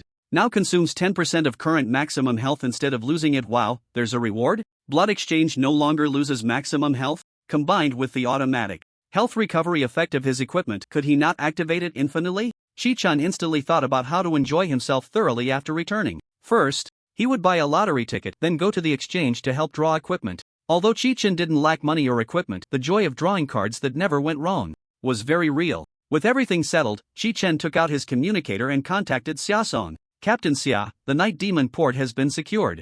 Chi-Chen said. You truly are impressive, Chi-Chen. Xiaosong exclaimed in delight. Our rear troops will head over immediately. After putting down the communicator, Chi-Chen suddenly thought of something. He stowed away the blood sword of the abyss and walked towards the wrecks of the giant ships docked at the port. The wrecks were slowly sinking into the sea, and he could still vaguely see some scenes inside the giant ships. The inside of this giant ship isn't old at all. Could it be that this guy named Elgis has been controlling this place all along? I've never heard of this person before. Who exactly are these abyssal ones? A series of questions unfolded in Chi-Chen's mind, and he realized he was about to step into an unknown vortex. Just as Chi-Chen was feeling anxious, the large troop led by Xiaosong arrived behind him. Looking at the gradually sinking giant ship, everyone was so shocked that they couldn't utter a word. This clearly exceeded everyone's understanding. Chi-Chen, what is going on here? Xiaosong asked.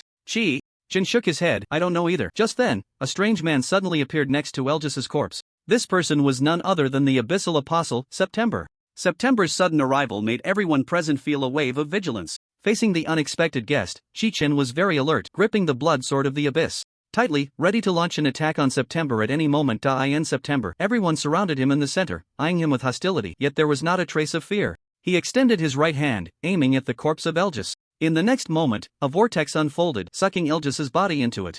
Chi-Chen said nothing and summoned his blood clone to launch a probing attack. The blood clone rushed towards September at an incredible speed, but with one slash, it passed right through September's body. His body? Is it phasing? Chi-Chen exclaimed in shock. September pressed his hand down, signaling everyone not to be tense. However, no one present was willing to heed him, maintaining their combat stances. Everyone, don't be nervous, I'm just here to reclaim what we lent out, September said with a wicked smile. What you lent out? Chi-Chen murmured. Who exactly are you? Chi-Chen, you don't need to know that, September replied softly. One day, we will meet again. Before this, Chi-Chen had never seen the person in front of him. The fact that the other party could directly call out his name made Chi-Chen's pupils tremble. After finishing his words, September's body gradually became transparent and disappeared. Chi-Chen attempted to interrupt September with an attack but found it completely ineffective. He could only watch as September left right under his nose. Afterward, Chi-Chen rested alone by the coast. After this expedition, in the western region, a considerable amount of land had been reclaimed. The map's territory even extended to the seaside. Chi-Chen gazed at the boundless sea, feeling an immense tranquility in his heart. This was his first time seeing the ocean. Before this, he could only view it through photos or videos. Indeed, the real sea was far more breathtaking than what he had seen in pictures or videos. Just then, Xiaosong walked over and looked at the sea with him. Chi-Chen, don't think too much, Xiaosong comforted. You've done enough by reclaiming such a vast territory. Chi-Chen simply stared silently at the sea, not responding to Xiaosong's words. Throughout this journey, Chi-Chen realized that the world was not as textbooks taught, where humans fought against monsters.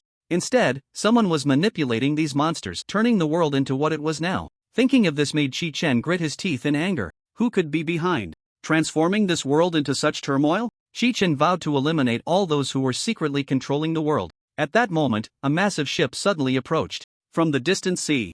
Chi-Chen furrowed his brows, realizing there was an unexpected guest. If there were people on that ship, it would be a perfect opportunity to ask some questions. Chi-Chen tightened his grip on the demon abyss blood sword, while Xiaosong looked at him in confusion. Chi-Chen, what's wrong? Xiaosong asked, puzzled. Hearing Xiaosong's words, Chi-Chen looked at him in confusion. Captain Xia, didn't you see? There's a huge ship coming this way. Captain Xia looked at Chi-Chen with bewilderment. A huge ship? What huge ship? Chi-Chen, you can't be losing your mind, can you? Chi-Chen's pupils trembled. He realized that perhaps only he could see this massive ship.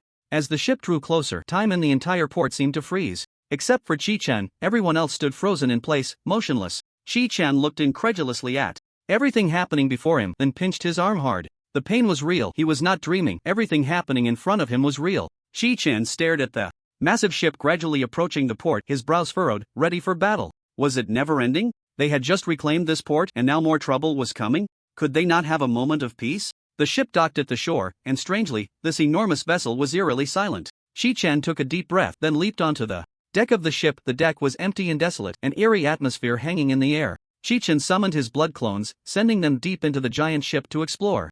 After a dozen minutes, the blood clones gathered, confirming that the interior of the giant ship was indeed deserted. This is really strange. What exactly is this giant ship? Chi-Chen wondered. In the next moment, Chi-Chen suddenly swung a blood energy blade at the giant ship beneath his feet. Since there was no response, he might as well destroy the ship. However, the blood energy blade did not harm the ship. Instead, it seemed to activate something, and the giant ship began to move. Damage test passed. The giant ship is about to launch? What the hell is this? Chi-Chen looked puzzled as the giant ship slowly turned direction, preparing to leave the port. What the hell? Not saying a word and just leaving? I'm out of here, not sticking around. Just as Chi-Chen was about to leave the giant ship, a new system prompt appeared. Warrior, please help us. If you are willing to help us, we are willing to offer you our entire territory. Ha? Offer the entire territory? Is there such a good deal?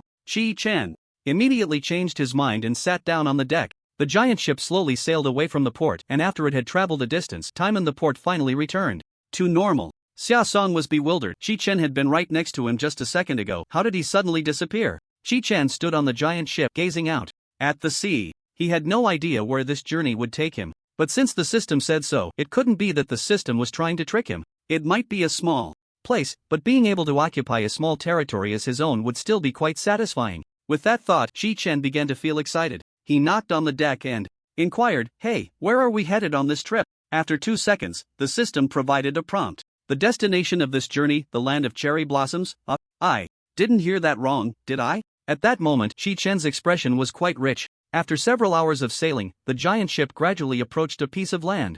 Chi-Chen gazed deeply towards the land. There, a dead silence enveloped the entire world, as if time had come to a standstill. An ominous premonition surged in his heart, unsure of what secrets lay hidden behind this silence. Before him unfolded a suffocating scene. The earth seemed to have lost its vitality. The once lush forests were now left with only dry branches and yellowed leaves. The rivers had also dried up, the riverbeds marked with cracked traces. The once bustling towns had now turned into ruins, the air thick with decay among the broken walls and remnants. There were no birds chirping, no animals running, not even a gentle breeze. Chi-Chen couldn't help but recall the various hardships he had endured, but the sight before him filled him with an indescribable fear. The land of cherry blossoms has become like this? Chi-Chen exclaimed in shock. Just as the giant ship docked at the shore, before Chi-Chen could disembark, a group of monsters charged at him. These monsters were tall, wielding sharp samurai swords. Clad in heavy black armor that glinted with a metallic sheen, they moved swiftly and agilely, like trained warriors. However, upon closer inspection, one would find that the insides of the armor were not human flesh, but rather skeletal bodies, their hollow eye sockets flickering with an eerie light. Ghost Samurai, level 200, health 130,000, attack power 45,000, defense power 35,000, action speed 5.0. Is this a joke? Right off the bat, it's a level 200 monster? Chi-Chen was unfazed, facing the attacking Ghost Samurai. He unleashed a blood energy blade, instantly annihilating all the incoming foes. Looks pretty scary, but actually, it's not that impressive. Chi-Chen mocked. Leaving the giant ship, Chi-Chen set foot on the land of the Sakura country. Guiding you to your destination, please proceed in the direction indicated by the route. In the next moment, a blood-red arrow appeared beneath Chi-Chen's feet. Without a word, Chi-Chen moved in the direction indicated by the arrow. However, just after taking a couple of steps, he was attacked by a ghostly warrior again. Although there were many monsters, they posed no trouble for Chi-Chen. The blood clones scattered and killed all the attacking ghost warriors. Chi-Chen felt as if he were in a no-man's land, comfortably following the arrow's guidance along the desolate road. Along the way, he didn't see a single living person. Damn, no wonder they had to hand over their territory. It turns out the Sakura country has been completely occupied by monsters, utterly fallen. This Sakura country really isn't doing well. Chi-Chen silently complained in his heart, realizing he had come to be their savior. According to history books, the people of the Sakura country have always valued small favors over great righteousness. Hopefully, those who sought him out would fulfill their promises in the end. Otherwise, forceful measures wouldn't be out of the question. Following the arrow's guidance, Chi-Chen walked until he reached a desolate town. The buildings here showed less decay compared to the wasteland city. This suggests that the fall of the Sakura country hasn't lasted as long as that of Wasteland City. Following the arrow's direction, Chi-Chen entered an abandoned house. Upon arriving, the arrow in front of him vanished. Standing before the dilapidated house, Chi-Chen was filled with confusion and bewilderment. He couldn't understand why he had been summoned to such a rundown place. Just as he was lost in thought, suddenly, an old, dusty bookshelf inside the house began to slowly turn. As the bookshelf moved, a mysterious hidden door gradually revealed itself, like a secret passage concealed in darkness. Chi-Chen widened his eyes in surprise, watching everything unfold before him, a strong curiosity and desire for exploration surging within him. After hesitating for a moment, Chi-Chen cautiously approached the hidden door, gently pushed it open, and stepped inside. As he walked, he entered a cave. An elderly man with white hair looked at Chi-Chen with great excitement. The old man approached Chi-Chen, mumbling something in excitement, leaving Chi-Chen utterly bewildered. "What kind of gibberish is that? Can you speak Chinese?" Chi-Chen said irritably. "You brought me all the way to this broken place and there are monsters everywhere." The old man seemed to understand that Chi-Chen couldn't comprehend his language, and the next moment he spoke in broken Chinese. "Thank you, warrior from the Xia country. Willing to save our Sakura country from the depths of despair. I have waited for 30 years, finally waiting for someone to come and save our Sakura country." Chi-Chen frowned slightly. "Who said they would save your Sakura country?" "It was agreed. I will kill all the monsters here, and the territory of the Sakura country will belong to me." The old man nodded repeatedly. "As long as you can drive the monsters away, everything will be up to you." Chi-Chen nodded in satisfaction, but he also had questions in his heart. "Hey, old man, do you really have the final say? Where did everyone else go besides you?" Hearing this, the old man sighed helplessly. "Warrior, my name is Abe Kotaro. To be honest, there may be less than 10 people left alive in the entire Sakura country." Chi-Chen was shocked. Less than 10? The defense capability of the Sakura country was indeed a bit humorous. "How do you know there are less than 10 people left?"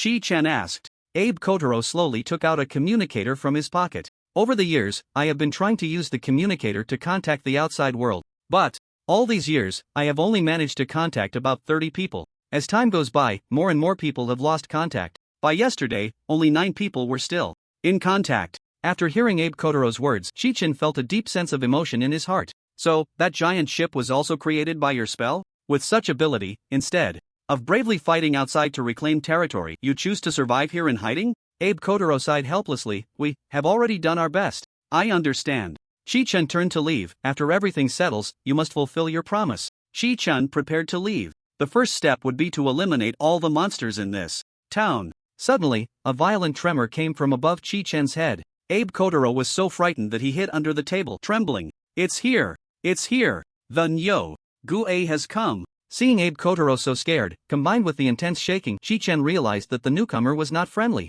The name Nyo-Gue sounded formidable. Regardless, he decided to confront it. Chi-Chen returned to the previous house through the secret passage. As soon as he poked his head out, he saw a massive figure. In the ruins of the town, a monster, towering at least 4 or 5 stories high, was moving slowly. It had a gigantic bull's head, with thick bull horns resembling 2 sharp curved blades, glinting coldly. Its enormous body was similar to that of a human, but with well-defined muscles, exuding a sense of power. This terrifying bull-headed humanoid monster seemed to be searching for something important in the ruins. Its heavy footsteps crushed the bricks on the ground, producing a series of dull thuds. Those blood-red eyes scanned the surroundings, revealing a cold and ruthless aura. This was undoubtedly the Nyo-Gue that Abe Kotaro had mentioned. Taking advantage of the fact that the Nyo-Gue had not yet noticed him, Chi-Chen checked the information on the Nyo-Gue. Nyo-Gue level 200, health 5 billion, attack power 350 million, defense power 450 million, action speed 0.5. Upon seeing that the Nyo-Gue had 5 billion health, Chi-Chen's eyes lit up. This Nyo-Gue was so massive, yet its action speed was only 0.5. Wasn't this just a live target, ready to provide attributes? While the Nyo-Gue was still unaware of him, Chi-Chen swung a blood blade towards its back. The Nyo-Gue was slow to react and did not notice the attack from behind. The next second, the blood blade struck the Nyo-Gue's back, knocking the giant creature directly to the ground. A violent tremor reached Abe Kotaro's side, and at that moment he felt a surge of panic. What is this tremor? What level of attack did the Nyo-Gue just unleash? The reinforcements I just found can't just disappear like this. Abe Kotaro pondered whether he should go out to help Chi-Chen. Just then, the horrifying scene of countless humans being trampled into meat paste by the Nyo-Gue flashed in his mind. He hesitated. It was better to stay hidden. On the other side, Chi-Chen now had nearly 1.4 billion attack power. That last blood Blade had directly taken away nearly 3.7 billion health points from the Nyogue. After falling, the Nyogue immediately tried to get up. However, its massive size and slow action speed made it no easy task to rise. Shichen gave it no chance and activated the soul-devouring hand for the final blow. Below the Nyogue, a huge summoning array unfolded. The next second, the soul-devouring hand reached out from the summoning array. Despite the Nyogue's enormous size, the soul-devouring hand would adjust its size according to the monster. The Nyogue was firmly grasped by the soul-devouring hand, and in the next moment, the massive creature was crushed into pieces. Shi-chan walked over to the Nyogue's head, lifted it with a knife, and slung it over his shoulder.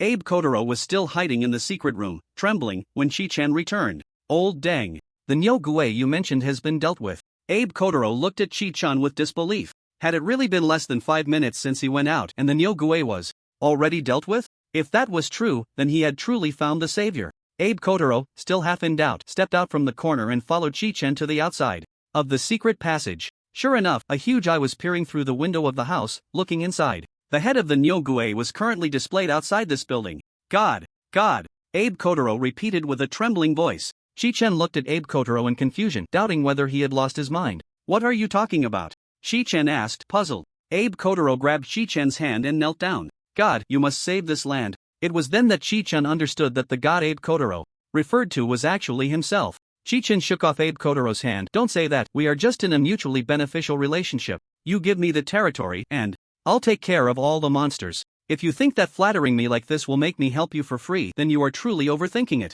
After hearing Chi-chan's words, Abe Kotaro shook his head repeatedly. I didn't mean that, it's just that the divine power you displayed is beyond my imagination. Shi-chan waved his hand.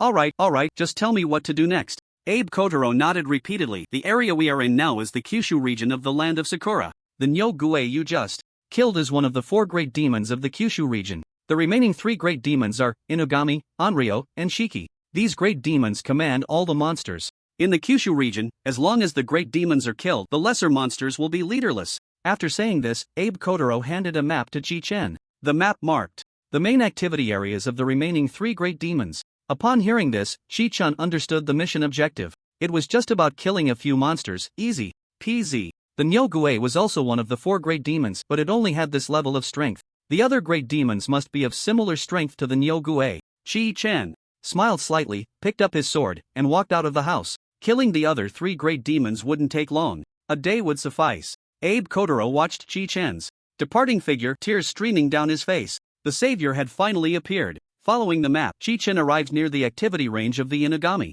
As before, this was a ruin of a town, with broken walls and debris everywhere. When Chi-chan reached the outskirts of the ruins, he encountered several uninvited guests. Many fierce-looking hunting dogs were wandering around the outskirts of the ruins. Bloodthirsty Hound level 200 health 250000 attack power 120000 defense 170000 action speed 5.0. Chi-chan swaggered towards these bloodthirsty hounds, completely disregarding these lesser monsters. The bloodthirsty hounds noticed Chi-chan's arrival and roared as they charged at him. As always, these bloodthirsty hounds were like lambs to the slaughter in front of Chi-chan. With a single soul devourer strike, all the attacking bloodthirsty hounds were eliminated. With the monsters in front of him dispatched, Chi-chan relaxed. Just as he was letting his guard down, a bloodthirsty hound suddenly appeared behind him and bit down hard on his shoulder. Chi-chan swiftly turned and slashed, taking care of the bloodthirsty hound. TCH, I was ambushed. But with these guys' attributes, they can't pose any threat to me. However, at that moment, Chi-chan noticed that his health was rapidly decreasing. This state continued for 5 seconds before it stopped. During those 5 seconds, Chi-chan lost a total of 5% of his health. Considering the automatic recovery of 1% of maximum health per second, it stands to reason that the bite from the bloodthirsty hound just now took away 10% of Chi-chan's health. Strangely, his shield had not yet dropped, and according to the bloodthirsty hound's stats, it was impossible for it to deal such high damage. Chi-chan quickly analyzed the attack characteristics of these bloodthirsty hounds. Their attacks ignored shields and, upon hitting, dealt true damage equal to 10% of the enemy's maximum health, deducted over 10 seconds. To verify this hypothesis, Chi-chan found another bloodthirsty hound. This time, he chose not to instantly kill the hound in front of him but instead let it attack him first. The bloodthirsty hound lunged at Chi-chan, who did not dodge but extended his arm to block. The hound bit into Chi-chan's arm, and blood immediately seeped from the wound.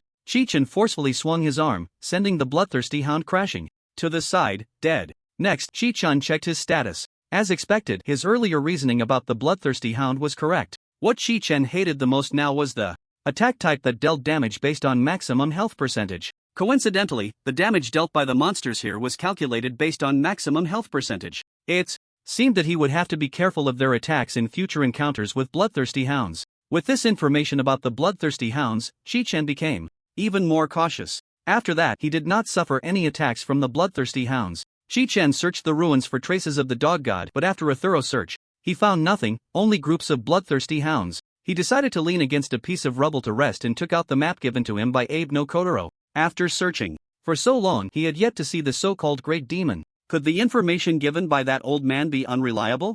Chi-Chen thought to himself, and indeed, there was such a possibility. After all, Abe no Kotaro had lived in that secret chamber for decades, and during that time, he might not have left it at all. Chi-Chen sighed helplessly. It seemed he would have to find the monsters himself. Fortunately, this land of cherry blossoms was not large, just a tiny place. If it were in the Summer Kingdom, searching for monsters like this could take days and nights. With that thought, Chi-Chen stood up, ready to summon a blood clone to search for the Great Demon. Just then, a maple leaf fell on Chi-Chen's shoulder. Maple leaf?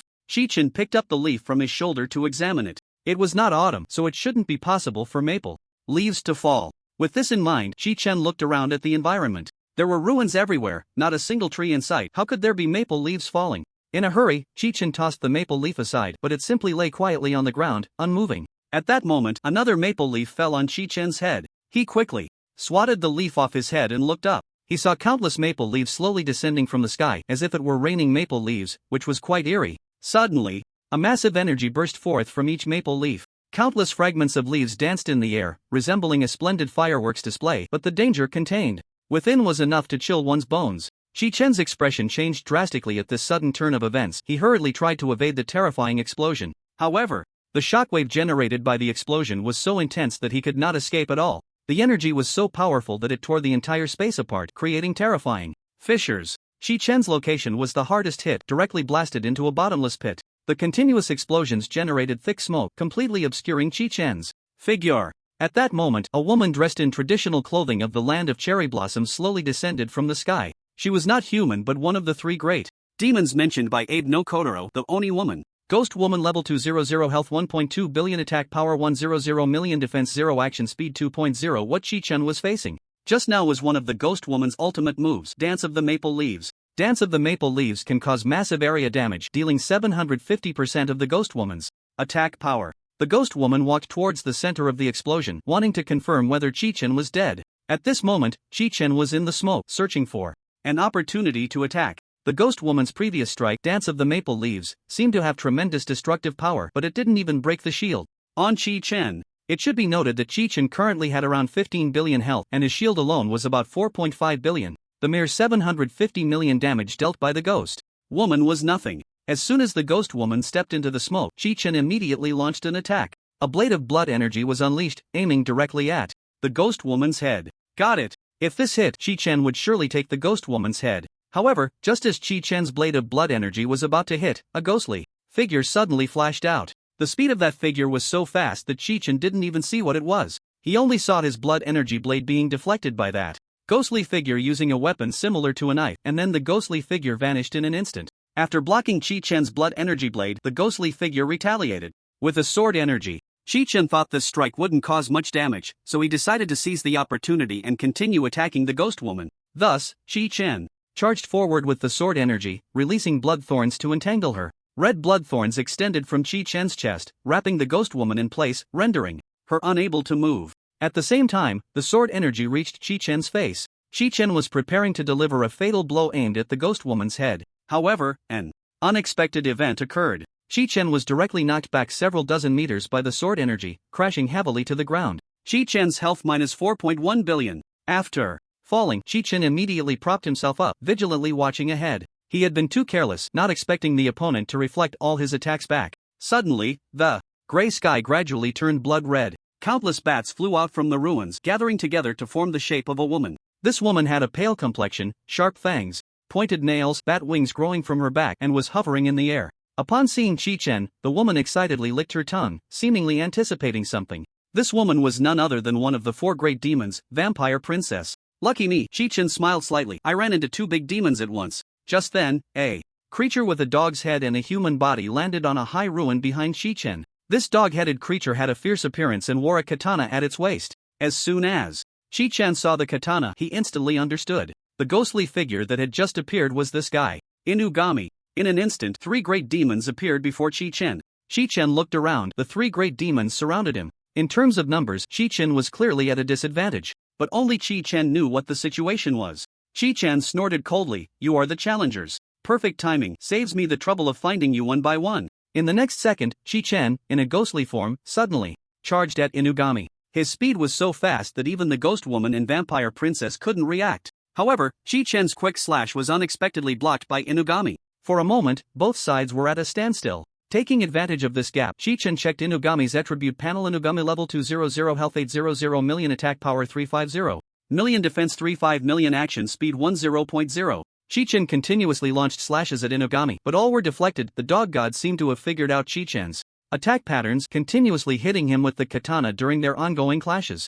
Chi-chan's health dropped by 1.23 billion. Realizing he was at a disadvantage in close combat, Chi-chan immediately summoned blood clones to attack the dog god together. "If one person can't defeat you, then I'll gang up on you." Just then, leaves began to fall from the sky once more. Chi-chan didn't waste any time. Among the summoned blood clones, 2 charged towards the ghost woman and the vampire princess behind him. The ghost woman and the vampire princess were not as fast as the dog god, and the blood clones had already reached them before either of the 2 great demons could react. Just as the blood clones were about to strike, the dog god suddenly flashed in front of the ghost woman and the vampire princess, blocking the attack for them. Chi-chan was taken aback. The dog god had been right in front of him 1 second, and the next he had flashed to the other 2 great demons and intercepted the attack. The speed displayed was far beyond a simple 10.0. At this distance, the dog god had likely reached a movement speed close to 100. After blocking the attack for the ghost woman and the vampire princess, the dog god unleashed 2 sword energies in return. This time, Chi-chan was not careless. He quickly dodged the 2 incoming sword energies.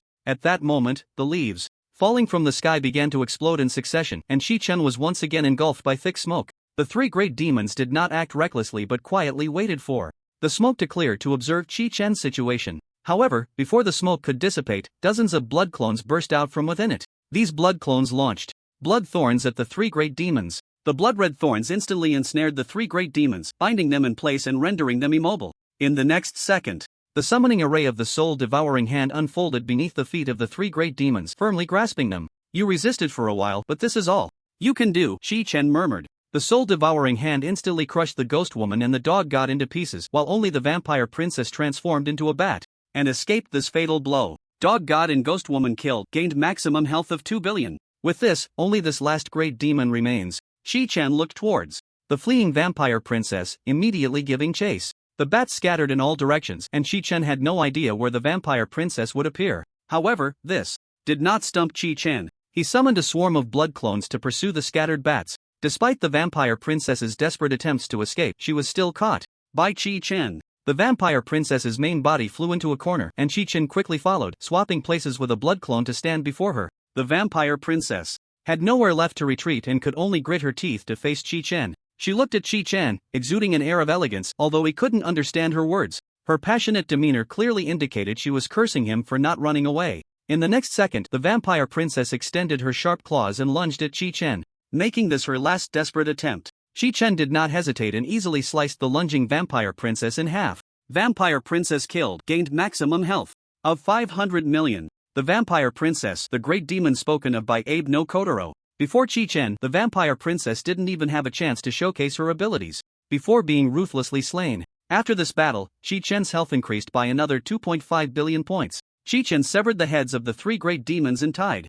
them to his waist before setting off to return to Abe no Kotaro's residence. On the way back, Chi-chan encountered numerous monsters. However, upon seeing the 3 great demon heads tied to Chi-chan's waist, all the monsters were terrified and fled in all directions. Chi-chan certainly wouldn't let these monsters escape, even if they weren't great demons. Every little bit of attribute they provided was valuable, and he couldn't let any of it go to waste. The blood clones killed all the remaining monsters in the 9 provinces, while Chi-chan left gracefully. Knock, knock, knock. At the end of the secret passage, a knocking sound echoed. Abe Kotaro cautiously approached the entrance of the secret passage, trying to assess the situation. "Don't be afraid, old deng, it's me." Chi-chan's voice came from outside the door, and only then did Abe Kotaro feel relieved enough to open the secret passage. "God, you have returned," Abe Kotaro said respectfully. In the next moment, his gaze shifted to the 3 heads tied to Chi-chan's waist. What the hell? Abe Kotaro's eyes widened in disbelief. The heads of 3 great demons were actually tied to Chi Chen's waist. It had only been a short while, and he had already killed all 3 great demons. Seeing this scene, Abe Kotaro was even more convinced that the man before him was a true god.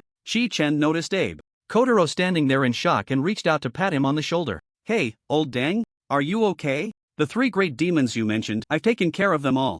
With that, Chi Chen tossed the 3 heads he had tied at his waist onto the ground. Old dang, you won't need to live in the secret passage anymore. I've sent my blood clones to kill all the other monsters in the 9 provinces. Upon hearing this, Abe Kotaro immediately knelt down before Chi Chen. After decades, finally, I can live under the sun. God, thank you for. Abe Kotaro was still expressing his gratitude when he was directly interrupted by Chi Chen. Alright, enough of that nonsense.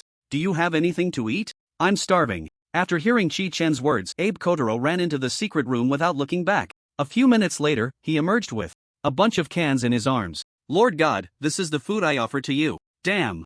Chi Chen couldn't help but complain upon seeing the cans Abe Kotaro was holding. But then again, after surviving in the secret room for decades, he had no choice but to eat such long-lasting food. Chi Chen sighed. There was nothing else to eat at the moment, so he could only eat the canned food. He took the cans from Abe Kotaro and walked outside alone, jumping onto the roof to feast. To be honest, even the most unappetizing canned food became delicious when one was starving. Abe Kotaro knelt under the eaves, waiting respectfully for Chi Chen to eat. Seeing Abe Kotaro, Chi Chen felt annoyed. You.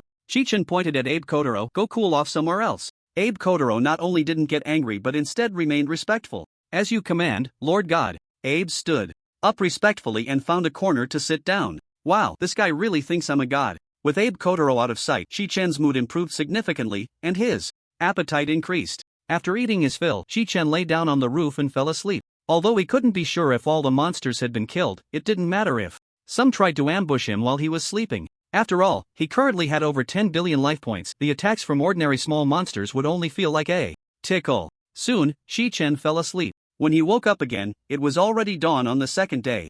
Chi Chen sat up, stretched, and then looked around. He saw Abe Kotaro dozing off nearby. Chi Chen jumped down from the roof and shook the sleeping Abe Kotaro awake. Old dang, wake up, don't sleep anymore. Abe Kotaro jolted awake, breaking into a cold sweat, and looked at Chi Chen in terror. Only when he realized that the figure before him was a human and not a monster did he breathe a sigh of relief. Chi Chen sighed. It seemed that decades of living and hiding from monsters had taken quite a toll on Abe Kotaro's mental state. Ah, Lord Deity, you are awake. Abe Kotaro looked at Chi Chen with admiration. Old dang, the monsters here have been mostly cleared out. I should be leaving now. Where should I head next? After hearing Chi Chen's words, Abe Kotaro took out a tattered map from his pocket. Chi Chen took the map and began to examine it. This map was of the entire Sakura country. Chi Chen noticed that the area he was in was the southern region of Sakura country. In other words, according to the map, he should head northeast next towards the regions of Sanyo, Sanin, and Shikoku. After putting the map away, Chi Chen immediately prepared to set off. Just as Chi Chen was about to leave, Abe Kotaro hurried over. Lord Deity, please wait. Chi Chen turned around to see Abe Kotaro running towards him, panting heavily. Abe Kotaro reached Chi Chen and handed him a communication device.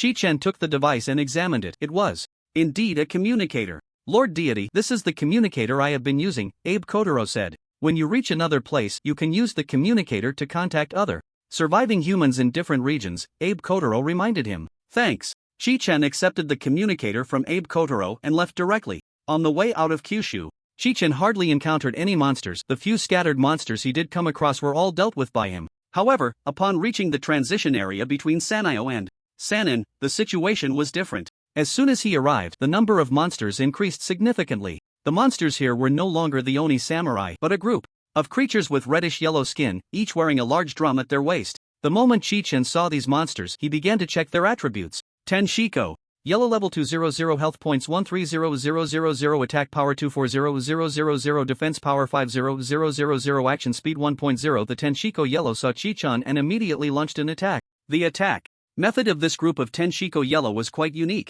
They struck the large drums at their waists, and the next second, thunderbolts fell from the sky. From their attack method, it seemed that their strikes were unavoidable. Chi-chen had no intention of dodging. He let the Tenshiko Yellow attack him without any panic. He simply ignored the group of Tenshiko Yellow and continued walking forward. It wasn't that Chi-chen didn't want to kill these monsters, but he thought of a more efficient way to eliminate them. More and more Tenshiko Yellow were drawn to Chi-chen, gathering around him, beating their drums to summon lightning to attack him. However, no matter how many monsters Their attacks on Shi Chen felt like mere tickles. Seeing that there were enough monsters gathered around him, Shi Chen finally decided to take action. Soul Devouring Hand, activate. The soul-devouring hand struck down one Tenshiko Yellow, and in an instant the damage overflowed, killing all the surrounding Tenshiko Yellow. 562. Tenshiko Yellow killed, gained maximum health points of 73,060,000. Killing this group of Tenshiko Yellow was incredibly easy, as simple as flipping a hand. At that moment, Shi Chen's communicator in his pocket vibrated faintly.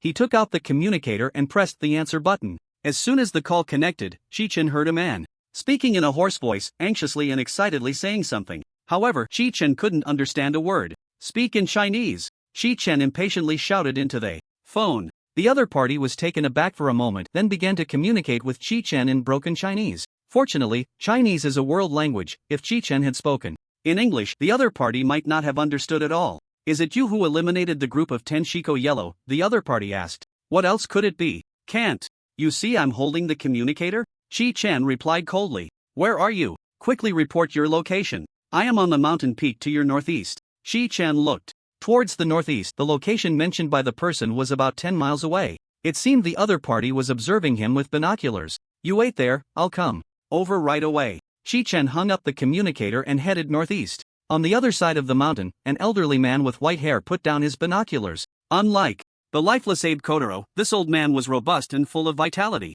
Finally, reinforcements have arrived, the old man murmured. Abe-san, the reinforcements you found are truly reliable. Shi Chen easily broke through the encirclement of the Tengu and arrived at the foot of the mountain where the old man who had contacted him was located. Without further ado, Shi Chen followed the mountain path towards the summit. As he reached halfway up the mountain, he encountered the old man coming to greet him. The reinforcements have finally arrived, the elder exclaimed. Our Sakura country is saved. Shi Chen looked up and down at the old man in front of him, not responding to his words. Seeing this, the old man introduced himself. Hello, my name is Satojiro, you can just call me Sato. I am a survivor from the Sanyo and Sanin regions, and Abe-san has already told me about you. Shi Chen nodded. Since he has mentioned it, I suppose I don't need to elaborate on the rewards for helping you. Let's be direct. What is the great demon in this area? Where is it? Sato flashed a flattering smile. The great demon in this area is in the temple over there. With that, Sato pointed to the left. Following the direction Sato indicated, Shi Chen could vaguely see a temple. Noticing that Shi Chen wasn't seeing it clearly, Sato respectfully handed him the binoculars from his pocket. Shi Chen slowly took the exquisite binoculars, then steadily raised them to his eyes, squinting slightly as he carefully looked towards the temple. Sato mentioned. The temple stood like an ancient relic in the river of time, quietly towering in the distance, exuding a profound and solemn aura. At that moment, through the lenses of the binoculars, Shi Chen clearly saw the temple's outer wall. The outer wall, having undergone meticulous repairs, was no longer the mottled stones but smooth and even, as if it had regained its former glory. Each stone was tightly fitted together with not a single gap, as if crafted by a highly skilled artisan with the finest techniques, forming a stark contrast with the surrounding desolate ruins. Sunlight spilled onto the wall, reflecting dazzling rays as if draping the entire temple in a golden cloak, making it appear particularly magnificent and sacred. Shi Chen couldn't help but wonder, such a sacred decoration style, could it really be the dwelling of a great demon? After observing, Shi Chen returned the binoculars to Sato. Are you sure? The great demon lives in there?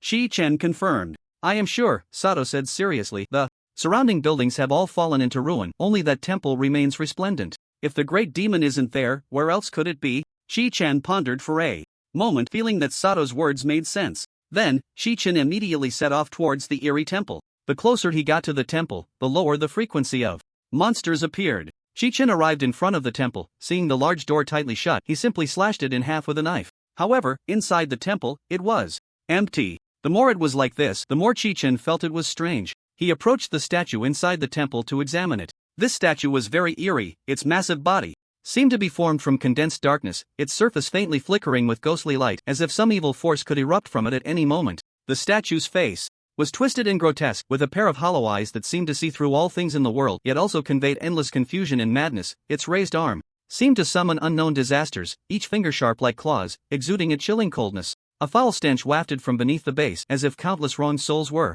whispering their sorrow, recounting the terrifying stories that had once unfolded here. The air around seemed to be affected by this statue, growing heavy and oppressive, sending shivers down one's spine. Suddenly, the ground began to tremble. Shi Chen plunged the blood sword of the abyss into the ground to steady himself, then cautiously scanned his surroundings. Before him, the statue suddenly cracked, revealing the true form of the monster hidden within. Cursed Phantom level 200 health 2.5 billion attack power 35 million defense power 30 million action speed 4.0. The Cursed Phantom launched the first attack against Chi-Chen, waving its massive hand, summoning countless ghosts to charge at him. Seeing this, Chi-Chen summoned a blood clone with 100 million health to shield himself. The countless ghosts instantly wrapped around the blood clone, frantically gnawing at it. The health of the blood clone plummeted, and in less than a second, it was destroyed. Is that all? Looks scary, but it's really nothing. Chi-Chen had no intention of wasting time. He aimed at the Cursed Phantom and unleashed blood thorns. The blood thorns ensnared the Cursed Phantom, rendering it immobile for a moment.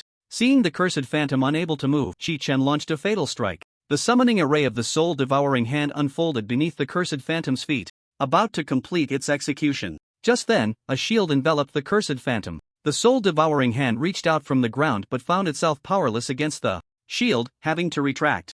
Chi-Chen was not idle. The moment the shield appeared, he simultaneously activated the blood clone and blood blade. The blood blade struck the shield but had no effect. The Cursed Phantom let out a mocking laugh. Foolish human, do you really think you can defeat me like this? As the binding time of the blood thorns ended, the Cursed Phantom immediately distanced itself from Chi-Chen while summoning ghosts to attack him.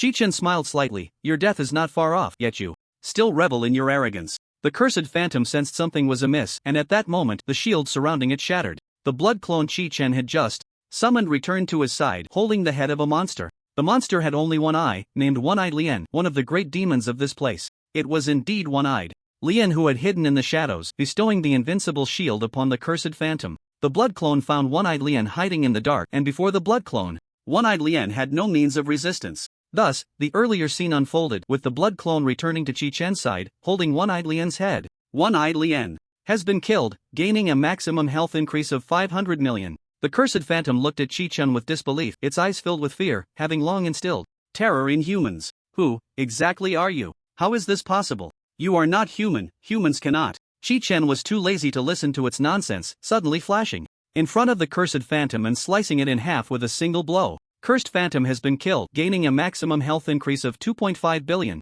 Chi-Chen sheathed the blood sword of the abyss and checked his attributes. Name Chi-Chen class Crimson Abyss Demon level 139 health 23.5 billion attack power 2.35 billion defense power 129000 action speed 10.0. Having only been in the land of cherry blossoms for a few days, Chi-Chen's health had already increased by nearly 10 billion. The place was small. Monsters were abundant and they were all concentrated in one area. It was simply exhilarating. The only downside was that the monsters here didn't drop much loot, unlike before. Defeating the Lord would drop a treasure chest or something. Chi-Chen severed the heads of two great demons and was about to leave the temple. Suddenly, the ground shook violently. Is someone else seeking death? Chi-Chen scoffed. You should have come together just now, to save me the trouble.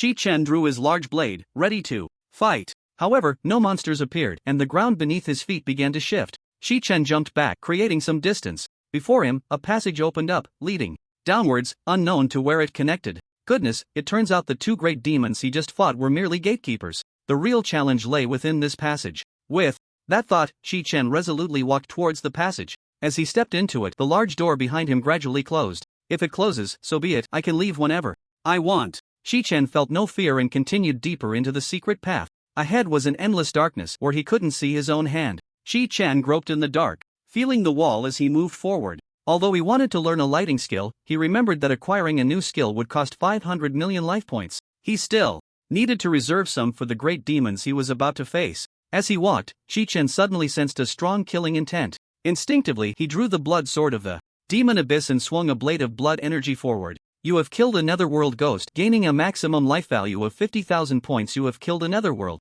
ghost, gaining a maximum life value of 50,000 points. The system's notifications kept popping up, and Chi-Chen realized that countless monsters were rushing towards him from the darkness ahead. Only 50,000 life points for a monster? That's too little. By now, Chi-Chen was completely unconcerned about the strength of the monsters. The stronger the monsters, the more excited he became. They didn't have to be very strong. As long as they had enough health, it was fine. Unable to see clearly ahead, Chi-Chen couldn't lock onto the monsters and activate the soul-devouring hand. He simply stood in place, continuously swinging out blades of blood energy. You have killed a netherworld ghost, gaining a maximum life value of 50,000 points. The system's kill notifications kept appearing, and after the blood energy blades killed the monsters, the skill cooldown refreshed continuously, allowing Chi-Chen to unleash them without interruption. Finally, the system's kill notifications began to decrease. Chi-Chen understood that The reason for the gradual reduction was that he had killed most of the monsters. Only then did he put down his large blade and swagger forward. "Stop hiding, you strongest ones, come out and fight to the death." Shi Chen's voice echoed in the passage. Suddenly, blue flames lit up the dark passage. Shi Chen observed the blue flames on the walls. These flames were conjured from thin air. Clearly, they were ghostly flames controlled by someone. Under the illumination of these ghostly blue flames, the entire passage appeared as mysterious and terrifying as the underworld. Shi Chen noticed that at the end of the passage was a heavy red door. He approached the door and gently pushed it. To his surprise, this light push caused the surroundings to tremble violently. The door slowly opened, and Shi Chen rested the blood sword of the demon abyss on his shoulder. Seemingly unconcerned, but in reality, he was ready for battle. Who knows what kind of monsters would leap out from behind this door? However, behind the door, there were not the monsters Shi Chen had imagined. It was empty, save for a hanging bridge. Shi Chen cautiously crossed the door and stood before the hanging bridge. He looked down at the bridge. Beneath it was an unfathomable abyss. Based on his past experiences from novels and movies, he had a rough idea of what would happen next. As he stepped onto the bridge, everything would seem fine at first, and nothing would happen. But when he reached the middle of the bridge, countless monsters would appear. Then he would find himself caught in a pincer attack, inadvertently falling beneath the suspension bridge. Cliché. Too cliched. How could Shi Chen possibly fall for such a simple trap? Shi Chen directly summoned his blood clone and commanded it to step onto the suspension bridge, moving forward. The blood clone was meant for this. As the blood clone walked to the midpoint of the bridge, Shi Chen gripped the demon abyss blood sword in his hand. "Monsters, come quickly. My big knife is already thirsting for action." However, what Shi Chen anticipated did not happen. The blood clone easily made its way to the other side of the bridge. "No, that's not right. Logically, the script shouldn't be written this way." Shi Chen frowned. But it didn't matter, since the blood clone had already reached the other side without encountering any monsters, it was fine. Shi Chen switched places and arrived at the other end of the bridge. Just as he finished switching, Shi Chen cautiously looked around. Still, nothing happened. How strange. Normally in a place like this, there should be an ambush, right? Are they really just letting me go? Just as Shi Chen began to relax, the surrounding environment started to change. An energy shockwave surged from Shi Chen's left side, knocking him back onto the bridge. As expected, this damned place isn't that simple. Although the shockwave didn't send Shi Chen flying far, it didn't inflict much damage either. A man, extremely emaciated, slowly stepped out from the dark corner. His face seemed shrouded in a faint haze, devoid of any color, as pale as a corpse. The staff he tightly gripped had mysterious patterns faintly visible on its wooden shaft, exuding an inexplicable eeriness and mystery that sent chills down one's spine. Shi Chen faced the strange man directly and unleashed a blood chi blade. However, the blood chi blade barely flew a short distance before being blocked by an invisible barrier. "Human, you should take a look at your current situation." Shi Chen realized he must have fallen into some kind of trap. He looked down at his feet and saw that the suspension bridge and the bottomless abyss had vanished. In their place, he found himself within a magical array. The bridge and abyss were just illusions? Shi Chen belatedly realized he had fallen into the opponent's trap. He turned his gaze to the emaciated man in front of him, checking the information about him. Name Guishir by level 200, health 500 million, attack power 34 million, defense power 25 million, action speed 3.0. This panel certainly didn't look like that of a lord level creature. At most, it was just an elite monster. A mere elite monster dares to be so arrogant, Shi Chen scoffed inwardly. He examined the magical array beneath his feet, searching for a way to break it. "Human, don't waste your time," Guishir Bai sneered. "Once you step into this underworld array, you cannot escape. Old Hey, it's your turn to work." Shi Chen had no idea who the old Hey mentioned by the opponent was, and just then, a scythe fell from the sky, attacking Shi Chen. Quick on his feet, Shi Chen swung his sword to deflect the incoming scythe. He saw that the end of the scythe was connected to a thick rope, and after being knocked away, a man pulled the thick rope connected to the scythe, retrieving it back into his hands. In the next second, this man transformed into a black shadow with a ghostly presence, wielding the scythe and charging at Shi Chen again. Shi Chen refused to back down, swinging the demon abyss blood sword at his opponent. The two clashed dozens of times, with neither side gaining the upper hand. Shi Chen's attacks were completely neutralized by the opponent, and the opponent's attacks were likewise thwarted by Shi Chen. After another 10 rounds of fierce fighting, they remained at a stalemate. Seeing this, Shi Chen decided to create some distance. Taking advantage of this moment, Shi Chen finally got a clear look at the appearance of the man controlling the scythe. The opponent's face was as pale as death, devoid of color, and the black eyes revealed a hint of murderous intent, dressed in a black robe, moving like a ghost. Name Ghostly Envoy, black level 200, health points 800 million, attack power 50 million, defense power 35 million, action speed 10.0. During the confrontation, Shi Chen had considered a quick resolution, using skills to swiftly eliminate Ghostly Envoy Black. However, after testing, Shi-Chen found that he could not use any skills. He glanced at ghostly envoy White outside the magic circle, noticing the staff glowing with a faint red light. Shi-Chen's shield was dispelled, and his status bar showed that he was under the silence negative buff, unable to use skills. This was due to the influence of the magic circle controlled by ghostly envoy White, rendering Shi-Chen unable to cast any skills. No skills? No problem. I can still take down ghostly envoy Black with just basic attacks, Shi-Chen thought to himself. With only 800 million health points, a single strike would be enough to end ghostly envoy Black's life. Just as Shi-Chen was contemplating this, suddenly, ghostly envoy Black charged at him again. Shi-Chen remained calm and continued to engage. After just one round of combat, Shi-Chen sensed something was off. Ghostly envoy Black's movements became increasingly elusive, making it hard to defend. It wasn't that ghostly envoy Black was moving faster, rather, Shi-Chen's action speed had slowed down. In just a brief exchange, ghostly envoy Black landed several side strikes on Shi-Chen. Shi-Chen's health dropped by 200 million. For Shi-Chen, losing 200 million health points was not a big deal. The most important thing now was to figure out why his movements had become sluggish. Since the opponent's attacks didn't hurt much, Shi-Chen decided to stand still and check his stats while ghostly envoy Black continued to strike him. Ghostly envoy Black was taken aback by this scene. He swung his scythe at Shi-Chen a few times, then quickly distanced himself, wary of a trick. Shi-Chen examined his attributes and discovered that all his stats had dropped by half. Clearly, this was also due to the influence of the magic circle. Old Black, don't be timid, he can't use any skills. Ghostly envoy White shouted anxiously as he saw ghostly envoy Black hesitate. Just go in and attack. Ghostly envoy Black nodded, spinning his scythe, and charged at Shi-Chen once more. Meanwhile, ghostly envoy White was not idle. While controlling the magic circle, he summoned ghostly minions to attack Shi-Chen. Shi-Chen was besieged by both ghostly envoy White and ghostly envoy Black, struggling to keep up. As Shi-Chen clashed with ghostly envoy Black again, within less than 5 rounds of combat, he was continuously hit by ghostly envoy Black. Coupled with the interference from the surrounding ghostly minions, Shi-Chen's health plummeted. Shi-Chen's health dropped by 1.3 billion. The situation was very unfavorable for Shi-Chen, and he felt a sense of urgency. Not only could he not use skills, but his attributes had also halved. He had to find a way to take down ghostly envoy Black in the magic circle. Otherwise, no matter how much health he had, he would eventually be worn down within this magic circle. With this thought, Shi-Chen tightened his grip on the Demon Abyss Bloodsword and actively charged at ghostly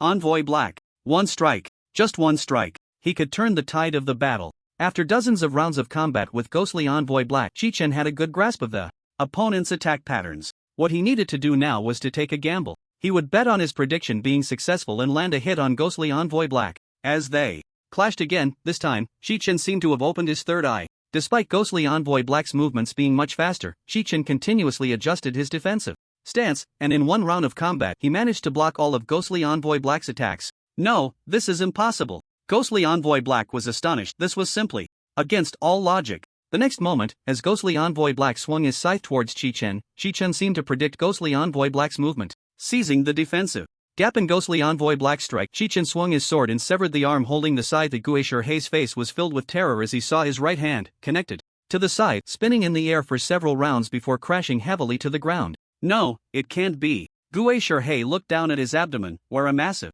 wound had appeared, blood gushing out continuously. In the next moment, Gueshihei fell straight down. Gueshihei has been killed, gaining a maximum health value of 800 million points. Outside the magic circle, Gueshihei was shocked at this scene. He hurriedly summoned a swarm of ghostly spirits to attack Shi-Chen. Shi-Chen completely ignored the group of ghostly spirits, hoisting the demon prison bloodsword and running towards the edge of the magic circle. Upon reaching the edge, he began to slash wildly at the invisible barrier. 5 slashes per second, continuously striking against the intangible shield. A crack gradually elongated. Goodness, this was the first time encountering something so tough to cut. If it were a monster, it would have already lost over 100 billion health points. I must say, this barrier is tougher than the monsters. The crack grew longer and longer, and in the next second, the barrier shattered, breaking apart like glass. The moment Shi-Chen broke through the magic circle's barrier, he charged towards Gueshihei. I'm back, all of it is back. The instant the magic circle's barrier shattered, Shi-Chen felt all the power he had lost return to him. His limbs regained strength, and his speed increased. Gueshihei kept retreating, trying to distance himself from Shi-Chen. However, no matter how fast Gueshihei retreated, it was all in vain before Shi-Chen. The soul-devouring hand summoning array unfolded beneath Gueshihei's feet. Knowing he had no way to escape, Gueshihei simply stood still.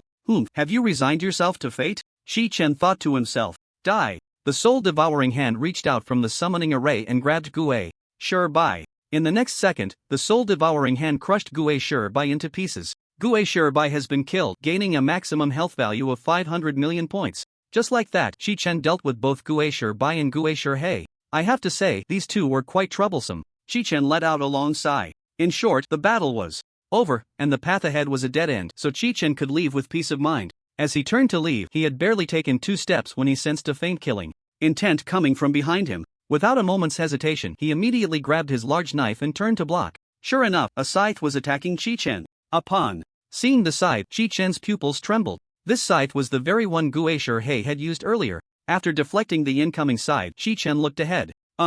Unbelievable scene unfolded. Gue Shi He and Gue Shi Bai stood unharmed before Qi Chen. Behind them stood a captivating female demon. This enchanting demon, with her graceful figure and myriad charms, had long hair as dark as ink cascading down like a waterfall, casually draping around her slender waist, each strand seemingly whispering endless temptation. Her eyes, like autumn waters, narrowed slightly, revealing cunning and allure, akin to 2 brilliant stars twinkling with mysterious light in the darkness. Beneath her delicate nose lay luscious red lips that, when parted, could utter words that would mesmerize anyone. She wore a flowing fire-red garment that danced in the wind, resembling a burning flame that ignited the surrounding air, every movement exuding an enticing charm that made one unable to resist sinking into her allure, as if all the beauty of the world had coalesced in her presence. Qi Chen checked the information on this enchanting demon. Yama level 200, health 3.5 billion, attack power 200 million, defense 30 million, action speed 5.0. This Yama should be the true hidden great demon of this place. Qi Chen scrutinized Yama from head to toe, and she returned his gaze with a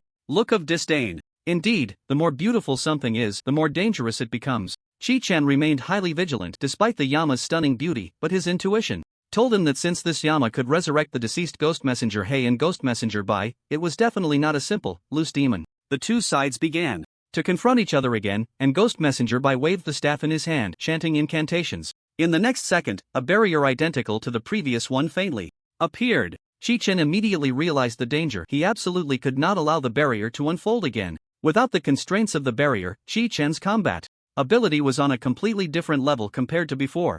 Qi Chen activated his blood clone, and in an instant, hundreds of thousands of blood clones were summoned. Soul devouring hand, blood chi blade, blood thorns entangled. The blood clones unleashed their skills towards Ghost Messenger Bai without reservation. Upon seeing this scene, Yama showed no signs of panic, her expression still calm and composed. She gently pointed her hand, and a small ghost emerged from her fingertip. In the next second, that seemingly ordinary little ghost appeared to be instantly controlled by a mysterious and violent force. Its body began to expand at a jaw-dropping speed, like a balloon that was overinflated and about to burst. The originally somewhat intact outline was now being stretched and twisted, as if it were trying to break free from all the constraints of the world. With a loud bang, the little ghost's body, filled with an eerie aura, finally could not withstand the immense pressure, exploding like a lit bomb in a flash. In that moment, a dazzling light burst forth from the center of the little ghost, as if thousands of golden lightning bolts intertwined, forming a light curtain that could make the heavens and earth lose their color. This light contained endless energy, surging like a tsunami, spreading outward with overwhelming force.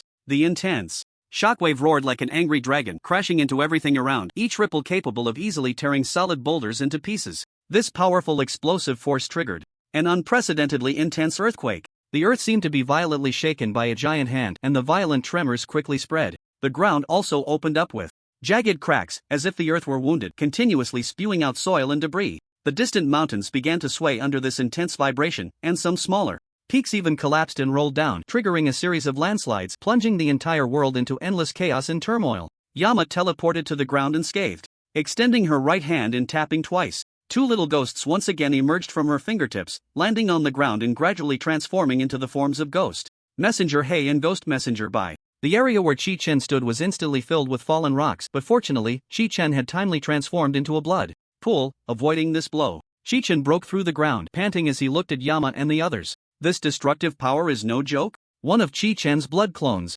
was affected by the explosion, losing nearly 20 billion points of life in an instant. This meant that Yama's previous strike had an astonishing skill multiplier of 10,000%. Qi Chen surveyed his surroundings. After the explosion, the environment had completely changed. It was as if it had been bombed by an atomic bomb, with not a blade of grass left, only a dead silence and lingering smoke. Yama, seeing that Qi Chen had not been killed by the explosion, slightly furrowed her brows. But in the next second, her expression returned to calm and composed. She extended her right hand and gently blew a breath onto her palm. Instantly, countless little ghosts were blown out from her palm, landing on the ground. After these little ghosts landed, they gradually began to transform. What? In the next second, Chi-Chen found himself surrounded by a dense crowd of Ghost Messenger Bai and Ghost Messenger Hei. So that's how it is. Chi-Chen finally realized that the true bodies of Ghost Messenger Bai and Ghost Messenger Hei had indeed been killed by him. What Chi-Chen had just encountered was not the resurrected Yama's Ghostly Messenger Bai and Ghostly Messenger Hei. Instead, they were replicas created by Yama, copies of Ghostly Messenger Bai and Ghostly Messenger Hei. At this moment, Yama could create an infinite number of identical replicas to battle Chi-Chen. I just killed these two once, don't think their numbers will help. Chi-Chen charged forward, activating the soul-devouring hand, aiming at one of the Ghostly Messenger Bai. In the next second, the soul-devouring hand crushed this Ghostly Messenger Bai, and the splattered damage instantly struck all surrounding targets, including Yama. Yama's eyes widened in disbelief, her pupils shaking. An invisible force hit her, sending her flying several meters away. Yama spat out blood and fell heavily to the ground. The replicas of Ghostly Messenger Hei and Ghostly Messenger Bai that had just been summoned were all annihilated by Chi-Chen in an instant. Unfortunately, each of these replicas only had 200,000 health points. Even after killing them all, Chi-Chen only gained a little over 3 million maximum health points. Holding the blood sword of the demon prison, Chi-Chen surveyed the battlefield. Yama lay on the ground, seemingly unable to get up. It looked like she was most likely dead. The thunder is loud, but the rain is light. She looked quite formidable when she first appeared, but in reality, it's nothing special. What a pity, so beautiful, yet she's a monster. Chi-Chen rested the blood sword of the demon prison on his shoulder and turned to leave. Just then, Yama, dazed, stood up behind him. Human, you have completely angered me. Hearing Yama's murmur, Chi-Chen turned around warily. He saw Yama slowly rising into the air, her clothes gradually burning to ashes, blown away by the wind. Chi-Chen's first reaction was not to blush, but to immediately swing out the blood chi blade. Take advantage of the situation. With such a long transformation time, isn't she just a live target? The blood chi blade flew towards Yama, who waved her right hand, summoning a small ghost. The small ghost opened its mouth wide and instantly absorbed all of the blood chi blade chi Chen had swung out. In the next second, a powerful energy wave erupted from the small ghost's mouth, rushing towards Chi-Chen. Chi-Chen executed a perfect roll to dodge the suddenly incoming energy wave, which struck the ground, creating a large pit, and the resulting shockwave sent Chi-Chen flying. Chi-Chen quickly realized that the small ghost summoned by Yama could absorb energy for its own use. Yama had completed her second stage transformation. She floated in midair, her once jet black hair now turned gray, cascading around her. Although her clothes had all been burned to ashes, the critical areas were obscured by the surrounding ghostly blue hellfire. Chi-Chen knew she was a monster, but he couldn't help but swallow hard. What are you thinking? This is not the time for that. Chi-Chen reminded himself. Yama might be beautiful, but a moment's carelessness could cost him his life. Right now, the priority was to fight seriously and defeat Yama as quickly as possible. Chi-Chen checked Yama's attributes. Yama level 200 health points 3.5 billion attack power 400 million defense power 100 million action speed 10.0. After entering the second stage, Yama's other attributes had significantly improved compared to the first stage, aside from health points. Attribute enhancement was minor. The transformation of skill forms was the most important. Chi-Chen summoned dozens of blood clones to tentatively attack Yama. Seeing the swarm of blood clones rushing towards her, Yama calmly extended her hands. A bizarre scene unfolded. Yama's palms sprouted mouths that continuously spewed out white spider clay. This spider clay fell from the air and landed on the blood clones. In the next second, intense explosions erupted one after another, and both Yama and Chi-Chen quickly pulled back to create distance. The explosion produced a thick cloud of smoke, and when the smoke cleared, Chi-Chen could finally see what had happened. The ground was blasted into a large pit from the series of explosions, with Chi-Chen and Yen Mo on either side of it. This time, Yen Mo was the first to strike. She quickly flew towards Chi-Chen, her palm's mouth continuously spewing out clay spiders, attacking him. Chi-Chen remained calm, activating blood thorns while deftly dodging the incoming clay spiders. The blood thorns flew towards Yen Mo, wrapping around her. However, Yen Mo was completely unfazed, moving with ease. Control skills might work against elite monsters, but at this point, the formidable creatures were mostly immune to control effects. Yen Mo was equally eager for a swift victory, as if the light of triumph was right before her, waiting for her to seize it. Without hesitation, she unleashed her most powerful ultimate move, Soul Requiem Domain. The ghostly flames swirled around her like countless agile venomous snakes, moving at a jaw-dropping speed. The eerie blue flames flickered with a strange and mysterious glow, as if they were an evil force spewing forth from the depths of hell. Each ghostly flame seemed to possess its own life and will, intertwining and wrapping around each other, forming a massive vortex of fire, creating a huge barrier that trapped Chi-Chen within. The power of this Soul Requiem Domain was truly astonishing. Although the Ghostly flames burned continuously. The ominous energy they emitted filled the entire space, causing the temperature to drop several degrees in an instant. Yenmo waved her hand lightly, and a ghostly flame appeared out of thin air in front of Chi-Chen, engulfing him. Chi-Chen's health minus 800 million. The appearance of this ghostly flame was sudden and incredibly fast, leaving no chance to evade. Yenmo waved her hand again, and dozens of ghostly flames surged towards Chi-Chen. Without hesitation, he transformed into a blood pool. One ghostly flame could deal 800 million points of damage. Even Chi-Chen, with his thick health, could not withstand the onslaught of these dozens of ghostly flames. As a blood pool, Chi-Chen quickly moved towards Yenmo's direction. Currently, Yenmo could fly and moved at an extremely fast speed. With 3.5 billion health points, she seemed formidable but was as fragile as paper. A single hit would shatter her. However, with Chi-Chen's current means of attack, it was nearly impossible to inflict damage on Yenmo. Realizing this, Chi-Chen had to make a choice.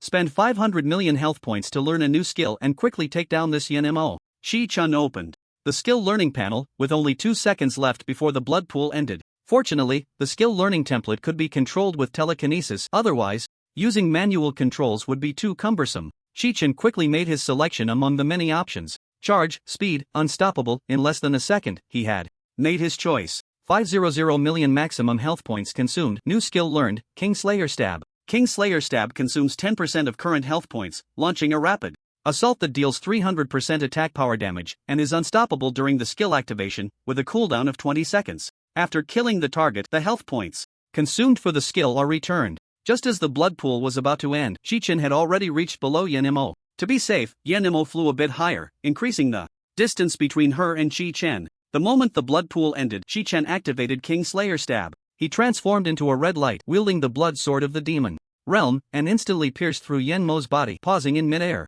The speed of Kingslayer Stab was so fast that even Chi-Chen himself didn't react in time. Wow, this speed is a bit exaggerated, isn't it? Chi-Chen estimated that during the activation of Kingslayer Stab, his movement speed must have reached an astonishing 30.0. Who could possibly react to that? Yama stared in disbelief at the wound that had appeared on her abdomen. Her health bar was nearly empty, and she was now in a dying state. Yama has been killed, gaining a maximum health of 3.5 billion. In the next moment, the ghostly flames surrounding Yama dissipated, and she fell from the sky, landing with a boom on the ground, completely naked. Chi-Chen also descended gracefully from the heights, landing softly on the ground. Looking at the lifeless Yama, Chi-Chen finally let out a sigh of relief. Time to skedaddle, back to report. Just then, Yama's corpse emitted a dazzling white light. Chi-Chen gazed at the white glow, and his subconscious told him that something significant was about to happen. The white light? Could it be? Seeing this white light, Chi-Chen felt an overwhelming sense of familiarity. The color of this light was exactly the same as the glow emitted by the Enlightenment Array when he had changed his class. Sure enough, in the next second, the white light transformed into a diamond-like brilliance. As the light gradually faded, Chi-Chen excitedly walked over. Yama's corpse had vanished, replaced by a magnificent treasure chest.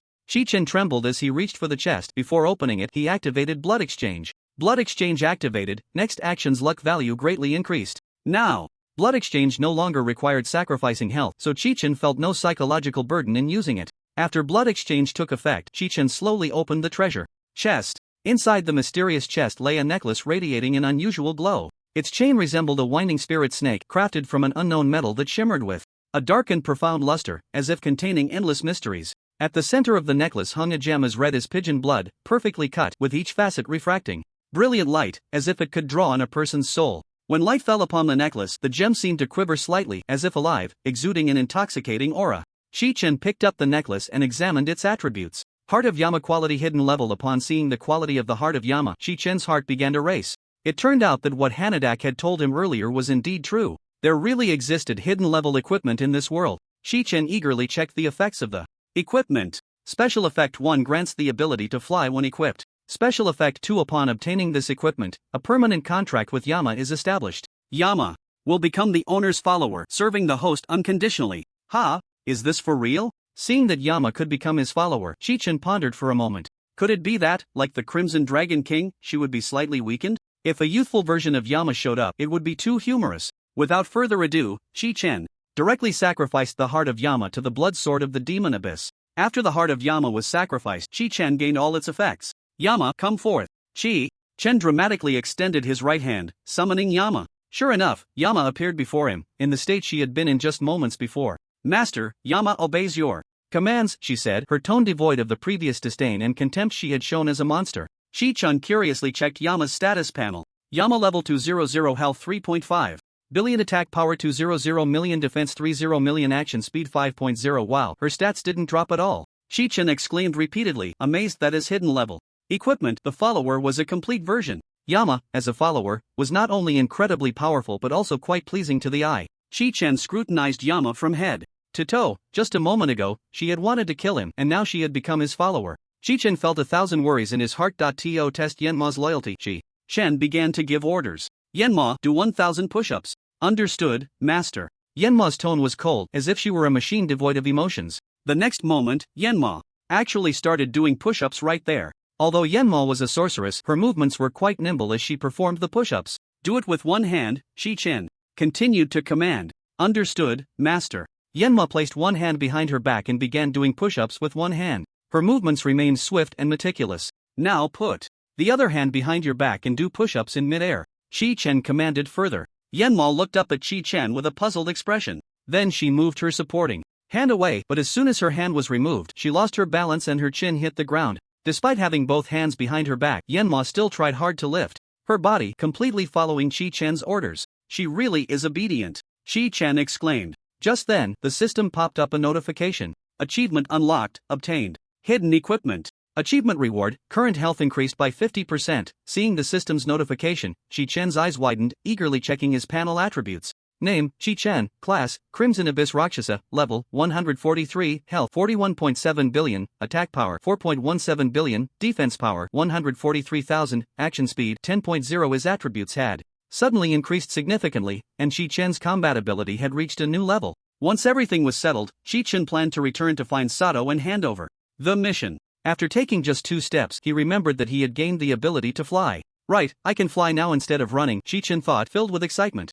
and anticipation, cautiously attempting this newfound ability. He took a deep breath and slowly lifted his feet, which had been firmly planted on the ground, as if a mysterious force was gently pulling them. Gradually, his feet began to tremble slightly, and then, like an arrow released from a bow, he slowly floated into the air. I can fly. Although Chi-chun had not yet mastered flying, he was floating, but his body was still swaying, feeling quite unaccustomed. Seeing Chi-chun take off, Yenma followed suit. Compared to Chi-chun, Yenma seemed to fly with great ease. As Chi-chun gradually became familiar with the sensation of flying, he slowly learned to control his body freely in the air. Once he got the hang of flying, Chi-chun decided to look for Sato. Meanwhile, on the mountain where Sato had been earlier, he was cautiously hiding behind some rocks. The explosion from the battle between Chi-chun and Yenma had also affected Sato's side. Sato was now very anxious, constantly worrying about Chi-chun's situation.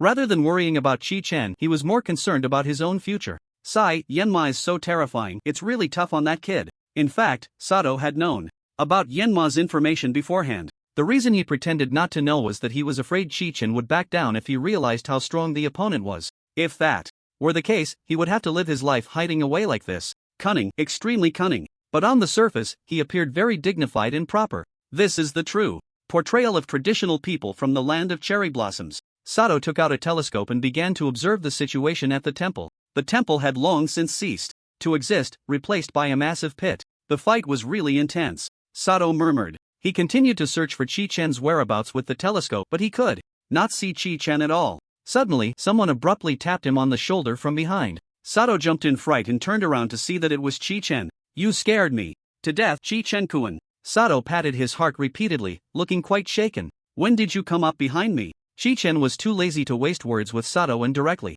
asked, I've already dealt with the major demon in this place. Aside from Enma, there shouldn't be any other major demons here, right? Upon hearing this news, the terror on Sato's face vanished, replaced by excitement and disbelief. Chi-chun-kun, you really did it? Sato exclaimed in surprise. This place only has Enma as a major demon. Nothing else. Chi-chun sensed something off in Sato's words. Goodness, earlier he said he didn't know much about the major demons. Chi-chun thought to himself, now he directly says there are no other major demons besides Enma. So this guy is quite familiar with this area after all. Chi-chun was furious that Sato had withheld information. Unable to hold back, he decided to teach this guy a lesson. A wicked smile crept onto Chi-chun's lips. In the next moment, Chi-chun pretended to lose consciousness and collapsed to the ground. Sato, seeing Chi-chun fall unconscious, was filled with panic. He hurriedly crouched down to check on Chi-chun's condition. Chi-chun-kun, what happened to you? Chi-chun-kun. Shi-chan ignored Sato, lying motionless on the ground. Suddenly, Sato sensed a strong killing intent surrounding him. He slowly raised his head and, in front of him appeared a pair of slender legs. Sato's heart stopped, and his gaze continued to move upward. The moment he saw Enma looking at him with her cold eyes, Sato became so tense he could hardly breathe. Enma. Sato's breathing grew increasingly rapid, becoming more and more difficult. In the face of Enma's intense killing intent, Sato's limbs gradually went limp, unable to muster any strength. Enma did nothing, merely gazing at Sato with her usual icy stare. Suddenly, Sato's body twitched, and without warning, he collapsed. Lying on the ground, Sato rolled his eyes, foaming at the mouth, and trembled uncontrollably. Only then did Chi-chan sit up from the ground. "Stop pretending, old man, your acting is terrible." Chi-chan walked over to check on Sato, only to find that Sato had completely lost his breath. Ha! Chi-chan felt Sato's pulse, but it was no longer beating. He had been scared to death by Enma. He had intended to scare this old man a bit, but unexpectedly, it had gone too far. Chi-chan looked disdainfully. To die from fright without putting up any resistance was truly pathetic. Enma stood there, still expressionless. Deserved it. Chi-chan felt no sympathy for Sato. Wanting his help but not being honest about it, this outcome was self-inflicted. Chi-chan turned to leave and instructed Enma to find Sato's residence and look for useful information there. Upon receiving Chi-chan's order, Enma immediately set off. Chi-chan leaned against a stone to rest. After half an hour, Enma returned to Chi-chan's side, carrying a stack of maps and documents. Chi-chan took the materials Enma handed over and began to review them. The information Enma collected was about Chi-chan's next destination, Kinki. There were no reports of any survivors in Kinki, but the information on the major demons there had been gathered. In the Kinki region, there were only 2 major demons, Shotoku and Ibaraki. The documents were detailed, even including photos of the monsters. Wow, how old are they? And they're still called young boys. Chi-chan couldn't help but complain as he looked at the photos of Shotoku and Ibaraki. Both Shotoku and Ibaraki had adult-sized bodies, with Shotoku having red hair and Ibaraki having gray hair. Due to the photos being quite blurry, no additional information could be gleaned from them.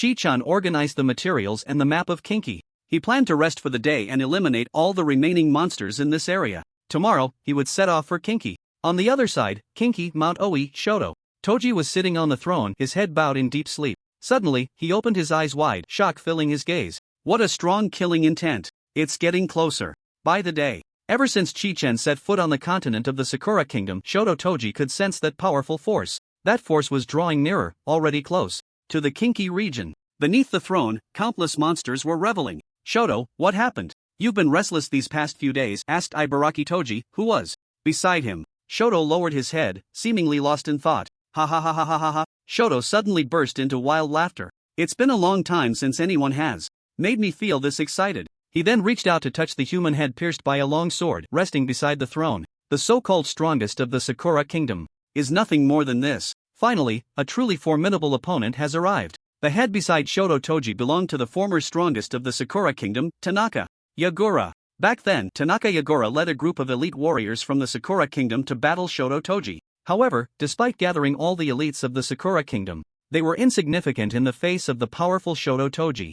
Unsurprisingly, the strongest elites of the Sakura Kingdom were all annihilated by Shoto Toji alone. Not even the second phase of Shoto Toji was witnessed. To commemorate this feat, Shoto Toji severed Tanaka Yagura's head and kept it by his side as a memento. Over the years, Shoto Toji had been utterly bored. This was because the humans of the Sakura Kingdom had been almost completely wiped out by monsters, and no decent opponents had emerged in the Sakura Kingdom since. At this moment, Shoto Toji was greatly invigorated, as if he had been waiting for this for a long time. He summoned his weapon, the Oni gourd, and slung it over his back. Ibaraki Toji, witnessing this scene, was quite shocked. "My friend, what happened?" Ibaraki Toji inquired. "It's been a long time since I've seen you bring out that Oni gourd." The last time Shoto took out the Oni gourd was decades ago, during his battle with Tanaka Yagura. Ibaraki Toji vaguely sensed that something powerful had arrived in the Sakura Kingdom, which was what excited the combative Shoto Toji so much. "My friend, something big is coming." As Shoto Toji stretched his limbs, he said to Ibaraki Toji, "I can sense that this power is incredibly strong and getting closer to us." With that, Shoto Toji walked to the edge of his location, overlooking all the frenzied monsters within the Great Mountain. "Everyone, listen up." The voice of the Demon King echoed, causing all the monsters of the Great Mountain to tremble. They stopped their revelry and looked solemnly at Shoto Toji atop the mountain peak. "You little ones, all heed my command. A new enemy is about to arrive. Defend the Great Mountain." Ibaraki Toji followed, gazing at the countless monsters below the Great Mountain, and smiled slightly. "My friend, you can rest assured," Ibaraki Toji said. confidently. Our great mountain has 10,000 monsters and none of them are pushovers. Shoto smiled faintly. He certainly did not agree with Ibaraki's words. In the face of absolute power, even if the enemy outnumbered them, it would only mean more heads to collect. Let me see just what level that human strength has reached. On the other side, Shi-chan had rested for a night. As dawn broke, he woke from his slumber. The next destination was Kinki. According to the information, most of the monsters in the Kinki region were concentrated in the Great Mountain at the center of Kinki. This was quite convenient, saving him the trouble of searching for monsters slowly. Killing them all at once would save time and effort. With this in mind, Shi-chan packed his things and set off for Kinki. With a whoosh, Shi-chan instantly soared into the sky, heading straight for Kinki. The closer he got to the Great Mountain, the more he could feel the intense Yuki. This Yuki was stronger than that of Enma. Thinking of this, Shi-chan, flying in the air, summoned Yen-mo. Yen-mo was summoned by Shi-chan, and she didn't expect to be called to a place in mid-air. After falling for a while, Yen-mo quickly adjusted her flying posture, and Shi-chan slowed down to wait for her to catch up. Yen-mo looked at Shi-chan with a speechless expression. What kind of background does the monster leader of Dajiang Mountain have? Do you know? Shi-chan asked Yen-mo. Yen-mo slightly opened her mouth and only uttered two words. Monster King. Shi-chan was somewhat speechless. This hardly counted as useful information. However, sometimes, the more understated the description, the more it indicated the terror of that guy. Shi-chan didn't ask any more questions and continued flying towards Dajiang Mountain. The two were still some distance away from Dajiang Mountain when a rain of arrows began to rain down from below them. Such a concentrated barrage of arrows suggested that the enemy had prepared in advance. Facing the incoming arrows, Shi-chan swung the large knife in his hand, blocking all the arrows. Yen-mo followed behind Shi-chan and waved her fingertips, summoning a small white ghost. This white ghost rapidly expanded, instantly growing to the size of an elephant, blocking in front of Shi-chan and Yen-mo. Shi-chan turned to look at Yen-mo. I didn't expect this guy to be quite reliable. The little ghost helped Shi-chan block all the incoming arrows, and the two continued to move swiftly towards Dajiang Mountain. The monsters of Dajiang Mountain were currently feeling smug. Foolish humans, do you think we can't find you hiding in the sky? We'll shoot you into a porcupine. The monsters behind even launched catapults, hurling giant stones in Shi-chan's direction. As Shi-chan and Yen-mo got closer to Dajiang Mountain, the monsters there had already entered Shi-chan's attack range. Shi-chan summoned hundreds of thousands of blood clones, launching an attack towards Dajiang Mountain. Suddenly, a series of red lights appeared above the clouds. In the next second, countless blood blades surged forth, catching the monsters of Dajiang Mountain off guard. The monsters hit by the blood blades were instantly cut in half. At the peak of Dajiang Mountain, Shoto Toji was excitedly watching this scene. Good, simply wonderful. Finally, someone worth my effort has appeared. Shoto Toji's face twisted with excitement, showing a hint of madness. Beside him, Ibaraki Doji, seeing this scene, had a cold expression, then revealed a disdainful smile. Such trash, why bother my dear friend to take action? I can handle it alone. On the other side, Shi-chan had already penetrated the clouds, rushing down towards Dajiang Mountain. He immediately spotted Shoto Toji and Ibaraki Doji standing at the peak. To catch the thief, first catch the king. Let's take down the strongest one first. With this thought, Shi-chan charged towards the direction of Shoto Toji and Ibaraki Doji. Seeing Shi-chan flying towards him, Shoto Toji smiled slightly. He gently squeezed his hands, and the entire Dajiang Mountain was enveloped in a barrier. At that moment, Shi-chan's flying ability suddenly failed without warning. Midway through his flight, Shi-chan fell straight from the sky. Along with Shi-chan, Yen-mo, who was following him, also fell. Yen-mo quickly summoned the little ghost to wrap around herself and Shi-chan. In the next second, the two landed heavily on the ground, but fortunately, with the little ghost summoned by Yen-mo as a cushion, they were not seriously harmed. As Shi-chan just stood up from the ground, he was greeted by a sky full of arrows, giant stones, and the grotesque monsters charging towards him. Looking at the surrounding environment, Shi-chan finally realized that he had fallen at the foot of the mountain. Since this Shoto Toji wants to gift me attributes, I will gladly accept. Looking at the incoming monsters, Shi-chan smirked. Soul Devouring Hand, activate. The summoning array unfolded, and the Soul Devouring Hand targeted one of the Tengu. The Soul Devouring Hand killed this Tengu, and the splash damage instantly wiped out all the surrounding monsters. The once arrogant monsters of Dajiang Mountain were greatly shocked by this scene. With a distance of several dozen meters between them, no monster dared to step forward. Monster, is this guy human? No way, we are no match for him. Only Lord Shitoku and Lord Ibaraki can defeat this guy. The Yukai of Dajiang Mountain hastily dropped their armor and fled in the opposite direction of Shi-chan. The previous arrogance had completely vanished. Run? Do you think you can escape? Shi-chan immediately chased after the fleeing monsters, starting to mow down the horde. Yen-mo beside him was not idle either, following Shi-chan to kill monsters. At that moment, Shi-chan suddenly realized that Yen-mo's kills did not increase his attributes. Hey, don't steal my kills! Shi-chan hurriedly shouted. Upon hearing Chi-Chen's command, Yenemo had no choice but to find a clear spot to stand and watch Chi-Chen kill monsters. As the number of monsters killed gradually increased, Chi-Chen's attribute values soared. He fought his way to the halfway point of Dajiang Mountain. Chi-Chen checked his life value and, without realizing it, his life value had actually increased by 1.5 billion points. Just then, Ibaraki Doji, who was watching from the mountain peak, could no longer stand it. Useless thing, Ibaraki Doji scoffed. To be defeated by a mere human. My friend, watch closely. I'm going to take down this human right now. Shotoku glanced at Ibaraki Doji and smiled slightly. Ibaraki, be careful. This human is not as simple as you think, Shotoku warned. However, Ibaraki Doji did not heed Shotoku's words. Suddenly, Ibaraki Doji leaped from the mountain peak, charging towards Chi-Chen. Foolish human, die. Chi-Chen was happily mowing down monsters and did not notice Ibaraki Doji descending from the sky. Just then, Chi-Chen had just activated Soul Devouring Hand on a monster. Ibaraki Doji, falling from the sky, happened to enter the splash damage range of the Soul Devouring Hand. As Ibaraki Doji landed in mid-air, he was hit by the splash damage from the killed monster. Ibaraki Doji's life value minus 4 billion. Ugh! With a loud crash, Ibaraki Doji fell heavily to the foot of the mountain. What was that noise? Chi-Chen turned to look down the mountain and saw a figure stuck in the ground, legs straight as a rod. Chi-Chen turned back and continued killing monsters. Damn! A sudden surge of intense resentment erupted from Ibaraki Doji.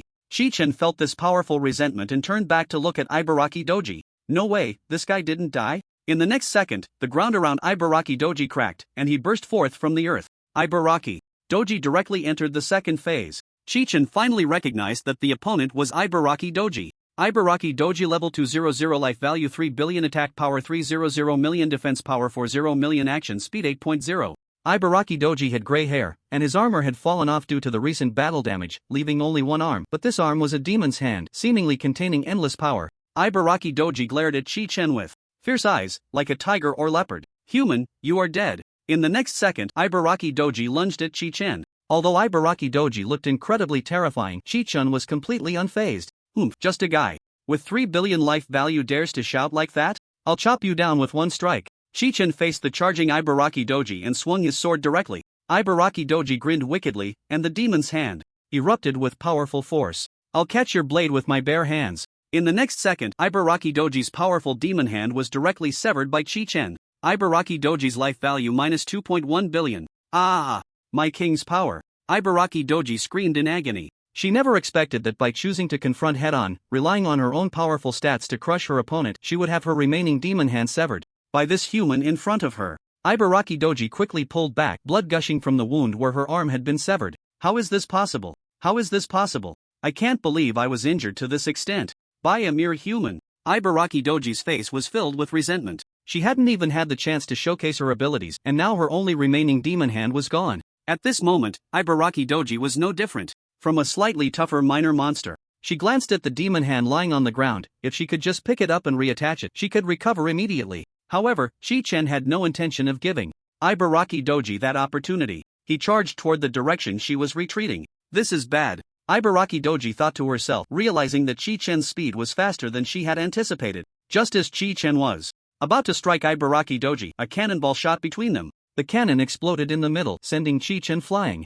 Chi-Chen's health minus 200 million. Chi-Chen looked toward the direction from which the cannonball had come and saw Shotoku Taisha on the mountaintop, watching him with excitement. In the next moment, Shotoku Taisha descended heavily from the peak of Daijo Mountain with a powerful punch. Chi-Chen raised the prison blood sword to block. The moment they made contact, the ground shook violently, and Chi-Chen felt himself sinking down. He looked down and saw a massive crater had been created in the ground. At the same time, Chi-Chen and Shotoku Taisha locked eyes. He could sense the intense killing intent emanating from Shotoku Taisha. Shotoku Taisha's fist did not stop. He continued to rain down punches on Chi-Chen. Aura, aura, aura, aura. Aura. Chi-Chen gritted his teeth, his right arm holding the sword going numb from the impact. Suddenly, Chi-Chen counterattacked, swinging a blade of blood energy. Shotoku Taisha was incredibly agile, managing to dodge Chi-Chen's sudden strike with ease. He rolled in midair, and the demon gourd on his back continued to fire cannonballs at Chi-Chen. The cannonballs landed around Chi-Chen, kicking up thick clouds of smoke. Shotoku Taisha rolled several times and reached Ibaraki Doji's side. My dear friend, Ibaraki Doji covered her wound, her tone filled with reluctance. Don't say that. Shotoku Taisha laughed. Then he tossed the demon hand he had just picked up to Ibaraki Doji. Ibaraki Doji caught the demon hand, smiled slightly, and reattached it to her wound. Steam began to rise from the connection between Ibaraki Doji's wound and her arm. In the next moment, her arm was restored to its original state. This time, don't be careless, Shotoku Taisho murmured. Facing each other, the smoke had not yet cleared when a group of blood clones charged out. Shotoku Taisho and Ibaraki Doji used all their strength to fend off the attacking blood clones. The more Ibaraki Doji fought, the more serious her expression became. In contrast, Shotoku Taisho's expression grew more frenzied with each blow. Ha ha ha ha ha ha, it's been so long since I've fought this well. This madness made Ibaraki Doji feel a twinge of fear. Shichen waited for an opportunity in the smoke. That opportunity finally appeared. Shichen suddenly swapped places with one of the blood clones and struck Ibaraki Doji down with a single blow. Ibaraki Doji was cleaved in half, collapsing to the ground, lifeless. Ibaraki Doji has been killed, gaining 3 billion health. Shotoku Taisho looked on in disbelief at the scene before him. So, all those blood clones they had just fought were merely small fry? Just how powerful had this human become? After defeating Ibaraki Doji, Shichen swapped places with another blood clone and retreated to a safe area. Unlike Ibaraki Doji, Shotoku Taisho's combat power was clearly many times greater than hers. Surrounded by a swarm of blood clones, Shotoku Toji appeared to be at ease. Even when the blood clones unleashed their fastest skill, Assassination Stab, they couldn't harm Shotoku Toji. Suddenly, Shotoku Toji let out a roar, and a powerful demonic energy erupted, sending all of Chi-Chen's blood clones flying back. Human, I admit, you are the strongest opponent I have ever encountered. In that case, I will unleash all my power to kill you. All the monsters of Ojo Mountain were instantly drained of their demonic energy and infused into Shotoku Toji's body. Chi-Chen wanted to take advantage of Shotoku Toji entering the second phase to finish him off. However, the skills he activated and the advancing blood clones were all blocked by this overwhelming demonic energy. In the next second, Shotoku seemed to be activated by a mysterious force. His muscles appeared to be infused with endless vitality, each line beginning to pump vigorously, as if he could unleash astonishing power at any moment. His originally fiery red hair, at that moment, seemed to be enchanted, slowly changing color to a deep, slightly eerie dark gray, the transformation reminiscent of the last rays of twilight before nightfall, filled with a mysterious aura. Following that, behind him, it seemed as if a dark portal had suddenly opened, revealing an enormous pair of ghostly claws exuding a chilling aura, shimmering with ghostly light as if containing endless evil power. Shotoku Toji's breathtaking transformation finally concluded. He tilted his head slightly back, a faint smile curling at the corners of his mouth, comfortably reclining on those massive ghostly claws, his posture exuding both a sense of freedom and an indescribable air of authority and mystery. Shotoku Toji tilted his head back slightly, his enchanting smile deepening, as if it could draw on a person's very soul. He slowly raised a finger with an extremely sharp nail, gently beckoning in the air. A glint of mockery flashed in Shotoku Toji's eyes as he provocatively looked at Chi-Chen, his aura akin to a volcano on the verge of eruption, sending chills down one's spine. Chi-Chen did not rush to attack, but instead checked Shotoku Toji's attributes. Demon King's power. Shotoku Toji status: permanent invulnerability, ignores negative effects, 50% lifesteal, level 200 health, 20 billion attack power, 1 billion defense power, 200 million action speed, 10.0. Other attributes were rather ordinary, but upon seeing the 20 billion health, Chi-Chen's eyes widened. I thought he was stronger, turns out he's just like this. Chi-Chen summoned a blood clone and charged at Shotoku Toji. This blood clone was given 4 billion health points by Chi-Chen to test Shotoku Toji's combat strength. The blood clone ran towards Shotoku Toji, who remained unhurried, still comfortably lying on the ghostly claws. In the next second, a bolt of heavenly fire descended from the sky, turning Chi-Chen's blood clone to ashes. What? Seeing the scene, Chi-Chen was greatly shocked. This was a blood clone with 4 billion health points. Shotoku Toji slowly raised his right hand, aiming at Chi-Chen. In the next second, heavenly fire struck down from the sky again, hitting Chi-Chen. The speed was so fast that Chi-Chen couldn't react in time. Chi-Chen's health minus 5 billion. Being hit by this attack felt like being struck by a giant fist, pain coursing through his body. Gritting his teeth, he endured the pain and immediately started to run. Chi-Chen knew that if he didn't run, the next attack would surely land on him as well. Sure enough, just as Chi-Chen began to run, attacks came one after another from behind. Shotoku Toji smiled slightly. Fallen Heaven's power. I want to see how you can break this. The Fallen Heaven activated by Shotoku Toji could lock onto a target. Once locked, it would continuously rain down Fallen Heaven fire from the sky, attacking the target. As Chi-Chen ran, he summoned blood clones. The blood clones ran in the opposite direction, and Chi-Chen quickly discovered the flaw of the Fallen Heaven mechanism. It could only lock onto one target. Chi-Chen summoned more and more blood clones, continuously swapping positions with them. Shotan Toji's Fallen Heaven could not perfectly lock onto Chi-Chen's main body, allowing Chi-Chen to get closer to Shotan Toji. Meanwhile, the blood clones summoned by Chi-Chen formed a surrounding force against Shotan Toji. Die! Chi-Chen and the blood clones launched a full-scale attack on Shotan Toji from various directions, unleashing all kinds of skills without reservation. At that moment, Shotan Toji suddenly let out a loud roar. The flames of heaven fell from the sky, and compared to the earlier fallen heaven, the range and destructive power of these flames of heaven were clearly exaggerated. Chi-Chen and the blood clones were instantly struck by the flames of heaven, and Chi-Chen's health was reduced by 10 billion. Most of his blood clones were eliminated. However, a few clones transformed into blood pools had already approached Shotan Toji's main body. Only then did Shotan Toji notice the blood pool moving beneath him, and his brows furrowed tightly. Seizing the opportunity, Chi-Chen swapped places with the blood clone in the blood pool. At the very moment the blood pool ended, Chi-Chen launched a King Slayer thrust. This King Slayer thrust finally hit Shotan Toji. Shotan Toji's health dropped by 11.7 billion. Nani? Shotan Toji was momentarily taken aback by Chi-Chen's extremely swift and sudden strike. With his health halved, Shotan Toji was left stunned.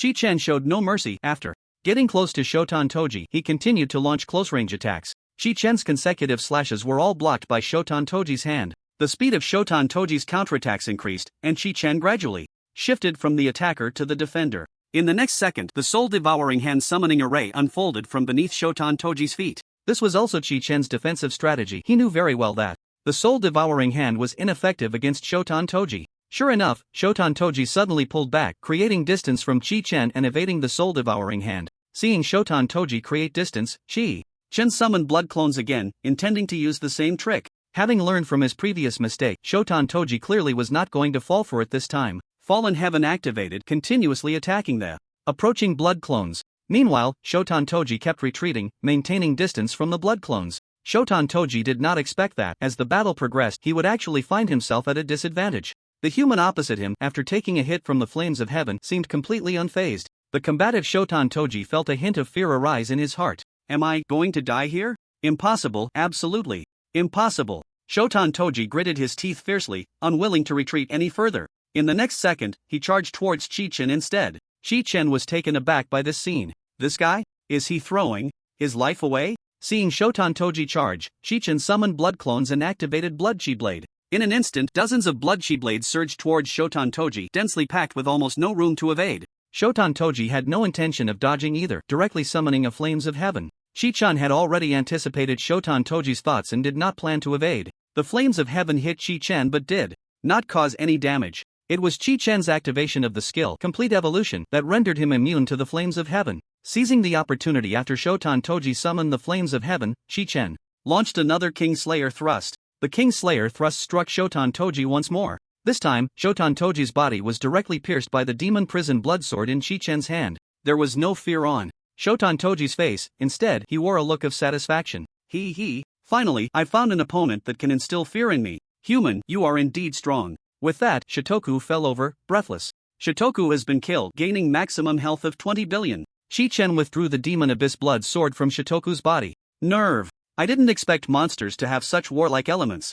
Chi-Chen checked his attributes. Name Chi-Chen Occupation Crimson Abyss Rakshasa Level 148 Health 66.7 billion Attack Power 6.67 billion Defense Power 148,000 Action Speed 10.0. Just then, the system popped up a new notification.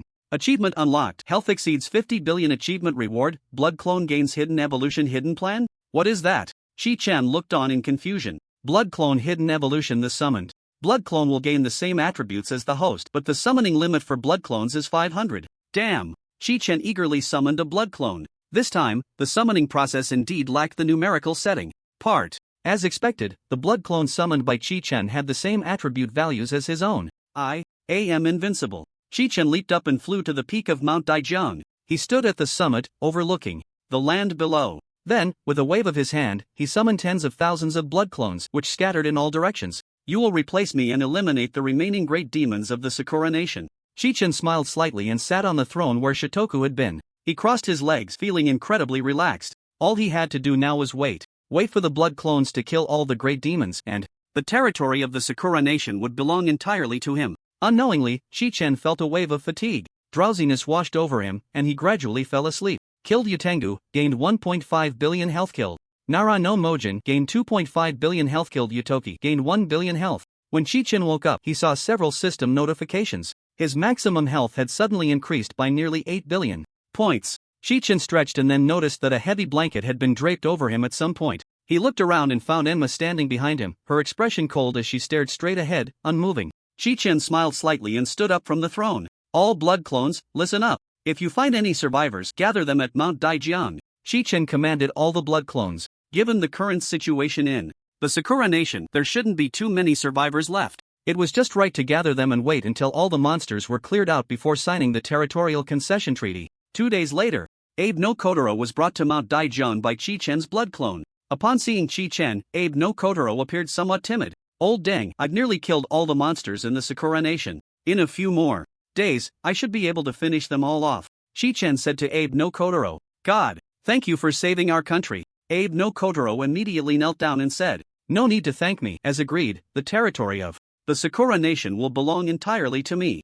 Chi-Chan snorted coldly. At this point, Abe no Kotaro suddenly looked troubled. He had originally used this ploy to find help, thinking that by the end there wouldn't be many survivors left. At that time, the territory would still belong to the original residents of the Sakura Nation. But now, someone had actually come and wiped out all the demons in the Sakura Nation. What should he do? How should he explain this to all the people of the Sakura Nation? Abe Kotaro glanced at Chi-Chen. This guy was far more formidable than any monster. Just then, Chi-Chen received a message from his blood clone in his mind. In the country of Sakura, Kyoto, a large number of survivors had been discovered. The number was probably over 10,000. Chi-Chen coldly shot a glance at Abe Kotaro. Old dang, didn't you say that the people of Sakura were almost all dead? Abe Kotaro looked embarrassed and hurriedly sought an explanation. Well, my lord, I was trapped in that secret room for a long time and couldn't get out. With so many survivors outside, I certainly didn't expect that.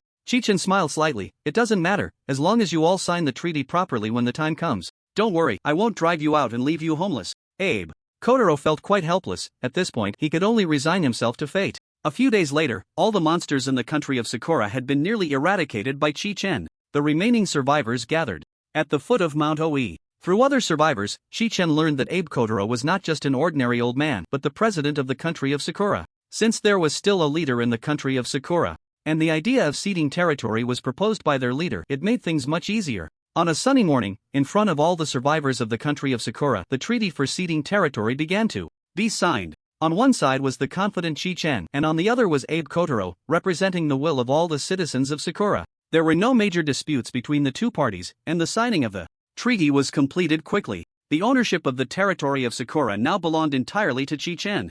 Although the territory is nominally given to this guy, he can't possibly stay here for a lifetime, Abe Kotaro thought. As long as he leaves, I can continue to control the entire country of Sakura. As Chi-Chen was about to leave, all the citizens of Sakura came to see him off. Among the crowd, there were still many who thanked Chi-Chen for killing all the monsters for them. Just before leaving, Chi-Chen suddenly thought of something. Since the territory of Sakura now belonged to him, there should be someone to keep watch. Given the historical nature of the country of Sakura, it was quite common for them to turn against someone. With this in mind, Chi-Chen summoned a blood clone. Abe Kotaro, seeing this scene, was completely stunned. My lord, what are you? Abe Kotaro asked uneasily. Chi-Chen smiled slightly. Of course, it's to station troops to protect my territorial sovereignty. Old dang, I am now the monarch of the country of Sakura, and I hereby officially remove you from your position as the temporary president of Sakura. My blood clone will be stationed in the country of Sakura and will oversee all affairs. Upon hearing Chi-Chen's words, Abe Kotaro's face changed dramatically. A group of his subordinates behind him also expressed their refusal to accept this. Hey, don't go too far. Yeah, this is the place where our ancestors lived for generations. Who do you think you are? Hearing the outrageous remarks from Abe Kotaro's subordinates, Chi-Chen was furious. It was you who asked me to help you drive out the monsters, and it was also you who proposed ceding territory. What? Now you want to go back on your word? Looking at the group led by Abe Kotaro, Chi-Chen's eyes were filled with disdain. I'll say it again, my blood clone will be stationed in the country of Sakura and will oversee all affairs. Who is in favor, who is against? Seeing the current situation, Abe Kotaro decided to confront Chi-Chen directly. Better to be shattered as jade than to be whole as tile. Abe Kotaro suddenly charged at Chi-Chen. Chi-Chen couldn't be bothered to make a move. He gently waved his hand, signaling to Yen Imo behind him. Yen Imo instantly acted, tearing the charging Abe Kotaro into pieces. The group of subordinates behind Abe Kotaro fell silent at this scene. I do not wish to become a tyrant. Chi-Chen murmured, I won't harm innocent people, so please fulfill your promises. What you should do now is to rebuild your home properly, instead of vying for power with me. Having reached this point, no one dared to defy Chi-Chen any longer. Seeing that the situation was nearly resolved, Chi-Chen planned to return to Zhujiang City. After all, he had been in Sakura country for almost a month. There was no communication here, and he couldn't contact anyone in Sakura country. His family and friends must be worried about him. Thinking of this, Chi-Chen felt an even stronger urge to go home. Chi-Chen opened his attribute panel, and now his health points had reached an astonishing 86.7 billion. He directly consumed 500 million of his maximum health points to learn a new skill. He opened the skill learning panel and began to study. Teleportation, wide area. For the third entry, Chi-Chen couldn't think of anything to choose, so he simply left it unselected. Permanently lost 500 million. Maximum health points, acquired new skill, spatial jump consumes 20% of maximum health points and allows for an immediate teleportation. The destination can only be a place he has previously reached. 20% of maximum health points, that's fine, it will automatically recover in just 20 seconds. Chi-Chen then activated spatial jump and returned home. During the month that Chi-Chen had disappeared, everyone had been busy searching for him everywhere. Shi-Yen cried every day, worried that Chi-Chen would never come back. At that moment, she was sitting in the living room, silently shedding tears while holding a childhood photo of Chi-Chen. Suddenly, a blue light flickered in the center of the living room. Following that, the area around the blue glow began to twist rapidly, and in the next second, Chi-Chen appeared. Ah, it feels so good to be home. Chi-Chen looked around and saw Shi-Yen staring at him with wide eyes. Shi-Yen was dumbfounded, frozen in place. In the next second, she fainted. Chi-Chen hurried over to support the unconscious Shi-Yen. After a while, Shi-Yen slowly regained consciousness. Seeing this, Chi-Chen's anxious heart finally settled a bit. Aunt Shi-Yen, I'm sorry to have worried you. Chi-Chen felt quite embarrassed, not knowing what to say. However, Shi-Yen did not blame Chi-Chen. Instead, she tightly embraced him. Chi-Chen, it's okay, as long as you're back. Just then, a cough came from behind them. Shi-Yen turned to look, startled to see an unfamiliar woman behind her. Chi-Chen turned around as well, and Yen Mo had also been teleported along with him. Chi-Chen then began to introduce her to Shi-Yen. Aunt Shi-Yen, this is my. Chi-Chen didn't know how to introduce her. Calling her a follower seemed odd since Yen Mo looked quite presentable. Calling her a servant felt like something out of a strange play. As Chi-Chen was at a loss for words, Shi-Yen instead revealed a meaningful expression. Oh. Shi-Yen elongated her tone. Chi-Chen, so you were off dating while you disappeared for a month. Hearing Shi-Yen's words, Chi-Chen spat out a mouthful of old blood. He had been out killing monsters for a month, yet he was being accused of dating. As expected, women were all about romance. Just then, Yen Mo suddenly spoke up. Chi-Chen is my master. Ha? Shi-Yen looked at Chi-Chen with a puzzled expression. You young people really play big. Chi-Chen felt awkward and didn't know how to explain. Well, I'm a bit tired, so I'm going to rest now, Chi-Chen said hurriedly. After saying that, he got up and went upstairs, with Yen Mo following him. After taking a shower, Chi-Chen prepared to have a good sleep. During his time in Sakura country, he hadn't been able to rest properly. Now, as soon as he lay down on the bed, he almost immediately lost consciousness. Not knowing how long he had slept, Chi-Chen gradually woke from his dreams. Chi-Chen felt a bit hungry, so he left his room and went downstairs to find something to eat. As he reached the bottom of the stairs, he was instantly stunned by the scene before him. All the prominent figures of Zhujiang City were crammed into the living room. During the time Chi-Chen had been away, news of his leadership in reclaiming vast territories had spread throughout the nation. All the high-ranking officials were eager to meet him. When they saw Chi-Chen, they were very excited and rushed over.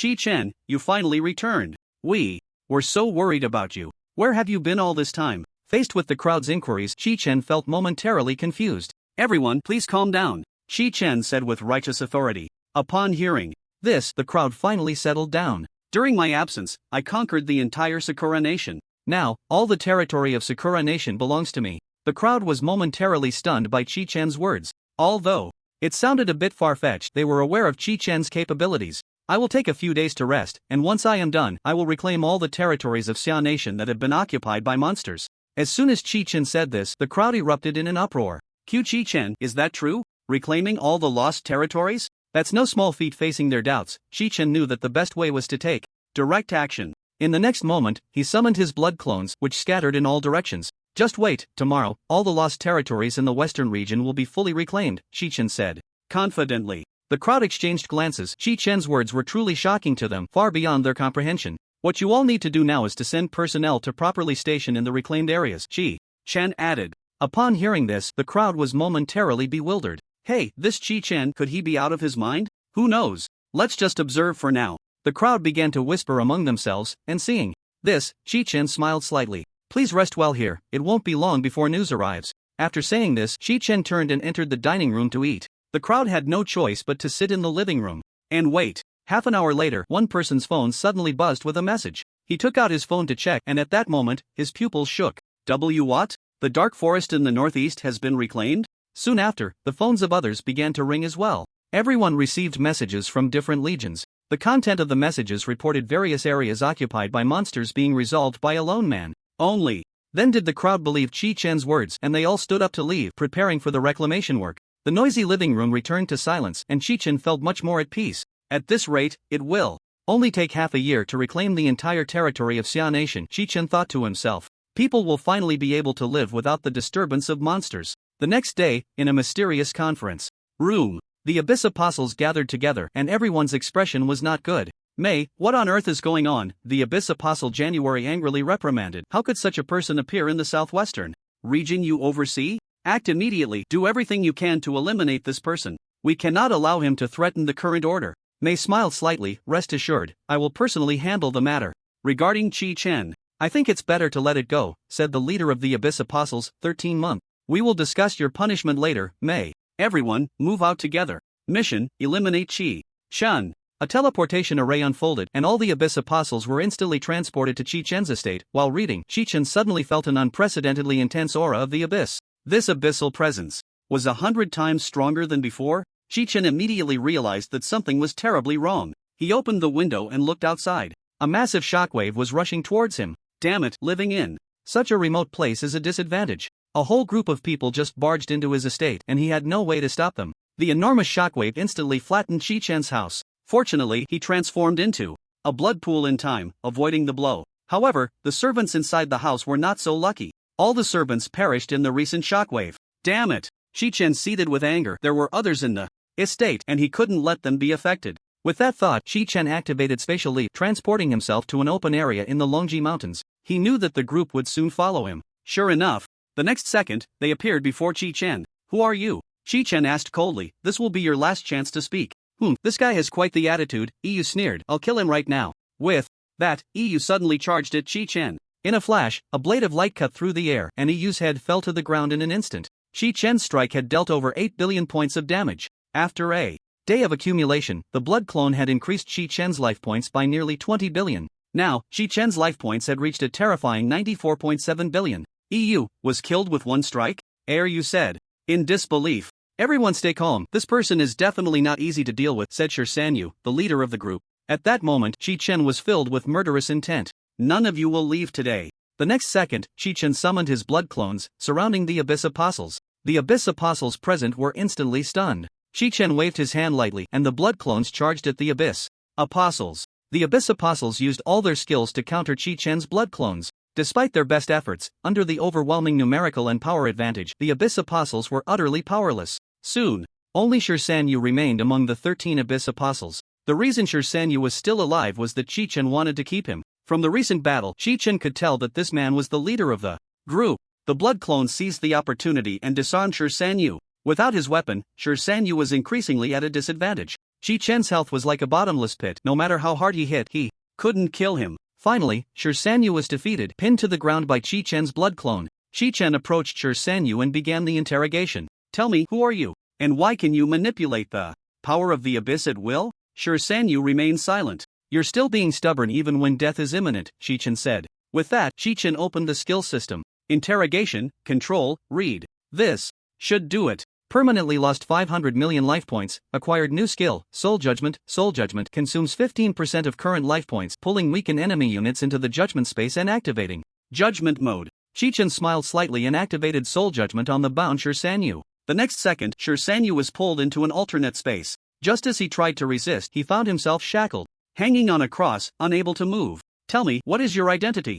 Chi-Chen's voice echoed, but Sanyu looked around, unable to see Chi-Chen's figure. What did you do to me? I will never tell you. San. You screamed hysterically. In the previous moment, he had just let out a heart-wrenching scream, and in the next, a sharp knife pierced through him from behind. But that was not the end. In front of him, one large knife after another appeared out of thin air. These large knives came at him one after another, yet Sanyu was not killed. He could only see that the wounds on his body appeared and then immediately healed. What Chi-Chen wanted was this effect, making it impossible for a person to live or die. Under such intense torment, Sanyu surprisingly held on for almost half an hour. Gradually, his psychological defenses began to crumble. Before he could open his mouth to answer Chi-Chen's question, in the next moment, his memories unfolded before Chi-Chen like a scroll. Chi-Chen immediately began to read Sanyu's memories. Hundreds of years ago, a person named Gingyue gathered Sanyu and others together. Then, he shared his power with Sanyu and the others. Thus, Shirsanyu and his group became the Apostles of the Abyss. The Apostles of the Abyss possessed the same abilities as Jingyue, which was to distribute the power of the Abyss to others or to monsters. Their task was to maintain balance. This so-called balance meant keeping humans and monsters in a state of equal confrontation. As for why this balance needed to be maintained, Shirsanyu's memories did not provide a detailed description. Shirsanyu and the others were merely following orders. After reading Shirsanyu's memories, Chichen closed the skill, Soul Judgment. It turned out that the Soul Judgment Chichen had cast was an illusion. Everything Shirsanyu had just experienced was merely a hallucination. Although it was an illusion, the pain endured was very real. In the illusion of Soul Judgment, once the psychological defenses were breached, memories could be easily stolen by Chichen. After viewing Shirsanyu's memories, he became utterly worthless. Chichen swiftly ended the barely alive Shirsanyu with a knife. With this, all of them should be dead now. Chichen glanced at the corpses on the ground and sensed something was off. Wait, there are only 12 people on the ground. At that moment, a hand burst from the ground, tightly gripping Chichen's ankle. The time has come. In the next second, a person shot out of the ground at high speed, tightly hugging Chichen. Chichen felt a sharp pain in his abdomen and hurriedly pushed the person in front of him away. This person was Mei, who had been hiding in the shadows. Just as Chichen was about to strike down Mei, she stood in front of him, completely unfazed. If I were you, I wouldn't make a move, Mei murmured. Chichen felt a wave of discomfort in his body, and in the next moment, all the blood clones around him instantly dissipated. What's going on? Chichen looked at Mei in front of him and saw that her abdomen was pierced by a dagger with blades on both ends. It seemed that this dagger was what had just wounded him. Suddenly, Chichen's consciousness was forcibly pulled away from his body. He focused his gaze and found himself standing directly opposite. The Chichen on the other side wore a sinister smile. It was then that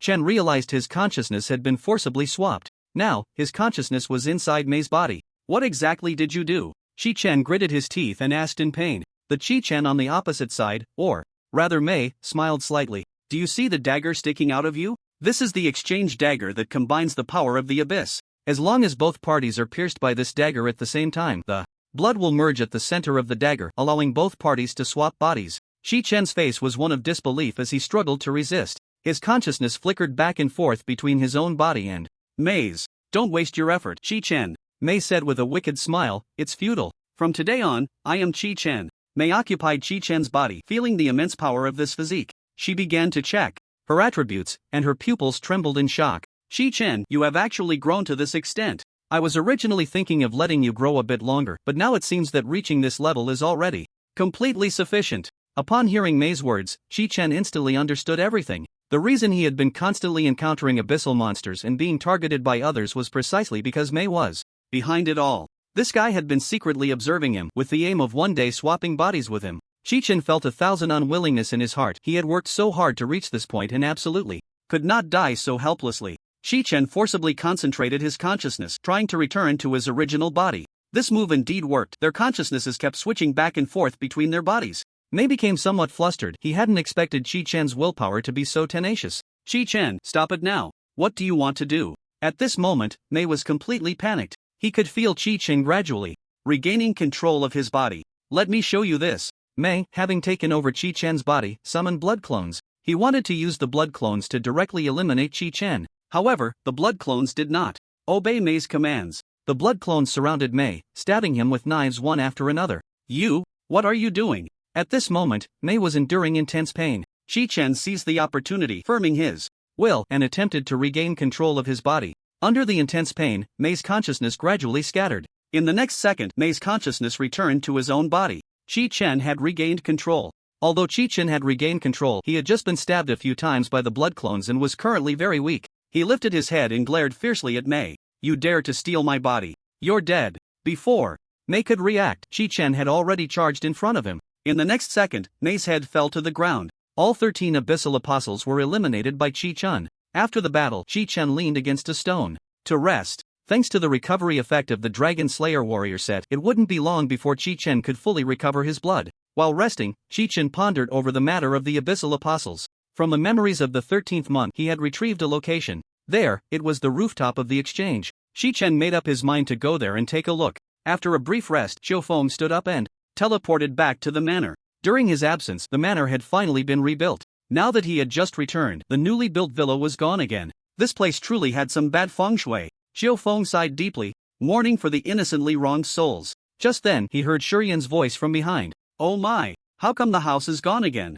Shurien had gone shopping in the city today, thus escaping disaster. Shi-chan lowered his head, remaining silent. After a moment, Shi-chen turned around and walked to Shurien's side. Aunt Shurien, don't worry, I've already found someone to start rebuilding the house, Shi-chen said. I need to go out. For a while, there are more important things to do. With that, Shi-chen directly left the manor. Shurien looked at Shi-chen's departure with a worried expression. After leaving the manor, Shi-chen drove directly to the exchange located in the city center. He had to figure out what secrets lay atop the exchange building. Without saying a word, Shi-chen stepped directly into the exchange building. The elevator could only reach the 40th floor of the exchange. It seemed that to go to a higher place, he would need to find another way. Shi-chen stopped on the 40th floor, knowing that there must be other elevators on this floor that could lead to the upper levels of the building. Shi-chen walked towards a passage. The sign on this passage read, "Work area, no entry for unauthorized personnel." 2 burly men wearing sunglasses stood guard at this place, preventing others from entering. When the 2 burly men saw Shi-chen walking straight towards them, they stepped forward to block his way.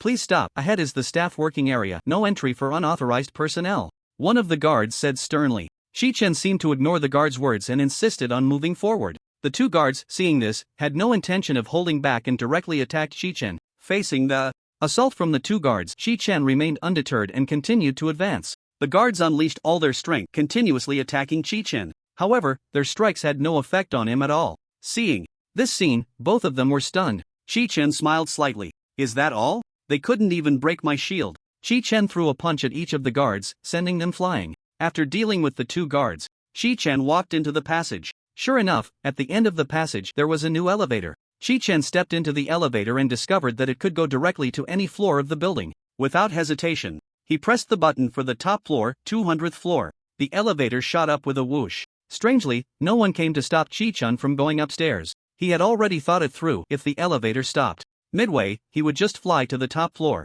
Shi-chen wore an indifferent expression. Even if someone came, they couldn't possibly be his match. Wasn't it better that no one showed up? As the crisp sound of ding echoed, the elevator doors slowly opened and Shi-chen finally arrived at the top floor of the skyscraper, the 200th floor. He took a deep breath, stepped out of the elevator and entered this unknown and mysterious space. As soon as he emerged, Shi-chen was stunned by the sight before him. The entire floor was covered in luxurious decorations, with thick, hand-woven carpets laid on the ground, making each step feel as if he were sinking into clouds. Priceless works of art adorned the walls, ranging from classical masters to modern avant-garde. The ceiling was embedded with dazzling crystal chandeliers, their light twinkling like stars, scattered across every corner of the room. However, behind all this opulence, Shi-chen keenly sensed an indescribable eerie aura. Those exquisite sculptures seemed to hold unknown secrets, their eyes hollow and deep, as if silently watching every visitor. Although the paintings on the walls were stunning, some of the images subtly exuded a disturbing atmosphere that sent chills down one's spine. Shi-chen walked cautiously, with only the sound of his own soft footsteps and breathing in his ears.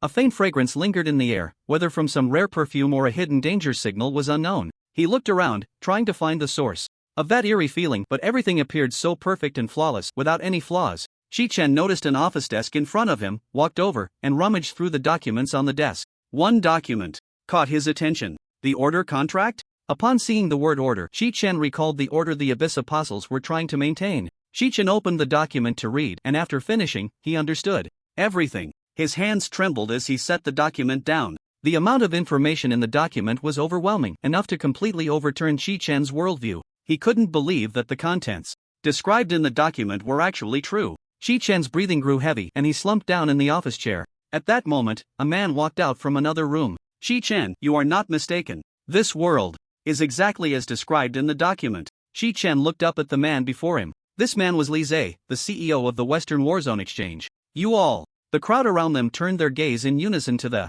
avatar of Kongyue. They saw that the previously expressionless face now revealed signs of pain and discomfort, leaving everyone stunned and astonished. It must be known that, prior to this, no one had ever seen a manifestation of Kongyue display such vivid expressions. Upon sensing the astonished gazes of those around, Kongyue's manifestation was suddenly overwhelmed by a surge of intense anger. His brows furrowed tightly, and his eyes sparkled with the fire of rage, filled with dissatisfaction and annoyance towards the onlookers. At that moment, something unexpected happened. Kongyue's manifestation suddenly launched an attack, his movements as swift as lightning, too fast for anyone to react. In an instant, everyone present was swept to the ground as if caught in a violent storm. The once bustling scene fell into a deathly silence, devoid of any life. Yet, Kongyue's manifestation did not stop there. He blamed all the failures of this action on the people around him. With a swift motion of his hands, he began to form a series of complex and mysterious hand seals. As the seals changed continuously, an incredibly powerful energy gradually gathered and took shape. In the blink of an eye, a massive, radiant barrier appeared out of nowhere, expanding at an astonishing speed,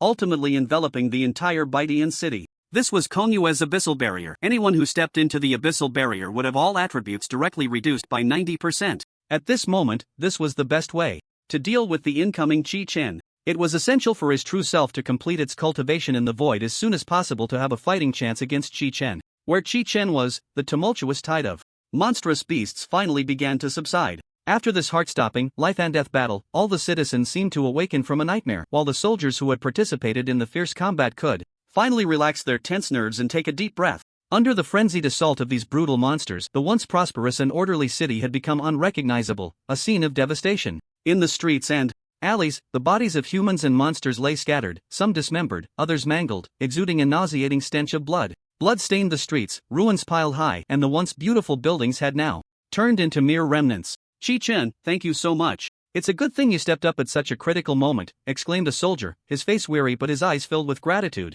Yes, if it weren't for your brave fight just now, especially against that ferocious group of blue flame dragons, we probably wouldn't have been able to repel them without your immense strength. Another soldier chimed in, his tone full of admiration. Other soldiers quickly gathered around, eager to express their heartfelt thanks to Qi Chen. Thanks to you, Qi Chen, you are truly our savior. If it weren't for you, this city might have fallen long ago. Faced with the tide of praise and gratitude, Qi Chen smiled humbly. This wave of monstrous beasts, accompanied by the power of the abyss, must be the work of the deep dwellers behind the scenes. Everyone, to prevent this tragedy from happening again, we must quickly overthrow the exchange group. With that, Qi Chen lowered his head to mourn for the fallen. The atmosphere immediately turned solemn and respectful. At that moment, Xia Song approached with a serious expression. Qi Chen, we have received notification. The Baidian region is completely shrouded by a strange barrier. The moment he heard this news, Qi Chen's brows knitted tightly together as if twisted into an unbreakable knot. He widened his eyes, staring in disbelief into the distance filled with shock and concern. The entire Baidian, the capital symbolizing the prosperity and flourishing of the Xia kingdom, was actually enveloped by a mysterious and powerful barrier. It is known that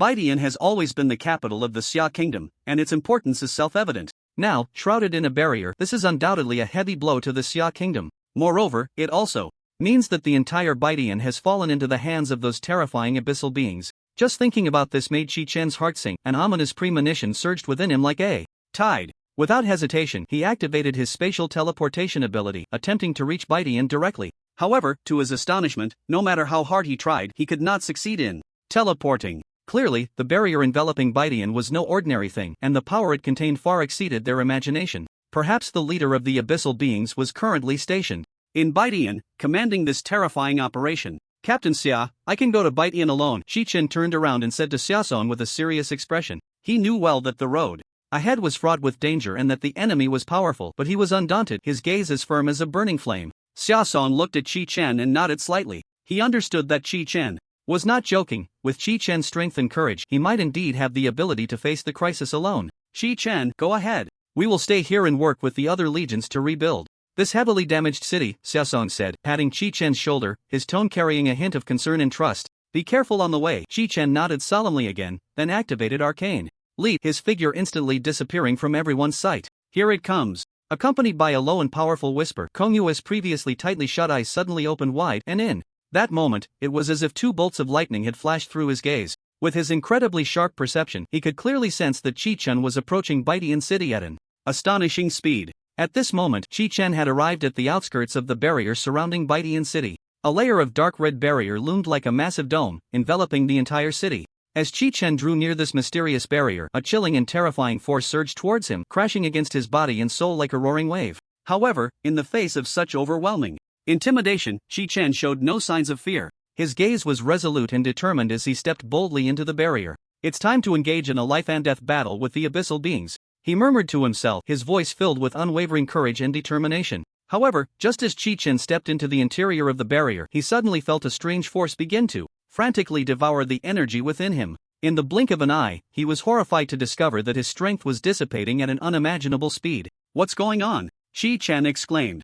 In shock, unable to contain his voice, he quickly reached out to open his attribute panel, wanting to understand what was happening. To his astonishment, he found that all his attributes had drastically shrunk, leaving only a mere tenth of their original value. His life value, which had once exceeded 500 billion, was now reduced to a pitiful 500 billion, and his once lightning-fast movement speed was now firmly fixed at a value of 1.0. Seeing this situation, Shi Chen's heart sank, but at the same time, he became even more convinced that the leader of the abyssal beings must be hiding within this city, for only he could possess such terrifying means to weaken his strength. With this thought, Shi Chen raised his head, his gaze piercing through the heavy fog, looking far towards the towering exchange building located in the center of the city. There, perhaps, was the final battlefield for this decisive battle. Although my attribute values have been reduced to a tenth of their original, it should still be enough, Shi Chen thought to himself. Shi Chen walked forward slowly with firm and cautious steps. The once bustling and lively north sky now resembled a dead, empty city, surrounded by an eerie silence that sent chills down his spine, completely devoid of any trace of human presence.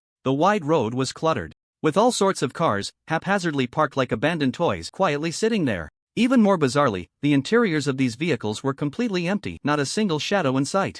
Shi Chen's body was tense, his nerves highly alert as his gaze scanned every corner around him, wary of any monsters that might appear. Just then, several sinister figures suddenly flashed out from the darkness like phantoms, lunging towards Shi Chen with lightning speed. The decrease in health points and attack power had little effect on the battle-hardened Shi Chen. What truly troubled him was that his movement speed had clearly been impaired, as if his entire body had become incredibly heavy. Faced with this sudden crisis, Shi Chen did not flinch. He quickly drew the gleaming demon prison blood sword from his back, ready to counterattack. However, due to his significantly slowed speed, his soul-devouring hand technique was also somewhat delayed. Nevertheless, this powerful strike was still astonishingly effective, as the ghostly hand struck down one of the spirits, causing the overflow of damage to splash out and instantly slay the surrounding spirits. But when Shi Chen took a closer look, he was shocked to find that each of the eliminated spirits had only one health point. Although he had successfully killed over a dozen spirits in one go, the attribute bonuses he gained were negligible. Could it be that the enemy already knows my class skills? Shi Chen furrowed his brow.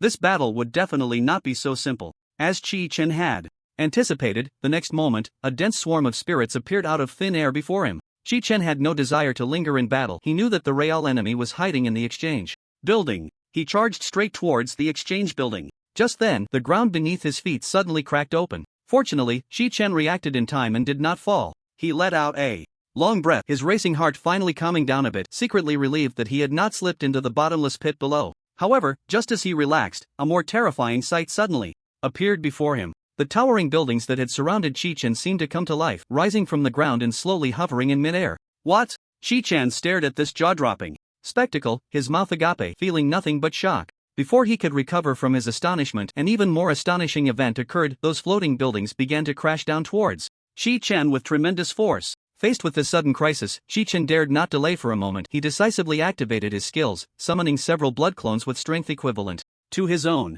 Immediately, Shi Chen and his blood clones coordinated closely, taking turns to unleash powerful blood chi blades. Waves of blood-red light shot out, colliding violently with the rapidly descending skyscrapers. Accompanied by deafening booms, the imposing buildings that came crashing down were sliced into countless tiny fragments. In an instant, the area transformed into a scene reminiscent of the apocalypse. Countless debris pieces fell from the sky like a meteor shower, dense and overwhelming. Although Shi Chen fought hard to resist, he could not avoid some oversights. Suddenly, a massive stone mixed among the debris hurtled towards Shi Chen with lightning speed. With a dull thud, Shi Chen was caught off guard and struck solidly by the massive boulder. He was sent flying like a cannonball, crashing heavily to the ground far away. The impact was tremendous, causing Shi Chen's health points to plummet by over 1 billion. Fortunately, Shi Chen had an exceptionally deep health pool. Otherwise, the single blow might have been enough to send him to his demise. After rolling several times on the ground, Shi Chen barely managed to stabilize himself. He was acutely aware of the dire situation, leaving no room for even a moment's respite.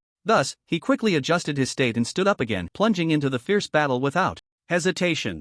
Up until now, Shi Chen had not even seen a shadow of the enemy, yet he was already trapped in such a difficult predicament. This opponent was far more terrifying than any he had encountered before. The buildings crashing down towards Shi Chen were like a torrential storm, increasing in number, speed, and ferocity. Shi Chen looked up, his heart sinking, and without further hesitation, he unleashed the power within him, executing super destruction impact. In an instant, a wave of unparalleled force radiated outward from Shi Chen, spreading like a raging tide. The once menacing buildings, upon contact with this shockwave, crumbled like fragile sand sculptures, shattering into countless tiny fragments that flew in all directions. In the blink of an eye, the area within a radius of several miles was flattened by this terrifying force, turning into a desolate wasteland filled with devastation and swirling dust. At this point, the attacks directed at Chi Chen finally came to a temporary halt. For a moment, the entire world seemed to fall into a deathly silence. Yet even so, Chi Chen dared not let his guard down for a second. After all, an enemy with such formidable control was truly frightening.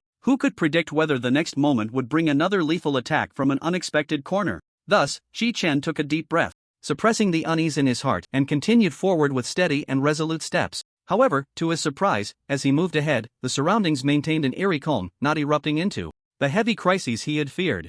Chi Chen had a vague feeling that the powerful control displayed by the enemy seemed to have a considerable cooldown time. There isn't a single living person in Baidian City, he murmured, a deep fear beginning to spread within him. Could it be that everyone in this city has unfortunately perished? With this thought, Chi Chen felt increasingly anxious and restless. He trudged forward, step by step, towards the towering trading building. With each step, the intense sense of unease surged like a tide, constantly battering against his mental defenses. Meanwhile, atop the trading building, Kong Yue's avatar gazed down at the vast land below, bewildered. As expected, relying solely on current means cannot stop his advance. It seems this is unavoidable, Kong Yue's avatar pondered, then without hesitation cast a spell to instantly teleport all the Abyss Dwellers scattered throughout the Xia Kingdom into the trading building. These Abyss Dwellers, who had just been in their respective locations, suddenly found themselves in this strange and eerie place. They looked at each other, confusion and shock etched on their faces. What on earth is this place? Someone couldn't help but ask. With the sky turning dark red, could it be that we've really arrived in hell? Another person trembled in response.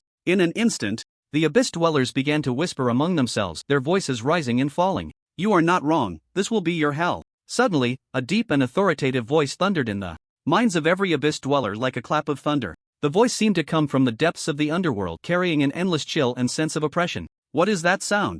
Did you hear it? One Abyss Dweller shouted in terror, his body trembling uncontrollably. I heard it too. It's a man's voice, another Abyss Dweller echoed, his voice filled with fear and confusion. The Abyss Dwellers instantly fell into chaos, whispering to one another and fervently discussing this sudden mysterious voice. However, before they could make sense of the situation, the voice of Kong Yue rang out again. You have enjoyed the powers brought by the Abyss. This voice pierced through the hearts of the Abyss Dwellers like a sharp sword. They widened their eyes, disbelief etched on their faces. Now, it is time for you to pay the price for your power. As Kong Yue's last words fell, an invisible force suddenly enveloped all the Abyss Dwellers present. In the next moment, a chilling scene unfolded. The eyes of these Abyss Dwellers instantly lost their luster, their originally pitch-black pupils turning a dark red, like flames burning. Immediately after, they seemed to be controlled by some powerful force, moving in unison as they rushed forward. Their target was singular, Chi Chen. Chi Chen walked steadily and powerfully forward when suddenly, he saw a cloud of dust rising on the road ahead, blocking out the sun. He couldn't help but squint, focusing his gaze, and was taken aback. It turned out to be a group of people charging at him like they had gone mad. These people had lost the spark in their eyes, their gazes hollow and vacant, like zombies that had long been starved and lost their sanity, clawing and running wildly towards him. Seeing this, Chi Chen showed no fear. With a wave of his arm, a sharp blade of blood energy shot forward with a howl. However, unexpectedly, this seemingly crazed group was able to respond quickly. A simultaneous shout rang out, and they conjured a solid barrier that forcefully blocked Chi Chen's blade of blood energy. After the blade was successfully intercepted, the group showed no signs of stopping, surging towards Chi Chen like a tidal wave. Chi Chen frowned slightly, realizing the situation was dire, and immediately formed seals with his hands, chanting incantations. In an instant, red light surged from his body, coalescing into several blood clones that looked exactly like him. As the group rushed closer, Chi Chen finally got a clear look at them. Among these people, some were dressed in sharp suits, exuding elegance, others wore luxurious attire, radiating wealth. But regardless of their glamorous appearances, they all emanated a chilling aura of the abyss. Without a doubt, these guys were all Abyss Dwellers. This group of Abyss Dwellers attacked him with such madness, surely manipulated and controlled by unseen hands. At that moment, the blood clones charged forward without hesitation to meet the Abyss Dwellers. The sounds of battle and clashing weapons echoed through the air. One blood clone, swift as the wind, struck down an Abyss Dweller in an instant, blood splattering everywhere. However, in the next moment, something unexpected happened. The Abyss Dweller that had just been slain suddenly exploded without warning. This sudden turn of events caught Chi Chen off guard, and he saw his blood clone suffer a tremendous impact, its life value plummeting by over 3 billion points. What? Chi Chen's eyes widened, disbelief written all over his face. He never expected that these abyssal beings would possess such terrifying self-destruct capabilities. The scene before him sent a chill down his spine. It was clear that he absolutely could not engage these creatures in close combat, or the consequences would be unimaginable. With this thought, Chi Chen made a swift decision, issuing Orders to recall all the blood clones and retreating as quickly as possible, trying to create distance between himself and the abyssal beings. However, the blood clones moved like lightning, seemingly frenzied as they lunged towards Chi-Chen. He exerted all his strength to shake them off, but no matter what, he could not successfully create distance. In the blink of an eye, the abyssal beings had already caught up to Chi-Chen. Without hesitation, they reached out their hands and firmly grasped him. Then, they initiated the self-destruct sequence. A series of deafening explosions erupted, and Chi-Chen's life points plummeted. Chi-Chen life points minus 4 billion. Chi-Chen life points minus 3.6 billion. Chi-Chen knew in his heart that if this continued, no matter how much health he would inevitably meet his end. In a moment of desperation, a flash of inspiration struck him, and he transformed into a blood pool. In an instant, Chi-Chen became a lake of crimson, swiftly weaving through the crowd of abyssal beings. Any abyssal being that accidentally stepped into this blood pool instantly had their life points drop to 0, followed by an immediate explosion. Meanwhile, Chi-Chen, as the blood pool, was completely unaffected by these explosions. On the other side of the battlefield, Kong Yu, who was focused on controlling the situation from a distance, furrowed his brow tightly upon witnessing this scene. He shouted, "Chi-Chen, that blood pool can only last for another 3 seconds at most." His tone was filled with provocation and disdain. Once that blood pool runs out, I want to see what you can do." Just as everyone held their breath in anticipation, the blood pool finally exhausted its last bit of energy and vanished without a trace. However, unexpectedly, Chi-Chen did not fall into a predicament. He flickered and shot upwards like a bolt of lightning. Immediately, he summoned several blood clones that looked exactly like him. Chi-Chen took the lead, wielding a massive blade of blood energy, and launched the first attack on the abyssal beings below. The blood clones were not to be outdone, following closely behind and unleashing a torrential assault on the densely packed abyssal beings below. Blades of blood energy sliced through the air, descending with endless killing intent. The abyssal beings clearly did not anticipate such a fierce counterattack from Chi-Chen. They were completely caught off guard. In an instant, cries of agony echoed as the abyssal beings below exploded, one after another under the overwhelming power of the blood blades, blood and flesh flying everywhere, creating an extremely bloody and brutal scene. Seeing this, Kong Yu's expression darkened. Further, he knew he could not allow Chi-Chen to continue rampaging like this, or the outcome of the battle would be unpredictable. Thus, he no longer hesitated, quickly clasping his hands together and beginning to form seals to unleash a mysterious and powerful spell. As Kong Yu completed the seals, a strange power suddenly erupted. The previously scattered abyssal beings, each fighting on their own, suddenly seemed to be drawn by an irresistible force, madly converging towards the same direction. In the blink of an eye, all the abyssal beings gathered in one place, merging into a gigantic, grotesque, and extremely twisted monster. This monster's body was entirely composed of the bodies of numerous abyssal beings, looking both bizarre and terrifying. Its form was riddled with distorted limbs and faces, with some areas even revealing stark white bones, sending chills down the spine. Chi-Chen began to examine the information of this amalgamated monster. Before him, Twisted Demon, level 200, health points 50 billion, attack power 3 billion, defense power 1.3 billion, action speed 0.5. After reading the monster's attributes, Chi-Chen furrowed his brow. This guy's stats were on par with his own. Next, it was bound to be a tough battle. Chi-Chen summoned his blood clone and charged at the Twisted Demon. The Twisted Demon suddenly let out a monstrous roar, and a strange liquid sprayed from its body. At that moment, those liquids, exuding an eerie aura, shot towards Chi-Chen's blood clone like raindrops. However, Chi-Chen's blood clone displayed astonishing agility at a critical moment, darting aside like a ghost and easily dodging the deadly liquid attacks. The strange liquids, missing their target, splattered onto the ground. In an instant, accompanied by a pungent smell and a hissing sound, the ground was instantly burned into a huge, deep pit by these liquids, as if the earth itself had been torn apart. It seems these liquids are highly corrosive, Chi-Chen thought to himself. Despite the Twisted Demon having a staggering 50 billion health points, to Chi-Chen, the seemingly massive health pool was actually quite illusory. Just as he thought, Chi-Chen summoned over 100 powerful blood clones without hesitation. These blood clones quickly spread out, tightly surrounding the Twisted Demon in the center. Due to the Twisted Demon's exceptionally slow action speed and massive size, it was utterly helpless against Chi-Chen and his blood clones' fierce onslaught. With the seamless cooperation between Chi-Chen and the numerous blood clones, every attack they launched accurately struck the vital points of the Twisted Demon. Before long, the originally fierce Twisted Demon was already battered and on the verge of collapse. Finally, with Chi-Chen delivering the final blow, the Twisted Demon crashed to the ground. Strange green lights rose like ghosts from the cold bodies of the abyssal ones, twisting their forms as if drawn by a mysterious and powerful force, rapidly flying towards the towering exchange building in the distance. Chi-Chen watched this scene with a grave expression, fully aware that this was the most powerful abyssal one reclaiming the power of the abyss. At this moment, the distance between Chi-Chen and the exchange building was less than a few hundred meters. He took a deep breath, resolutely gripping the blood-scented demon prison blood sword in his hand and walked towards the exchange building with firm steps, leaving one footprint after another. With each step, he could feel the ground tremble slightly, as if shivering in anticipation of the impending fierce battle. When Chi-Chen finally reached the ground floor of the exchange building, he hesitated not for a moment, slowly rising into the air like a soaring eagle, racing towards the rooftop of the exchange building. The howling wind whipped across his face, but it could not shake his heart that was determined to move forward. On the rooftop of the exchange building, Kongyue had long been standing quietly, waiting for a long time.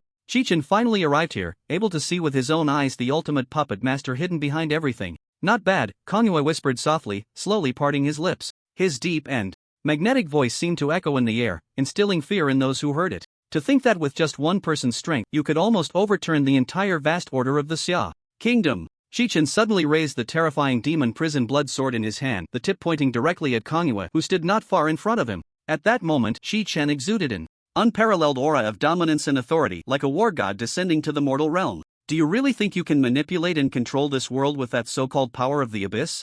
Chi-Chen glared fiercely, loudly questioning. His words were filled with anger and resentment, as if he felt extreme indignation towards Konyue's attempt to control the world. Even without my existence, the secrets of you abyssal ones hiding in the darkness will eventually be uncovered by the world bit by bit. By then, everything you have built will crumble to dust and vanish into nothingness, Chi-Chen declared with righteous fervor, each word striking like a heavy hammer against Konyue's heart. However, upon hearing Chi-Chen's impassioned speech, Konyue merely smiled faintly. That smile revealed a hint of disdain and mockery, as if everything Chi-Chen said was utterly insignificant to him. Indeed, as you said, I haven't been in control for too long. Konyue continued to murmur slowly. Since I successfully summoned those terrifying monsters from the endless void and used their power to establish a new order, it has only been a mere 1500 years. When Chi-Chen heard this number, he was greatly shocked. He never expected that this seemingly ordinary man before him had secretly manipulated the world for such a long time. Are you the legendary Konyue? Chi-Chen's eyes widened in disbelief as he looked at the other man, his face filled with astonishment. In response to Chi-Chen's question, Konyue smiled slightly again and replied nonchalantly, yes, that is indeed me. Before his words had even faded, Konyue suddenly flashed forward, lunging at Chi-Chen with lightning speed. At the same time, an extremely powerful, repulsive force erupted, sweeping towards Chi-Chen like a surging wave.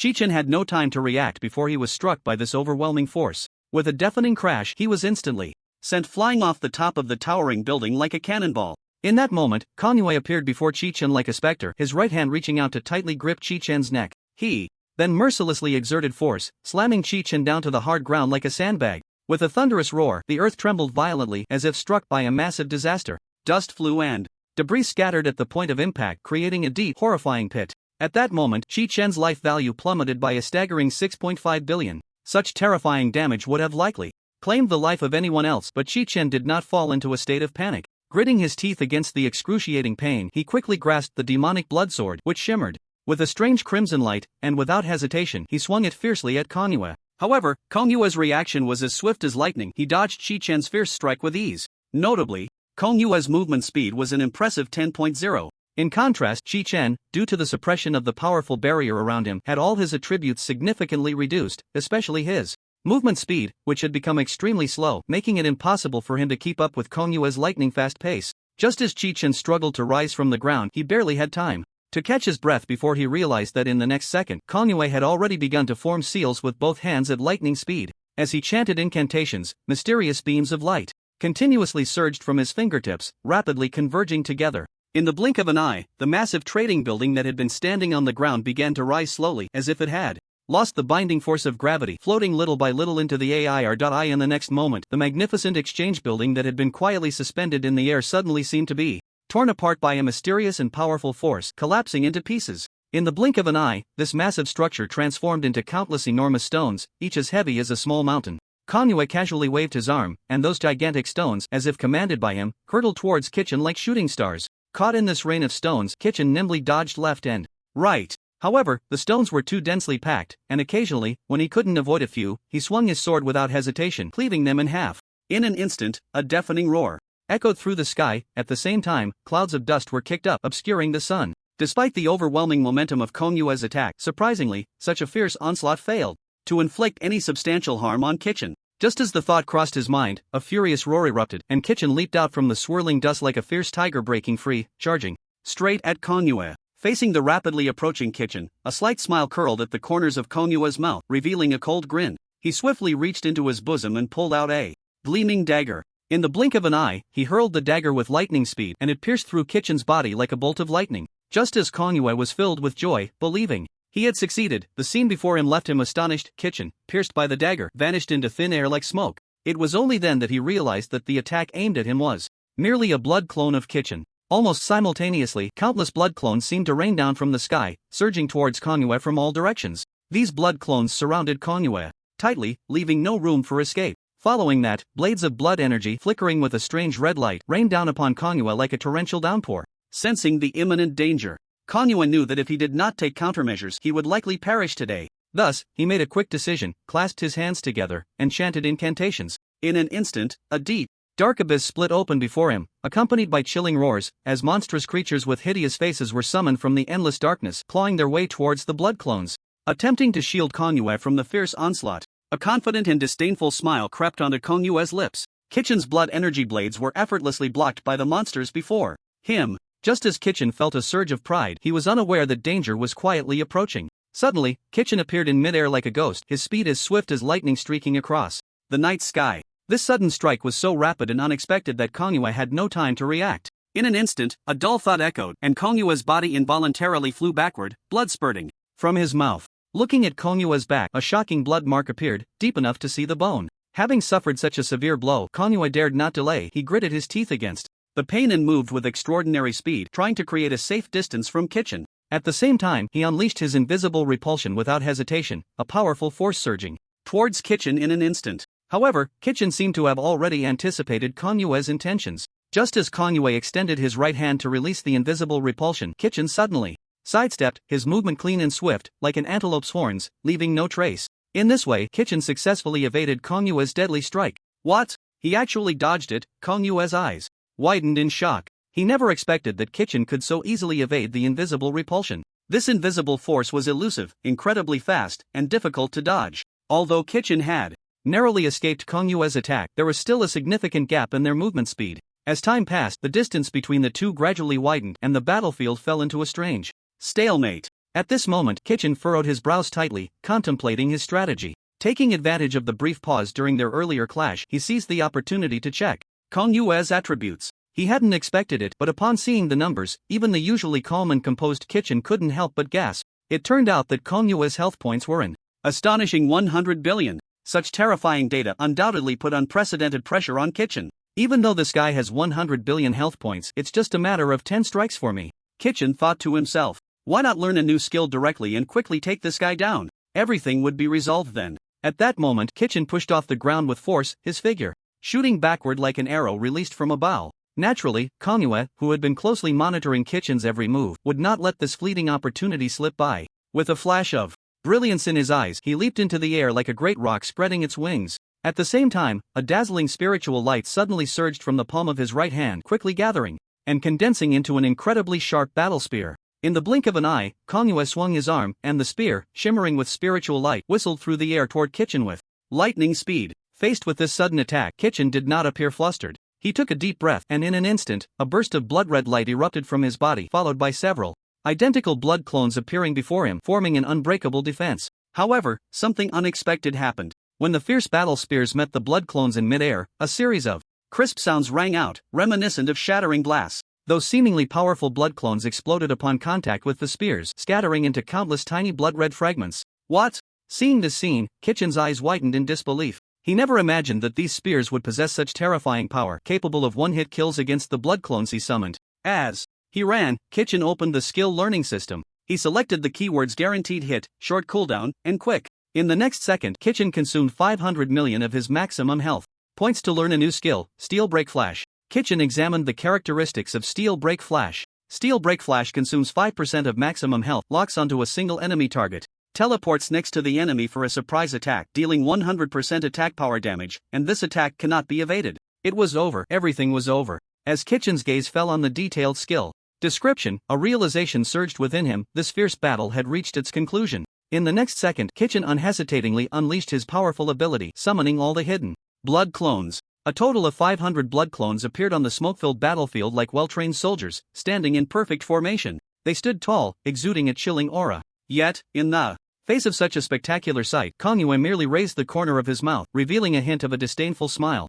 Did he still naively believe that he could defeat me simply by relying on numbers? As Kongyue spoke, he secretly mobilized the spiritual energy within him, preparing to manipulate the massive stones around him to deliver a fatal blow to his enemy. However, at that moment, an unexpected turn of events occurred. One of the blood clones seemed to transform into a bolt of lightning, flashing to Kongyue's side with astonishing speed. Immediately after, a cold glint flashed, and a sharp blade, carrying a fierce momentum, slashed down towards Kongyue. Kongyue's pupils suddenly contracted, his face filled with disbelief. The speed of this attack was simply too fast, completely beyond his expectations. Kongyue's life value plummeted -98 billion. Almost simultaneously, more blood clones followed suit, unleashing the ultimate technique, the broken steel flash. In the blink of an eye, they darted around like phantoms, surrounding Kongyue completely. In an instant, countless blades of light and shadows crisscrossed, leaving Kongyue no time to mount an effective defense or counterattack. Under this impenetrable assault, he didn't even have time to scream before crashing to the ground, plummeting from the high sky.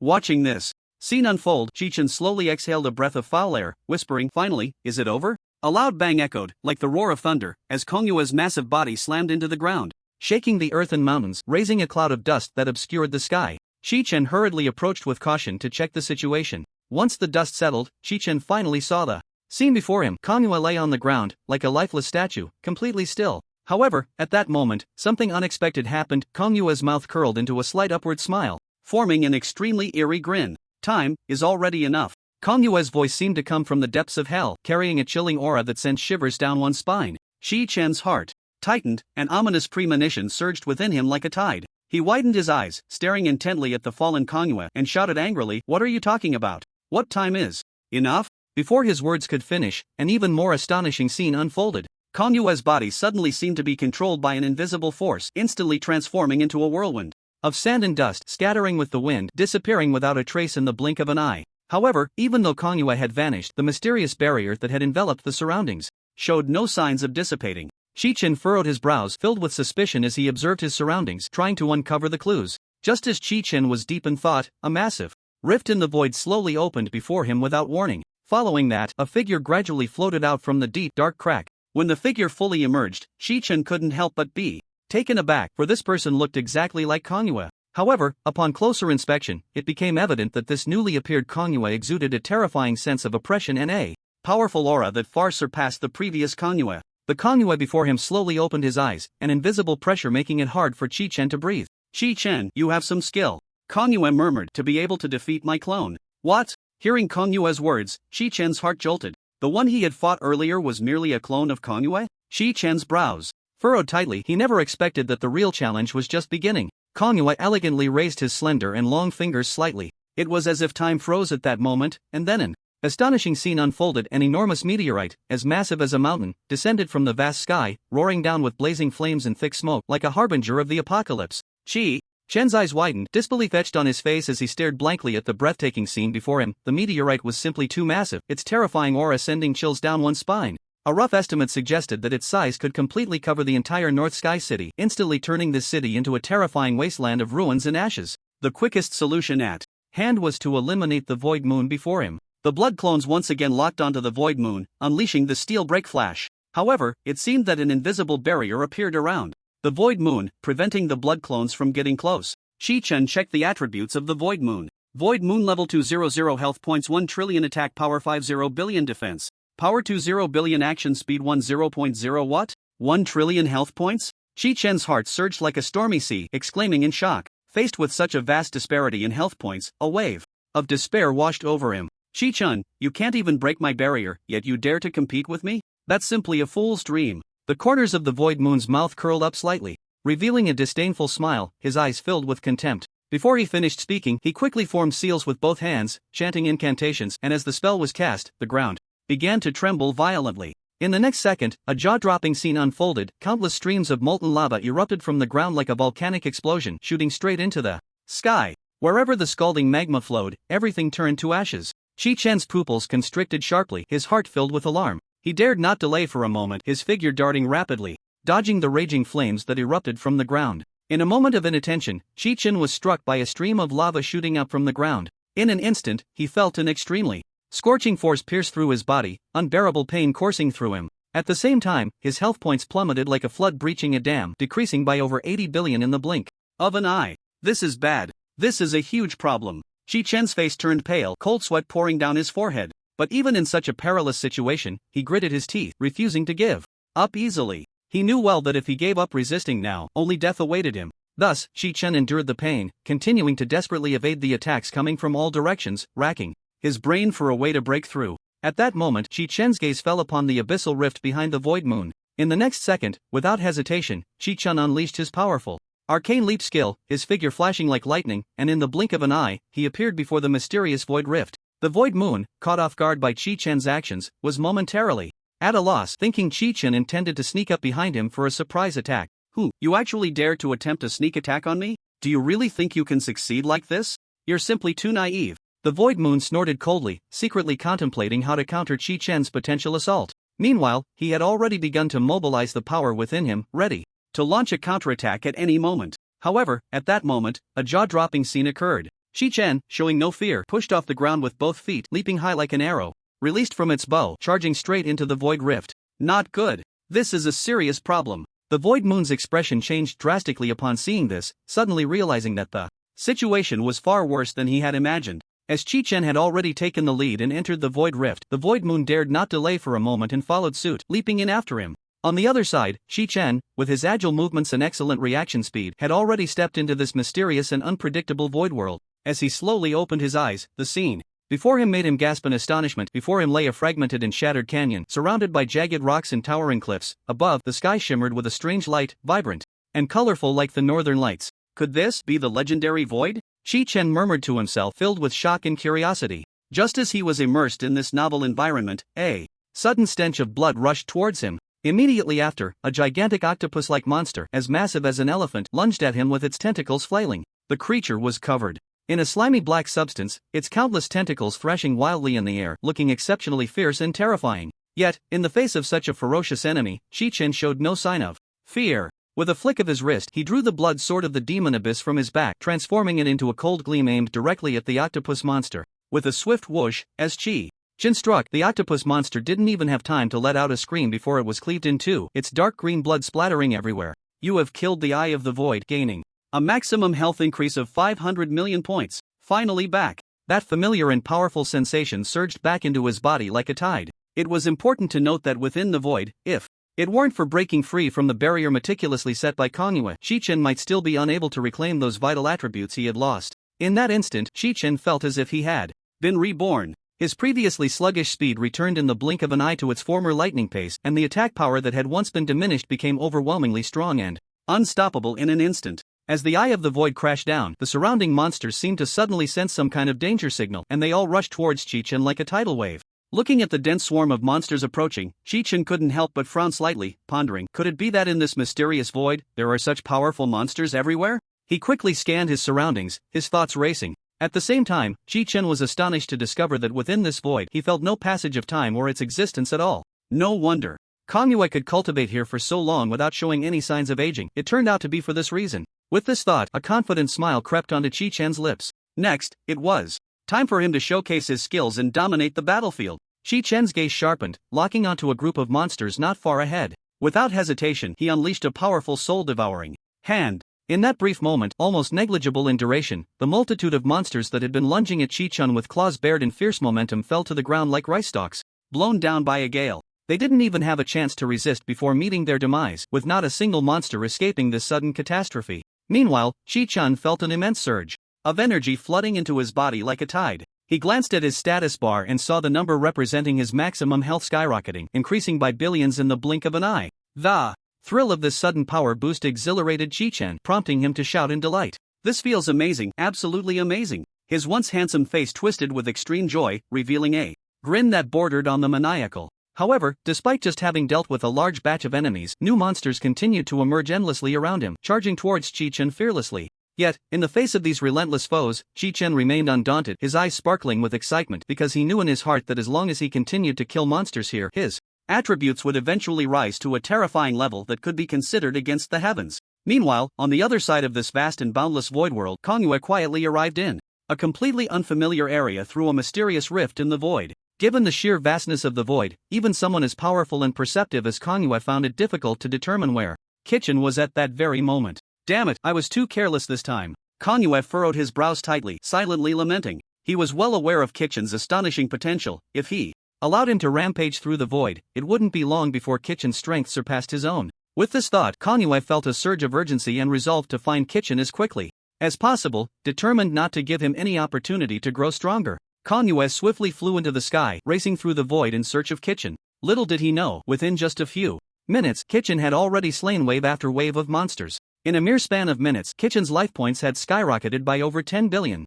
The monsters, surging like a tide around him, had been decimated under Kitchen's fierce assault, leaving only a handful remaining. Watching the dwindling enemies before him, a look of determination flashed in Kitchen's eyes as he quickly formed hand seals enchanted, with my blood, summon my doppelgangers. In an instant, beams of crimson light shot out from his body, and one by one, blood doppelgangers that looked exactly like him appeared out of thin air. Next, it is time for me to flatten this void, Kitchen roared, his voice echoing through the heavens. All the blood doppelgangers understood the command and transformed into streaks of red light, racing in all directions to hunt down the monsters hidden in the void and slay them one by one. In an instant, the once calm void became a storm of chaos, with cries of battle and roars resounding through the air. Countless beams of light intertwined, creating a brilliant yet bloody scene, as if the entire void had turned into a purgatory. Meanwhile, Kitchen's main body moved slowly through the chaos, remaining vigilant of any potential dangers while carefully searching for the secrets of this mysterious void. After an unknown amount of time, Kitchen suddenly sensed a strange fluctuation ahead.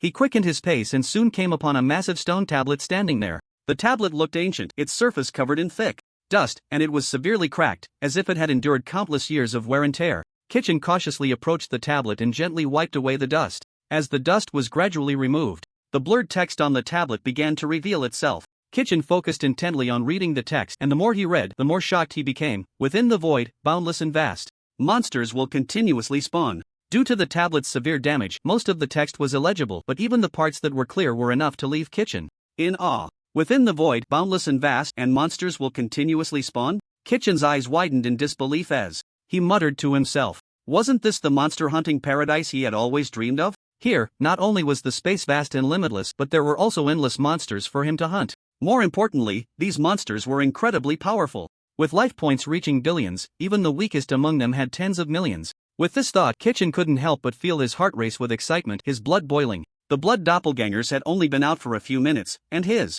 life points had already increased by nearly 70 billion. Kangwoo, after so many long years of dedicated cultivation in that mysterious and boundless void, must surely have a deep understanding of the various secrets and mysteries within the void. Chi-Chen pondered to himself. At this moment, he could almost conclude that Kangwoo had indeed stepped into the realm of the void and was tirelessly searching for any trace of him. With his keen intuition and precise judgment, Chi-Chen quickly arrived at this conclusion. The most crucial thing now was to do everything possible to buy time and avoid being detected by Kangwoo. The reason was simple. Kangwoo possessed the powerful ability to open the gate of the void, and if he were to be unfortunate enough to be noticed, Chi-Chen's plan to continue slaying monsters in this void world for experience points and treasures would be completely ruined. As expected, in the next instant, Chi-Chen sharply sensed that one of the many blood clones he had split off had already engaged in a fierce and thrilling confrontation with the approaching Kangwoo. On the other side of the battlefield, Kangwoo was using all his skills, enduring countless hardships just to finally defeat Chi-Chen's blood clone. This fierce battle lasted a full half an hour, with both sides exchanging blows, neither yielding an inch, and the intensity of the fight was astonishing. Once the dust settled, Kangwoo couldn't help but furrow his brows tightly, his expression dark enough to seem as if it could drip water. For he had suddenly realized that the opponent he had struggled so hard to defeat was not Chi-Chen's true self, but merely an insignificant clone. Thinking of this, Kangwoo's mood grew heavier. How much precious time would it take to find Chi-Chen's true body in this vast and boundless void world? Moreover, he absolutely could not allow Chi-Chen to act recklessly any longer, otherwise, his carefully planned grand scheme would be ruined in an instant. With this thought, Kangwoo gritted his teeth, silently vowing to quickly root out Chi-Chen, allowing no opportunity for him to exploit. If Chi-Chen continued to develop so wildly, the consequences would be unimaginable. Perhaps by then, even he might not be a match for Chi-Chen's clone. At this thought, Kangwoo couldn't help but shudder, but he quickly calmed down and began to think of countermeasures. If the current situation continued to develop, he truly would be powerless to stop Chi-Chen's almost perverse growth rate. After deep contemplation, Kangwoo realized that since the power to open the void was firmly in his hands, rather than sitting here waiting for death and struggling in vain, it would be better to make a decisive choice and distance himself from this void.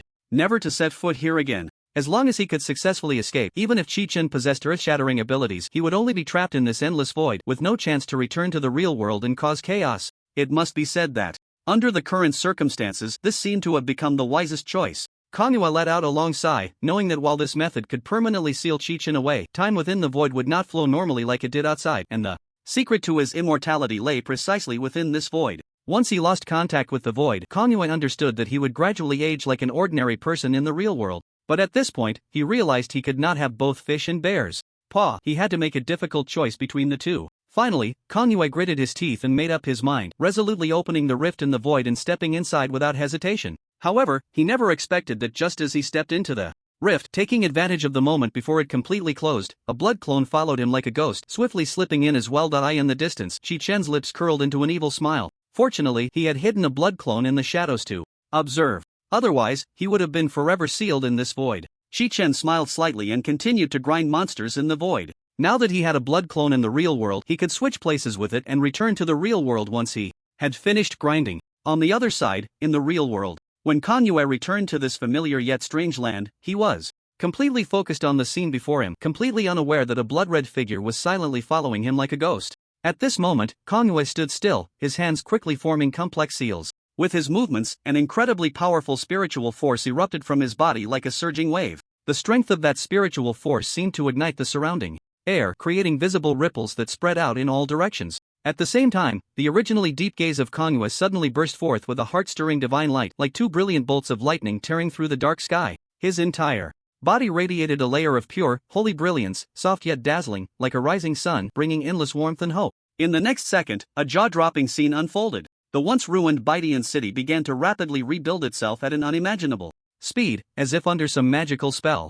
The debris and broken walls that lay scattered on the ground seemed to come to life, swiftly repairing their own damage. They slowly rose, floating in the air, and then, under the pull of a mysterious force, gradually combined and stitched together, ultimately forming brand new buildings. In just a few short minutes, Baidian city had undergone a tremendous transformation. The previously dilapidated scene had vanished, replaced by a city rich in religious overtones. Every building here appeared elegant and sacred, so stunning that one could hardly believe their eyes. Looking at the newly revitalized Baidian city, a satisfied smile crept onto Konghua's lips. He felt an immense joy, secretly pondering, now that I have such powerful strength, let me become the ruler of this new world, God. And this Baidian city shall be my divine capital. With this thought, Konghua couldn't help but burst into laughter, his laughter echoing over the newly born city, lingering for a long time. In the next moment, Konghua lightly raised his finger, and a mysterious light flashed. The powerful barrier enveloping Baidian city shattered like broken glass, instantly vanishing without a trace. Immediately afterward, accompanied by a deep and shocking roar, countless soldiers clad in black armor and wielding sharp weapons surged forth from the void like a tide.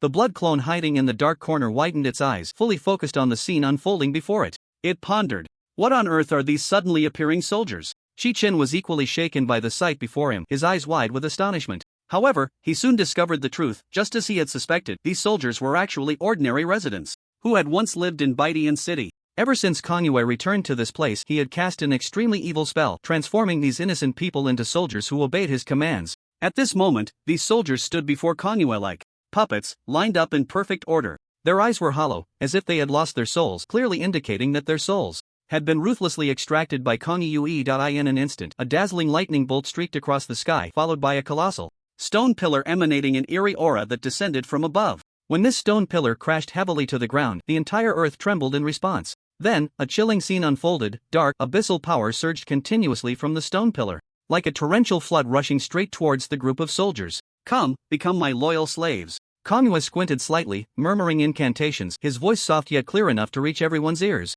As the soldiers came into contact with the abyssal power, their bodies trembled involuntarily. Suddenly, a dark green light burst forth from their eyes, resembling ghostly flames from the depths of hell, sending shivers down spines. At this moment, these once kind residents had completely devolved into tools manipulated by Konghua, losing all self-awareness, firmly under his control, becoming part of the Abyssal Legion. Obey my command. Konghua, standing high above, gazed coldly at the dark mass of the Abyssal Legion before him, his authoritative voice echoing through the skies. With a wave of his hand, he shouted, "Target, conquer the entire Xia kingdom." Upon receiving the order, the Abyssal Legion immediately sprang into action, turning in unison, marching with heavy yet steady steps, leaving Baidian city in a grand procession. This army resembled a horde of demons from hell, each step shaking the ground and raising clouds of dust in their wake. Qi Chen's blood clone, who had been observing from the shadows, couldn't help but exclaim inwardly that things were dire. He knew the Abyssal Legion was immensely powerful, and if left unchecked, the consequences would be unimaginable. Realizing this, the blood clone, hidden in the dark, made a swift decision, casting the mysterious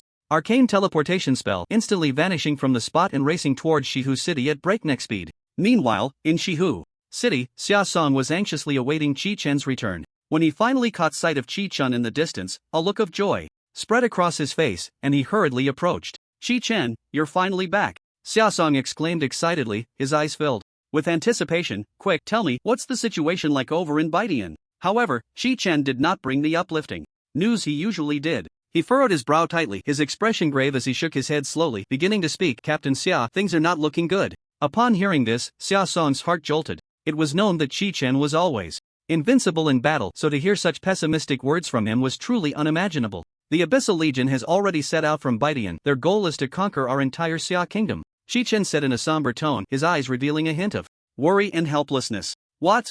Xia Song was immediately taken aback, his face filled with disbelief. He never expected the enemy to be so formidable that even Qi Chen could not overcome them. "Qi Chen, what should we do now?" Xia Song asked anxiously, his face etched with concern. At this moment, Qi Chen appeared remarkably calm and composed, responding expressionlessly, "Do not panic, do not lose your composure. You must know that the marching speed of the Abyssal Legion is quite slow." After a pause, Qi Chen continued, "The most crucial thing right now is to relay the message to the other cities surrounding Baidian. Only then can we ensure that the residents of those cities can evacuate in a timely and safe manner. This matter is of utmost importance, we cannot afford to be careless." Upon hearing this, Xia Song nodded repeatedly in agreement, indicating that he understood immediately. He turned around without hesitation and hurried away to carry out this daunting task, quickly contacting all parties and organizing the evacuation. Qi Chen slightly lowered his head, lost in deep thought. His true self was within the endless void, growing and evolving at an astonishing speed. However, the impending life and death struggle with the Void Moon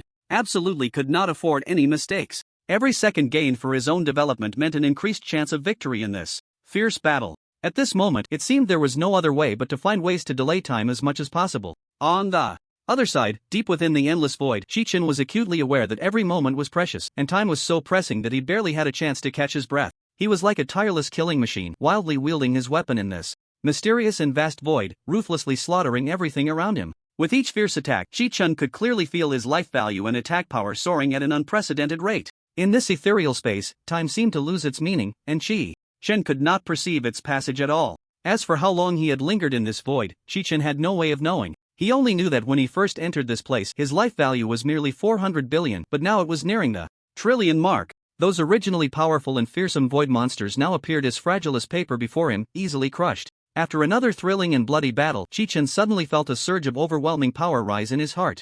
Upon closer inspection, he saw that his life value had finally broken through the trillion barrier. At this exciting moment, the familiar notification sound from the system suddenly rang out. "Congratulations, your life value has surpassed 1 trillion points. Achievement unlocked, breakthrough of the trillion barrier achievement reward, unlocking the first potential of the demon Abyss Blood Sword, unlocking the first potential of the demon Abyss Blood Sword." What is this? Qi Chen didn't even have time to take a closer look when, in an instant, a massive shadow like a mountain appeared before him without warning. When the shadow fully materialized, Qi Chen was astonished to find that it was an enormous and terrifying magical beast. From its appearance, this beast resembled a fierce and terrifying giant bear, but its body was thousands of times larger than an ordinary giant bear. Its towering and magnificent form was something Qi Chen had never seen in his life. Standing before this colossal creature, Qi Chen felt like an insignificant speck of dust, so small and fragile. At that moment, the beast slowly raised its massive paw, as thick as a pillar supporting the heavens, and with a thunderous force, it swung down fiercely at Qi Chen. Faced with such a crushing attack, Qi Chen dared not be the slightest bit negligent. He quickly summoned all his strength, pushing his speed to the limit in an attempt to evade this deadly blow. However, despite Qi Chen's desperate efforts to escape, the beast's paw was simply too enormous, covering an extremely wide area. No matter how Qi Chen darted left and right, he could not escape the range of the beast's attack. In just a breath's time, that massive paw came crashing down like a mountain falling from the sky, landing solidly on Qi Chen. After taking this heavy blow, Qi Chen immediately felt a torrent of overwhelming power surge through him, spreading throughout his body in an instant. Following that, his life value plummeted like a flood breaching a dam, rapidly decreasing by nearly 100 billion in the blink of an eye. However, even after suffering such a heavy blow, Qi Chen remained unfazed, his heart steady, for he now possessed an astonishing trillion points of life value, making this loss insignificant to him. Let's see just how powerful the first-tier potential of my Demon Abyss Blood Sword really is. Chi-Chen laughed wildly, his face brimming with arrogance. He tightly gripped the Demon Abyss Blood Sword, which exuded an endless aura of evil, his eyes sparkling with excitement and anticipation. The first-tier potential of the Demon Abyss Blood Sword was called Spirit of Battle Manifest. With a furious roar, Chi-Chen unhesitatingly poured all his spiritual energy into the sword and swiftly activated this terrifying skill. In an instant, the previously dull and lifeless Demon Abyss Blood Sword erupted with a dazzling red light shining like a radiant sun. Immediately, a shocking scene unfolded. The Demon Abyss Blood Sword began to tremble violently, and then, in a blinding flash of light, it transformed into a gigantic battle spirit towering hundreds of feet high, clad in armor and possessing only an upper body. This battle spirit radiated an unparalleled pressure, as if it were a demon god from the depths of hell. Chi-Chen found himself within the body of the battle spirit, enveloped by a thick energy shield, completely protected. From the outside, Chi-Chen appeared as if he were inside an indestructible fortress. Notably, the size of this battle spirit was so immense that it could be described as blocking out the sun. It was no exaggeration to say that its body was nearly on par with the ferocious magical beast before him. The two stood in confrontation, and for a moment, the entire space was filled with an atmosphere of extreme tension. Chi-Chen, within the powerful battle spirit, focused intently on the terrifying power that made his heart race. He slightly narrowed his eyes, as if he could perceive every subtle change around him. Suddenly, Chi-Chen gently raised his arm, his movements graceful and composed. In the next instant, the battle spirit struck like lightning. It drew the gleaming large knife from its waist with unimaginable speed and fiercely slashed at the fearsome magical beast before it. As the knife sliced through the air, a piercing whistle echoed, and the air was instantly torn apart, even igniting into blazing flames. The scorching flames intertwined with the sharp blade, creating a spectacular sight. In the blink of an eye, this unstoppable strike landed heavily on the massive body of the magical beast. A loud bang resounded, and the beast let out a mournful howl. Immediately, an astonishing amount of data floated above the beast's head, over 300 billion points of damage. The magical beast, having suffered such a heavy blow, was clearly enraged. It opened its massive jaws, revealing sharp fangs, and roared as it lunged at Chi-Chen, attempting a desperate counterattack. However, this magical beast was far too weak compared to the battle spirit. Facing the beast's ferocious assault, the battle spirit showed no fear, its form flickering as it swung the large knife once more. In a flash of cold light, the battle spirit struck the beast with a series of rapid slashes. Each strike landed precisely on the beast's vital points, splattering crimson blood everywhere. Finally, under the storm-like onslaught of the battle spirit, the once mighty magical beast could no longer withstand the assault and collapsed to the ground, causing the earth to tremble as if in an earthquake. Thus, this thrilling battle came to an end. Void Magic Bear has been slain, gaining a maximum life value of 20 trillion points. When the enormous and ferocious Void Magic Bear finally fell at Chi-Chen's feet, his displayed life value reached an astonishing 30 trillion points. Such a colossal life value seemed like an astronomical figure, hard to believe. Chi-Chen stood quietly in place, eyes closed, carefully feeling the surging and expanding powerful energy within him. This feeling was like a volcano on the verge of eruption, containing endless energy and potential. As time passed, his originally calm expression gradually changed, a hint of undeniable desire quietly surfacing. Just moments ago, after a fierce battle with the Void Demon Bear, which he had successfully slain, Chi-Chen was pleasantly surprised to discover that his life value had increased to an unprecedented level, almost double what it had been before. This astonishing gain filled him with wild joy. However, just as Chi-Chen was feeling exhilarated, he suddenly noticed that the situation around him in the void had changed. The monsters, which had been scattered, were now gathering together at an astonishing speed, and their numbers were becoming increasingly dense. Worse still, not only had their numbers increased, but their strength seemed to have significantly improved as well. Each monster possessed no less than several 100 million points of life value. Faced with this sudden change, Chi-Chen merely smiled slightly, showing no signs of fear. He murmured softly, "It seems these monsters have become stronger. But that's fine, this way, won't I be able to accumulate attributes even faster? As soon." As he finished speaking, Chi-Chen unhesitatingly plunged back into this perilous and challenging void battlefield, continuing to engage in a thrilling life and death struggle with the endless stream of monsters. Meanwhile, in reality, a tense yet orderly operation was unfolding. The top sorcerers of the Xia Kingdom were gathering in various cities around the northern sky, their expressions serious and their gazes resolute as they busily worked. These powerful sorcerers quickly unleashed their formidable magical powers, activating enormous and mysterious teleportation arrays. As the magical energy surged, light shone brightly, and the teleportation arrays began to operate slowly. The residents of the city had already been notified. They stood in line with simple luggage, quietly waiting to be transported to other safe cities. Although the scene was bustling with people, there was no sign of chaos. People helped and cared for one another, demonstrating a high level of quality and order. The sorcerers skillfully manipulated the teleportation arrays, and batches of residents continuously disappeared into the light, then were accurately transported to their destinations. With each successful teleportation, the hearts of those present felt a little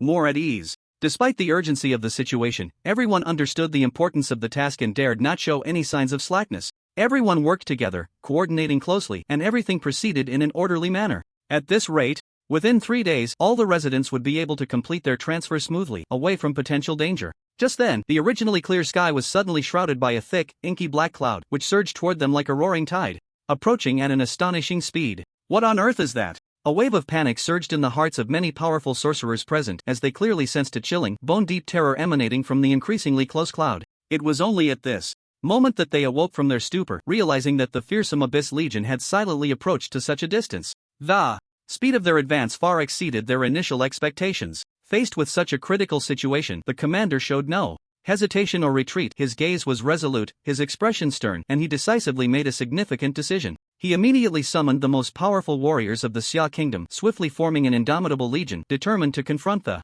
approaching Abyss Legion. Every warrior participating in this life-and-death battle was an elite standout in the combat profession of the Xia Kingdom, each possessing at least legendary-level professional abilities. In this way, within a short period, a massive legion composed of over 400 top-tier warriors was formed, marching forward with unwavering courage and determination, stepping firmly and powerfully towards the direction of the Abyss Legion's assault. Everyone was acutely aware that this thrilling battle would be exceptionally brutal and fierce. It could even be said that once they stepped onto the battlefield, it almost meant there was no turning back. Yet these brave and fearless warriors showed no fear of death's threat, resolutely throwing themselves into this deadly struggle that was destined to be drenched in blood and chaos. Half an hour later, the Abyss Legion was at the city gates. The strongest legion of the Xia Kingdom had been waiting here for a long time. In terms of numbers, the two sides were not even on the same scale. The Abyss Legion had at least several 100,000 soldiers, while the other side had merely over 400. The soldiers of the Abyss Legion seemed to completely ignore the legion standing in their way, marching straight towards the city walls. The hastily assembled legion was now launching their first counterattack. There stood a tall figure, radiating a sacred light, the Archangel, chanting ancient and mysterious incantations, and for a moment, the entire battlefield was enveloped by this stirring voice. Accompanied by the Archangel's chants, a brilliant golden light descended from the sky, instantly flooding the entire legion like a torrent. This was the legendary Divine Blessing, a powerful support skill that could greatly enhance the strength of all its beneficiaries. In the next 5 minutes, every warrior felt an unprecedented surge of power rise within them. Their attack speed became faster, their strength even more formidable, and the already fierce techniques they wielded now doubled in power. Each person poured out all their strength without hesitation, launching a fierce assault against the terrifying Abyss Legion before them. Blades flashed and swords clashed, magic and martial skills intertwined. The warriors roared as they charged into battle. The mages waved their staffs, unleashing dazzling and deadly spells. In an instant, the battlefield was filled with the sounds of battle, smoke billowing, as if the apocalypse had arrived. However, unexpectedly, when the warriors of the Xia Kingdom surged forward like a tide with their fierce offensive, the massive, dark Abyss Legion seemed completely oblivious, ignoring the overwhelming attack. They continued to march in a neat and heavy rhythm, steadfastly advancing forward. Those seemingly powerful and fierce attacks, accompanied by howling winds, struck hard against the Abyss soldiers. In an instant, flame soared, thunder rumbled, and various dazzling skill lights intertwined, as if forming a doomsday painting. Yet, these attacks, which should have instilled fear in the enemy, merely sparked a few embers and dust upon striking the Abyss soldiers' iron-like bodies, causing little substantial damage. How could this be? The commander stared in shock at the scene before him, his once rock-solid worldview crumbling in an instant. He widened his eyes, incredulously imagining that mysterious figure who had secretly manipulated the entire Xia Kingdom for thousands of years. Their depth and means were indeed unfathomable. And those puppet soldiers under their control were even more powerful than imagined. The forces gathered this time were the most elite of the Xia Kingdom, but facing these puppet soldiers, their attacks seemed to sink into the sea, completely ignored by the enemy. The commander could never have imagined that in the next second, an even more terrifying nightmare was about to descend. Suddenly, one of the Abyss soldiers clasped its hands together and began to rapidly condense a ball of energy as dark as ink. That energy ball seemed to contain endless evil and dark power, sending chills down one's spine. In the blink of an eye, the black energy sphere exploded with a thunderous roar, unleashing a torrent of violent energy that surged outward like a raging flood, directly striking the unprepared elite soldiers of the Xia Nation. A berserker, leading the charge, was caught off guard and unfortunately hit head-on by this black energy. In an instant, a strong aura of darkness spread wildly through his body, and in less than a second he was completely consumed by the darkness, transforming right before everyone's eyes into a grotesque Abyss soldier. The commander-in-chief, witnessing this scene, felt a heavy weight in his heart, and silently cursed the situation. He knew full well that the situation had spiraled out of control, and if he did not take action soon, everyone here would likely face disaster. Thus, he decisively issued the order to retreat. Without hesitation, fall back. Everyone, retreat from the battlefield immediately. Just then, a flash of red light appeared. The commander-in-chief widened his eyes in disbelief, his eyeballs nearly popping out of their sockets, for what was happening before him was utterly inconceivable, far beyond the limits of his imagination. What on earth is this?" he stammered, his voice trembling with shock. Following his terrified gaze, one could see an enormous red battle spirit standing proudly in the smoke-filled, cacophonous battlefield. This giant battle spirit loomed like a towering mountain, exuding a chillingly powerful aura. In contrast, all the surrounding soldiers and generals appeared as insignificant and pitiful as ants. Just as everyone was left speechless in astonishment, the battle spirit suddenly raised its gleaming giant sword without warning and swung it down with the force of thunder towards the densely packed Abyss army. In an instant, the entire earth seemed to tremble violently under an irresistible force, accompanied by a deafening roar. As the once solid mountains crumbled and disintegrated, massive boulders tumbling down in a cloud of dust, the ground split open, revealing a bottomless chasm that snaked away like a fearsome dragon. Faced with such a terrifying blow, the Abyss army, which had always prided itself on being indestructible, found itself utterly powerless. They crumbled like thin paper before this earth-shattering strike, shattering into countless tiny fragments that scattered everywhere. In an instant, countless Abyss soldiers were reduced to ashes. Witnessing this horrific scene, the commander-in-chief was left dumbfounded, his face filled with shock and confusion. He racked his brain, unable to comprehend why this sudden mysterious battle spirit had come to aid their side. However, just as he was filled with doubt, he inadvertently caught a glimpse of a shadowy figure within the battle spirit, none other than Chi-Chen. "It's Chi-Chen! Chi-Chen has finally returned," the commander-in-chief shouted excitedly, his voice brimming with mixed emotions of joy and surprise. Meanwhile, this news quickly spread across the battlefield, and every soldier fighting fiercely felt a surge of spirit, their eyes rekindling with a blazing hope. "Everyone, return to safety. I alone am enough here," Chi-Chen called out to the soldiers below. The soldiers nodded and immediately retreated towards the city in the rear. The giant battle spirit raised its massive and sharp, long sword high, then swung it down with the force of a mountain crashing onto an egg. This strike contained boundless power and might, and when it struck the ground, a tremendous roar echoed, causing the earth to shake violently as if an earth-shattering earthquake had occurred. Accompanied by this terrifying strike, the surrounding Abyss soldiers were sent flying like autumn leaves in the wind, some even shredded into fragments by the blade's aura, turning into a swirling mass of evil energy.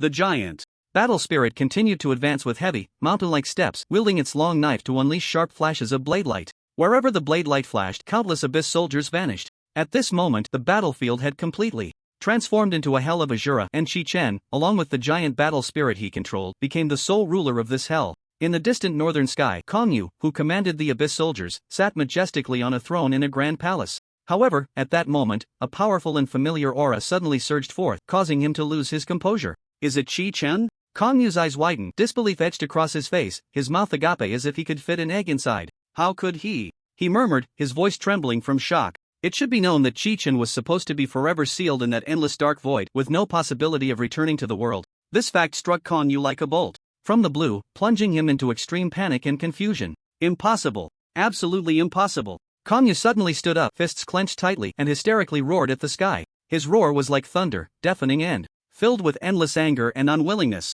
As this roar echoed, the next moment, a shocking scene unfolded. The entire palace collapsed in an instant. Countless boulders tumbled down, dust filled the air, and the originally magnificent structure turned into ruins in the blink of an eye. Meanwhile, on the battlefield, Chi-Chen moved as if in a realm untouched by others. His figure darted like a ghost among the Abyss army, each strike bringing forth a storm of blood and carnage. Those seemingly ferocious Abyss soldiers were utterly powerless before him, collapsing one after another into wisps of black smoke that dissipated into the air. In just a short moment, the entire Abyss army on the battlefield was annihilated, leaving no trace of life.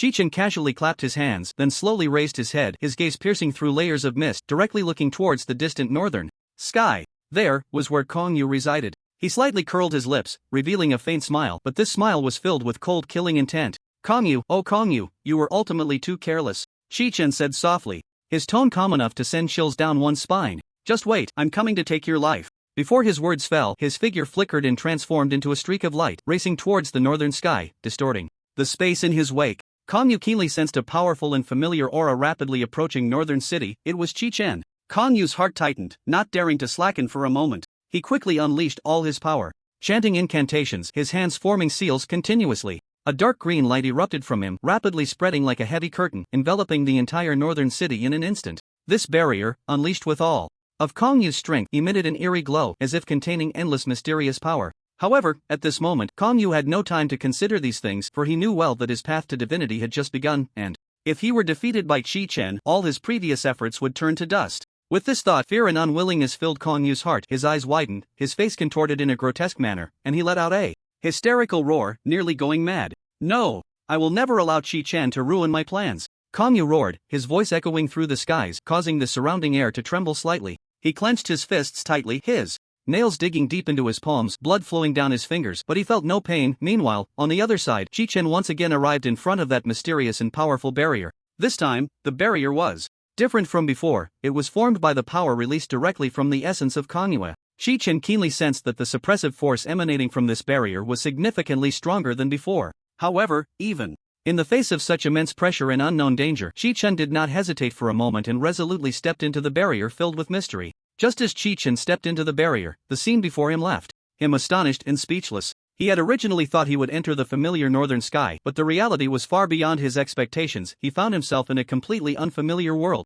This world seemed to be crafted by Kongyu, expanding and spreading at an astonishing speed, seemingly endless. During his last encounter with Kongyu, it had been very brief, and Qi Chen had not realized that Kongyu possessed such power. In this mysterious and fantastical space, the ground appeared to be torn apart by an invisible giant hand into countless fragments. These fragments resembled floating islands in the air, varying in size and shape. Some looked like enormous mushrooms, others like winding dragons, and still others like exquisite castles. Qi Chen stood on one of the smaller floating islands, gazing into the distance, his eyes finally locking onto the largest floating island at the highest point. He thought to himself, that must be where Kongyu is. Without any hesitation, Qi Chen suddenly exerted force in his legs, propelling himself into the air like an arrow released from a bow. He agilely weaved between the numerous floating islands, racing upward. The wind howled past his ears, causing his black hair and the edges of his clothes to flutter wildly. As he ascended, the surrounding air grew thinner, but this did not slow Qi Chen's pace. On the contrary, the desire in his heart burned like a raging flame, driving him forward. At this critical moment, the previously calm sky suddenly erupted with countless dazzling golden lights, as if the sun had exploded. Upon closer inspection, it turned out to be numerous gigantic and magnificent teleportation portals appearing out of thin air. These portals resembled mysterious passages, slowly opening as if connecting to another unknown world. As the portals opened, astonishing weapons shot out like meteors. They shimmered with brilliant golden light, carrying a fierce momentum and immense power, hurtling straight toward Qi Chen. These weapons varied in form and type. Some were incredibly sharp long swords, others were heavy and solid battle axes, and still others were agile and graceful whips, countless in number, overwhelming to behold. In an instant, the entire sky was filled with these rapidly approaching weapons, the golden light intertwining to form a dazzling yet dangerous web of light. Faced with such a dense and surging attack, Qi Chen remained remarkably calm, showing no signs of panic. He summoned his blood clones. In the blink of an eye, hundreds of identical figures appeared beside him, each holding a terrifyingly powerful blood prison sword. Qi Chen himself led the charge, wielding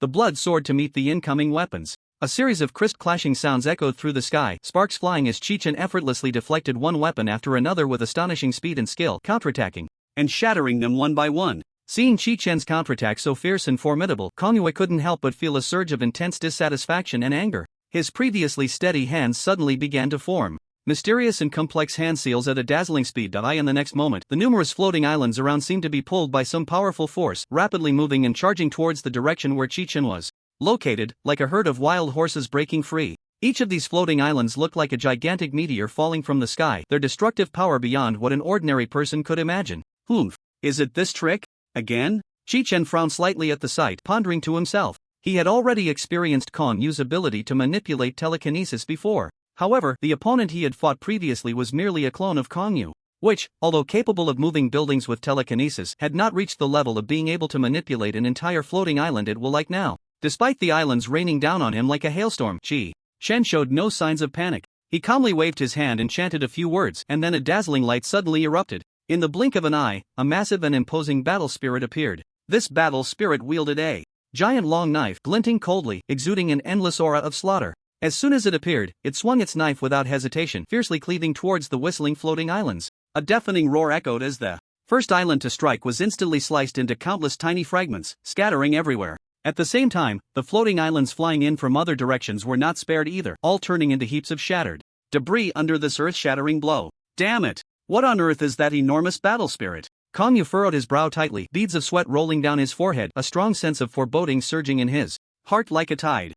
It's just a giant, what's so scary about it? I can create such a thing too. Kong Yu roared in fury, his voice echoing through the skies. In an instant, countless islands that were originally floating in the air shattered into numerous fragments, which then rapidly reassembled at an astonishing speed, transforming into towering giants in the blink of an eye. Each of these giants made of fragments was on par with Qi Chen's formidable battle spirit, and in terms of numbers, they far exceeded the battle spirit Qi Chen possessed. Seeing this, a smirk appeared at the corner of Kong Yu's mouth, revealing a proud smile. Qi Chen, look, my giants outnumber yours by far. However, facing this overwhelming army of giants, Qi Chen remained exceptionally calm and composed, showing no signs of panic whatsoever. Although the giants created by Kong Yu had an absolute numerical advantage, there was still a considerable gap in actual combat power between the two. At that moment, a dazzling red figure dashed by like lightning. In just the blink of an eye, one of the giants was already cleaved in half by the knife of the battle spirit controlled by Qi Chen. Qi Chen sneered and said coldly, "They're just things pieced together with mud, ultimately as fragile as dirt." In response to Qi Chen's arrogant provocation, Kong Yu's anger surged even more. He fully urged the giants he controlled to launch a storm-like assault on Qi Chen and his battle spirit. Qi Chen directly controlled the battle spirit to soar into the sky, paying no mind to the giants surrounding him. If any giant dared to block his path, he would simply slice it in half. As Qi Chen approached him at lightning speed, the expression on Kong Yu's previously calm face began to change subtly, growing increasingly serious and grim as the distance closed. He quickly clasped his hands together, and in an instant, an incredibly powerful force seemed to be summoned, continuously gathering between his palms. Just a few seconds later, Kong Yu slowly opened his tightly clasped hands, revealing a shocking scene. A pitch-black energy sphere, exuding an eerie glow, quietly emerged. Immediately, with a fierce swing of his arm, the black energy sphere shot through the air like a bolt of lightning, heading straight for the incoming Qi Chen. At that moment, Qi Chen also keenly sensed the rapidly approaching black energy sphere. What kind of strange tricks is this guy up to now? Thought Xiaofeng, who was watching from the side, but before he could figure it out, an unprecedented intense feeling surged in his heart. It turned out that the overwhelming, heart-pounding attraction came from the mysterious black energy sphere before him. In an instant, even the formidable and unmatched battle spirit controlled by Qi Chen found it difficult to break free from this terrifying gravitational pull. Despite its desperate struggles, it ultimately could not resist the immense suction, being gradually drawn closer against its will. Meanwhile, the towering giants were utterly helpless. Under the influence of this powerful gravity, their massive bodies instantly crumbled, breaking into chunks of varying sizes, and then, like meteors falling to the ground, they were swept away by this dreadful attraction. The enormous clumps of earth seemed to be summoned by some mysterious force, racing towards the energy sphere that emitted an eerie black light. In the blink of an eye, these clumps tightly enveloped the outer layer of the black energy sphere, forming a thick protective barrier. However, this was just the beginning. Following closely was Qi Chen's unmatched battle spirit. The closer the battle spirit got to this mysterious sphere, the stronger the attraction it felt. At this moment, Qi Chen was burning with anxiety, desperately trying to control his battle spirit, but he found it all to be in vain. The powerful gravitational force felt like an invisible hand, gripping the battle spirit tightly, making it impossible to break free, even a little. Just then, more stones and clumps of earth surged in from behind like a roaring tide, continuously piling up together, ultimately squeezing Qi Chen's battle spirit to the very center of the entire structure. At this point, the battle spirit was completely trapped, with no room to move at all. It was only at this moment that Qi Chen finally realized Kong Yu's true intention was to use this terrifyingly attractive black energy sphere to seal himself away completely. As time ticked by, a jaw-dropping sight unfolded. Those originally chaotic stones and clumps of earth gradually fused together, forming an enormous, meteor-like sphere. And Qi Chen was precisely sealed within the core of this gigantic sphere. Having completed everything, Kong Yu was now panting heavily, having expended considerable effort to unleash such powerful telekinesis. The next second, Kong Yu burst into wild laughter. Ha ha ha ha ha ha. A boisterous and sarcastic laughter echoed through the skies, deafening, as if it were tearing the entire universe apart. The one who let out such a reckless laugh was Kong Yu, his twisted and grim face filled with pride and disdain. He pointed at Qi Chen, who was not far away, and said in a condescending, imperious tone, "Qi Chen, how does it feel? Did you ever think you would end up in this situation? Even if you fight tirelessly in this void, tirelessly eliminating so many monsters, what difference does it make? In the end, aren't you just like a beast trapped in a cage, forced to obediently accept the sealing power I impose on you?" At this moment, Kong Yu was filled with self-satisfaction. He gazed at everything before him with pride, as if he could already see himself as a god. How utterly ridiculous. Kong Yu sneered, continuing to talk to himself. "Now, I have successfully sealed you, the greatest threat from this planet. From now on, no one in this world can stop my path to divinity." As he spoke, Kong Yu's once handsome face twisted with excessive excitement. a perverse smile slowly appearing at the corners of his mouth, sending chills down one's spine. On the other side, the sealed kitchen attempted to use arcane leap to teleport away. However, he found that under the influence of the black sphere, he could not be teleported. Kitchen thought for a moment, and since the gravity of this black sphere was so strong, why not just destroy it? The body of the battle spirit was being constantly compressed by the rocks, and cracks had already begun to appear. Without hesitation, while he was inside the battle spirit and unaffected by the black sphere, Kitchen took out the Demon Abyss Blood Sword and hurled it directly towards the center of the black sphere. The Demon Abyss Blood Sword broke through the thick rock layers, heading straight for the core. In the next second, the massive meteorite shattered, erupting with a blinding light. In this shocking and earth-shattering explosion, the entire world seemed to tremble under a tremendous impact.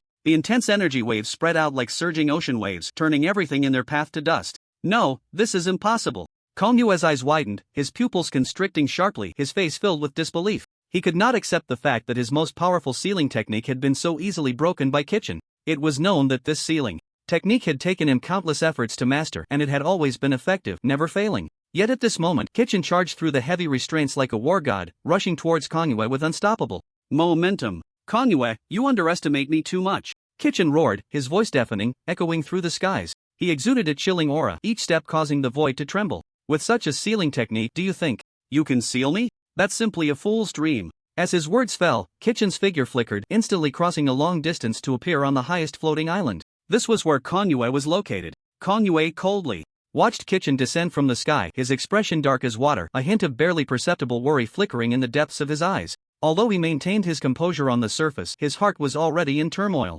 After all, facing such a formidable Kitchen, even a strong figure like Kongnue could not help but feel a bit anxious. I can't see Kitchen's attributes right now. I wonder how far he is cultivated. Kongnue thought to himself. No matter, let's test him. At that moment, Kongnue suddenly swung his large palm forcefully, sending a powerful wave of energy surging towards Kitchen like a roaring torrent. Faced with such a fierce attack, Kitchen remained completely calm. A slight smile appeared at the corner of his mouth, revealing his confidence, and he quickly countered with a normal attack. With a crisp sound of impact, that seemingly formidable energy wave was effortlessly neutralized by Kitchen. Kitchen's mind was as clear as a mirror. He knew that Kongnue was merely testing his true strength at this moment. Thinking of this, Shichen couldn't help but chuckle to himself, secretly pondering, let you be proud for a while. Soon, I will deliver a heavy blow and let you truly experience what a real surprise feels like. Just as the thought crossed his mind, in the next instant, Shichen suddenly unleashed his ultimate move, King Slayer Thrust. In a flash, Shichen shot out like an arrow released from its bow, his speed astonishingly breathtaking.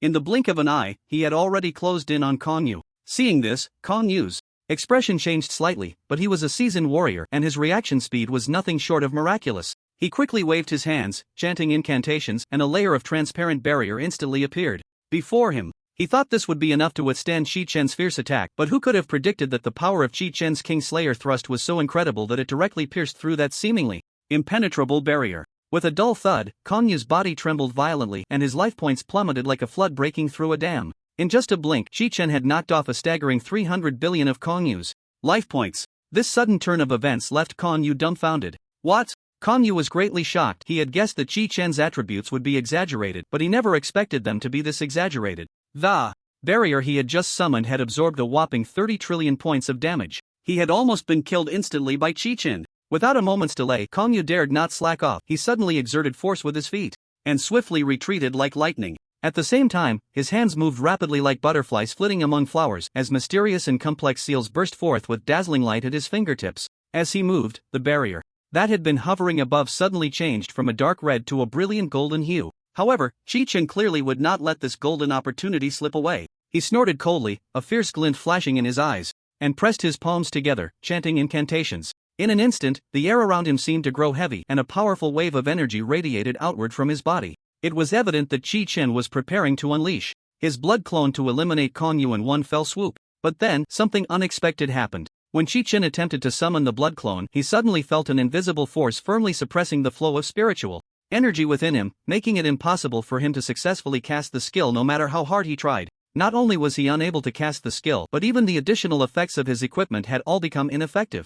Shichen's gaze fell upon the barrier. Could it be the work of this barrier? Shichen thought to himself. Kongnue smiled slightly. Shichen, without the skills and the additional attributes from your equipment, you may not necessarily be my match. Just then, the sky was suddenly torn open, and from the endless darkness, terrifying waves of energy swept across the land. Kongnue quickly formed seals, and immediately, countless massive meteors engulfed in flames and accompanied by a piercing howl, rained down from the sky like a torrential downpour. Faced with such a world-destroying assault, Chi-Chen appeared remarkably calm and composed. A slight smile curled at the corners of his mouth, revealing a hint of disdain. He swung the demon abyss blood sword fiercely, and in an instant, a chilling light burst forth, unleashing an incredibly powerful force. The rapidly falling meteors, upon contact with this force, shattered like fragile glass into countless tiny fragments, bursting in the air like fireworks. Kongyu, is this all you've got? I'm truly disappointed.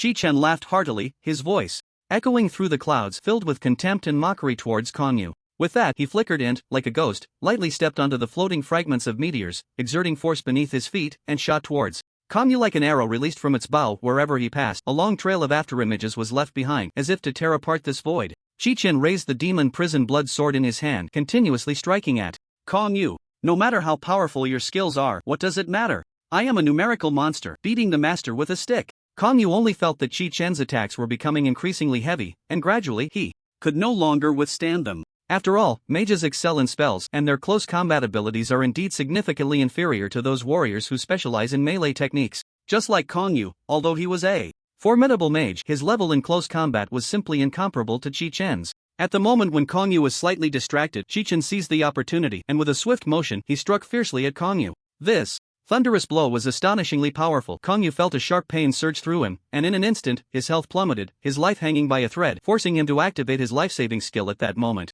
With a flash of light, Kongyu instantly transformed into a flock of dark crows, flickering away to a spot hundreds of meters away from Chi-Chen at an incredible speed. Just a second later, these crows reformed into a human shape, revealing a terrified and panting Kongyu. He looked at the relentlessly advancing Chi-Chen with a face full of fear, inwardly lamenting, "Oh no, is today really the day I meet my end?" At this moment, Kongyu was already intimidated by Chi-Chen's overwhelming presence, filled with deep-seated fear. However, Chi-Chen showed no sign of stopping, still steadily wielding the terrifying demon prison blood sword, rushing towards Kongyu like a specter. This battle was as simple and brutal as that. Even if Chi-Chen couldn't unleash flashy skills, with his terrifying attack power and rock-solid health, as long as he relentlessly pursued and kept swinging his sword, victory seemed to be within reach. Faced with the aggressive Chi-Chen, Kongyu completely lost his composure, unable to think of a countermeasure, and could only instinctively turn to flee. Interestingly, the two moved at nearly the same speed, so no matter how desperately Kongyu ran, Chi-Chen was always able to keep close behind, maintaining a certain distance between them. Chi-Chen vaguely sensed that the suppression effect of the barrier was gradually dissipating. It seems this guy can no longer maintain the barrier after entering a weakened state, Chi-Chen thought. Sure enough, Chi-Chen felt his strength surging back into his body. He swung a blood chi blade towards the fleeing Kongyu. With just one strike, there was nowhere for Kongyu to escape. The blood chi blade cleaved Kongyu in half. Kongyu has been killed, gaining a maximum health of 1 trillion points. Kongyu fell heavily to the ground like a kite with a broken string, his body stiff and lifeless, lying there motionless. And at the moment Kongyu crashed down, a shocking scene unfolded. The entire space where Chi-Chen stood seemed to lose its supporting pillars, instantly beginning to collapse. The once solid ground now crumbled like a fragile sand sculpture, the seemingly real sky twisted and deformed, resembling a bizarre painting. In just the next second, Chi-Chen felt a powerful force thrusting him out, and in the blink of an eye, he was back in the familiar Baitian city. However, this city was still shrouded in a mysterious barrier, creating an invisible sense of oppression and restraint. Who would have thought that the seemingly dead Kongyu had not completely perished?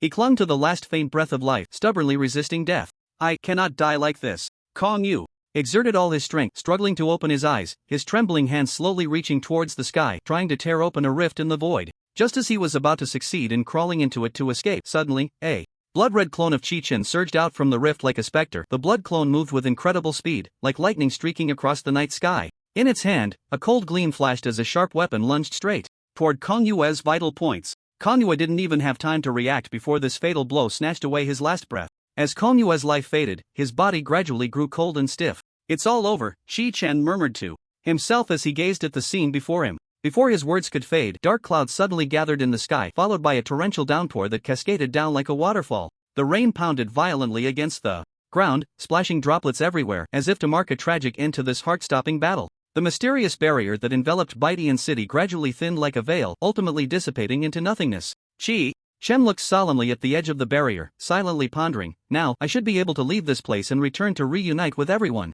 With that thought, he dragged his legs, heavy as if filled with lead, and took one painstaking step after another toward the barrier's edge. When he finally reached the edge, he took a deep breath of the outside air, as if to muster the courage to face the unknown outcome ahead. However, just as he stepped out of the barrier. The sight before him left him dumbfounded and shocked. The world outside the barrier had completely transformed. The once sapphire blue sky was now shrouded in dark, oppressive clouds, blocking out any hint of light. Thick smoke filled the air, and the acrid smell of gunpowder permeated the entire space, as if a brutal war had just taken place here. What is going on? Chi-Chen exclaimed in disbelief, murmuring to himself, I clearly killed that demon Konghua with my own hands. Why has this place turned into such a tragic scene? Just as confusion filled his mind, a sharp whistling sound suddenly approached from afar. Chi-Chen's heart tightened. Relying on his keen instincts honed from years of battle, he instantly deduced that it was a bullet speeding toward him. In the blink of an eye, he flashed to the side, swinging his right hand fiercely, and his large knife emitted a crisp hum as it met the incoming bullet with tremendous force. With a loud clang, sparks flew, and the bullet was actually deflected back by his blade, disappearing into the thick smoke. In the next moment, a dozen figures emerged like phantoms from the shadows. These soldiers were fully armed and on high alert, each wielding a gleaming long gun, their faces concealed behind cold masks that revealed only their merciless eyes. This appearance sent chills down one's spine, and an invisible sense of oppression spread instantly. The soldiers raised their long guns in unison, the dark muzzles aimed directly at Chi-Chen. At the same time, they chanted something, but the strange language sounded like a celestial script to Chi-Chen, who couldn't comprehend its meaning at all. However, Chi-Chen paid no mind. He merely stood expressionless, his gaze coldly fixed on the aggressive soldiers before him. In the blink of an eye, the soldiers unhesitatingly pulled the triggers, and gunfire erupted. Bullets rained down like a swarm of locusts, hurtling toward Chi-Chen as if they intended to unleash all their firepower to completely eliminate this enemy. Faced with the sudden onslaught of bullets like a storm, Chi-Chen remained remarkably calm, as if everything happening before him had nothing to do with him. He stood firmly in place, his body not swaying even slightly. The incoming bullets undoubtedly struck Chi-Chen, but surprisingly, he seemed to be largely unaffected, as if the bullets merely brushed past his body. In fact, the reason for this seemingly bizarre phenomenon is quite simple. Chi-Chen has 11 trillion points of life. Just a few seconds later, the soldiers' magazines were completely empty, and when they looked at Chi-Chen again, fear was unmistakably etched on their faces. Now it's my turn to strike, right?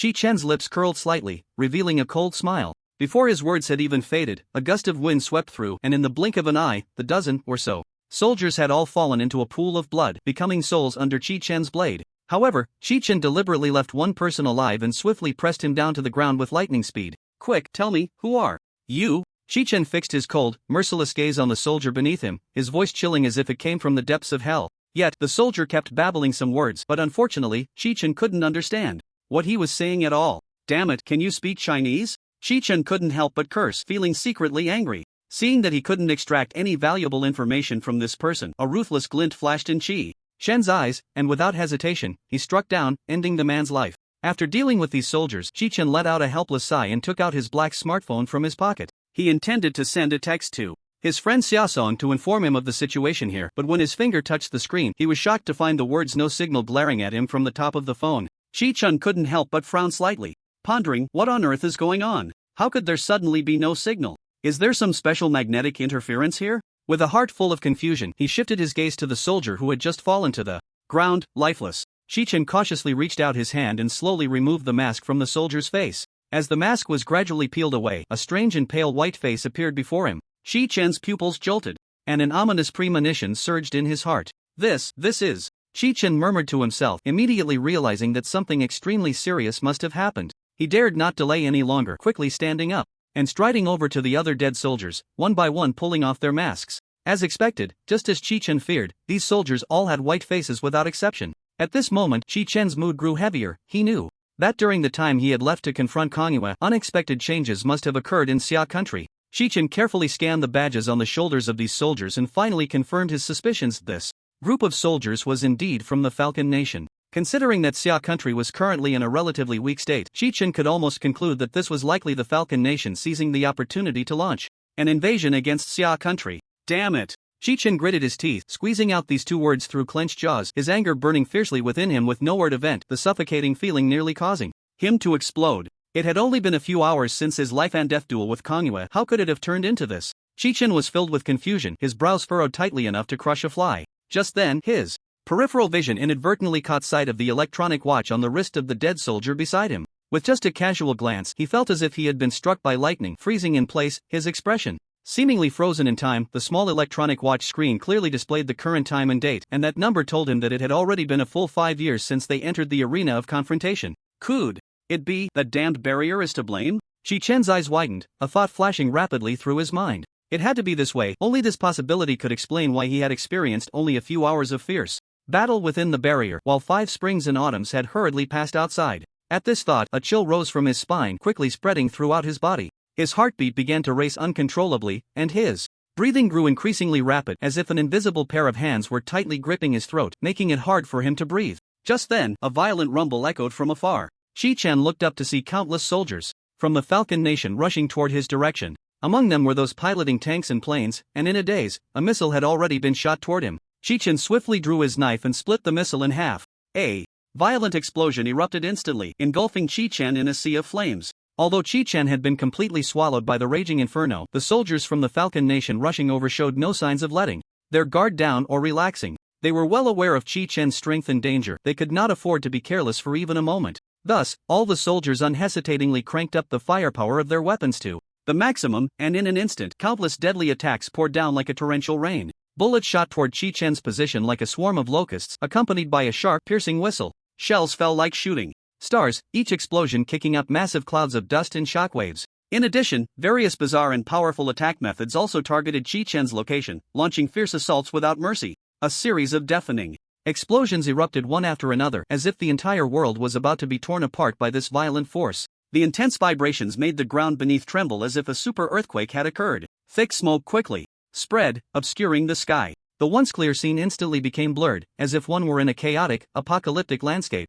The blazing flames filled the sky like a burning ocean, casting a blood-red hue across the heavens. Amidst this raging inferno, a towering battle spirit suddenly manifested itself. Its massive body seemed capable of blocking out the sun. It emanated a heart-stopping aura that instilled fear in all who beheld it. The soldiers of the Falcon Nation were left dumbfounded by this sudden appearance, their faces filled with disbelief. What on earth is that? A soldier shouted in terror, his voice trembling. Others began to panic as well. Our attacks are completely ineffective against it. They desperately fired their weapons, but the bullets and shells bounced off as if they had struck an impenetrable wall, exploding harmlessly without causing any damage. To the battle spirit, everyone held their ground. Without the commander's orders, no one was allowed to retreat. An officer shouted hoarsely. However, his command seemed so powerless at that moment. Faced with this terrifying battle spirit, the soldiers of the Falcon Nation were already scared out of their wits, hardly able to heed any military orders. Their legs turned to jelly, their bodies trembled involuntarily, and they slowly began to retreat. Meanwhile, Shi Chen, within the battle spirit, wore a face full of rage, his eyes blazing with fury. He glared at the panicked soldiers of the Falcon Nation and roared, "You heartless invaders! Today is your doomsday!" Before the words had left his mouth, the battle spirit's originally closed eyes suddenly snapped open, 2 beams of endless killing intent shooting out like sharp blood-red swords piercing the sky. Immediately after, the battle spirit reached for the gleaming giant saber at his waist and drew it out without hesitation. With a sharp metallic screech, the massive saber traced an arc through the air, striking down towards the soldiers of the Falcon Nation with the force of a mountain crushing an egg. In an instant, where the blade passed, the air seemed to tear apart, emitting a series of piercing howls. Before this enormous cleaver, the soldiers of the Falcon Nation appeared as insignificant as ants, utterly defenseless. By the time these soldiers finally snapped out of their fear and realized they had to escape quickly, it was already too late. The blade descended with lightning speed, instantly unleashing a storm of blood and carnage. Countless soldiers screamed as they were cleaved in half, blood splattering everywhere, severed limbs and broken arms flying about. The tanks and planes on the battlefield were instantly reduced to rubble, easily destroyed by the battle spirit of Shi Chen as if they were mere toys. In that moment, the battlefield was a scene of unimaginable horror, filled with cries of despair. Shi Chen had no mind to continue fighting, for at that moment, the most important thing to him was to understand the current situation of his family. Time flew by, and in the blink of an eye, 5 whole years had passed, during which he had been deeply entrenched in this brutal and bloody war. Just thinking of Aunt Shurian filled Shi Chen's heart with a deep sense of worry and urgency. He wondered how she had fared during these long years. Had she suffered any harm? These questions swirled in Shi Chen's mind, making him anxious. At that moment, Shi Chen focused his mind and controlled his battle spirit. The battle spirit gripped a gleaming long sword tightly in its hand and suddenly swung it fiercely. In an instant, a dazzling sword aura erupted from the blade. This sword aura roared forth like a giant dragon, spreading rapidly around the battle spirit with unparalleled power. As the sword aura expanded, the ground trembled and the sky darkened. The once towering peaks were flattened in an instant, becoming a smooth path. The earth shook violently as if it would crack open at any moment, swallowing everything whole. The soldiers of the Falcon Nation, engaged in battle with Shi Chen, were thrown into a panic as if facing the apocalypse. Faced with such terrifying power, they had no means to fight back, only able to watch helplessly as death approached. them, turning the battlefield into a scene of widespread sorrow and rivers of blood. However, Chi Chen did not pause to admire the horrific scene he had created. After successfully executing that incredibly powerful draw, he immediately used the arcane leap. In the blink of an eye, the enormous battle spirit vanished from its spot, leaving only a faint shadow slowly dissipating in the air. The next place Chi Chen appeared was undoubtedly the warm home that he longed for and thought of constantly, his home. However, when Chi Chen teleported home, he was shocked to find that his house had completely changed, transformed beyond recognition. He saw several tall, cold-faced soldiers of the Falcon Nation leisurely occupying various corners of the house, with a few gathered around a shabby table, enthusiastically playing cards. Chi Chen's sudden appearance was like a thunderclap breaking the silence of the night, instantly freezing the previously relaxed atmosphere. The soldiers of the Falcon Nation were first taken aback, their faces showing disbelief, but they quickly reacted, revealing fierce expressions, as they hurriedly reached for their weapons, attempting to launch a fierce attack on Chi Chen. However, their movements appeared painfully slow in Chi Chen's eyes. Chi Chen's figure flickered like a ghost, appearing and disappearing. Unpredictably, and in the blink of an eye, he had closed the distance. A cold light flashed as he swung the long knife in his hand, creating a sharp wind. Suddenly, several screams pierced the air, and a few heads rolled to the ground like ripe watermelons, blood splattering everywhere. How could this happen? Chi Chen gazed at the bloody and familiar scene before him, a deep sense of worry and indignation surging within him.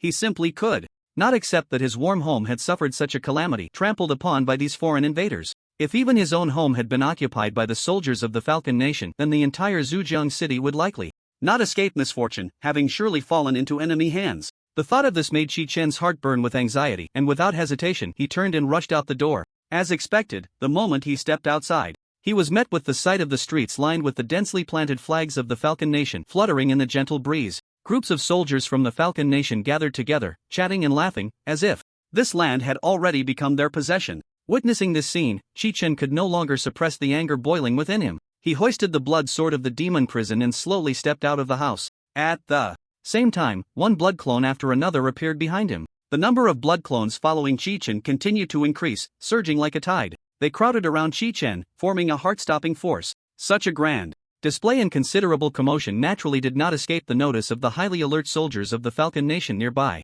One of the soldiers, his face filled with terror, pointed in Chi Chen's direction, muttering incessantly, seemingly conveying some kind of dangerous signal to his comrades. Just as his words fell, the other soldiers of the Falcon Nation reacted extremely quickly, drawing their weapons from their waists or backs without hesitation, ready to face the impending threat. But it was already too late. Chi Chen's figure flickered, transforming into a lightning-fast phantom, and in the blink of an eye, he was before the nearest soldier of the Falcon Nation. With a swift motion, the knife fell, and where the cold light flashed, blood splattered. The soldier didn't even have time to let out a scream before his head was severed, collapsing lifelessly to the ground. At that moment, the numerous blood clones closely following Chi Chen were not to be outdone and immediately sprang into action. They scattered like a pack of hungry wolves, charging fiercely at the surrounding soldiers of the Falcon Nation. Each of these blood clones was agile and ruthless, their blades glinting with a bloodthirsty light. In an instant, the entire scene descended into chaos and bloodshed. The air was filled with the sounds of screams echoing through the sky, a continuous cacophony. The once peaceful area had now transformed into a hell on earth, littered with severed limbs and flowing blood, the air thick with the pungent smell of blood. Meanwhile, in the distant command headquarters of the Falcon Nation, the atmosphere was exceptionally tense and oppressive.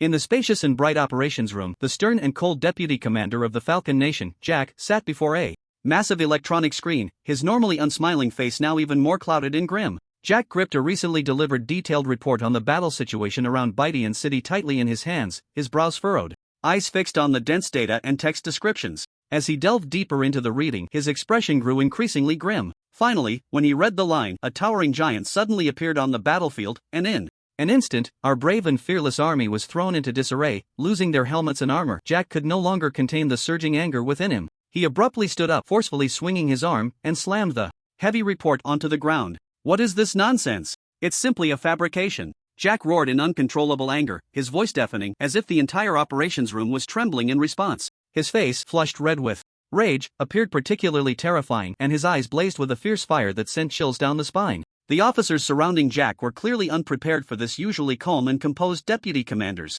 outburst. They were all stunned into silence, exchanging glances, unsure of how to react. At this critical moment, a mysterious video suddenly appeared on Jack's computer screen. Jack, already agitated, felt infuriated by this unexpected interruption, but reluctantly extended his finger and forcefully clicked the prominent receive button on the screen. Time ticked by, and finally, after a brief yet agonizing wait, the video finished downloading.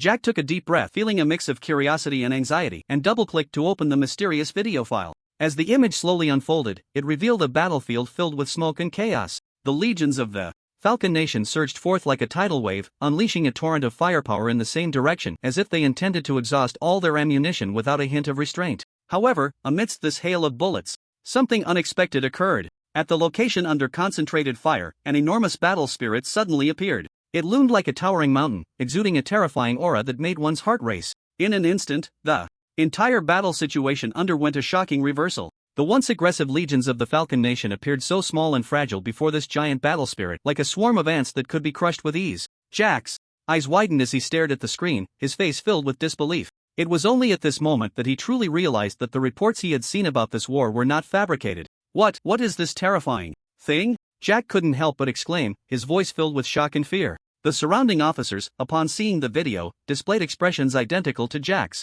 After watching the heart-stirring video in its entirety, Jack fell into deep contemplation. Undoubtedly, everything recorded in the video had actually occurred. Thus, the most pressing task before him was to rack his brain to figure out how to respond to this unprecedented and dire situation. After a long silence, Jack suddenly lifted his head and decisively turned to his deputy standing beside him, commanding, "Immediately forward this video to the mechanical pioneer and ask him what countermeasures we should take." After saying this, Jack turned his gaze back to the computer screen, his brow furrowed, continuing to ponder other potentially effective solutions. "Jack, I've already seen this video," a deep, magnetic voice suddenly resonated from the computer screen as if it came from a distant future world. The voice was calm like a deep lake, yet it contained an undeniable power and authority. Jack's head snapped up, his face lighting up with surprise. "Pioneer, you noticed so quickly." Hearing that familiar yet mysterious voice, Jack, who had been somewhat anxious, felt a wave of calm wash over him. After all, this mechanical pioneer was the most powerful and awe-inspiring presence in the Falcon Nation. It was said that only a select few top figures had the chance to witness the true face of the mechanical pioneer.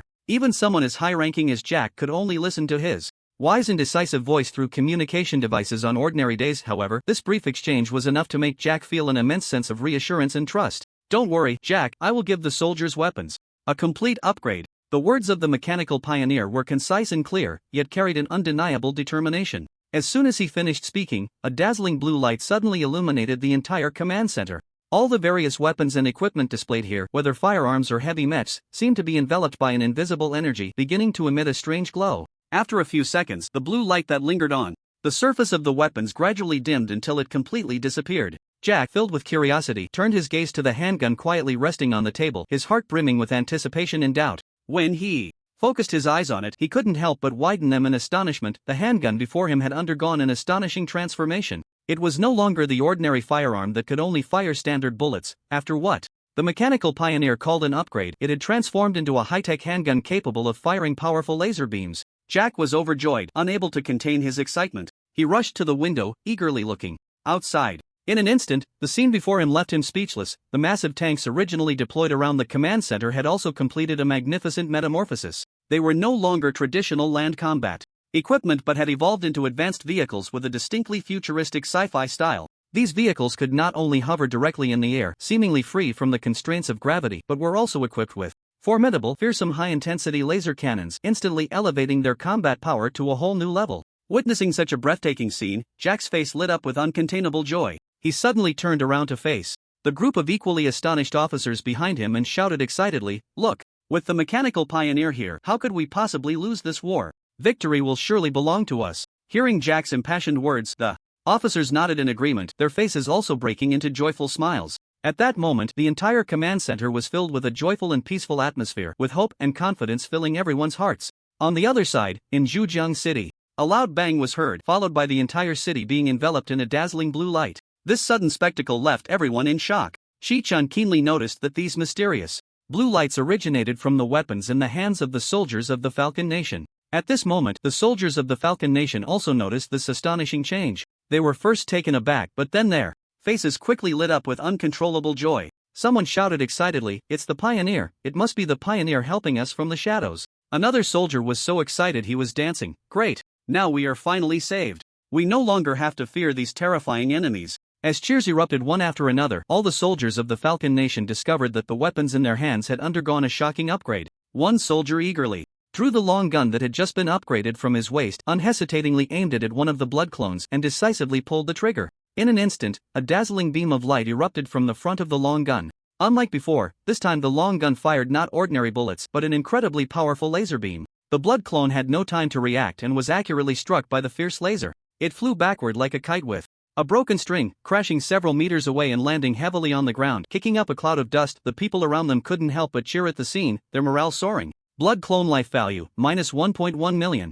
This upgraded spear, while not particularly damaging to Chi-Chen, was highly insulting. The spear had an extremely fast firing rate, and even the quick-reacting blood clone couldn't dodge it. It seemed to directly ignore the additional effects of Chi-Chen's equipment and had a strong knockback effect. The soldiers of the Falcon Nation were invigorated, and under their commander's direction, they quickly organized a defense against Chi-Chen and the blood clone. Dozens of well-trained, well-equipped soldiers swiftly formed a tightly coordinated team, their eyes fixed firmly on the terrifying and powerful blood clone ahead. Each soldier gripped their weapons tightly, standing ready to face the fierce battle. They worked together seamlessly, launching a relentless barrage of firepower at the blood clone. Powerful lasers poured out continuously, accurately striking the target. Under such a fierce assault, although Chi-Chen's blood clone was strong, it could only be continuously pushed back, unable to approach this brave and fearless team. However, in the face of this unfavorable situation, Chi-Chen remained remarkably calm. The corners of his mouth lifted slightly, revealing a confident smile, and without hesitation, he issued orders for numerous blood clones to simultaneously unleash the formidable blood chi blade.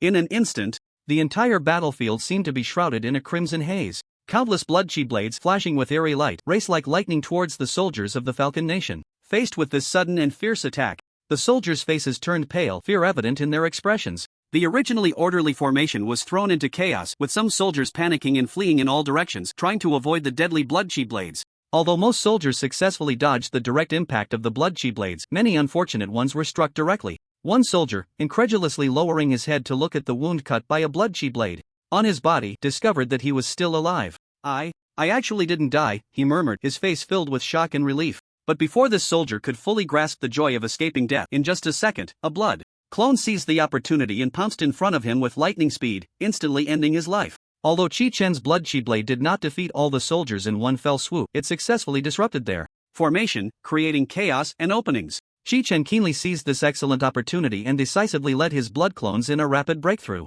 What on earth is going on? The blood chi blade seems ineffective?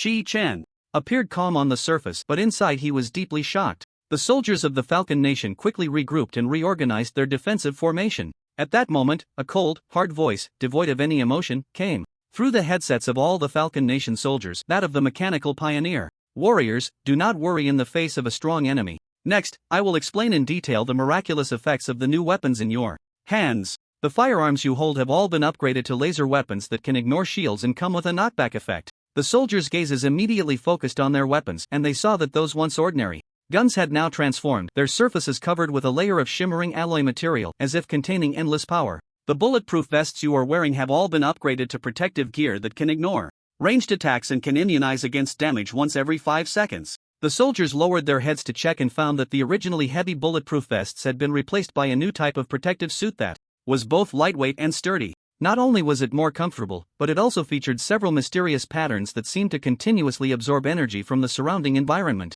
As the soldiers of the Falcon Nation fought, they listened to the explanations of the mechanical pioneer. All the soldiers grew braver with each battle, and their offensive against Chi-Chen became increasingly fierce. Naturally, Chi-Chen could only slowly probe and analyze the intelligence regarding the weapons of the Falcon Nation soldiers. Soon, Chi-Chen analyzed the information about the protective suits worn by the Falcon Nation soldiers. These guys seem to be immune to ranged attacks and can periodically resist damage. With this thought, a sense of urgency welled up in Chi-Chen's heart. The strength of the Falcon Nation's legion was so formidable. How would the Xia Nation's army cope? He also wondered where the front lines of the Xia Nation currently lay. Just at this critical moment, a low rumble suddenly echoed from the originally calm sky. Chi-Chen's heart tightened, and he quickly looked up, only to see a black dot racing towards him at an astonishing speed. As it drew closer, the black dot gradually became clearer. It was a group of uniquely designed war vehicles, radiating a cold metallic sheen.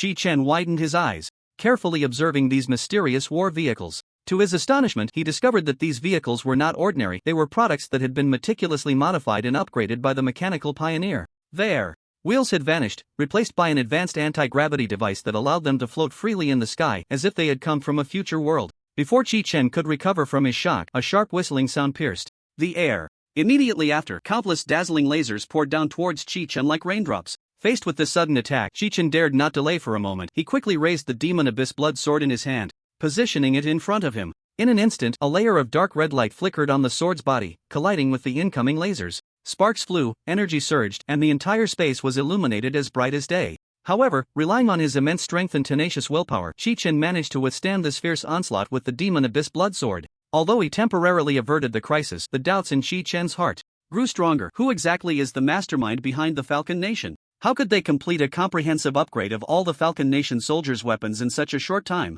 Moreover, these upgraded weapons not only look cool, but their power is also not to be underestimated. With this thought, Chi-Chen tightened his grip on the sword hilt, a resolute look flashing in his eyes. So what if they had completed their military upgrades? In front of Chi-Chen, these people were still just ants. Chi-Chen opened the skill system and began to learn new skills. Super large range, multi-stage attack, close range attack. Chi-Chen's fingers flew across the skill system, and after confirming the 3 keywords, he directly learned the new skill. Permanently lost 500 million maximum health. Learn new skill. Chaos Storm. Chaos Storm summons a powerful hurricane, with a suction effect, that can draw in all enemy targets within a 5-kilometer radius. For every 10 billion points of attack power, the hurricane's range expands by 1 kilometer. The hurricane lasts for 1 minute, and enemies drawn into the hurricane take damage equal to 50% of the attack power per second. Skill cooldown, 120 minutes. Chi-Chen smiled slightly. This was exactly the skill he needed right now. For every 10 billion points of attack power, the hurricane's range expands by 1 kilometer.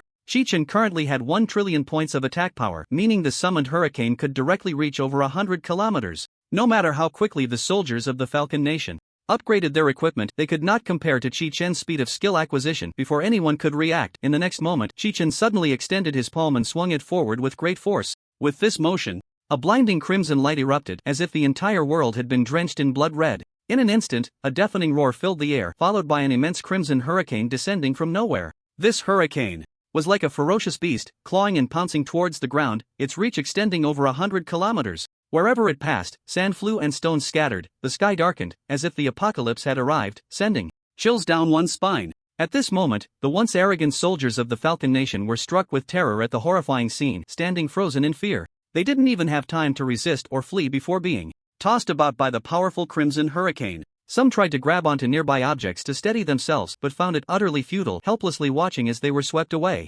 Not only these soldiers, but even the war vehicles that had been hovering in the air, displaying their might, now seemed to lose control, violently shaking in the gale. The metal shells creaked ominously, as if they would disintegrate at any moment. Yet, no matter how desperately the drivers tried to maneuver, they could not prevent the vehicles from being mercilessly consumed by the hurricane. In an instant, the entire city of Zhujiang seemed to be plunged into a cataclysm, the hurricane roaring as it enveloped the city in a storm of blood and carnage. Countless soldiers clad in Falcon Nation uniforms struggled and screamed in the face of the powerful hurricane, their terrified faces in desperate cries intertwining in a chilling tableau. However, none of this could halt the relentless force of the hurricane. One by one, those unfortunate soldiers were lifted into the sky, only to be violently hurled back down like rag dolls, instantly torn apart, their flesh and blood scattering. Crimson blood splattered everywhere, staining the ground and walls, creating a horrifying hellish scene alongside the shattered limbs. Yet, at the center of the hurricane, Chi-Chin stood like a cold war god, quietly gazing at the bloody scene before him, his expression as indifferent as ice, devoid of any compassion. In his heart, there was only endless hatred and anger for these invaders. They had trampled upon his homeland and slaughtered innocent compatriots, so Chi-Chin believed that showing mercy to the enemy was cruelty to his own people. At this moment, a bizarre blood rain began to fall from the sky. Thick blood mixed with fragments of weapons raining down. These metal shards glinted coldly, resembling the scythe of death, reaping lives one by one. This storm of blood and steel turned Zhujiang into a terrifying city of death. After a brutal battle, the Falcon Nation's forces within Zhujiang were nearly annihilated, almost completely wiped out. The atmosphere in the Falcon Nation's command center was suffocatingly tense, with Deputy Commander Jack staring pale-faced at the satellite communication screen, his eyes filled with disbelief and terror. The horrific scene before him made his body tremble involuntarily, muttering to himself, "How could this be? How could this happen?" Jack, who had been full of confidence, believed that with the Army's comprehensive equipment upgrade, they would surely be able to quickly turn the tide and achieve overwhelming victory. However, reality dealt them a heavy blow, as everything happening on the battlefield completely shattered Jack's understanding of the world. He witnessed the astonishing Crimson Hurricane being summoned, its range encompassing nearly 100 kilometers. The destructive power of the hurricane was astounding, and the soldiers and war vehicles stood no chance against it. Chi-Chen could almost be described as a walking human-shaped nuclear bomb, with an incredibly Terrifying lethality. This moment, a group of tense officers gathered in the command center, each with faces ashen, filled with despair and helplessness. Faced with such a powerful and unpredictable enemy, they felt an unprecedented sense of powerlessness. Jack's legs felt weak, and he could barely stand. Recalling the arduous journey of attacking Zhujiang City back in the day, it had taken months of hard-fought battles to finally capture that city. Yet now, the enemy, relying solely on their own strength, had swiftly decimated the elite troops stationed in Zhujiang City, leaving them in disarray, almost to the point of total annihilation. What troubled Jack even more was that with the fall of Zhujiang City, other surrounding cities would inevitably face the same terrifying threat. He had never anticipated that the tide of battle could be so easily turned by the appearance of a single individual, so effortlessly reversed. I need to contact the pioneer. I need to contact the pioneer. Jack's face was pale as paper, his lips trembling as he repeated this phrase as if it were his only lifeline. Beads of sweat rolled down his forehead, soaking his collar, and his breathing became unusually rapid, sounding like a bellows.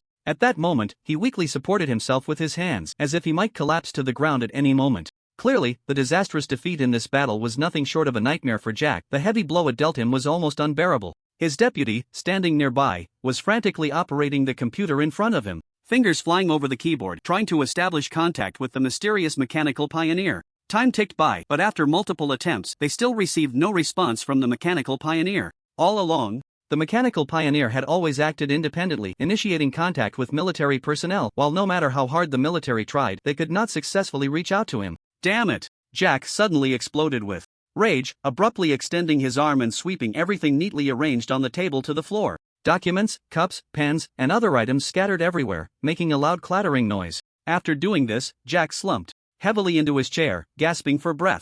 At that moment, an officer cautiously stepped forward, looking at the exhausted and angry Jack, and softly asked, "Deputy Commander, what should we do next?" It took Jack a while to regain his composure. He took a deep breath and then let out a long sigh, as if trying to expel all the tension and anxiety from his heart with that breath. He spoke with a slightly trembling voice, "Immediately notify the 15th and 32nd Army groups surrounding Zhujiang City to strengthen the defense of the surrounding lines." After saying this, Jack slowly stood up from his seat, his gaze fixed on the large military map on the wall, beginning to analyze the current situation seriously. Understood. The officer responded without hesitation to the order, then quickly turned and walked away with determined steps to carry out the task. However, just as he was about to step out of the door, Jack suddenly seemed to remember something important and shouted, "Wait!" This sudden shout made the officer stop in his tracks, turning back to look at Jack in confusion. At that moment, the attention of everyone else in the room also turned to Jack, unsure why he would call for a halt at such a critical moment. After a brief moment of thought, Jack decisively issued a new command: "No need to hold the position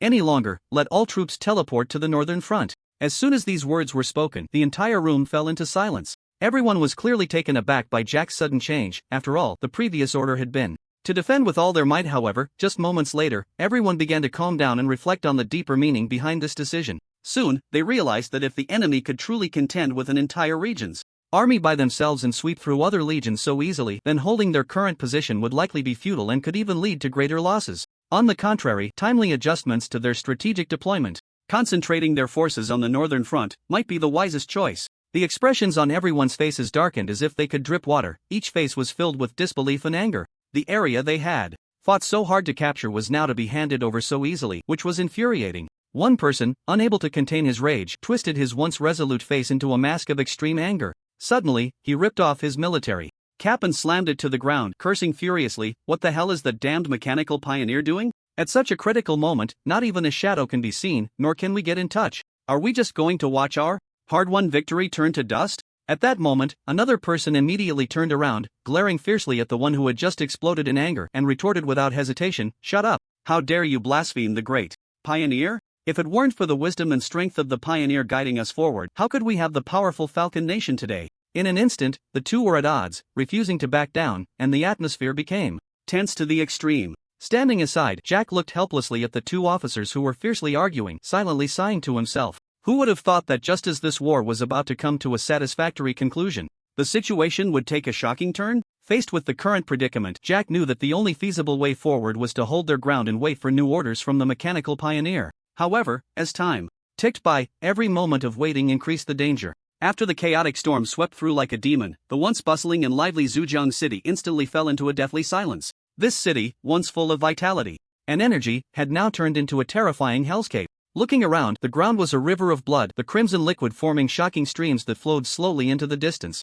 Countless corpses lay scattered haphazardly, some bodies even mangled beyond recognition, with dismembered limbs and severed arms visible everywhere, as if silently recounting the brutal battle just endured. Shi Chen, drenched in blood, struggled to step out from the mountain of corpses, one painstaking step at a time. His stern face was smeared with blood and dirt, yet his gaze remained sharp and resolute. After a fierce fight, Shi Chen was utterly exhausted, but he dared not let his guard down, vigilantly observing his surroundings. For the time being, it seemed that there would be no more soldiers from the Falcon Nation appearing nearby. Just then, Shi Chen suddenly noticed a blood-soaked map not far from his feet in a pool of blood. His heart tightened, and he quickly bent down to pick up the map, examining it closely. Having been soaked in blood for a long time, the map had become blurred, making the writing and markings difficult to discern. However, with his keen observation skills and experience, Shi Chen managed to identify it as a map belonging to the Xia Nation. What shocked him even more was that the map clearly marked the specific locations of the Falcon Nation's legions. Shi Chen hurriedly glanced at the map, and his expression instantly darkened. He never expected that in such a short time, the Falcon Nation had conquered so much territory. The Xia Nation's defenses were like fragile paper, easily breached by the enemy and continuously pushed inward. Now, they had already ventured deep into the inland areas, and if he delayed any longer, the entire Xia Kingdom would likely fall into the clutches of the Falcon Kingdom. At this thought, Shi Chen couldn't help but sigh inwardly. Faced with such a dire situation, he understood the heavy responsibility on his shoulders. He had to find a way to stop the invasion of the Falcon Kingdom as soon as possible, to defend every inch of his homeland and its people. At this moment, Shi Chen's gaze was fixed on the map in his hands, his mind racing as he contemplated how to return to the Xia Kingdom's defense line as quickly as possible. After a moment, he concluded that heading directly north was the fastest route. With his mind made up, Shi Chen unhesitatingly tossed the map aside and strode forward with determination, racing towards the north. Time flew by, and in the blink of an eye, 15 days had passed. During this long stretch, Shi Chen hardly ever paused, traveling day and night, braving the elements. With his tenacious willpower and exceptional stamina, he finally reached the forefront of the Xia Kingdom's defense line. However, to his surprise, he had expected to encounter numerous obstacles on this journey, but the reality was utterly unexpected. Throughout such a long journey, he hadn't seen a single soul. Moreover, every city he passed through resembled a desolate ghost town, devoid of life. The streets were empty, shops tightly shut, and there was not a hint of bustling activity. The entire city was enveloped in a chilling silence and eerie atmosphere. Shi Chen pondered quietly, fully aware of the abnormality of this situation. It must be that his previous heroic performance on the battlefield had greatly intimidated those Falcon Kingdom officers, prompting them to hastily order the withdrawal of the surrounding city's legions, fearing greater losses. With this thought, Shi Chen couldn't help but smile slightly and continued on his way. He had forgotten that he had already stepped into the middle zone of the Xia Kingdom's defense line. Just then, due to a momentary lapse in concentration, Shi Chen inadvertently stepped into a deeply hidden trap. With a sharp crack, a powerful force erupted, and in the next instant, a ceiling array glowing with mysterious light suddenly unfolded, swiftly locking Shi Chen within. In the blink of an eye, countless dazzling magical projectiles came raining down towards him. Faced with this sudden attack, Shi Chen quickly shouted, "It's me! Stop! Don't shoot! I don't want to hurt you!" However, despite Shi Chen's shout, the magical projectiles in the air merely adjusted their trajectories slightly before crashing down around him, kicking up a cloud of dust and debris. Shi Chen waited quietly for someone from the council to respond, but after a long while, no one appeared. Clearly, the guards here remained on high alert against him. Seeing this, Shi Chen raised his foot without hesitation and stepped out of the seemingly indestructible ceiling array beneath him. This sealing array might possess powerful binding capabilities for others, but to Shi Chen, it was as fragile as paper, completely unable to restrict his movements. What? The great magician Link, who had been hiding in the shadows observing the situation, couldn't help but widen his eyes in disbelief. Who was this newcomer? How could he so easily walk out of the formation jointly activated by their 5 great magicians, which had formidable sealing abilities? Moreover, judging by his appearance, he was indeed not Caucasian, and the language he spoke was the very language of the Xia Kingdom. But in such a brutal war environment, who dared to be careless? A moment's inattention could cost one their life. "I am Shi Chen, a rightful citizen of the Xia Kingdom." Shi Chen shouted hoarsely with all his might, his voice seeming to break through the clouds, attempting to draw out the mysterious figures hiding in the dark corners to meet him. Hearing this call, Link's heart surged with a tumult of emotions. Shi Chen? Could it really be the legendary Shi Chen? This name struck him like a thunderclap, leaving him utterly shocked. However, just a moment later, Link regained his composure and sneered inwardly, I almost fell for this guy's trick, daring to claim he is Shi Chen. You should know, Shi Chen's figure has been missing without a trace for 5 years. How could he suddenly appear here?" With this thought, Link unhesitatingly issued the command, "Brothers, open fire. Don't let this imposter have a chance." At Link's command, countless dazzling magical shells rained down on Shi Chen like a torrential downpour. Faced with this overwhelming assault, Shi Chen merely sighed helplessly. He stood firm in place, like an indestructible mountain, allowing the ferocious, magical shells to crash against him. Meanwhile, the powerful archmage hiding in the shadows, observing the situation, felt a flicker of doubt rise in his heart at Chi Chen's calm demeanor, but this doubt was quickly replaced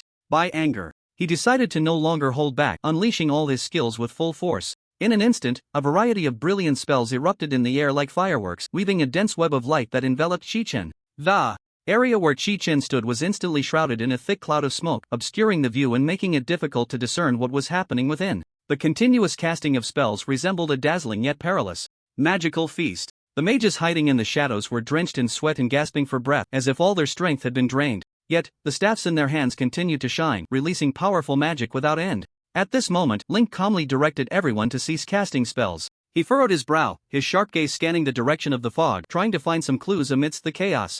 He mused to himself, that guy has taken so many magical attacks, even if he is powerful, he must have met his end by now. With this thought, he couldn't help but breathe a sigh of relief. The cunning Falcon Kingdom actually dares to use such a lowly disguise to deceive us. It's simply a fool's dream, Link said indignantly. As time passed, the fog generated by the spells began to slowly dissipate, and the surrounding scene gradually became clearer. Just then, Link discovered that Chi Chen was standing there unharmed. Chi Chen's face was filled with helplessness and a bitter smile, as if he found the sudden misunderstanding quite absurd. He shook his head helplessly, then gently rubbed his forehead and sighed. Hey, I'm telling the truth. I really am Chi Chen, a genuine person from the Xia Kingdom. Upon hearing this, Link's pupils dilated instantly, as if struck by a bolt from the blue. He stared at Chi Chen in disbelief, his mouth agape, unable to close it for a long time. It should be noted that the previous barrage of spells, like a fierce storm, was incredibly powerful, capable of causing millions of points of damage. Yet, the man before him was completely unscathed, as if those spells were merely a gentle breeze passing by. Could this person truly be the legendary Chi Chen? Various thoughts raced through Link's mind, and the shock in his heart was beyond words. He widened his eyes, staring intently at Chi Chen, a glimmer of excitement suddenly flashing in his gaze. Captain Link, what should we do next? A team member asked anxiously, breaking the brief silence. Link took a deep breath, trying to calm the excitement within, and after a moment of thought, he replied, let's not act rashly, let's see what his intentions are. Just then, Link heard a transmission from his teammate. Don't act recklessly, I'll go meet this guy. Link slowly stepped out from his hiding place. His firm steps could hardly conceal the anxiety and unease within. He walked straight towards the direction where Chi Chen was, each step seemingly requiring all his strength. Meanwhile, Chi Chen let out a long sigh, feeling a sense of relief as he said, well, finally someone has come out. Link approached Chi Chen step by step, beads of sweat the size of soybeans continuously oozing from his forehead, sliding down his cheeks. He gripped the staff tightly in his hand, so hard that his knuckles began to turn white. The hand holding the staff trembled slightly, as if it would launch a fierce attack at the slightest disturbance.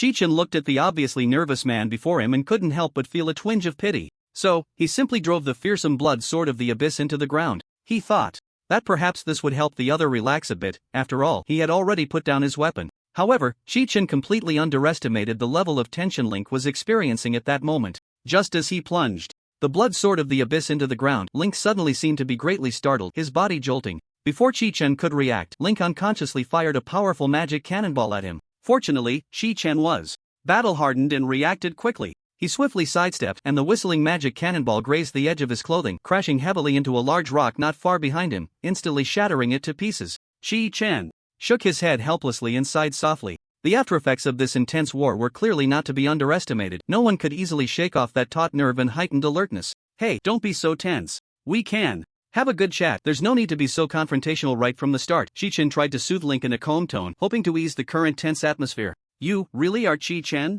Link looked at the person before him with suspicion, his eyes flickering with doubt as he hesitantly asked. Chi Chen, with a look of helplessness, sighed heavily and said, I've said it so many times. I am indeed the genuine Chi Chen. After saying this, Chi Chen seemed to sense Link's lingering doubts, so he shrugged and continued, how about this? If you still feel uneasy, you can put handcuffs on me and escort me back to your camp like a prisoner. How does that sound? Would that make you feel more at ease? Upon hearing this, Link felt a wave of embarrassment wash over him. He quickly waved his hand, responding with a wry smile, all right, how could those little handcuffs possibly hold you? That would just be a waste of effort. After a brief pause, Link gathered his thoughts and said, well then, since that's the case, please follow me, I'll take you to meet someone. As soon as he finished speaking, a faint smile appeared on Chi Chen's lips. He then picked up the blood sword of the abyss beside him, gripping it tightly, and stepped forward to follow Link, who was leading the way. The two walked on, soon arriving at the front line. At this moment, a mysterious and powerful barrier enveloped the area around the front line, emanating a heart-pounding aura. Within the defense line, countless soldiers dressed in the uniforms of the Summer Nation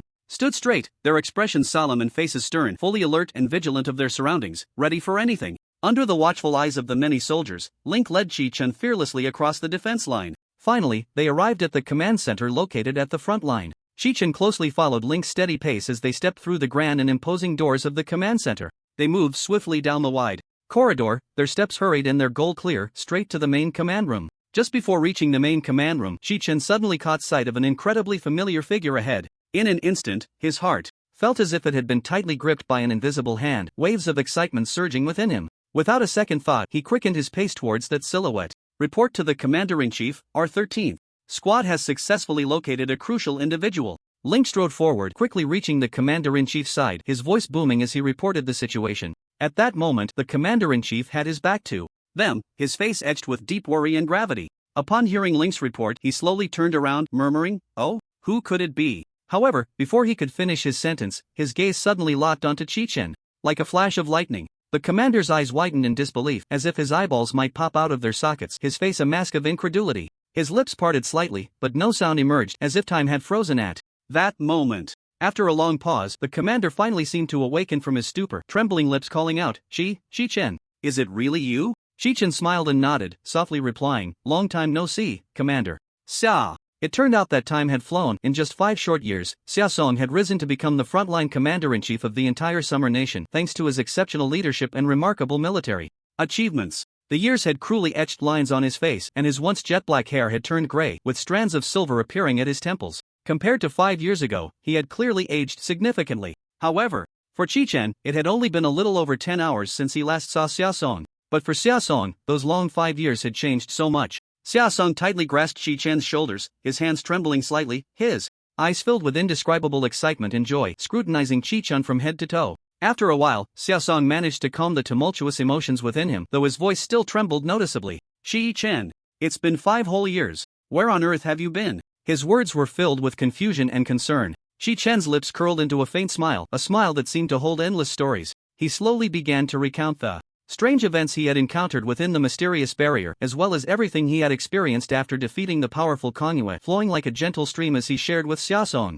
As Chi-Chun narrated, those thrilling and unbelievable episodes gradually unfolded before Xiaosong, causing him to furrow his brow at times and at others to be left speechless in astonishment. When Chi-Chun finally finished recounting this dreamlike experience, Xiaosong was completely immersed in it, unable to regain his composure for a long time. After a while, he took a deep breath and said with great emotion, "Chi-Chun, it's truly wonderful that you have returned safely." He paused, then added, "We all, including myself, once thought you might never have the chance to come back here."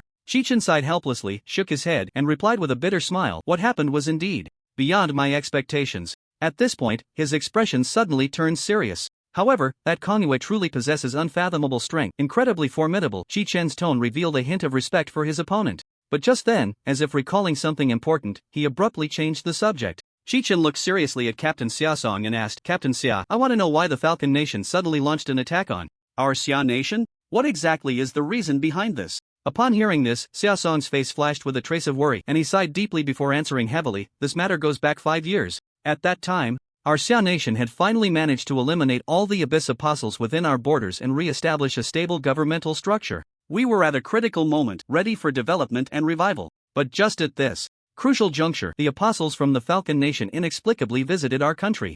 Chi-Chun listened quietly, his expression growing increasingly serious as Xiaosong's words deepened. There was no doubt that the Apostles from the Falcon Nation chose this moment to visit with a clear purpose. This was a classic case of taking advantage of someone's misfortune. Seizing the opportunity while the Xia Nation was in distress, they aimed to bring it to its knees. After taking a deep breath, Xiaosong continued, "Those apostles from the Falcon Nation claimed they could assist us in rebuilding the severely damaged Xia Nation." At this point, he couldn't help but sneer. However, is there really such a thing as a free lunch in this world? Behind their enticing offer lies a huge conspiracy. According to them, we wouldn't need to pay any substantial price, we only needed to have all our citizens believe in their new deity, the Mechanical Pioneer. When the words Mechanical Pioneer left Xiaosong's lips, Chi-Chun furrowed his brow and repeated with a puzzled expression, "Mechanical Pioneer? What on earth is that?" In response to Chi-Chun's question, Xiaosong also shook his head, his expression grave as he replied, "To be honest, I don't know much about this so-called Mechanical Pioneer. I only heard that decades ago, this mysterious entity successfully rescued the entire Falcon Nation from the control of the Abyss Apostles. Although he knew little about the mechanical pioneer, out of a firm defense of national sovereignty and dignity, the Xia Nation resolutely rejected the unreasonable demands of the Falcon Nation's apostles and declared that the Falcon Nation must not interfere in Xia's internal affairs. But unexpectedly, shortly after the Xia Nation made its stance clear, a brutal war suddenly descended like a storm. At this moment, scenes from the previous fierce battle kept flashing through Qi Chen's mind. Tens of thousands of our soldiers suddenly received significant upgrades to their previously ordinary equipment, and their combat power soared instantly. Without needing to think much, it was clear that all of this was orchestrated in the shadows by that enigmatic mechanical pioneer. It seemed that this mechanical pioneer was indeed a formidable character, having rescued the entire Falcon Nation from the control of the Abyss Apostles decades ago. Captain Xia, please rest assured, I will definitely expel every last one of those guys from the Falcon Nation, Qi Chen said with unwavering determination in his eyes. His resolute expression seemed capable of piercing through all obstacles. Xia Song nodded slightly in agreement, though a hint of worry crossed his face. Qi Chen, to be honest, given our current situation in the Xia Nation, facing the powerful Falcon Nation head-on is indeed a disadvantage. However, at this point, Xia Song paused briefly, then looked at Qi Chen with anticipation and continued, now that you have returned, the future hope of the entire Xia Nation rests on your shoulders. Qi Chen nodded vigorously, then resolutely stood up, ready to turn and leave to carry out his mission. At that moment, Xia Song suddenly reached out and grabbed him. Qi Chen, since you returned this time, you haven't visited your family yet, Xia Song reminded him earnestly. Hearing this, Qi Chen couldn't help but shudder, his face filled with astonishment. He widened his eyes, looking at Xia Song in disbelief, his lips slightly parted as if he wanted to say something but was momentarily at a loss for words. Captain Xia, are you saying, my family, are they okay? Qi Chen finally came to his senses and asked anxiously. Xia Song smiled gently, reassuring him, don't worry, your family is safe and sound. Link, I've sent you the specific location, please take Qi Chen there. Link, who had been silently standing by, quickly nodded in response, okay, got it. Thus, under Link's guidance, Qi Chen followed him to their destination with a mix of anxiety and excitement. Before long, the two arrived in front of an ordinary-looking house. Inside, Shurian was busy preparing meals. In the current situation where everyone was on high alert and tensions were running high, Shurian had taken on the responsibility of logistical support. When she heard footsteps at the door, she instinctively looked up. In that instant, their eyes met. Qi Chen saw the familiar figure before him, and his eyes instantly welled up with tears, the moisture swirling uncontrollably, blurring his vision. Upon catching sight of Qi Chen from afar, Shurian could no longer contain her overwhelming emotions and dashed towards him like an arrow released from a bow. Before Qi Chen could react, she had tightly embraced him like a koala, as if letting go would make him disappear. Qi Chen, I knew you would be fine, Shurian cried, her tears flowing like a flood that had burst its banks, soaking the front of Qi Chen's shirt. Qi Chen's eyes were also misty with tears. He gently patted Shurian's back, softly comforting her. Aunt Shurian, please don't cry. Look at me, I'm still fine, right? Hearing Qi Chen's words, Shurian slowly loosened her grip, but the worry in her eyes did not diminish in the slightest. She carefully examined Qi Chen from head to toe, noticing that his appearance had not changed at all compared to 5 years ago. It seemed that time had left no trace on him. Looking at the familiar yet strange Qi Chen before her, Shurian felt a mix of emotions. However, Qi Chen just smiled sheepishly, trying to appear more relaxed. And Shurian, actually, I have a more important mission this time, Qi Chen said earnestly. Oh, what kind of mission? Shurian asked with concern. It's not convenient to tell you right now, but please rest assured, once I successfully complete this mission, I will share everything I've experienced during this time with you, Qi Chen promised solemnly. Shurian nodded slightly, indicating her understanding. She knew well that with greater ability came greater responsibility. At this moment, Qi Chen was shouldering the heavy burden of saving the entire Xia country from dire straits. This weighty responsibility was not only a recognition of Qi Chen's abilities but also a tremendous test of his courage and perseverance. Go ahead, Qi Chen, Shurian said, go fulfill your mission. I will be here, watching over you. Qi Chen nodded slightly in agreement and then walked side by side with Link, slowly leaving the place. Although this encounter was fleeting, its value was immeasurable. Qi Chen understood deeply that there were many people in this world, just like him, eagerly anticipating a reunion with their long-lost loved ones. Link led Qi Chen steadily, heading straight for the command center. When they stepped back into this familiar yet strange territory, Qi Chen was surprised to find that the command center had completely transformed from its former appearance. Once, there may have been only a few commanders stationed here, but now everyone is present, each commander looking solemn and ready for action, as if about to face an unprecedented battle. As Qi Chen stepped through the door of the command center, the sight before him left him momentarily stunned. Such a grand and solemn assembly was indeed somewhat unfamiliar to him,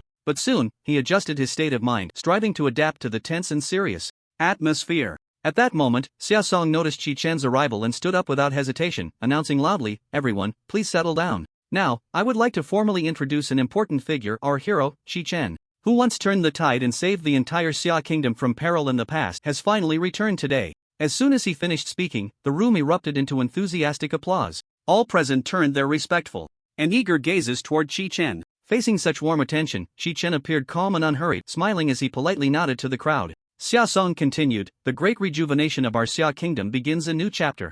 At this very moment, this brave and fearless Qi Chen will serve as the frontline commander in this battle, leading all soldiers forward with determination, vowing to reclaim the lands that have already fallen into enemy hands." Wait! At that moment, Qi Chen interrupted Xiaosong. "I alone can handle the subsequent battles," Qi Chen stated. "The troops only need to occupy the territory after I have captured the city." As soon as he said this, the crowd was taken aback. Only Xiaosong remained calm. He knew Qi Chen's capabilities. This tactic aimed to minimize casualties among their soldiers. In such large-scale battles, most soldiers indeed could not assist Qi Chen much. Instead, they would distract him from ensuring their safety. "How can that be, Qi Chen? Do you even know how terrifying and powerful those guys from the Falcon Kingdom are? They are all battle-hardened, well-trained elite troops," one commander exclaimed, his eyes wide with disbelief as he looked at Qi Chen, his voice filled with urgency and concern. Another commander quickly chimed in, "Yes, Qi Chen. War is not as easy and simple as playing house. It is a brutal reality that involves bloodshed and sacrifice. For you to say such things, you must have never truly witnessed the cruelty and ruthlessness of war." As he spoke, he waved his hands vigorously, seemingly trying to convey his inner fear and unease to Qi Chen. Another commander bluntly rebuked, "Humph. At such a critical moment of life and death, we should remain calm and rational, not blindly act impulsively like you, trying to be some kind of hero. What you are doing not only endangers yourself but could also drag the entire unit into a dire situation." In the face of the other commander's stern rebuttals, Qi Chen stood firm, his gaze unwavering, showing no sign of retreat. Just then, a sudden rush of footsteps broke the tense atmosphere in the command center. A soldier hurriedly burst into the room, panting heavily, beads of sweat dotting his forehead. Yet his face was alight with unmistakable joy. "Get out! Can't you see we are in a meeting?" one commander shouted angrily. The soldier paused for a moment, a hint of anxiety crossing his face. He wanted to say more, but seeing the scene before him, he realized that further words would be futile, so he could only shake his head helplessly and turn to leave. However, just as he took a few steps, a voice suddenly called out from behind, "Wait!"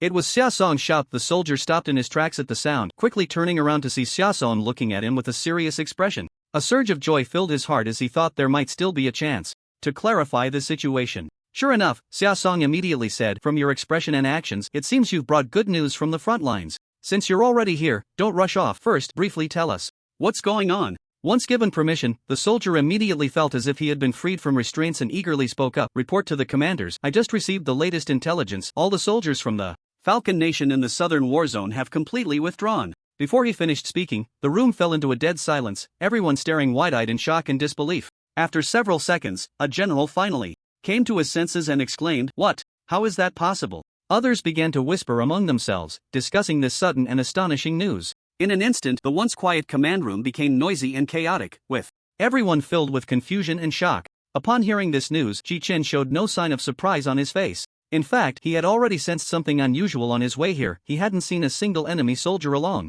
the route. At that moment, the soldier carefully took out a magical orb emitting a mysterious glow from his pocket. He softly recited a spell, and the orb instantly projected a large and clear image, displaying the real-time situation of several important cities in the southern region one by one. As the images continuously rotated and switched, they finally settled on Zhujiang City. At this point, a scene of intense battle began to replay. Xiao Feng led the charge, wielding a sharp blade as he engaged in a life-and-death struggle with the soldiers of the Falcon Nation. However, this so-called bloody battle looked more like a one-sided massacre. The soldiers of the Falcon Nation were utterly powerless against Qi Chen's formidable strength, falling like harvested weeds. The other commanders, witnessing this scene, were greatly shocked. It was only at this moment that they truly understood that Qi Chen's earlier words were not mere bluster or jokes. After watching all the relevant information, Xiaosong nodded slightly and waved his hand to the soldier, signaling him to step down. "You all must have seen it. The reason the enemy is conducting such a large-scale and comprehensive withdrawal is likely due to the unpredictable variable of Qi Chen suddenly appearing," Xiaosong said with a serious expression. "Moreover, according to the intelligence we currently have, they seem to be gathering their forces with all their might and strengthening their defensive deployments in the northern region." Upon hearing Xiaosong's words, the commanders nodded in agreement, casting admiring and appreciative glances at Qi Chen. They secretly marveled at this hero who had previously turned the tide and successfully rescued the entire Xia nation from the powerful Kongyue forces.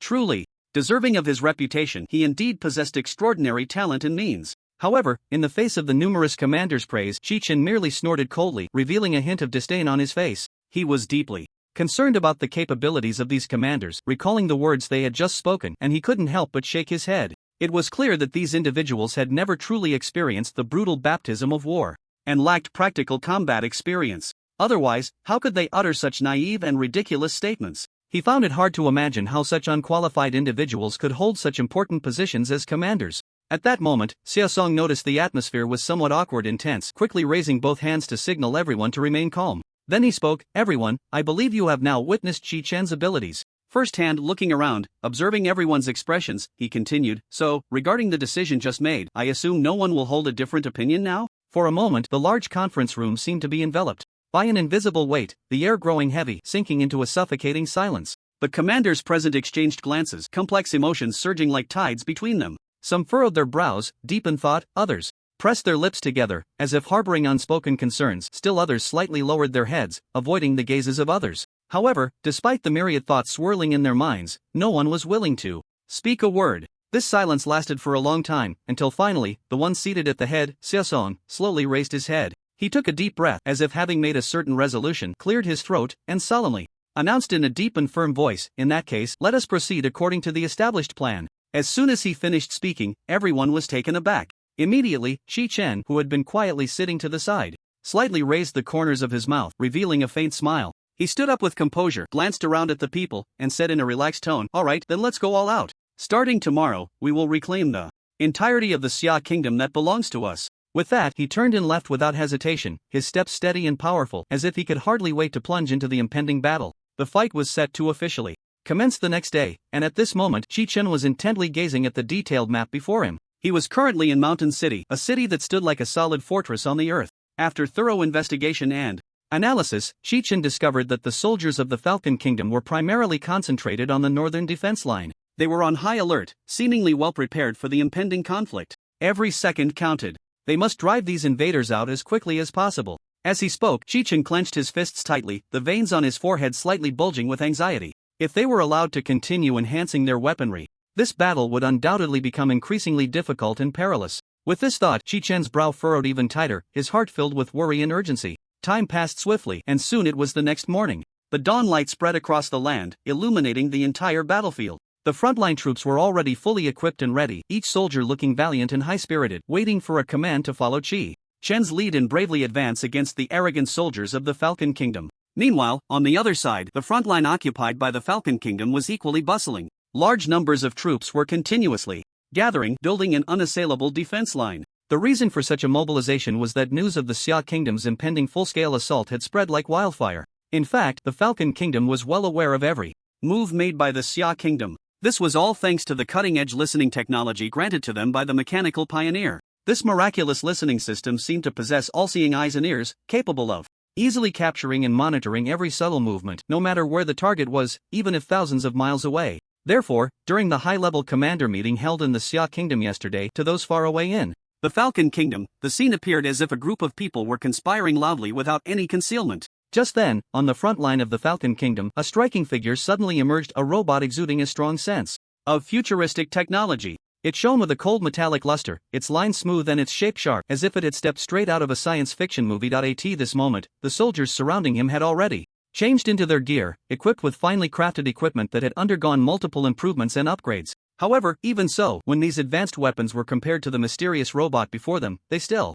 appeared somewhat inferior, even a bit outdated. The sudden appearance of the robot was like a thunderclap in a clear sky, truly startling the soldiers around. In an instant, a clattering sound erupted, as all the soldiers instinctively raised their various firearms and aimed them at the unknown robot in unison. Facing the soldiers who were as if confronted by a formidable enemy, the robot calmly raised one of its mechanical arms, gently pressing down in a soothing gesture, while a steady and powerful voice emerged, "Everyone, please do not be nervous." As soon as this familiar voice fell, the soldiers, who had been on high alert, exchanged glances, their faces revealing expressions of astonishment. Someone couldn't help but murmur, "This voice, why does it sound so familiar?" Another person exclaimed as if waking from a dream, "Oh, how could you be so foolish? Can't you tell this is our esteemed pioneer?"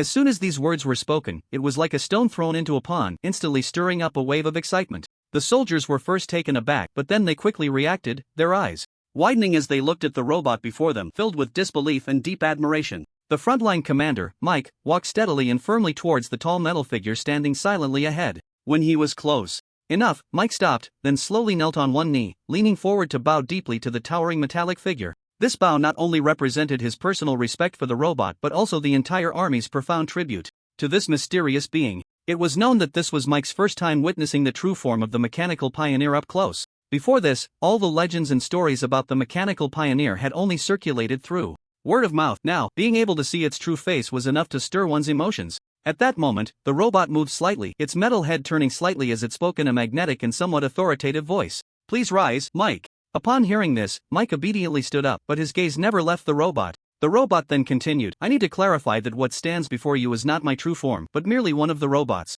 I have sent." This statement struck the crowd like a thunderclap, and the people, who were already astonished by the appearance of the mechanical pioneer, now wore expressions of disbelief. Who would have thought that a being as powerful as the mechanical pioneer could control multiple avatars to act simultaneously? After a brief silence, Mike was the first to break the deadlock, his face filled with confusion as he asked, "The Chechen you just mentioned, is he the person from the Xia country we encountered before?" The robot nodded in affirmation. "Exactly, it is him." As soon as the words fell, a shocking scene unfolded. Suddenly, the robot emitted a dazzling array of colorful light, which quickly gathered into its hands like lively ribbons. In an instant, the light became even more intense, as if containing boundless energy. The next second, the robot pointed decisively forward and forcefully shot out the concentrated light from its hands. As the light shot forward rapidly, the space it passed through seemed to twist and deform. Finally, when the light reached its target, an enormous and grand war fortress appeared out of thin air before everyone's eyes. The fortress stood like an indestructible steel behemoth, quietly towering there, bringing an unparalleled sense of shock. The surrounding soldiers, witnessing this scene, were left speechless in astonishment. Such a massive war fortress, built solely by human hands, would likely take several years to construct. Time was a minor issue. More importantly, there was simply no such technology available. All the soldiers marveled at the greatness of the mechanical pioneers. The soldiers of the Falcon Nation moved swiftly, surging like a tide into the towering war fortress. Their expressions were tense and serious, as they busied themselves, beginning to construct solid defensive works to withstand the impending powerful attack. Meanwhile, on the other side, after a powerful archmage cast a wondrous teleportation spell, Chi-Chun found himself alone, like a bolt of lightning piercing through the void, instantly arriving at the forefront of the enemy's front line. When Chi-Chun finally laid eyes on the enormous war fortress at the enemy front, he couldn't help but widen his eyes, a surge of indescribable shock welling up within him. The fortress loomed like a steel giant, standing on the earth, exuding a chilling aura. Even from 50 miles away, one could feel its terrifying sense of oppression and deterrence. Suddenly, a deafening roar of cannon fire shattered the brief silence on the battlefield. Chi-Chen's heart tightened, and he quickly focused his gaze. In an instant, he was met with a scene of fiery red. It seemed as if a torrential rain of flames was falling from the sky. However, upon closer inspection, he realized that the so-called fire rain was not ordinary flames at all, but missiles streaking through the air with long tails. Chi-Chen never expected that, despite the considerable distance between the two sides, the enemy could lock onto him with such precision. As he watched the fire rain pouring down from the sky, he dared not delay for a moment, immediately wielding his blood chi blade, attempting to intercept the incoming missiles one by one. But to his surprise, each time a missile exploded in the air, it would instantly split into numerous smaller missiles, rushing towards him like a dense shower of rain. Faced with this sudden change, Chi-Chun found himself momentarily caught off guard. With no other choice, he could only rely on his extremely agile and nimble movement speed to dodge and weave through the dense missile rain. Each small missile could instantly deal millions of points of damage. Meanwhile, Chi-Chun opened the skill learning system. His fingers flew across the skill system page. In this situation, he could only resolve it by learning new skills. Defense, short cooldown, damage reduction. He couldn't afford to think too much, and Chi-Chun completed the skill learning at lightning speed. New skill acquired, Blood Chi Shield. Blood Chi Shield consumes 5% of current health to create an indestructible Blood Chi Shield. The Blood Chi Shield lasts for 60 seconds, with a cooldown of 60 seconds. Chi-Chen's gaze sharpened, and without a moment's hesitation, he called out, "Blood Chi Shield." In an instant, a rich surge of blood energy erupted from within him like a raging tide. The blood energy spread out, gradually converging towards Chi-Chen's left hand, and in the blink of an eye, it coalesced into an enormous shield. Chi-Chen gripped the massive shield formed from blood energy tightly with both hands, unhesitatingly placing it in front of himself. Just then, a blinding light suddenly shone from the war fortress directly opposite Chi-Chen. Upon closer inspection, he realized that a massive laser cannon had quietly revealed its menacing form. The laser cannon quickly locked onto Qi Chen's position, and then with a loud whoosh, a thick blue laser, astonishing in its size, shot towards him like lightning. The blue laser, carrying the might to destroy the world, surged straight towards Qi Chen with a thunderous roar. Wherever it passed, whether solid rock or dense vegetation, was instantly vaporized, turning into wisps of dust that floated in the air. It is known that the power of this laser cannon is terrifyingly immense, capable of inflicting an astonishing 1 billion points of damage per second. Truly, it could be said to be a force that could kill gods and Buddhas alike. Any object daring to obstruct its path would be ruthlessly obliterated. Faced with such a ferocious laser attack, Qi Chen gritted his teeth, gripping his blood energy shield with all his might, trying to withstand the overwhelming force. However, the blue laser was simply too powerful. Despite Qi Chen's desperate efforts, he was quickly engulfed by the beam. In an instant, the place where Qi Chen's figure could still be seen was left with nothing but a dazzling blue light. Witnessing this scene, the soldiers of the Falcon Nation erupted in cheers, believing that the outcome of the battle was already a foregone conclusion and victory would surely belong to them. After all, although this enemy was formidable enough to annihilate an entire legion by himself, in the face of such a mighty laser cannon, he would likely struggle to withstand it. However, considering the opponent's overwhelming strength, it seemed most prudent to continue bombarding him with the laser cannon to ensure absolute safety. The laser cannon, like a giant beast, let out a deafening roar before finally slowing its advance. The massive barrel, resembling the nostrils of a dragon, continuously belched thick smoke as if the beast was angrily gasping for breath. Meanwhile, in the command room of the war fortress, Mike was intensely focused on the screen before him, carefully monitoring the situation on the other side. His eyes widened, veins bulging on his forehead, filled with anticipation and tension. However, what Mike could never have expected was that despite the terrifying strike of the laser cannon, the machine still reported that Qi Chen was alive. Even more chilling was the fact that enemy units were rapidly closing in on the fortress at lightning speed. No! Mike couldn't help but exclaim, his face turning as pale as paper. He could hardly believe that Qi Chen could remain unscathed under such a horrific attack. Immediately counterattack. We cannot let them approach our fortress, Mike shouted hoarsely, his voice nearly shattering eardrums. Yet, the cruel reality lay before him. The fortress's laser cannon and missile systems were still in a long cooldown state due to the immense energy consumed by the previous strike. Watching the control panel flashing red warning lights, Mike was burning with anxiety. Seeing the dire situation, Mike made a quick decision and issued the order without hesitation. Quick! Immediately send soldiers to block Qi Chen's approach. We cannot let them succeed. With his command, waves of well-trained soldiers surged out of the fortress, rushing towards Qi Chen's direction. At this moment, Qi Chen, having just experienced the terrifying scene of being completely engulfed by the laser cannon, was fortunate that the mysterious blood energy shield in his hand had exerted an unimaginably powerful force, absorbing all the lethal attacks. Qi Chen charged towards the fortress with the unwavering steps of a war god, determined to break through the enemy's defenses as quickly as possible, leaving them no chance to breathe. Just then, countless soldiers from the Falcon Nation surged in from all directions, some piloting advanced hover tanks, others wielding glinting laser guns. In an instant, a torrential downpour of bullets and laser beams rained down on Qi Chen, forming an impenetrable net of firepower. However, in the face of the fierce onslaught akin to a hail of bullets, Qi Chen showed no signs of fear. He tightly gripped the blood Qi shield in his hands, raising it high to protect himself. The shield emitted a faint blood-red glow, resembling an indestructible barrier that effortlessly withstood wave after wave of enemy attacks. Qi Chen's figure flickered as he skillfully dodged several whistling cannonballs. Then, he suddenly accelerated forward, like an arrow released from a bow, plunging straight into the enemy ranks. Deep within the enemy formation, Qi Chen radiated a chilling aura, as if a war god had descended upon the world. The weapon in his hand glimmered with a cold light, and each swing stirred up a storm of blood and carnage. Meanwhile, Qi Chen chanted incantations, and in an instant, several blood-colored figures split from him, racing away at incredible speed in all directions. These blood clones moved like phantoms on the battlefield, making it impossible for anyone to catch sight of them. Wherever the red shadows passed, soldiers of the Falcon Kingdom fell, screaming in agony, not even given a chance to resist. In an instant, the entire battlefield was engulfed in chaos and bloodshed, with blood staining the earth, flowing like small streams. As the war chariots exploded one after another, the deafening roars intertwined with the cries of battle, forming a symphony of death. Yet, even amidst such frenzied slaughter, Qi Chen still felt that the pace of killing was too slow. Thus, without hesitation, he unleashed his powers once more, summoning an immensely powerful battle spirit. With a thunderous sound, a gigantic battle spirit towering dozens of feet appeared on the battlefield. It radiated fierce flames, resembling a demon from hell, causing everyone to tremble in fear. The soldiers of the Falcon Kingdom stared in terror at this horrifying sight, frozen in shock, completely losing their will to fight. At that moment, they finally understood why Qi Chen alone could easily crush an entire legion. The battle spirit suddenly drew a massive sword from its waist and swept it violently towards the enemy. This strike contained boundless power. Wherever it passed, the air was torn apart, transforming into a sea of fire. The flames rapidly spread, engulfing those soldiers who could not escape in time, turning them to ashes. Far away in the command room, Mike witnessed all of this through the surveillance screens, his entire being frozen in place. Although he had previously seen Chi-Chen's bravery in the videos, witnessing such a shocking scene in person left him utterly terrified. Watching his soldiers being slaughtered like ants filled him with despair and fear, fully aware that this war was hopeless.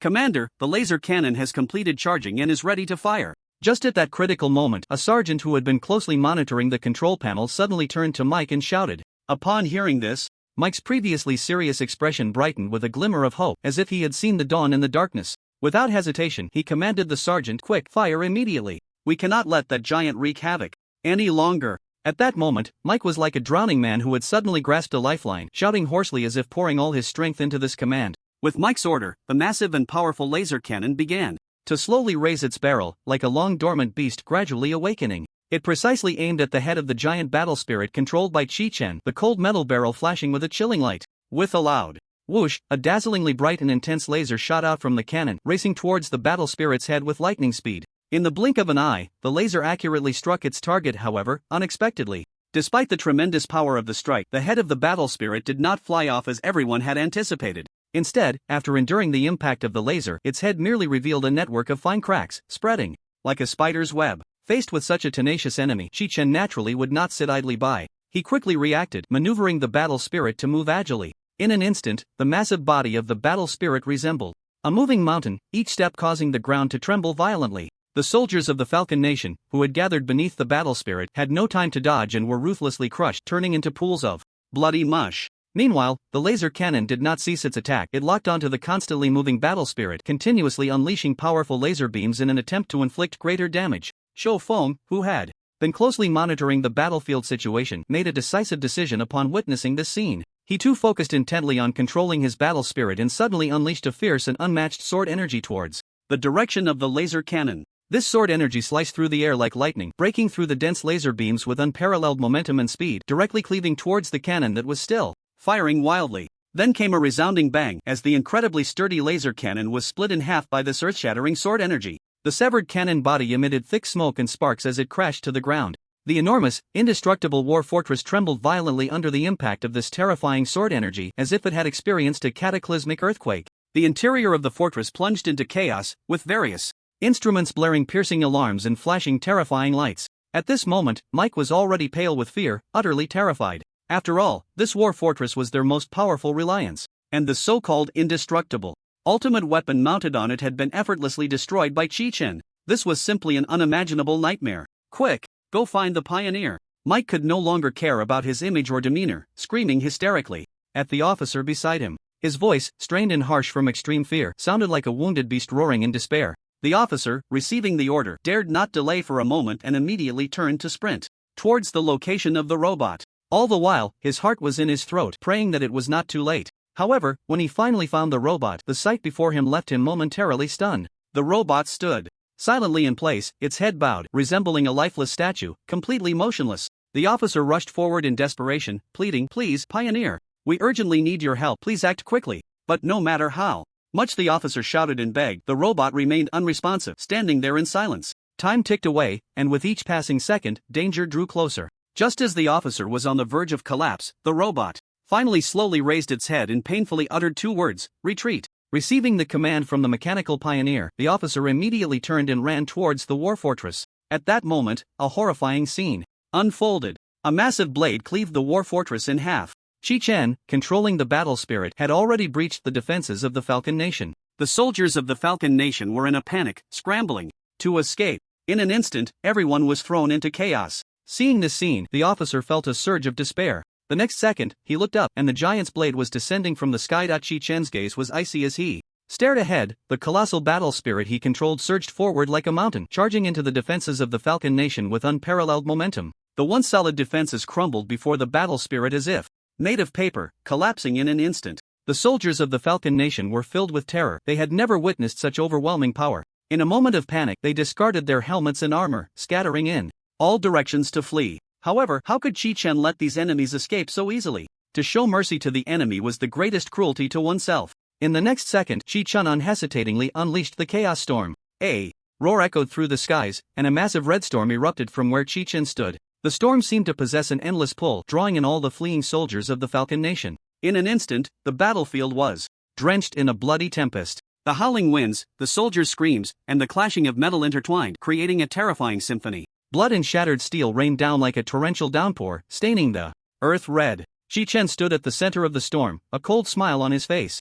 You gathered such a large force to block my advance. What a pity, your so-called defenses are utterly worthless before me. The storm raged for a full 10 minutes before gradually subsiding. When everything returned to calm, there was not a single living soul within 100 miles. The once bustling battlefield had transformed into a silent hell. The ground was littered with mountains of corpses, some dismembered, others unrecognizable, their tragic state unbearable to behold. Shi-Chen took a deep breath, focusing as he slowly released the battle spirit that was closely connected to him. As the battle spirit vanished, he gently brushed off the dust from his clothes, then quickly reached into his pocket, carefully pulling out a magic orb that emitted a mysterious glow. The situation was extremely tense. The Falcon Nation had successfully blocked the communication systems of the Xia Nation with its advanced technology. Faced with such a predicament, Shi-Chen knew that conventional means of contact had failed, and only by harnessing the ancient and mysterious magical powers could he hope to break the deadlock and establish communication with the rear. He held the magic orb in both hands, murmuring incantations. Gradually, the orb began to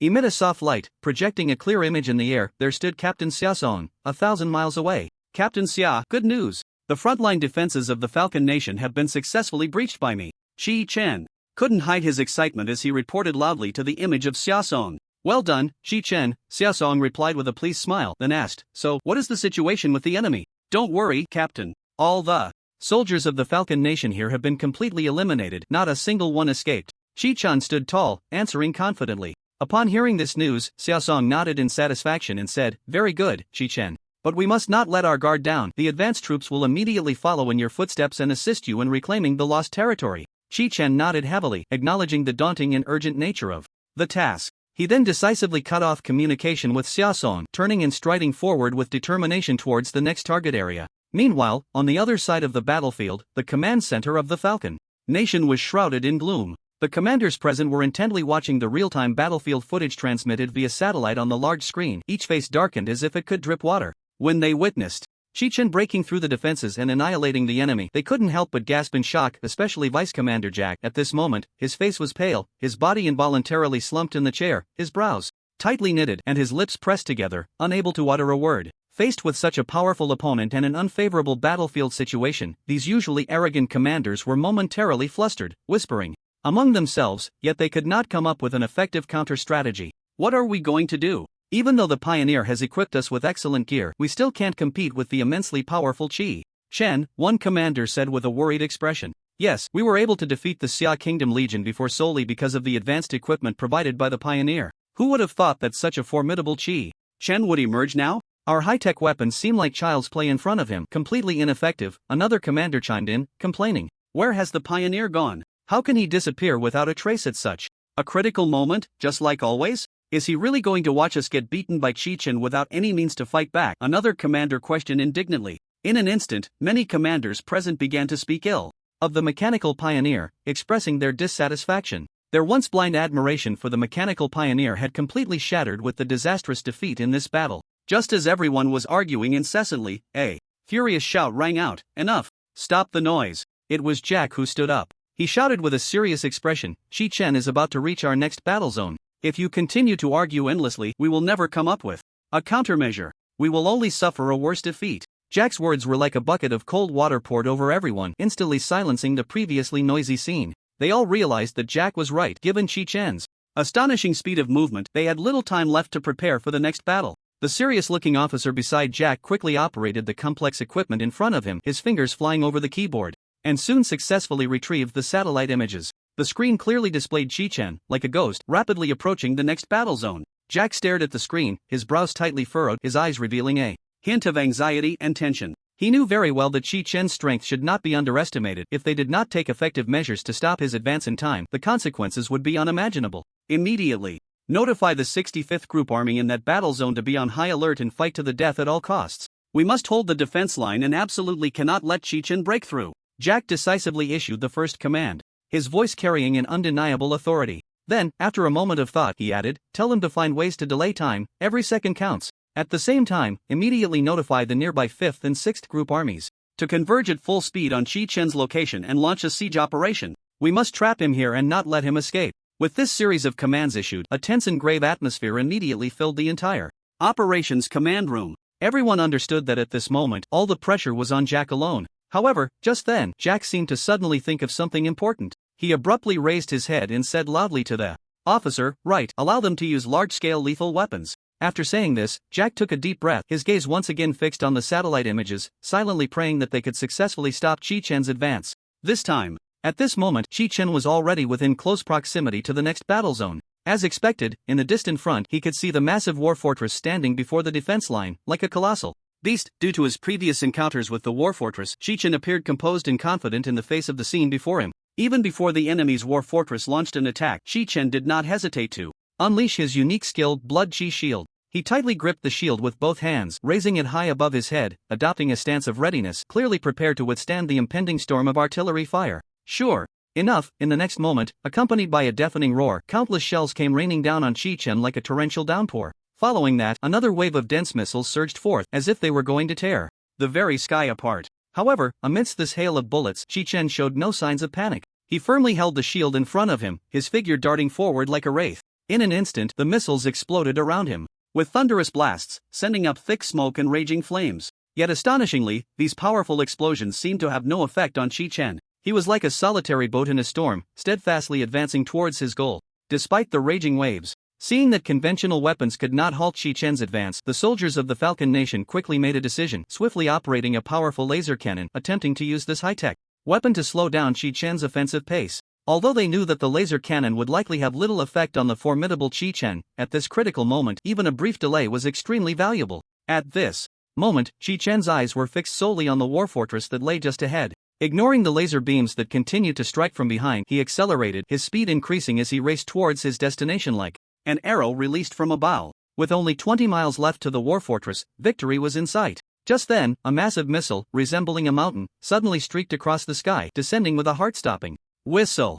Chi Chen stared at the approaching behemoth, momentarily taken aback, pondering to himself, could this be some new secret weapon developed by the Falcon Nation? Before he could finish his thought, the enormous missile exploded in mid-air with a thunderous bang. In an instant, a dazzling bolt of lightning roared forth like a dragon, tearing apart the surrounding space with overwhelming force. Following that, a cataclysmic thunderstorm erupted from the sky, as if it intended to swallow the entire world. Caught in the midst of it, Chi Chen was helplessly engulfed by the violent sea of thunder. This terrifying thunderstorm came on fiercely, as if the apocalypse had arrived, lasting a full 30 seconds. During this time, it seemed that only the deafening thunder and blinding lightning remained in the world. When the thunderstorm finally subsided, a thick fog had enveloped the once fiercely contested battlefield, making it difficult to see what lay within. At this moment, the commander of the Falcon Nation, located within the distant war fortress, stared sullenly at the large screen before him. He understood just how powerful this thunderstorm missile was, and his heart was filled with anticipation, hoping to finally eliminate the troublesome Chi Chen with this strike.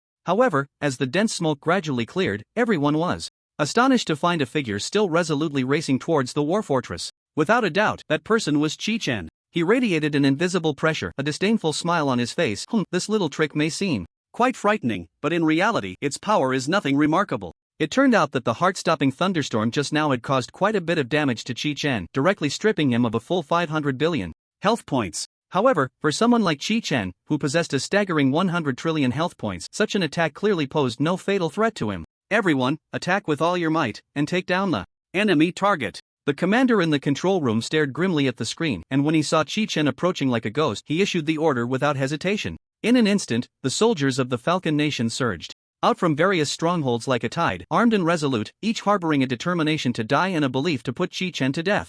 This scene was not unfamiliar to Chi Chen. He had experienced countless life and death battles and had witnessed too many similar situations. In his eyes, these fearless soldiers charging forward were merely a group of pitiful moths flying into the flame, seeking their own demise. Facing the swarm of enemies, Chi Chen's lips curled slightly, revealing a disdainful smile. He swiftly formed seals with both hands, chanting incantations, and then a red light flashed, with hundreds of blood clones identical to him appearing beside him. Chi Chen and the blood clones shared a deep connection, working seamlessly together as they charged into the enemy ranks, their blades glinting coldly, blood splattering wherever they went, and cries of anguish rising and falling. Just as the battle was reaching its peak, an unexpected event occurred. The originally clear sky suddenly erupted with a piercing whistle, and 5 dark shadows streaked through the air like lightning, plummeting straight toward the center of the battlefield. Upon closer inspection, they turned out to be 5 powerful thunderstorm missiles. This sudden turn of events left everyone stunned. Even the usually composed Chi-Chen couldn't help but furrow his brow. At that moment, the most terrified were not Chi-Chen, but rather the soldiers of the Falcon Nation who were fiercely battling him. Because judging by the current trajectory of the missiles, if they detonated, not only would Chi-Chen be unable to escape, but they themselves would also be consumed by the powerful shockwave and thunderstorm. In an instant, everyone halted their actions, staring in disbelief at the approaching shadow of death. Meanwhile, in the distance on the battlefield, the Fifth Army was rapidly closing in. However, to everyone's disappointment, they did not lead their forces into the battlefield to support their comrades as expected, but instead chose to remain at a safe distance, ruthlessly pressing the launch button for the thunderstorm missiles. Clearly, they were willing to sacrifice their fellow soldiers to achieve the goal of eliminating Chi-Chen. 5 dazzling thunderstorm missiles exploded in midair like raging dragons, instantly releasing world-destroying energy, enveloping the entire battlefield in a blinding light and violet lightning. Everyone on the battlefield was engulfed by this sudden terrifying force, as if they were plunged into the abyss of doom. Seconds ticked by, and finally, the chilling thunderstorm gradually subsided. When the light faded and the dust settled, people were horrified to discover that the once tumultuous battlefield had become eerily silent. And in the center of this ruin stood a solitary figure, Chi-Chen. He stood there unscathed, like a war god descending to the mortal realm. Meanwhile, the commander inside the war fortress stared wide-eyed, his face filled with disbelief and shock. He could never have imagined that the brave soldiers he personally led would perish so helplessly under this terrifying thunderstorm. In just those brief seconds, after the fierce bombardment of the 5 powerful thunderstorm missiles, his subordinates had already suffered over half casualties. What infuriated him even more was that the Fifth Army, which he had thought was coming to reinforce them, had completely treated them as bait to lure the enemy. Just as the commander was seething with anger, a roar of engines echoed from a distance. It turned out that the Sixth Army had arrived just in time at a high ground 100 miles away from the battlefield. Colonel Jess of the Sixth Army quickly activated his communication device and successfully contacted Colonel Arthur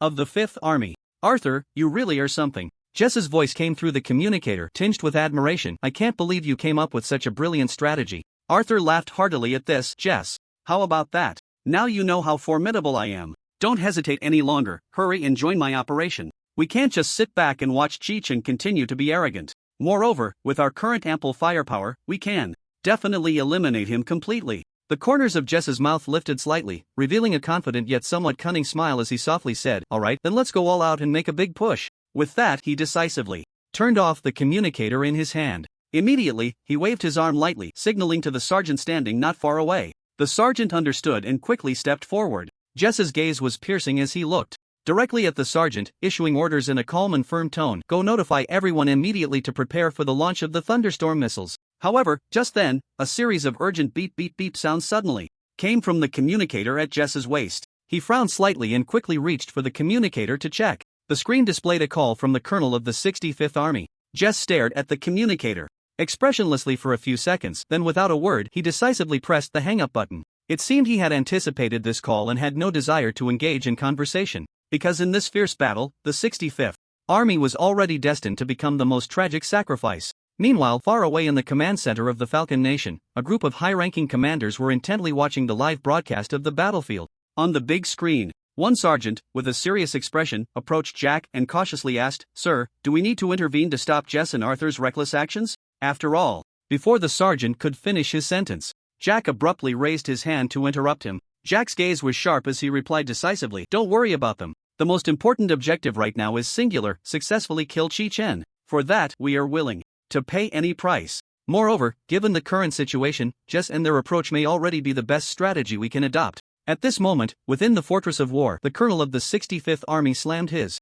communicator down. He knew clearly that he and his legion had become the sacrifices. The only fate awaiting him was death. The battlefield was filled with smoke, and the sounds of battle were deafening. Chi-Chen charged towards the towering war fortress like a bolt of lightning. Surprisingly, the once frenzied and heavily armed war fortress suddenly ceased its attack. However, Chi-Chen did not stop. He knew that opportunities must not be missed, so he continued to charge forward without hesitation. Along the way, the blood of enemies stained the ground beneath his feet, and the blood sword of the demon abyss in his hand glimmered with a cold light, each swing bringing forth a rain of blood and wind. Suddenly, Chi-Chen forcefully pushed off the ground, leaping high into the air like an eagle soaring with outstretched wings. He gripped the blood sword of the demon abyss tightly, using all his strength to strike down fiercely at the war fortress before him. With a loud crack, the incredibly sturdy war fortress was instantly split in two by a single strike. In an instant, raging flames erupted from the crack, as if to swallow the entire world. Accompanying the flames shooting into the sky were countless cries of agony as those trapped inside the fortress struggled and screamed in the sea of fire. At that moment, a series of sharp,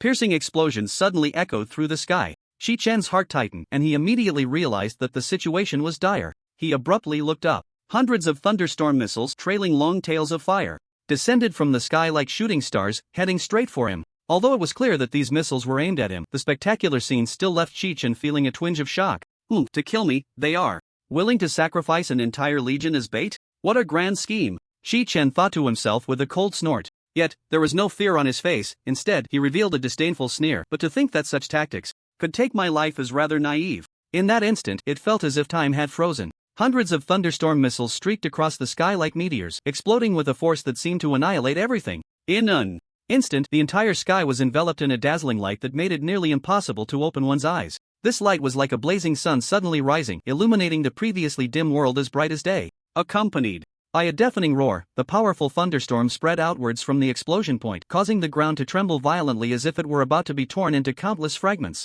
A fierce wind howled past, stirring up clouds of dust that obscured the view. Those objects that were closer were directly torn to shreds by the violent energy, vanishing into the chaos. Now, even if Shi Chen is powerful, he must surely be dead for good, Jack murmured. The raging thunderstorm, like a ferocious beast, lunged fiercely towards the area where Shi Chen was located. In an instant, lightning flashed and thunder roared, and the entire area was engulfed by this overwhelming force. In that breathtaking moment, everything around Shi Chen turned to a charred ash, the once vibrant land now silent and desolate. As the thunderstorm gradually subsided, the members of the Falcon Nation Legion did not relax their tense nerves in the slightest. Fully armed, they stood solemnly on alert. Each person gripped their weapons tightly, their eyes vigilantly scanning the ruins ravaged by the thunderstorm. They quickly sprang into action, pulling out various advanced instruments and began remote scanning of the area before them. These devices flickered with cold light, emitting a faint buzzing sound, as if narrating their precision and efficiency. Seconds ticked by, and finally, after a tense round of scanning, the data returned by the instruments indicated there was no trace of life left on the battlefield ahead.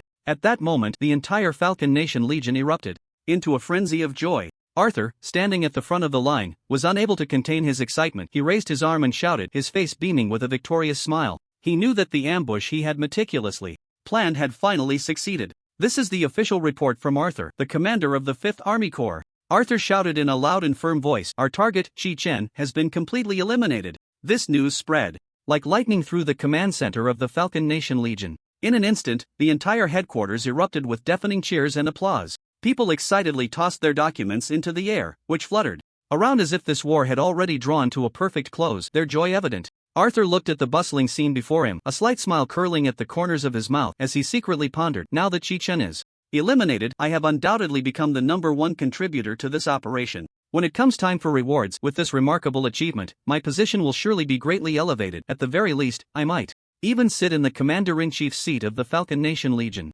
As soon as he thought of this, Arthur couldn't help but raise his arms and cheer once again, fully releasing the joy and pride within him. Beside him, his subordinates also felt genuine happiness and comfort for Arthur at this moment. They crowded around him, their eyes filled with admiration and respect, sharing in this hard-won glory of victory. However, just as everyone was immersed in the celebration, the previously quiet detector suddenly emitted a series of urgent and sharp beeping sounds without warning. This sudden noise was like a clap of thunder, instantly shattering the joyful atmosphere and plunging the entire scene into silence. Arthur's nerves tensed up. As an experienced warrior, he keenly sensed something was amiss. Almost instinctively, he rushed to the side of the detector, his eyes fixed on the screen, trying to find a clue. On the previously dark life detector screen, a conspicuous red dot suddenly lit up, accompanied by a series of data continuously fluctuating. Then, a number clearly appeared in the center of the screen. 1. This meant that there was at least one living being nearby. Arthur's expression instantly turned grave, disbelief evident in his eyes. He abruptly turned his head to look ahead. In that moment, he was frozen in shock.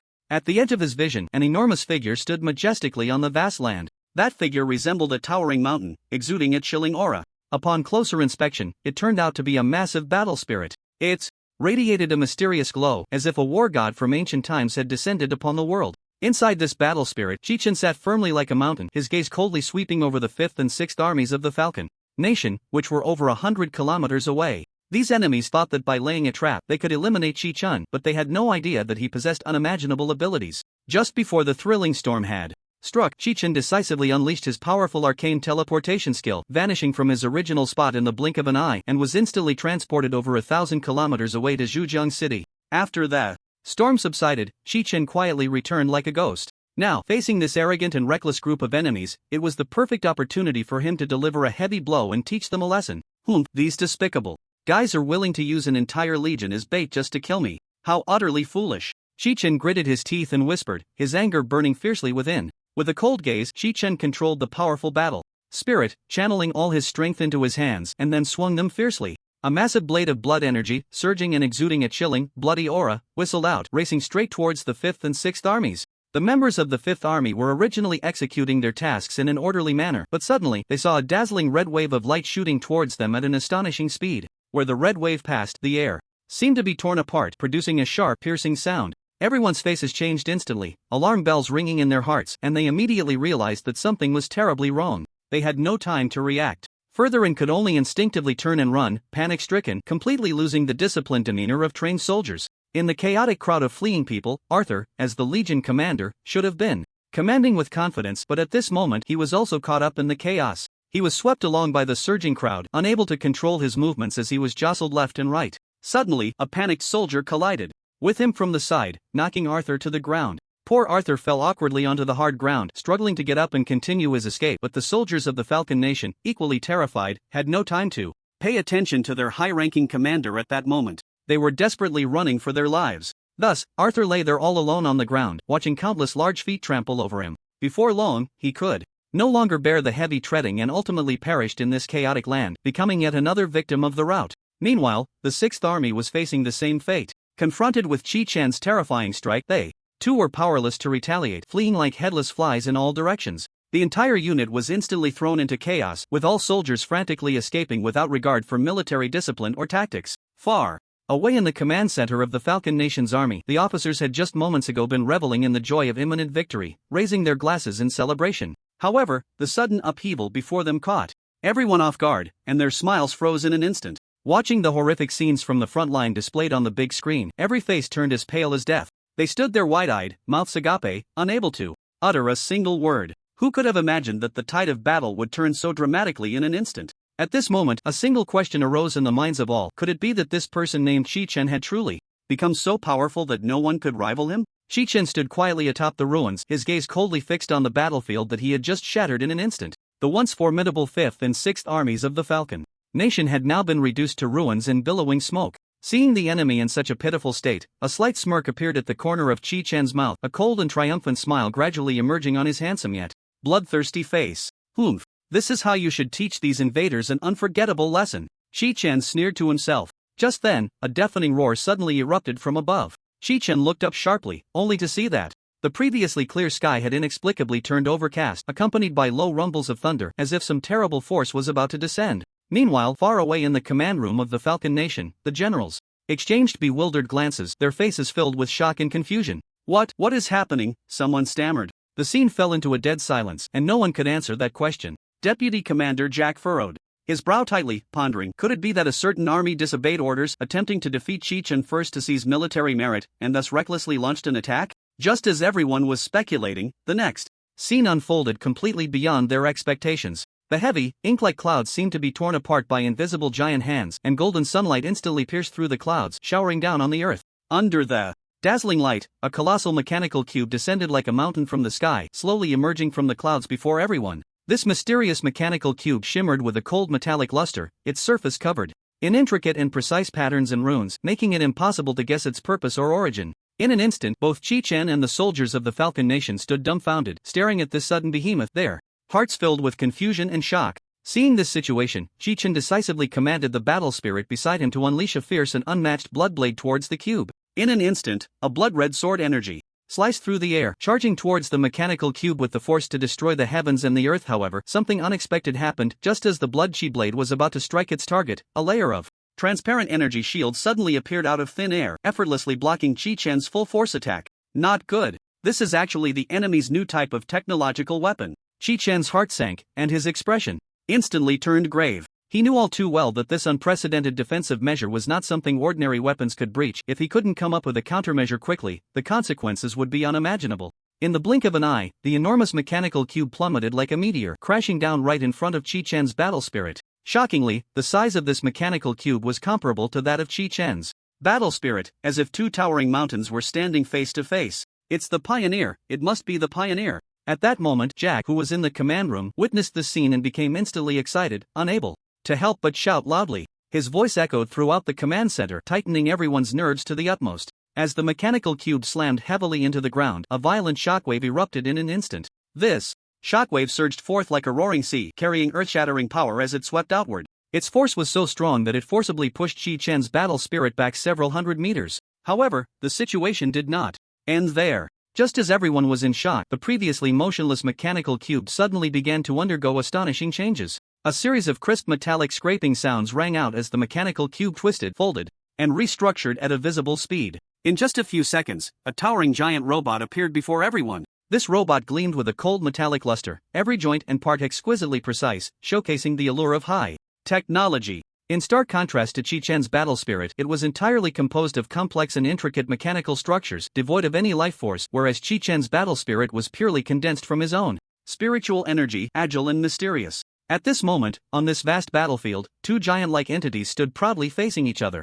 They locked eyes, the atmosphere so tense it was almost suffocating. A breathtaking battle was on the verge of breaking out. Just at that critical moment, the giant robot launched a thunderous attack like an immovable mountain. Under everyone's gaze, it raised its right arm high, the thick arm resembling a pillar of heaven, instilling fear in all who beheld it. Following that, a dazzling laser cannon erupted from its palm, roaring forth like a fire dragon, carrying endless destructive power as it sped forward with lightning speed. Faced with such a fierce assault, Chi Chen remained calm and composed. He focused intently on controlling his battle spirit, which swiftly dodged the deadly strike with a ghostly sidestep. The powerful shockwave generated by the laser cannon whizzed past the battle spirit, blasting the surrounding ground into a cloud of dust and debris, yet it failed to inflict any harm on the battle spirit. After successfully evading the attack, Chi Chen quickly seized the opportunity to command his battle spirit to counterattack. Without hesitation, the battle spirit drew the massive saber from its waist, the cold light flashing as the sharp blade, imbued with fierce momentum, swung powerfully towards the giant robot's midsection. This strike was as forceful as splitting bamboo, as if it aimed to cleave the entire world in two. However, the giant robot was clearly not an ordinary opponent. Facing the battle spirit's formidable blow, it showed no fear, not even attempting to dodge. Suddenly, a massive hand blade sprang forth from the robot's elbow, glinting with a cold metallic sheen, and collided violently with the saber in the battle spirit's hand. In an instant, sparks flew, and an extremely intense shockwave erupted where their weapons met. The shockwave surged outward like a raging tide, kicking up sand and stones, enveloping the area in a cloud of dust. And just after this heart-stopping moment, something unexpected happened. The head of the giant robot began to rapidly transform, and in the blink of an eye, a dark, ominous cannon emerged. With a deafening roar, the sound echoed, as if the very heavens were trembling. The cannon of the giant robot fired, and the shell shot out at an astonishing speed, striking the battle spirit's head with pinpoint accuracy. Under such a heavy blow, fine cracks immediately appeared on the surface of the battle spirit, as if exquisite porcelain had been brutally shattered. Seeing this, Chi Chen's heart sank. He knew the situation had become extremely critical. Without hesitation, he commanded the battle spirit to retreat quickly, trying to create distance from the giant robot to find an opportunity for a counterattack. Chi Chen skillfully maneuvered the battle spirit, quickly establishing a safe distance from the giant robot, and without hesitation, he unleashed several fierce blood blades towards it. These blood blades, carrying a chilling aura of bloodshed, raced forward like lightning. Facing the oncoming attack, the giant robot did not back down. A layer of solid defensive light immediately shone around it, resembling an indestructible shield that intercepted all the blood blades. Witnessing this, Chi Chen's heart tightened. But he did not retreat. Instead, he resolved to go all out without any reservations. His eyes sparkled with intensity as his hands moved rapidly again, controlling the battle spirit to launch a close-range assault with overwhelming force. The giant robot reacted swiftly, swinging its massive mechanical arm, using its razor-sharp appendage to meet the battle spirit, attempting to block this fierce attack. The two sides exchanged blows, and for a moment, it was hard to determine a victor. Just as the battle reached a stalemate, something unexpected happened. Chi Chen decisively cancelled the battle spirit state. The people in the command center of the Falcon Kingdom's army erupted in confusion. That guy, can he no longer maintain the battle spirit form? Someone shouted in uncertainty. Ha, now this is good. Let's see how he remains arrogant. Next he'll be crushed like a pitiful little ant by our giant robot. Another person laughed maliciously. Truly a pioneer to create such a powerful and invincible robot. Others praised the creator of the giant robot. At that moment, nearly everyone in the command center believed the giant robot had firmly gained the upper hand. Victory was in sight. However, just as they were reveling in their triumph, the next scene left them dumbfounded. Chi Chen, who had seemed to be at a disadvantage, suddenly flickered and dashed forward like a ghost. He then unleashed a devastating assassination thrust, its speed so fast it was like a storm, leaving no time for reaction. With a muffled thud, the demonic prison blood sword in Chi Chen's hand pierced through the giant robot's head like an arrow through the clouds, reaching its core. In an instant, sparks flew, and the giant robot's massive body trembled violently before crashing to the ground, kicking up a cloud of dust. Chi Chen fell upon the giant robot's enormous body like a meteor, standing firm, gripping the demonic prison blood sword that radiated a terrifying aura. His gaze was cold and sharp, fixed on the colossal figure beneath him, followed by a series of fierce, storm-like slashes. Each strike carried unparalleled power and might, ruthlessly cleaving into the giant robot's incredibly hard exterior, sending dazzling sparks flying. Just then, something unexpected happened. The surface of the giant robot suddenly began to writhe and deform, as if it were a living creature rapidly differentiating into countless small robots. These small robots swarmed towards Chi Chen like a hive of bees, their claws bared, shooting out beams of scorching energy in an attempt to drown Chi Chen in this overwhelming wave of attacks. However, in the face of such a fierce onslaught, Chi Chen showed no signs of panic. His figure flickered, moving like a ghost, weaving effortlessly between the numerous small robots at a speed beyond ordinary imagination. The sound of crisp metal breaking echoed as those small robots, before even getting close to Chi Chen, were already reduced to heaps of shattered parts scattered across the ground. Just as Chi Chen had finished off all the small robots, a deafening roar suddenly erupted from within the giant robot. Chi Chen's heart sank, and he immediately heightened his vigilance, gripping the demon abyss blood sword tightly, not daring to relax for a moment. Just as he thought, in the next second, the giant robot seemed unable to withstand some powerful force, suddenly splitting into 5 massive mechanical bodies. These 5 mechanical bodies rushed off in different directions, instantly disappearing into the distant horizon.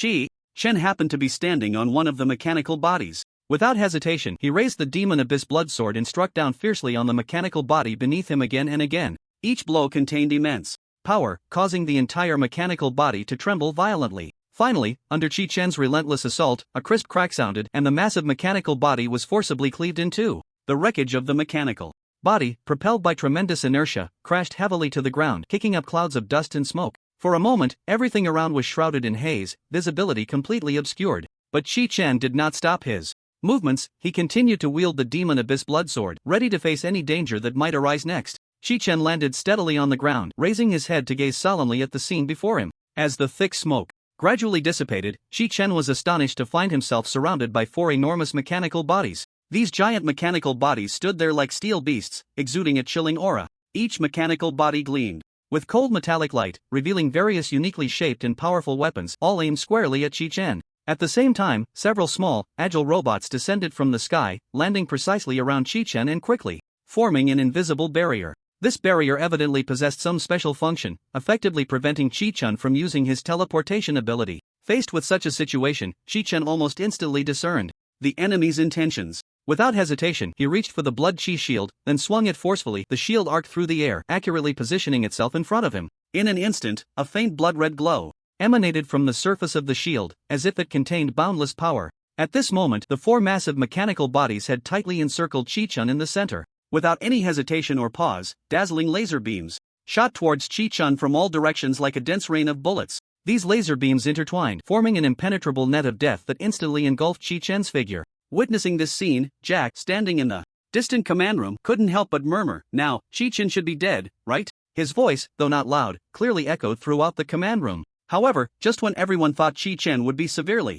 injured or even fall to the ground under the onslaught of the enemy's storm-like attacks, an astonishing scene unfolded. After the seemingly indestructible and overwhelming output from the opponent finally came to an end, Chi Chen stood firmly in place, completely unscathed, like an immovable mountain. The reason for this was not complicated. Chi Chen had cleverly utilized his powerful blood chi shield skill, successfully blocking about half of the fierce attacks. As for the remaining half, Chi Chen, relying on his extraordinary resilience and fearless courage, resolutely chose to take it head-on, enduring it all. Immediately after, a roar erupted from Chi Chen's mouth, and his figure shot out like lightning, his weapon transforming into a cold gleam as he unleashed a devastating kingslaying thrust. In an instant, a massive mechanical body seemed to be made of paper, instantly cleaved in two by Chi Chen's thunderous strike. At the same time, the 30 trillion points of life value that had been lost due to the attack miraculously replenished in an instant, restoring him to peak condition. The people in the command room of the Falcon Nation's Legion witnessed this scene, all of them stunned, their mouths agape as if they could fit an egg inside. They simply could not believe what they were seeing. Such terrifying attack power had failed to defeat Chi Chen. Who exactly was this guy? Could he really be an existence that would never die? At that moment, Jack, one of the commanders of the Falcon Nation's Legion, was staring intently at the real-time battle.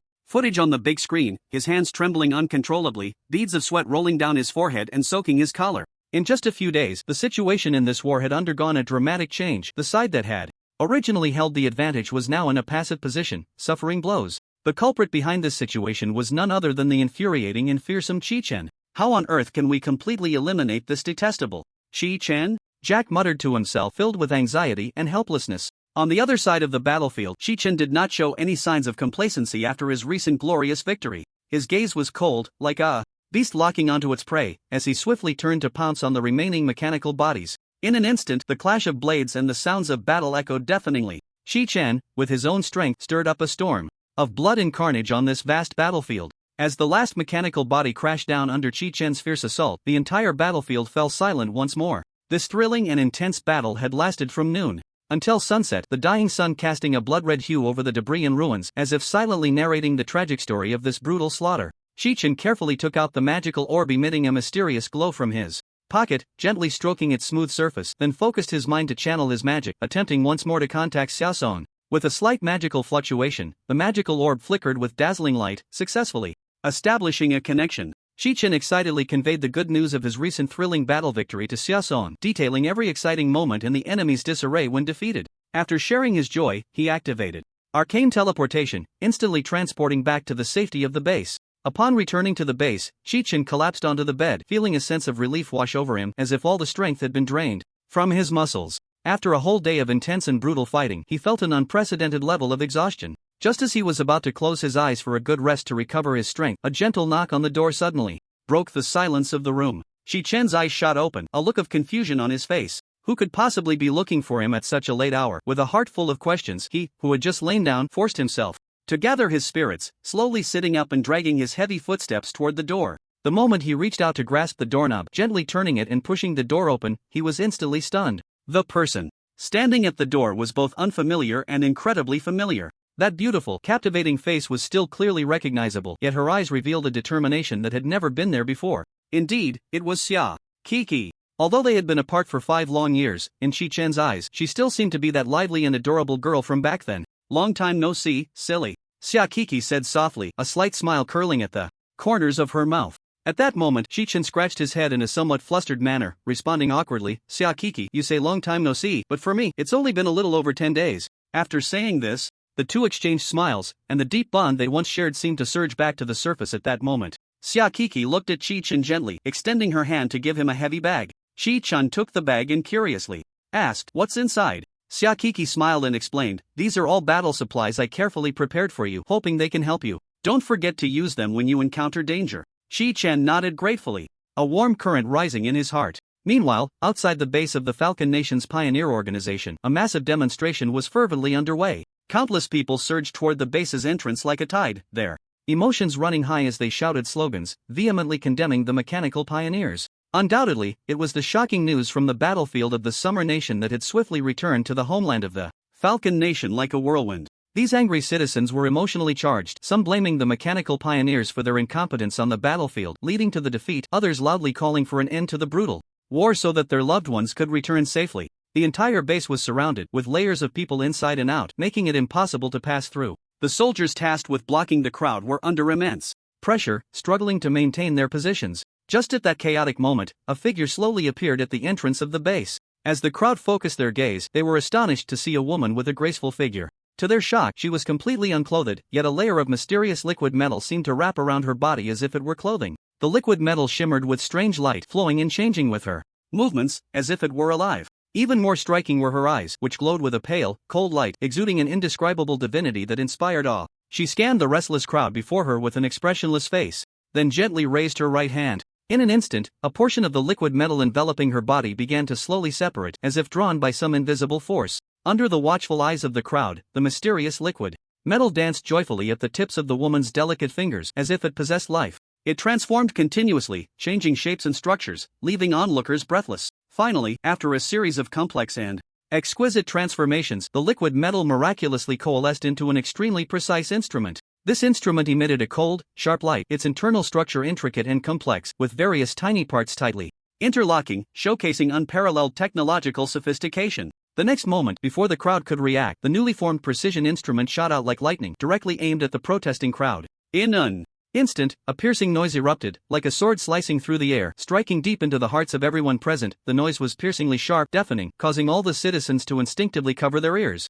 and furrow their brows in pain. Some of the weaker individuals were directly overwhelmed by the powerful sound waves, feeling dizzy and unsteady. Even worse, their fragile eardrums could not bear the pressure and burst instantly, blood flowing down their ear canals. In an instant, curses and cries rose and fell, and the once fierce protest group was thrown into chaos, with people clutching their heads and fleeing the scene in a disheveled manner. Meanwhile, not far away, a man in military uniform, bearing the rank of sergeant major, was rushing anxiously towards a woman. He jogged, sweat pouring down his forehead, clearly having hurried over. When he reached the woman, the sergeant major was panting heavily, but he did not take a moment to rest. Instead, he quickly bowed deeply to her, expressing his heartfelt gratitude. "Thank you so much, Ms. Pellos," the sergeant major said with deep appreciation. "If it weren't for your timely assistance, the situation might have spiraled further out of control, and the consequences would be unimaginable." However, in response to the sergeant major's sincere thanks, Pellos merely stood silently, her expression unreadable as she gazed at him. Her beautiful face appeared incredibly stern at that moment, like an iceberg, making it difficult to glimpse her true thoughts. After a long while, Pellos slowly spoke. "No one can question the Lord Pioneer." Her voice was as calm as water, without a hint of turbulence, yet the authority contained within it left no room for defiance. She then added, "In my view, every person in this country should unhesitatingly devote themselves to the great cause of glorious evolution." It turned out that Pellos had become what she was today, possessing such immense power, all thanks to the glorious evolution program promoted by the mysterious mechanical pioneer. It was this reason that filled her with awe and loyalty towards the Lord Pioneer. The sergeant major's eyes widened, staring intently at Pellos before him, an uncontrollable fear surging within him like a tide. This woman had once been a highly respected and esteemed member of Congress. Moreover, she was one of the core figures and main supporters of the technological faction. To garner more support for the mysterious and controversial Glorious Evolution project, Pellos had resolutely thrown herself into this perilous experiment. However, everything had changed since that experiment. The current Pellos seemed to have transformed into a cold, emotionless robot. "Miss Pellos, may I ask how you plan to arrange tonight's congressional meeting?" a soldier beside her cautiously inquired. Pellos turned her expressionless face towards the soldier, casting a cold glance at him before responding in a voice devoid of warmth. "I will communicate with the mechanical pioneer. If he decides to attend, you will naturally see him at the congressional site." As soon as she finished speaking, Pellos turned without hesitation and walked with determined steps towards the luxurious palace behind her. When Pellos's figure completely disappeared at the palace entrance, a loud bang echoed as the heavy doors of the palace slammed shut, completely isolating everything from the outside world. The sergeant major and the soldiers stood frozen in place, gazing at the closed palace gates, a chill rising in their hearts. Several hours rushed by. The atmosphere in the Capitol building, located in the heart of the capital of the Falcon Nation, was now heavy and oppressive. Numerous congressional members and officials of various levels arrived one after another, their faces dark as if they could drip water. And the reason for this situation was evident. The situation on the battlefield in the Summer Nation was extremely unfavorable for their country. The theme of this emergency meeting was exceptionally clear and singular: whether to issue the order to withdraw troops. Each person present was filled with anxiety and unease, their gazes turning towards the initial advocate of this war, the mechanical pioneer, eagerly hoping he would step forward and provide a convincing and reasonable explanation. Until now, this enigmatic mechanical pioneer had never personally attended any congressional meeting. All decisions and intentions had always been conveyed through Pellos. However, at this critical historical juncture, people couldn't help but wonder, would the mechanical pioneer actually appear in person at the congressional site? Just as everyone was whispering and discussing among themselves, suddenly, the heavy door of the Congress slowly opened. Accompanied by a crisp and resonant sound of technological metal machinery in operation, the entire conference hall fell silent. Everyone present quickly turned their heads in unison, focusing their attention on the direction of the door. The sight that met their eyes left them speechless. A robot, shimmering with a cold light and exuding a strong aura of futuristic technology, was steadily stepping into the venue. Closely following behind was the familiar Pellos. Undoubtedly, this cool and astonishing robot was none other than the legendary mechanical pioneer himself. The mechanical pioneer walked with a steady and powerful stride, moving forward alongside Pellos. They crossed the spacious and bright hall, eventually arriving at their respective seats and elegantly sitting down. At this moment, the gaze of everyone present was involuntarily drawn to the mechanical pioneer, as this was the first time they had witnessed the true face of this mysterious figure. The mechanical pioneer was clad in exquisite black metallic armor, shimmering with a cold light, as if it could reflect endless wisdom and power. His stern face was sculpted, with sharp and resolute lines. His deep-set eyes resembled the brightest stars in the night sky, revealing an elusive depth and wisdom. Once everyone had arrived and taken their seats, the then president of the Falcon Nation, AP, stood up. He cleared his throat and formally announced the commencement of this important Meeting. The entire venue instantly quieted down, with people holding their breath in anticipation of the discussions and decisions to follow. In just a few days on the battlefield of the Summer Nation, the situation has undergone such a dramatic reversal, AP said with a serious expression. He looked around and continued, even the advanced equipment generously provided by the mechanical pioneer has failed to secure our victory in the confrontations with the Summer Nation's army. In light of this outcome, I wonder if the esteemed pioneer has any thoughts or insights to share? As soon as he finished speaking, all eyes turned to the mechanical pioneer seated at the head of the conference table. At that moment, the mechanical pioneer stared back at everyone with an expressionless face, and the atmosphere became exceptionally tense. In the suffocating silence, the mechanical pioneer slowly stood up. He straightened his body and spoke in an undeniable tone, "This battle is merely the beginning. We are far from a true conclusion." The mechanical pioneer's words detonated like a heavy bomb, instantly igniting a commotion in the congressional hall. The previously quiet venue became noisy, with people whispering and debating. "What on earth are you talking about? If we don't end this damned war soon, are we just going to watch our brave soldiers die in vain?" someone questioned emotionally. Another person echoed, "Exactly. The facts are right in front of us. Your so-called advanced equipment is utterly useless. In my opinion, we should abandon this futile struggle as soon as possible." Seeing the situation gradually spiraling out of control, Aper hurriedly extended his hands and pressed down hard, trying to quell everyone's anger and restore calm. In truth, deep down, Aper did not wish for this war to continue. Publicly, he hoped that through the failure of this war, he could significantly weaken the influence and authority of the mechanical pioneer within the country. Privately, the immense power and mysterious background of the mechanical pioneer had already posed a tangible and undeniable threat to both himself and the entire Falcon Nation. "Mechanical pioneer, do you have anything else to say about this?" Aper asked loudly, his gaze fixed like a torch on the figure ahead, shimmering with metallic luster and surrounded by numerous precision instruments. The mechanical pioneer slowly turned his head, his cold electronic eyes scanning the crowd. In an instant, an invisible and heavy pressure descended like a mountain, causing everyone present to feel a momentary pause in their breath, as if a 1,000-pound weight pressed upon their hearts. The mechanical pioneer spoke expressionlessly. "Only through the glorious evolution experiment can our great Falcon Nation hope to achieve ultimate victory. This is the only path, and it is an inevitable choice." His emotionless voice echoed in the spacious conference room, like a thunderclap resonating in everyone's hearts. As soon as these words were spoken, the previously quiet conference room erupted into chaos. People whispered to each other, discussing fervently, their faces filled with disbelief and terror. For they knew all too well what the so-called glorious evolution experiment truly meant. It would be a complete subversion and distortion of human nature.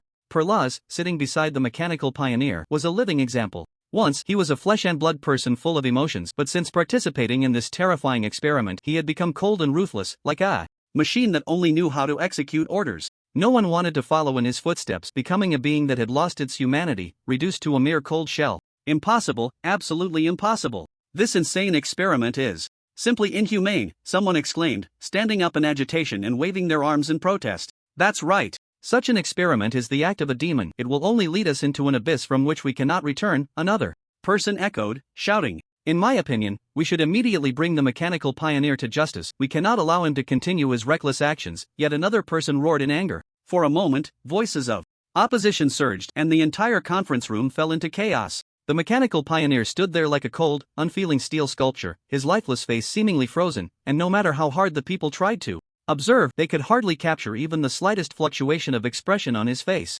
They had no way of knowing that at this moment, the seemingly indifferent mechanical pioneer was already filled with murderous intent. "Mechanical pioneer, how dare you speak such wild words?" Aper reprimanded solemnly. He then unhesitatingly issued a stern command. "Now, I solemnly order the military to immediately arrest you." No sooner had he finished speaking than a sudden sound of urgent and heavy footsteps erupted, and in the blink of an eye, a group of fully armed soldiers surged in like a tide, abruptly breaking into the solemn and serious congressional scene. These soldiers were well trained, their movements synchronized, and after quickly occupying advantageous positions, they all aimed their dark gun barrels directly at the mechanical pioneer. Seeing this situation, the other members of Congress who had been seated were instantly taken aback, each one panicking and rushing towards the exit, fearing that even a moment's hesitation would draw them into the impending fierce conflict. However, the mechanical pioneer, surrounded on all sides, appeared unusually calm and composed. He slowly turned his head with an expressionless face, scanning the group of soldiers before him with a cold gaze. "Fire!" someone suddenly shouted. In an instant, deafening gunfire erupted, bullets raining down like a storm towards the mechanical pioneer. But to everyone's astonishment, facing this sudden and fierce barrage, the mechanical pioneer showed no sign of panic. At this critical moment, Pelos, who had been quietly standing beside the mechanical pioneer, finally took action. She gracefully lifted her slender fingers, and the book made of liquid metal on her body instantly transformed in a marvelous way, turning into a sharp flying blade that gleamed with cold light in the blink of an eye. The next second, this blade shot out like lightning across the night sky, moving so fast that it was almost impossible to see its trajectory. In an instant, accompanied by a series of chilling screams, all the soldiers present had no time to react before being swiftly cut down by the deadly blade. The members of Congress, who had been engaged in heated debates, froze in shock at the astonishing scene, as if time itself had come to a standstill. Then, terror surged like a tidal wave, draining the color from everyone's faces, their bodies trembling involuntarily. In that moment, all the members of Congress, like a herd of frightened animals, frantically rushed towards the doors of the Congressional Hall. They pushed and shoved recklessly, desperate to escape this terrifying place. Meanwhile, the mechanical pioneer and Pellos merely watched coldly, showing no intention of intervening. Finally, one member of Congress reached the door, pulling it open with all his strength. However, at that moment, the sight that greeted the members left them dumbfounded, their hearts nearly leaping out of their throats. Countless drones swirled in the sky, resembling a pack of fierce falcons, glaring down at every individual below. Even more chilling was that the guns of these drones were all aimed unerringly at each member of Congress. Any slight movement could provoke merciless gunfire. At the same time, as everyone looked around, they discovered that the soldiers originally tasked with guarding the Congress had all fallen in disarray, clearly having lost all signs of life. This meant that, at this moment, the members of Congress were completely isolated and helpless, relying solely on themselves for a glimmer of survival. Seeing the situation so dire, President AP immediately pressed the communicator in his hand, trying to contact the outside world for support. However, no matter how desperately he pressed the buttons, the small device remained unresponsive, as if it had suddenly turned into a cold piece of scrap metal. "Don't waste your effort, Your Excellency," the mechanical pioneer said expressionlessly, slowly walking towards AP with steady steps. Hearing this, AP's heart sank, but the desire to survive drove him to quickly pull a handgun from his pocket, gripping it tightly, ready to make a final stand. Just then, the mechanical pioneer's lifeless eyes suddenly flickered, and an invisible force field was instantly released from its center. The handgun tightly held in AP's hand melted as if subjected to extreme heat, turning into a pool of molten iron that slowly dripped down his palm. "Your Excellency, don't forget that the weapons you are using were all provided by me. Therefore, I certainly have the ability to reclaim what belongs to me." The mechanical pioneer's voice was cold and devoid of any emotional fluctuation, as if it were merely a machine operating according to its programming. Apu's brow was tightly furrowed, his eyes glaring fiercely at the cold, unfeeling mechanical pioneer before him. He knew very well that at this moment, leaving this place alive and unscathed had almost become an impossible task. "What exactly do you want?" Apu asked, his face serious and his teeth clenched. As he spoke, the mechanical pioneer took slow, heavy steps, approaching Apu one step at a time. The entirely metal body of the machine offered no glimpse of any human emotion. The only thing that could be felt was the chilling, icy aura emanating from it. "Don't worry, Your Excellency." The mechanical pioneer finally stopped just inches away from Apu, then slowly opened its mouth to say, "I have no particular interest in your life or the lives of the esteemed members present." Hearing this, Apu let out a slight sigh of relief, but the ominous premonition in his heart did not lessen in the slightest. Before he could react further, the mechanical pioneer continued, "I have come here to help you achieve evolution." Apu's expression instantly turned grim, beads of sweat forming on his forehead. His gaze shot like lightning towards Pellos, who stood quietly behind the mechanical pioneer. He widened his eyes, filled with terror, and questioned, "Are you really planning to turn all of us into that kind of thing?" "No, absolutely not. That's terrifying. I don't want to become a soulless robot that only obeys orders." Apu screamed hysterically, his voice filled with despair and fear. However, before Apu could react in any way, the mechanical pioneer swiftly extended its cold, hard right hand and mercilessly pressed it against Apu's forehead. In that instant, time seemed to freeze. Apu felt as if his soul had been pulled away, instantly losing all consciousness and strength. His previously tense body relaxed completely, his limbs drooping lifelessly, flailing aimlessly in the air, unable to move an inch. The assembly members stared in shock at the scene unfolding before them, completely paralyzed by fear, their bodies trembling involuntarily. One member seemed to lose all reason, recklessly sprinting towards the entrance of the Congressional Hall. However, just as he took that crucial step, a sharp gunshot pierced the air. In an instant, the member was shot in the head, blood splattering everywhere, and his body fell to the ground like a kite with its string cut. The other members, witnessing this scene, were filled with terror, but they knew that escaping was hopeless at this moment, so they could only endure the fear spreading deep within them. Trembling in the Congressional Hall. At that moment, a shocking scene unfolded. The clothes Apu was wearing suddenly seemed to be torn apart by an invisible force, instantly transforming into countless fragments that scattered in the air. Following that, his once vibrant flesh began to change at a visible speed. Muscles and bones gradually disappeared, replaced by a cold, hard metal shell and complex, precise mechanical structures. "Join the glorious evolution," the mechanical pioneer chanted beside him, its gaze cold and fervent. As its words fell, Apu let out a heart-wrenching scream of pain. This terrifying sound pierced through the eardrums of everyone present like a sharp sword, echoing throughout the congressional hall, lingering for a long time. The assembly members were completely stunned by this horrific scene, desperately covering their ears with their hands, tears streaming down their cheeks uncontrollably. Suddenly, the deafening shouts came to an abrupt halt without warning. The crowd anxiously turned their gazes toward where AP was standing, only to see that AP had completely transformed into a robot.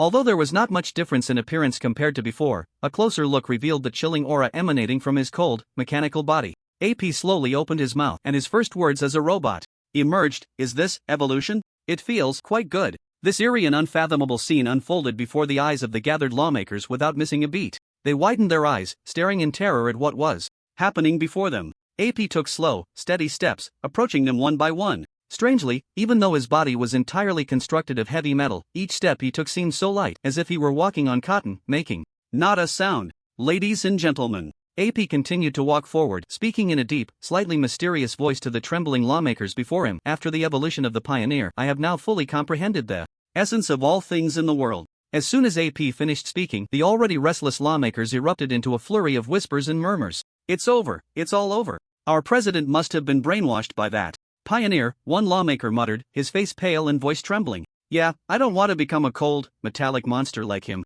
Another lawmaker echoed, despair and fear written all over his face. Sigh, it's all over. What should we do? Others sighed heavily, feeling that the end was near. At that moment, the mechanical pioneer, as if from a future world, stepped in front of the president. He first cast an expressionless glance at Pelosi across from him. Then, Pelosi quickly differentiated a portion of liquid metal, transforming it into a small, delicate camera at a speed almost imperceptible to the naked eye. Almost simultaneously, a globally anticipated live broadcast officially began. The powerful live signal surged forth like a tide, instantly covering every inch of Falcon Nation's land. Whether on the large screens in city streets or in the hands of people gripping their phones, tablets, and various electronic devices, everything was forcibly switched to this thrilling live broadcast. The Falcon Nation's president, AP, who had evolved into a mechanical body, sat solemnly in front of the camera, his cold and resolute face expressionless, as still as a statue. Finally, he slowly spoke. Dear citizens, I am your president, Donald AP. His voice was deep and powerful, resonating across the entire nation,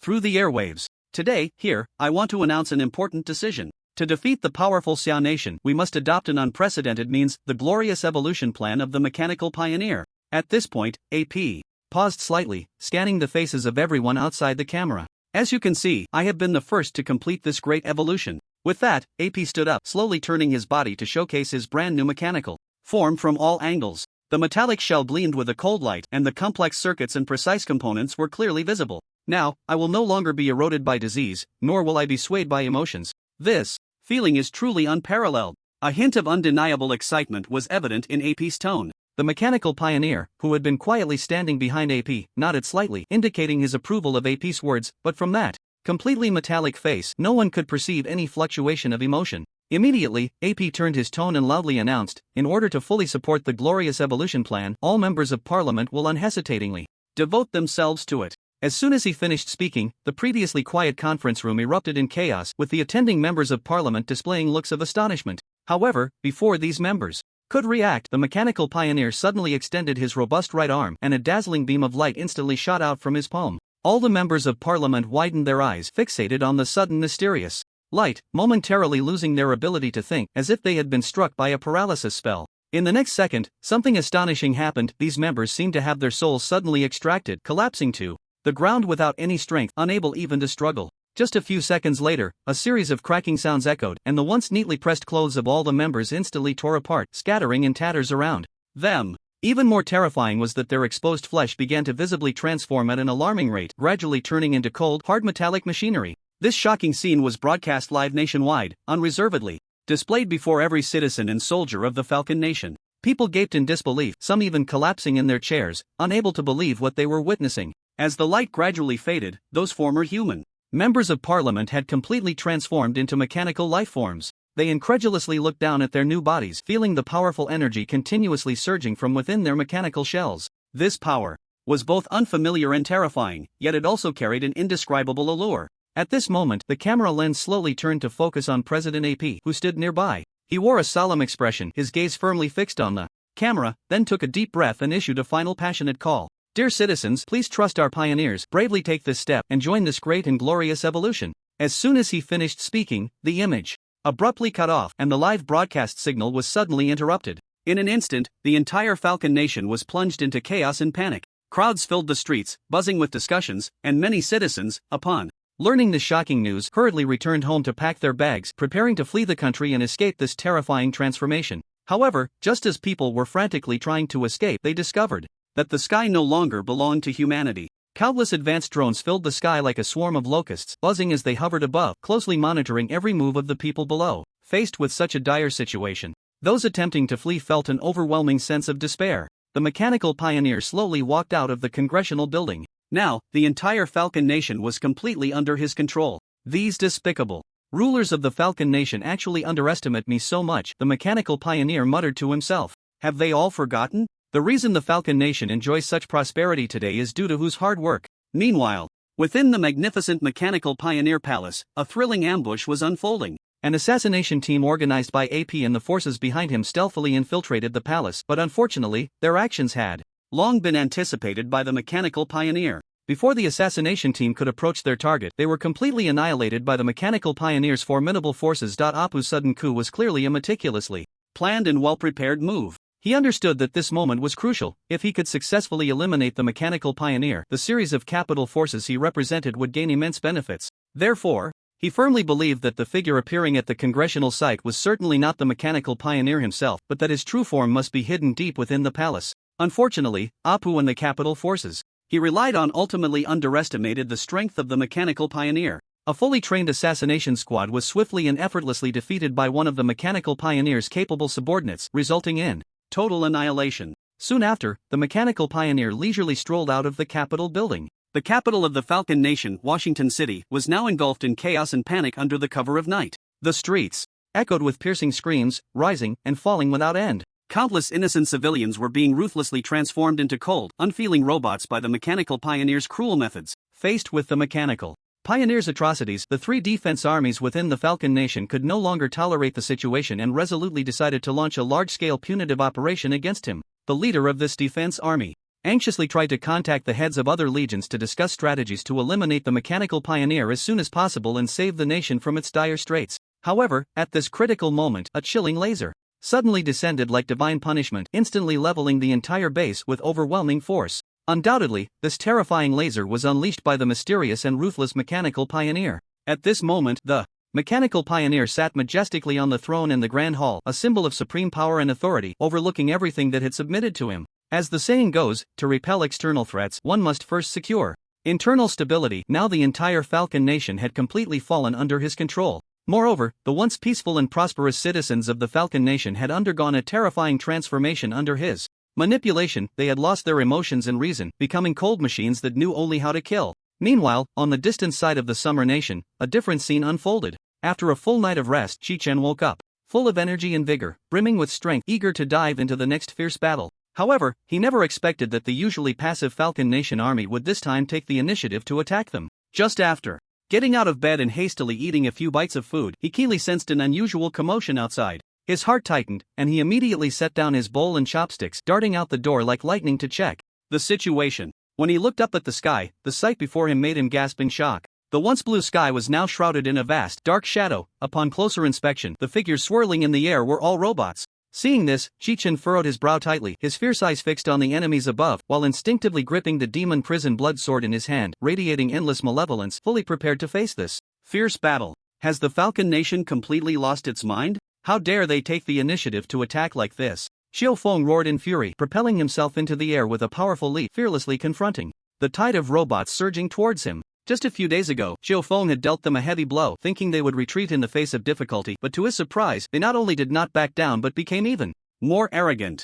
Meanwhile, the army on the Summer Nation side did not dare to slack off in the slightest. The long-range attack troops quickly sprang into action, and in the blink of an eye, they were all in position, standing ready, fully prepared to repel the incoming enemy forces. In an instant, a vast swarm of robots surged forward like a roaring black tide, all pointing their sharp spearheads directly at the direction where Chi-Chen stood. Immediately after, countless dazzling laser beams rushed in from all directions, like a dense rain, fiercely shooting towards Chi-Chen. However, in the face of this chilling assault, Chi-Chen remained unfazed, his expression unchanged. He flickered, instantly transforming into a dark red ghostly blood shadow, darting through the air with astonishing speed. His movements were as quick as lightning, making it impossible to catch a glimpse of him. Wherever he passed, those originally imposing robots were instantly dismembered into countless fragments, falling to the ground like scattered leaves. Humph. You insignificant little gadgets think you can defeat me? That's just a delusion. Chi-chan sneered disdainfully. But just then, an unexpected change occurred. Without warning, in the next moment, the entire sky suddenly turned dark and oppressive, as if it were completely shrouded by an endless,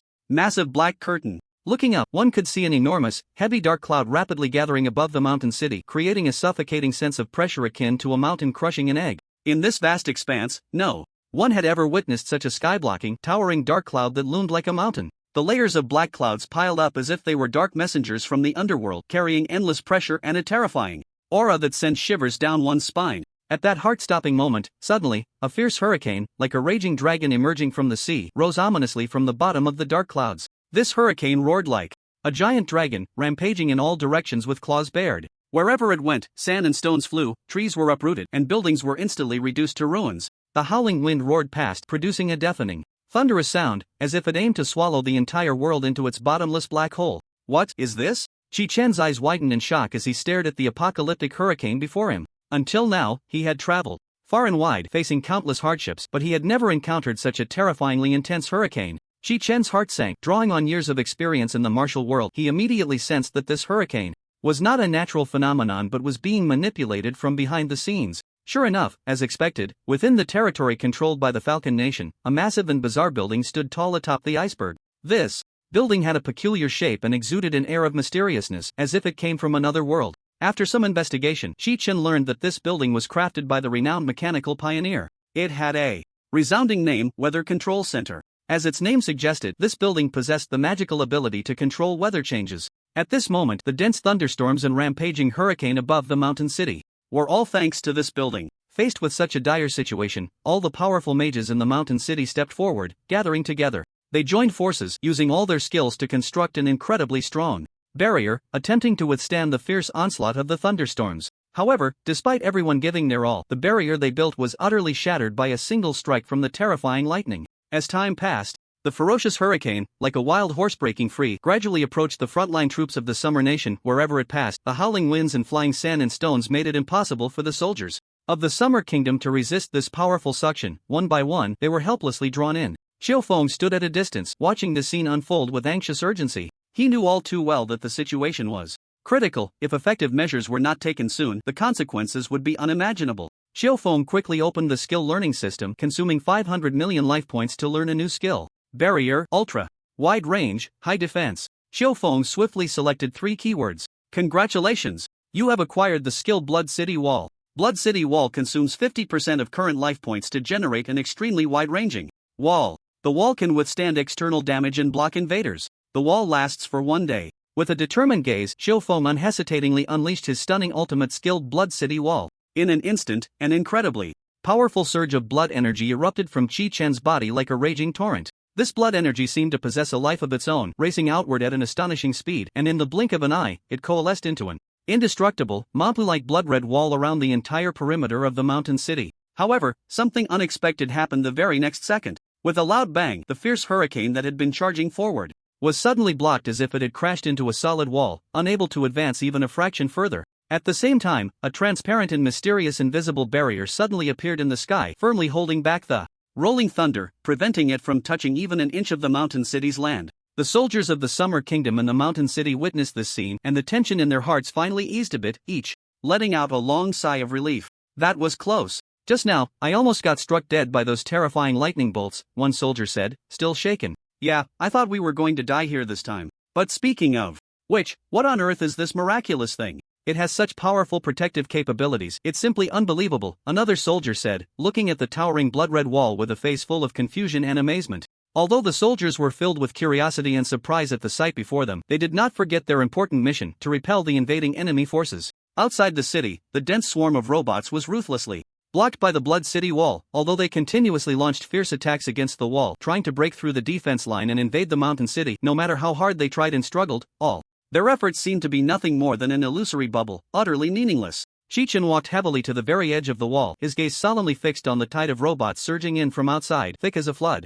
These cold, merciless metal creations seemed endless, with a steady stream of robots continuing to pour in from behind, their numbers staggering, as if they could never be exterminated. Seeing this, Chi-Chen couldn't help but furrow his brow tightly, pondering to himself, how the hell did that damned Falcon Kingdom manage to produce so many robots? Despite the confusion in his heart, he quickly adjusted his mindset, a slight smirk curling at the corners of his mouth as he muttered to himself, "Humph. But it doesn't matter, after all, they are just a bunch of fools coming to deliver their heads to me." With that, Chi-Chen swiftly locked onto one of the robots as a target and unhesitatingly unleashed his powerful ultimate skill, soul-devouring hand eye. In an instant, a mysterious and powerful summoning array suddenly unfolded on the ground. Amidst the flickering light, a gigantic ghostly hand, exuding a terrifying aura, shot out from the array, reaching straight for the selected robot with lightning speed. In the blink of an eye, the ghostly hand grasped the poor robot as firmly as a steel claw, followed by a chilling sound of bones shattering. The robot was crushed into countless tiny fragments, scattering across the ground. Even more horrifying was the immense shockwave and destructive force caused by the soul-devouring hand, which violently struck the surrounding robots like a torrential storm. In just a moment, a large group of nearby robots was instantly obliterated. Meanwhile, thousands of miles away, the mechanical pioneer controlling these robots remotely through advanced technology showed no sign of panic upon witnessing this scene. After all, he had already experienced Chi-Chan's unfathomable strength and various terrifying skills firsthand, so such a scene was nothing new to him. What truly troubled the mechanical pioneer was not the strength of Chi-Chan's attacks but the formidable defensive capabilities of the indestructible Blood City wall that Chi-Chen had meticulously constructed. This wall, formed from blood and magic, loomed before them like an insurmountable chasm, becoming the greatest obstacle in their path. The defensive capability of this wall is simply unbelievable, the mechanical pioneer exclaimed, his eyes wide with disbelief. At that moment, within the vast mechanical factory he occupied, countless robots surged forth like a swarm of bees. These robots glimmered with a cold metallic sheen, carrying powerful firepower and precise attack systems as they charged toward the towering Blood City wall. Although the wall appeared indestructible, the mechanical pioneer knew that given enough time, with their advanced technology and endless robot army, breaching this seemingly unbreakable Blood City wall was only a matter of time. Meanwhile, far away, a mysterious building stood tall in the city of Mountain City. Inside this building, several solemn-faced seers in robes gathered around an enormous crystal ball. With their eyes tightly shut, they formed various complex seals with their hands fully immersed in a mysterious spellcasting. Suddenly, one of the seers, as if struck by a powerful sensation, abruptly opened his eyes. His gaze was sharp as lightning, fixed on a certain point within the crystal ball, and he shouted, "Found it! The target is in Beilongjiang City." It turned out that these seers had been using ancient and mysterious divination techniques to seek out the hidden location of the enemy forces. At this moment, they finally had a breakthrough. The soldier guarding the entrance, upon hearing this news, nodded solemnly and activated the teleportation device, his figure vanishing in an instant as he sped toward Chi-Chen's location. At this very moment, Chi-Chen, on the front lines of the battlefield, fought valiantly.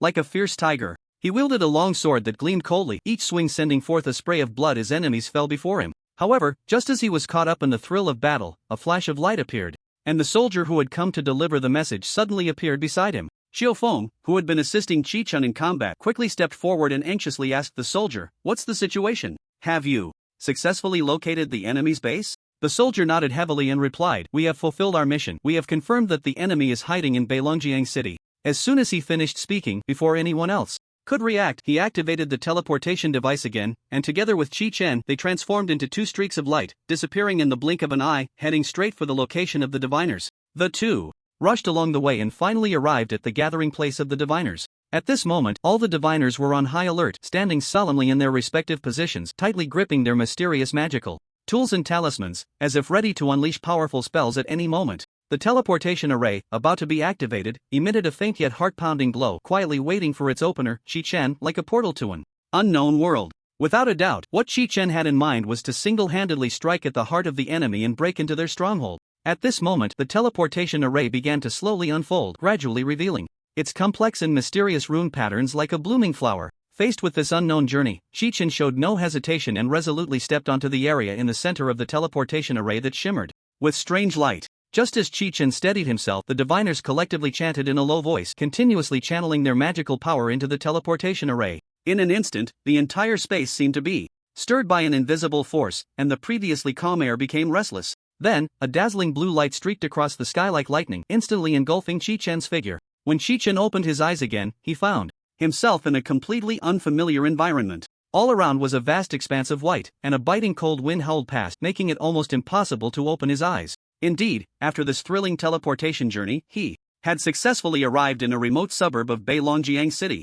Chi-Chen looked up at the sky and gasped. Above him, a dark shadow was rapidly approaching. Upon closer inspection, it turned out to be a massive army composed entirely of advanced robots manufactured by the Falcon Nation. They resembled a flock of fierce birds, racing towards the battlefield of Shanxing City. However, at that moment, the group of robots seemed to suddenly sense something unusual, and they all changed direction in the air, charging straight at Chi-Chen. These guys are really quick to react. They spotted me so fast. Xiao Feng muttered softly beside him, his eyes revealing a hint of surprise and vigilance. However, he quickly calmed down and directed his gaze towards a massive factory not far away. This factory was the production base for those robots and could be said to be the key to the entire battle. As long as they could destroy it, they could effectively weaken the enemy's strength, thus gaining more advantages for themselves.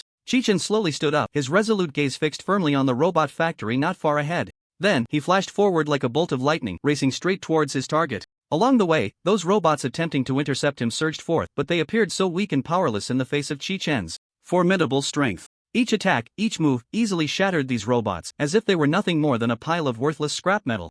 Chi-Chen charged through like a hot knife through butter, swiftly reaching the entrance of the robot factory. However, just then, a deep rumbling sound erupted, and a gigantic, incredibly cool-looking robot roared out from within the factory, lunging directly at Chi-Chen. The design of this robot was nothing short of perfect. Its metallic shell shimmered with a cold light, exuding a heart-stopping aura. Especially its hands, which could instantly transform into a powerful anti-gravity cannon. The robot quickly adjusted its angle, aiming at Chi-Chen's eye, and the next moment, a dazzling beam of energy suddenly shot out, striking Chi-Chen with lightning speed. With a loud bang, Chi-Chen was sent flying like a cannonball, soaring several dozen meters away. He crashed heavily to the ground, kicking up a cloud of dust. Clumsily, he got back on his feet, staring at this powerful opponent before him, silently pondering, this guy is indeed not easy to deal with. Yet, at the same time, he did not feel overly fearful. After all, what kind of strong enemies had he not encountered along the way? After a brief hesitation, a glint of determination flashed in Chi-Chen's eyes. He took a deep breath, then suddenly exerted force with his legs, charging towards the robot like a cheetah. As he approached, Chi-Chen unleashed an unparalleled force, executing his most ferocious skill, King Slayer Stab. This strike was incredibly fast, like a sudden storm, leaving no time for reaction. The robot clearly did not anticipate such a swift counterattack from Chi-Chen, and by the time it sensed the danger, it was already too late.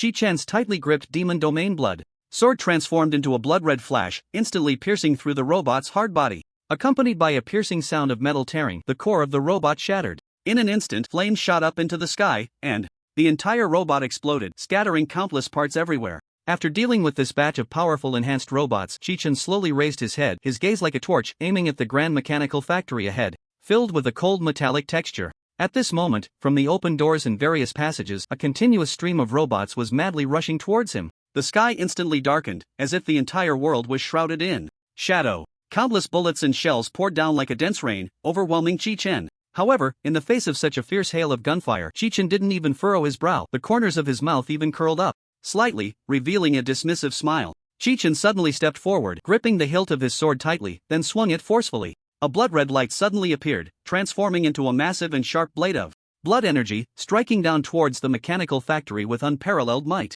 Accompanied by a deafening roar, the once indestructible giant mechanical factory was cleaved in half as if it were made of paper. In an instant, flames soared into the sky, and thick smoke filled the surroundings. Following that, a series of violent explosions echoed one after another. Clearly, the precision instruments and important equipment used for manufacturing robots were affected and exploded one after another. With the mechanical factory successfully destroyed, the next task was to deal with the densely packed robot army in the sky, resembling dark clouds pressing down.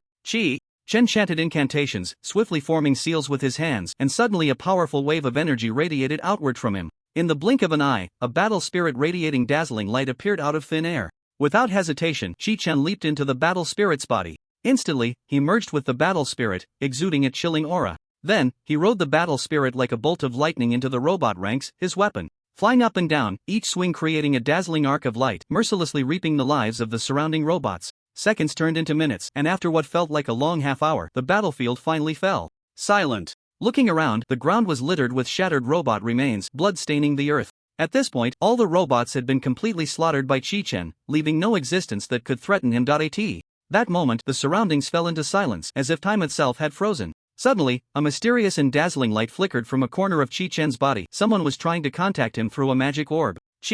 Chen's heart jolted, and with a face full of suspicion, he reached into his pocket and carefully pulled out the magic orb that emitted a strange glow. He stared at the orb in his hand, took a deep breath, and gently touched the runes on its surface, instantly establishing a communication link with the other party. A familiar voice came from the magic orb. Shi-chen, how is the situation on your side? It was Xia Song, anxiously inquiring. Shi-chen steadied himself and replied calmly, the battle on my side has ended smoothly. How is it over in Shanchen? A hint of concern crept into his tone. On the other end, Xia Song fell silent for a moment before slowly speaking. Shi-chen, since you've handled things there, hurry back. His voice sounded heavy, as if concealing some unspeakable worry.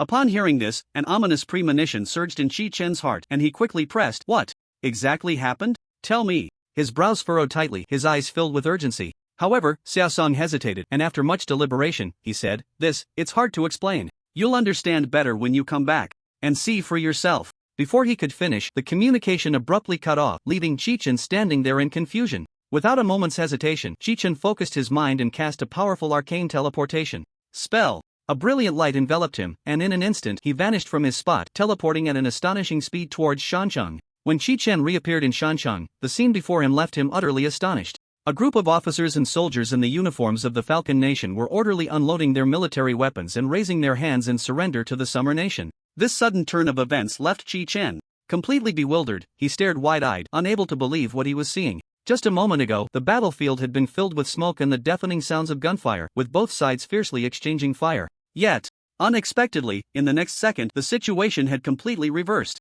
The opposing side had chosen to surrender without any warning, a bewildering turn of events that raised many questions. It should be noted that during the fierce battle just now, there had been no sight of actual soldiers from the Falcon Nation. All that had been visible were the cold, unfeeling combat robots carrying out their tasks. Could there be hidden secrets or sudden circumstances behind this? What could have caused them to make such an astonishing move? Soon, the relevant officers from the Falcon Nation were escorted to a specially designated interrogation room for questioning and investigation. The interrogation was to be conducted by a group of high-ranking officials, including Shi-chen. Shi-chen sat in the main interrogation position with a serious expression, his gaze sharp as a sword fixed on the captive before him, and he began to question, why did you suddenly choose to surrender at such a critical moment? Speak honestly. His voice was deep and powerful, carrying an invisible pressure that made the atmosphere in the interrogation room particularly tense. The officer from the Falcon Nation opposite him appeared pale, as white as a sheet of paper. The face that should have been filled with authority and confidence now seemed drained of all vitality, becoming lifeless. Time passed second by second, feeling as if a century had gone by, before he finally managed to open his mouth with great difficulty, his voice thick with tears and hoarse as he said, please, save us. Immediately after, he added in a stammering manner, like a child confessing after making a mistake, we really know we were wrong, we shouldn't have invaded your territory. At that moment, the people sitting in the judgment seat were left astonished, unable to believe what they had just heard from the officer of the Falcon Nation. For a moment, the entire courtroom fell into a dead silence, everyone at a loss due to this sudden turn of events. However, Shi-chen, who had been standing silently to the side, was not moved by the pleas of the Falcon Nation sergeant. With a serious expression, he fixed his gaze on the man and demanded in an undeniable tone, stop the nonsense. Tell me, where are your other troops right now? Be honest with me. Yet, faced with Shi-chen's questioning, the Falcon Nation sergeant suddenly broke down, tears pouring from his eyes like a flood, streaming down his cheeks uncontrollably. At the same time, his body began to tremble violently, looking utterly disheveled. Whoa. The entire Falcon Nation army, there are only over 200 of us left. The sergeant sobbed, answering in broken sentences. Hearing this, Shi-chen couldn't help but frown, a look of suspicion on his face. Stop lying here. Shi-chen shouted angrily, just a moment ago, weren't you attacking us with great momentum? How could it be that only this few of you are left? As he spoke, he glared at the tear-streaked enemy before him, his eyes blazing with fury. The sergeant raised his head, his gaze filled with deep despair and helplessness. He looked at Shi-chen, his lips trembling as he explained, but, didn't you notice? The ones who fought you just now were all those robots. This statement struck Shi-chen like a bolt of lightning, and he suddenly realized. Indeed, in that fierce battle just now, the opponents they faced were all cold, unfeeling robots, and not a single real Falcon Nation soldier was in sight. With this thought, Shi-chen couldn't help but furrow his brows, his deep eyes staring into the distance as if trying to see the truth of the matter through the endless void, slowly falling into contemplation. After a moment of silence, he suddenly turned his head, his gaze piercing as he fixed it on the Falcon Nation sergeant, sternly questioning, what on earth has happened in your Falcon Nation? How did it come to this? The sergeant trembled slightly. At Shi-chen's question, a look of pain and helplessness crossing his face, he took a deep breath and slowly said, our great Falcon Nation has now encountered a terrible coup. That demon known as the Mechanical Pioneer, with Its advanced and unfathomable technological power has firmly taken control of our entire country. As he spoke, the sergeant's voice trembled slightly, as if recalling those terrifying scenes. The power of the mechanical pioneer is immense. It has not only taken control of our government institutions and military facilities, but even our elite troops sent to the battlefield have not been spared, all suppressed and controlled by it with overwhelming force. The sergeant paused for a moment before continuing. However, Lady Luck has ultimately favored this small portion of us. Under my desperate leadership, over 200 brave and fearless warriors managed to escape from that bloody massacre. After saying this, the sergeant major's eyes gradually became moist, filled with sorrow for his fallen comrades and concern for the fate of the nation. Shi-Chen listened quietly to the sergeant major's account, his expression growing increasingly grave. Once the sergeant major finished speaking, he opened his mouth again and said, "In that case, please be sure to inform us of all information regarding this mechanical pioneer without reservation.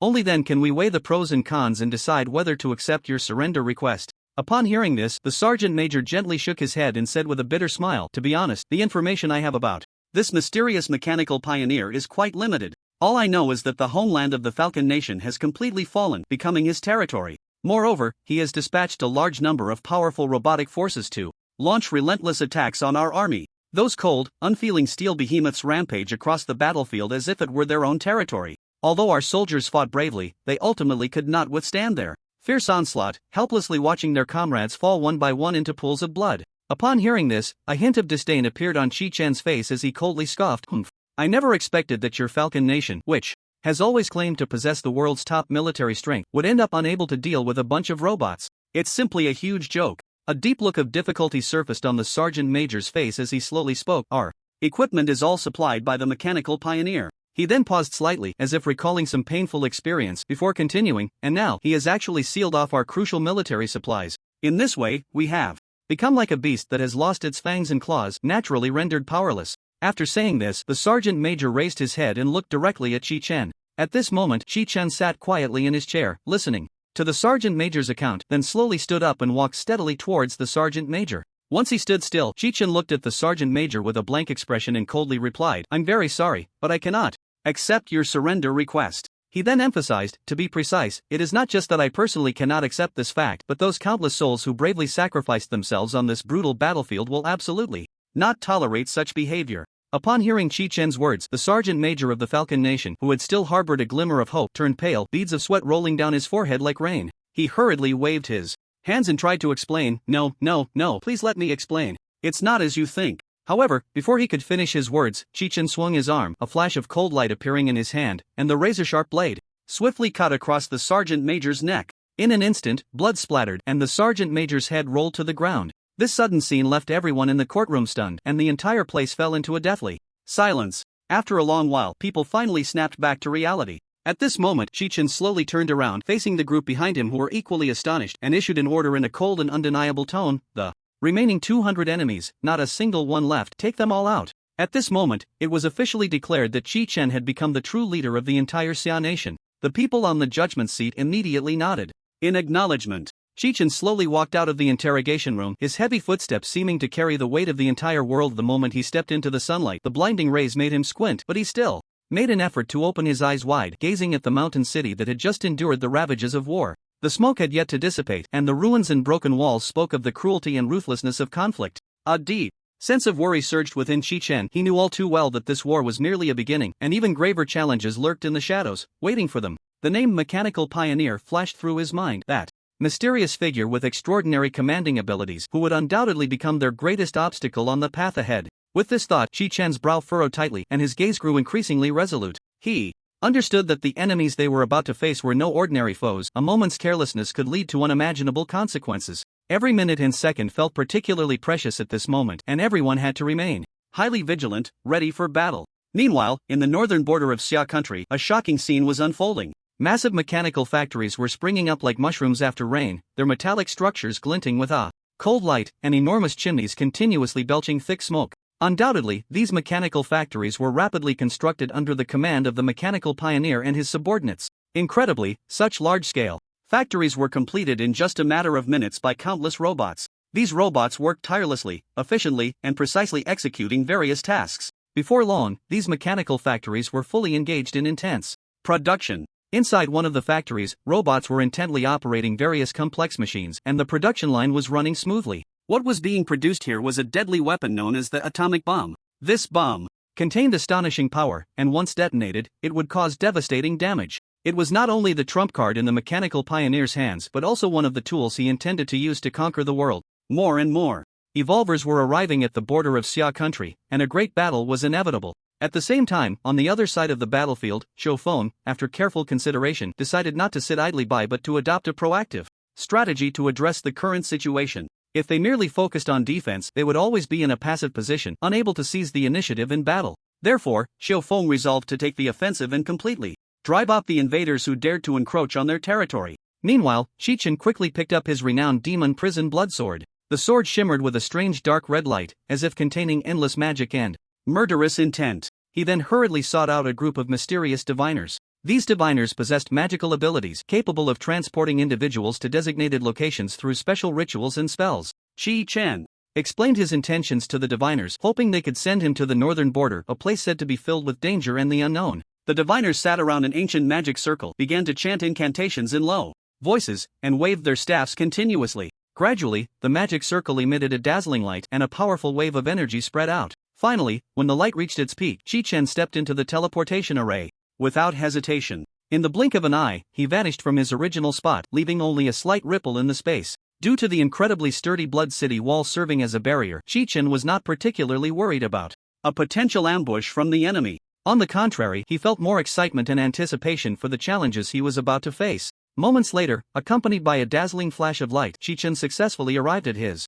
destination. He looked around and found himself in a world blanketed in silver, surrounded by a landscape of white snow and ice. The biting cold wind howled past, stinging his cheeks, but Qi Chen showed no sign of retreat. He gazed into the distance and saw a dilapidated, abandoned city. The city may have once thrived, but now it was left with crumbling walls and desolate streets. Qi Chen furrowed his brow, pondering to himself what secrets and dangers lie hidden here. Just then, several unidentified flying objects suddenly appeared in the sky. Qi Chen's heart tightened, and he quickly focused his gaze. To his astonishment, those flying objects were not the robots he had initially thought, but living, breathing humans. Even more shocking was that these humans were completely naked, their bodies covered in a flowing layer of liquid metal, looking both bizarre and chilling. One person's gaze was like two sharp bolts of lightning, locking onto Qi Chen below. In the blink of an eye, he waved his hands lightly, and astonishingly, a part of the dazzling liquid metal detached from his body. This portion of liquid metal seemed to possess a life of its own, shooting towards Qi Chen like an arrow the moment it left the man's body. It raced through the air, constantly changing its shape and posture, dazzling and overwhelming to behold.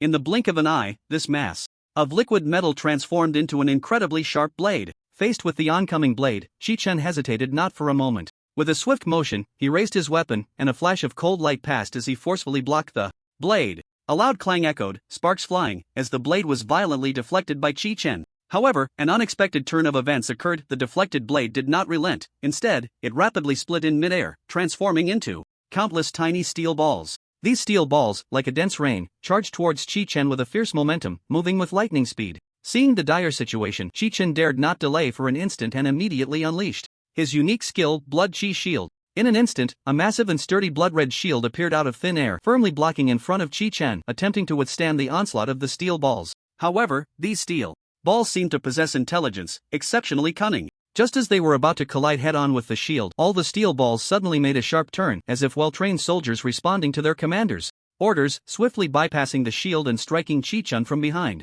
At the moment the steel balls hit Qi Chen, a powerful and heart-pounding current was suddenly released. This current surged through Qi Chen's entire body like a ferocious dragon, instantly paralyzing him in place, rendering him completely immobile. At this moment, several figures slowly descended from the once lofty sky. They were all powerful evolvers, now coldly gazing at the motionless Qi Chen, their eyes revealing a hint of chill. In that instant, several evolvers skillfully manipulated the liquid metal covering their bodies. In the blink of an eye, the liquid metal seemed to come alive, flowing and transforming rapidly, ultimately coalescing into sharp spears. These spears glinted with cold light, racing towards Qi Chen at an astonishing speed. But just then, an unexpected event occurred. Qi Chen, who should have been completely paralyzed by the lightning, suddenly erupted with immense power, his form moving with lightning speed. In the next moment, he dashed towards the nearby evolvers like a ghost. "Did you really think I couldn't move? Ha, how naive." Qi Chen's lips curled into a sly smile. "This is merely my disguise." It turned out that Qi Chen had a protective effect on him, allowing him to completely ignore the impact of various control skills on his body.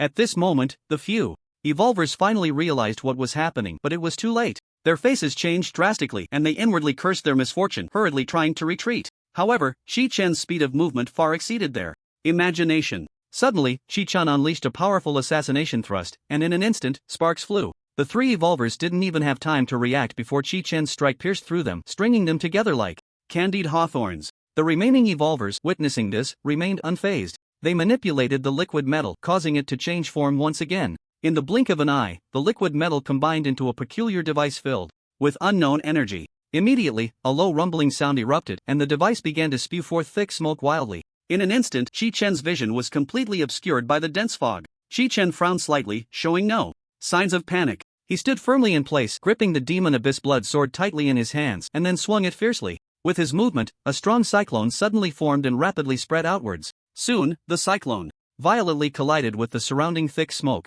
A loud bang echoed, and the smoke was forcefully dispersed as if it had encountered its nemesis. However, as the smoke gradually cleared and Shi-Chen finally saw the scene before him, he couldn't help but widen his eyes in shock. At that moment, he discovered that the sky above him was densely packed with evolvers. Yet, facing such a large number of powerful enemies, Shi-Chen showed no intention of retreating. He stood tall, his gaze resolute as he looked ahead, shouting loudly, "Come on, all of you, come at me together. Today, I will annihilate you all in one fell swoop." As his voice fell, Shi-Chen suddenly waved his hand, and a rich blood aura surged from his body, like a red torrent swirling in the air. Then, a deep roar sounded, and an enormous battle spirit slowly appeared behind Shi-Chen. The battle spirit exuded a heart-pounding aura, as if an ancient war god had descended upon the world. However, the evolvers were clearly not unprepared. Just as Shi-Chen summoned the battle spirit, they seemed to have anticipated this, instantly transforming into streaks of light and dashing in all directions. At the same time, they manipulated the liquid metal on their bodies. In an instant, countless silver lights flickered and intertwined, and all the liquid metal quickly converged and fused.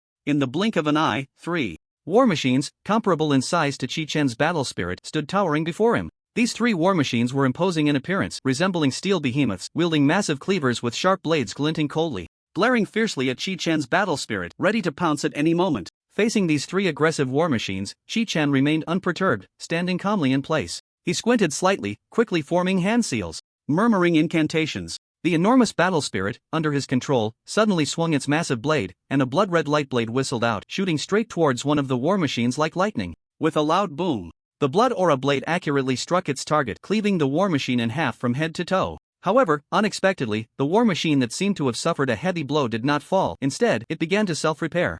At an astonishing speed. In just a few breaths, it had returned to its original state, gripping the machete tightly once more and launching another attack on Shi-Chen's battle spirit. Shi-Chen's eyes widened as he gazed at the war machine before him, shimmering with a cold light, a wave of intense shock surging within him. After careful observation and contemplation, he finally had an epiphany. These fearsome war machines were actually made of liquid metal. This discovery instantly made him aware of a harsh reality. Completely destroying them was nearly an impossible task. After all, liquid metal possessed a miraculous self-repair ability, able to quickly restore itself no matter how severe the damage, as if it would never be eradicated. However, Shi-Chen did not feel despair or retreat because of this. He understood that since the direct destruction of the war machines was not feasible, he had to find an alternative way to solve the problem. After a brief moment of thought, a flash of inspiration struck him. To render these 3 powerful war machines ineffective, the most effective approach was not to confront them head-on, but to first eliminate the evolvers controlling them. Only in this way could he sever the control over the war machines at the source, turning them into a pile of useless scrap metal. At that moment, he saw the evolvers, like lofty rulers, leisurely circling in the sky, skillfully manipulating the liquid metal in their hands, commanding the war machines to launch wave after wave of fierce attacks on the ground. Faced with such arrogant enemies, Shi-Chen's lips curled slightly, revealing a confident smile. Without hesitation, he unleashed his unique skill, instantly summoning hundreds of blood-red clones. These blood clones resembled a pack of fierce hawks, closely following behind Shi-Chen as they raced towards the sky. In that instant, it was as if the sky had been torn apart, countless blood-red figures darting past like lightning. In the blink of an eye, those evolvers who had been fiercely battling the enemy in the air suddenly found themselves with shocking wounds, blood splattering everywhere. Accompanied by cries of agony, countless evolvers plummeted from the sky like kites with severed strings. As expected, the war machines that had been steadfast on the ground also began to show signs of abnormality. With a loud boom, one of the massive war machines collapsed to the ground after losing the control of the evolvers, quickly transforming into a pool of flowing liquid metal. Seeing this scene, the evolvers immediately realized the situation had become extremely critical and they turned without hesitation, retreating as fast as they could. Shi-Chen, standing at a distance, would not easily let such a perfect opportunity slip by. He flickered and darted like a specter towards the fleeing evolvers. However, just as Chi-Chen was about to catch up, something unexpected happened. Suddenly, an extremely dazzling white light erupted from all the evolvers, blinding to the point where one could hardly open their eyes. In just the next second, these evolvers vanished into thin air. Meanwhile, the other two war machines left on the ground also seemed to lose their support, crashing heavily to the ground and similarly transforming into liquid metal. Chi-Chen knew very well that these evolvers had undoubtedly been collectively teleported away by some powerful force. His gaze was fixed ahead, and in the next moment, the city that had once been a ruin began to tremble violently without warning. With a series of earth-shattering roars, the entire city ruin underwent an astonishing transformation. It had turned into an enormous war fortress. The scale of this war fortress was beyond imagination, far exceeding any similar structure that Chi-Chen had seen before. However, in the next moment, something astonishing and shocking happened. He saw the enormous war fortress begin to tremble slightly. At first, the tremors were mild, but as time passed, their amplitude and frequency increased as if a furious giant beast was about to awaken. Moreover, this intense vibration even affected the vast land around it, causing the once solid ground to undulate like a turbulent sea. Even Chi-Chen, who was dozens of kilometers away, could clearly feel this overwhelming sensation. In an instant, an unbelievable scene unfolded. The war fortress suddenly rose from the ground. Accompanied by a deafening roar, a giant turtle-shaped mech, towering like a mountain, appeared before Chi-Chen. Upon closer inspection, he realized that the entire war fortress was firmly standing on the broad and sturdy back of this turtle-shaped mech. This scene was magnificently spectacular. Even the well-traveled Shofeng was left aghast, his mouth agape, unable to close it for a long time. He had always thought that the battle spirit he possessed was already a massive existence, but compared to the turtle-shaped mech before him, it was nothing more than a small fry. The size of this turtle-shaped mech was truly terrifying. Roughly estimated, its volume was comparable to that of an entire city. Following that, the turtle-shaped mech began to move slowly towards Chi-Chen, taking heavy and powerful steps. With each step it took, it caused the ground to shake and a deafening roar to erupt, as if the entire world was trembling. In the next moment, countless dazzling flames suddenly erupted from the turtle-shaped mech, shooting towards Chi-Chen like a swarm of meteors streaking across the night sky. It was easy to guess that this massive creature was wildly launching powerful missiles at him. Faced with this overwhelming barrage, Chi-Chen showed no hesitation and not a hint of fear. He clenched his teeth tightly, his eyes shining with resolute determination, and then, with a swift movement, he charged directly into the dense rain of attacks. A fierce glint flashed in Chi-Chen's eyes as he chanted incantations. In an instant,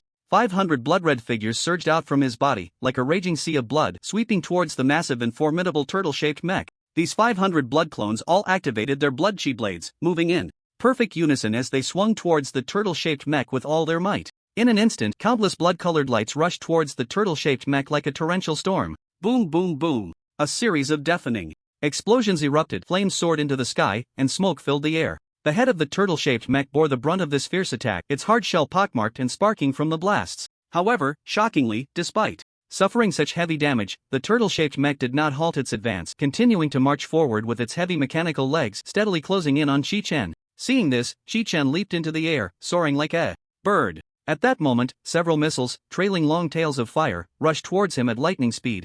Chi-Chen agilely twisted and turned in the air, moving as fast as lightning. The missiles, like beasts sensing their prey, clung to him relentlessly, but each time they could only brush past him. Before long, Chi-Chen, relying on his incredible speed and agility, successfully reached the top of the war fortress on the back of the turtle-shaped mech. As soon as he got close, countless green laser beams poured down on him like raindrops. These laser beams were incredibly precise, as if they had eyes, locking onto Chi-Chen's figure without fail. However, Chi-Chen was completely unafraid, not even making any evasive moves. The powerful lifesteal effect he possessed meant that he would hardly lose any health in this fierce battle. Immediately after, Chi-Chen formed seals with his hands and shouted, "Battle Spirit, appear!" As his voice fell, a massive figure suddenly appeared beside him. This figure exuded a terrifying aura, wielding a gigantic battle axe, imposing and majestic. Chi-Chen and his battle spirit charged into the war fortress, unleashing a thrilling and bloody massacre. Amidst the clash of blades and the flashing of swords, blood splattered and severed limbs flew everywhere. At the same time, Chi-Chen noticed that his health was skyrocketing at an astonishing rate. With each enemy he killed, a large amount of life energy surged into his body. Unbeknownst to him, his health had already surpassed the astronomical figure of 200 trillion. Congratulations, your health has successfully surpassed 200 trillion. The sudden pop-up system notification made Chi-Chen's eyes widen, a wave of indescribable shock rising in his heart. He never expected to achieve such an incredible feat, and for a moment he found it hard to believe what he was seeing. Your skill range can change based on your health.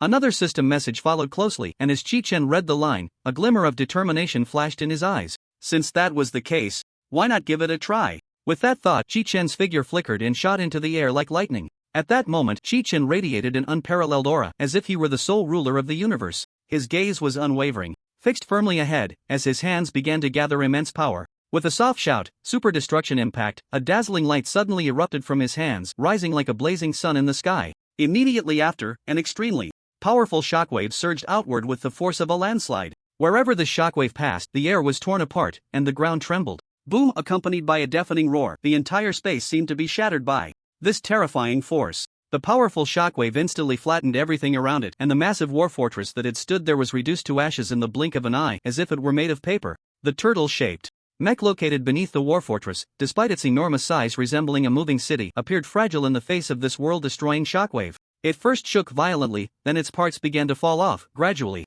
collapsing. A thunderous explosion erupted, and the city-sized turtle mech finally disintegrated completely, turning into countless fragments scattered across the ground. The dust and smoke from the explosion obscured the sky, making it impossible to see the scene within. Once the dust settled, Chi-Chin slowly descended from the air. He felt the powerful force surging within him and nodded in satisfaction. With the new additional effect, the range of this skill had indeed been greatly enhanced, and the destruction impact could now affect an area of several hundred kilometers. At this moment, around Chi-Chen, the ground was covered in dark ashes, resembling a desolate land ravaged by war. Yet, Chi-Chen dared not relax for even a moment, for he was acutely aware that the number of massive, turtle-shaped mechs like the one before him remained an unknown quantity. It is important to know that each of these enormous and powerful turtle-shaped mechs possesses a destructive capability that can easily annihilate an entire nation. Just thinking about this made Chi-Chen's brows furrow tightly together, forming a deep crease. The mysterious mechanical pioneer, who has been manipulating everything from behind the scenes, has yet to reveal themselves, while he has remained in an extremely passive and disadvantaged position from the very beginning. Faced with such a difficult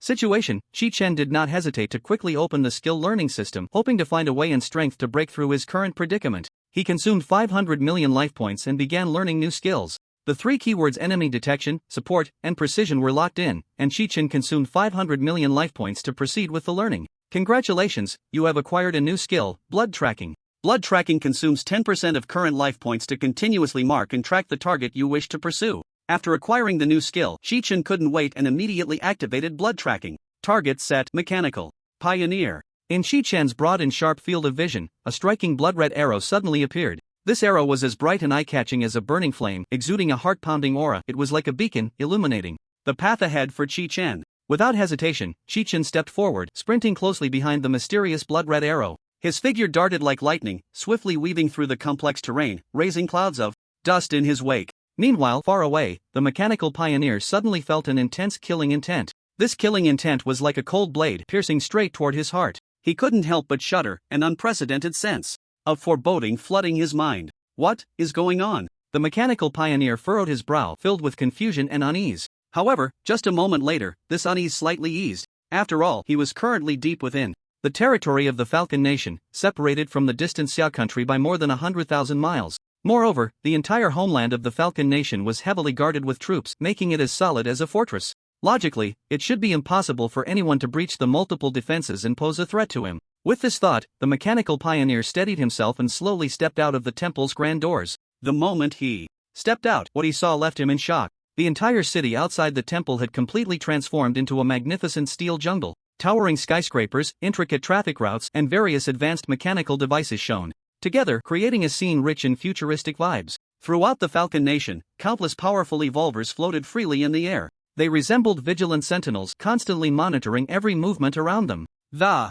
powerful aura emanating from these evolvers sent chills down one's spine. Although the mechanical pioneer controlled this land with his superior technological means, he did not exterminate all of humanity, because there were still a few tasks that required human wisdom and labor to be completed smoothly. The mechanical pioneer quietly gazed at this great nation he had built with his own hands, a strong sense of satisfaction and accomplishment swelling within him. Meanwhile, far away, Chi-Chen suddenly became acutely aware of the exact location of the mechanical pioneer. However, he felt somewhat frustrated to find that the place was quite far from where he currently was. Estimating with his astonishing running speed, if he relied solely on his legs to sprint there, it would likely take a considerable amount of time to reach his destination. Thinking of this, Chi-Chen made an important decision on the spot. He quickly cast a teleportation spell and, in the blink of an eye, returned to Shanqing City.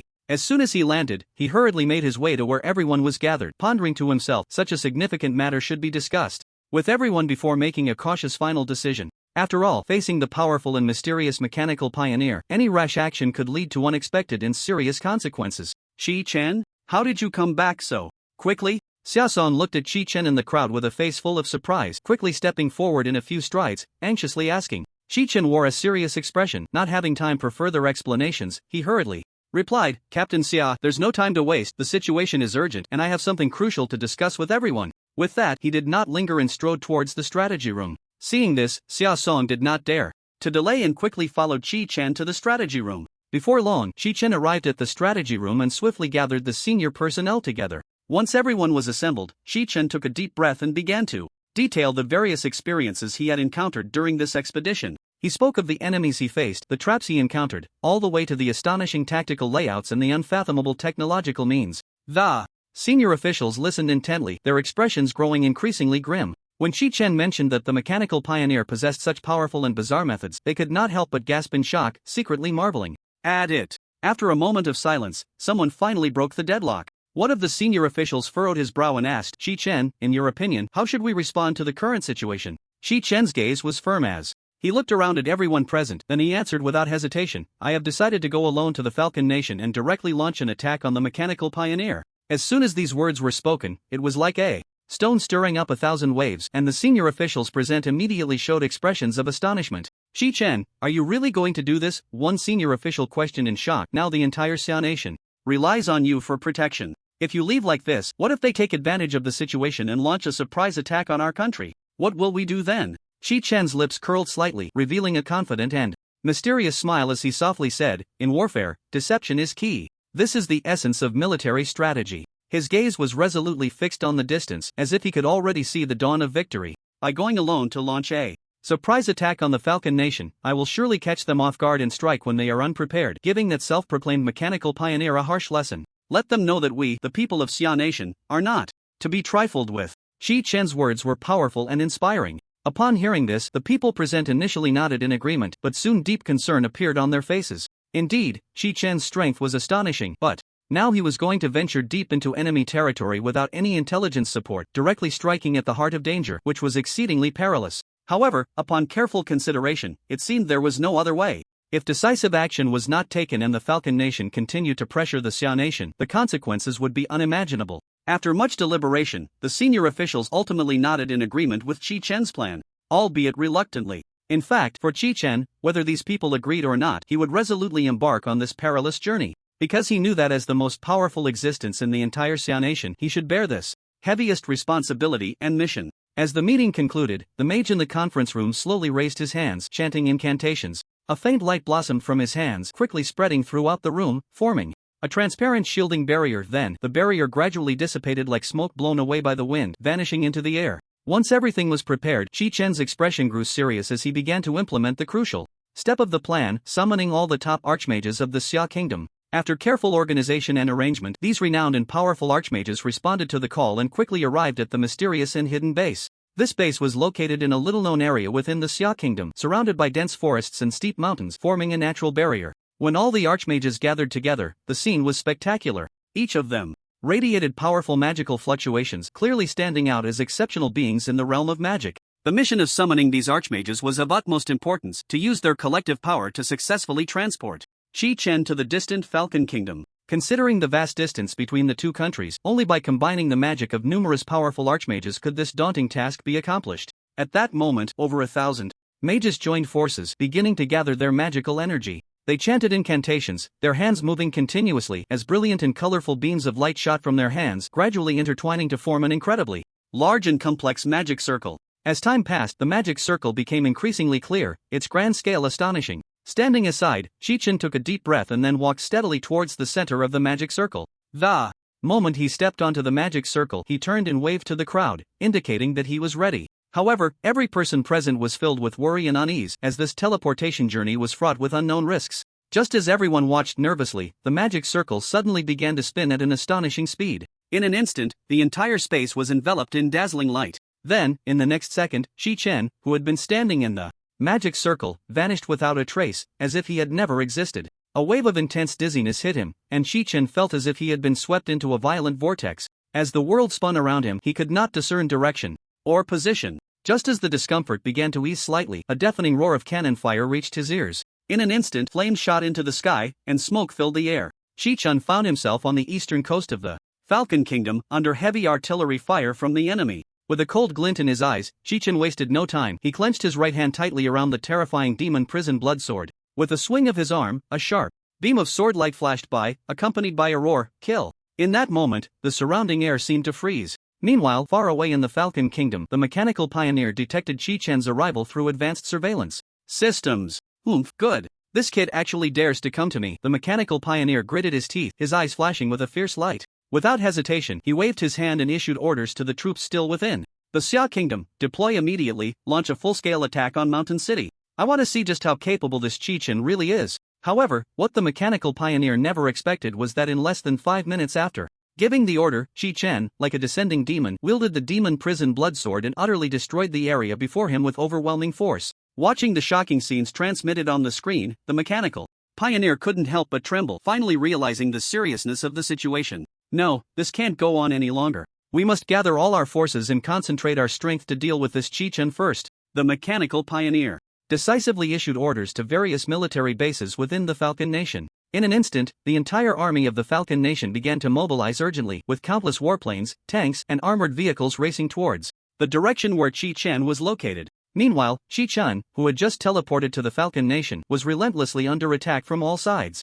Bullets poured down like rain, and shells exploded in the air, yet he moved as if strolling through a garden, completely ignoring these assaults. The attacks that landed on him felt like a gentle breeze, barely lifting the corners of his clothing, let alone causing any substantial harm. The sound of explosions echoed continuously through the city, as if heralding the arrival of the apocalypse. Blood-red figures darted through the city like phantoms, stirring up a storm of blood and carnage. These figures were the self-proclaimed evolvers, but before Chi-Chun, they appeared utterly vulnerable. Goodness, it seems the humans of the Falcon Nation have really hit rock bottom, being turned into robots by that insane guy, Chi-Chun exclaimed loudly while fiercely battling. In his hand, he wielded a blood blade shimmering with a cold light, each swing creating a flash of crimson light and a piercing howl. As Chi-Chun's power erupted, the range of his skills rapidly expanded, and the blood blade he swung became immensely large, stretching 200 to 300 meters wide. This blood blade now resembled an indestructible super bulldozer, flattening everything in its path, whether it be skyscrapers or fortified defenses, leaving no trace behind.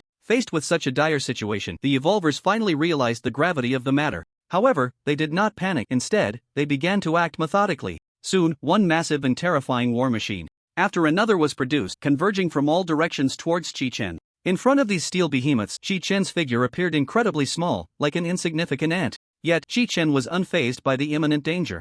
With a flash, he soared into the air. Then, he gathered all his strength and unleashed a devastating move, Super Destruction Impact. In an instant, a torrent of world-destroying energy surged outward from Chi-Chun, causing the entire city to tremble violently under the immense force. Accompanied by a thunderous roar, the once prosperous city was instantly reduced to ruins. Chi-Chun descended slowly from the sky like a deity, his posture tall and imposing, his expression remarkably calm, as if the desolate scene around him had no effect on him. However, despite the seemingly tranquil scene before him, Chi-Chun knew well that this fierce battle was far from over. His keen perception alerted him to the fact that a steady stream of enemy forces was rapidly approaching from all directions. Not far away, the mechanical pioneer witnessed the once thriving city being flattened in an instant by Chi-Chun, yet he felt little surprise or shock. For someone accustomed to grand spectacles, such destructive power might not be worth making a fuss over. Since this city had already become a wasteland, then let's give this a try. The mechanical pioneer sneered to himself. He quickly brought up the control interface before him, focusing his attention on the glowing screen. He extended his long fingers and decisively pressed a button on the screen to in that instant, dozens of massive missile silos suddenly appeared several kilometers away. These silos, like long dormant behemoths, were awakened and began to reveal their menacing forms. Accompanied by a deep rumbling sound, the hatches of the silos slowly opened, and enormous missiles, glistening with a cold light, shot out like arrows released from a bow. These missiles were one of the most lethal weapons in the hands of the mechanical pioneer, atomic bombs. The atomic bombs tore through the sky, hurtling towards the location of Chi-Chun with a devastating momentum. Meanwhile, Chi-Chun remained standing still, maintaining a high level of vigilance. His sharp eyes scanned the surroundings continuously, pondering to himself, why had no new enemy forces come to attack after such a long time? Did they have some greater conspiracy in mind? Just as Chi-Chun was filled with doubt, he suddenly sensed an extremely powerful and violent energy fluctuation coming from above. Looking up, he saw the dense atomic bombs pouring down like raindrops, illuminating the entire sky with their dazzling light. Shi-Chen furrowed his brow, not daring to slacken for a moment. Faced with this overwhelming attack, Shi-Chen activated the blood chi shield. The range of the blood chi shield had also been enhanced, now resembling a dark cloud covering the sky. One atomic bomb struck the blood chi shield and exploded. In that instant, an incredibly powerful and fierce shockwave spread out in all directions like a surging tidal wave, with a force like thunder. However, astonishingly, in the face of such terrifying impact, the layer of shield formed by condensed blood chi stood firm like an indestructible fortress, completely blocking the explosion. At this moment, deep within the temple, the mechanical pioneer was fully focused on conducting precise and complex calculations and analyses of Shi-Chan's blood chi shield. After a tense and busy data processing session, an astonishing conclusion appeared. The defensive power of this blood chi shield was extraordinary, capable of withstanding the continuous bombardment of hundreds of powerful atomic bombs. This result greatly exceeded the mechanical pioneer's original expectations. It should be noted that the total number of atomic bombs stored within the entire Falcon Nation was only a few dozen. Given this situation, if they wanted to destroy Shi-Chan's blood chi shield, they would have to mobilize the atomic bomb resources located within the territory of Xia country. After careful consideration, the mechanical pioneer decisively made a decision. He quickly called up the control panel and extended his long, agile fingers, moving across the panel like lightning. As he completed a series of precise operations, numerous missile silos scattered throughout Xia country began to operate at high speed as if awakened beasts. Following that, dozens of atomic bombs shot out from each missile silo like arrows released from a bow, hurtling towards Shi-Chen's location with a world-destroying momentum. Seeing this, Shi-Chen's heart sank. He had originally planned to immediately use a teleportation skill to escape, but suddenly realized that the surrounding space had become extremely unstable due to the strong magnetic field interference caused by the atomic bomb explosions, making it impossible for him to teleport successfully. With no other choice, he had to exert all his strength to maintain the towering, magnificent blood chi shield above him, gritting his teeth to endure wave after wave of overwhelming attacks. The deafening roar of explosions continuously echoed from above the blood chi shield, each massive sound ringing like a death knell before the apocalypse, instilling fear in the hearts of all. Shi-Chen keenly noticed that the blood chi shield in the sky was slowly revealing fine cracks, spreading like a spider's web. He silently cursed himself. If this delay continued, the consequences would be unimaginable. He had to evacuate this dangerous place quickly before the blood chi shield completely shattered. With this thought in mind, Shi-Chen hesitated not a moment, his figure flashing like an arrow released from a bow, racing straight ahead. Along the way, the deafening sounds of cannon fire echoed incessantly. Although the dense barrage posed little substantial harm to the powerful Shi-Chen, it was indeed bothersome. The shockwaves and energy fluctuations generated by the artillery could effectively hinder Shi-Chen's progress in a short time. However, Shi-Chen did not retreat. Relying on his extraordinary speed and agile movements, he dodged left and right, skillfully avoiding wave after wave of artillery attacks. Despite the arduous and perilous journey, Shi-Chen remained steadfast in his belief and pressed forward. Finally, after a fierce struggle, he successfully broke through the encirclement, leaving far behind the terrifying blast radius of the atomic bomb. Just as Shi-Chen escaped the explosion zone, a tremendous roar erupted, and the once indestructible blood chi shield could no longer withstand the immense pressure, shattering with a thunderous crash. At that moment, Shi-Chen turned back into the chaotic fray without hesitation. In an instant, the battlefield was filled with the continuous booming sounds of mechanical explosions, as if a thrilling death symphony was being played. The mechanical pioneer, engaged in fierce combat, suddenly realized that the situation had escalated to a critical level. If he continued to allow his soldiers to die meaninglessly, the tide of battle could not be turned. At this moment, only by taking matters into his own hands could there be a glimmer of hope. The mechanical pioneer took a deep breath, emanating a strong wave of energy. Immediately, the space around him began to twist violently, forming a bizarre vortex. In the blink of an eye, the mechanical pioneer vanished from his original spot. The next second, with a soft whoosh, he had arrived at Shi-Chen's location, as if he had passed through this extraordinary spatial teleportation ability without a hitch. At that moment, Shi-Chen was fiercely battling numerous enemies, the clash of blades and the deafening cries of battle filling the air. Yet, amidst this chaos, Shi-Chen keenly sensed an unusual figure. It was a towering robot nearly 3 meters tall, standing like a steel fortress. Its entire body gleamed with a cold metallic sheen, with smooth and robust lines. Every joint and component appeared exquisitely crafted, clearly far superior to the ordinary evolved beings surrounding it. Particularly striking was a deep blue halo swirling around the robot's back, reminiscent of a nebula in the universe, exuding a heart-stopping mysterious aura. Shi-Chen was taken aback, not daring to be careless, and quickly checked the detailed information of this robot before him. As expected, this was the mechanical pioneer. The mechanical pioneer had a blank expression, saying nothing, as he raised his right arm high, then suddenly opened his palm, a dazzling light instantly condensing in his palm. Following that, a blinding and chilling laser shot forth from his hand.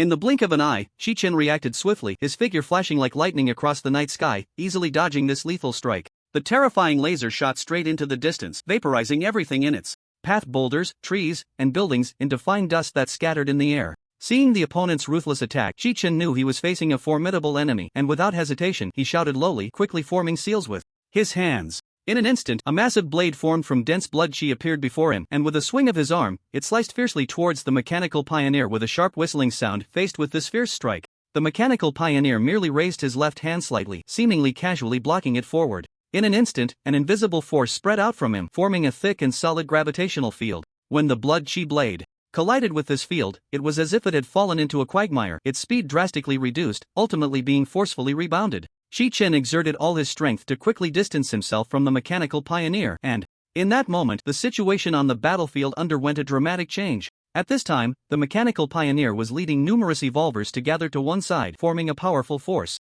On the other side, only Chi-Chen stood alone, facing the overwhelming tide of thousands of troops. Seizing this brief moment to catch his breath, Chi-Chen hurriedly focused on checking the mechanical pioneer's health status. To his shock, the mechanical pioneer's health points were an astonishing 50 trillion. However, what was even more terrifying was not its massive health but its attack power, an astounding 100 billion points. It should be noted that even someone like Chi-Chen, who possessed over 200 trillion health points, would not dare to be careless in the face of such a frightening attack power. Just then, the mechanical pioneer slowly raised his right hand once again, unhurriedly. At the same time, the evolvers standing behind him seemed to receive some kind of command, and they all raised their right hands in unison. In an instant, countless dazzling and immensely powerful lasers shot towards Chi-Chen like a torrential storm. Facing this overwhelming force, Chi-Chen was undaunted and shouted, "Break for me!" As his roar echoed, a blood-red light suddenly flashed from his hand. He had activated the blood chi blade. Just as the words left his mouth, a loud explosion rang out as the blood-colored energy he unleashed collided violently with the countless lasers rushing towards him.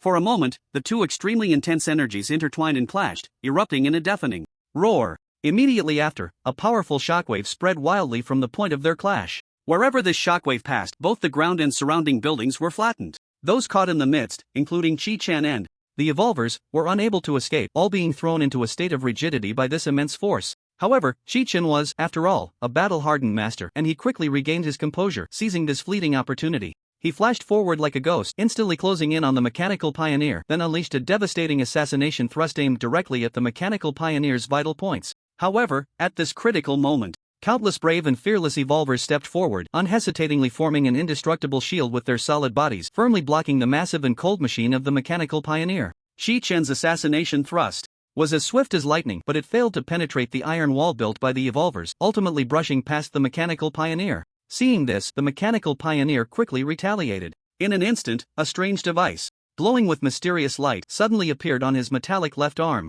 As the device activated, a dazzling ray shot towards Chi-Chen like an arrow released from a bow. Chi-Chen was caught off guard and was instantly struck by this powerful ray. In that moment, an unprecedented sensation surged within him. He felt as if he had suddenly lost weight, his entire body becoming light and completely out of his control. That ray was like an invisible chain, tightly binding Chi-Chen, rendering him unable to move. The mechanical pioneer seized the opportunity and swung his arm violently. Chi-Chen was smashed to the ground like a cannonball. With a loud bang, the ground was struck, creating a deep pit, dust flying everywhere. But the mechanical pioneer did not stop there. He continued to swing his arm, repeatedly slamming Chi-Chen into the ground. Each impact generated tremendous force, causing the earth around them to tremble. Faced with such a dire situation, Chi-Chen did not resign himself to despair. He gritted his teeth against the excruciating pain and unleashed his unique skilled blood clone technique. In an instant, several identical figures separated from his body and rushed towards the mechanical pioneer with lightning speed. This sudden attack caught the mechanical pioneer off guard, forcing him to hurriedly dodge backward.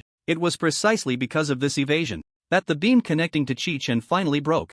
Chi-Chen felt his body regain its sense of gravity. The feeling of losing control vanished in an instant. Free from the beam's constraints, Chi-Chen silently vowed that such a terrifying beam attack must never be allowed to descend upon him again. In the next moment, the previously dim eyes of the mechanical pioneer suddenly burst forth with bright light. Clearly, everything that had happened before was merely a prelude. The truly fierce attack was just beginning. In an instant, people were horrified to see the sky darken without warning, as if shrouded by a heavy black curtain. Upon witnessing this scene, Chi-Chen's first reaction was to think that the mechanical pioneer was about to employ the same trick again, using some mysterious means to manipulate the weather. However, what happened next far exceeded his expectations. As everyone focused their gaze, they realized that the dark mass in the sky was not storm clouds but an enormous mech slowly and heavily descending from above.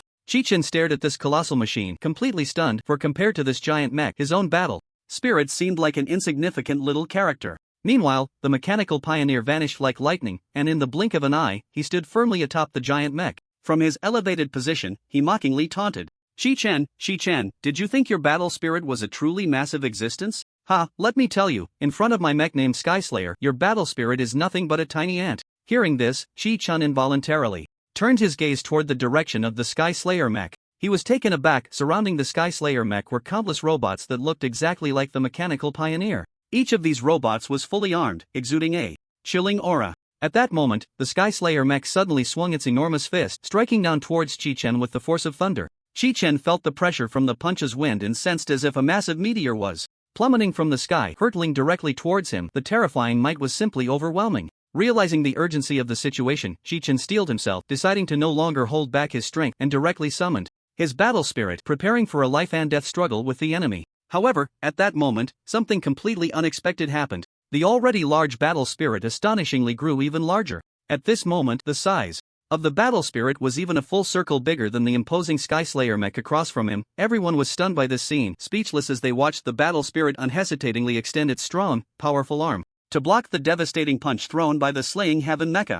In an instant, a deafening explosion erupted at the point of contact, as if the entire world trembled in response. With the collision of this strike, the ground began to shake violently, cracking open deep, bottomless fissures. The originally clear sky suddenly changed color, and countless rolling thunderclaps roared down from the horizon. In an instant, the sky seemed to be shrouded by a massive black curtain, becoming ominously oppressive. This terrifying wave of energy not only swept across the battlefield but was also felt clearly in the distant Xia Kingdom, thousands of miles away. In Xia Kingdom, Xia Song looked up at the darkening sky, a deep sense of worry and concern surging in his heart. He knew all too well that Chi-Chen, who was currently in a foreign land, was facing an unprecedented challenge from a formidable enemy. When he saw missiles streaking across the sky like shooting stars, Xia Song's heart tightened even more, for he understood that these missiles were aimed at the Falcon Nation where Chi-Chen was located. At that moment, everyone in Xia Kingdom who was aware of the situation paused their tasks, collectively turning their gazes toward the distant sky, silently praying and wishing for Chi-Chen. They sincerely hoped that this brave and fearless warrior could overcome the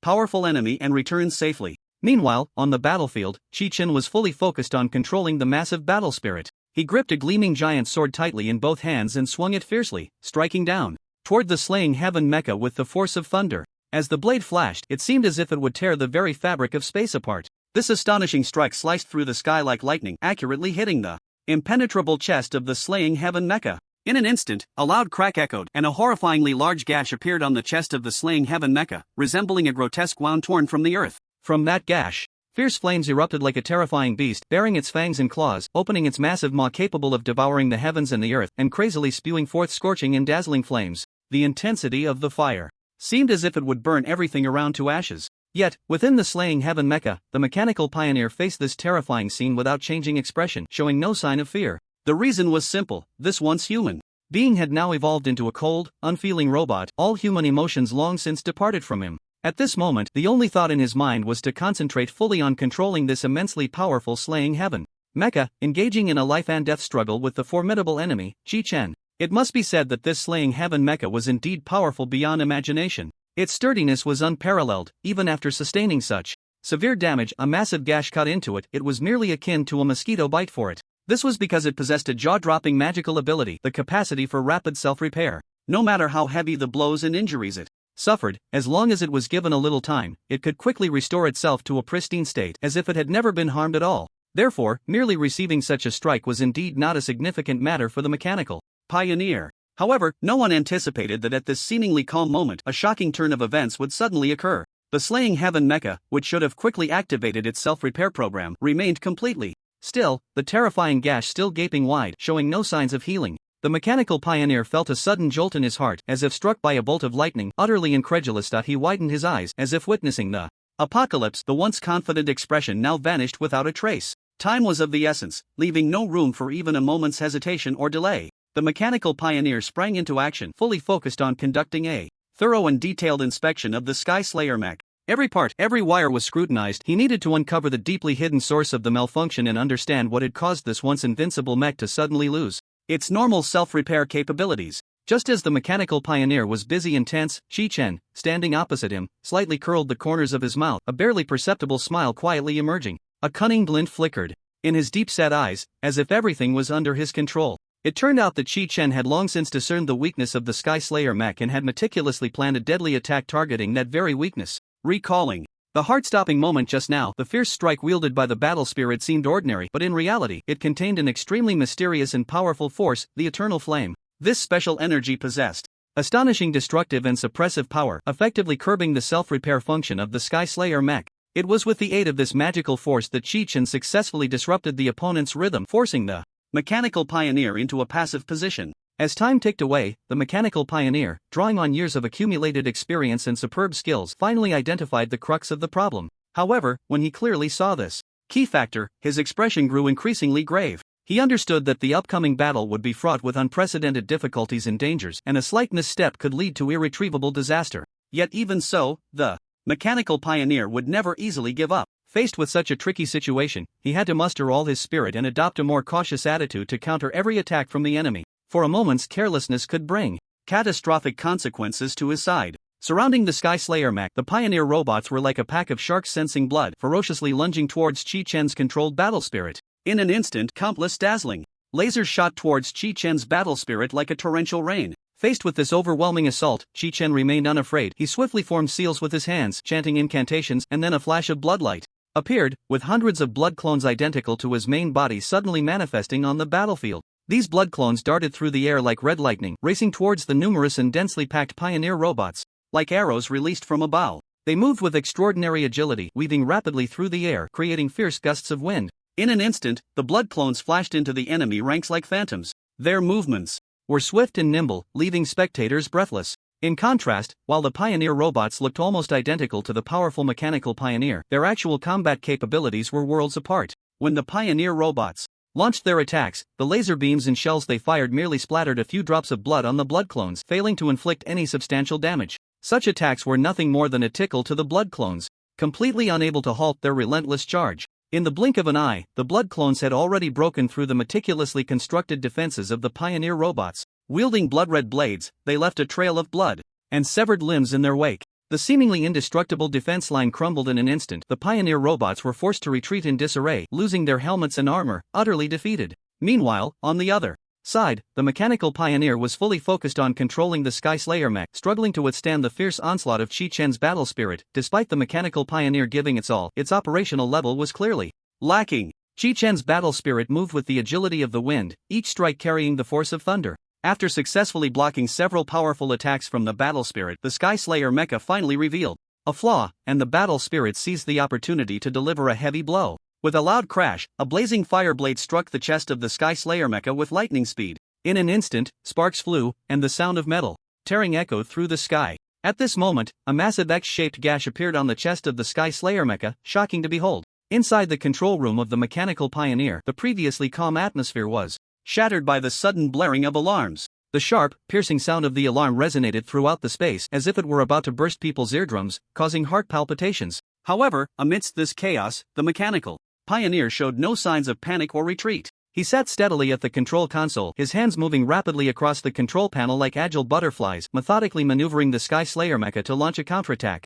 At that moment, Chi-Chen, who had been waiting for the right opportunity, keenly caught the instant when the Sky Slayer mecha's movements slowed slightly. A determined look flashed in his eyes, and without hesitation, he commanded the battle spirit to raise its massive and sharp battle knife, swinging it with tremendous force towards the Sky Slayer mecha. The blade, glinting coldly, traced a dazzling arc in the air, striking directly at the waist of the Sky Slayer mecha with unparalleled momentum. Just as the moment arrived, a loud crack echoed, and Chi-Chen's battle knife effortlessly sliced through the incredibly sturdy waist of the Sky Slayer mecha as if it were cutting tofu. In an instant, sparks flew, and metal fragments scattered everywhere, creating a spectacular scene. In that breathtaking moment, a raging fire surged like an angry dragon into the sky, illuminating the entire dark night. The deafening sound of explosions erupted continuously from the point where the Sky Slayer mecha was severed at the waist. The once mighty Sky Slayer mecha now leaned slowly towards the ground, its upper body collapsing like a mountain. However, the mechanical pioneer in the control room remained remarkably calm, methodically exiting the precarious location.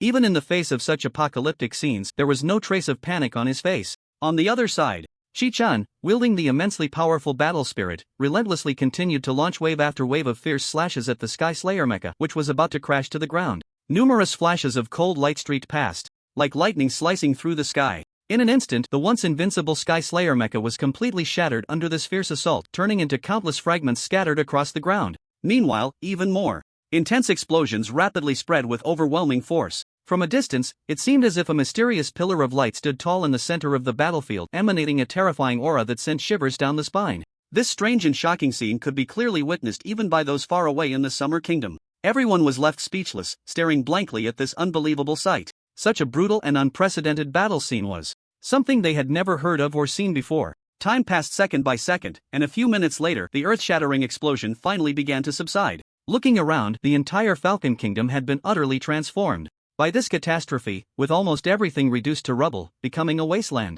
The steel jungle empire that the mechanical pioneer had painstakingly built not long ago was also reduced to ashes, no longer existing. At this moment, only the imposing battle spirit stood proudly on this scarred land. Chi-Chun let out a soft shout, his body glowing, and the powerful battle spirit gradually dissipated, his figure gently descending to the ground like a feather. The air around seemed to have solidified, silent and still, as if everything had returned to calm and all potential threats had quietly receded. However, just at this seemingly tranquil moment, an unexpected scene unfolded. Abruptly, the originally azure sky was suddenly torn apart by a dazzling, blinding ray, which shot down like lightning, splitting the night sky, racing towards Chi-Chun at an unfathomable speed. So swift was the ray that even Chi-Chun, a seasoned warrior with quick reflexes, could not respond in time. In an instant, he was completely engulfed by this sudden beam. Inside the ray, Chi-Chun felt an incredibly scorching force burning through his body like a raging flame, the pain penetrating to the bone, as if it aimed to incinerate every inch of his skin. Waves of agony surged from the surface of his skin, and Chi-Chun could not help but let out a scream of excruciating pain. Faced with such a terrifying ray attack, Chi-Chun did not flinch. He gritted his teeth and surged forward with all his might, trying to break free from this dreadful binding that had descended from the sky. However, to his shock and despair, the tracking speed of the ray far exceeded his imagination. No matter how desperately he ran, employing every ounce of his strength, the ray remained tightly locked onto him, showing no signs of letting up. Just as Chi-Chun was exhausted from his frantic escape, a flash of inspiration struck him. He thought of using spatial teleportation to flee the area. But when he was about to cast the teleportation spell, he was astonished to discover that this area had somehow been subjected to a powerful restriction, rendering spatial teleportation completely ineffective. At this point, Chi-Chun finally realized that the Falcon Kingdom had now transformed into an isolated, bloody battlefield. Clenching his teeth tightly, he endured the piercing pain brought on by the relentless bombardment of the ray, struggling to lift his head and gaze directly at the sky. There, a dazzling ray poured down like the Milky Way from the heavens. But surprisingly, there were no signs of any aircraft in the air. Seeing this scene, Chi-Chun's heart sank, and he pondered, could it be that the device firing this terrifying ray is currently hidden in the vastness of space? As this thought flashed through his mind, Chi-Chun became increasingly convinced of his suspicion. Despite being an opponent, he could not help but sincerely marvel at the unfathomable and unmatched power of the mechanical pioneer. Since it was confirmed that the enemy was hiding in space, why not take decisive action and go straight for them? With this thought, Chi-Chun unhesitatingly cast a summoning spell, and with a burst of brilliant light, a mighty and imposing battle spirit appeared before him. Following that, Chi-Chun stepped boldly into the battle spirit, merging with it as one. At this moment, the rays continuously descending from above struck the battle spirit's incredibly hard outer skin like a torrential storm. The sound of crackling echoed incessantly, sparks flying, as if the entire world was enveloped in this dazzling light. However, even under such a violent and dense assault, the battle spirit remained as steady as a mountain. These seemingly fierce rays posed no threat to it whatsoever. In the next moment, the battle spirit suddenly exerted its strength, its legs contracting like springs, then leaping upward with tremendous force. In an instant, it transformed into a streak of light, racing straight towards the high sky.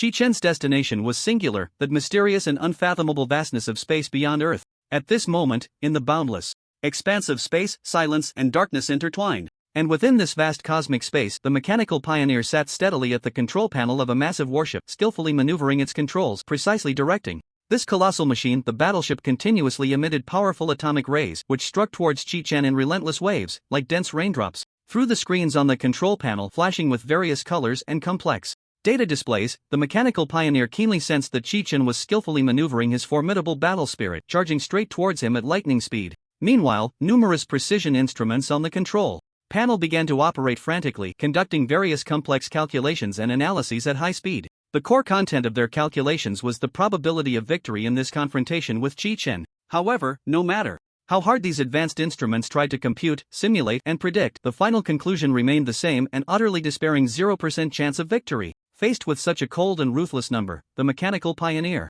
felt not a single ripple of emotion within. Since completing his evolution from a biological entity to a robot, all emotions had been completely erased, leaving only pure rational thought and a relentless pursuit of his mission objectives. Therefore, upon seeing this nearly unchangeable calculation result, the mechanical pioneer already knew what would happen next. He sat quietly at the control panel, like a lifeless statue, silently waiting for the moment when this battle would come to an end. As expected, it wasn't long before a dazzling red light, like lightning, tore through the night sky, breaking through the fierce laser fire net ahead, and appeared in the mechanical pioneer's line of sight. Without a doubt, this red light was the powerful battle spirit controlled by Chi-Chen. It surged forward with boundless power and an unstoppable momentum, charging straight towards the position of the mechanical pioneer. Chi-Chen let out a thunderous shout that echoed through the air like a clap of thunder. At the same time, the battle spirit unhesitatingly reached for the sharp dagger at its waist. It should be noted that prior to this, the battleship had endured a prolonged and fierce bombardment of atomic rays. The extended assault had left the surface of the battle spirit no longer smooth, but riddled with countless tiny cracks, as if it could shatter at any moment.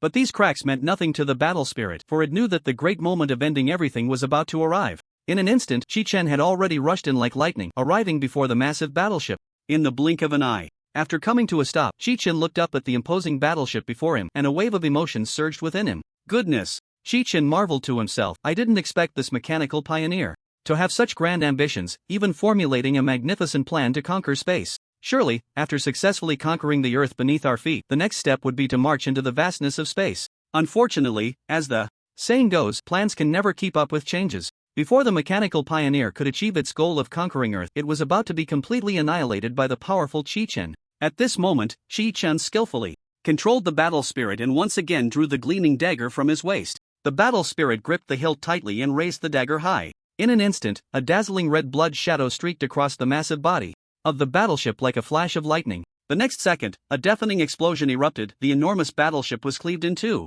Sparks flew and thick smoke billowed from the break. The scene was so spectacular it left onlookers speechless. The mechanical pioneer, this powerful and mysterious entity, completely vanished amidst the earth-shattering explosion. It was as if he had been swallowed by endless flames and shockwaves, leaving no trace behind. He must have perished here, unable to escape the terror of the explosion's might. Meanwhile, Chi-Chen was controlling the battle spirit, flying rapidly through a chaotic expanse filled with the wreckage of warships. His gaze was sharp, meticulously searching every corner, leaving no clue overlooked. Finally, fortune favored the diligent. He discovered the once mighty mechanical pioneer. However, the mechanical pioneer before him had lost its former brilliance. The light that once flickered on its body had dimmed, its shell severely damaged, twisted, and deformed, with deep cracks appearing in some places. It looked like a long-abandoned, worn-out toy, no longer able to exhibit the terrifying power and majesty it once possessed.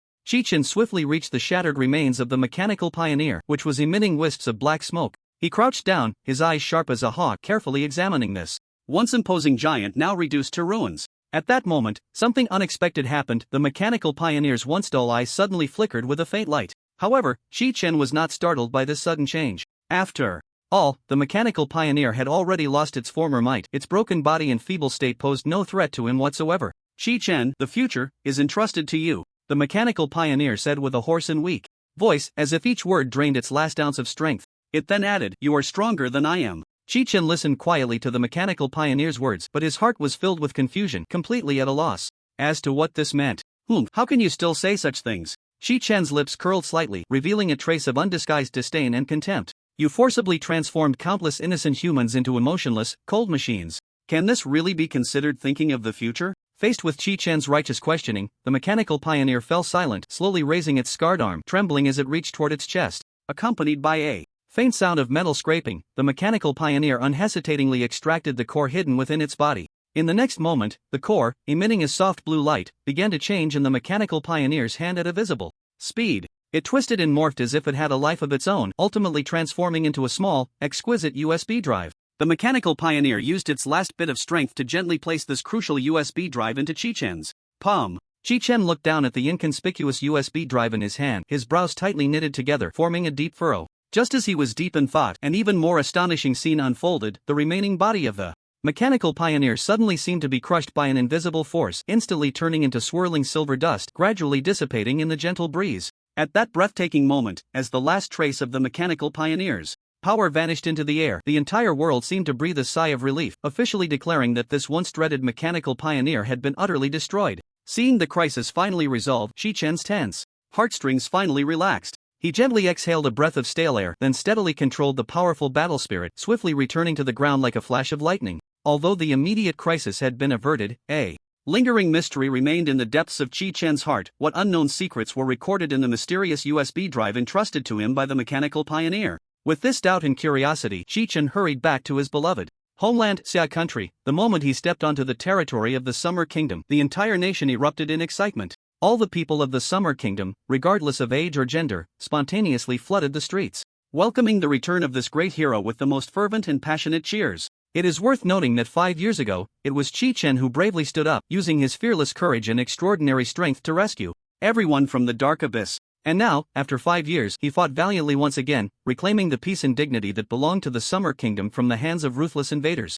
Chi-Chen traveled through dust and fatigue, finally arriving at the temporary government headquarters located in Mountain City. At this moment, many high-ranking leaders of the Summer Kingdom gathered here, all anxiously awaiting Chi-Chen's triumphant return. At the beginning of this brutal war, each person's heart was weighed down by a heavy stone, deeply concerned for Chi-Chen's safety. However, at this moment, when they saw Chi-Chen appear safe and sound before them, smiles of relief and joy blossomed on everyone's faces. Subsequently, all high-ranking officials, including Chi-Chen, entered the spacious and bright conference room to engage in in-depth discussions and summaries regarding the recently concluded, thrilling war. After a heated discussion, everyone unanimously agreed that the most urgent and important task facing the Summer Kingdom was to quickly restore the normal operation of various domestic affairs, allowing this war-torn land to regain its vitality. After all, the Summer Kingdom, having endured such a catastrophe, was in dire need of reconstruction and development in all aspects. Additionally, everyone reached another consensus that a new leader, possessing both virtue and talent, must be found as soon as possible, to serve as a spiritual symbol for all the people of the Summer Kingdom, guiding them to work together towards a hopeful future.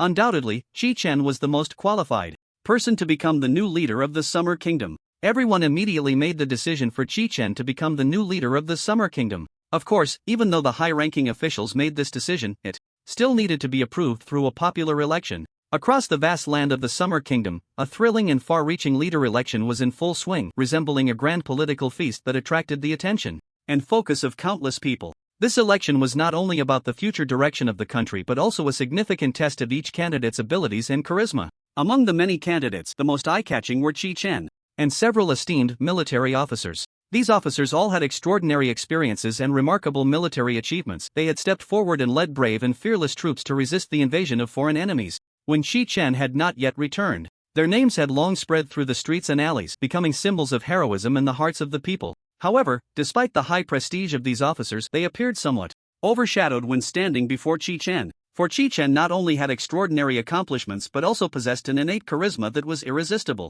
He shone like a brilliant star, radiating dazzling light that easily eclipsed the brilliance of others. This intense campaign lasted a long and tense week. During this time, the other candidates spared no effort, showcasing their ideas and plans through speeches and debates, attempting to win the hearts of the voters. The entire society was thus immersed in a heated atmosphere of discussion, with people expressing their views and expectations for each candidate. Finally, after round of competition, the exciting moment finally arrived. The election results were announced. Astonishingly, Chi-Chen achieved an incredible support rate of 99.99%, decisively surpassing all competitors and successfully elected as the new leader of the Summer Kingdom. The news spread across the nation like a spring breeze, and people cheered and celebrated the birth of this great leader. On this day of ascension, Chi-Chen and a group of high-ranking officials arrived at the square in the capital. Amidst the cheers of the crowd, Chi-Chen donned the badge that represented the leader. A sense of responsibility welled up within him. Chi-Chen's mind was as clear as a mirror. He knew that it wouldn't be long before a great disaster would descend upon the Xia kingdom, possibly even affecting the entire world. The conclusion came from the fact that in the days prior, whenever he had free time, Chi-Chen would hide away alone, fully focused on examining the contents stored on the USB drive given to him by the mechanical pioneer. Sure enough, after careful investigation, the information on the USB shocked Chi-Chen. It detailed a series of research findings conducted by the mechanical pioneer. It turned out that through long-term observation and in-depth analysis, the mechanical pioneer discovered that the Void Realm, long regarded as mysterious and unfathomable, was currently in a state of extreme instability. The key clue pointed to a bizarre incident that occurred 5 years ago in the Arctic region, when a highly strange void singularity suddenly appeared there. Even more astonishing was that if the timeline was accurately aligned, it coincided with the very day Chi-Chen successfully defeated Kongyue. Since then, the seemingly insignificant void singularity began to grow and evolve, ultimately forming a shocking void rift. As time passed, it was foreseeable that this void rift would continue to expand, growing larger and larger. The most terrifying consequence would be that void creatures could potentially take this opportunity to invade our world on a large scale. Chi-Chen had first-hand experience and deep understanding of the formidable power of void creatures. Having fought against them, Chi-Chen was acutely aware that, given the current strength of humanity, it was nearly impossible to withstand an invasion from the void creatures. The reason the mechanical pioneer embarked on such a twisted, difficult, and controversial path was actually quite simple. Everything was to successfully resist the threats and invasions from void creatures in that distant and unknown future. When Chi-Chen realized this, he couldn't help but furrow his brow tightly, his mind racing with thoughts. The grand celebration finally came to a close, but surprisingly, the new leader Chi-Chen did not stay to share a lavish banquet with everyone as expected. This sudden decision struck like thunder, instantly causing an uproar among the crowd, leaving the high-ranking officials present dumbfounded and incredulous. What on earth is going on with Chi-Chen? He can't even participate properly in such an important celebration, someone murmured, a look of confusion on their face. Could it be that he's become arrogant now that he's a leader, looking down on everyone? Another person said, visibly displeased, with a hint of reproach in their tone. If you ask me, he should be more composed and steady after becoming a leader. In my opinion, this kid is still too young and lacks sufficient experience. Yet another person shook their head and sighed, expressing their views. However, Chi-Chen paid no attention to these murmurs of doubt and criticism. At that moment, he was already single-minded, quickly returning to his room and without hesitation changing out of his splendid formal attire, opting instead for the battle gear that had accompanied him through countless life and death struggles. Then, he resolutely set off alone, his destination aimed straight at Baidian City, where he had once engaged in a thrilling battle with Kongyue 5 years ago. Chi-Chen trekked along the way and finally reached the outskirts of Baidian City. Looking up, he saw a massive, dark red barrier enveloping the entire city like a canopy. The area surrounding the barrier was eerily silent, devoid of any life, not even a whisper of wind, as if all traces of vitality had been devoured by this strange barrier. Chi-Chen stood firm, took a deep breath, and cautiously extended his right hand to gently touch the surface of the barrier. The moment his fingertips made contact, an unusual sensation surged through him, causing him to shiver. Involuntarily, he was acutely aware of the barrier's formidable nature. The flow of time within it was drastically different from that of the outside world. If he were to recklessly step inside, even for just a second, when he returned to the outside, the real world could have passed by a month or two. This terrifying time discrepancy made Chi-Chen hesitant to take risks. However, facing the mysterious and dangerous Baidian City before him, he showed no signs of retreat. After careful consideration, he decided to attempt to break the barrier. He closed his eyes, focused his mind, summoned the powerful energy within him, and began to channel it through his palm into the barrier. In an instant, a rich crimson energy surged from Chi-Chen's hand like a torrent, rapidly spreading and gradually covering the entire surface of the barrier. As time passed, Chi-Chen maintained a steady output of power, beads of sweat forming on his forehead, yet his gaze grew ever more resolute. Finally, through his relentless efforts, the once indestructible barrier began to show fine cracks. Initially scattered, these cracks quickly spread and extended like a spider's web. Then, with a sharp crack, the entire barrier shattered, turning into countless dark red fragments that scattered across the ground. The Baidian City, once shrouded by the barrier, finally revealed itself before Chi-Chen. Once more, gazing at the dilapidated city, memories of the intense blood battle he had fought here with Kongyue flooded his mind, the vivid scene still fresh, stirring his emotions. Chi-Chen paused briefly to catch his breath, then stepped forward, slowly making his way toward the ruined temple at the city's center. He cautiously approached the skeletal remains of Kongyue. Time had flown by, and what was once vibrant life now lay as a pile of cold bones. Yet, the seemingly ordinary skeleton concealed a tremendous secret that could alter the fate of the future. For Kongyue, who could freely traverse the void, was undoubtedly the key to turning the tide and rewriting the course of history. Chi-Chen slowly extended his right hand and gently placed it on Kongyue's remains. In that instant, he felt a faint but still present energy fluctuation. As he had suspected, Kongyue's powerful essence had not completely dissipated with her passing. Just then, a portal shimmering with strange light appeared before Chi-Chen without warning. Looking at this gateway to an unknown world, Chi-Chen furrowed his brow tightly. He knew that the path into the void was fraught with peril, but in his quest for truth and to save the world, he had no other choice. Thus, without hesitation, he stepped forward and resolutely entered the mysterious portal. With a whoosh, a dazzling light flashed, and Chi-Chen's figure vanished from sight. When he opened his eyes again, he found himself in a completely different void. Unlike the scene he had encountered last time, this area was a highly developed modern city. The city seemed to be constructed from countless steel giants, with skyscrapers towering into the clouds and a dizzying array of high-tech facilities. Chi-Chen felt as if he had stepped into a true steel jungle, everything around him evoking a sense of novelty and shock. Just as he was immersed in this peculiar scene, suddenly, an enormous shadow descended from the sky, enveloping him completely in the blink of an eye. Shi-Chen's heart jolted and his body involuntarily spun around to look back. In that instant he was astonished to discover that the shadow was, in fact, a living being. Although it could barely be called human, it was vastly different from an ordinary person. The creature standing before Shi-Chen was extraordinarily tall and powerful. In comparison, Shi-Chen barely reached its knee. It was dressed in a sharply tailored suit, yet its face was unusually shaped, resembling that of a horse. This strange and eerie being was now eyeing Shi-Chen with a curious gaze, and from its demeanor, it seemed to have no immediate intention of attacking him. Nevertheless, Shi-Chen did not dare to let his guard down. He instantly switched to a combat mode, gripping the Demon Abyss Blood sword tightly, focusing intently on this bizarre opponent, not allowing even a hint of negligence or carelessness to creep into his mind. Just then, a thunderous roar echoed from a distance. The strange creature, which had been focused on observing Shi-Chen, immediately turned its head towards the source of the sound. What happened next was utterly unexpected. This eerie being screamed in terror as if it had seen something extremely horrifying. It didn't even spare Shi-Chen another glance, hastily turning and sprinting away. Shi-Chen cautiously looked behind the strange creature, filled with astonishment and fear. In the distance, towering buildings were collapsing like dominoes, sending up billowing clouds of smoke that soared into the sky. Amidst the thick smoke, a massive, elongated object was rolling at an astonishing speed, its enormous body seemingly capable of blocking out the sun. Upon closer inspection, it resembled an incredibly large worm. At the same time, piercing alarm bells rang out across every corner of the city, rising and falling in a cacophony. Countless missiles streaked across the sky, like shooting stars, crashing down with the power to annihilate everything towards the giant worm. However, shockingly, these powerful missiles merely sparked upon impact with the worm's body, as insignificant as raindrops falling into the ocean, causing no substantial damage at all. The giant worm remained unfazed, continuing to roll wildly, and wherever it passed, buildings crumbled to the ground, turning into ruins. The earth trembled violently, as if experiencing a massive earthquake, deep cracks appearing in the ground, plunging the entire city into a chaotic and panicked state reminiscent of the apocalypse. At that moment, a blinding light descended from the sky. It was an atomic bomb hurtling down. In an instant, the world was enveloped in a searing white light, and Shi-Chen didn't even have time to close his eyes before being completely consumed by the intense brightness. Time seemed to freeze at that moment, but strangely, Shi-Chen, caught in this light, felt no pain or harm whatsoever.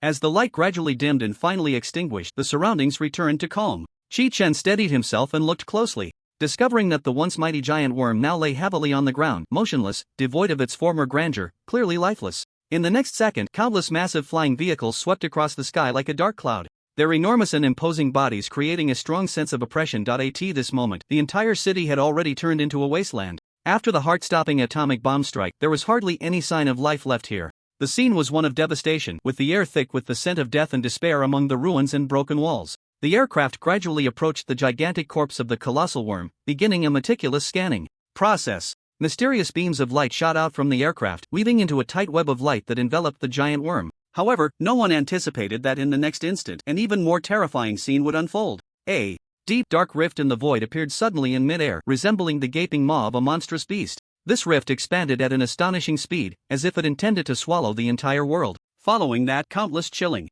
void creatures surged forth from the rift like a tidal wave. They varied in form, some had sharp fangs and claws, while others were engulfed in raging flames or emanated a bone-chilling cold. As soon as these creatures emerged, they frantically pounced on everything around them, leaving destruction and disaster in their wake. In the blink of an eye, the already heavily damaged city was plunged into utter catastrophe. Buildings were flattened, streets torn to shreds, and even the air seemed to freeze at that moment. Shi-Chen's eyes widened in terror as he gazed at the horrific scene before him, a wave of indescribable fear and suffocation rising in his heart. Just then, everything around him began to slowly dissipate. Shi-Chen realized that he was still standing on a desolate piece of land. The sky above was filled with an endless expanse of stars, no different from other places in the void. Before him, 100 meters away, stood a massive stone statue. Shi-Chen tightly gripped the blood sword of the demon prison, which shimmered with an eerie light, and cautiously approached the statue step by step. With each step he took, he could feel an invisible pressure emanating from the statue, quickening his heartbeat and making his breath a bit hurried. As the distance gradually closed, Shi-Chen finally saw the true form of the statue before him.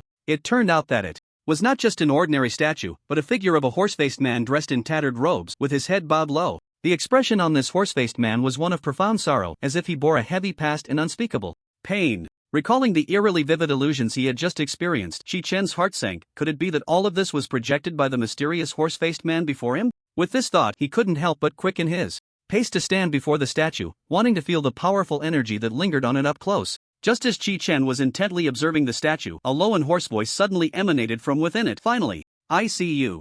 The sudden sound startled Chi-Chen, causing him to instinctively retreat a few steps and quickly assume a combat stance, his eyes warily fixed ahead. To his astonishment, the previously motionless horse-faced statue began to move.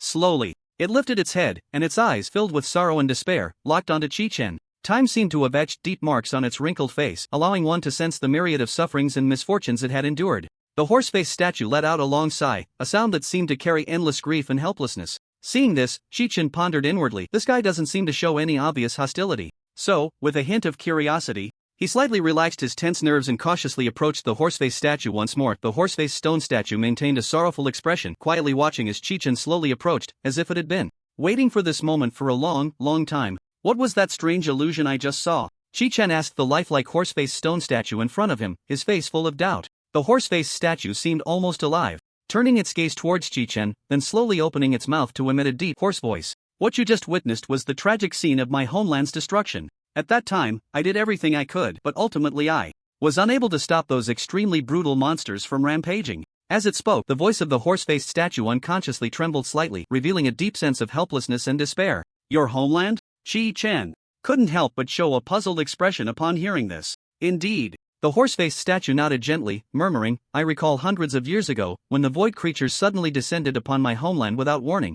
Their speed as fast as lightning, and in the blink of an eye, my entire homeland was utterly destroyed. Hearing this, Chi-Chen couldn't help but furrow his brows tightly. He had previously experienced fierce battles in other regions of the void, and naturally had a first-hand understanding of the terror of these void monsters. Just as the horse-faced statue said, those void monsters seemed endless. No matter how many were slain, it was difficult to eradicate them completely. In utter desperation, I had no choice but to exhaust all my magical power to forcibly tear open a rift in the void, daring to venture into this realm. I thought I could find a way to completely eliminate these monsters, but to my surprise, the monsters here were just as relentless and unending. The horse-faced statue continued recounting that unbearable past. Chi-Chen remained silent, pondering his countermeasures in his heart. After a moment, the horse-faced statue continued, in the end, with no other options, I had to use my great powers to seal off a portion of the land to prevent the breeding and spread of the void monsters. However, even so, this was merely a temporary measure. Are you here just to seal off a portion of the monsters? Is it really that simple?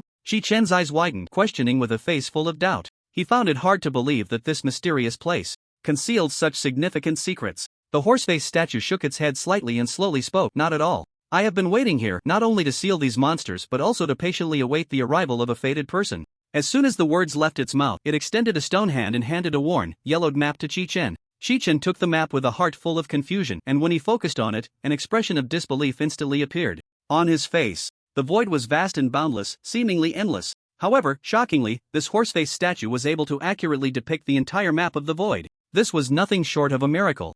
Chi-Chen carefully unfolded the map and examined it closely. Suddenly, he noticed some faintly glowing points of light on the map, and one of those points was exactly where he was currently standing. Take it, outsider, the horse-faced statue said in a deep, hoarse voice. I am old and my strength is no longer what it used to be. I can no longer venture into that unfathomable dark abyss. After saying this, its once tall and upright figure seemed to hunch slightly, revealing a deep sense of helplessness and fatigue. Chi-Chen gazed at the lonely, steadfast horse-faced statue before him, and a strong feeling of gratitude surged within him. His homeland had already perished, reduced to ruins, yet this figure before him, despite having endured the ravages of time, had never been crushed in spirit. On the contrary, it quietly sought a way to eliminate the void by its own strength, a persistence and courage that was truly admirable. After a long period of relentless effort and sacrifice, everything done was merely to prevent other regions from following the tragic path of its own homeland. This behavior was undoubtedly of the utmost greatness, requiring no excessive words to elaborate or praise. At this moment, the horse-faced statue seemed to have many words it wanted to express, but it was already exhausted, unable to continue supporting itself.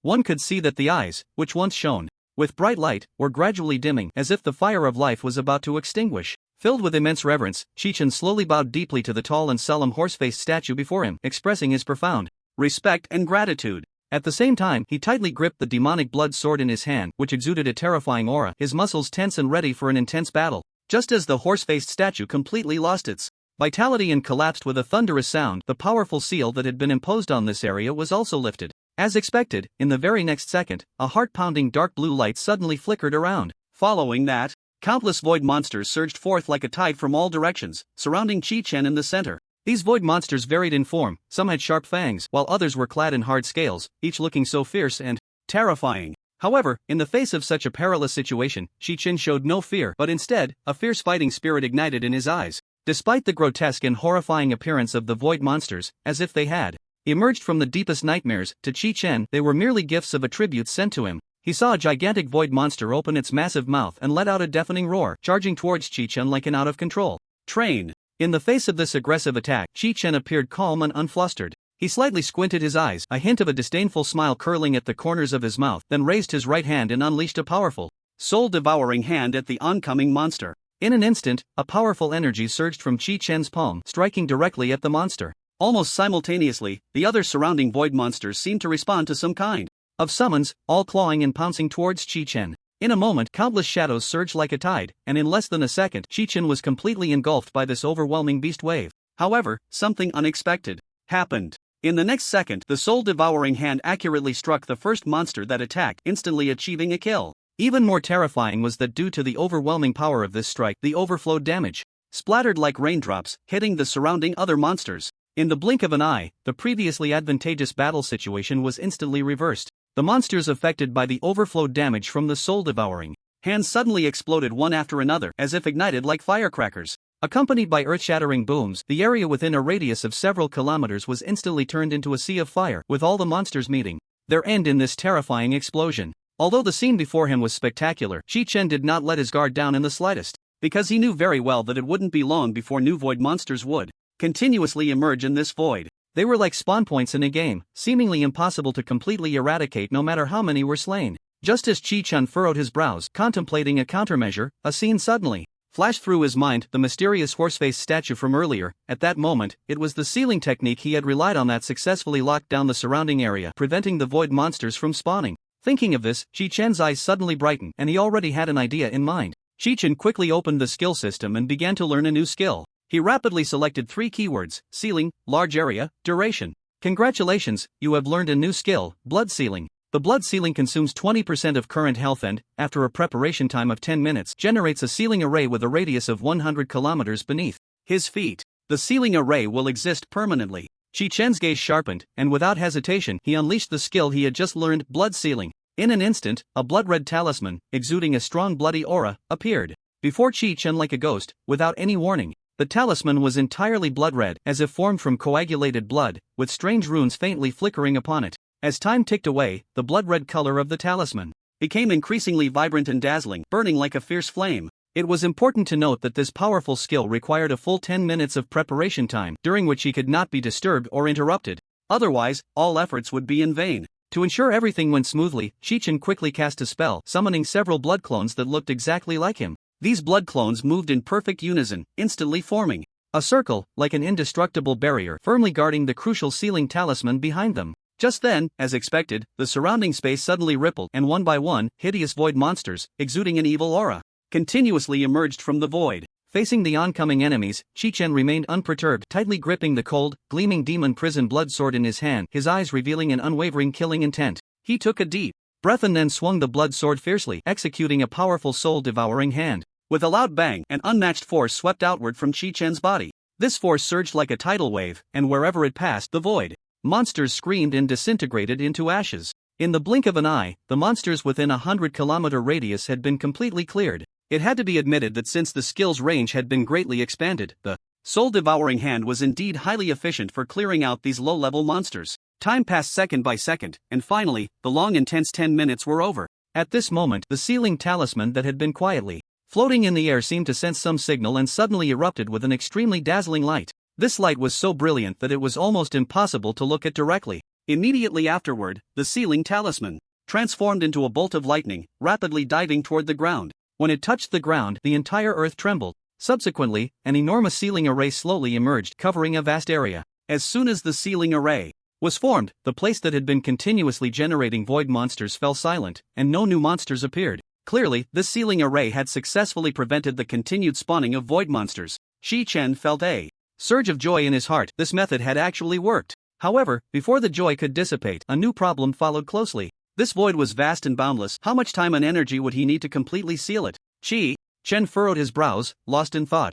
After a moment, he suddenly remembered the map that the horse-faced stone statue had given him. He quickly took out the map from his pocket and examined it carefully. When he realized where he was at that moment, he couldn't help but gasp in surprise. This place was merely a tiny area within this enormous void. Cheech took a deep breath to steady his mind, then slowly zoomed the map in his hand to reveal the full view of the void. At that moment, he was astonished to find that his current position was as insignificant as a tiny dot on the entire map. Looking at the scene before him, Cheech sighed helplessly. Alas, it seems that completing this arduous task is not something that can be achieved overnight. Although he felt an overwhelming sense of urgency, Cheech knew that being impatient at this moment would be of no help, as this void was simply too vast. With this thought in mind, he carefully put the map away and tucked it into his bosom, then continued forward with determined steps toward his next destination. Just as Cheech was pushing forward with all his might, something strange was happening in the distant void temple. A mysterious figure, cloaked entirely in black, stood silently before a tall altar. In his hand, he tightly gripped a transparent glass jar filled with a mysterious liquid that shimmered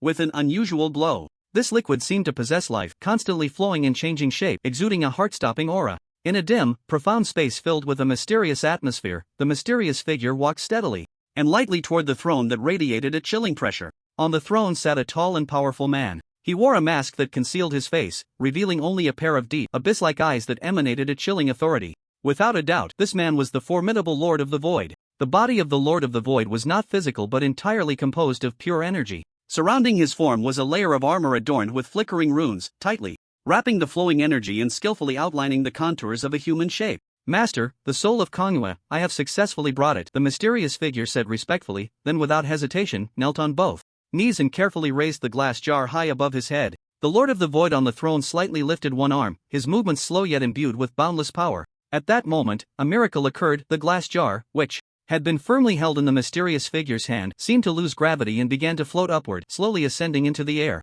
Seeing this, the Lord of the Void gently waved his finger and tapped downward. In an instant, the floating glass jar was struck by a tremendous force, plummeting rapidly toward the hard ground below. Accompanied by a crisp shattering sound, the glass jar instantly broke apart, and the mysterious liquid inside began to flow out. Instead of splattering everywhere, the liquid continued to shimmer with a faint yet captivating glow upon touching the ground. Gradually, this seemingly ordinary puddle of liquid began to undergo a marvelous transformation. It gathered and fused together as if it possessed life, ultimately forming a humanoid shape. Upon closer inspection, it turned out to be the soul of Manhwa. At this moment, the soul of Manhwa slowly opened his long-closed eyes. As he awakened, his first instinctive reaction was to breathe rapidly, as if he had just experienced a life-and-death nightmare. Clearly, his memory was still frozen at the terrifying moment of being beheaded by Cheech. However, in the next second, when Manhwa saw the legendary Lord of the Void, his already distorted face from fear turned even paler. A bone-deep terror surged within him like a tide, causing his body to tremble involuntarily. Manhwa, you traitor! The voice of the Lord of the Void was as if it came from the depths of hell, cold and devoid of any emotion, yet the pressure contained within seemed capable of crushing the entire world. The reason one feels such unparalleled majesty is precisely because this Lord of the Void possesses unfathomable and unimaginable terrifying power. Faced with the suffocating scene before him, Manhwa was already scared out of his wits, losing even the courage to explain himself. The reason the Lord of the Void could remain so calm was very simple. He simply couldn't be bothered to care about Manhwa's insignificant act of betrayal. You actually dare to think you can secretly grow stronger behind my back and then stand on equal footing with me? What a delusion! The Lord of the Void coldly mocked. Manhwa struggled to raise his trembling finger, attempting one last effort. But in the next moment, a mysterious and immense energy surged like lightning, charging straight into the depths of Manhwa's soul. In an instant, a heart-wrenching pain spread throughout Manhwa's entire body, and he couldn't help but let out an extremely mournful wail. Just as Manhwa wanted to plead for mercy or argue, he was shocked to find that his mouth had vanished without a trace. Clearly, the Lord of the Void had no interest in listening to his meaningless drivel. I never expected you would be dealt with by someone else like this, which greatly surprised me. The Lord of the Void slightly furrowed his brow and murmured, however, that guy seems to be in this void right now. At this point, the Lord of the Void slowly raised his head, his gaze like two cold beams, scanning the endless dark void above. In the next second, a shocking scene unfolded. A raging flame suddenly erupted, pouncing towards Manhwa's soul like a fire dragon. The searing flames instantly enveloped Manhwa's soul, mercilessly burning it until the last trace was completely incinerated, leaving not a single mark behind. At this moment, the Lord of the Void, standing on the high platform, expressionless, issued an order: immediately dispatch the void demons and be sure to deal with that audacious intruder. His voice was cold and authoritative, as if allowing no room for doubt or defiance. Upon hearing the command, the mysterious figure beneath the throne slightly bowed, indicating compliance. Then, he moved slowly yet with an indescribable steadiness, stepping back step by step, gradually disappearing into the shadows. Meanwhile, in another direction, Chi-Chen, who was racing towards the next area, suddenly looked up at the sky. A brilliant light streaked across the sky like lightning, and a meteor with a long tail fell from the horizon. This damned place, how can there still be meteors appearing? Truly strange. Chi-Chen couldn't help but feel puzzled, muttering to himself. However, as the meteor drew closer, Chi-Chen finally sensed something unusual.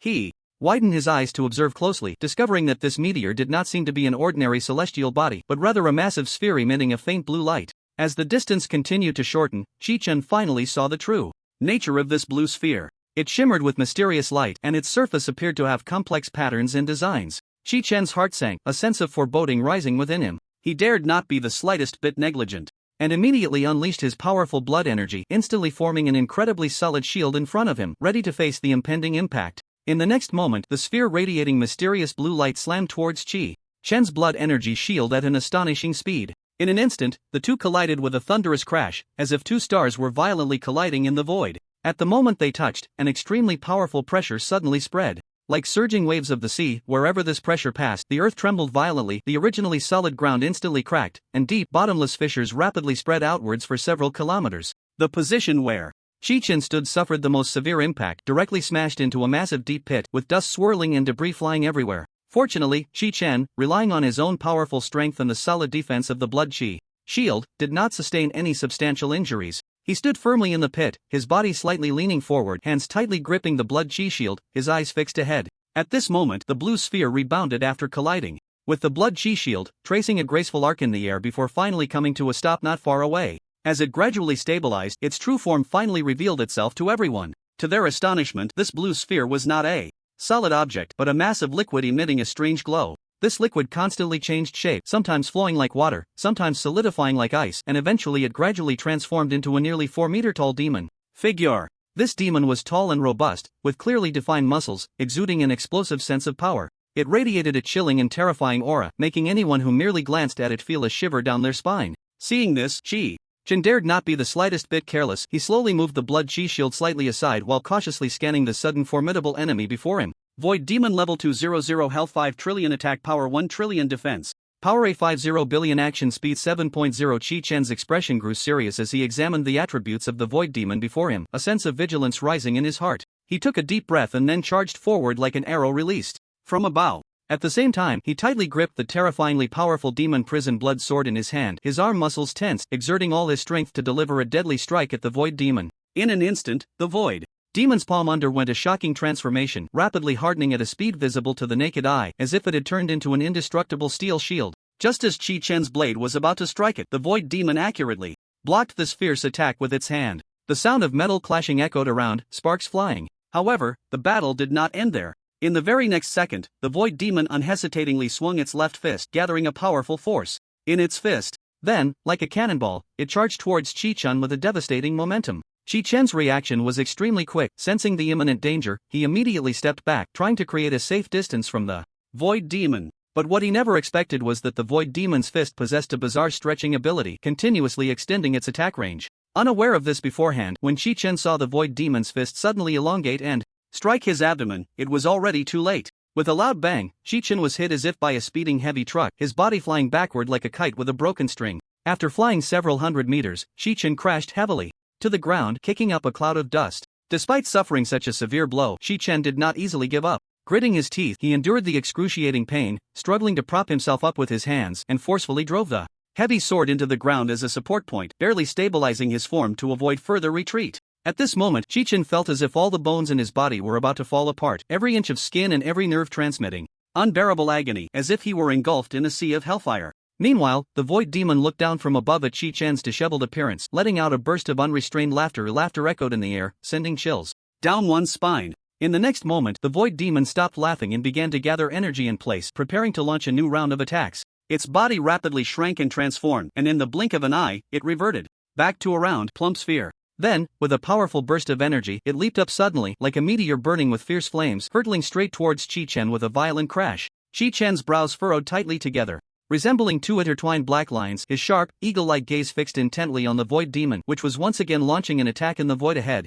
Faced with this fierce onslaught, Chi-Chen pondered silently. It couldn't go Unlike this indefinitely, a swift resolution was necessary. He took a deep breath, and all his strength instantly converged into the palm of his right hand. Without hesitation, he unleashed a super destruction impact. In an instant, a wave of earth-shattering energy radiated from Chi-Chen, expanding rapidly in all directions like a surging tsunami. The Void Demon, which had been charging fiercely towards Chi-Chen, found its forward momentum significantly hindered upon. Encountering this powerful shockwave, as if a rampaging beast had suddenly sunk into a deep quagmire. However, even though the shockwave Chi-Chen unleashed was immensely powerful, the solid sphere formed by the Void Demon continued to approach Chi-Chen slowly but resolutely. Chi-Chen's eyes widened as he watched this scene, a surge of astonishment and disbelief flooding his heart. He never expected that this seemingly ordinary Void Demon possessed such tenacious strength, capable of forcibly breaking through his full-force super destruction impact. But this was not the time for shock. Chi-Chen quickly regained his composure, seizing the excellent opportunity presented by the Void Demon's slowed movement. Due to the shockwave, he flickered forward like a ghost, closing in on the Void Demon, then swung his right arm, sending forth a blood energy blade glowing with a scarlet light. This blood energy blade, with its unmatched momentum, sliced straight towards the Void Demon. With a muffled thud, the blood energy blade struck accurately against the body of the Void Demon. Finally, this strike was effective. Under the dual assault of the super destruction impact and the blood energy blade, the Void Demon could no longer maintain its transformed spherical state. With a painful roar, its body instantly reverted to human form and plummeted from the air like a kite with a broken string, crashing heavily to the ground and kicking up a cloud of dust. However, in the next moment, a jaw-dropping scene unfolded. The Void Demon, which had seemingly suffered a heavy blow and turned liquid, astonishingly revived as if reborn from the flames, quickly returning to its terrifying and fierce demon form. With a furious roar, the Void Demon, like a frenzied beast, suddenly swung its powerful right arm towards Chi-Chen. Chi-Chen was taken aback, almost instinctively raising the demon prison blood sword in his hand, crossing it in front of his chest in an attempt to block this fierce strike. Unexpectedly, the development of events completely exceeded Chi-Chen's expectations. The Void Demon's right hand seemed to possess some strange stickiness. As soon as it made contact with Chi-Chen's demon prison blood sword, it firmly adhered to it, making it impossible for Chi-Chen to break free no matter how he struggled. Then, the Void Demon unleashed an astonishing force, yanking with all its might. This powerful force left Chi-Chen with no means of resistance. He felt as if his hands were clamped in an iron vise, unbearable pain coursing through him, and the demon prison blood sword he held tightly was forcibly snatched away by the Void Demon's right hand. The Void Demon looked smugly at the spoils in his hand, the blood sword of the demon abyss, letting out a chilling, evil laugh. But just then, an unexpected turn of events occurred. The once light and sharp blood sword of the demon abyss suddenly became extraordinarily heavy, as if it weighed 1,000 pounds. Caught off guard, the Void Demon found the blood sword slipping from his grasp, crashing to the ground with a loud thud, embedding itself deep into the hard earth.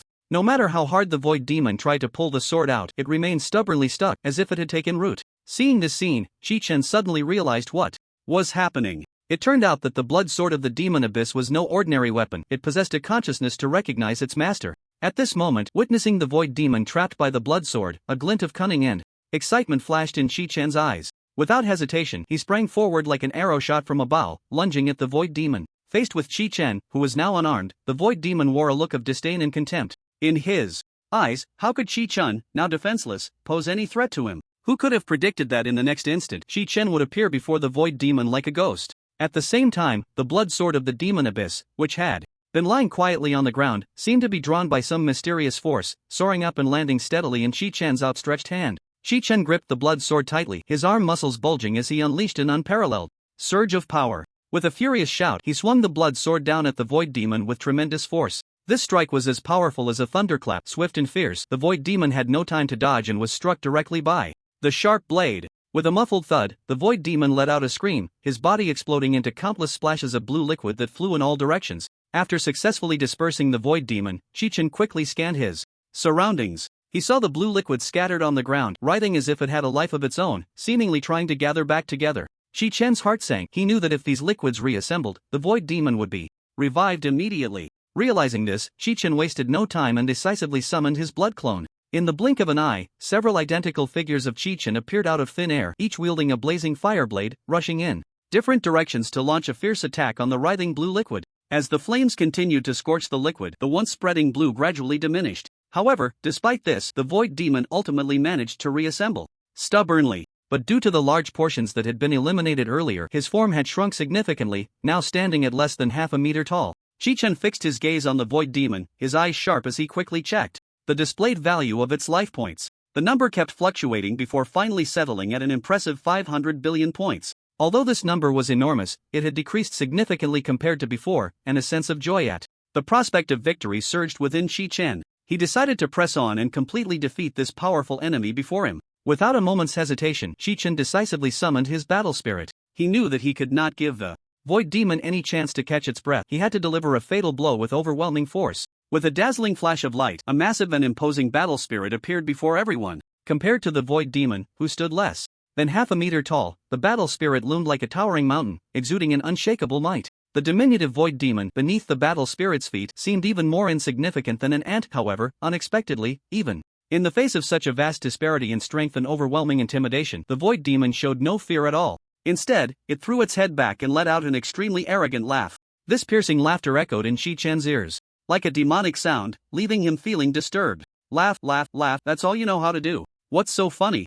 Chi-Chen shouted angrily, his inner fury burning. Just watch me split you in half with one strike. With that, he focused his mind and fully controlled the battle spirit, which swiftly drew the gleaming dagger from his waist. The battle spirit gripped the hilt tightly with both hands and then suddenly exerted force, striking down fiercely at the Void Demon. This blow was powerful and heavy, carrying unparalleled strength and might, as if it could sever all obstacles in the world. Before the massive blade, the Void Demon seemed to have nowhere to escape. Just when everyone thought the Void Demon was about to be cut down by this strike, an astonishing scene unfolded. The Void Demon suddenly radiated a mysterious blue light all over its body, and in the next moment its entire form transformed into a bolt of lightning-like blue light darting rapidly above the blade. Chi-Chen was taken aback and quickly focused his gaze. It turned out that the Void Demon had not truly transformed into blue light but was using some kind of magical spell or skill to increase its speed to the extreme, thus evading the battle spirit's formidable strike. It appeared that after the Void Demon shrank its massive form, its speed had instantly reached an astonishing level, darting across the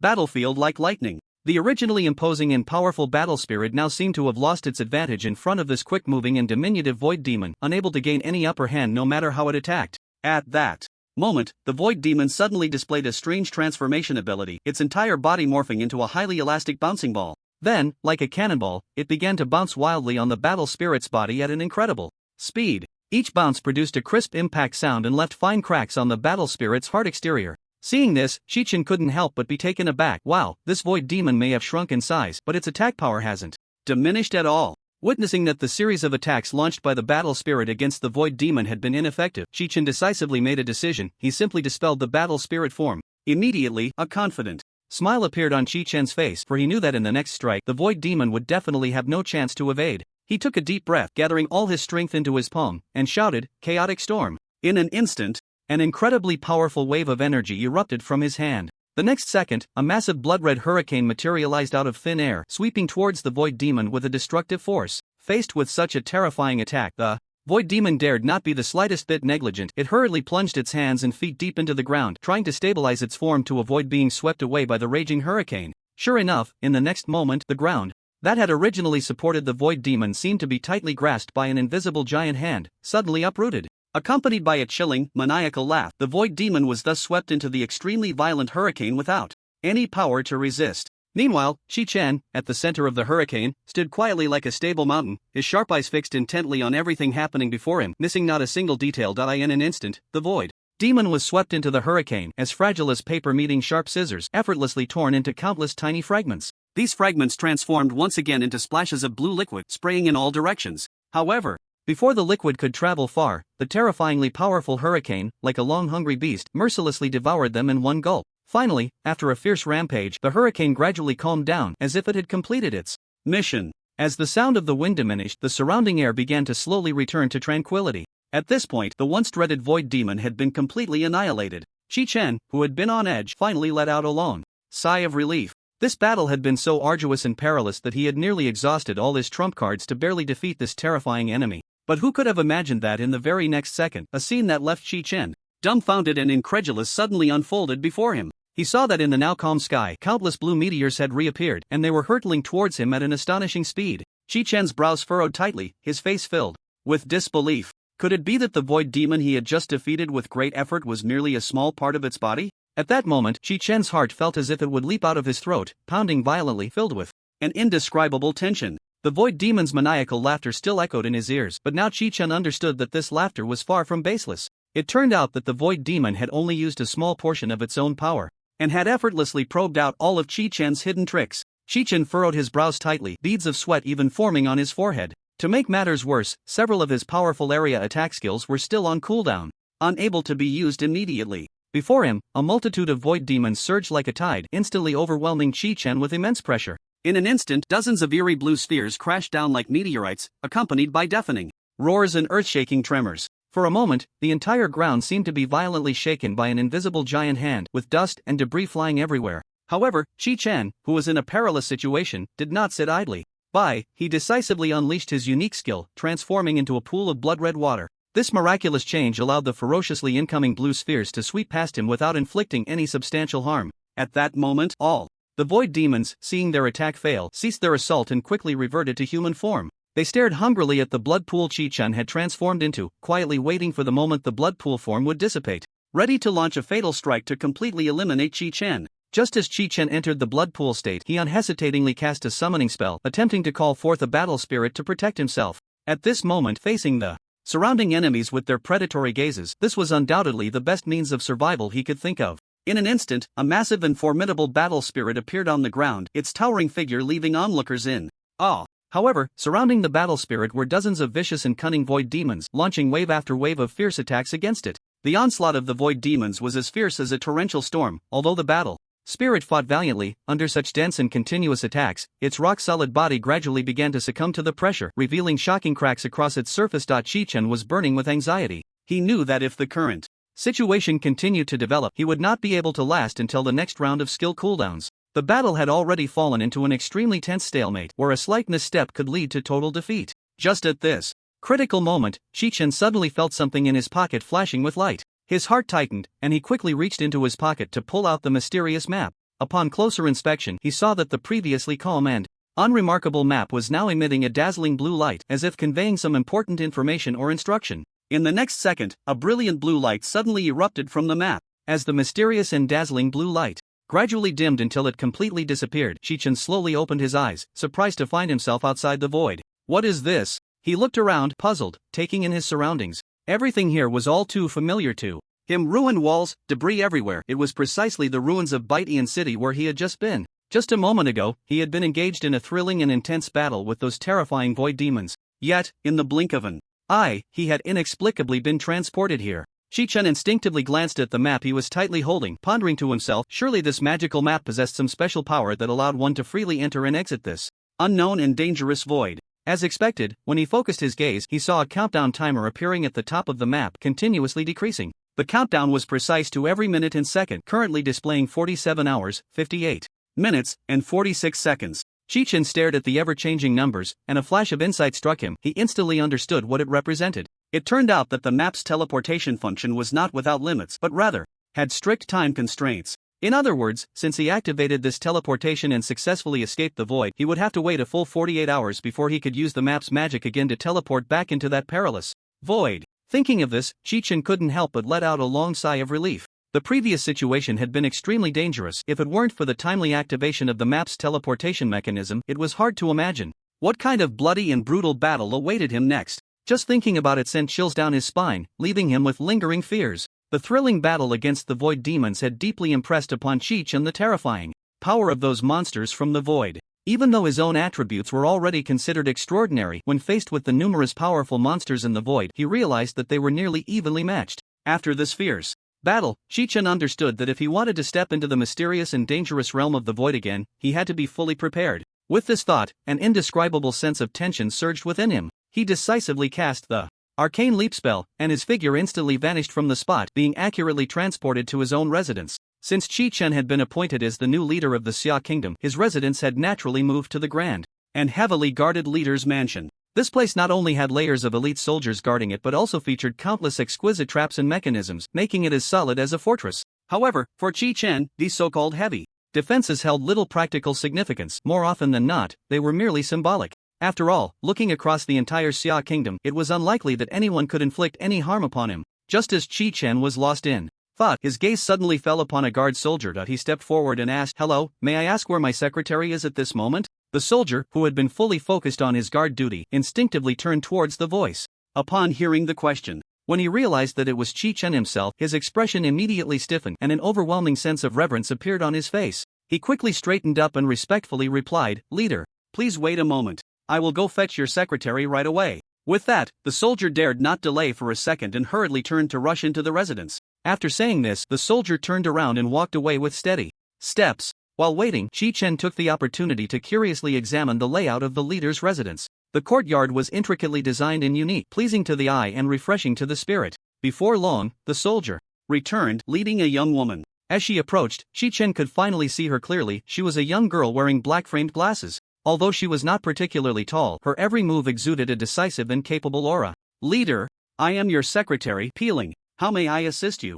Peeling asked respectfully. It turned out that Chi-Chen had been in such a rush earlier that he had not completed the handover of many affairs since taking on the leader's position. Therefore, he was momentarily at a loss about who his secretary was. Hearing Peeling address him this way, Chi-Chen couldn't help but feel a bit embarrassed and scratched his head. After all, as a newly appointed leader, he still felt quite unfamiliar and awkward with this title. Thus, he awkwardly said, "There's no need to be so formal, you can just call me by my name." However, as soon as Chi-Chen said this, Peeling became flustered. Clearly, she was also not accustomed to such a casual and friendly way of communication. After hesitating for a moment, Peeling cautiously responded, "Well, okay, Chi-Chen, may I ask what your instructions are at this moment?" Her words still couldn't hide her awkwardness and discomfort.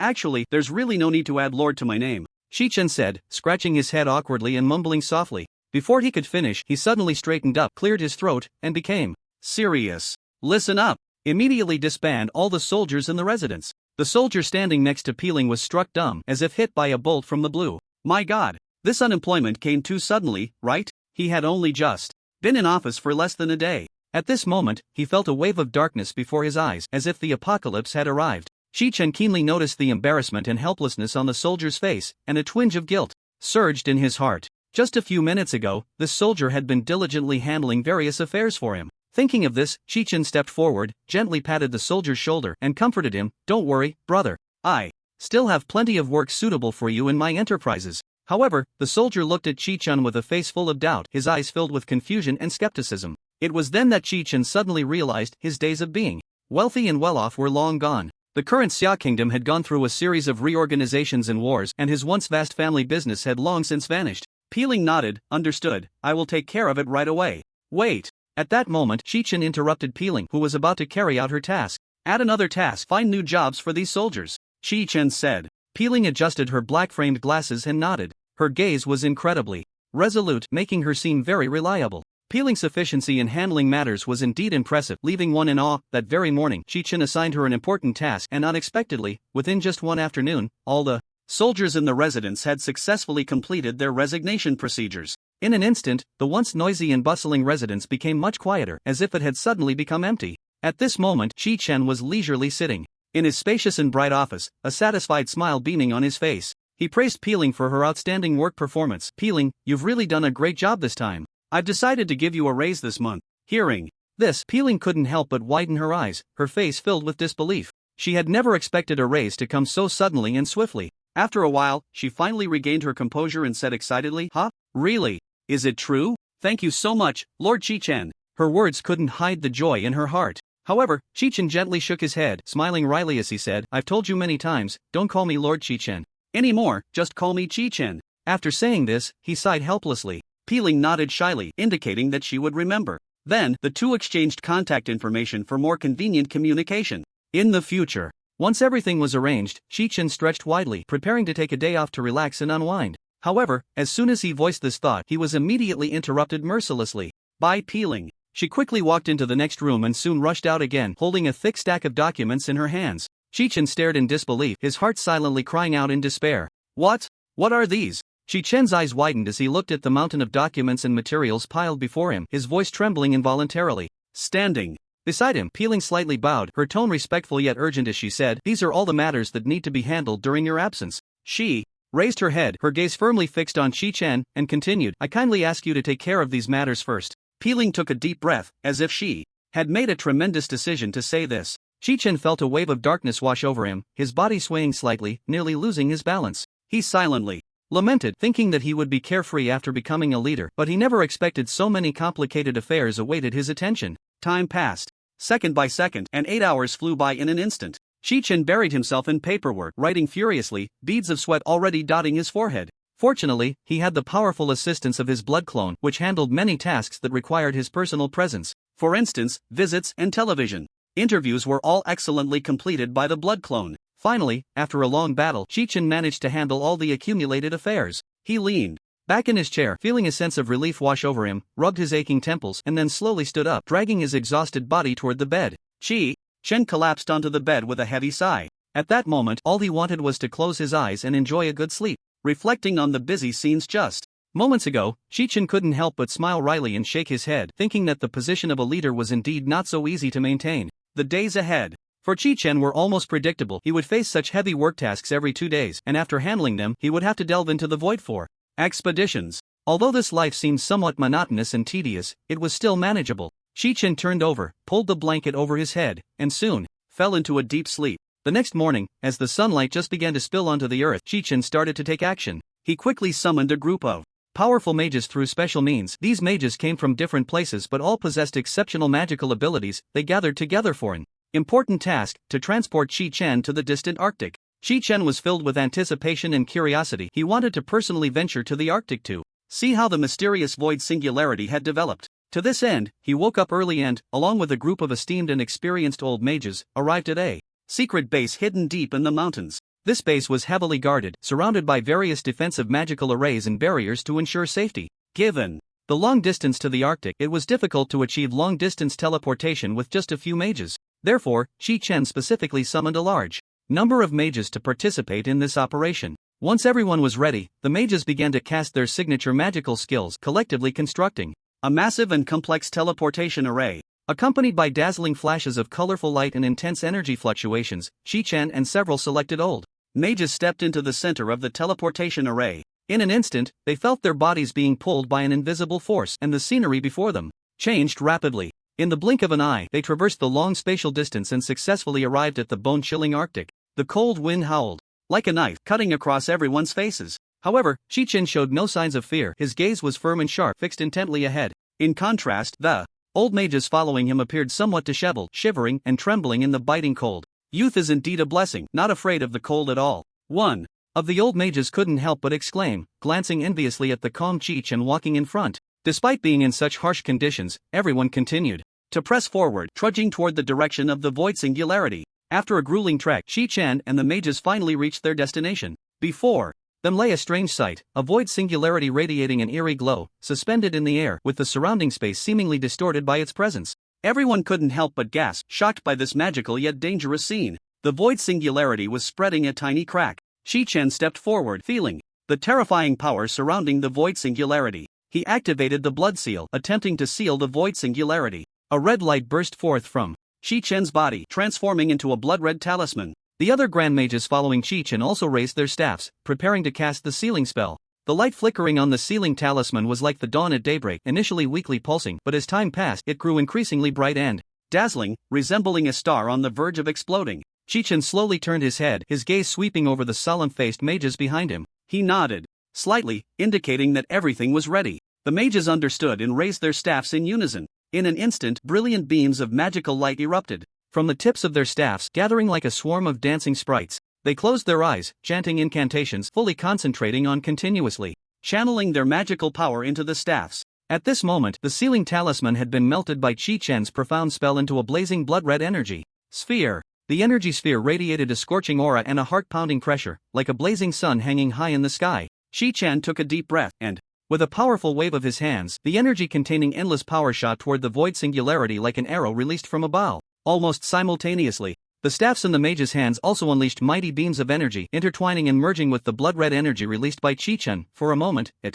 seemed as if a torrent of energy had appeared in the void, surging towards the mysterious void singularity with an overwhelming force. Everyone present held their breath, their eyes glued to this breathtaking scene, silently praying that the sealing would be successful. However, just as everyone was filled with anticipation, the unexpected happened. The energy that had tightly enveloped the void singularity suddenly exploded like a lit powder keg, accompanied by a deafening roar. The violent shockwave of energy swept in all directions. The entire space trembled, and the surrounding air seemed to be torn apart in an instant.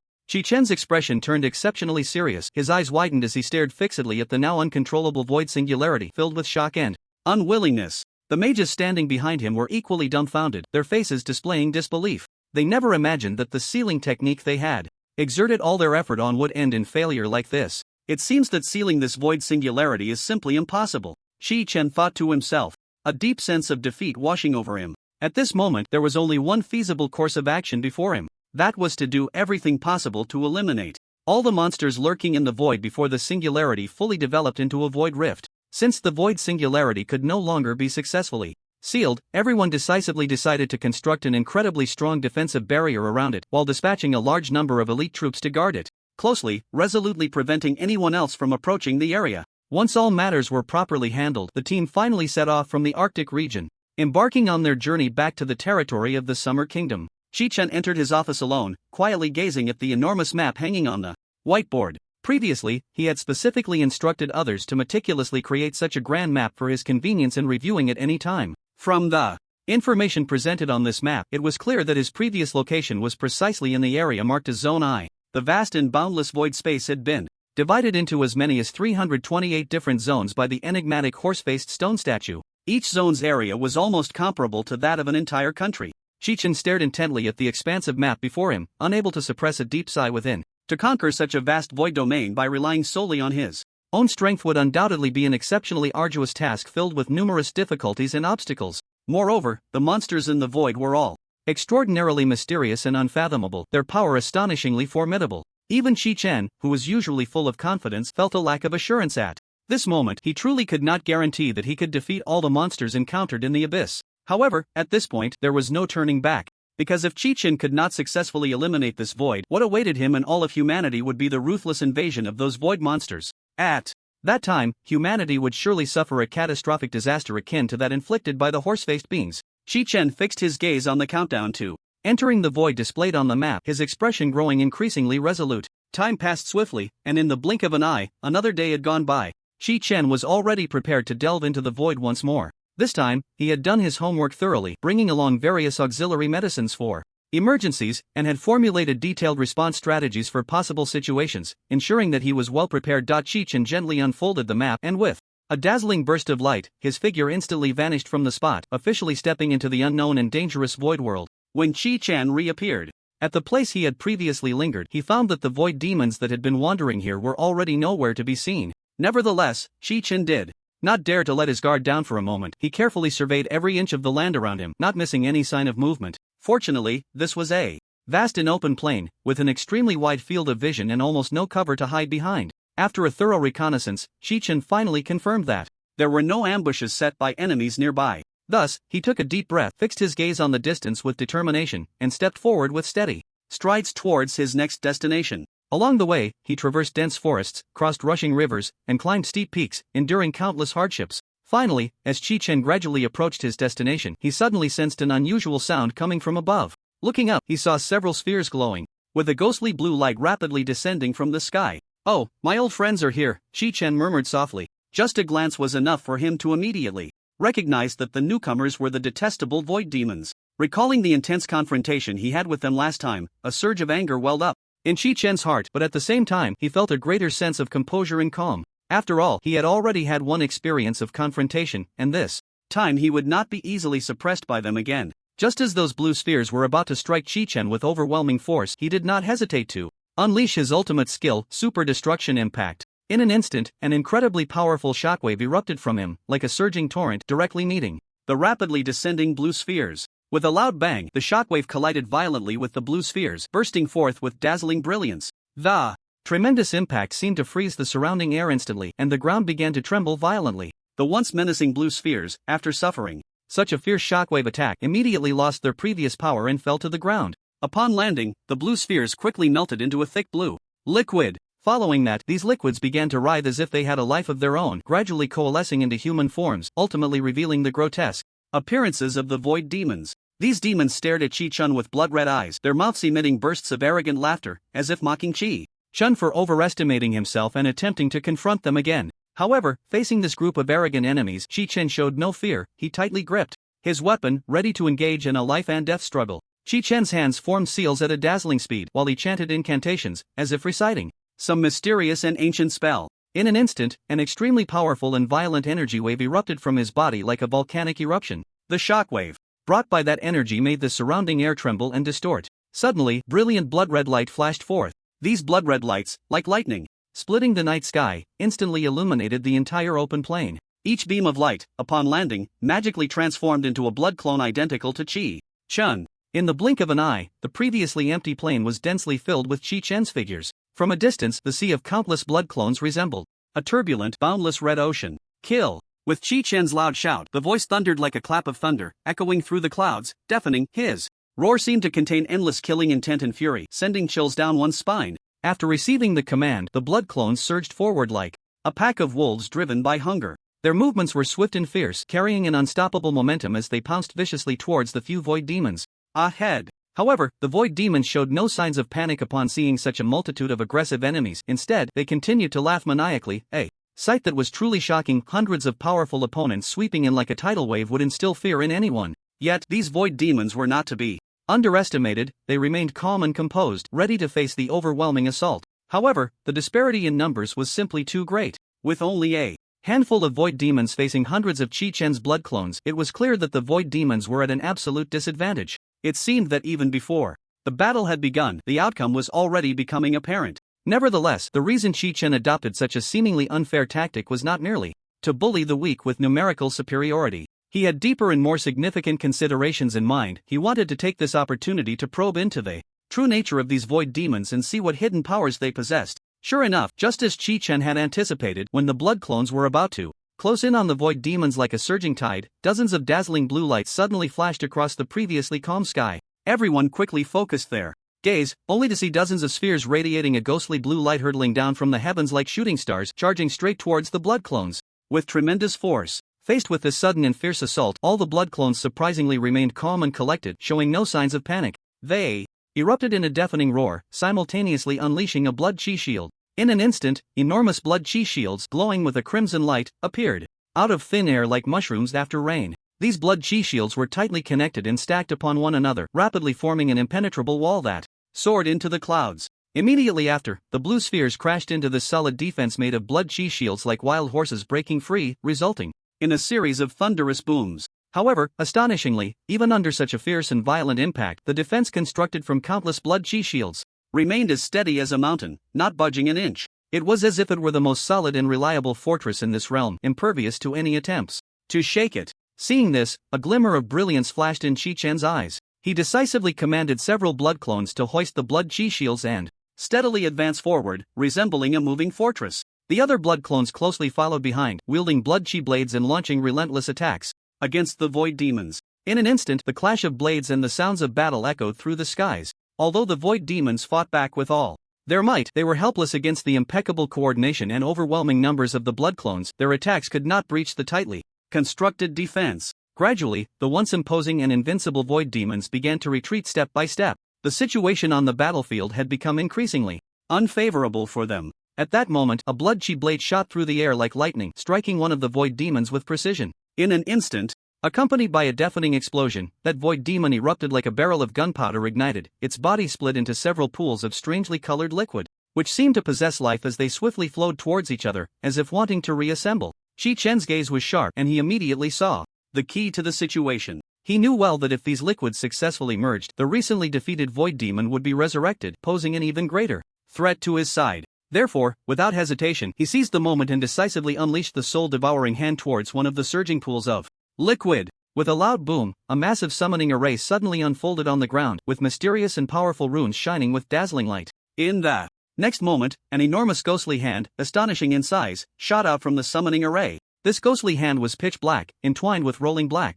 smoke, exuding an endless aura of terror. In the blink of an eye, it fiercely grasped at the pool of liquid that was about to merge. The moment the ghostly hand made contact with the liquid, an unparalleled force erupted. The pool of liquid could not withstand such a tremendous impact and was completely obliterated by the ghostly hand, leaving not even a trace behind. However, the matter did not end there. Due to the sheer power of this strike, the overflow of damage surged forth like a roaring wave, splattering wildly in all directions. Although the void demons could barely block the frontal attack, they were utterly helpless against the pervasive splash damage. In an instant, a series of explosions rang out. Almost simultaneously, all the void demons exploded, turning into countless tiny fragments and droplets that scattered across the ground. Seeing this scene, Chi Chen felt no pity in his heart. His figure flickered, and he unleashed the soul-devouring hand once more. Another powerful soul-devouring hand descended, and at that moment, all the split liquid on the ground was completely eradicated, no longer existing. Although the fierce and powerful void demons on the battlefield had been entirely wiped out by Chi-Chen, his vigilance did not diminish in the slightest. He knew well that what he had just slain was merely a small part of this evil force. After a thrilling battle, Chi-Chen successfully cleared the battlefield of all void demons and smoothly absorbed a total of 300 trillion life points. At this point, his own life points had skyrocketed to an astonishing number, 670 trillion. Such a massive reserve of life points was enough to make anyone gasp in awe. However, just then, the originally tranquil and seemingly sleeping earth suddenly began to tremble violently without any warning. This sudden change made Chi-Chen's heart tighten, a strong sense of foreboding surged up like a tide. Drawing on his experience and intuition, he immediately realized that some extremely terrifying and massive monster was rushing towards him at an astonishing speed. However, the terrifying tremors of the ground lasted only a few seconds. Then, everything seemed to be smoothed out by an invisible hand, returning to the previous tranquility and peace, as if the thrilling disturbance had never occurred. Chi-Chen's gaze was always as sharp as a hawk, and his thoughts were as meticulous as even the slightest trace could not escape his keen eyes. Almost in an instant, he sensed that things would not be as simple as they appeared on the surface. Thus, in a flash, he suddenly raised his head and cast his gaze towards the vast sky. The sight that met his eyes made him involuntarily gasp in shock. A massive blue sphere, as large as a meteor from the heavens, descended from the vast sky with a momentum capable of annihilating all things. The sphere shimmered with dazzling blue light, resembling a blue meteor engulfed in flames, hurtling directly towards Chi-Chen's position. Faced with this sudden, deadly threat from above, Chi-Chen showed no hesitation or doubt. He understood that there was no time to waste. He had to act decisively to turn the peril into safety. With swift movements, he formed seals with his hands and chanted incantations, and in an instant, countless blood-red figures emerged behind him. These blood clones moved in perfect unison, like a well-trained army, each conjuring a blood chi shield that quickly coalesced into a thick protective barrier in front of him. The blood chi shields overlapped and intertwined, forming an indestructible defensive wall that faced the rapidly descending blue giant. At the moment of their collision, time seemed to freeze. The entire world appeared to be shaken by an unstoppable force from ancient times. The space began to twist and warp, and the light flickered and blurred. Then came a deafening, earth-shattering roar that echoed through the skies and resonated between heaven and earth, lingering for a long time. Under the extreme pressure of that force, the ground shattered like a massive, fragile glass mirror, instantly splintering into countless tiny fragments. These shards flew outwards at an astonishing speed, some streaking across the sky like meteors, while others plunged into bottomless ravines, producing rumbling sounds. Chi-Chen's eyes widened in shock, staring unblinkingly ahead. Before him, the layers of densely packed blood chi shields, which should have been an unbreakable defense, were easily torn apart like thin paper. Each shattered shield burst forth with brilliant light and intense blood chi, only to dissipate into nothingness. However, what left Chi-Chen in disbelief was that despite having broken through so many seemingly impregnable defenses, the enormous blue sphere, akin to a meteor, still maintained its overwhelming momentum. It charged forward with world-destroying energy, undeterred. Moreover, its powerful impact did not weaken after breaching multiple obstacles. Instead, it seemed to be fueled to the extreme, growing even more ferocious. Faced with such a terrifying situation, Chi-Chen pondered inwardly. If he did not take action now, today might be his grave. Thus, he focused his gaze, made a swift decision, and without a moment's hesitation, unleashed his ultimate skill, Summon Battle Spirit. In an instant, a dazzling, brilliant light streaked across the sky, plummeting to the ground like a falling star. Accompanied by a thunderous roar, a towering battle spirit appeared on the battlefield before everyone. This battle spirit was enormous, resembling a majestic mountain, exuding an unparalleled sense of oppression. In comparison, the massive blue sphere looked much smaller, barely the size of the battle spirit's palm. The battle spirit drew a gleaming, razor-sharp giant sword from its waist. The sword was dozens of feet long, its blade glinting with a cold light that instilled fear. The battle spirit gripped the hilt tightly, its muscles tense, veins bulging, clearly gathering all its strength for this strike. With a roar that echoed through the skies, the battle spirit unleashed all its power and swung the sword fiercely towards the blue sphere ahead. This strike was like a rainbow, carrying boundless might and immense power, as if it could split heaven and earth and sever mountains and rivers. However, just when everyone thought that the blue sphere would be easily split in half, something unexpected suddenly happened. The moment the incredibly sharp blade made contact with the blue sphere, an unimaginable and immense backlash erupted. This backlash surged forth like a tidal wave, rushing violently back towards the battle spirit. Even the immensely powerful battle spirit could not help but feel unprecedented pressure at that moment. The blade in the battle spirit's hand began to rapidly develop fine cracks starting from the edge. These cracks spread at a visible speed, quickly extending to the battle spirit's robust arm. Seeing this scene, Chi-Chin was taken aback and hurriedly controlled the battle spirit, commanding it to exert even greater strength. To counter this terrifying force, the battle spirit's eyes widened in fury, veins bulging all over its body as it summoned even more powerful strength to resist the opponent's attack. Accompanied by the sound of cracking, the fissures spread rapidly from the battle spirit's arm like a menacing spider web, extending all the way to its broad and solid shoulder. However, even in such a dire situation, Chi-Chun, who was controlling the battle spirit, appeared unusually calm and composed. His deep and sharp eyes were fixed intently ahead, his hand constantly changing the incantations as if everything was under his control. Surprisingly, Chi-Chen's strategy actually began to take effect. The powerful force originally released by the mysterious blue sphere, like a towering wave, carried an immense impact capable of destroying everything, sweeping towards him. Yet, astonishingly, this terrifying force was being gradually weakened and diluted by an invisible power. It was as if a massive stone had been thrown into a lake and the layers of waves it created were gradually calming down. The once earth-shattering impact slowly became weaker and eventually disappeared completely. At this fleeting critical moment, Chi-Chun, who had been closely watching the changes in the situation, finally seized this rare opportunity. He gritted his teeth, his muscles tensed instantly, and his figure moved with lightning speed. In the blink of an eye, he shot out from the battle spirit's mountain-like body like an arrow released from a bow, racing straight towards the enormous blue sphere before him. Suspended in midair, Chi-Chen resembled a dazzling meteor streaking across the dark night sky. He radiated an unparalleled aura and astonishing speed, creating a violent airflow that howled as he surged forward. At the same time, he gripped his weapon tightly, unhesitatingly unleashing his most powerful finishing move, the Kingslayer stab. In an instant, Chi-Chun transformed into a brilliant flash of light, his speed surpassing even that of light itself. This beam of light, like an indestructible sword, pierced towards the massive blue sphere with thunderous force. As he saw his full-powered strike about to hit its target accurately, an uncontrollable wave of ecstasy surged within Chi-Chen.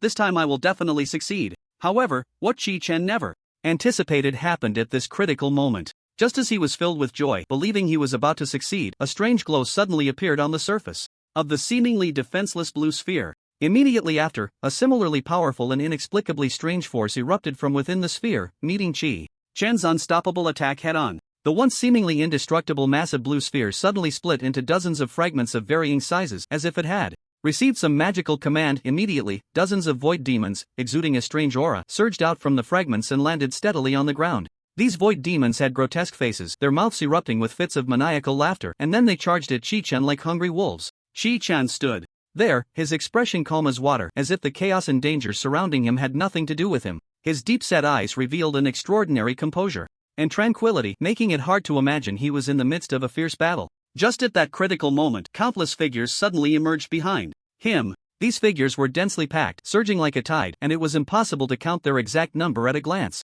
Upon closer inspection, it turned out that these were all Chi-Chen's blood clones. They were arranged in perfect order, resembling a well-trained, disciplined elite force. With a command, all the blood clones roared in unison, their voices like thunder, shaking the heart. They marched forward with firm and powerful steps, charging unhesitatingly towards the void demons ahead. Each blood clone exuded a powerful aura, converging into an unstoppable torrent of strength.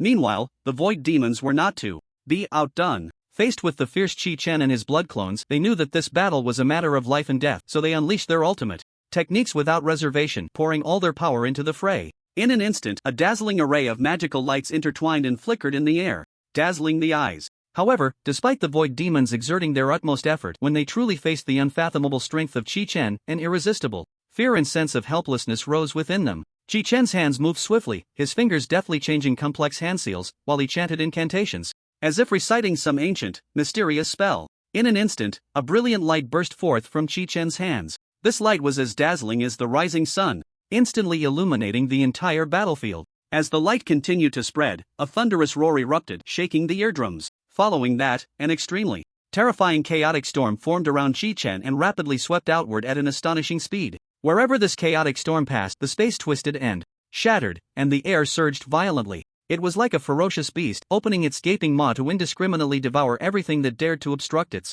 path. In an instant, the originally clear sky became overcast with dark clouds, lightning flashing and thunder rumbling. The howling wind swept through, stirring up sand and stones, causing all vegetation to bow down. The entire world seemed to be engulfed in this apocalyptic catastrophe, descending into chaos and darkness. That violet red hurricane swept towards the void demons like a beast with a gaping maw, moving with lightning speed. In the blink of an eye, all the void demons seemed to be sucked into an endless abyss, drawn into this chaotic storm. Under the violent winds, these void demons were utterly powerless to resist. Strange fits of maniacal laughter echoed incessantly. Meanwhile, Shichen stood like a war god, coldly observing everything happening before him. Before long, the once arrogant void demons were ruthlessly harvested by this chaotic storm. The entire battlefield fell into a dead silence, with only the debris scattered around as proof of the fierce battle that had just taken place. At that moment, the system's cold, mechanical prompt suddenly sounded. Congratulations, player, for successfully eliminating the void demons and gaining a maximum life value of 800 trillion points.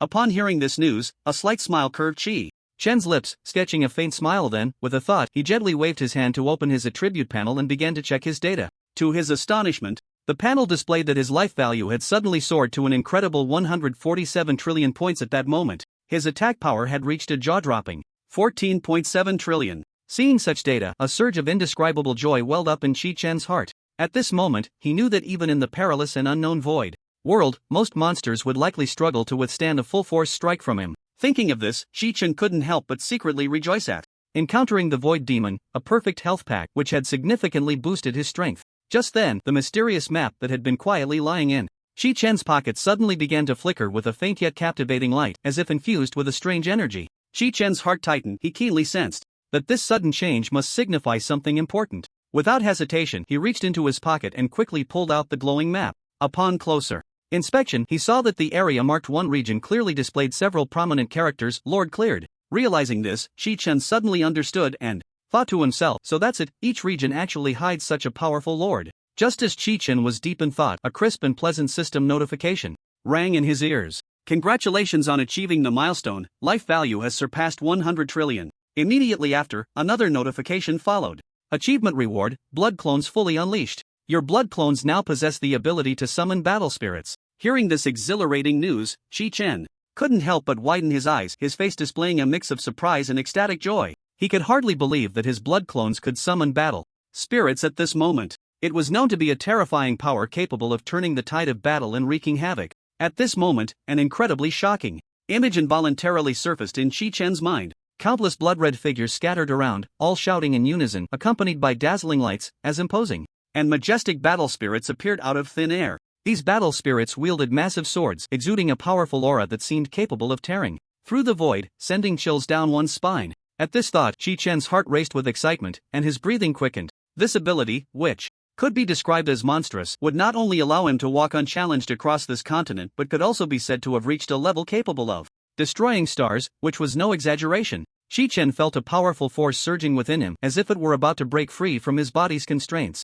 As this force continued to emerge, he was delighted to discover that his life value was skyrocketing at an astonishing rate. Meanwhile, the already formidable skills he possessed were expanding their range as quickly as blowing up a balloon. Taking a deep breath, Chi Chen unhesitatingly unleashed the blood seal. In an instant, a blood-red talisman streaked across the sky like a meteor, then accurately landed on the ground. As soon as these talismans touched the ground, they rapidly spread out and in the blink of an eye formed a massive sealing array that overshadowed the sky and was grand in scale. The area covered by this sealing array was precisely the entire I region.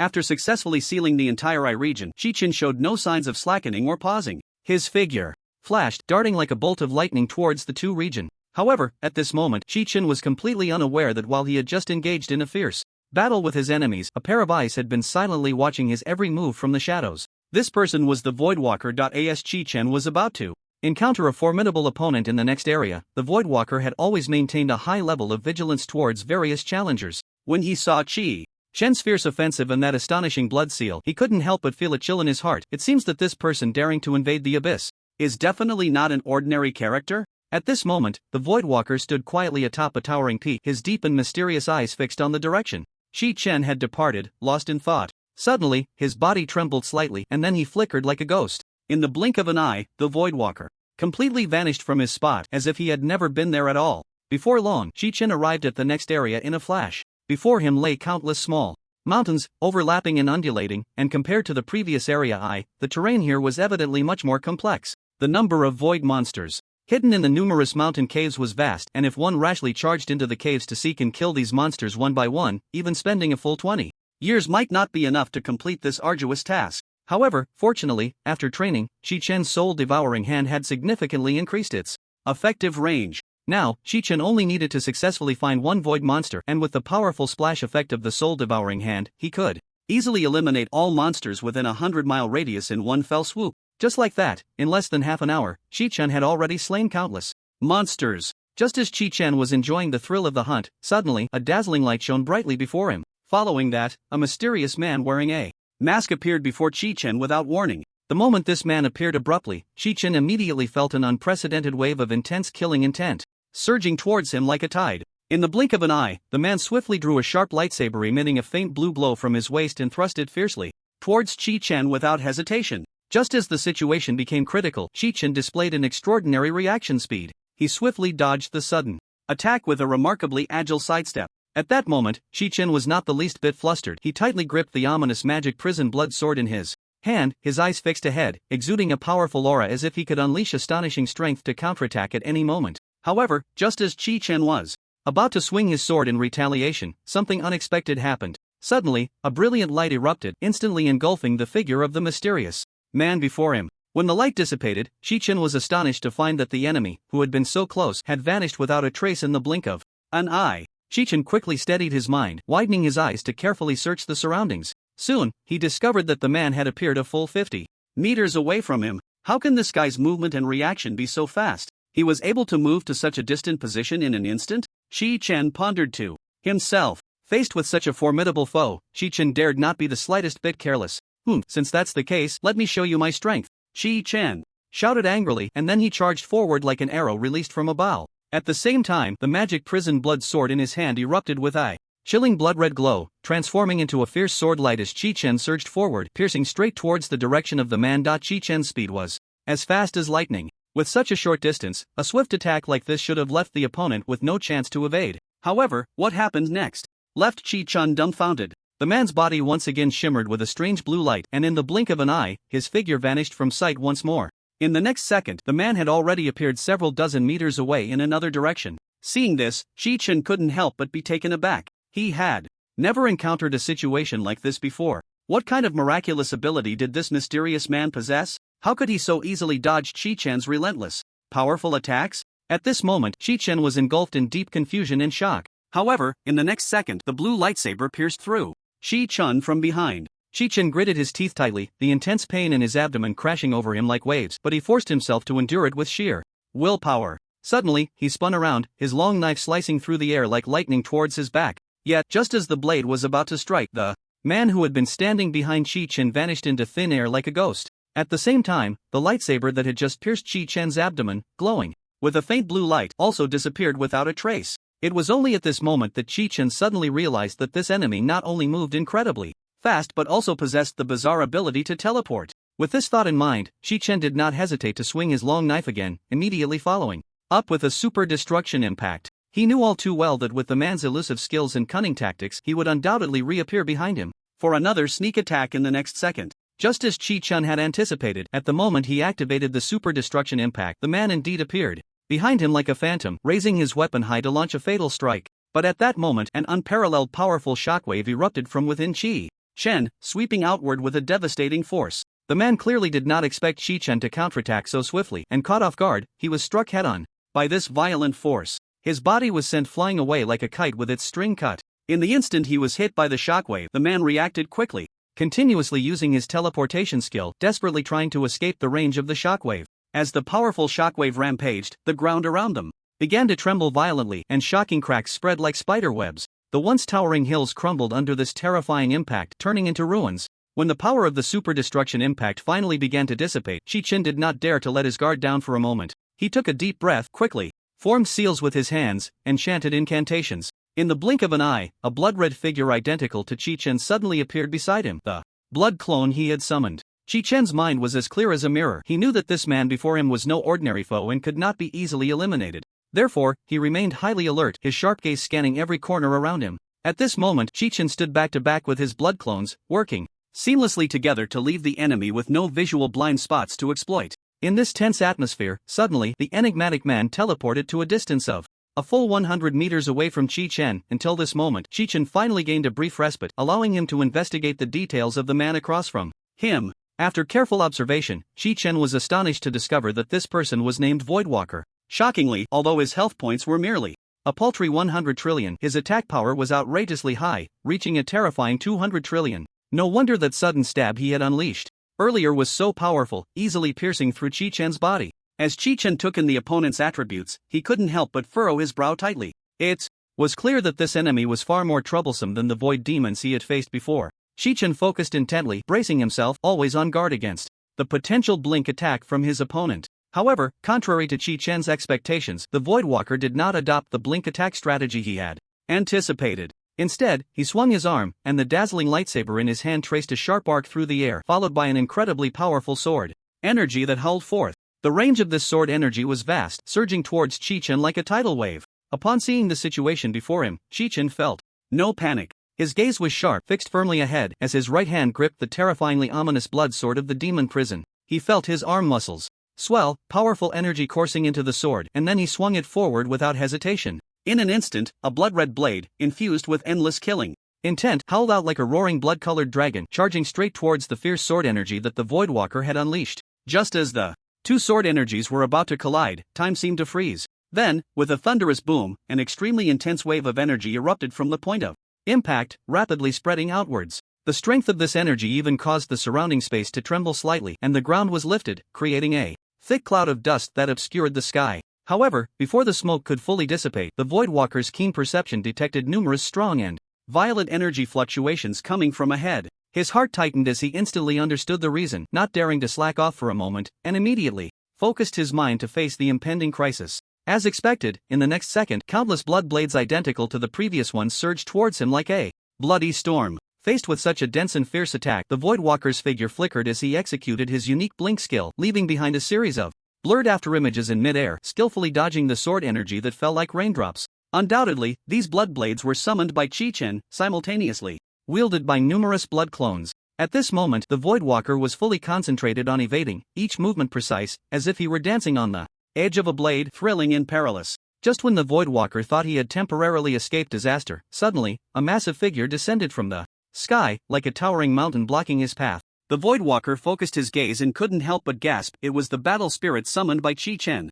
This battle spirit was enormous, standing several dozen feet tall, exuding a heart-pounding pressure. It held a gleaming giant saber, which it was slowly drawing from its waist. As the saber was unsheathed bit by bit, a chilling killing intent spread out, sending shivers down one's spine. In the blink of an eye, the battle spirit raised the saber high and then, with all its might, thrust it fiercely down towards the position of the Voidwalker. In an instant, the wind howled, and the blade's aura crisscrossed, as if the entire space was about to be torn apart by this strike. At that breathtaking moment, a devastating blow came, roaring in like a thunderbolt, yet surprisingly, the Voidwalker remained unfazed, calm and composed as if everything was under his control. Just as everyone was left speechless, the Voidwalker's figure flickered, appearing in midair like a ghost. Immediately, the gleaming long knife in his hand slashed down towards the battle spirit's leg with lightning speed. In an instant, the blade flashed, and sparks flew. The seemingly indestructible leg of the battle spirit was effortlessly severed by the Voidwalker's strike. As the leg broke, a powerful and unmatched spiritual energy surged forth like a flood breaking through a dam, instantly filling the entire space. Without the support of its legs, the battle spirit lost its balance, collapsing like a towering building unable to bear the weight, ultimately crashing down with a thunderous roar.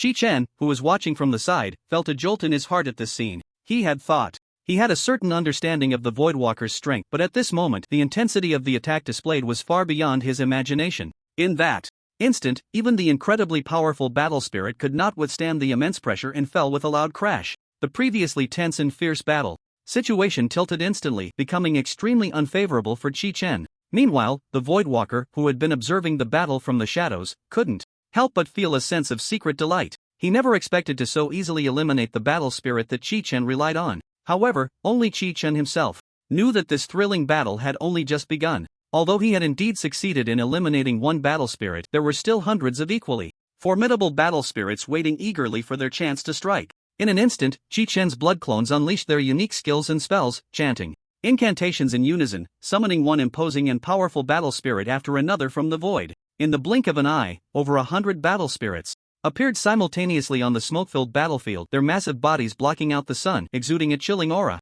The Voidwalker's eyes widened in disbelief, staring blankly at the sudden scene before him, completely frozen in place. What the hell is this?" he muttered to himself, his voice filled with despair and fear. At that moment, the Voidwalker felt as small as an insignificant ant, scurrying helplessly among the towering and powerful battle spirits. These battle spirits seemed to regard the Voidwalker with utter disdain, not even bothering to draw their weapons, instead relentlessly stomping their powerful legs against the ground in a frenzy.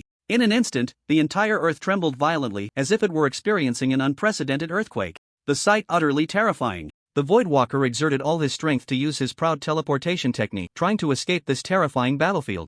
That had become a hell on earth. However, what filled him with despair was that these hundreds of battle spirits had nearly completely covered the vast expanse of Area 2. No matter how desperately he tried to flee, he could never escape the tight encirclement formed by this group of battle spirits. Yet, at that critical moment, the Voidwalker displayed an astonishing survival instinct and extraordinary skill. With his unique ability, unlimited teleportation, he darted through space like a wraith, each flicker precisely avoiding deadly attacks and traps. Despite the surrounding environment being fraught with danger and uncertainty, he never gave up, clinging tightly to that slim thread of hope. Finally, after a heart-pounding escape, the Voidwalker successfully fled the second zone. Meanwhile, Chi-Chen had not given up on pursuing the Voidwalker. His eyes wide, he searched for any trace of his enemy, a burning flame of anger igniting within him, vowing to make this detestable opponent pay. Having sustained serious injuries from his earlier battle with the Voidwalker, Chi-Chen's resolve for revenge remained unshaken. Just then, a sudden system notification chimed in. The Voidwalker has escaped the second zone. You may seal the second zone. Hearing this news, Chi-Chen stopped his feet in frustration, unable to hold back his curses. Damn it, this guy actually got away just like that? I haven't even settled the score for the injuries he caused me, and he's already running faster than a rabbit. This is so boring. However, despite the myriad of grievances and anger in his heart, Chi-Chen understood that the most important thing at that moment was to complete the task. So, he suppressed his fury, took a deep breath, and focused on casting the blood seal. Chi-Chen formed hand seals, chanting incantations as a powerful crimson energy surged from within him, quickly gathering in the air to form a massive talisman. With a loud shout from Chi-Chen, the talisman plummeted like a shooting star, accurately covering the entire second zone. In an instant, brilliance erupted and the blood-red runes intertwined, unfolding a sealing array that completely locked down the second zone. The Voidwalker, in a desperate flight, arrived at the third zone. At that moment, the Lord of the third zone had been waiting for a long time. Walker, you actually survived that monster's grasp. That's quite an achievement. Next, let's deal with that guy together. The figure spoke with a slightly aged voice, dressed in a magnificent purple robe that fluttered gently in the wind. Gripping a strangely shaped staff that emitted an eerie glow, this person was none other than the renowned Lord of the Third Zone, the Void Sorcerer. This Void Sorcerer was famous for mastering various powerful and enigmatic spells. At this moment, the Voidwalker, hidden behind a mask, revealed a hint of undeniable embarrassment on his face. What are you still thinking about? With just the two of us, defeating that guy is nothing but a pipe dream, the Voidwalker said, shaking his head helplessly. You must have witnessed the intense battle scene just now. Indeed, as the Voidwalker had said, not long ago, the Void Sorcerer had witnessed the thrilling clash between him and Chi-Chen in its entirety. It wasn't that he intended to spy on the duel, but the sudden appearance of hundreds of enormous battle spirits was simply too eye-catching to ignore. Just recalling that terrifying battle scene, the Void Sorcerer's expression darkened instantly. That's right, relying solely on the two of us, it's absolutely impossible to defeat him. The Void Sorcerer replied after taking a deep breath. As soon as he finished speaking, he suddenly swung the staff glowing with mysterious light, and in an instant, a powerful wave of energy erupted from the tip of the staff. As this energy surged, a narrow space crack slowly opened behind the Void Sorcerer. The Voidwalker's gaze was fixed on the widening crack, and when he saw the enormous, oppressive eye deep within, his heart suddenly felt enlightened. With this big guy, we might really be able to defeat Chi-Chen. The Voidwalker stared at the massive creature before him, murmuring to himself. The enormous being was entirely pitch black, exuding a heart-stopping aura as if it contained boundless power. The Void Sorcerer, witnessing this, couldn't help but chuckle, waving his hands to gently close the slowly cracking rift behind him. In his deep, abyss-like eyes, a subtle glimmer of cunning sparkled at that moment. Meanwhile, Chi-Chen moved like lightning, decisively cutting through his enemies, quickly advancing into the third zone with unstoppable momentum. However, at that very moment, his blood clone left behind had also begun its actions, racing like a specter towards other areas. This multi-pronged defensive strategy was undoubtedly the fastest and most effective way to cleanse the entire void. Looking around, the third zone seemed, on the surface, not much different from the previous first zone. The vast, boundless plain stretched endlessly, yet there was no trace of any monsters lurking about. Despite this, Chi-Chen dared not let his guard down, for he knew all too well that in this unpredictable void, the more things appeared normal, the greater the hidden dangers. Sure enough, just a second later, a dazzling light suddenly flashed before Chi-Chen. When the light faded, the very Voidwalker who had fled earlier appeared, but this time, a mysterious old man in a long robe with a gaunt face stood beside him. Well, you ran away faster than a rabbit before, turns out you went to fetch reinforcements? Chi Chen's lips curled into a mocking smile. Faced with the looming threat, he showed no fear. Instead, he shouted with fervor, just in time. Today, let me deal with you clowns all at once. Chi Chen's gaze was fierce, his blood surging throughout his body. He clenched his hands tightly and suddenly swung them forward, unleashing a razor-sharp blade of blood energy that shot through the air, glowing a deep crimson. Not far from the Voidwalker, a black-robed void sorcerer was intently manipulating his staff. As he chanted incantations, a powerful wave of magical energy surged forth. In the blink of an eye, a massive mirror formed. From pure spiritual energy slowly unfolded, standing like an indestructible shield before the Voidwalker. Just as quickly, the blood energy blade Chi Chen had unleashed collided with the spiritual mirror in a flash. To his astonishment, the seemingly unmatched attack was completely swallowed and absorbed by the mysterious mirror as if it had sunk into the ocean. However, just a second later, the previously calm surface of the mirror suddenly rippled. Following that, a blood energy blade identical to the first shot out from the mirror. Its speed and power were no less than Chi Chen's initial strike. Faced with such an unexpected turn of events, Chi Chen reacted swiftly, unhesitatingly casting the blood energy shield. In an instant, a thick, almost tangible blood-red barrier appeared, firmly blocking Chi Chen's front. With a loud bang, the two powerful forces collided, erupting in countless dazzling sparks. Although Chi Chen successfully withstood the blow, the immense impact forced him to stumble back several dozen meters before he could regain his footing. But before he could catch his breath, the ever-watchful Voidwalker launched a fierce surprise attack. The Voidwalker flickered, suddenly appearing right in front of Chi Chen as if teleporting. Gripping a sharp lightsaber that shimmered with a ghostly blue light, he swung his arm like the wind, unleashing a flurry of rapid slashes at Chi Chen. Each strike contained boundless power, aiming to bring Chi Chen to his demise. Fortunately, Chi Chen was already well versed in the combat techniques of the Voidwalker. After a fierce exchange, he finally managed to block the deadly strike, albeit with great difficulty. At this moment, Chi Chen knew he could no longer sit idly by, so he focused his thoughts and immediately summoned several blood-red clones to surround him. These clones were lifelike, indistinguishable from the real body, and they swiftly moved and exchanged positions, forming an impenetrable barrier. This way, even if the Voidwalker attempted to use his blink skill to launch a surprise attack from Chi Chen's blind spot, it would likely be in vain. Chi Chen was originally fully concentrated on guarding against another unexpected attack from the Voidwalker, but what he did not anticipate was that the Voidwalker suddenly flickered like a ghost, appearing beside the Void Sorcerer in an instant. Chi Chen's heart tightened and an ominous premonition arose within him. Reflexively, he looked up at the sky, and in that moment his pupils constricted sharply. In terror, several massive, blazing meteors streaked across the sky, like a pack of roaring fire dragons hurtling towards him with the power to annihilate everything. Undoubtedly, this was the terrifying spell cast by the Void Sorcerer. At the same time, the Void Sorcerer quickly waved his hands, chanting incantations, and a layer of transparent barrier suddenly appeared, resembling a solid shield firmly protecting both himself and the Voidwalker within. In the blink of an eye, the meteors crashed down to the ground with a thunderous force. In an instant, a deafening roar echoed through the heavens, and dazzling flames shot up into the sky, as if to ignite the entire world. The earth trembled violently, cracking open deep chasms that seemed bottomless, as if the apocalypse had arrived. Thick smoke billowed, obscuring the sun, spreading rapidly like a black flood, instantly enveloping the entire land, making it impossible to see the surroundings. Seeing this, the Void Sorcerer immediately unleashed another powerful spell. As his incantation rang out, a violent hurricane materialized out of nowhere, howling as it swept through, like an invisible giant hand forcefully dispersing the black smoke before him. However, when the smoke cleared, everyone was astonished to find that Chi Chen had vanished without a trace, as if he had never existed. Be careful, that guy might be hiding in some corner, ready to launch a surprise attack on us at any moment, the Voidwalker warned with a serious expression.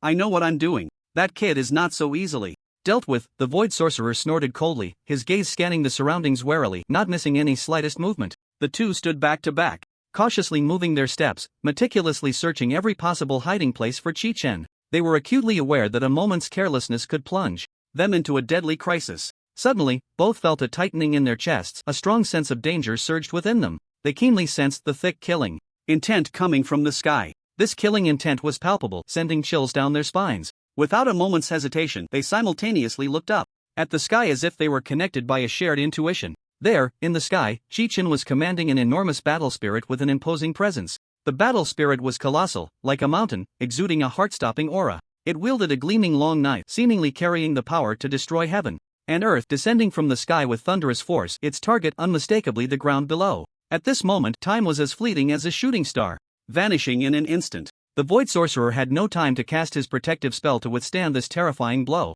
In this critical moment, the Voidwalker displayed astonishing speed and reflexes. He flickered and instantly appeared beside the Void Sorcerer, reaching out to tightly grasp him. Then, using the teleportation skill once again, he vanished from the spot along with the Void Sorcerer.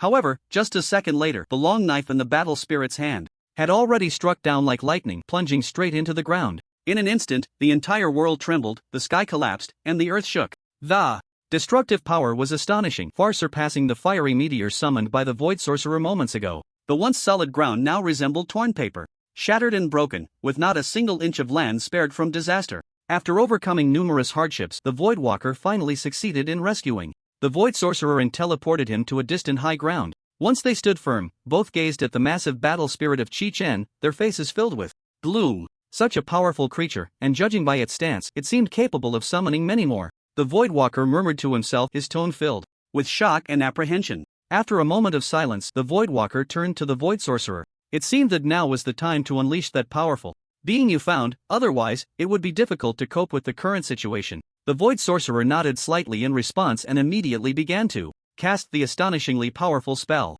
Just as everyone held their breath in anticipation, the staff tightly gripped in his hand began to float slowly into the air, as if it had a life of its own. Following that, an unparalleled massive energy erupted explosively from the tip of the staff, accompanied by a dazzling flash of light. A wide and deep spatial rift suddenly opened, resembling a gaping wound in the universe. At the same time, a deafening roar erupted from the bottomless rift, echoing through the skies like 1,000 thunders, sending chills down one's spine. Standing not far away, Chi-Chen focused intently on controlling his proud battle spirit, his gaze locked tightly on the direction of the spatial rift. However, due to the darkness within the rift, at first, all he could see was a giant eye emitting an eerie glow. What kind of monster is this?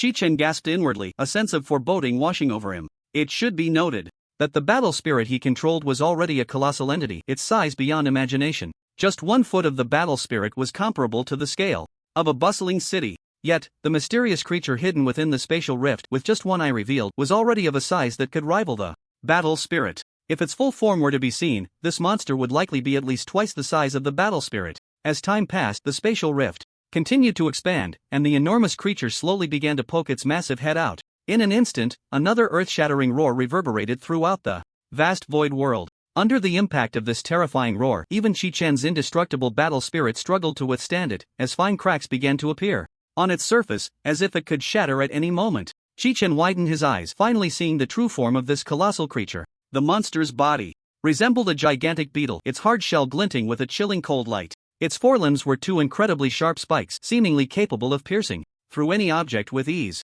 Moreover, the monster was covered in countless sharp spikes, sending shivers down one's spine. When it opened its gaping mouth, a strong stench rushed towards him, the mouth resembling an endless abyss, so deep that it was impossible to see the bottom. So hungry. Accompanied by a low growl, this terrifying monster, which had just broken free from the spatial rift, immediately began to frantically search for food. Its blood-red eyes spun around and quickly locked onto the battle spirit controlled by Chi-Chen. In an instant, the monster let out a deafening roar, then charged forward with its powerful legs, racing towards Chi-Chen like a gust of wind. Chi-Chen quickly focused on observing this colossal creature before him. After a careful examination, he learned that this monster was called the Void Devourer. The sole purpose of this creature's existence was to mercilessly consume all living beings. Moreover, as it devoured more and more life, its size would grow even larger. At this moment, Chi-Chen gazed at the Void Devourer before him, secretly astonished. This guy was simply absurdly large, being twice the size of the battle spirit he controlled. He couldn't help but mutter inwardly, just how much does this guy eat? How can it grow so big? The Void Devourer let out a thunderous roar, like 1,000 thunderclaps, charging ferociously towards Chi-Chen. It opened its gigantic mouth, capable of swallowing the heavens and devouring the earth, and suddenly erupted with a chilling scream. In that instant, the previously calm ground seemed to be manipulated by a mysterious force, suddenly sprouting countless sharp spikes like arrows, which shot straight towards Chi-Chen's battle spirit at lightning speed. Faced with such a sudden attack, Chi-Chen remained calm and collected, swiftly maneuvering the battle spirit to dodge. The battle spirit soared into the air like a light bird, easily avoiding the deadly spikes that shot up from the ground. Immediately after, a resolute look flashed in Chi-Chen's eyes, as he quickly formed seals with his hands and chanted incantations. With his control, the long sword held by the battle spirit burst forth with dazzling brilliance, like a blazing sun in the sky. The battle spirit raised the long sword high, wielding the power to destroy the heavens and the earth, and struck down towards the Void Devourer like a meteor falling from the sky. This strike contained Chi-Chen's boundless fury and immense power, its terrifying might even causing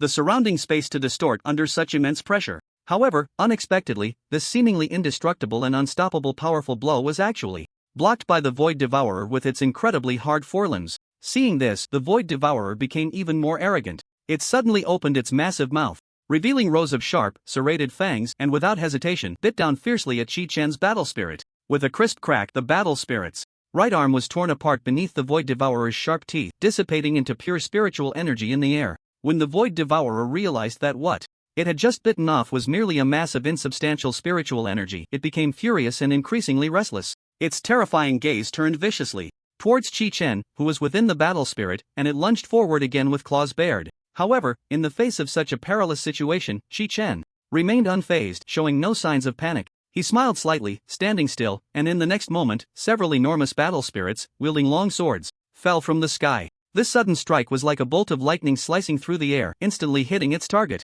The incredibly sharp long sword pierced through the Void Devourer's massive and hard body with the force of thunder, embedding deeply into the ground. In an instant, the Void Devourer's movements came to a halt, as if it had been struck by a paralysis spell, unable to move. Once free and agile, it was now greatly restricted by this fatal blow, unable to launch fierce attacks as recklessly as before.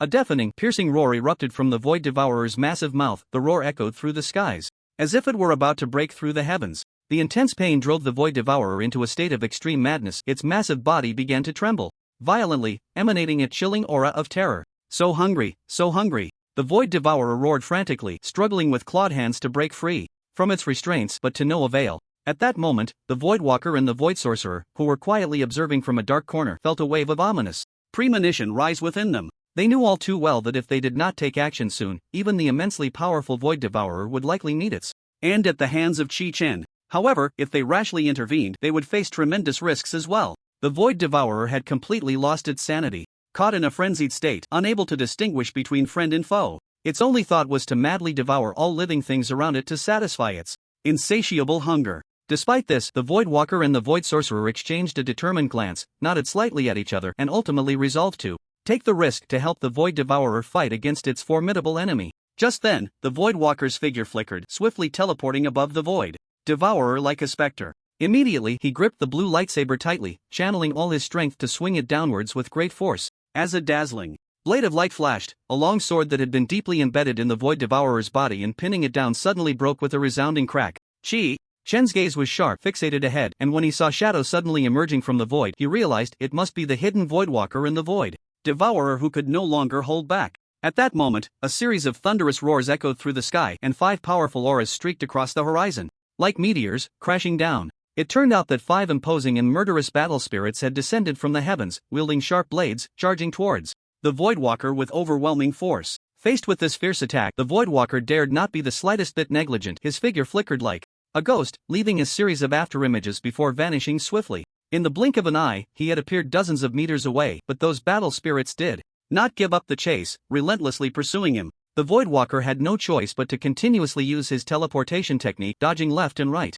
narrowly escaping the battle spirit's fierce strikes time and again. However, as time passed, the Void Walker gradually felt overwhelmed, finding it increasingly difficult to cope. Meanwhile, on the other side of the battlefield, the Void Sorcerer was waving his hands, chanting incantations, casting a spell of tremendous power. With a crisp crack, the several great swords that had pierced through the Void Devourer's body shattered in an instant, turning into countless fragments scattered across the ground. The Void Sorcerer also exposed his position due to this strike, and several agile battle spirits immediately turned their attention towards him, rushing in his direction. Just as the situation became critical, an unexpected scene unfolded. The Void Devourer suddenly opened its massive maw. A terrifying suction force erupted from within. This suction was like a black hole, instantly sweeping across the entire battlefield, drawing in everything from sand and stones to the surrounding air. The Void Walker and the Void Sorcerer changed their expressions drastically, knowing that something was terribly wrong. Chi-Chen remained calm under pressure, quickly controlling the battle spirits around him, who all plunged their long swords deep into the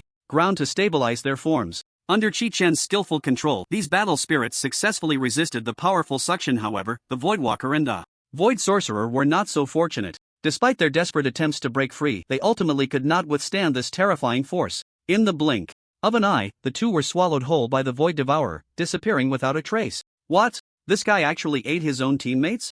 Chi-Chen's eyes widened in shock as he stared at the horrifying scene unfolding before him, his mouth agape as if it could fit an egg. He could hardly believe what he was Witnessing that chilling Void Devourer was so cruel and merciless, devouring its own companions, the Void Walker and the Void Sorcerer, in one gulp. As soon as the Void Devourer swallowed the two, it became incredibly ferocious, exuding a suffocating aura. The ghastly wounds on its body healed at a visible speed, and the sharp sword that had been deeply embedded within it shattered into countless fragments under the immense pressure. The Void Devourer opened its gaping maw and let out a roar that shook the heavens, a sound so deafening it seemed to tear apart the very void. Then, without mercy, it lunged at Chi-Chin again, its eyes gleaming with greed and ferocity, clearly unsatisfied with its recent feast. Wait! At that moment, a flash of inspiration struck Chi-Chin, and a bold, wicked idea surged in his mind. Since this Void Devourer was so insane, indiscriminately consuming all living beings, and possessed such extraordinary strength, what if he didn't kill it but instead allowed it to rampage across this vast void?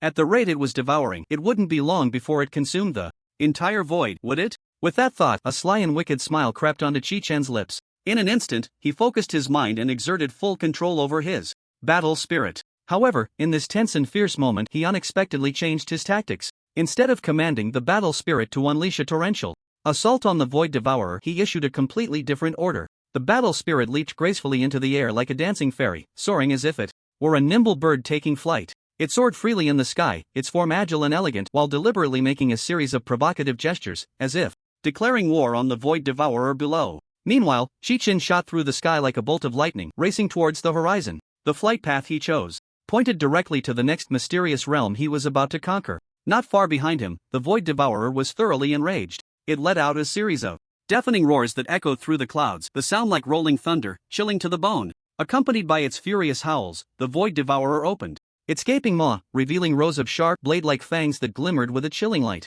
It wildly swung its powerful limbs, each movement creating a powerful gust of wind, showcasing its unparalleled strength and might. Despite this, facing Chi-Chen's meteoric speed, if he truly wanted to shake off the relentless Void Devourer, it would be as easy as pie. Yet, unexpectedly, Chi-Chin intentionally slowed his flight speed, allowing the Void Devourer to stay right on his tail, maintaining a distance that was neither too far nor too close. This bizarre behavior left everyone puzzled, wondering what Chi-Chin was truly up to. Did he have some deep and thoughtful plan? Or was he merely toying with this fierce and brutal Void Devourer? Everything was filled with suspense and uncertainty, making one inevitably look forward to the subsequent developments. Everyone, hurry up. There are plenty of delicious treats waiting for you. Chen glanced back at the relentless Void Devourer chasing after him, a sly smile appearing on his face as he shouted loudly. After a period of flight, Chi-Chen finally arrived at the next area he was about to conquer. What lay before him was still an endless expanse of vast plains. When those void monsters sensed that Chi-Chen was controlling a powerful battle spirit flying towards them, they immediately became restless, each one bearing their fangs and claws, rushing at Chi-Chen with fierce, twisted faces, as if they wanted to tear him to shreds. However, how could these foolish, simple-minded void monsters possibly know? The real, deadly threat that could bring them catastrophic disaster was not the aggressively charging Chi-Chen, but the terrifying beast, the Void Devourer, silently lurking behind him. Just as this group of oblivious void monsters rushed towards Chi-Chen like headless flies, a deafening, earth-shattering roar, akin to a thunderclap, from the heavens, suddenly echoed through the sky, shaking the surrounding air as if it were about to be torn apart. This roar was like the stampede of 10,000 horses, fierce as a sudden storm, carrying endless pressure and terror, causing the entire world to tremble.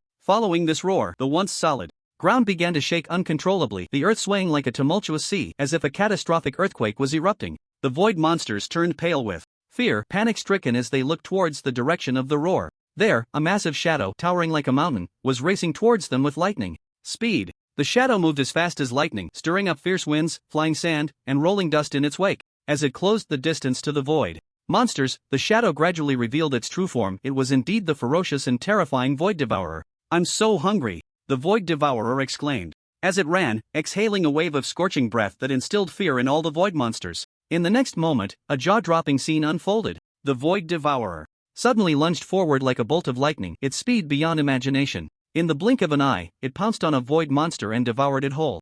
Like a hungry tiger, this sudden ferocious attack left the surrounding monsters stunned. They were terrified by the overwhelming might displayed by the Void Devourer, scattering in panic. However, how could the Void Devourer easily let go of such a delectable feast? With a roar that echoed through the sky, the Void Devourer opened its enormous, gaping maw and inhaled wildly. In an instant, an extremely powerful and violent airflow surged forth, forming an invisible vortex that tightly sucked in the fleeing void monsters. These poor void monsters, despite their desperate attempts to escape the terrifying pull, were utterly powerless against such overwhelming force.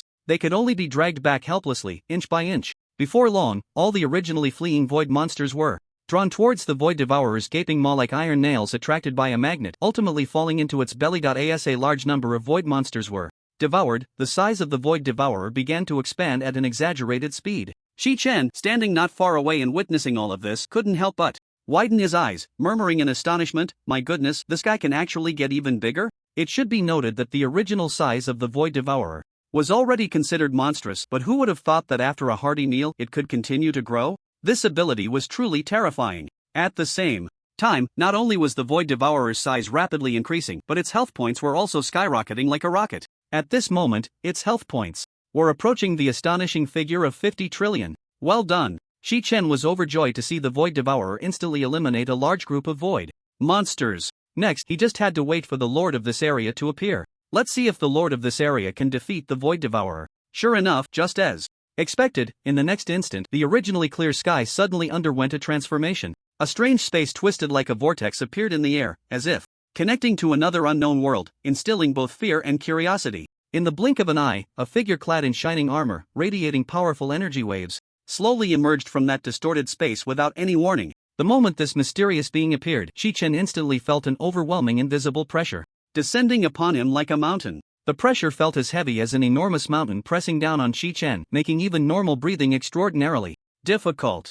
Before this, Shi Chen had experienced countless life and death trials, but he had never felt such a terrifying sense of pressure. He widened his eyes, staring in shock at the mysterious being descending from the sky, secretly pondering, what on earth is going on? Could this guy be the lord of this area? Just as Shi Chen was filled with doubt, the mysterious being had already turned its gaze toward the void devourer. A trace of undisguised disdain appeared on its face, as if it completely disregarded the void devourer. Seeing this, Shi Chen quickly focused his mind to check the information about this man before him. However, to his surprise, after some investigation, he discovered that the person in front of him was not the lord of this area. It turned out that this mysterious existence named Zerath was actually the overlord ruling this void domain. At this moment, the void devourer was clearly enraged by Zerath's contemptuous attitude. It opened its massive maw, large enough to swallow an entire mountain, and frantically inhaled, trying to use its powerful suction to swallow Zerath whole. However, in the face of this astonishingly strong attraction, Zerath remained rooted to the spot, as if his feet had grown into the ground.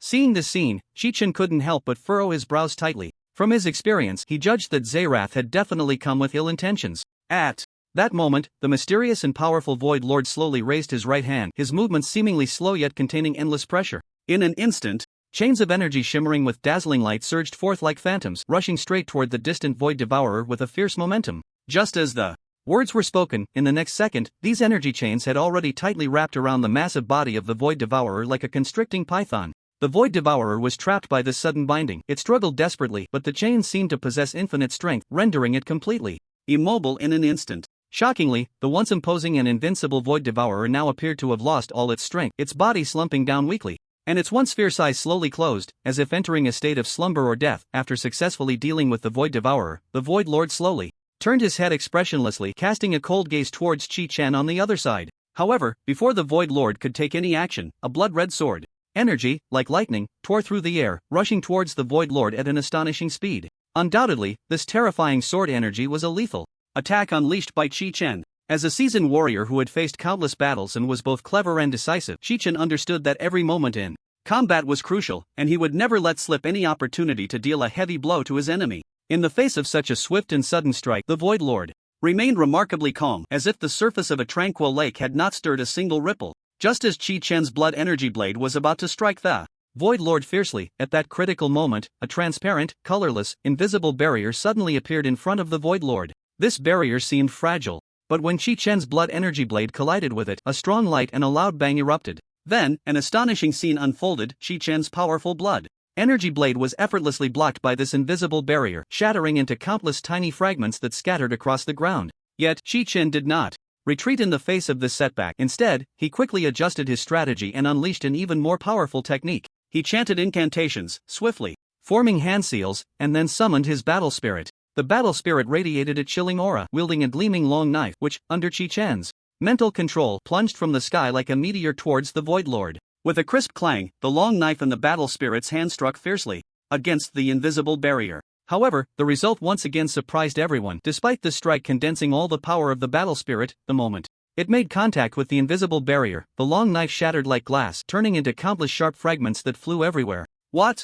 Chi Chen Was taken aback, his heart surging with turmoil. He had never anticipated such an unfathomable situation. In the blink of an eye, the once imposing and powerful Void Lord suddenly swayed, transforming into a dazzling beam of light that lunged towards Chi Chen with the force of a thunderbolt. The speed of that light was astonishing, closing in on Chi Chen in the blink of an eye. And Chi Chen's proud, rock-solid, unbreakable battle spirit was rendered weak and fragile in the face of this terrifying power, instantly shattered by the Void Lord with ease. Following that, the Void Lord's massive hand, covered in menacing scales, clamped tightly around Chi Chen's neck like an iron claw, nearly choking him. Just as the Void Lord was about to unleash a fatal finishing blow, at the critical moment, Chi Chen displayed extraordinary decisiveness and adaptability. Without hesitation, he performed a secret technique, his body suddenly swaying, transforming into a bottomless, blood-soaked pool. Just as the words left his mouth, an indescribable violent energy erupted from the blood pool, exploding with a thunderous roar. The shockwave generated by this energy explosion was incredibly powerful, as if it were tearing the heavens and the earth apart.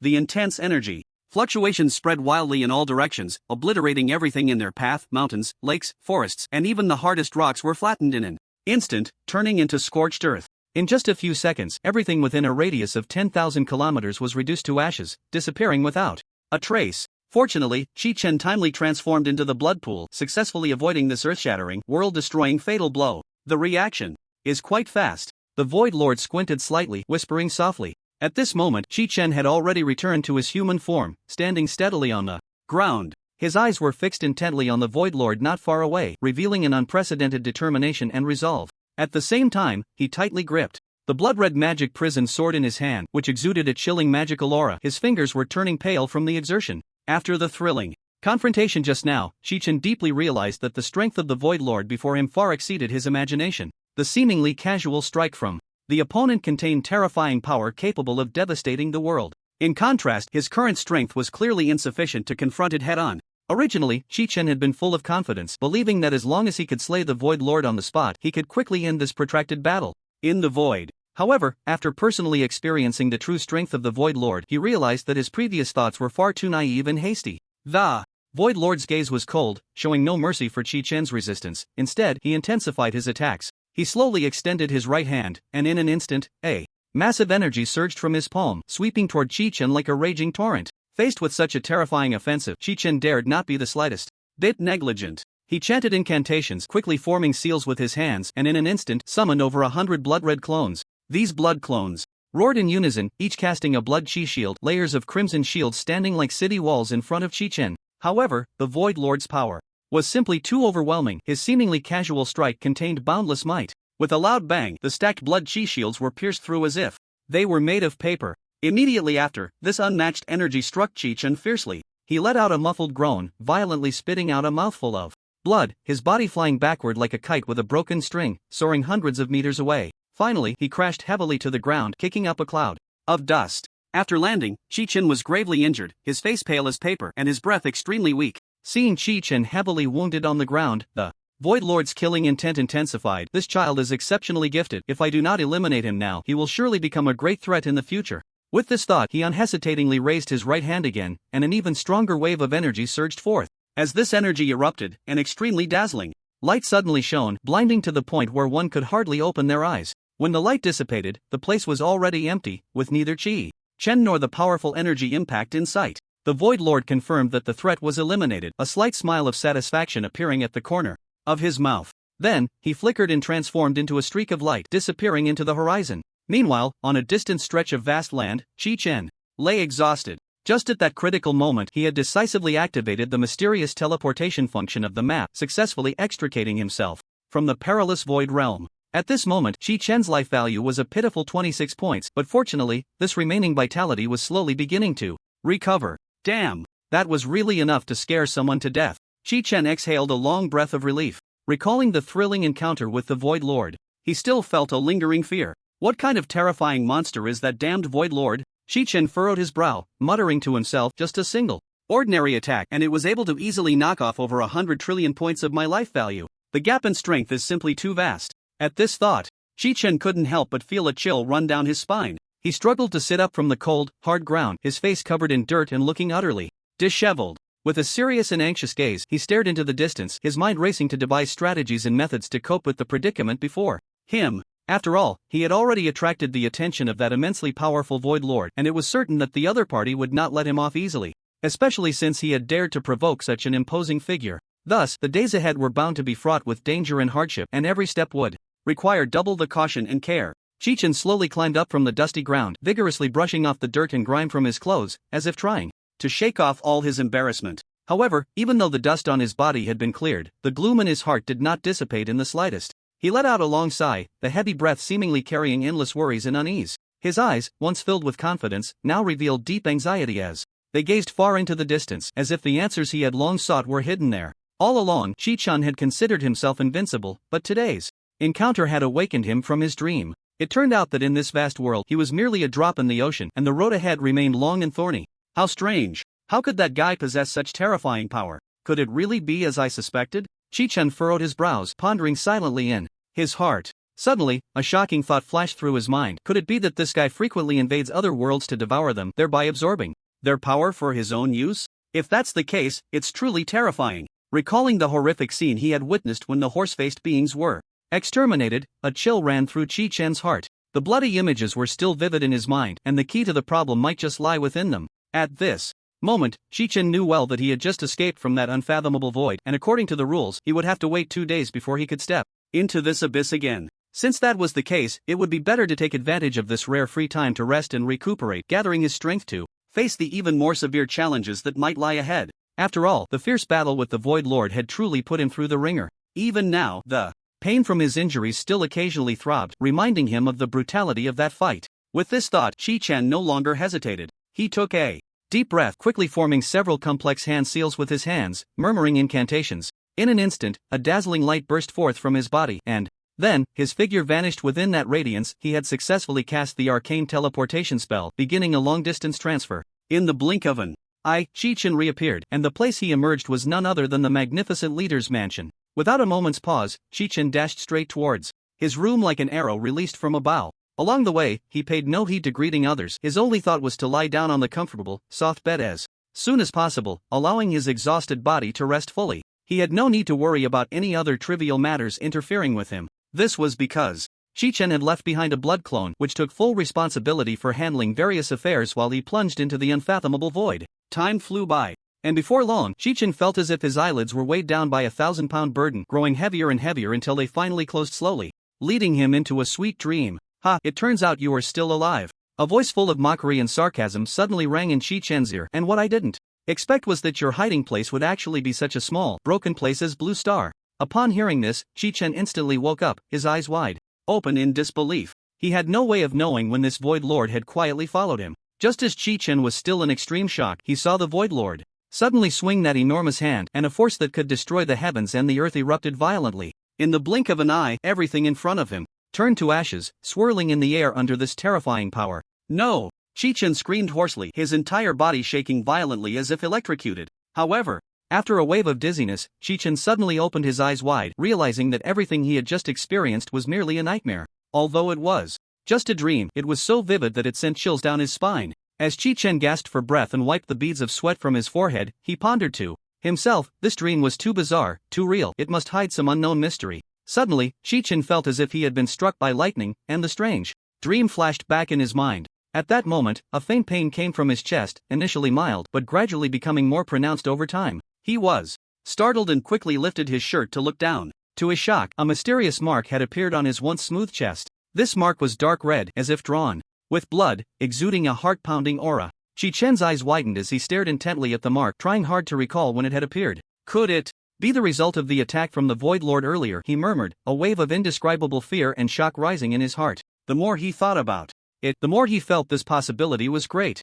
After all, with the Void Lord's powerful and evil strength, it was impossible for him to let Chi-chen go so easily. Perhaps it was through this mysterious mark that he could track and determine Chi-chen's location. At this thought, Chi-chen felt a layer of fine sweat suddenly break out on his forehead, sliding down his cheeks. He knew that if the Void Lord found him, not only would he be in danger, but the entire Blue Star would likely face catastrophic disaster. At this critical moment, Chi-chen dared not delay any longer. He quickly stood up and hurriedly walked towards the door, shouting loudly, peeling, come here quickly, Before long, Peeling rushed over upon hearing his voice. She looked at Chi Chen's serious expression and asked with concern, "What's wrong, Chi Chen? What happened?" Chi Chen took a deep breath, steadied himself, and quickly said, "Peeling, arrange an emergency meeting immediately. I must report everything I experienced in the void in detail to everyone. We are facing a huge crisis and cannot delay for a moment." After hearing this, Peeling did not ask any further questions, just nodded solemnly, then turned and left to start arranging the relevant matters. Half an hour later, in a solemn and dignified building in the capital of Xia country, all senior personnel entered in succession, quickly gathering in a spacious, bright, and exquisitely decorated conference room. Each person's face bore a serious expression, clearly indicating that this gathering was urgent and important. Chi Chen sat at the head of the table, his posture straight as a pine tree, his gaze firm and sharp. Once everyone was seated, he cleared his throat and began to recount his personal experiences and observations from the expedition into the void. His words were clear and coherent, detailing every aspect, especially the parts concerning the Void Lord, which were described in meticulous detail. As Chi Chen's narrative deepened, the expressions of everyone present grew increasingly grave. When they heard about the Void Lord's unimaginable terrifying power, many couldn't help but gasp in shock. Until now, they had believed that given enough time, Chi Chen would surely succeed in defeating the Void. However, they now realized that the enemy they were about to face was far more powerful than they had originally anticipated. At that moment, a senior executive suddenly slammed his hand on the table, pointing at Chi Chen and angrily scolding, "Chi Chen, how can you act so recklessly and carelessly? How dare you challenge such a powerful enemy alone, and to make matters worse, you've exposed our position. This is simply playing with the safety of the entire nation." Chi Chen slowly raised his head, coldly glancing at the man, a hint of disdain curling at the corners of his mouth as he said, "Oh, since you believe my actions are inappropriate, why don't you tell me how I should deal with the current situation?" As soon as he said this, the previously aggressive executive fell silent, like a deflated balloon. For a moment, the entire conference room was engulfed in dead silence. Only the heavy breaths of the crowd echoed. Soon after, intense debates erupted around the conference table. Some advocated for immediate reinforcement of defensive structures to guard against the Void Lord's surprise attack. Others suggested sending more elite troops to support Chi Chen, and some proposed seeking international cooperation to jointly combat this powerful enemy. Despite the heated discussions, no one could propose a practical solution to resolve the looming crisis. Faced with this situation, Chi Chen felt utterly helpless. He knew in his heart that the most reliable method was still to rely on himself to defeat the Void Lord. After the meeting concluded, the large conference room gradually emptied, with attendees dispersing like a receding tide. However, discussions about the void spread like wildfire, quickly becoming a hot topic among every official. Chi Chen stood in place, watching those figures gradually fade away while still chattering about the issue, filled with helplessness and sighs. The various countermeasures proposed by these high-ranking officials seemed utterly absurd. To him, almost none of them were feasible. After all, how could they imagine the terrifying power of the Void Lord without having experienced it firsthand? Chi Chen's expression darkened as if he could squeeze water from it. He strode quickly toward his residence. Along the way, the official's irrelevant suggestions echoed in his mind, weighing heavily on his mood. Before long, he arrived at the gate, and the guard on duty quickly bowed in greeting upon seeing him return. Chi Chen nodded slightly in acknowledgement and then walked straight into the residence, passing through the courtyard and corridor until he reached his own room. Once inside, Chi Chen did not pause. He walked to the desk and sat down, taking out the demon prison blood sword that had accompanied him for many years. The sword was pitch black, its blade shimmering with a dim light, as if it were a creature from the depths of hell. Chi Chen gently caressed the hilt, feeling the lingering chill upon it, then picked up a piece of soft silk to carefully wipe it. As the blood sword became increasingly polished, Chi Chen's thoughts drifted further away. He knew that to defeat the Void Lord, a being feared by the world, relying solely on his current strength was far from enough. He needed to acquire even more powerful and unmatched strength. At this thought, Chi Chen couldn't help but clench his teeth and tighten his fist. Although the abyssal path ahead was fraught with thorns and dangers, Chi Chen understood that no matter how difficult the road ahead, he could not show the slightest intention of retreat. Only by delving deep into that perilous abyss and engaging in a life-and-death struggle with the immensely powerful monsters within can one gain the strength to contend with the Void Lord and fulfill the grand ambition of saving the world. In the days that followed, Chi Chen meticulously prepared for the impending adventure while silently counting down the passage of time. At that moment, he was completely unaware that not far from him, in a hidden corner, a pair of eyes was secretly watching his every move. When those mysterious eyes captured the resolute expression on Chi Chen's face and his tightly clenched right fist, they flickered slightly, and then quietly turned away, disappearing into the vast night. The next day, the night remained deep, the sky yet to break dawn, and the darkness before dawn enveloped the earth. Chi Chen was immersed in a dream when suddenly, a wave of palpitations jolted him awake. His heart raced, an indescribable sense of unease surged within him, as if some ominous event was about to unfold. Despite Qi Chen's efforts to grasp the source of this feeling, he could never pinpoint exactly what had triggered such a premonition. At that moment, everything around him was tranquil, utterly silent, likely due to the still dark sky. However, this tranquility did not alleviate Qi Chen's worries. Instead, it intensified that strange feeling. Qi Chen felt an unbearable dryness in his throat, so he slowly sat up, preparing to get a glass of water to quench his thirst. As he reached for the cup placed on the bedside table, a chill coursed through his fingertips. He took a gentle sip of the cool water, the refreshing liquid sliding down his throat, slightly easing his thirst. At that moment, the moonlight outside poured down like mercury, spilling into the courtyard as if a layer of silver gauze covered the earth. The bright moonlight was refreshing, and his previously tense mood seemed to ease for a moment. But in the next second, a sudden change occurred. Above the residence where Qi Chen lived, a dazzling light suddenly erupted, instantly forming a massive and solid barrier. This barrier, like a transparent shield, tightly enveloped the entire residence. Qi Chen watched this scene unfold, his brows furrowing slightly. The situation was urgent. He didn't even have time to change into his usual imposing battle attire, and hurriedly donned his pajamas, grabbing the demon prison blood sword leaning against the window. Peeling. Butler, where are you? Qi Chen shouted loudly as he dashed out of the house like an arrow released from a bow. His figure darted rapidly through the residence, his feet barely touching the ground, creating a faint sound of wind. However, no matter how he called out, all he received in response was an empty echo. The vast residence had no one to answer him. At that moment, Qi Chen's worries had long surpassed his own safety. In comparison, he felt more anxious and distressed for those in the house who might be in danger. The residence was eerily silent, with no one responding to Qi Chen's urgent calls. Qi Chen, burning with anxiety, gritted his teeth and rushed outside to see for himself what was happening. The moment he stepped out of the door, the sight before him made him gasp in shock. Outside the transparent barrier stood a dense crowd of hooded, robed mages, all of them tall and exuding a mysterious and powerful aura. There was no doubt that this barrier, which tightly surrounded the entire residence, was the work of this group. Where has everyone else in the house gone? Qi Chen shouted furiously, his eyes wide as he reprimanded the many masked mages before him. However, surprisingly, despite the large number of people standing in front of him, not a single one responded to his words. In an instant, the scene fell into a strange silence. At this moment of extreme tension, a figure suddenly stepped slowly out from among the masked mages. This person walked with a steady gait, each step seemingly carrying a heavy weight. As he approached, he leisurely extended his hand, slowly removing the black hood that had been covering his head, then lifted his gaze directly towards Qi Chen. When Qi Chen clearly saw the other person's face, he couldn't help but be taken aback, instantly shocked beyond measure. It turned out that the person standing before him was none other than Yuchuan, a trusted subordinate of Xiaosong. From earlier, the current Yuchuan was no longer the same. He now held the position of Deputy Minister of the Military Department of the Xia Kingdom, one of the core figures commanding the entire Xia army. Qi Chen stared intently at Yuchuan, his brows tightly knitted together, forming a deep furrow. Faced with this once familiar face, now an enemy standing on the opposite side, Qi Chen's emotions were exceptionally complex. Qi Chen, I know your mind must be filled with all sorts of questions right now, Yuchuan said, a slight smirk curling at the corners of his mouth, revealing an arrogant smile. He paused for a moment before continuing in a mocking tone. However, I can generously tell you one thing, rest assured, those people in your residence are currently safe and sound. Listening to Yuchuan's tone, it seemed that his words were not mere fabrications. The tension in Qi Chen's heart finally eased a little, and he let out a long, deep breath. So, what exactly does this so-called barrier mean? Qi Chen's expression darkened, and he questioned sharply.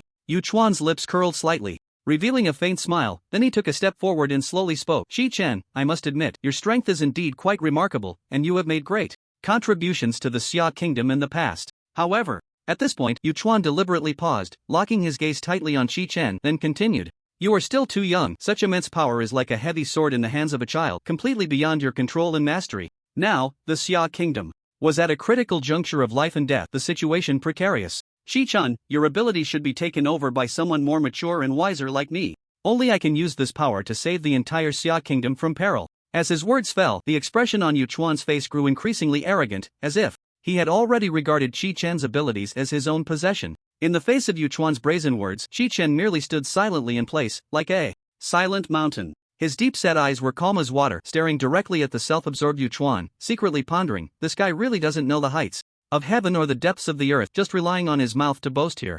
Simple-minded and brawny. Qi Chen let out a soft cold snort, his face filled with disdain as he mocked, I want to see just what abilities you have to take away what belongs to me. With that, Qi Chen flicked his wrist, and the shimmering blood sword of the demon prison instantly transformed into a streak of black light, plunging straight into the hard ground beneath his feet. Then, Shi Chen leisurely crossed his arms, looking at Yu Chuan with a half-smile, his eyes filled with provocation. Seeing Chi Chen's actions, Yu Chuan couldn't help but throw his head back and laugh heartily, the laughter echoing in the open space, lingering for a long time. Shi Chen, this barrier is a net specially set for you. Yu Chuan shouted triumphantly, his eyes revealing an unmistakable greed and madness. He continued to laugh maniacally, ha ha ha ha, this barrier possesses mysterious and unfathomable power, capable of completely exposing a person's job transfer information. When the time comes, your extraordinary abilities will be transferred to my body as easily as taking something from a bag. Yu Chuan was getting more and more excited, as if he could already see himself in an invincible stance after gaining Chi Chen's powerful abilities.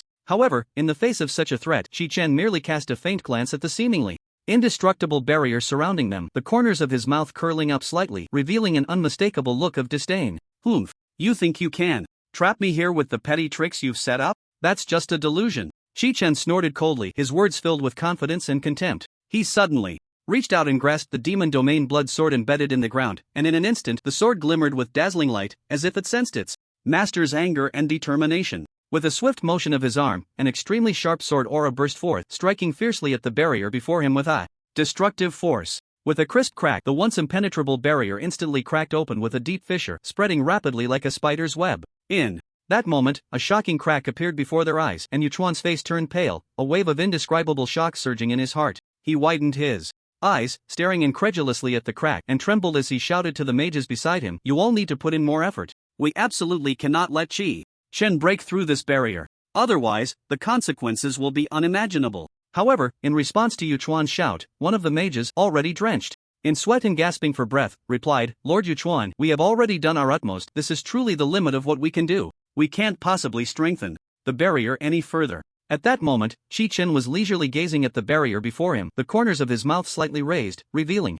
a smug smile. He held a razor-sharp long knife tightly in his hand, lightly waving it as cold light flickered. He confidently muttered to himself, just a few more strikes, and this fragile barrier will be completely shattered. Let's see how you all can withstand my onslaught then. Immediately after, Chi Chen's gaze shifted to the group of slightly panicked mages before him, and he spoke in a tone that seemed gentle yet concealed a threat. "Everyone, if you voluntarily lift the barrier right now, then when it comes time for sentencing, I might just show some leniency and reduce your punishment a bit, allowing you to spend a few less years in prison. What do you say? This is quite a deal, isn't it?" Upon hearing this, the mages exchanged glances, their eyes revealing a hint of hesitation and wavering. After all, no one wanted to spend a long time in prison, and this proposal was indeed somewhat appealing to them. But just then, Yu Chuan shouted anxiously, "Don't believe his nonsense. Do you really naively think that everything he says will come true? This is just a tactic to confuse us and undermine our morale." Yu Chuan's gaze was as sharp as a sword, fixed firmly on Chi Chen, as he continued fiercely, "If this matter ends in failure,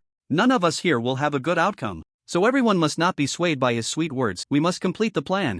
Chi Chen and Yu Chuan locked eyes, and it was as if invisible sparks were colliding fiercely between them. Chi Chen's eyes burned with raging anger, while Yu Chuan stood his ground, returning the gaze with a firm and resolute look. After a few seconds of waiting, seeing that the group before him seemed unwavering, Chi Chen pulled out the demon prison blood sword from the ground and held it in his hand. "It seems you have made up your minds," Chi Chen murmured, his gaze coldly fixed on the group before him. He gripped the demon prison blood sword tightly, the blade emanating a chilling aura that sent shivers down their spines. "In that case, since you all seek death, I shall grant it to you." Before the words had left his mouth, the demon prison blood sword in Chi Chen's hand suddenly shot out a dazzling, blood-red light, rising like a blazing flame. At the same time, an intense killing intent, so thick it seemed capable of freezing souls, surged forth from the demon prison blood sword like a tidal wave. This suffocating killing intent swept toward the group of mages opposite him as if it were a tangible force. The mages felt as if they were standing in a frozen wasteland, trembling uncontrollably, their hearts swelling with an uncontrollable fear and dread. However, Chi Chen did not give them a moment's respite. His figure flickered, darting forward like a specter, moving with lightning speed. In the blink of an eye, he had arrived before the barrier that stood in front of them. Without hesitation, Chi Chen raised the demon prison blood sword in his hand and swung it fiercely at the barrier before him. This strike was no longer a mere probing attempt, it was a thunderous blow that gathered all his strength. In an instant, the blade collided violently with the barrier, producing a deafening roar. The once indestructible barrier shattered like fragile glass under this astonishing blow, scattering into countless fragments. Yu Chuan and his subordinates were taken aback by this scene, their faces filled with disbelief and terror. They could never have imagined that Chi Chen's strength was so formidable that with just one strike he could easily break through the barrier they had meticulously set up. However, it was not over yet. Just as the barrier shattered, the demon prison blood sword in Chi-chan's hand pierced straight through Yu Chuan's chest with lightning speed. Blood sprayed everywhere, staining the surrounding air. Yu Chuan's eyes widened in pain as his body slowly fell backward. After successfully defeating Yu Chuan and eliminating him, the subordinates who had been clustered around him instantly fell into panic and chaos. They fled in all directions like a disturbed swarm of bees. However, something unexpected happened. Just a few steps away, their bodies suddenly exploded without warning, accompanied by a series of muffled explosions. Dark blood-colored light surged forth from their shattered bodies like a torrent, converging at an astonishing speed toward a single point. That point was none other than the location of Yu Chuan's lifeless corpse. Witnessing this bizarre scene, Chi-chan couldn't help but furrow his brow, a strong sense of unease rising within him. He keenly sensed that something was amiss, an ominous premonition enveloping his heart. Then, under the astonished gazes of everyone, Yu Chuan's corpse began to slowly rise from the ground as if drawn by some mysterious force, floating gently into the air. Meanwhile, countless streams of dark blood-colored light rushed in from every corner, continuously converging above Yu Chuan's corpse. Seeing this strange sight before him, Chi-chan thought to himself, it seems this guy's plan was not a hasty decision made on a whim, but rather a carefully orchestrated, premeditated conspiracy. As time passed, no new dark blood-colored light continued to fly toward Yu Chuan's body. At this moment, Yu Chuan, who had kept his eyes tightly shut, slowly opened them, revealing a chilling, bone-piercing killing intent that locked onto Chi-chan as he said, "Chi-chan, do you really think I would come to take your life unprepared?" In the next moment, Yu Chuan seemed to be enveloped by a mysterious and dark power, and his entire body underwent an astonishing transformation. His skin turned a dark red, his eyes flickered with an eerie red light, sharp fangs extended from his mouth, and a pair of enormous black wings unfurled from his back, resembling a demon from the depths of hell. "Chi-chan, your power will ultimately belong to me." Yu Chuan let out a roar, the sound deafening, filled with endless arrogance and greed. Before his words faded, the demon-turned Yu Chuan suddenly swung his razor-sharp claws and lunged at Chi-chan with lightning speed. Chi-chan stood quietly in place, coldly watching Yu Chuan, who was charging at him like a bolt of lightning, a hint of disdainful smile on his face. Despite Yu Chuan's fierce assault, he showed no intention of dodging, standing there straight as if he completely disregarded his opponent. "What a fuss, I thought you were something special." Chi-chan sneered, his words dripping with contempt. "With such ability, where were you hiding when you fought the mechanical pioneer earlier? Were you too scared to show up?" Upon hearing this, Yu Chuan's heart ignited with fury. He frantically launched a series of attacks at Chi-chan, each strike infused with immense power, capable of tearing through steel. However, Chi-chan remained as steady as a mountain, completely unfazed by the onslaught. Yu Chuan's expression began to darken with anger and anxiety, the once arrogant look gradually fading away, replaced by an unmistakable fear. No matter how hard he tried, he could not break free from Chi-chan's firm grip on his wrist, as if it were clamped in an iron vise. In the next instant, Chi-chan erupted like a fierce beast, suddenly unleashing a powerful force. He tightly grasped Yu Chuan's arm and then yanked it with all his might. A chilling, tearing sound echoed, and as everyone focused their gaze, they saw Yu Chuan's robust arm being literally ripped off by Chi-chan. In an instant, bright red blood gushed out like a fountain, splattering everywhere, the air thick with the pungent smell of blood. Yu Chuan screamed in agony as he fell to the ground, his eyes wide with disbelief as he stared at his shattered, mangled arm, his face filled with terror. His body trembled from the excruciating pain, and he let out piercing screams that echoed through the sky, sending chills down the spine of anyone who heard it. Yet, Chi-chan merely looked coldly at Yu Chuan, lying in a pool of blood, his face devoid of any pity or sympathy, only deep disdain and contempt. Speak quickly. How many people have you dragged into this, you bastard?" Chi-chan asked coldly, his gaze sharp as a knife, piercing directly at Yu Chuan. Judging from the massive energy fluctuations surrounding Yu Chuan, this incident was undoubtedly not simple. It was likely that at least 1,000 people had been entangled in this conspiracy. Yu Chuan gritted his teeth, enduring the excruciating pain from his severed arm. He raised his head, glaring at Chi-chan with eyes filled with hatred and unwillingness. "Chi-chan, don't be so self-righteous. Do you think I'm the only one dissatisfied with you?" Yu Chuan gasped for breath, speaking fiercely. "You bastard, you disappeared for 5 whole years without a word. But when you reappeared, you shamelessly claimed all the achievements for yourself." As he spoke, Yu Chuan's emotions grew more agitated, his breathing becoming increasingly rapid. "And those esteemed old fellows, they've long been holding their breath against you. Why should all the benefits go to you alone? The world we've worked so hard to build, are we just supposed to hand it over to you, this ignorant brat?" Chi-chan coldly stared at the disheveled and filthy Yu Chuan before him, a wave of endless disdain and contempt surging deep within him. How dare you brazenly accuse me of seizing the fruits of war? How can you still have the face to say such things?" Chi-chan sneered with a look of disdain. "You, of all people, have never cared about the lives of the common folk. Your heart and eyes are filled only with that supreme power." Chi-chan sighed deeply, his cold, icy gaze piercing like a sword straight at Yu Chuan. "As for Those who once wholeheartedly supported you, I fear most of them have already met their demise, haven't they? The corners of Chi Chen's mouth curled up slightly, revealing a mocking smile as he continued. It's almost laughable to think they never anticipated that the one they supported would scheme to usurp their power. Yu Chuan was left speechless by Chi Chen's sharp words, unable to retort even a single sentence. However, in the next moment, the previously collapsed Yu Chuan suddenly erupted with an astonishing force, leaping from the ground like a frenzied beast, recklessly pouncing towards Chi Chen and unleashing a final desperate strike with all his might. Faced with Yu Chuan's frenzied counterattack, Chi Chen showed no mercy whatsoever. With a swing of his long knife, a flash of cold light cut through the air, and in an instant, blood splattered everywhere. With a dull thud, Yu Chuan's bloody head rolled onto the cold ground, his wide-open eyes still reflecting the terror and unwillingness of his last moments. Chi Chen silently gazed at Yu Chuan's lifeless body lying in a pool of blood, a wave of sorrow and helplessness rising within him.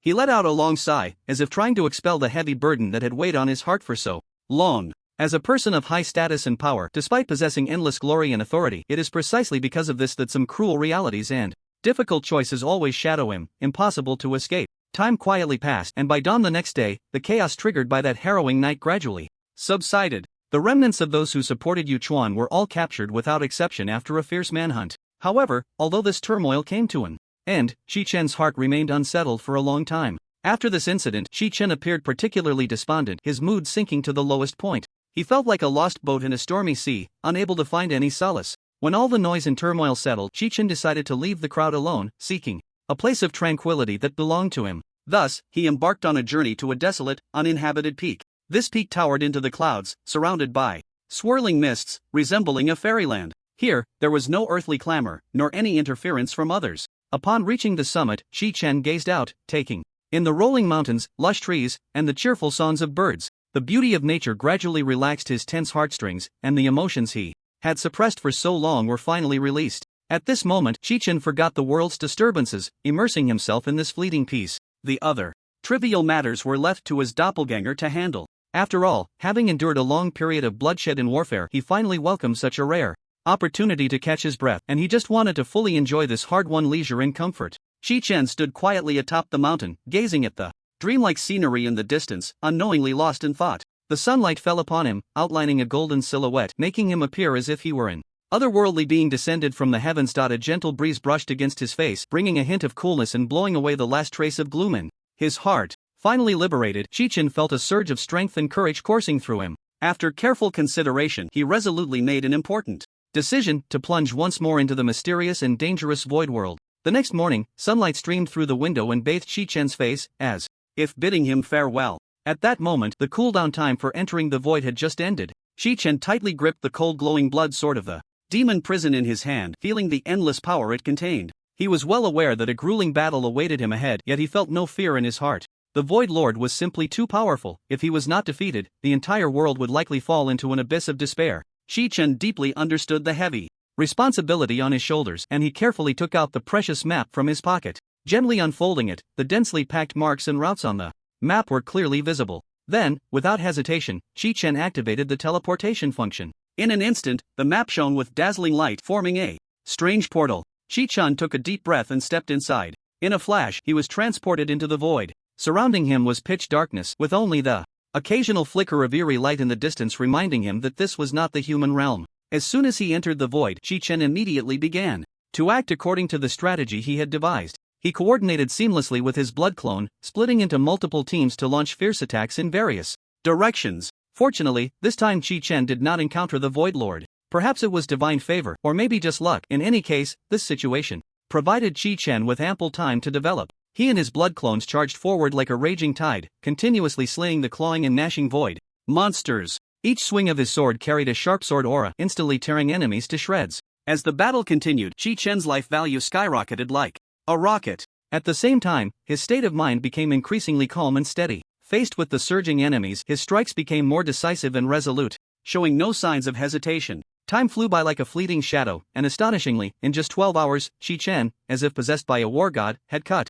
through as many as 23 regions with overwhelming force. This series of battles was like a tempest, leaving one breathless. As each fierce battle came to a close, Chi Chen's life value soared to an astonishing 21 trillion. At this moment, Chi Chen had become an almost invincible terror. Every minor skill he mastered contained the power to annihilate the heavens and the earth. With a mere flick, he could easily cover a vast area of hundreds of miles. Because of this, Qi Chen's unstoppable pace of conquest became even more rapid. Each strike was earth-shattering, and the enemy simply could not withstand his overwhelming assault. However, the Void Lord remained motionless, delaying his attack on Qi Chen not out of fear of his strength but because he was currently focused on destroying another planet. This planet held significant importance for the Void Lord. Only by completely erasing it and absorbing its energy could he further enhance his power. Finally, after a grueling and extraordinary battle, the Void Lord successfully annihilated that planet and greedily devoured all its essence and energy. Just as he was about to return to the void, the sight before him left him dumbfounded. The entire void seemed to have suffered a cataclysm, and vast areas of the once boundless realm had been sealed by Qi Chen. Seeing this scene, the Void Lord's fury instantly surged to its peak. He could never have imagined that during his absence, Qi Chen would achieve such astonishing results. In a fit of rage, the Lord of the Void made a swift decision to set off immediately, vowing to personally slay Qi Chen under his sword. In that instant, everyone felt a flash before their eyes, as if a lightning bolt had streaked across the sky. Upon closer inspection, they found that the Lord of the Void, who had been far away, had now appeared before Qi Chen like a ghost. Qi Chen quietly gazed at this formidable enemy who had once defeated him, the Lord of the Void. However, to everyone's surprise, there was not a trace of fear on his handsome face. Instead, it was marked by an extreme coldness and murderous intent, like frost in the depths of winter, sending chills down their spines. A mere mortal, daring to act so recklessly, challenging the authority of the Lord? The Lord of the Void narrowed his eyes slightly, a smirk curling at the corners of his mouth, revealing a disdainful expression as he coldly mocked. Before his words had even faded, the Lord of the Void suddenly raised his arm, unleashing an incredibly powerful wave of energy towards Qi Chen with lightning speed. This wave of energy roared like a giant dragon, clawing and snapping as it lunged at Qi Chen. Faced with the fierce attack, Qi Chen remained calm and composed. He took a deep breath, murmuring incantations, and in an instant, a shield glowing with blood-red light appeared before him. This shield was the blood chi shield summoned by Qi Chen, exuding a strong scent of blood, as if it drew power from an endless abyss. Just as the energy wave collided with the blood chi shield, a deafening roar erupted. The entire space trembled, and the surrounding air was instantly torn into countless fragments. However, unexpectedly, this time Qi Chen's blood chi shield proved as solid as a rock, firmly withstanding the full force of the Lord of the Void's attack without showing any signs of cracking. Seeing this, the Lord of the Void widened his eyes in shock, his face filled with disbelief. He could hardly believe his eyes. In just a few short days, Qi Chen's strength had undergone such a tremendous and terrifying enhancement. It was hard to forget that he had easily defeated Qi Chen before, leaving him without the power to fight back. Just moments ago, when that thunderous, unstoppable strike came roaring in with the force to destroy the heavens and the earth, everyone held their breath, believing this blow would surely inflict fatal damage on Qi Chen. Yet, something unexpected happened. Qi Chen had firmly caught this terrifying attack. Qi Chen stood like a giant, steady as a mountain, his feet seemingly rooted deep in the earth, unmoving. He slowly and cautiously lowered the incredibly heavy shield in his hands, each movement deliberate and resolute. Despite having just endured such a fierce collision, Qi Chen showed no signs of fatigue or panic. His eyes, already deep like a tranquil pool, now shone with a brilliant and determined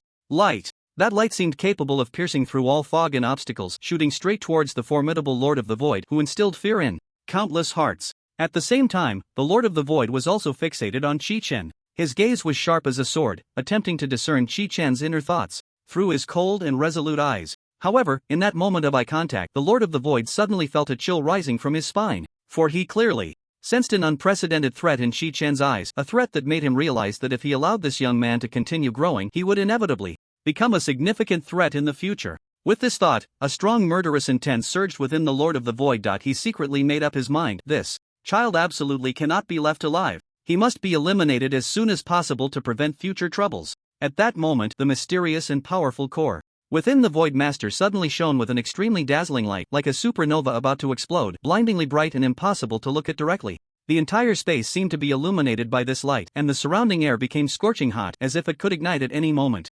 Sensing the Void Master's movement, Qi Chen did not hesitate for a moment. He let out a fierce roar, and then his whole body shot forward like an arrow released from a bow, racing towards the Void Master with lightning speed. In the blink of an eye, Qi Chen's figure vanished like a ghost, disappearing without a trace. However, just as everyone was astonished, a glaring stream of light, seemingly stained with blood, abruptly appeared in their line of sight. This stream of light seemed to burn with a fierce flame, its brilliance dazzling and impossible to behold. It shot through the air like an arrow, carrying an unstoppable momentum, racing towards the Void Master with incredible speed. Almost in the blink of an eye, this stream of light had already charged right in front of the Void Master. As He approached his target. Chi-Chin showed no hesitation. He swung the long knife tightly held in his hand, and immediately, a force like a mountain collapsing surged from the blade, striking down fiercely towards the Void Master. Just as everyone had anticipated, this astonishing and powerful strike was once again blocked by an invisible barrier that was imperceptible to the touch. However, this time the situation was vastly different. A crisp crack echoed as the seemingly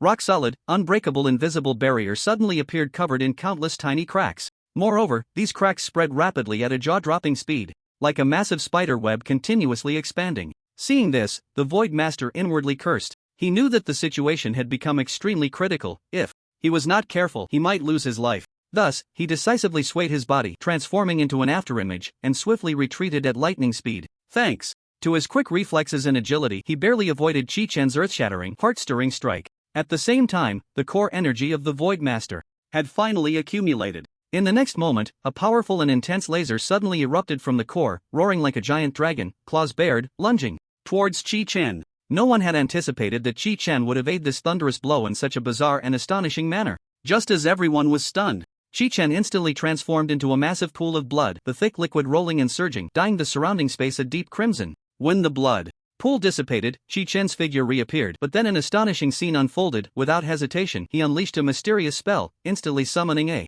large number of densely packed blood clones. These blood clones seemed to be ferocious demons madly spewing forth from the endless darkness of a bottomless abyss. Each one wielded a chillingly cold large knife, the blade shimmering with a terrifying icy light, and they were surrounded by an intensely pungent and overwhelming smell of blood. From a distance, it looked as if streams of glaring crimson light were slicing through the air, racing towards the enigmatic and unfathomable Void Master with astonishing speed. However, faced with such a fierce and overwhelming assault, the usually reserved and low-key Lord of the Void could no longer contain himself and decided to reveal his true, formidable power. At that moment, a faint yet crisp and melodious swish sound suddenly rang out. Chi-Chen focused his gaze and saw that the Lord of the Void, whose hands had been empty, had conjured two sharp light swords that shone with dazzling brilliance, as if by some magical spell. At this moment, the Lord of the Void held the twin swords, his form light and agile like a dancing fairy, appearing to stroll leisurely above the clouds, exuding an air of calm and grace. Yet, in reality, every movement he made was exquisitely precise, each strike hitting its mark with unerring accuracy, effortlessly neutralizing the fierce and aggressive attacks of the blood clones. Despite the staggering number of blood clones summoned by Chi-Chen, which launched wave after wave of frenzied assaults against the Lord of the Void, it was strange that no matter how hard these blood clones fought, charging recklessly, they seemed trapped in an inescapable nightmare, unable to gain even the slightest advantage against the Lord of the Void's indestructible defense. However, the battle did not cease there. In the next moment, a shocking scene unfolded once more. Chi-Chen's blood clones simultaneously let out a low, furious roar, then each summoned their own powerful battle spirits. In an instant, massive and imposing battle spirits emerged from the ground. Some of these spirits towered dozens of feet high, while others even reached into the clouds, clad in heavy armor or wielding massive axes and spears, exuding a terrifying pressure that made the entire world tremble. In contrast, the once invincible Lord of the Void now appeared exceptionally small, like insignificant ants beneath the feet of a herd of elephants. Without any command, all the battle spirits roared in unison, launching the most ferocious attack against the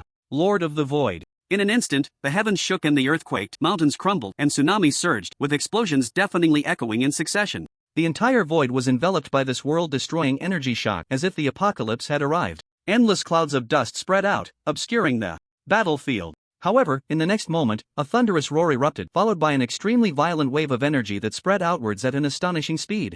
That powerful force seemed capable of tearing everything apart, and the enormous battle spirits had no resistance against this terrifying explosion, being utterly destroyed in an instant, turning into ashes that flew through the air.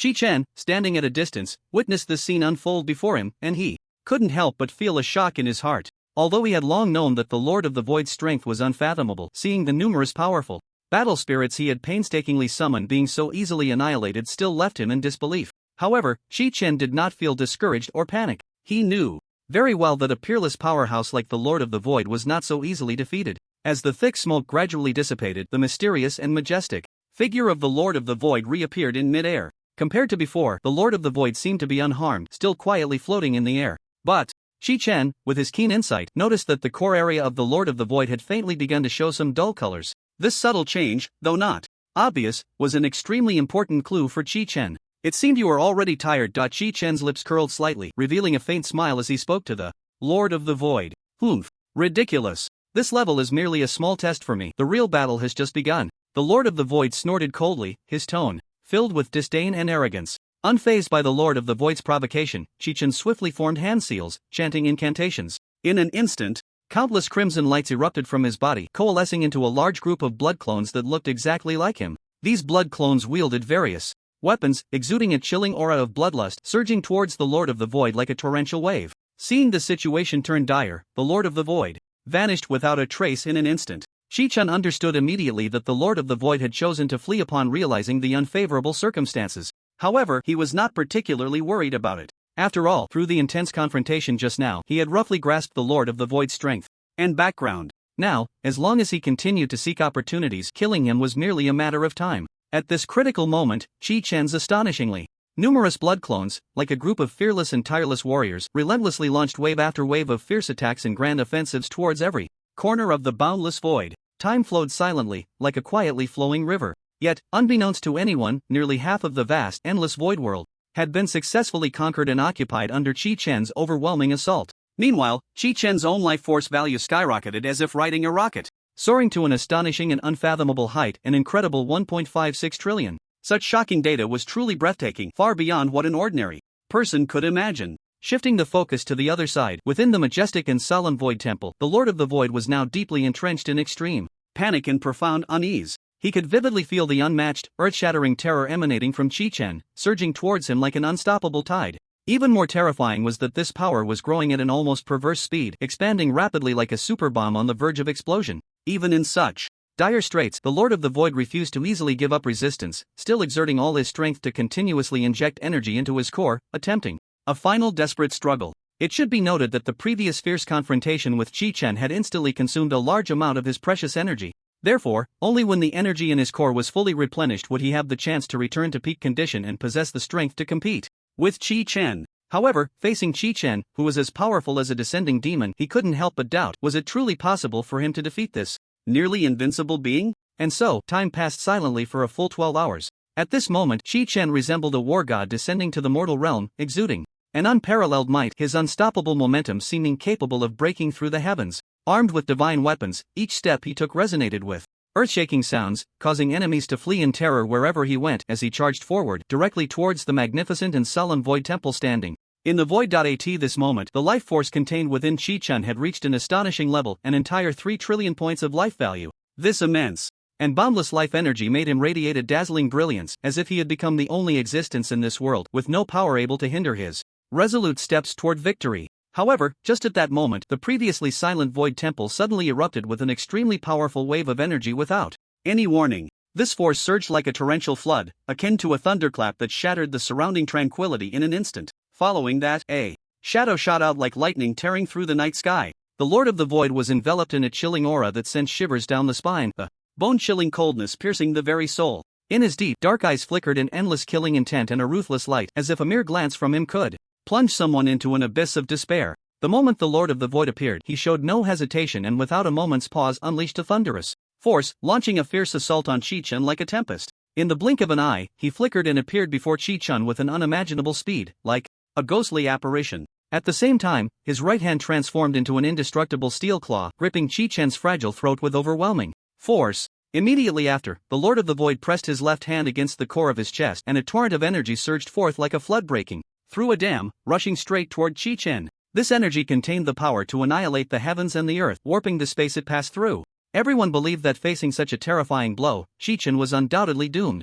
After all, the combination of moves the Lord of the Void had just executed was a guaranteed kill. Even a massive star would likely be reduced to ashes before it. However, the unexpected happened. When that violent energy struck Chi-Chen, it did send him flying, but moments later, he stood up as if nothing had happened. He lightly brushed off the dust from his body, a hint of disdain on his face, his gaze coldly fixed on the Lord of the Void. It turned out that Chi-Chen possessed an extraordinary resilience and a profound amount of life value. Although the Lord of the Void's previous strike was astonishingly powerful for Chi-Chen, it merely cost him half of his life value. At this moment, a slight smile of contempt appeared at the corner of Chi-Chen's mouth as he mocked, "Is that it? Is this all you've got? I'm truly disappointed." After saying that, he brushed off the dust on his clothes again and began to approach the Lord of the Void with steady and powerful steps. With each step he took, the ground trembled slightly, as if the entire world was quaking under his imposing presence. In the vast, mysterious void, the Lord of the Void watched with a grave expression as Chi-Chen steadily and resolutely walked toward him. Though he was reluctant to admit it, he knew deep down that the outcome of this battle was already decided. He had been defeated. Chi-Chan casually raised his hand, the long knife in his grasp glinting with a chilling light, and then seemingly waved it at the Lord of the Void. In an instant, a sharp and unmatched blade aura howled forth, slicing directly toward the Lord of the Void. In the next second, a crisp sound of crack echoed as the Lord of the Void's indestructible armor shattered like fragile porcelain. Accompanying the shattering of the armor, the powerful energy that had been bound within it broke free like a wild horse, wildly scattering in all directions. At that moment, Chi-Chan swiftly extended his right hand, a powerful suction force emerging from his palm. The energies that had been fleeing in all directions seemed to be drawn by some invisible force, surging towards Chi-Chan's palm and continuously being absorbed into his body. As this immense energy flowed into him, Chi-Chan's body radiated a dazzling brilliance, and his life force surged at an astonishing rate, increasing by a staggering 50 trillion in the blink of an eye. With the life essence of the Void Lord fading away, the disaster that had long shrouded this void was finally lifted. People had thought the void would dissipate along with it, but that was not the case. It turned out that it was precisely because Chi-Chan absorbed all the energy of the Void Lord that he underwent a tremendous transformation. Now, Chi-Chan had replaced the former Void Lord, becoming the ruler of this brand new Void world. In this new void controlled by Chi-Chan, there were no longer those chaotic monsters that had once rampaged and instilled fear in people's hearts. Instead, a scene of tranquility and order prevailed. In the distant future, there would no longer be that terrifying void power invading other realms at will. Thinking of this, Chi-Chan let out a long sigh of relief. He had succeeded. With his unwavering determination and extraordinary abilities, he had finally rescued his own world from the catastrophic disaster that had nearly destroyed everything. At this moment, Chi-Chan slowly surveyed the vast expanse of the void around him, and wherever his gaze fell, he saw countless twinkling stars in the sky above, shining like brilliant gems embedded in a black velvet curtain. These stars, some bright and some dim, some far and some near, formed a breathtaking and mysterious cosmic tapestry. Looking at this dreamlike scene before him, Chi-Chan's lips curled slightly, revealing a hint of a satisfied smile. Then, he turned around and resolutely left this void, racing towards the familiar land of Xia. Along the way, he felt a strong yearning for his hometown and loved ones. When Chi-Chan finally arrived in Xia, he did not pause for a moment, hurrying straight to the North Pole, for that was where the void singularity had once been, the source of the entire disaster. When he reached the North Pole and took a closer look, he found, as expected, that the terrifying void singularity that had once existed there had vanished without a trace. Seeing this scene, the anxiety that had been hanging over Chi-Chan finally dissipated completely. Thus, all the immense crises that had once loomed over people's hearts had vanished into thin air. Thinking of this, Chi-Chan couldn't help but lift his head, gazing up at the clear blue sky, letting the warm sunlight pour down on him, feeling an unprecedented sense of ease and joy. At this moment, he felt as if he had merged with the heavens and the earth, his mood exceptionally light. After such a long period of arduous struggle and effort, Chi-Chan knew he was truly tired. Now, everything had settled, and he could finally rest easy. Perhaps this would be a long and pleasant holiday, allowing him to fully enjoy the hard-won peace and tranquility. Time flew by like a fleeting horse, and in the blink of an eye, 5 years had passed. During this long period, under Chi-Chan's outstanding leadership, the entire Xia had completed its reconstruction, returning to the prosperity it had known before the outbreak of war. The city streets were clean and spacious, people lived and worked in peace, and all industries displayed a scene of orderly and thriving development. One day, with the sun shining brightly and a gentle breeze blowing, Chi-Chan, in his leisure time, strolled to a tranquil lakeside to fish. Just as he was immersed in this comfort and peace, suddenly, a dazzling beam of light shot down from the vast sky without warning. The sudden turn of events left Chi-Chan utterly astonished, momentarily frozen in place, completely bewildered by what had just occurred. After all, it had been 5 whole years since the brutal war had ended, a period marked by calm and devoid of any major disasters or anomalies. Yet, the strange and mysterious scene before him was like a stone thrown into a tranquil lake, stirring up ripples that instantly awakened the deep-seated sense of crisis within Chi-Chan. He furrowed his brows tightly, his gaze gravely fixed on the striking beam of light ahead. As the radiance gradually converged, an elderly man with hair as white as snow and flowing robes began to descend slowly from the beam. With just a glance, Chi-Chan could keenly sense that this person possessed an extraordinary aura, far from ordinary. Moreover, the energy emanating from him seemed devoid of any hostility or murderous intent. Nevertheless, faced with such an abrupt arrival, Chi-Chan's wariness grew increasingly intense. The white-haired elder approached Chi-Chan with a benevolent smile and light steps. Seeing this, Chi-Chan immediately asked in a deep voice, "May I ask who you are? And how did you bypass the defenses I set up with my clones to arrive here so quietly?" His words revealed deep suspicion regarding the identity and intentions of this mysterious visitor. At the edge of the vast universe exists a mysterious and powerful race, the Divine Clan. They have guarded the cosmic order since ancient times, opposing the forces of chaos. Chi-Chan, a human warrior who has proven his worth through countless battles with his strength and wisdom, has finally reached a turning point in his destiny. The white-haired elder who has descended before Chi-Chen is a messenger sent by the divine clan. After a moment of hesitation, Chi-Chen nodded in agreement to the messenger's invitation. In a flash of light, Chi-Chen stood before the divine clan's sacred temple. This temple was constructed from endless energy, exuding an ancient and solemn aura. The elders of the divine clan had been waiting there for a long time. Chi-Chen, you, a mortal, have left such a brilliant mark in this starry sky, which is truly rare. Now, do you wish to join our divine clan and help maintain the cosmic order? Chi-Chen respectfully bowed and said, I am willing. In the countless battles of the past, I have seen both the beauty and darkness of the universe, and I understand the importance of order for all things. If I can become a member of the divine clan, I will do my utmost. Very well. But to become a true member of the divine clan, you must undergo a trial. This is not only a test of your strength but also a verification of your will and beliefs. No matter what kind of trial it is, I will give it my all. To ensure the trial is fair and just, the elders decided to let Chi-Chen rest for a moment and provided him with food that could enhance his mental strength. These foods contained energy from distant galaxies, sufficient to help Chi-Chen maintain his best condition for the upcoming challenges. In the resting room, Chi-Chen pondered alone about the trial that lay ahead. He knew that this trial was not only about personal honor but also concerned the fate of the entire universe. At that moment, a young warrior from the divine clan walked in. Hello, Chi-Chen. I am Eric from another world. I heard you are going to take the trial, so I came to see you. Thank you, Eric. To be honest, I am a bit nervous, Chi-Chen replied with a smile. Eric chuckled and patted Chi-Chen on the shoulder. Don't worry, I believe you will pass. Remember, the trial is not just about strength. What matters more is the strength of your heart. Chi-Chen smiled slightly. I will remember what you said. After a brief rest, Chi-Chen was taken to a vast space. It felt like an independent world, with countless stars floating in the sky and an illusory, yet real ground beneath his feet. The elders stood at a distance, watching everything about to unfold. Chi-Chen, your trial officially begins now. You need to find 3 scattered crystals of order in different corners of this world and bring them back here. Along the way, you may encounter various difficulties and obstacles. This is a comprehensive test of your overall abilities. Just as the words fell, a shocking scene suddenly unfolded. The surrounding environment seemed to be controlled by a mysterious and powerful force, and in the blink of an eye, a dramatic transformation occurred. The originally calm and peaceful space was plunged into chaos in an instant. A fierce wind roared like an angry dragon, sweeping in with overwhelming force, as if it aimed to devour everything in the world. At the same time, dazzling lightning danced through the sky like silver snakes, accompanied by deafening thunder that shook the ears and sent chills down the spine. Faced with such a sudden change, Chi-Chen showed no signs of panic. He took a deep breath, striving to calm himself, quickly adjusting his mindset, and fixed his determined gaze on the first target ahead, stepping forward without hesitation. The space had become bizarre and unpredictable, filled with countless unforeseen dangers and variables. Chi-Chen nimbly navigated through it, each step feeling like he was entering a completely unfamiliar and perilous realm, with the path ahead filled with endless unknowns and challenges. Fortunately, he possessed an extraordinary sense of perception, allowing him to detect hidden traps lurking in the shadows. Thus, he narrowly avoided numerous dangers. As he drew closer to the first crystal of order, a sense of joy welled up in Chi-Chen's heart. But just then, a massive shadow, as imposing as a mountain, suddenly descended from the sky, blocking his path. Upon closer inspection, it turned out to be a gigantic beast formed from chaotic energy. This beast emanated a terrifying aura that made one's heart race. It threw back its head and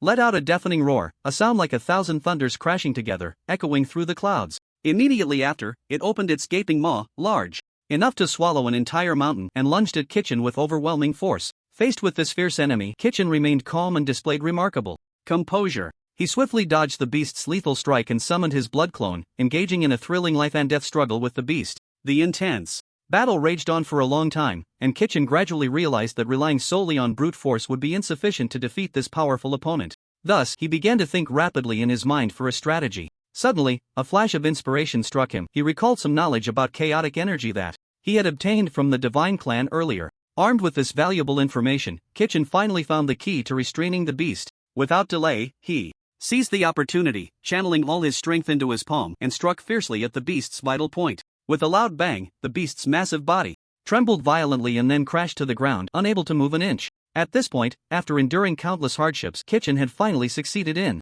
defeating the terrifying beast. Just as he was filled with joy, thinking he would soon be able to obtain the coveted crystal of order, the surrounding space suddenly rippled with a strange fluctuation, and several shadowy figures abruptly appeared like phantoms. These mysterious figures did not originate from the world Chi-Chen inhabited but from other distant and unknown cosmic dimensions. Clearly, they too had their eyes set on this legendary precious treasure. A tall man, exuding a fierce aura, was the first to speak, coldly addressing Chi-Chen. "Insignificant human, do you really think you can easily claim this rare treasure? It's nothing but a fool's dream." Faced with the surrounding formidable foes, Chi-Chen showed no fear. He stood tall, his gaze resolute as he replied, "Humph. Since we are all here to compete, there's no point in talking. Let's settle this with our true strength." As soon as he finished speaking, both sides ignited. Like a barrel of gunpowder plunging into fierce combat, Chi-Chen's figure flickered, charging into the enemy ranks like a tempest. The long sword in his hand gleamed with a cold light, each swing creating a dazzling spray of sword flowers reminiscent of brilliant fireworks blooming in the night sky. The competitors from other cosmic dimensions were equally unwilling to back down, each unleashing their unique mystical techniques, creating a dazzling display of light and energy, making the scene extraordinarily spectacular. However, Chi-Chen, having experienced countless battles and possessing exceptional talent, skillfully integrated the various martial techniques he had learned, bringing them to their peak. Whether it was the fierce and unmatched fist techniques or the agile and graceful footwork, he executed them with extraordinary finesse. Despite the overwhelming number of opponents and their coordinated efforts, Chi-Chen, with his superhuman reaction speed and adaptable movements, always managed to evade their lethal attacks at the critical moment and counter with heavy strikes. As time passed, the battle began to show a one-sided trend.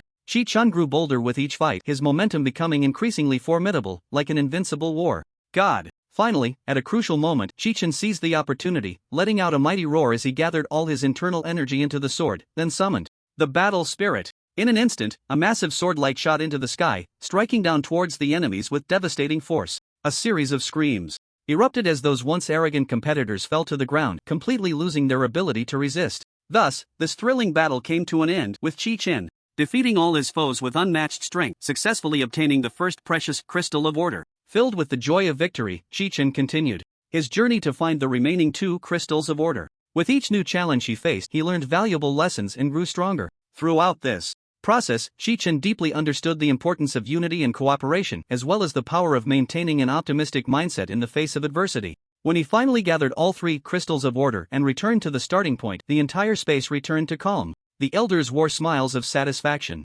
"Chi-Chen, you not only possess great strength but, more importantly, a brave and resilient heart. Congratulations on passing the trial and officially becoming a member of the divine race. Thank you, elders, for your trust and support. From now on, I will protect the starry sky as a member of the divine race," Chi-Chen expressed gratefully. After becoming a member of the divine race, Chi-Chen gradually integrated into this group filled with mysterious powers. The cosmic order maintained by the divine race was built on an absolute balance. No individual or force could become too powerful to prevent breaking the balance of the universe. This concept seemed flawless, but as Chi-Chen participated in more missions, doubts began to arise in his mind. In the first year after joining the divine race, Chi-Chen was assigned to a team composed of several senior members. They were responsible for monitoring the development of various star systems and promptly addressing potential threats. During this time, Chi-Chen witnessed firsthand how the divine race precisely controlled the distribution of power in every corner. Once, in the distant X star system, a remarkably gifted young man emerged. His martial arts skills far surpassed those of his peers, displaying astonishing potential. According to the regulations of the divine race, such existences must be restricted to prevent them from affecting the balance of power across the entire galaxy and beyond. Thus, the team that Chi-Chen belonged to was dispatched to the X galaxy to carry out a special mission to weaken the strength of that young man. Faced with such actions, Chi-Chen felt deeply conflicted. Although he understood the importance of rules, he found it hard to accept the direct intervention in another's growth. Is what we are doing really right? Chi-Chen silently questioned himself. As time went on, similar experiences became more frequent. Whenever a being with immense potential was encountered, the divine race always took measures to suppress them. This led Chi-Chen to ponder a question: is the so-called absolute balance truly for the protection of the universe, or merely to maintain the status quo? Once, a large-scale war broke out in the Y galaxy. The forces on both sides were evenly matched, and the battle lasted for years, bringing disaster to countless lives. Just when people thought this war would go on forever, the divine race intervened. They did not choose to support either side but cleverly facilitated a ceasefire agreement between the two. On the surface, this was to end the war and restore peace, but in reality, the divine race's goal remained to maintain a relative balance of power. Chi-Chen participated in this operation and made many friends from different races during the process. Together, they witnessed the pain and despair brought by war and deeply appreciated the value of peace. However, when everything settled down, Chi-Chen realized that all the actions taken by the divine race seemed to follow a predetermined pattern rather than a genuine concern for the fate of all beings. As time passed, Chi-Chen increasingly encountered discussions within the divine race about absolute balance. He learned that this concept did not exist from the beginning but gradually formed as a consensus after countless crises. There had once been voices like Chi Chen's that questioned the existing order, but they were ultimately persuaded or suppressed. By chance, Chi Chen met a reclusive elder who had lived in seclusion for many years, Feng Ying. This elder, who was once an important member of the divine race, chose to leave due to his dissent regarding absolute balance. After their meeting, they engaged in deep conversation. Feng Ying told Chi Chen, true order should be built on the respect for the development of every life rather than simply pursuing superficial balance. Chi Chen was greatly inspired and began to re-evaluate the principles he had always upheld. He realized that while absolute balance had its rationality, it could also suppress individual growth and development in certain situations. More importantly, did such an order truly align with the essence of the universe? If one blindly pursued stability, would they overlook more possibilities? Within the divine race, the conservative elders expressed strong opposition to Chi Chen's proposed new order concept. They believed that such a change would disrupt the existing absolute balance and bring unpredictable risks to the universe. To maintain the established rules, the Council of Elders made a shocking decision to eliminate Chi Chen to prevent future troubles. The news quickly reached Chi Chen, who was researching the new order model. Faced with the sudden threat of death, Chi Chen did not back down but chose to confront the challenge head-on. If my existence truly poses a threat to the universe, then I am willing to prove through action that true power does not come from suppression but from understanding and tolerance, Chi Chen declared firmly. Upon learning of the Council's resolution, Chi Chen realized he had to take action quickly. Meanwhile, the divine race also accelerated the implementation of their plan, dispatching a powerful apostle named Jin Wu to carry out the task. Jin Wu was one of the most skilled warriors in sealing techniques within the divine race, possessing formidable strength. When he received the order, he did not underestimate this new member of human origin. Chi Chen, although you have demonstrated extraordinary abilities, any resistance before the divine race is futile, Jin Wu thought to himself. In a secluded space far from the hustle and bustle, Chi Chen encountered Jin Wu, who had come to challenge him. This was an illusory world made of energy, surrounded by countless fragments of stars, as if witnessing the intense collision about to unfold. Chi Chen, the Elder Council has already decided your fate. Today, let me put an end to all of this. Jin Wu, I don't understand why you are so obsessed with absolute balance. Can't the universe have a chance for change? This is the crystallization of the divine race's wisdom over thousands of years, and it cannot be questioned by anyone. As soon as he finished speaking, Jin Wu launched his attack. At that critical moment, he swiftly moved his hands, dazzling like a phantom. Immediately, he interlocked his fingers, forming complex and mysterious seals. As he chanted incantations, in an instant, brilliant beams of light shot from his hands, transforming into powerful sealing beams. These sealing beams streaked across the night sky like lightning, carrying an overwhelming momentum straight towards Chi Chen. Wherever they passed, the void trembled, as if everything in their path would be completely torn apart. The energy fluctuations contained within were extremely powerful. If one were unfortunate enough to be hit, they would likely find themselves trapped in an inescapable predicament. However, what Jin Wu did not anticipate was that, in the face of such a fierce offensive, Chi Chen remained calm and unhurried. Suddenly, a layer of shimmering light appeared around his body, like an invisible shield tightly enveloping him. When the aggressive sealing beams struck this shield, they were all deflected, unable to harm Chi Chen in the slightest. Humph. It seems you have underestimated my true strength after all. Seeing this, Chi Chen's lips curled into a disdainful smile. At the same time, his eyes, which were originally as deep as the sea, now sparkled with immense confidence. Before his words had even faded, Chi Chen had already launched a rapid counterattack. His figure moved like lightning, instantly disappearing from his original spot. The next moment, when he reappeared, he had already arrived behind Jin Wu like a ghost. He suddenly threw a punch, the wind from his fist howling past, creating a violent airflow that slammed directly into Jin Wu's back. Jin Wu sensed the deadly threat coming from behind and was horrified. He hurriedly turned to defend, but it was too late. Chi Chen's strike was simply too fast and too fierce, leaving him no time to mount an effective defense. With a loud bang, Jin Wu was sent flying like a cannonball, crashing heavily to the ground in the distance, kicking up a cloud of dust. Before Jin Wu could catch his breath, Chi Chen was already on his tail. His figure darted through the air rapidly, leaving a series of blurry afterimages with each movement. Moreover, every time he launched an attack, it was accompanied by a terrifying force that seemed capable of shaking the very stars. At this moment, Jin Wu had completely fallen into a disadvantageous position. He exerted all his strength to try to unleash his signature sealing technique to turn the tide. However, no matter how hard he tried, his move seemed as childish and laughable as a child's play in front of Chi Chen, having no substantial effect on him at all. Chi Chen's speed and strength far exceeded Jin Wu's imagination. Each of his attacks was as dense and precise as a sudden storm, leaving Jin Wu with only the ability to defend, unable to retaliate. As the situation grew increasingly unfavorable, beads of sweat the size of soybeans rolled down Jinwoo's forehead, and a sense of despair surged within him. As the battle progressed, Jinwoo gradually realized he was falling into a passive situation. Despite his continuous attempts to change tactics, he could not alter the fact that he was being suppressed by Chi-Chen. Not only did Chi-Chen possess extraordinary physical attributes, but he also held an advantage on a mental level. He could anticipate his opponent's movements and react in advance, rendering Jinwoo's every attack futile. Once, Jinwoo attempted to use the ultimate sealing technique, Eternal Prison. This was an extremely energy-consuming skill, and if successfully cast, it would trap the enemy forever. However, during the casting process, Chi-Chen suddenly appeared behind him, delivering a heavy blow that pierced through his back and interrupted the spell. Jinwoo fell to the ground in agony, blood oozing from the corner of his mouth. Chi-Chen did not pursue the attack but instead stopped in his tracks.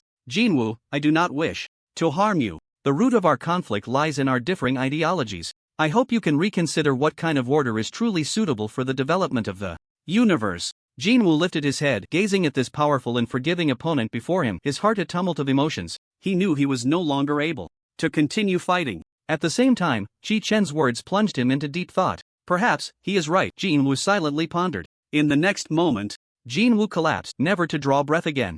Chi-Chen became the first Godslayer. The news spread like a lightning bolt across the divine race with astonishing speed. The shockwave from this heart-stirring news swept through every corner like a storm. Chi-Chen had actually defeated and brutally killed Jinwoo, the powerful apostle who was revered and admired. This jaw-dropping news flew like wings, racing to the solemn and majestic Hall of Gods. When Zeus, the king of the divine race, learned of this, his originally dignified and calm face suddenly changed color, instantly consumed by a surge of furious wrath. He widened his eyes, staring ahead in disbelief, as shock and anger intertwined in his heart, forming an uncontrollable force. Chi-Chen, you are so bold to dare act so recklessly. Zeus suddenly stood up from his high throne, his deep and resonant voice filled with endless anger and profound disappointment. He could never have imagined that the human warrior once held in high hopes by the divine race, seen as a star of the future, would now transform into an audacious godslayer. Reflecting on the past cultivation and expectations he had for Chi-Chen, Zeus felt a tremendous sense of betrayal. If I had known it would come to this, I should never have allowed him to join our divine race.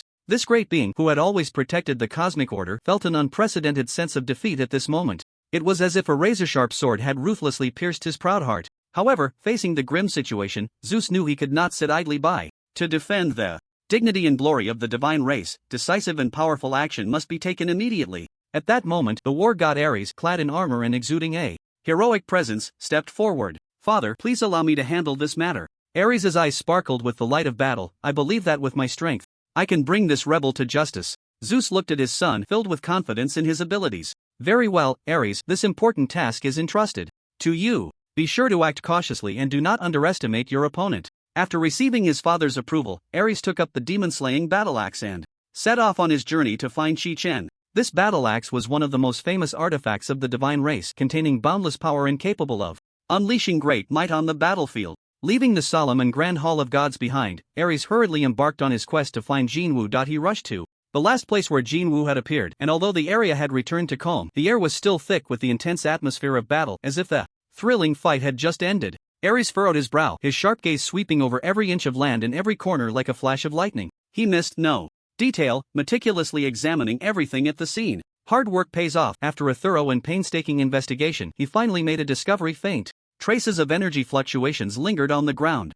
These barely perceptible energy traces were like a mysterious guiding line, stretching straight toward an unknown direction. Without hesitation, Ares followed this clue, embarking on a long journey of pursuit filled with hardships and dangers. However, things did not go as smoothly as he had imagined. As he delved deeper into the chase, the originally subtle energy fluctuation traces became increasingly vague, as if Chi-Chen was intentionally trying to cover his tracks, making it difficult for anyone to find him easily. This made Ares feel quite challenged, but he did not become discouraged or retreat. Just as Ares was desperately searching for Chi-Chen's whereabouts, far in the depths of the vast and boundless void world, Chi-Chen was leisurely lurking in a hidden space constructed entirely of pure energy. This space was like a paradise, completely isolated from the outside world, entirely avoiding the keen perception and search range of the divine race. Chi-Chen sat cross-legged in the core of this energy space, eyes closed, silently adjusting his state, conserving energy, and quietly waiting for the impending severe challenge. Here, he could think calmly about how to deal with the upcoming crisis. The interior of the void world presented a strange scene, with countless star fragments floating in the air, forming a brilliant picture. Chi-Chen stood in the center, meditating, feeling the changes in the surrounding energy. He knew that Ares would eventually come looking for him, so he had to be fully prepared. After several days of searching, Ares finally discovered Chi-Chen's location. Upon seeing his opponent appear before him, he immediately raised his Demon Slayer battle axe and assumed an attacking stance. "Chi-Chen, today is your day of death," Ares shouted, launching the first attack. Faced with the sudden assault, Chi-Chen reacted swiftly. He flashed out of the way, easily dodging the axe's edge, and counterattacked in one smooth motion. The battle between the two erupted, instantly, shaking the entire void world. Ares' power was indeed formidable. Each swing of his axe stirred up a gale, as if he aimed to tear everything apart. However, Chi-Chen's performance was equally impressive. With his exceptionally high attributes and agile movements, he not only successfully defended against Ares' fierce attacks but also found an opportunity to counterattack. A heavy slash struck Ares' side, causing him to temporarily lose his balance. After their initial clash, both sides realized this was not a simple duel. Ares adjusted his state, reassessing his opponent's strength. He knew that to defeat Chi-Chen, he had to unleash all his power. "Show me what else you can do." Ares raised his Demon Slayer battle axe again, unleashing an even fiercer attack. This time, Ares no longer limited himself to mere physical strikes but used the axe to release powerful energy waves. These energy waves fanned out in a cone shape, covering a large area, attempting to envelop Chi-Chen within. Faced with such a powerful offensive, Chi-Chen did not dare to let his guard down. He focused his mind, mobilizing all the power within him to construct a solid blood shield. The two forces collided, producing dazzling light. The star fragments in the void world were scattered by the shockwave, creating an extraordinarily spectacular scene. In this intense confrontation, Chi-Chen gradually adapted to Ares' rhythm and found a way to counter it. After a long and intense battle, Ares gradually felt his strength waning. Although he possessed immense combat power, the sustained, high-intensity confrontation began to lead to mistakes. Chi-Chen seized this opportunity to launch a counterattack. Ares was slightly delayed in swinging his battle axe, and Chi-Chen immediately noticed this. He quickly closed the distance, launching a series of attacks. Each clash sent tremors through the void world, with shards of stars scattering everywhere, as if witnessing the fierce collision between two powerful beings. However, as the battle gradually approached its conclusion, Chi-Chen's gaze became increasingly cold. He realized it was time to end this contest. "Ares, you are overly confident in your strength." Chi-Chen's voice echoed in the void. "Or perhaps you underestimate me too much." At this moment, Ares, despite still maintaining the majesty of a war god, was already covered in wounds. Faced with Chi-Chen's nearly flawless defense and counterattacks, he gradually felt overwhelmed. He had originally thought this was a balanced duel, but it now seemed he had underestimated his opponent's strength. Chi-Chen took a deep breath. A surge of immense power began to flow within him. This was a special ability he had explored and mastered over many years, blood power. This power stemmed from his breakthroughs of personal limits and his unique understanding of cosmic energy. When the blood power was fully unleashed, a faint red glow enveloped Chi-Chen's body, as if the entire space had been stained crimson. As his power gradually peaked, Chi-Chen summoned his battle spirit. It was a massive figure formed from pure energy, towering and exuding an awe-inspiring aura. The moment the battle spirit appeared, the entire void world trembled. It wielded a gigantic saber, resembling an invincible war god descending upon the world. The existence of the battle spirit was no coincidence. It was the product of Chi-Chen's countless battles, a perfect combination of his martial skills and mental strength. Every attack, every movement contained the experience and wisdom Chi-Chen had accumulated over the years. At this moment, the battle spirit stood before Ares, who appeared exceptionally small. Even his proud demon-slaying battle axe seemed like a trivial weapon in front of the battle spirit. "Is this what you call strength?" Chi-Chen said disdainfully, a hint of pity in his eyes. He knew well that although Ares was a war god, before him he was merely an obstacle to be surpassed. The battle spirit slowly drew the saber from its waist, the blade sharp beyond measure, containing the power to destroy everything. It raised the saber high and suddenly slashed down at Ares. This strike was not a simple physical attack, but a fusion of Chi-Chen's years of accumulated energy and skill, with astonishing power. Ares hurriedly raised his dual axes to block, trying to withstand this fatal blow, but faced with the earth-shattering assault, he was utterly powerless. The power of the battle spirit far exceeded his imagination. Each swing of the saber stirred up a gale, as if it aimed to tear everything apart. In that moment, Ares finally realized his mistake. He had once believed that with the identity of a war god and his formidable combat power, he could easily defeat any enemy. However, reality dealt him a heavy blow. Chi-Chen not only possessed superlative attributes, but more importantly, he had a brave and resilient heart. Almost in the same instant, Ares' body was cleaved in two by the battle spirit's saber. That overwhelming power instantly engulfed him, turning into ashes that dissipated in the air. The entire process happened so quickly that he didn't even have time to react further. Chi-Chen stood in place, quietly watching it all. He knew that this battle was over. Ares' death was not only a blow to him personally but also a warning to the entire divine race. From then on, no one dared to easily question his value of existence. With the disappearance of Ares, Chi-Chen felt a new power surge into his body.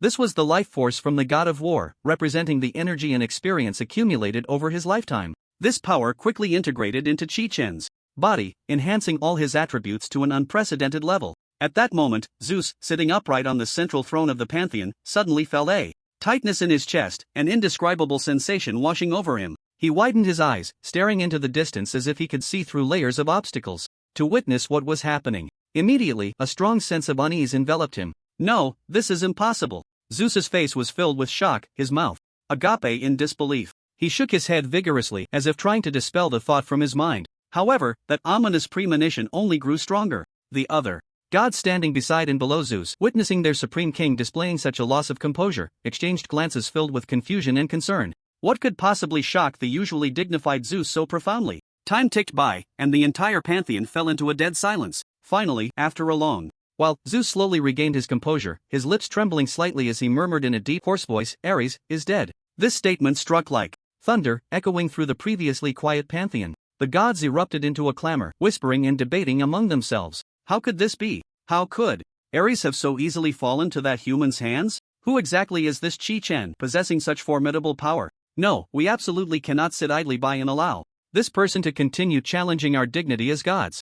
Zeus furrowed his brow tightly, listening to the gods' heated discussions while his heart churned like a raging sea. He knew all too well that Ares' death was undoubtedly a heavy blow to the divine race, and if action was not taken soon, more deities might meet a similar fate. With this thought, his gaze became increasingly sharp. In the next moment, Zeus suddenly stood up, forcefully swinging his arm and slamming it down on the massive stone table before him. With a dull thud, the entire pantheon trembled. "Gods, heed my command," Zeus shouted, his voice resonating like a great bell. "Immediately gather our forces and prepare to attack Chi-Chen." Meanwhile, in the distant void realm, Chi-Chen stood quietly, his expression grave. As he gazed into the distance, pondering to himself, "I just killed Ares, and those guys from the divine race will definitely not let this go easily." He knew very well that the truly brutal battle was just beginning. Next, he would have to face the wrath and revenge of the entire divine race alone. Damn, I should have known better than to join this damned divine race. Chi-Chen couldn't help but mutter a curse under his breath. But at this point, regret was futile. He could only grit his teeth and prepare to face the impending storm. Sure enough, not long after, Chi-Chen's keen perception detected a powerful force impacting the surrounding void, as if it were about to be forcibly torn apart. Without hesitation, he gripped the ominous blood sword of the abyss, its blade flickering with a strange blood light, reflecting his fearless face. Chi-Chen's gaze was like a torch fixed firmly ahead. Just then, a slight crack suddenly appeared in the previously calm void, resembling a gaping, menacing maw slowly opening. However, in the next second, this crack expanded at an astonishing speed, like an uncontrollable disaster.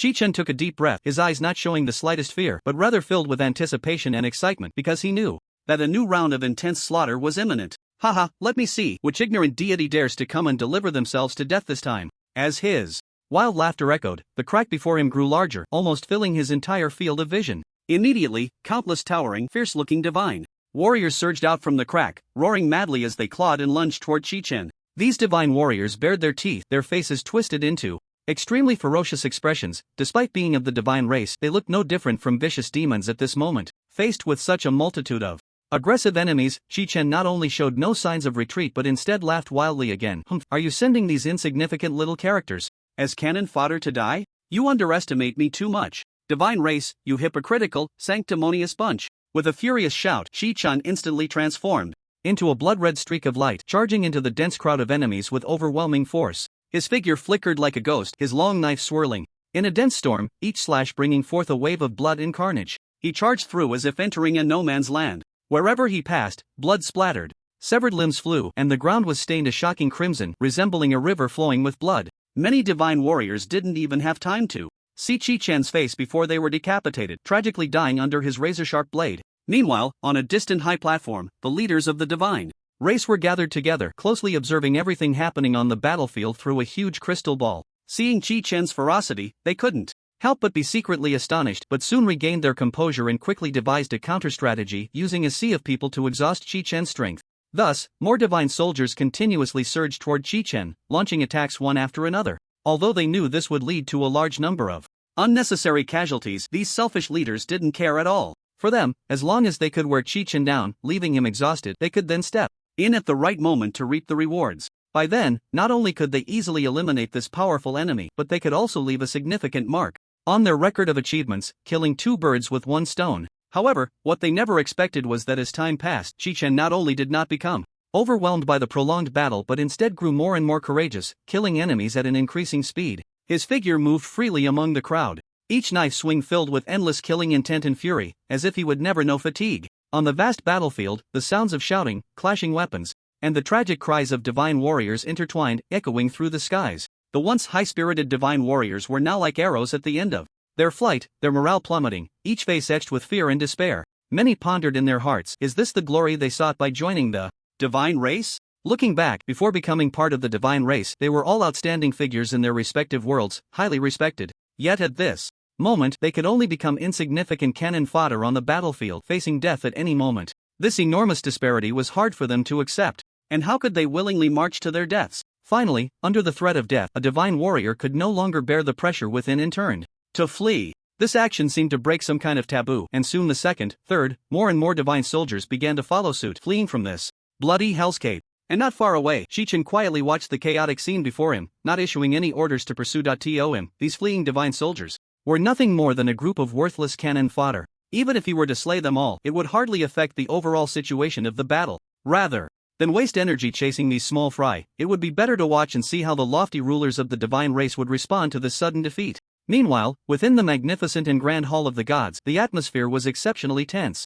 Zeus, seated at the head, had a grim expression, his eyes flickering with sparks of anger. He never expected that his proud divine army would be so easily defeated, collapsing in an instant. Just then, the sky above the hall of the gods suddenly darkened with thick clouds, thunder rumbled, and thick bolts of lightning sliced through the sky like silver snakes, striking down towards the ground, seemingly heralding an even greater storm to come. These despicable creatures dare to defy my orders. It's utterly lawless. Zeus roared in fury, his deafening voice seeming to pierce the heavens. As his roar echoed, the originally clear sky instantly turned gloomy, filled with dark clouds, and thunder rumbled. Thick bolts of lightning tore through the sky, winding down like silver snakes, directly striking those divine soldiers who were fleeing. In panic, in an instant, the thunder roared, and the earth shook. Countless bolts of lightning ruthlessly struck the ground, kicking up clouds of dust and sparks. Those poor divine soldiers had no time to dodge and were struck by the sudden lightning, instantly turning to ash, buried in a scorched earth. However, this brutal scene did not deter the other divine soldiers. On the contrary, the fire of anger in their hearts was completely ignited. These lofty rulers hide in safety while we charge to the front lines as cannon fodder. Is this fair? One divine soldier shouted in grief and anger. Exactly. Why should we die for nothing? Rather than die in such a cowardly way, we might as well fight them to the death, another divine soldier echoed. Thus, more and more divine soldiers stopped their flight. Turning around, their eyes burning with fierce anger, they brandished their weapons and charged towards the hall of the gods without hesitation. What a bunch of fools who don't know their own limits. How dare they attempt to rebel? Zeus roared in fury, his authoritative voice seeming capable of shattering the very heavens. If that's the case, let them taste the painful price of rebellion. Before his words fell, Zeus suddenly gathered the surging power of lightning within his palm. In an instant, he swung his arm, and the ball of lightning, containing endless destructive power, shot towards the sky like a meteor. With a thunderous boom, the already dark and stormy sky now seemed to descend into apocalypse. The rolling thunder grew even more violent, like thousands of ferocious beasts roaring in unison. Thick bolts of lightning tore through the sky, striking with astonishing speed at those divine soldiers who rose to resist. The divine soldiers struck by this terrifying lightning didn't even have time to scream before they instantly turned to ashes in the blinding light, scattering with the wind. The horrific sight of their deaths was shocking, yet even in the face of such a gruesome scene, the remaining divine soldiers showed no sign of retreat. Their eyes were bloodshot, and they let out roars of anger, resolutely continuing to charge towards the hall of the gods, a symbol of supreme authority. Just at this critical moment, a figure suddenly stepped out from the void above the hall of the gods. It was Chi-Chen, quietly floating in the air, overlooking the chaotic and bloody battlefield below, his gaze extremely indifferent, looking at the brutal scenes unfolding before him. Chi-Chen snorted coldly, "Humph, it's time for these self-righteous gods to personally experience the taste of betrayal." At that moment, the rolling thunder from the sky continued to pour down relentlessly, so dense that it was almost suffocating. Chi-Chen furrowed his brows slightly, pondering to himself, if he did not extend a helping hand, these brave yet limited divine warriors would likely be unable to successfully breach the Hall of Gods. With this thought, Chi-Chen took a deep breath, preparing to unleash his powers to help these indomitable warriors break the deadlock before them. He immediately opened the skill system to learn a new skill. In the next instant, the dim light in Chi-Chen's eyes suddenly burst forth with a brilliant glow, like the dazzling stars in the night sky. A brand new, powerful force surged within him, the skill he had just successfully learned, Blood Sanctuary. Without a moment's hesitation, Chi-Chin decisively activated this new skill. In an instant, a vivid, blood-red protective shield unexpectedly appeared around the divine soldiers charging bravely on the battlefield. This sudden change left everyone astonished, completely at a loss, not understanding what had just happened. However, before anyone could react, a series of deep thunderclaps echoed from the sky once again. Following that, the rolling thunder crashed down like a torrential rain from above. These thick bolts of lightning descended with a destructive force, aimed directly at the area where the soldiers were most densely packed. As the terrifying lightning was about to strike overhead, the soldiers' hearts sank to the depths, believing they were doomed and would surely perish. But a miracle quietly unfolded at that moment, leaving everyone dumbfounded. Despite the heavy strikes of lightning hitting the soldiers, they remained unscathed, standing safely in place. The reason for all this was none other than the miraculous effect of the blood sanctuary that Chi-Chin had cast. Just as the soldiers were filled with doubt, a loud and authoritative voice suddenly resonated deep within their minds. Don't just stand there, keep charging. With my blood sanctuary in place, this lightning can't harm you at all.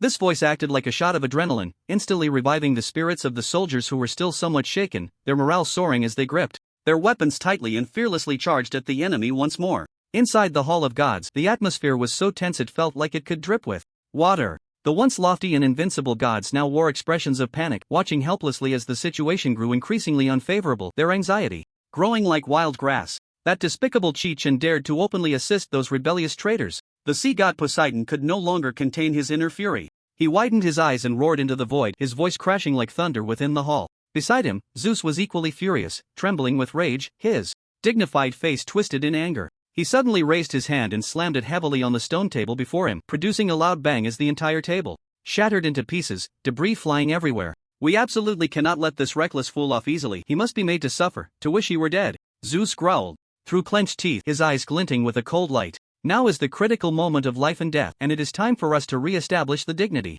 of the gods. He raised his arm high, trying to stir the fighting spirit of the gods. Let the gods roar with all their might. Let the bloody slaughter commence.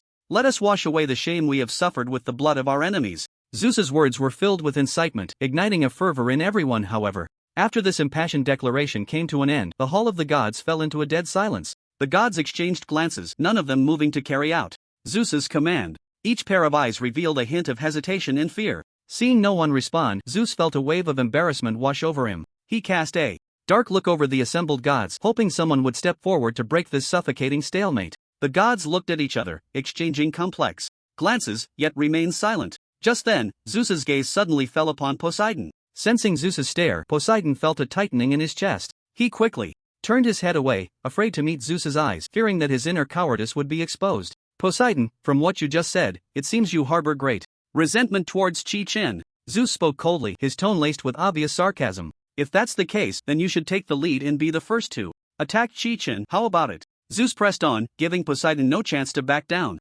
Zeus's authoritative eyes suddenly flashed with blinding lightning, as if they were about to tear the world apart. Seeing this, Poseidon felt a tightening in his heart, but he knew he could no longer refuse and had to grit his teeth and agree. Since Lord Zeus has spoken, then fine, I will set an example for everyone. Poseidon tried hard to appear calm and composed, gripping tightly the trident that symbolized power and authority. Then in a flash, he shot away like a bolt of lightning from the Hall of Gods. Zeus stood quietly in place, watching Poseidon's retreating figure, a slight smile of satisfaction curling at the corners of his mouth. Meanwhile, Poseidon flew at great speed to the battlefield, where fierce fighting was taking place. At that moment, the rebel divine warriors surged like a roaring tide, having reached the very gates of the Hall of Gods. The guards of the hall faced the enemy's relentless attacks without flinching. Although each of them was exceptionally powerful, under the strong blood protection of Chi-Chin, the rebel divine warriors displayed unprecedented bravery and tenacity, gradually putting the guards in a passive position, making them appear somewhat beleaguered. Just then, Poseidon's commanding roar echoed from the sky. Rebels, your time of death has come.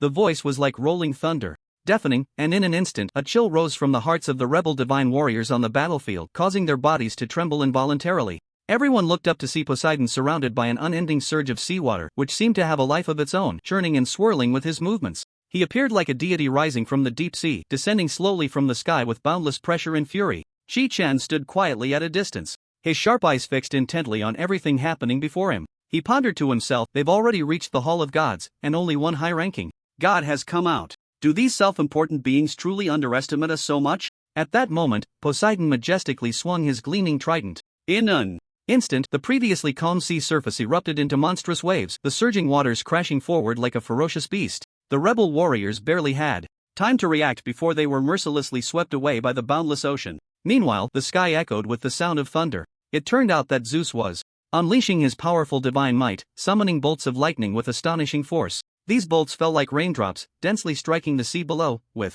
electric currents rapidly conducting through the seawater to every divine warrior's body. The poor divine warriors were struck by the sudden lightning, their bodies instantly becoming numb, as if they had lost all sensation, struggling helplessly in the sea but unable to move an inch. Shi Chen witnessed this scene and knew he could no longer sit idly by. If he continued to let things go unchecked, these brave and fearless divine warriors would likely die in vain. With this thought, he leaped up from the back of the battlefield without hesitation, his figure like a bolt of lightning streaking across the sky, diving straight down towards the front. Poseidon keenly sensed the rapidly descending red figure above him, his heart tightened involuntarily and his brows furrowed tightly. Shi Chen roared down like a meteor burning with fury, his formidable body enveloped in a chilling aura. He gripped the demon prison blood sword in his hand, which emanated an endless dark pressure, the blade shimmering with a strange and dazzling light as if it were about to devour the entire world. Seeing Shi Chen's fierce approach, Poseidon dared not delay for a moment. He chanted incantations and instantly summoned a massive vortex. This vortex opened like the gaping maw of a ferocious beast, attempting to weaken Shi Chen's fierce assault with its powerful suction and swirling force.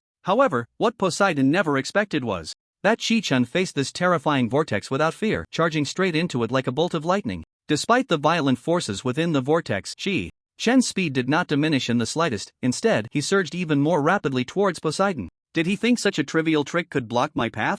What a delusion! Shi Chen scoffed disdainfully, his voice booming like thunder in the air. It was only then that Poseidon realized things were far worse than he had imagined. His face changed dramatically, and he hurriedly raised the trident in his hand, a symbol of the sea god's authority, in an attempt to fend off Shi Chen's attack. At the moment their weapons clashed, a crisp, resounding crash echoed, and Poseidon's trident could not withstand the pressure, breaking into two right on the spot. Meanwhile, Shi Chen's demon prison blood sword continued to slash down with the force of thunder. Accompanied by a piercing scream, one of Poseidon's arms was brutally severed by Shi Chen, blood splattering everywhere. Poseidon, now missing an arm, howled in agony, his body involuntarily staggering back several steps. At this moment, within the Hall of Gods, the deities watching the fierce battle through the crystal-clear crystal ball were all left dumbfounded, their jaws nearly dropping in shock as they collectively gasped in disbelief. Immediately after, a figure shot up from the divine seat like an arrow, released from a bow, racing towards the battlefield, clearly ready to assist Poseidon. Poseidon fell to the ground in utter disarray, his eyes wide open in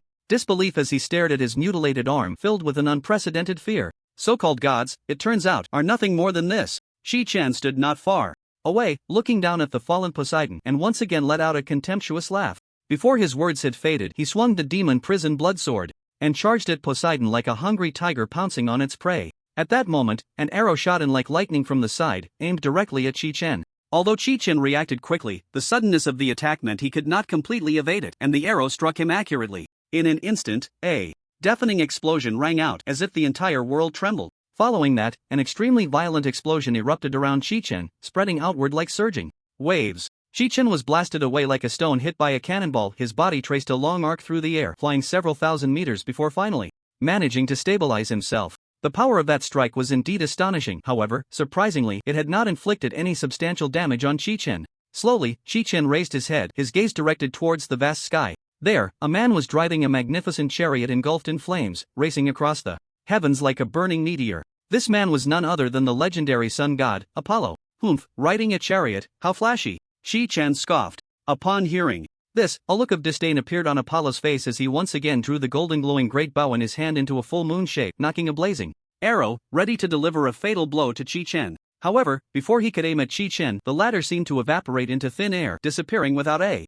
trace in the blink of an eye. Apollo was momentarily stunned, a shock coursing through him as he hurriedly began to search for Shi Chen's whereabouts. Just then, an overwhelming, suffocating pressure descended from the heavens like a mountain crushing an egg, its might so great that it seemed to threaten to collapse the vast expanse of the world itself. In an instant, a massive shadow blotted out the sun, pouncing down with thunderous force, pinning Apollo down. Apollo's face was filled with terror, his body trembling involuntarily as he slowly raised his head to look at the sky. There, the enormous battle spirit descended like a demon from the heavens, wielding a long sword that gleamed with cold light, enveloped in an endless aura of slaughter, rapidly falling from above. Although Apollo had witnessed the war god Ares meet a tragic end beneath this battle spirit's sword, facing it in person at this moment, the extreme fear and unparalleled sense of oppression that surged from the depths of his soul far exceeded his imagination. For a moment, Apollo's mind went blank, unable to think at all. As fear quickly eroded his once resolute heart like a raging tide. "Apollo, open your eyes and see, my chariot is far more impressive than yours."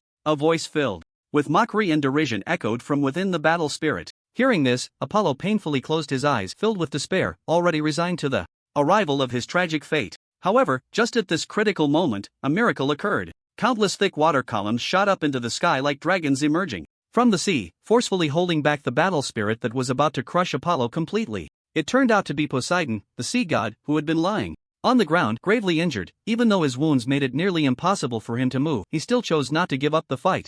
At this moment, Poseidon furrowed his brow tightly, beads of sweat rolling down his forehead as he exerted every last bit of his magical power. The towering water columns emitted deafening roars as they violently collided with the heavy and sharp blade in the battle spirit's hand. Each impact made the water columns sway precariously, as if they could be split in half at any moment by that blade, yet they still stubbornly held on, struggling to withstand the fierce assault of the battle spirit. "Apollo, don't just stand there!" Poseidon shouted hoarsely, his voice filled with urgency. At this moment, Apollo snapped back to reality as if awakening from a dream, hurriedly drawing his bow and nocking an arrow, aiming it at Chi-Chen, who was inside the battle spirit. However, in the face of such a tense situation, Chi-Chen appeared exceptionally calm, even wearing a hint of a disdainful smile. "You might barely hold off this attack, but what if enemies come from another direction?" Chi-Chen taunted. Upon hearing this, Apollo's heart tightened suddenly, an ominous premonition rising within him. At that moment, a fierce wind howled past, and immediately, a battle spirit even larger and more formidable than before appeared beside Apollo like a ghost, pouncing on him with the force of thunder. Poseidon, witnessing this sudden turn of events, turned pale as paper. His previously taut nerves finally shattered at this moment, his lips trembling involuntarily and his eyes filled with unmistakable fear. A deafening roar erupted, as if the heavens were collapsing and the earth was splitting, enveloping the entire battlefield in a suffocating power. In an instant, flames soared into the sky, and smoke billowed, transforming the once fiercely contested ground into a blazing ruin. Apollo and Poseidon, under the impact of this world-destroying force, were sent flying like kites with their strings cut, crashing heavily to the ground. Their armor was shattered, blood staining their clothes, making them look utterly pitiful. The rebel warriors of the divine race, who had been eyeing them like hawks, naturally seized this perfect opportunity. They surged forward like a tide, quickly surrounding Apollo and Poseidon. One burly soldier, without hesitation, raised his weapon, and with a flash of cold light, two heads fell to the ground, rolling in the dust. Neither of them had anticipated that the wheels of fate would turn so mercilessly, pushing them toward such an unexpected end. At this moment, the gods in the solemn and majestic hall of the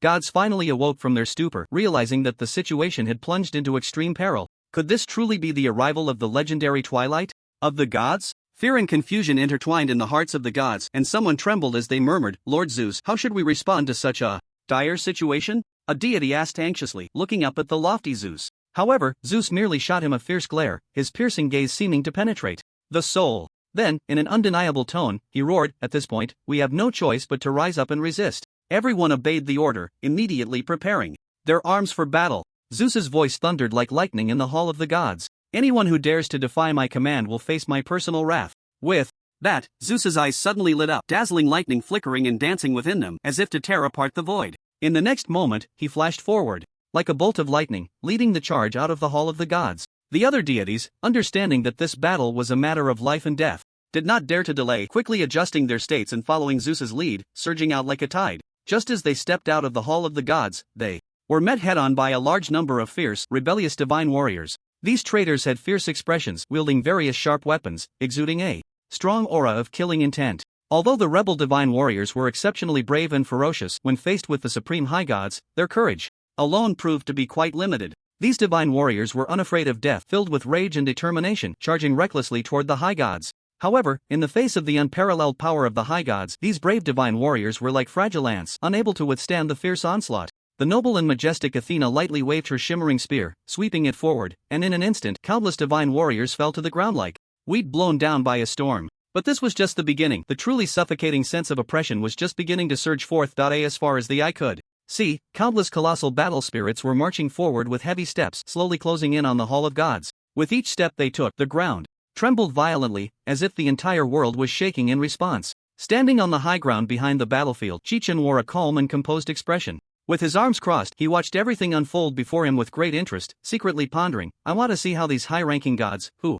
usually look down from their lofty positions, will deal with the powerful battle spirits I have meticulously summoned. At that tense moment, the originally clear sky suddenly changed, and a dazzling and powerful bolt of lightning descended like a fierce dragon from the heavens, striking one of the battle spirits directly. A loud bang echoed, and the struck battle spirit's chest instantly split open with a long gash, a sight that was shocking. From the crack, a continuous stream of rich spiritual energy gushed forth, rampaging like a flood that had burst its banks. Upon witnessing this, Chi-Chen immediately realized that it must be the king of gods, Zeus, who had personally intervened. The corners of his mouth curled up slightly, revealing a disdainful smile as he murmured to himself, "Humph. At such a critical moment, you finally decided to take action yourself?" With that, Chi-Chen slowly stood up from the ground, raised his head, and fixed his cold gaze on the swirling dark clouds above, his eyes burning with fierce battle intent. In the next instant, the once towering and gloomy clouds seemed to be gently parted by an invisible hand, gradually unfurling. Atop the thick, ink-like clouds stood Zeus, imposing and filled with rage. His eyes, burning like flames, were fixed intently on the seemingly insignificant yet unyielding figure below Chi-Chen. At that moment, facing Zeus's furious and authoritative gaze, Chi-Chen showed no sign of fear. Instead, he revealed a hint of calmness and fearlessness. It was as if the wrath of the king of gods before him could not shake him in the slightest. "Chi-Chen, do you know the grave sin you have committed?" Zeus's roar echoed like thunder, resonating between heaven and earth. "How dare you recklessly disrupt the order of our divine race? Today, I shall bring divine punishment upon you." However, in the face of Zeus's questioning and threats, Chi-Chen remained silent. He suddenly gripped the blood sword of the demon prison, which radiated endless demonic energy, and with all his strength, he swung it fiercely towards Zeus above. In an instant, a sharp and unmatched sword energy howled out, rushing towards Zeus with the force to destroy heaven and earth. Unfortunately, this powerful sword energy was merely a trivial matter for the battle-hardened Zeus. With a slight movement, he easily dodged the attack. Seeing his strike miss, Chi-Chen did not feel disheartened. Instead, the battle intent in his eyes grew even stronger. On the other side, seeing that Chi-Chen completely ignored his words, Zeus's anger surged even more. For him, the disregard of others was a tremendous insult to his supreme status. Thus, in his fury, Zeus no longer hesitated. He quickly gathered the immense power of lightning within his right palm. Then, with a loud bang, a bolt of lightning as thick as a giant python shot from his hand, flying towards Chi-Chen with lightning speed. In a flash, Chi-Chen, realizing the danger, did not dare to delay and quickly unleashed his ultimate skill, the Blood Chi Shield. As he chanted incantations, a layer of blood-red light suddenly appeared, rapidly condensing into a massive shield that stood before him. Although this Blood Chi Shield possessed unimaginable defensive power, when it collided with the terrifying lightning unleashed by Zeus, it still erupted with a deafening roar. At the same time, an unparalleled force of impact surged in. Even someone as strong as Chi-Chen couldn't help but feel a wave of chest tightness and shortness of breath, his body involuntarily retreating a few steps. Truly, the god of gods. Compared to the small fry he had encountered before, this was indeed far more formidable.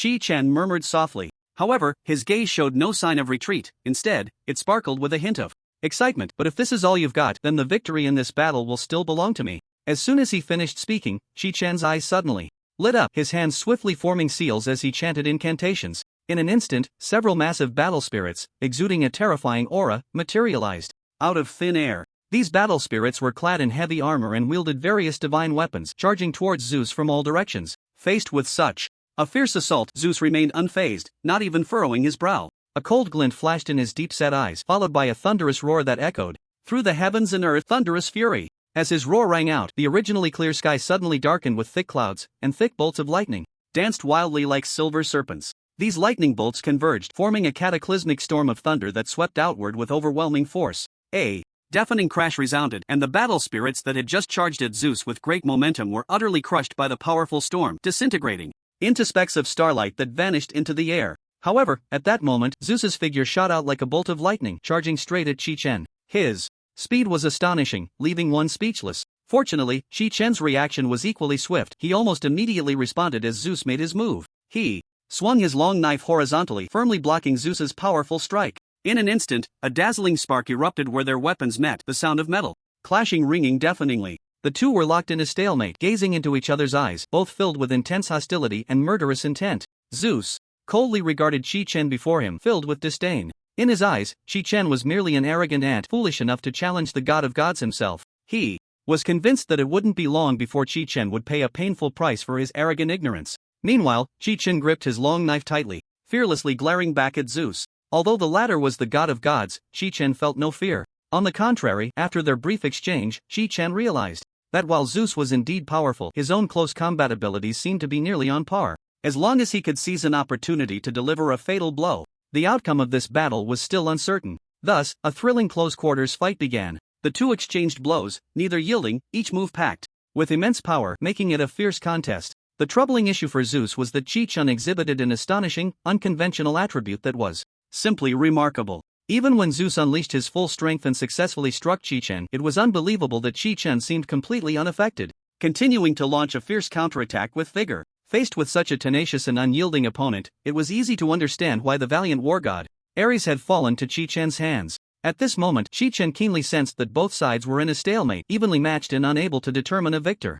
Thus, he decisively unleashed a mysterious and powerful spell, summoning a multitude of blood clones in dense numbers. These blood clones surged forward like a tumultuous tide, filled with endless killing intent and malice, pouncing fiercely at Zeus. However, the experienced Zeus remained unfazed. He swiftly unleashed his divine power, creating a formidable field of lightning. This lightning field appeared as an indestructible barrier, radiating a heart-stopping current and magnetic force. Those who dared to approach the lightning field would be instantly paralyzed by the overwhelming magnetic field upon contact, completely losing their ability to move, standing frozen like statues. Moreover, even the various skills that Chi-Chan relied on to defeat his enemies became utterly ineffective in the face of this terrifying lightning field, unable to exert their intended effects. Realizing the dire situation, Chi-Chan dared not delay for a moment, quickly retreating with all his might to increase the distance between himself and Zeus. Meanwhile, within the grand and magnificent Hall of the Gods, the fierce battle of rebellion continued to rage on. Unfortunately, the rebel divine warriors, due to the significant power disparity, had gradually fallen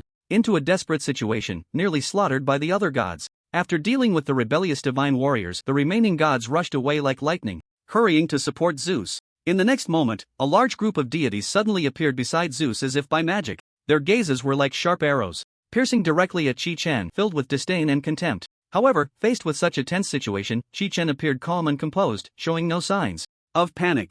In fact, the seemingly perilous situation was exactly what he had longed for. Only in this way could he have the opportunity to annihilate all his enemies in one fell swoop, eliminating future threats. At this moment, Zeus stood majestically at the forefront of the gods, his tall and powerful figure exuding an unparalleled confidence like an indestructible mountain. He fixed his cold and contemptuous gaze on Chi-Chan and spoke, "Chi-Chan, this is the last time I give you a chance." His voice echoed in the air like thunder, deafening. Upon hearing Zeus's words, Chi-Chan merely curled the corners of his mouth into a dismissive smile. He looked directly at Zeus and sneered, "Confess? Ha, how ridiculous. What crime have I committed?" He then straightened his back and retorted, with righteous indignation, "It is you self-important gods who, under the guise of balance, trample on the survival rights of other races and hinder their development and progress. If anyone is guilty, it is you who are heinously sinful beyond redemption." As Chi-Chan's impassioned words left his lips, it was as if a heavy bomb had been dropped on a calm lake, instantly stirring up 1,000 waves. The gods were infuriated to the extreme, their eyes wide with rage,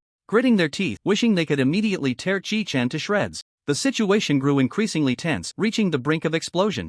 Zeus decisively decided to impose divine punishment on Chi-Chan. In an instant, dark clouds rolled in the sky, thunder rumbled, and dazzling bolts of lightning danced like silver serpents, crashing down upon Chi-Chan with ferocity. The terrifying power of the thunderstorm was astonishing, even causing the gods beside Zeus to feel a chill, retreating repeatedly. However, Chi-Chan, at the center of the storm, remained unperturbed, maintaining an air of calm composure. He stood tall and steady, seemingly disregarding the cataclysmic divine punishment. At that moment, the sky suddenly changed color, with dark clouds swirling and lightning flashing. A brilliant bolt of lightning descended like a giant dragon, and then, the violent thunderstorm coalesced into a massive blade, carrying the power to annihilate the world, striking down from the heavens. This strike came with ferocity and speed like lightning, leaving no time for any reaction, but the poor Chi-Chan, despite his extraordinary strength, could not evade such a terrifying attack. In an instant, the giant blade struck Chi-Chan fiercely, and the unmatched power erupted the moment it made contact with his body. A deafening roar echoed, as if the entire world trembled in response.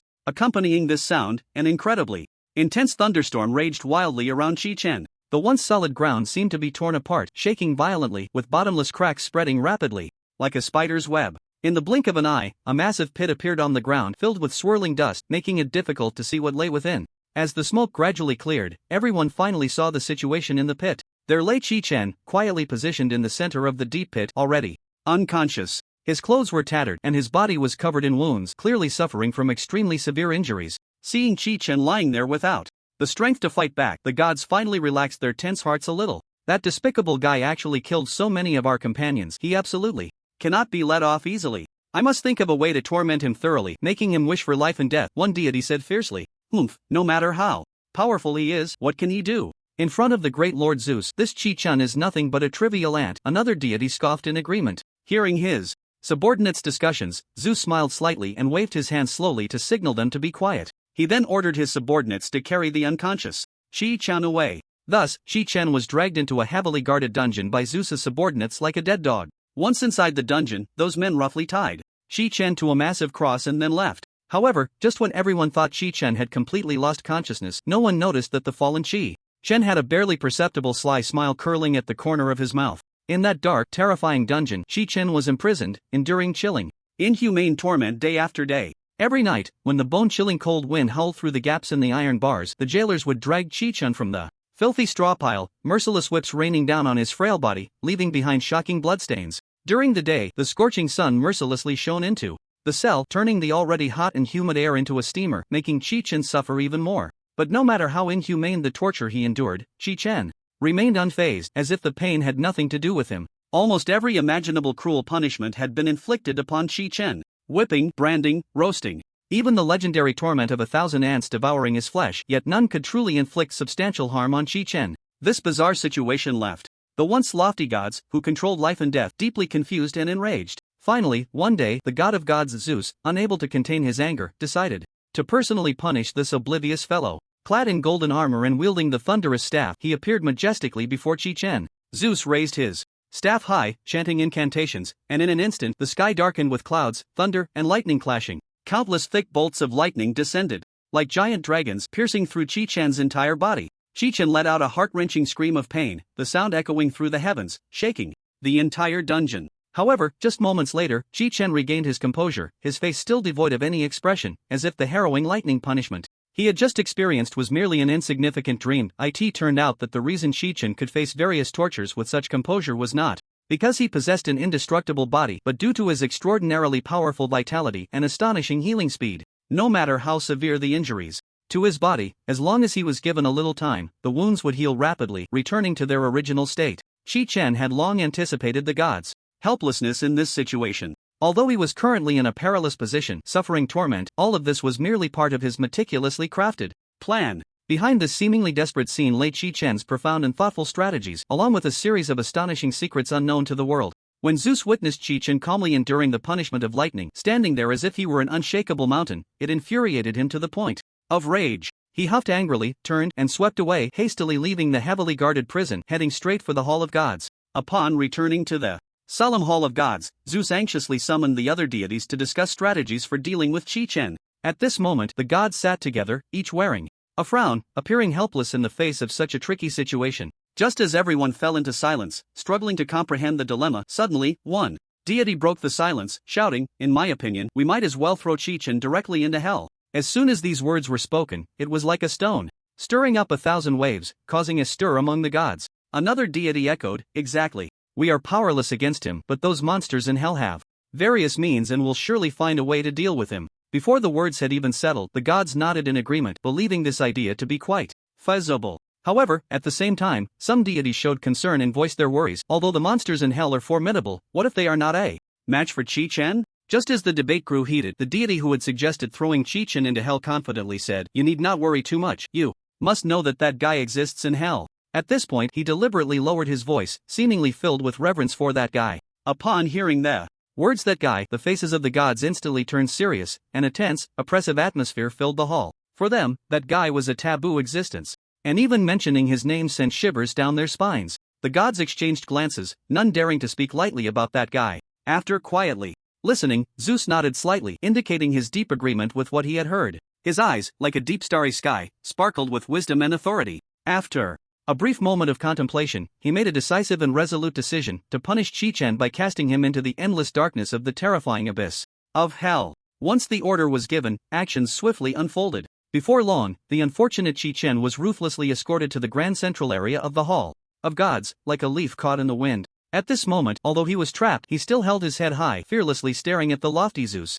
Zeus sat firmly in the position of the chief god, exuding an overwhelming aura that was impossible to confront. His gaze was piercing, fixed intently on Chi-Chen below. And with a loud and solemn voice, he declared, "Chi-Chen, you audacious rogue, dare to openly defy the sacred will of the gods. What's more despicable is that you harbor evil thoughts aimed at disrupting the balance of all things in the world." At this point, Zeus paused slightly, seemingly wanting Chi-Chen to fully grasp the weight of the words that followed. Then he continued to reprimand sternly, "Moreover, you have committed an unforgivable sin, killing a deity. Such a crime is simply intolerable, and there is no possibility of forgiveness." As soon as his words fell, Zeus slowly raised his right hand, and as he muttered incantations, a mysterious and powerful force began to gather in his palm. Gradually, a key shimmering with an unusual light began to materialize, as if it contained the secrets and divine power of the entire universe. Zeus's expression was as cold as water as he extended his right hand to firmly grasp the key that flickered with mysterious light, then slightly raised his arm and casually turned it in the air. In an instant, accompanied by a deep and resonant rumble, the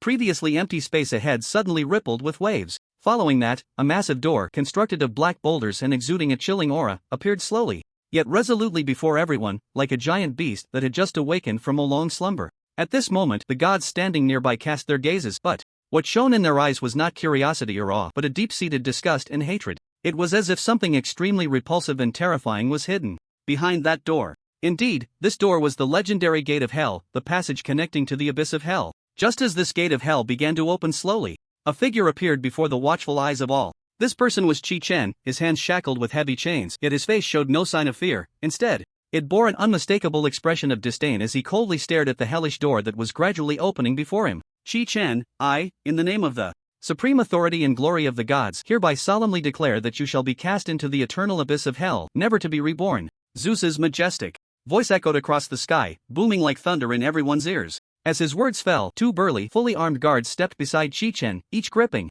his arm tightly, preparing to escort him to the gate of hell. However, unexpectedly, in the face of the impending dreadful fate, Chi-Chen not only showed no signs of terror or panic, on the contrary, a hint of barely perceptible anticipation flickered deep within his ocean-like eyes. Just as the moment passed, in the next second, two dull thuds were heard, as the guards behind Chi-Chen suddenly pushed him forcefully, directly shoving him into the already wide-open gate of hell. In the blink of an eye, Chi-Chen's figure completely vanished into the dark, profound doorway, disappearing without a trace. Once Chi-Chen's true form was fully absorbed, Zeus waved his arm, and the massive gate of hell began to slowly close, ultimately returning to its initial tightly shut state. Haha, now that reckless Chi-Chen is in for a tough time. Yes, his hands are bound by shackles imbued with powerful arcane forces. I truly wonder what tricks he can pull off. In hell.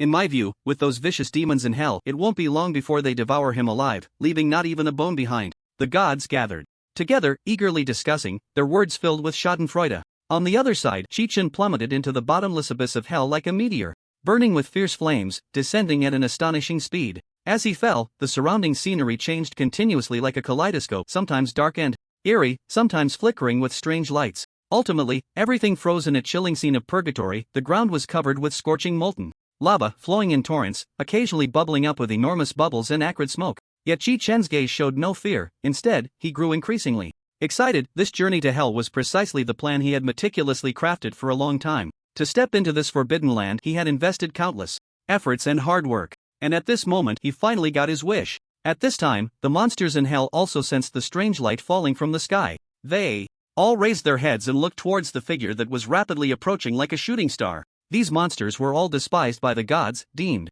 to be extremely evil beings. "Look, another newcomer has arrived." A tall man spoke first, his voice hoarse and deep, as if it came from the depths of the underworld. "Ha ha ha, I wonder what kind of amusing fellow has come this time." Beside the man, a bat-like creature let out a strange laugh, its blood-red eyes revealing greed and curiosity. Thus, after a long wait, accompanied by a loud crash, Chi-Chen finally fell heavily to the ground. However, when he looked around, he found that there was not a single person here, only endless molten lava and swirling smoke. At the same time, he noticed that his hands were still bound by heavy shackles.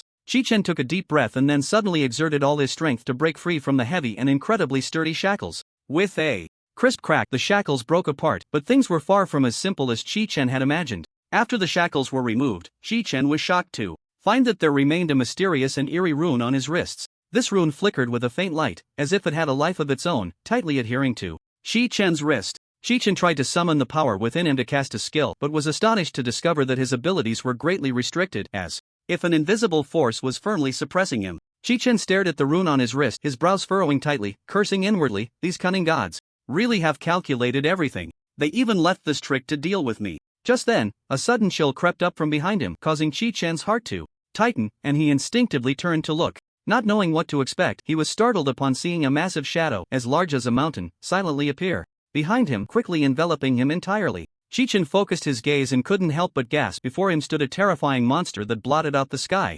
The Void Devourer. The Void Devourer clearly had no intention of wasting words. Its enormous mouth, capable of swallowing heaven and earth, opened instantly, accompanied by a fierce wind and endless killing intent, lunging straight at Chi-Chen. In the blink of an eye, Chi-Chen reacted swiftly, pushing off the ground with force, his body shooting forward like an arrow, narrowly avoiding the Void Devourer's deadly strike. I never expected to encounter this behemoth here. No wonder I couldn't find its trace in the void before, Chi-Chen thought to himself as he ran wildly. Meanwhile, with each step the Void Devourer took, the ground around it trembled violently, as if the entire world was about to collapse due to its movements. At this moment, Chi-Chen found himself without a single piece of suitable equipment, facing the terrifying behemoth, the Void Devourer, completely unprepared. Compared to their previous encounter in the Void Devourer before him had grown even larger, as if it had crazily devoured countless creatures and energies in this hellish environment. Chi-Chen took a deep breath, suddenly exerting force in his legs, and leaped into the air like an arrow released from a bow. Then, he gathered all his strength and swung a heavy punch, striking with the force of thunder directly at the Void Devourer's enormous forehead. Despite the extreme disparity in size between the two, the situation was completely reversed when it came to their attribute values, and this gap was even more astonishing than the size comparison. In the blink of an eye, Chi-Chen's powerful punch landed squarely on the head of the Void Devourer, producing a resounding bang. The originally menacing Void Devourer was sent flying backward like a cannonball, tumbling dozens of meters away. However, unexpectedly, the Void Devourer did not perish from such a heavy blow. It simply crashed to the ground and fell into a deep unconsciousness, remaining utterly still. Seeing this scene, Chi-Chen couldn't help but furrow his brows, pondering to himself, this Void Devourer is quite formidable, even my full force strike couldn't kill it. With this thought, he cautiously approached the fallen Void Devourer, keeping a vigilant eye on his surroundings for any potential dangers that might suddenly arise. He moved carefully closer to the Void Devourer, each step filled with tension and caution. When he finally reached the side of this colossal creature, he focused his gaze and felt a surge of joy. As he had suspected, although the Void Devourer appeared to be on the brink of death, it still exhibited faint signs of breathing. Seeing that this terrifying monster was still alive, Chi-Chen's anger flared, and his courage surged. Without hesitation, he raised his fist and unleashed a series of powerful punches onto the Void Devourer's massive and grotesque head. Each punch was infused with boundless strength, as if he aimed to completely obliterate this evil being. However, to Chi-Chen's astonishment, even after enduring such fierce attacks, the Void Devourer stubbornly clung to life, showing no signs of impending death.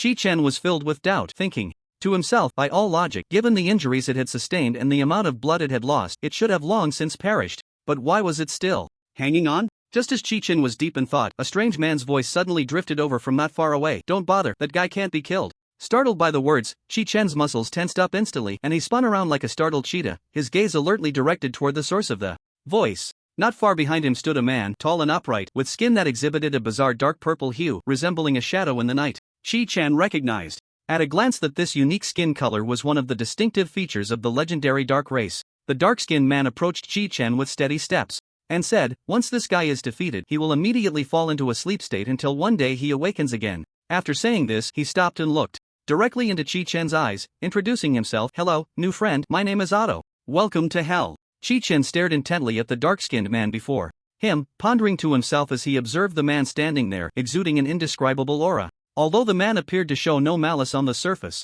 Chi-Chen knew well that this place was hell, and any creature residing here could not be simple. Despite his doubts and wariness, Chi-Chen politely introduced himself. Hello, my name is Chi-Chen. As soon as he finished speaking, Otto, the man, nodded slightly with a smile and then walked lightly toward the sleeping Void Devourer. Otto slowly extended his right hand, gently stroking the Void Devourer's massive and grotesque head, his movements cautious as if afraid to wake the terrifying beast. Then, he turned to Chi-Chen and smiled, saying, congratulations, you have successfully passed the entrance exam of hell. Hearing this, Chi-Chen couldn't help but furrow his brows and said in a deep voice, those who failed to defeat the Void Devourer have probably long since become its meal. After speaking, he fixed his piercing gaze directly into Otto's eyes, as if trying to discern his true thoughts through his gaze. In the face of Chi-Chen's questioning, Otto did not evade, he simply replied, you're not wrong. After receiving this affirmative response, Chi-Chen let out a long sigh, secretly Pondering, no wonder the Void Devourer is now larger than ever. It must be because the gods are helpless against this behemoth and can only relegate it to hell. Chi-chun, you really are something. Otto's eyes widened in astonishment as he looked at Chi-chun, involuntarily exclaiming, I never expected you could defeat such a massive creature with your bare hands. That's incredible. Hearing Otto's praise, Chi-chun merely raised an eyebrow slightly but did not show much pride. At this moment, he was quietly contemplating, after all, he had just arrived in this mysterious and unfamiliar hell, knowing nothing about it. Since someone was willing to help, perhaps following him to meet their leader would be a good choice. This way, not only could he better understand the situation here, but he might also find some useful clues and resources. With this thought in mind, Chi-chun no longer hesitated. He gently nodded in agreement to Otto's suggestion. Seeing Chi-chun nod in consent, Otto was so excited he nearly jumped up, his face beaming with uncontainable joy.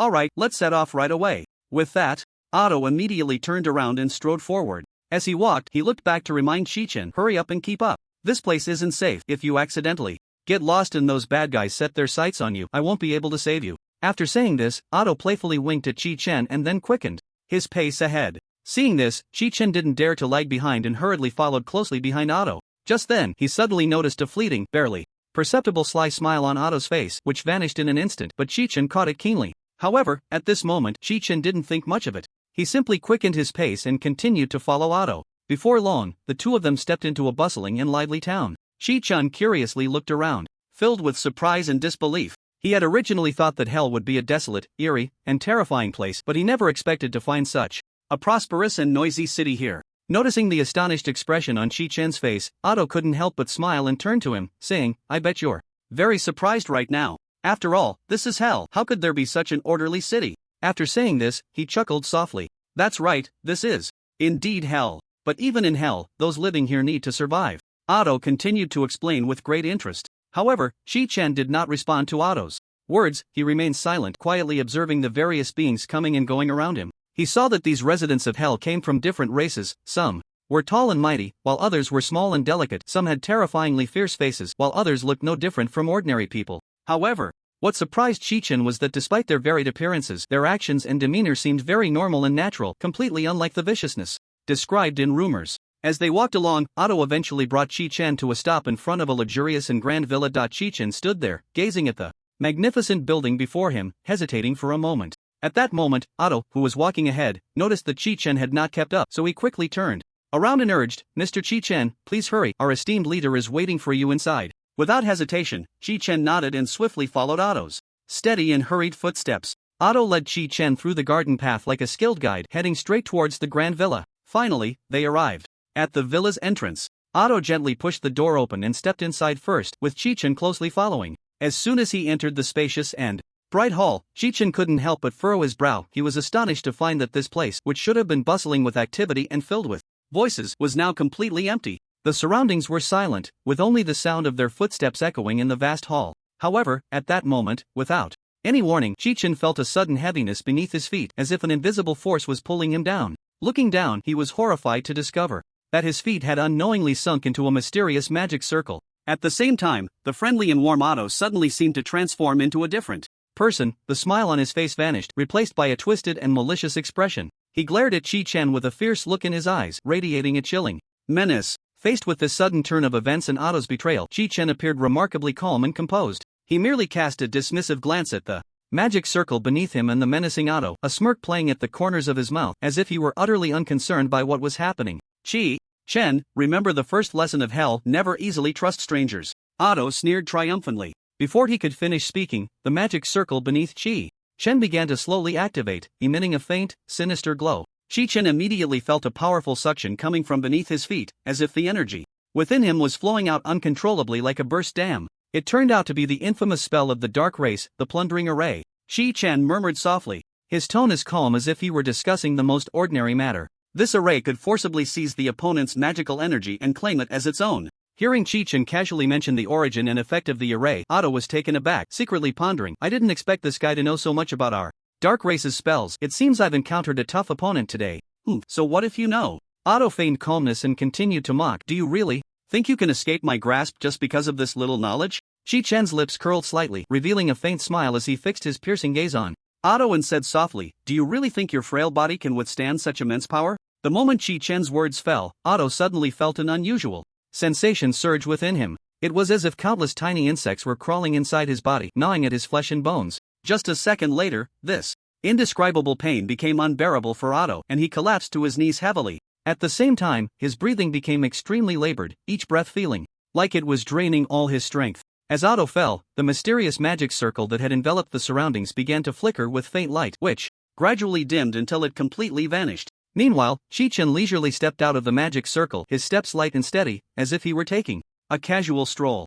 To prevent my abilities from being easily transferred by others, I specifically reinforced this aspect, Chi-Chen murmured to himself, seemingly quite satisfied with the methods he had employed. In the next moment, he flashed forward, appearing before Otto in the blink of an eye. Effortlessly, he reached out a hand and lifted the kneeling Otto as if he were an eagle snatching up a chick. Remember, anyone who dares to draw on my power will have their life and death completely in my hands from now on.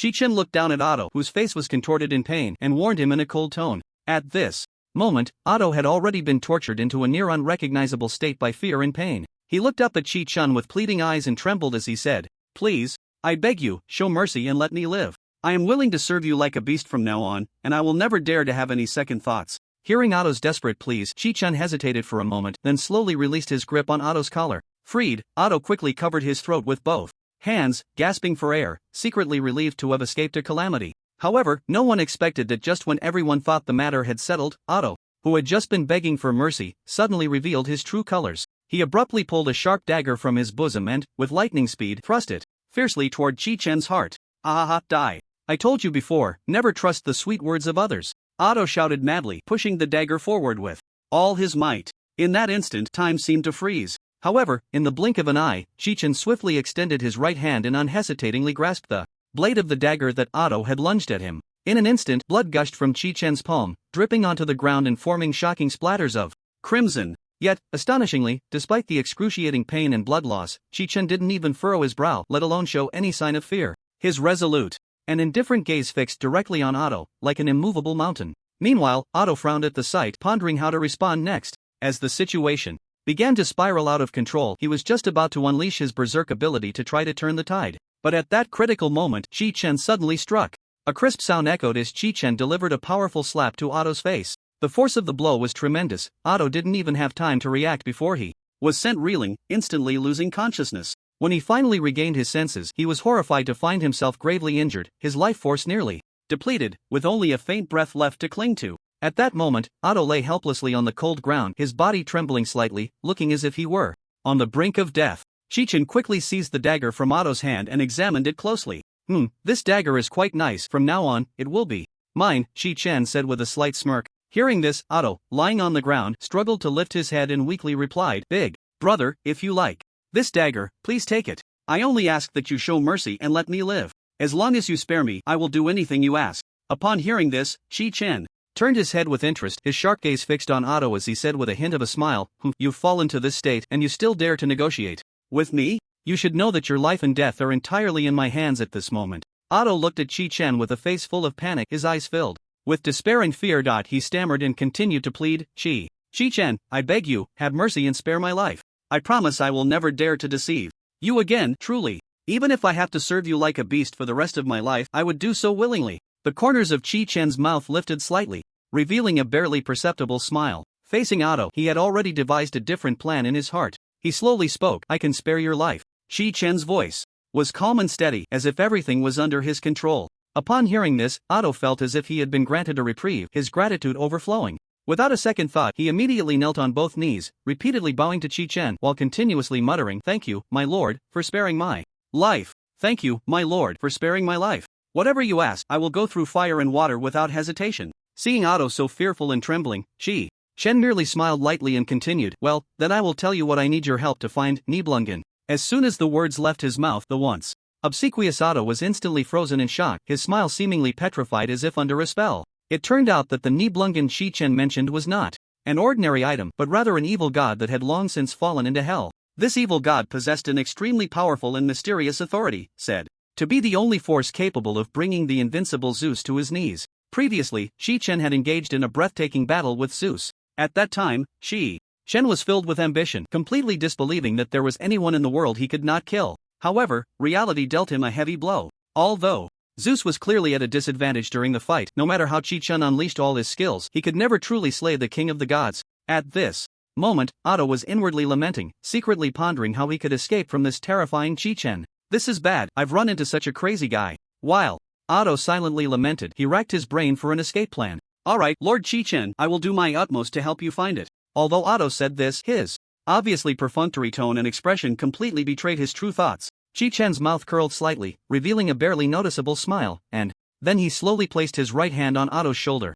You'd better not try to deceive me, or your little life will be in jeopardy. You should know that your life and death are completely in my hands. As Chi-Chun spoke, he fixed Otto with a gaze filled with malice, as if any slight movement from the other party would result in his immediate demise. Yes, I wouldn't dare, my lord, please follow me. Deterred by Chi-Chun's piercing gaze, Otto quickly nodded and bowed, turning to lead Chi-Chun out of the villa. Just as the two were about to step out of the villa's main door, suddenly, a towering, grotesque wolf-headed monster appeared before them, blocking their path. Strangely, however, this wolf-headed creature seemed to have no interest in Chi-Chun. Its blood-red eyes were locked firmly on Otto from the beginning. Otto, how is the task I assigned to you going? Have you found a suitable sacrifice? The wolf-headed creature asked in a gruff voice, its tone rumbling like thunder in the air. Upon hearing the wolf-headed creature's question, Otto's body involuntarily trembled, and a layer of fine sweat instantly broke out on his forehead, clearly indicating that he was under immense psychological pressure at that moment. After a moment, Otto seemed to have made a certain decision, suddenly turning his head to look at Chi-Chun standing beside him.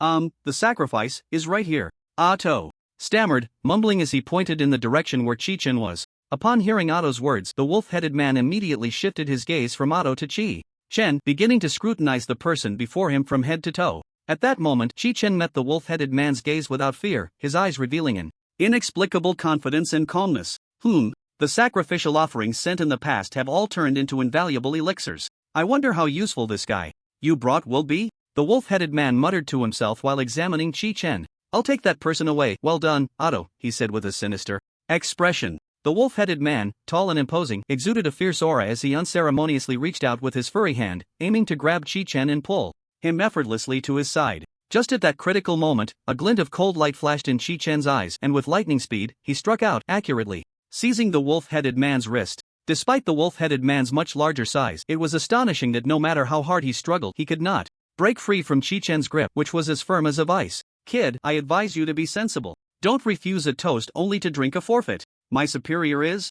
The wolf-headed man roared in frustration, but before he could finish, Chi-Chun suddenly swung a powerful uppercut that struck the wolf-headed man's chin with tremendous force. There was a dull thud, and the wolf-headed man was sent flying, crashing heavily to the ground, unconscious. The subordinates beside the wolf-headed man were taken aback, their faces filled with shock. They never expected Chi-Chun to be so formidable. After a brief moment of astonishment, they quickly regained their senses and launched a fierce attack on Chi-Chun without hesitation. In an instant, the air was filled with the clash of blades and the deafening sounds of battle.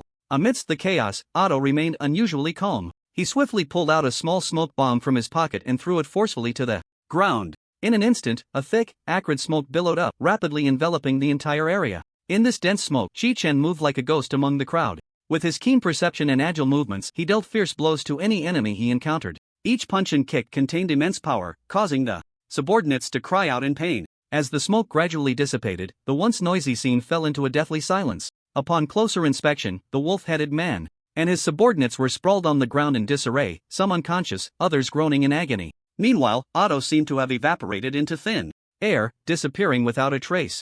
Chi-Chun remained calm and composed, showing no signs of surprise at the situation before him. He had already understood Otto's character beforehand, so when he saw the scene, he was well aware that it was entirely in line with Otto's usual style. On the other side, Otto had taken advantage of the chaos to slip away from the scene, quickly hiding in a dark corner like a cunning fox. He patted his chest and gasped for breath. Phew. Luckily, those fools showed up in time, giving me the opportunity to escape. Otherwise, I really wouldn't know how today would end. Thinking of this, Otto couldn't help but feel a sense of relief. He then began to gloat to himself.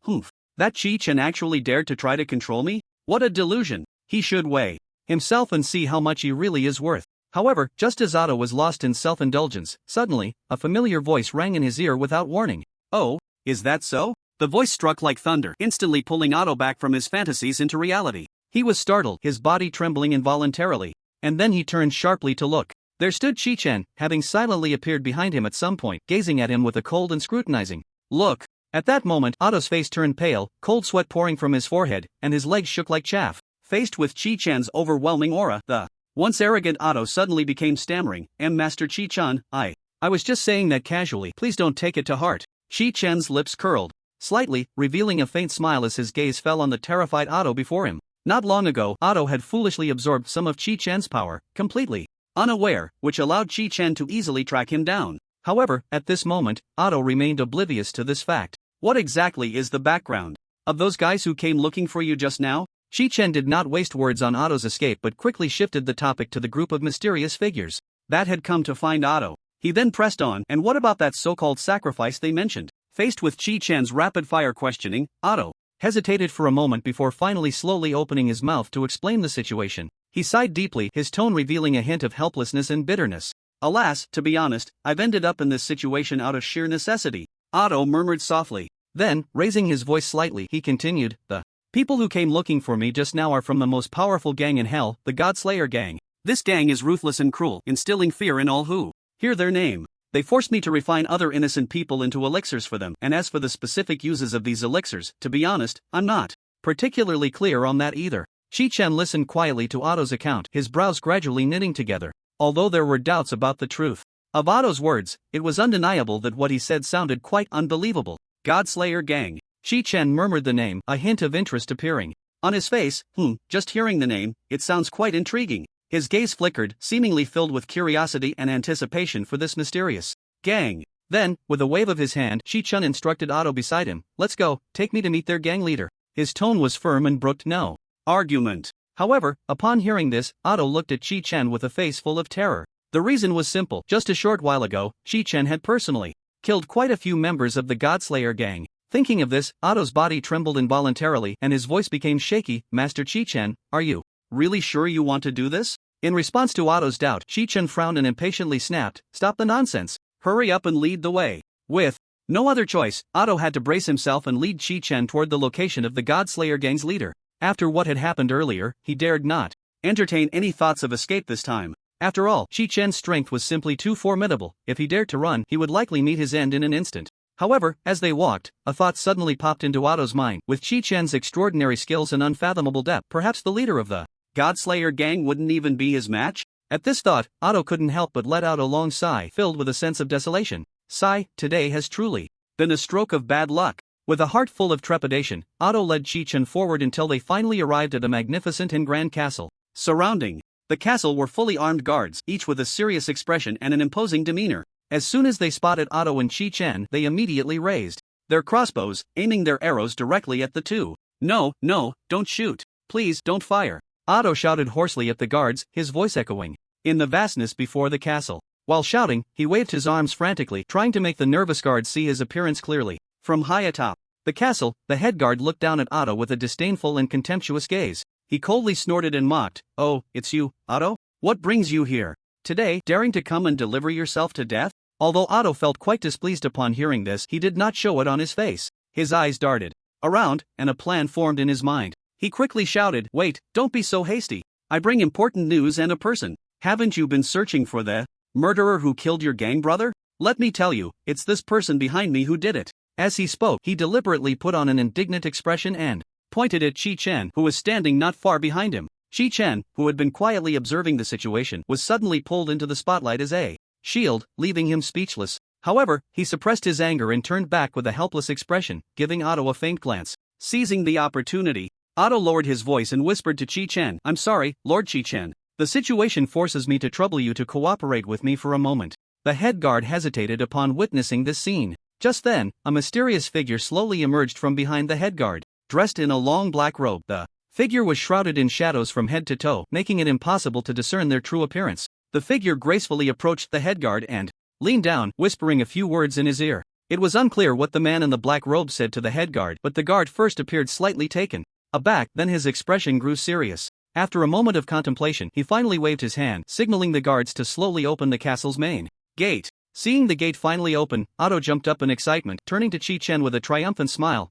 See, I told you this trick would work. So, Lord Chi-chan, now we can go in. However, Chi-chan's brows were tightly furrowed, a sense of foreboding rising in his heart. He knew that things were likely far more complicated than they appeared. Thus, Chi-Chen and Otto stepped into the grand and magnificent castle together. They walked slowly along the wide corridor until they finally arrived in the castle's great hall. Upon entering the hall, a solemn and dignified atmosphere enveloped them. The spacious interior was adorned with luxurious carpets, and 2 rows of fully armed guards stood neatly on either side. These guards stood tall and stern, gripping sharp weapons, exuding a chilling aura. In the center of the hall sat a massive and opulent chair. At that moment, a man wearing a mysterious mask was seated upon it, radiating an unparalleled sense of authority. Otto cautiously led Chi-Chen step by step to the man. Then, Otto bowed respectfully and said, "Leader, I have fulfilled my duty and finally brought this menace back. This beast is truly detestable. He has killed several of our brothers. I earnestly request that the leader must impose severe punishment and never let him off easily."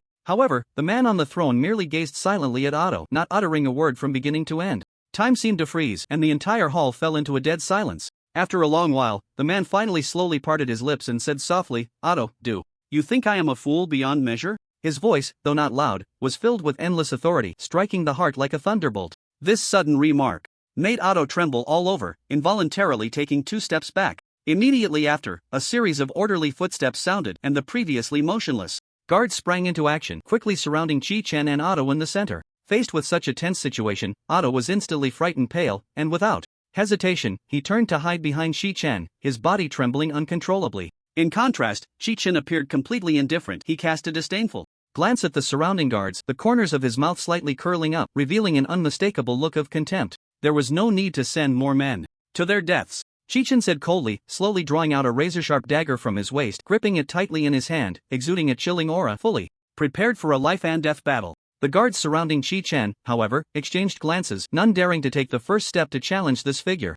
who resembled a god of death. Although their hearts were filled with fear, their duty prevented them from retreating. At this moment, the man seated on the throne continued to watch everything happening below with a cold gaze, as if nothing in this world could stir his emotions. Yet, in the next second, a jaw-dropping scene unfolded. Chi-Chen moved like a ghost, and before the guards could even comprehend his actions, they all fell to the ground, lifeless. In the blink of an eye, all the guards were effortlessly dispatched by Chi-Chen without any chance to fight back. After dealing with these troublesome foes, Chi-Chen's gaze finally turned to the high throne and the man sitting upon it. His eyes were icy cold, as if they could completely devour the other. Within the towering, cloud-piercing castle hall of the god-slaying gang, a tense and mysterious atmosphere spread like thick fog, making it almost hard to breathe. Beneath the high dome, the torches on the walls flickered like candles in the wind, casting wavering shadows on the cold stone walls, making the entire hall appear even more eerie and terrifying. This hall, having endured the ravages of time, was filled with a heavy sense of history. Every inch of the wall seemed like a silent history book,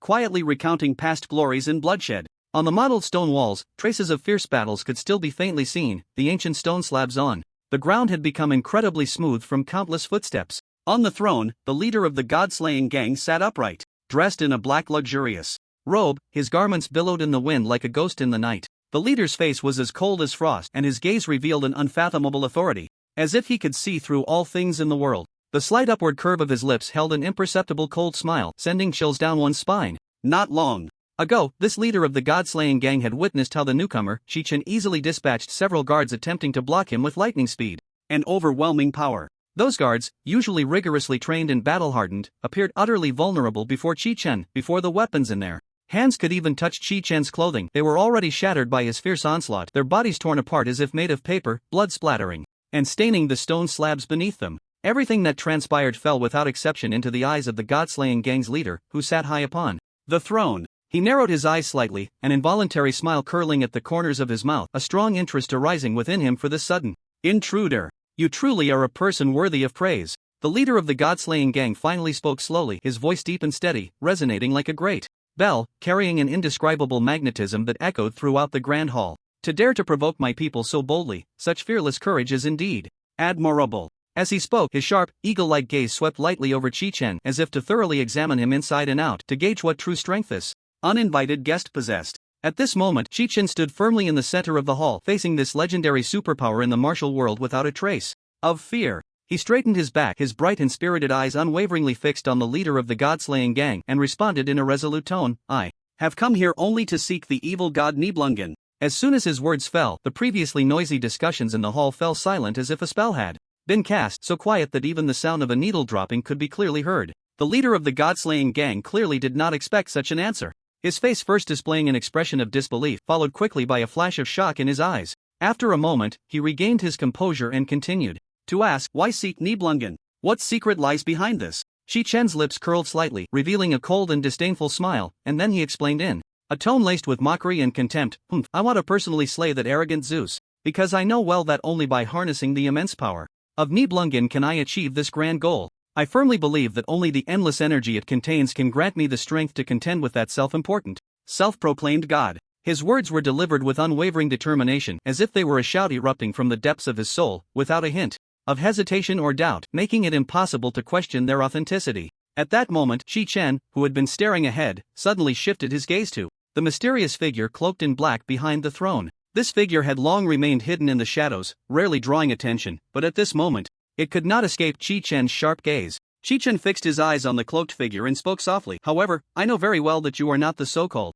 leader in the eyes of the others." His words struck like a heavy hammer, shattering the solemn atmosphere of the grand hall in an instant. In that moment, every person present felt a shiver run through them, a chilling sensation sweeping over their bodies. They had never anticipated that such an outsider could so easily uncover this long-hidden secret. Under the astonished gazes of the crowd, the cloaked strategist first paused slightly, then slowly stood up. His movements were graceful and unhurried as he gently raised his hand to remove the black hood covering his head, revealing a face hidden in the shadows. Then, he spoke in a low and gentle voice, "Indeed, as you said, I am the true master behind the God-slaying gang. I must admit, your insight is truly astonishing and deserves commendation." He then raised his hand and slowly pointed in a direction, deep within the castle, as if it concealed endless secrets and immense power. His voice was deep and powerful. "Nibelungen is located at the deepest part of this castle. For many years, we have spared no effort in gathering forces from all sides and meticulously refining miraculous elixirs, all to gain control over it. Now that you are aware of the truth, why not join us? Let us work together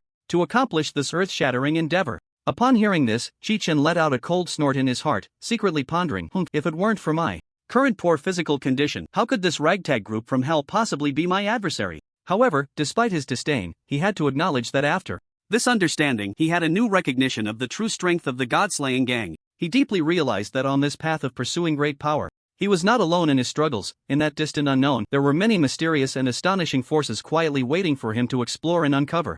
Thinking of this, Shi Chen couldn't help but feel a surge of excitement and anticipation. At that moment, the other party spoke again, asking, "So, may I inquire, if you are willing to reveal to us, in terms of your current true strength, what kind of extraordinary realm you have reached?" the black-robed strategist asked. Again, trying to gather more information about this formidable opponent before him. Shi Chen remained silent for a moment, then began his tale. "My story begins in an ordinary world, where I was just an average human. However, the wheels of fate quietly turned, bringing me into a brand new world. There, I faced various challenges, each one testing my limits. It was these experiences that shaped who I am today." He continued to recount his past, including how he gained extraordinary power, how he faced countless strong enemies, and how he grew step by step. As the story unfolded, everyone in the hall was immersed in it, as if they were in that legendary world. Shi Chen's narrative not only showcased his personal growth but also revealed many little-known secrets. When Shi Chen finished his story, the hall fell silent. Everyone was stunned by his words, especially the black-robed strategist. He realized that this person before him was not just a powerful warrior but also a strategist with unique insights and foresight. For the God-slaying gang, such talent was undoubtedly a valuable asset. "After hearing your story, I have a deeper understanding of you," the black-robed strategist said slowly. "I would like to make a suggestion, and I hope you will consider it. We can cooperate to jointly combat the powerful enemies that threaten our existence. The power you seek may very well be the result of our combined efforts." Shi Chen listened quietly, contemplating the suggestion put forth. He knew that achieving his goals solely through personal strength would be very difficult, but if he could find like-minded partners, the chances of success would greatly increase. Ultimately, he decided to temporarily set aside his prejudices and accept the others' goodwill. "All right, I can consider joining you," Shi Chen nodded, "but I have one condition: we must move towards the same goal. Any act of betrayal will be met with the harshest punishment." The black-robed strategist smiled and nodded in agreement. Thus, the two reached a consensus and prepared to face the challenges of the future together. They knew that ahead on this road filled with the unknown, many difficulties and dangers awaited them. But as long as they trusted each other and worked closely together, there was no difficulty they could not overcome. As night fell, the atmosphere in the hall gradually became relaxed. People gathered around a huge round table, sharing their experiences and thoughts. In this process, Shi Chen not only made many new friends but also learned a lot of valuable knowledge. At the same time, he became even more determined in his pursuit of power. When the first rays of dawn broke through the clouds and fell upon the earth, Chi-Chen stood at the top of the castle, gazing at the distant horizon. In his heart, a new journey was about to begin. He knew that the road ahead was fraught with thorns, but he was not afraid, for at this moment, he was no longer alone, but fighting alongside a group of like-minded companions. In the future, no matter what challenges they faced, they would greet each dawn with unwavering confidence. A month passed. In the blink of an eye, for Chi-Chen, it was like fleeting smoke. In this seemingly short yet actually long time, he was like an outstanding actor, seamlessly collaborating with the members of the god-slaying gang on the surface. Whether it was various activities, solemn meetings, or those filled with danger and challenges, Chi-Chen could immerse himself wholeheartedly, and with his exceptional abilities he shone brightly at critical moments, successfully earning the heartfelt respect of many gang members. However, beneath this peaceful facade, the secret hidden deep within Chi-Chen's heart was like a long dormant volcano, waiting for the moment to erupt. Everything he did, every step he took, was aimed at reaching that ultimate destination, witnessing the legendary evil god Nibelungen with his own eyes. Every day, Chi-Chen would quietly pay attention to the little things happening around him, not letting slip any trace that might be related to Nibelungen, striving to uncover more information about this mysterious existence. After a thorough investigation, Chi-Chen gradually understood why the god-slaying gang held such deep reverence for Nibelungen. It turned out that until now, no one had possessed the powerful strength to rival it. But Chi-Chen was different. Within his resolute heart burned a fierce flame, an intense desire that originated from the depths of his soul, not only to prove his unparalleled strength to the world but also to yearn endlessly for the power strong enough to defeat Zeus. Chi-Chen, are you ready? One night, the voice of the leader of the god-slaying gang echoed in his ear. Chi-Chen turned around and saw a hint of an elusive expression in the leader's deep gaze. We can finally go to the place where Nibelungen resides. Chi-Chen nodded, a barely perceptible smile appearing on his face. At that moment he had waited too long. They cautiously navigated through the layers of intricate, maze-like passages. Every step was filled with uncertainty and danger, but the goal in their hearts was exceptionally firm: to find the massive cave hidden deep underground. Finally, when they stepped out of the last passage, a thick, impenetrable mist rushed towards them like an invisible wall. The cold breath instantly penetrated their clothes, piercing into their bones, causing them to shiver involuntarily. Accompanying this bone-chilling cold was a low growl coming from deep within the cave. The sound was like rolling thunder, like a howling wind, and more like the heavy breathing of some powerful creature, deafening and soul-stirring. Chi-Chen felt his heart involuntarily quicken, as if it were about to leap out of his throat. He took a deep breath, trying to calm the tension and fear within him, and then led the way into the cave. As soon as they stepped inside, the sight before them made everyone hold their breath involuntarily. There, in the center, lay a colossal black dragon, larger than one could ever imagine. Its massive body twisted and coiled like a mountain. Sharp claws were deeply embedded in the ground, as if they could easily tear everything apart, and its skin was covered in a dense layer of scales that shimmered with a cold light, resembling the most profound and mysterious stars in the night sky, exuding a chilling pressure.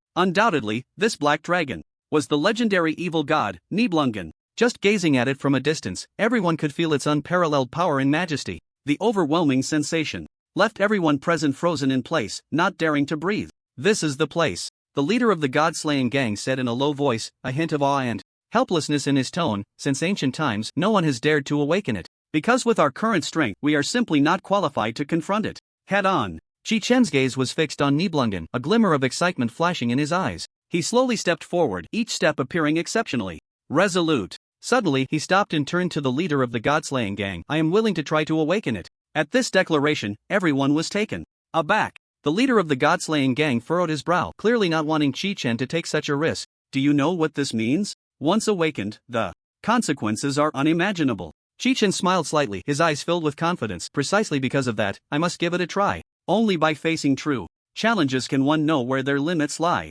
After receiving the leader's tacit approval, Chi-Chen slowly approached Nibelungen. He extended his hand, gently stroking the cold scales, feeling the breath of the ancient creature. Suddenly, he closed his eyes, focused his mind, and began to cast a special spell. As the incantation was chanted, the air around them seemed to grow heavy, and beams of light radiated from Chi-Chen, gradually enveloping the entire cave. Nibelungen sensed this powerful force and slowly opened its eyes, its blood-red gaze fixed on the human before it, letting out a low growl. Chi-Chen did not flinch. Instead, he met Nibelungen's gaze and continued to cast his spell. Soon, the light became even more dazzling, illuminating the entire cave. Fully awakened, Nibelungen roared in anger, its deafening voice echoing throughout the space. It opened its massive mouth, spewing forth waves of black flames that swept outward. Members of the god-slaying gang scrambled to evade, but the flames still consumed everything, instantly turning the ground to scorched earth. You insignificant beings dare to disturb my slumber!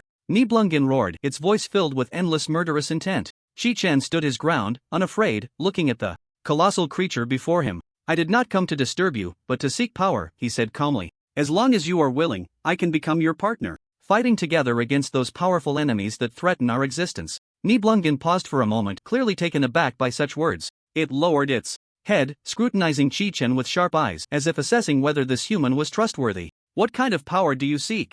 Nibelungen finally asked, its tone less hostile and more curious. Shi-chan answered without hesitation, "I want to kill Zeus. The power of Nibelungen can help me achieve this goal. I believe only it can grant me the strength to confront that self-proclaimed god." Upon hearing this, Nibelungen fell silent for a moment. It was well aware of Zeus's might and knew that defeating him was no easy task. However, Shi-chan's determination and courage piqued its interest. "Very well, since you have this determination, I will give you a chance." Shi-chan felt a surge of joy in his heart, but he remained calm. "Please tell me, what do I need to do?" Nibelungen slowly stood up, his massive body causing the entire cave to tremble. "You need to pass 3 trials to prove that you are worthy of this power. The first trial is..." Just as Nibelungen was about to announce the content of the trial, a sudden, intense tremor broke the original tranquility. Following that, distant shouts of battle echoed, clearly indicating that someone had intruded here. Shi-chan immediately sensed that something was wrong and quickly turned to look at the leader of the god-slaying gang and the others. "What happened?" he asked.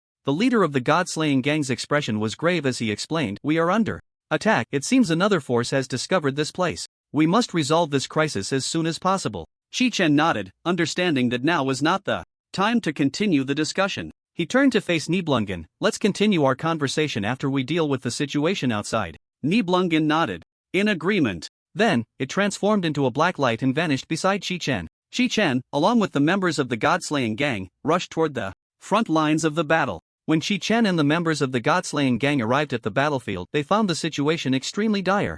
A group of warriors clad in black armor was fiercely clashing with the members of the god-slaying gang, neither side giving way. These warriors were well-trained and highly combat effective, causing significant trouble for the god-slaying gang. "Where did these people come from?" Shi-chan asked the leader of the god-slaying gang. Beside him, the leader shook his head. "I don't know, but we must stabilize the situation first." After saying that, he led a portion of the group into battle.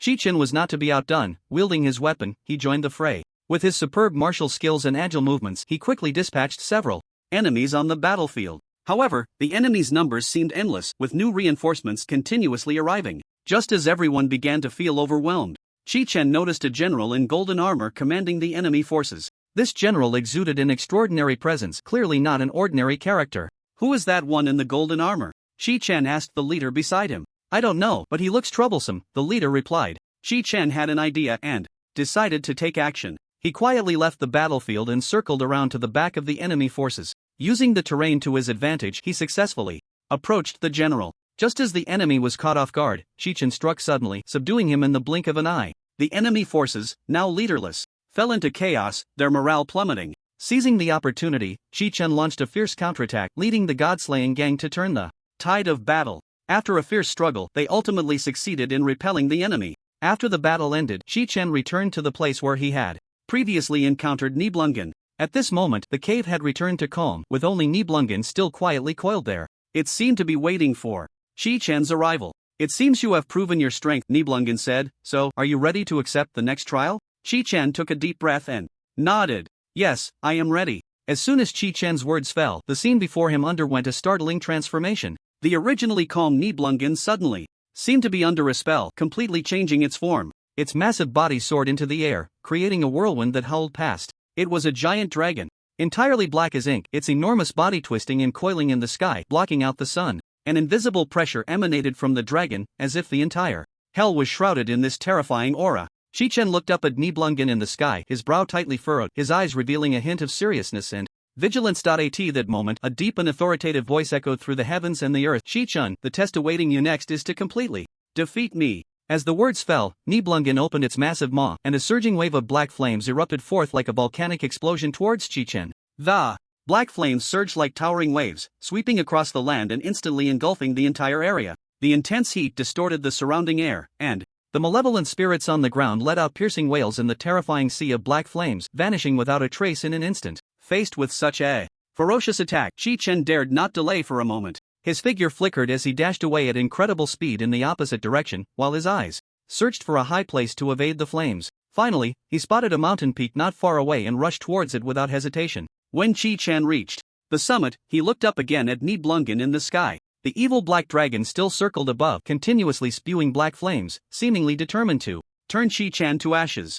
Chi-chan took a deep breath and gripped the dagger tightly in his hand. A resolute glint flashed in his eyes as he suddenly pushed off, with his legs launching himself into the air like an arrow released from a bow. In that leap, Chi-chan exerted all his strength, moving with lightning speed, and in the blink of an eye he was right in front of Nibelungen. Without a moment's hesitation, Chi-chan swung his arm and hurled the seemingly ordinary dagger straight at Nibelungen. Although it was just an ordinary dagger, Nibelungen knew well the immense power of the one who threw it and did not dare to underestimate it. At that moment, the massive, fearsome figure of the evil dragon Nibelungen unleashed all its strength, opening its gaping maw to unleash a tremendous, awe-inspiring hurricane. It attempted to blow the rapidly approaching dagger aside with this powerful gust. However, unexpectedly, despite the ferocity of the hurricane, the dagger hurtling towards Nibelungen seemed completely unaffected, continuing its swift trajectory straight at the dragon. Seeing this scene, Nibelungen's heart sank, realizing that it was likely in big trouble. Thus, it dared not slacken its efforts and immediately opened its mouth again frantically, spewing forth roaring black flames, trying to incinerate the aggressive dagger into ashes.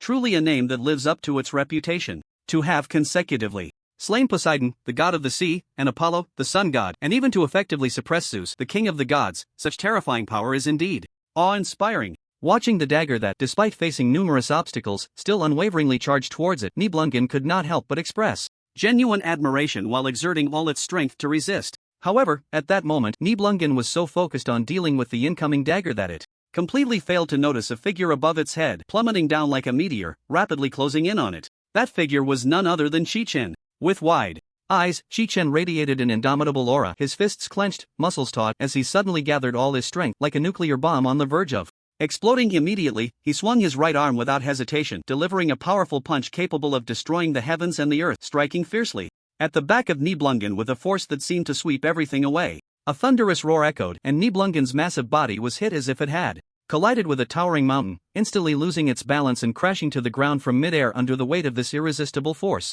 In an instant, the earth trembled violently, countless horrifying cracks spread out like a spider web in all directions, and thick smoke billowed up, obscuring the sky.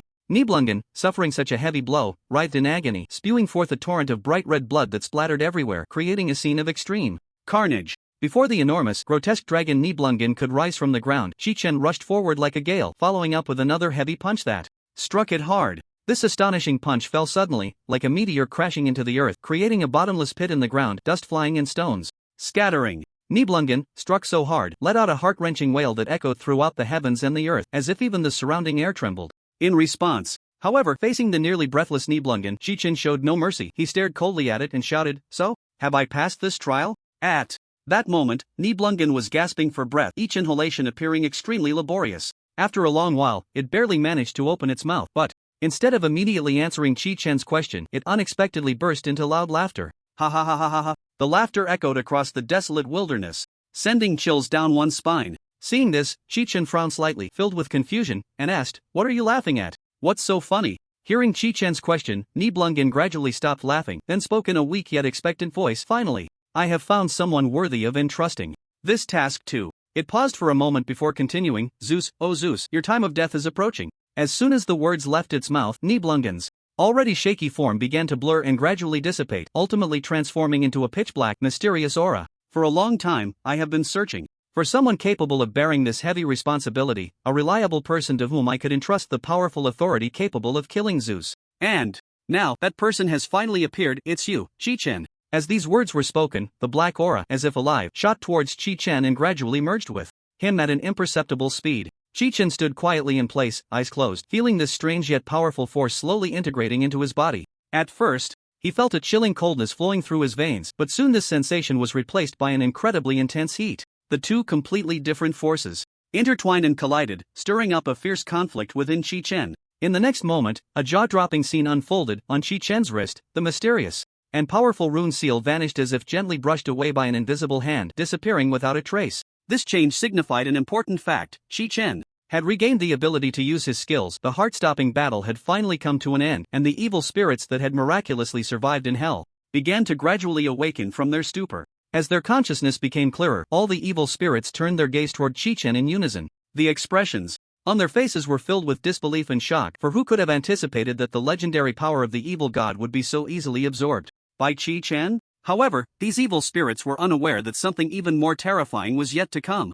Chi Chen's expression grew serious as he slowly raised his right arm and extended his right index finger toward the sky. In an instant, a strange and terrifying power surged forth from his fingertip. Following this, accompanied by a low rumbling roar, hundreds of blood clones identical to Chi Chen appeared out of thin air before everyone. These blood clones radiated a crimson glow, as if they were formed from coagulated blood. They moved with agility, darting through space like phantoms. In the blink of an eye, the blood clones shot off in all directions like streaks of blood-red lightning. Wherever the blood clones passed, the demons in hell had no time to react before being instantly reduced to piles of ash. The scene was reminiscent of the apocalypse, sending chills down one's spine. Meanwhile, Chi Chen stood quietly in place, resembling a demonic god overlooking this world of hell being destroyed. Before long, the entire hell had been completely swept clean by Chi Chen alone. The once noisy and chaotic hell had now become eerily silent. In this vast expanse of hell, apart from Chi Chen, the only remaining life was the elusive Void Devourer. However, Chi Chen did not waste precious time entangling with the Void Devourer but decisively chose to leave it in hell.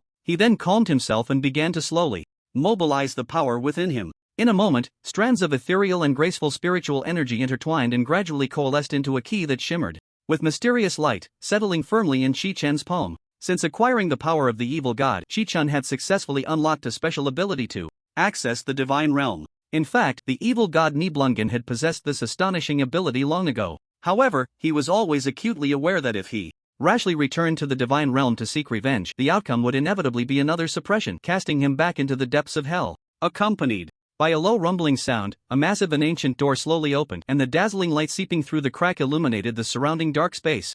Chi Chen gazed at the door leading to the unknown world before him, a slight smile of confidence and composure gracing his lips. Meanwhile, far away in the divine realm, the supreme god King Zeus suddenly felt a sense of alertness and inexplicable unease rising within him. He keenly sensed that the usually eerie and malevolent hell had strangely fallen into silence. What on earth is going on? How could hell be so abnormally quiet?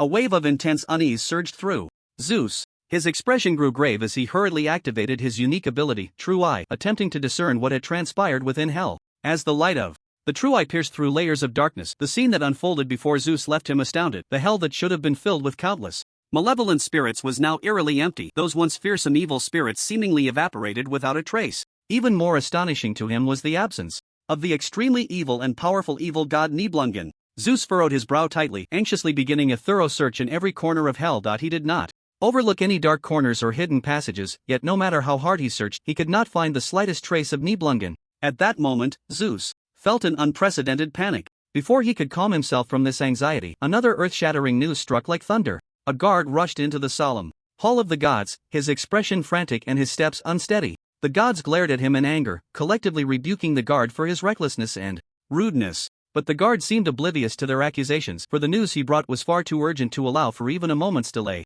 Sheen, Ti-an, that terrifying being has actually returned from hell, the guard shouted hoarsely, and the entire hall of gods fell into a dead silence.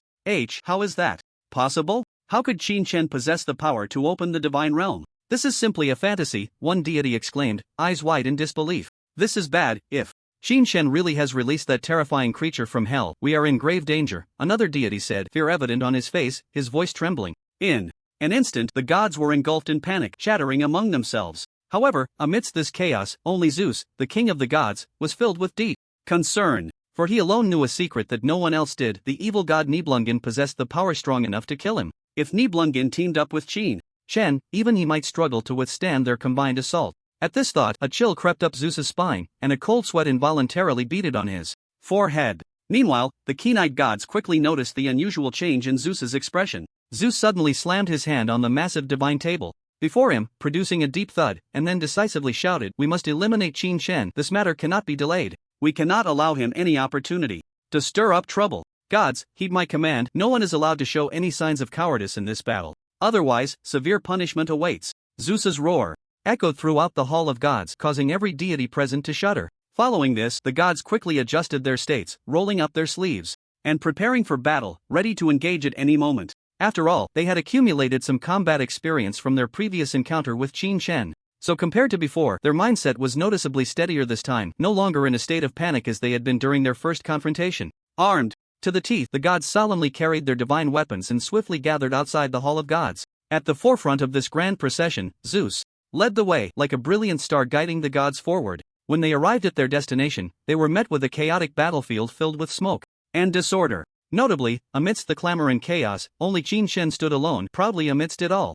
The gods scanned their surroundings anxiously, and, upon confirming that there was no sign of the evil dragon Nibelungen, the heavy stone in Zeus's heart finally eased a little, and he let out a long sigh of relief. However, this sense of ease did not last long. In the next moment, the sharp-eyed Zeus suddenly sensed an unusual aura emanating from Qin Shen. Not only that, but the other gods also almost simultaneously caught this anomaly. As they focused their gaze, they saw that every time Qin Shen swung his long knife, it would unleash a blaze as dark as ink. How could Qin Shen be surrounded by the power of the evil god? One keen-eyed deity exclaimed in shock. This statement was like a thunderclap echoing among the gods, and the faces of others instantly displayed extreme astonishment. Could it be that he had absorbed all the power of the evil god into his body? Others speculated anxiously. This sentence seemed to possess a kind of magic, causing the already tense atmosphere to drop to freezing point. At that moment, Zeus's expression became incredibly stiff, as if he had been struck by a paralysis spell, unable to move. If this speculation were true, it would mean that Qi-chan had already mastered a powerful authority capable of putting himself in mortal danger. Thinking of this, Zeus felt a chill rise from his spine, spreading throughout his body in an instant. In the next moment, the fear of death that had shrouded Zeus transformed like a volcanic eruption, instantly turning into a fierce battle intent burning brightly. He widened his eyes and shouted furiously, "Even if you have absorbed the power of the evil god, what of it? We are gods, high and mighty, capable of anything." Before his words fell, Zeus suddenly waved his hands, chanting incantations, and began to cast a powerful spell. In an instant, the originally clear sky became overcast. Heavy dark clouds rapidly gathered, as if a black ocean was hanging in the air. Following that, dazzling lightning tore through the clouds, accompanied by deafening thunder that roared explosively. The entire world trembled in response. Seeing Zeus so brave and fearless, the fighting spirit deep within the other gods was completely ignited. One by one, they roared like wild beasts, charging recklessly towards Qi-chen. In an instant, the battlefield was ablaze with light, a dazzling array of skills sweeping towards Qi-chen. However, in the face of this overwhelming wave of attacks, Qi-chen appeared exceptionally calm and composed. He casually waved his hand, instantly summoning a massive blood energy shield that stood firmly in front of him. The skills that came howling crashed against the blood energy shield, producing a series of crackling sounds, but without exception, they were all successfully blocked by the shield. When Qi-chen came to his senses, he found that the gods had unknowingly surrounded him, tightly in the center of the battlefield. However, Qi-chen merely smiled slightly, revealing a hint of undisguised disdain. Seeing this, the gods exchanged glances and understood each other, simultaneously unleashing even more powerful spells. A low chant arose, and a mysterious magic circle slowly unfolded beneath Qi-chen's feet. This magic circle flickered with eerie light, possessing a special power that could effectively prevent Qi-chen from casting any skills. However, how could Qi-chen willingly allow himself to be so restrained and wait for death? At that moment, Qi-chen's cold face slightly lifted, revealing a sneer of confidence. Then, his figure flickered, and he shot upwards into the sky like lightning. Accompanied by a roar, an unparalleled power erupted from Qi-chen's body, unleashing an astonishing super-destruction impact. In an instant, an extremely strong shockwave erupted from Qi-chen's center, as if it were going to tear apart the entire space. At this time, the gods, who were struggling to stabilize their footing and complete the construction of the magic circle, were caught off guard by this sudden and exceptionally powerful shockwave. Despite their best efforts to resist, they ultimately found it difficult to withstand this world-destroying force. In the blink of an eye, those gods who could not mount an effective defense were reduced to ashes under the ravaging shockwave, turning into wisps of dust scattered in the air. As the shockwave gradually dissipated, people were astonished to find Qi-chen standing steadily on the ground. Beside him stood an enormous battle spirit. This battle spirit exuded a chilling aura, like an insurmountable mountain. "To catch the thief, first catch the king." Qi-chen silently shouted in his heart, then waved his hands, controlling the massive battle spirit, which lunged forward like a ferocious beast towards the king of the gods, Zeus. The battle spirit wielded a gleaming giant blade, accompanied by a sharp wind and endless killing intent, striking fiercely at Zeus. Faced with the overwhelming attack, Zeus dared not be the slightest bit negligent, quickly channeling his lightning power into his palm. With a thunderous boom, Zeus unleashed a powerful palm strike, colliding violently with the battle spirit's blade aimed at him. In an instant, lightning flashed and thunder roared, sparks flying everywhere. After a fierce exchange, Zeus, relying on his immense strength, managed to forcefully break through the battle spirit's giant blade. Upon witnessing this breathtaking scene, Qi-chen couldn't help but furrow his brows tightly, as if two thick black lines were drawn across his spirited face. The next Second, with a loud whoosh, Chi-Chen's true body burst forth from within the battle spirit like an arrow released from a bow, moving as swiftly as lightning across the night sky, charging straight towards Zeus. Just as the moment passed, Chi-Chen unleashed his ultimate skill, Assassinate the King. A flash of cold light flickered, resembling a meteor streaking across the sky, carrying an incredibly fierce momentum straight for Zeus. The speed of this strike was beyond imagination, as if time itself had come to a halt. However, Zeus was no ordinary opponent. Facing Chi-Chen's rapid assault, he was able to react swiftly at the critical moment. In an instant, a flash of lightning appeared, and Zeus conjured a massive and sturdy thunder shield, firmly placing it in front of himself. Bang! With a deafening crash, Chi-Chen's powerful strike landed solidly on Zeus's shield. Sparks flew and thunder rumbled. The tremendous impact seemed to tear the surrounding air apart. Yet, even so, Zeus successfully blocked Chi-Chen's lethal blow with his extraordinary strength and resilient shield. Immediately after, the two engaged in an intensely fierce close-quarters battle. Blades flashed and fists flew, neither side yielding an inch, with each collision triggering earth-shattering waves of energy. As the two exchanged blows in a series of rounds, the situation began to shift. Zeus, who had initially held the upper hand, gradually showed signs of fatigue, slowly falling into a disadvantage. Chi-Chen's gaze was sharp as an eagle's, instantly catching a slight flaw in Zeus's defense. Without hesitation, he seized this fleeting opportunity, raising his blade and striking fiercely at Zeus. At this moment, Chi-Chen had been empowered by the Dark God's strength, significantly enhancing his attack power, with each move containing earth-shattering force. This strike was astonishingly powerful, and Zeus had no time to evade. With a crisp crack, one of Zeus's arms was severed, blood gushing forth and splattering into the air, forming a crimson mist. Zeus let out a pained grunt, his body involuntarily retreating several steps, while he tightly covered the gruesome wound with his other hand, his face filled with tension as he stared intently at the imposing Chi-Chen before him. However, Chi-Chen clearly had no intention of letting Zeus off the hook or giving him any chance to breathe.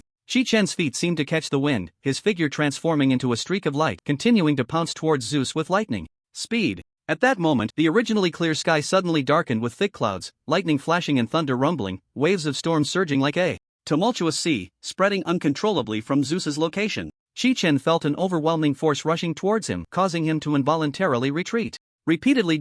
As the thunderstorm gradually dissipated, Chi-Chen steadied his mind and focused his gaze in the direction of Zeus. At that moment, Zeus appeared like a war god descending to the mortal realm, his eyes shimmering with a chilling light that seemed capable of piercing through everything surrounding his massive form were dense, crackling bolts of lightning, which danced around him like agile silver serpents, exuding an endless pressure. Just as the thought crossed his mind, Zeus suddenly swung his arm, accompanied by a deafening roar, and a colossal dragon formed entirely of pure lightning hurled forth, lunging ferociously at Chi-Chen. Faced with such a fierce assault, Chi-Chen showed no hesitation and immediately unleashed his unique skill, Blood Chi Shield. A thick, blood-red glow quickly enveloped him, forming an indestructible barrier. However, unexpectedly, when the lightning dragon crashed violently into the Blood Chi Shield, it triggered a cataclysmic explosion. The violent shockwave of energy rampaged outward, kicking up dust and shattering stones in its wake. Even someone as powerful as Chi-Chen found himself somewhat overwhelmed by this tremendous force, his body being sent flying like a kite with its string cut. Yet, the assault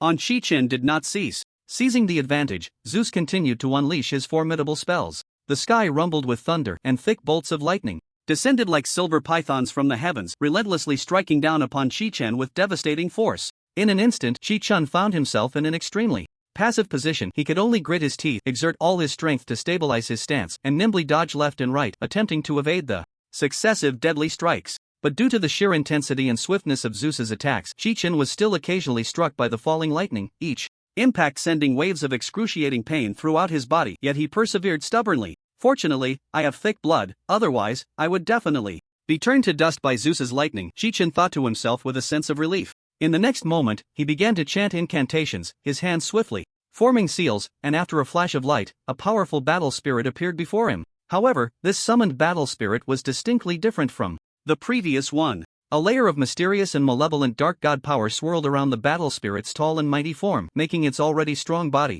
appear even more indestructible. Moreover, this dark god power seemed to endow the battle spirit with boundless strength, instantly elevating its defensive and offensive capabilities to an astonishing level. Witnessing this, Zeus felt a surge of intense unease. He realized that if he could not quickly end this battle, the situation would turn extremely unfavorable for him. With this thought, Zeus no longer hesitated. He swung his arm, and a dazzling bolt of lightning streaked across the sky, landing directly in his hand. In the blink of an eye, a spear crackling with electric light appeared in his palm. This lightning spear was a supreme divine weapon forged with all of Zeus's might, containing all the thunderous power he had cultivated throughout his life. At this moment, Zeus gripped the spear tightly, his eyes revealing a resolute intent, clearly prepared to fight Chi-Chen to the death. On the other side, Chi-Chen also felt the immense pressure from Zeus, but he showed no signs of retreat. He took a deep breath, channeling all his strength into the battle spirit, ultimately converging it into the incredibly sharp long knife in the spirit's hand. In an instant, a rich blood-red and deep black aura coiled around the long knife like two dragon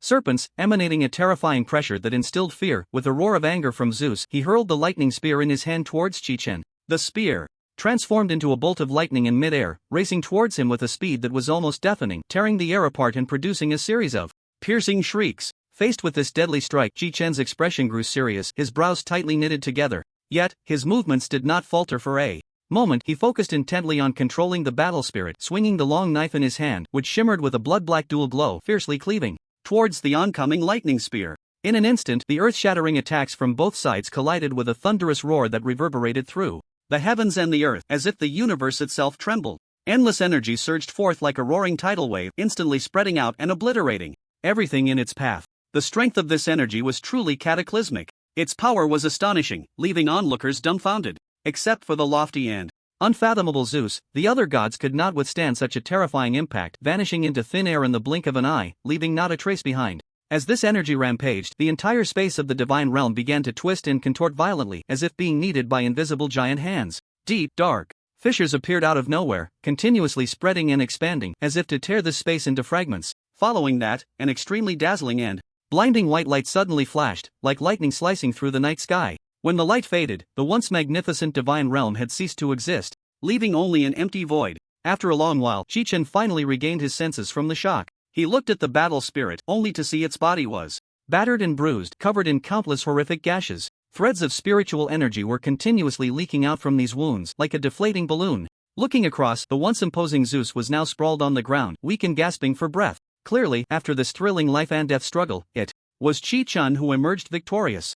Chi-Chen took a deep breath and slowly released his fusion state with the battle spirit. Then, he walked steadily towards Zeus, step by step. With each step, the ground trembled slightly, as if heralding the triumphant song for this victor. Lying on the ground, Zeus watched helplessly as Chi-Chen approached, knowing that his end was near. However, he was now powerless to resist, merely waiting silently for death to arrive. As Chi-Chen drew near, he looked down at Zeus from a height, his gaze as cold as ice, devoid of any compassion. Facing this once invincible enemy, Chi-Chen did not utter a single word of nonsense. With a swing of his long knife, the cold light flashed, and Zeus's head rolled aside. Thus, this protracted war finally came to an end, marking the downfall of the entire divine race. Chi-Chen stood quietly atop the once glorious, now void divine realm, his gaze deep and distant as he stared at the desolate scene before him, filled with countless emotions. After a long time, he let out a long sigh, as if to expel the accumulated fatigue and hardships. Along with that breath, after a long and arduous battle, he had finally succeeded in completely eradicating the last calamity in this universe.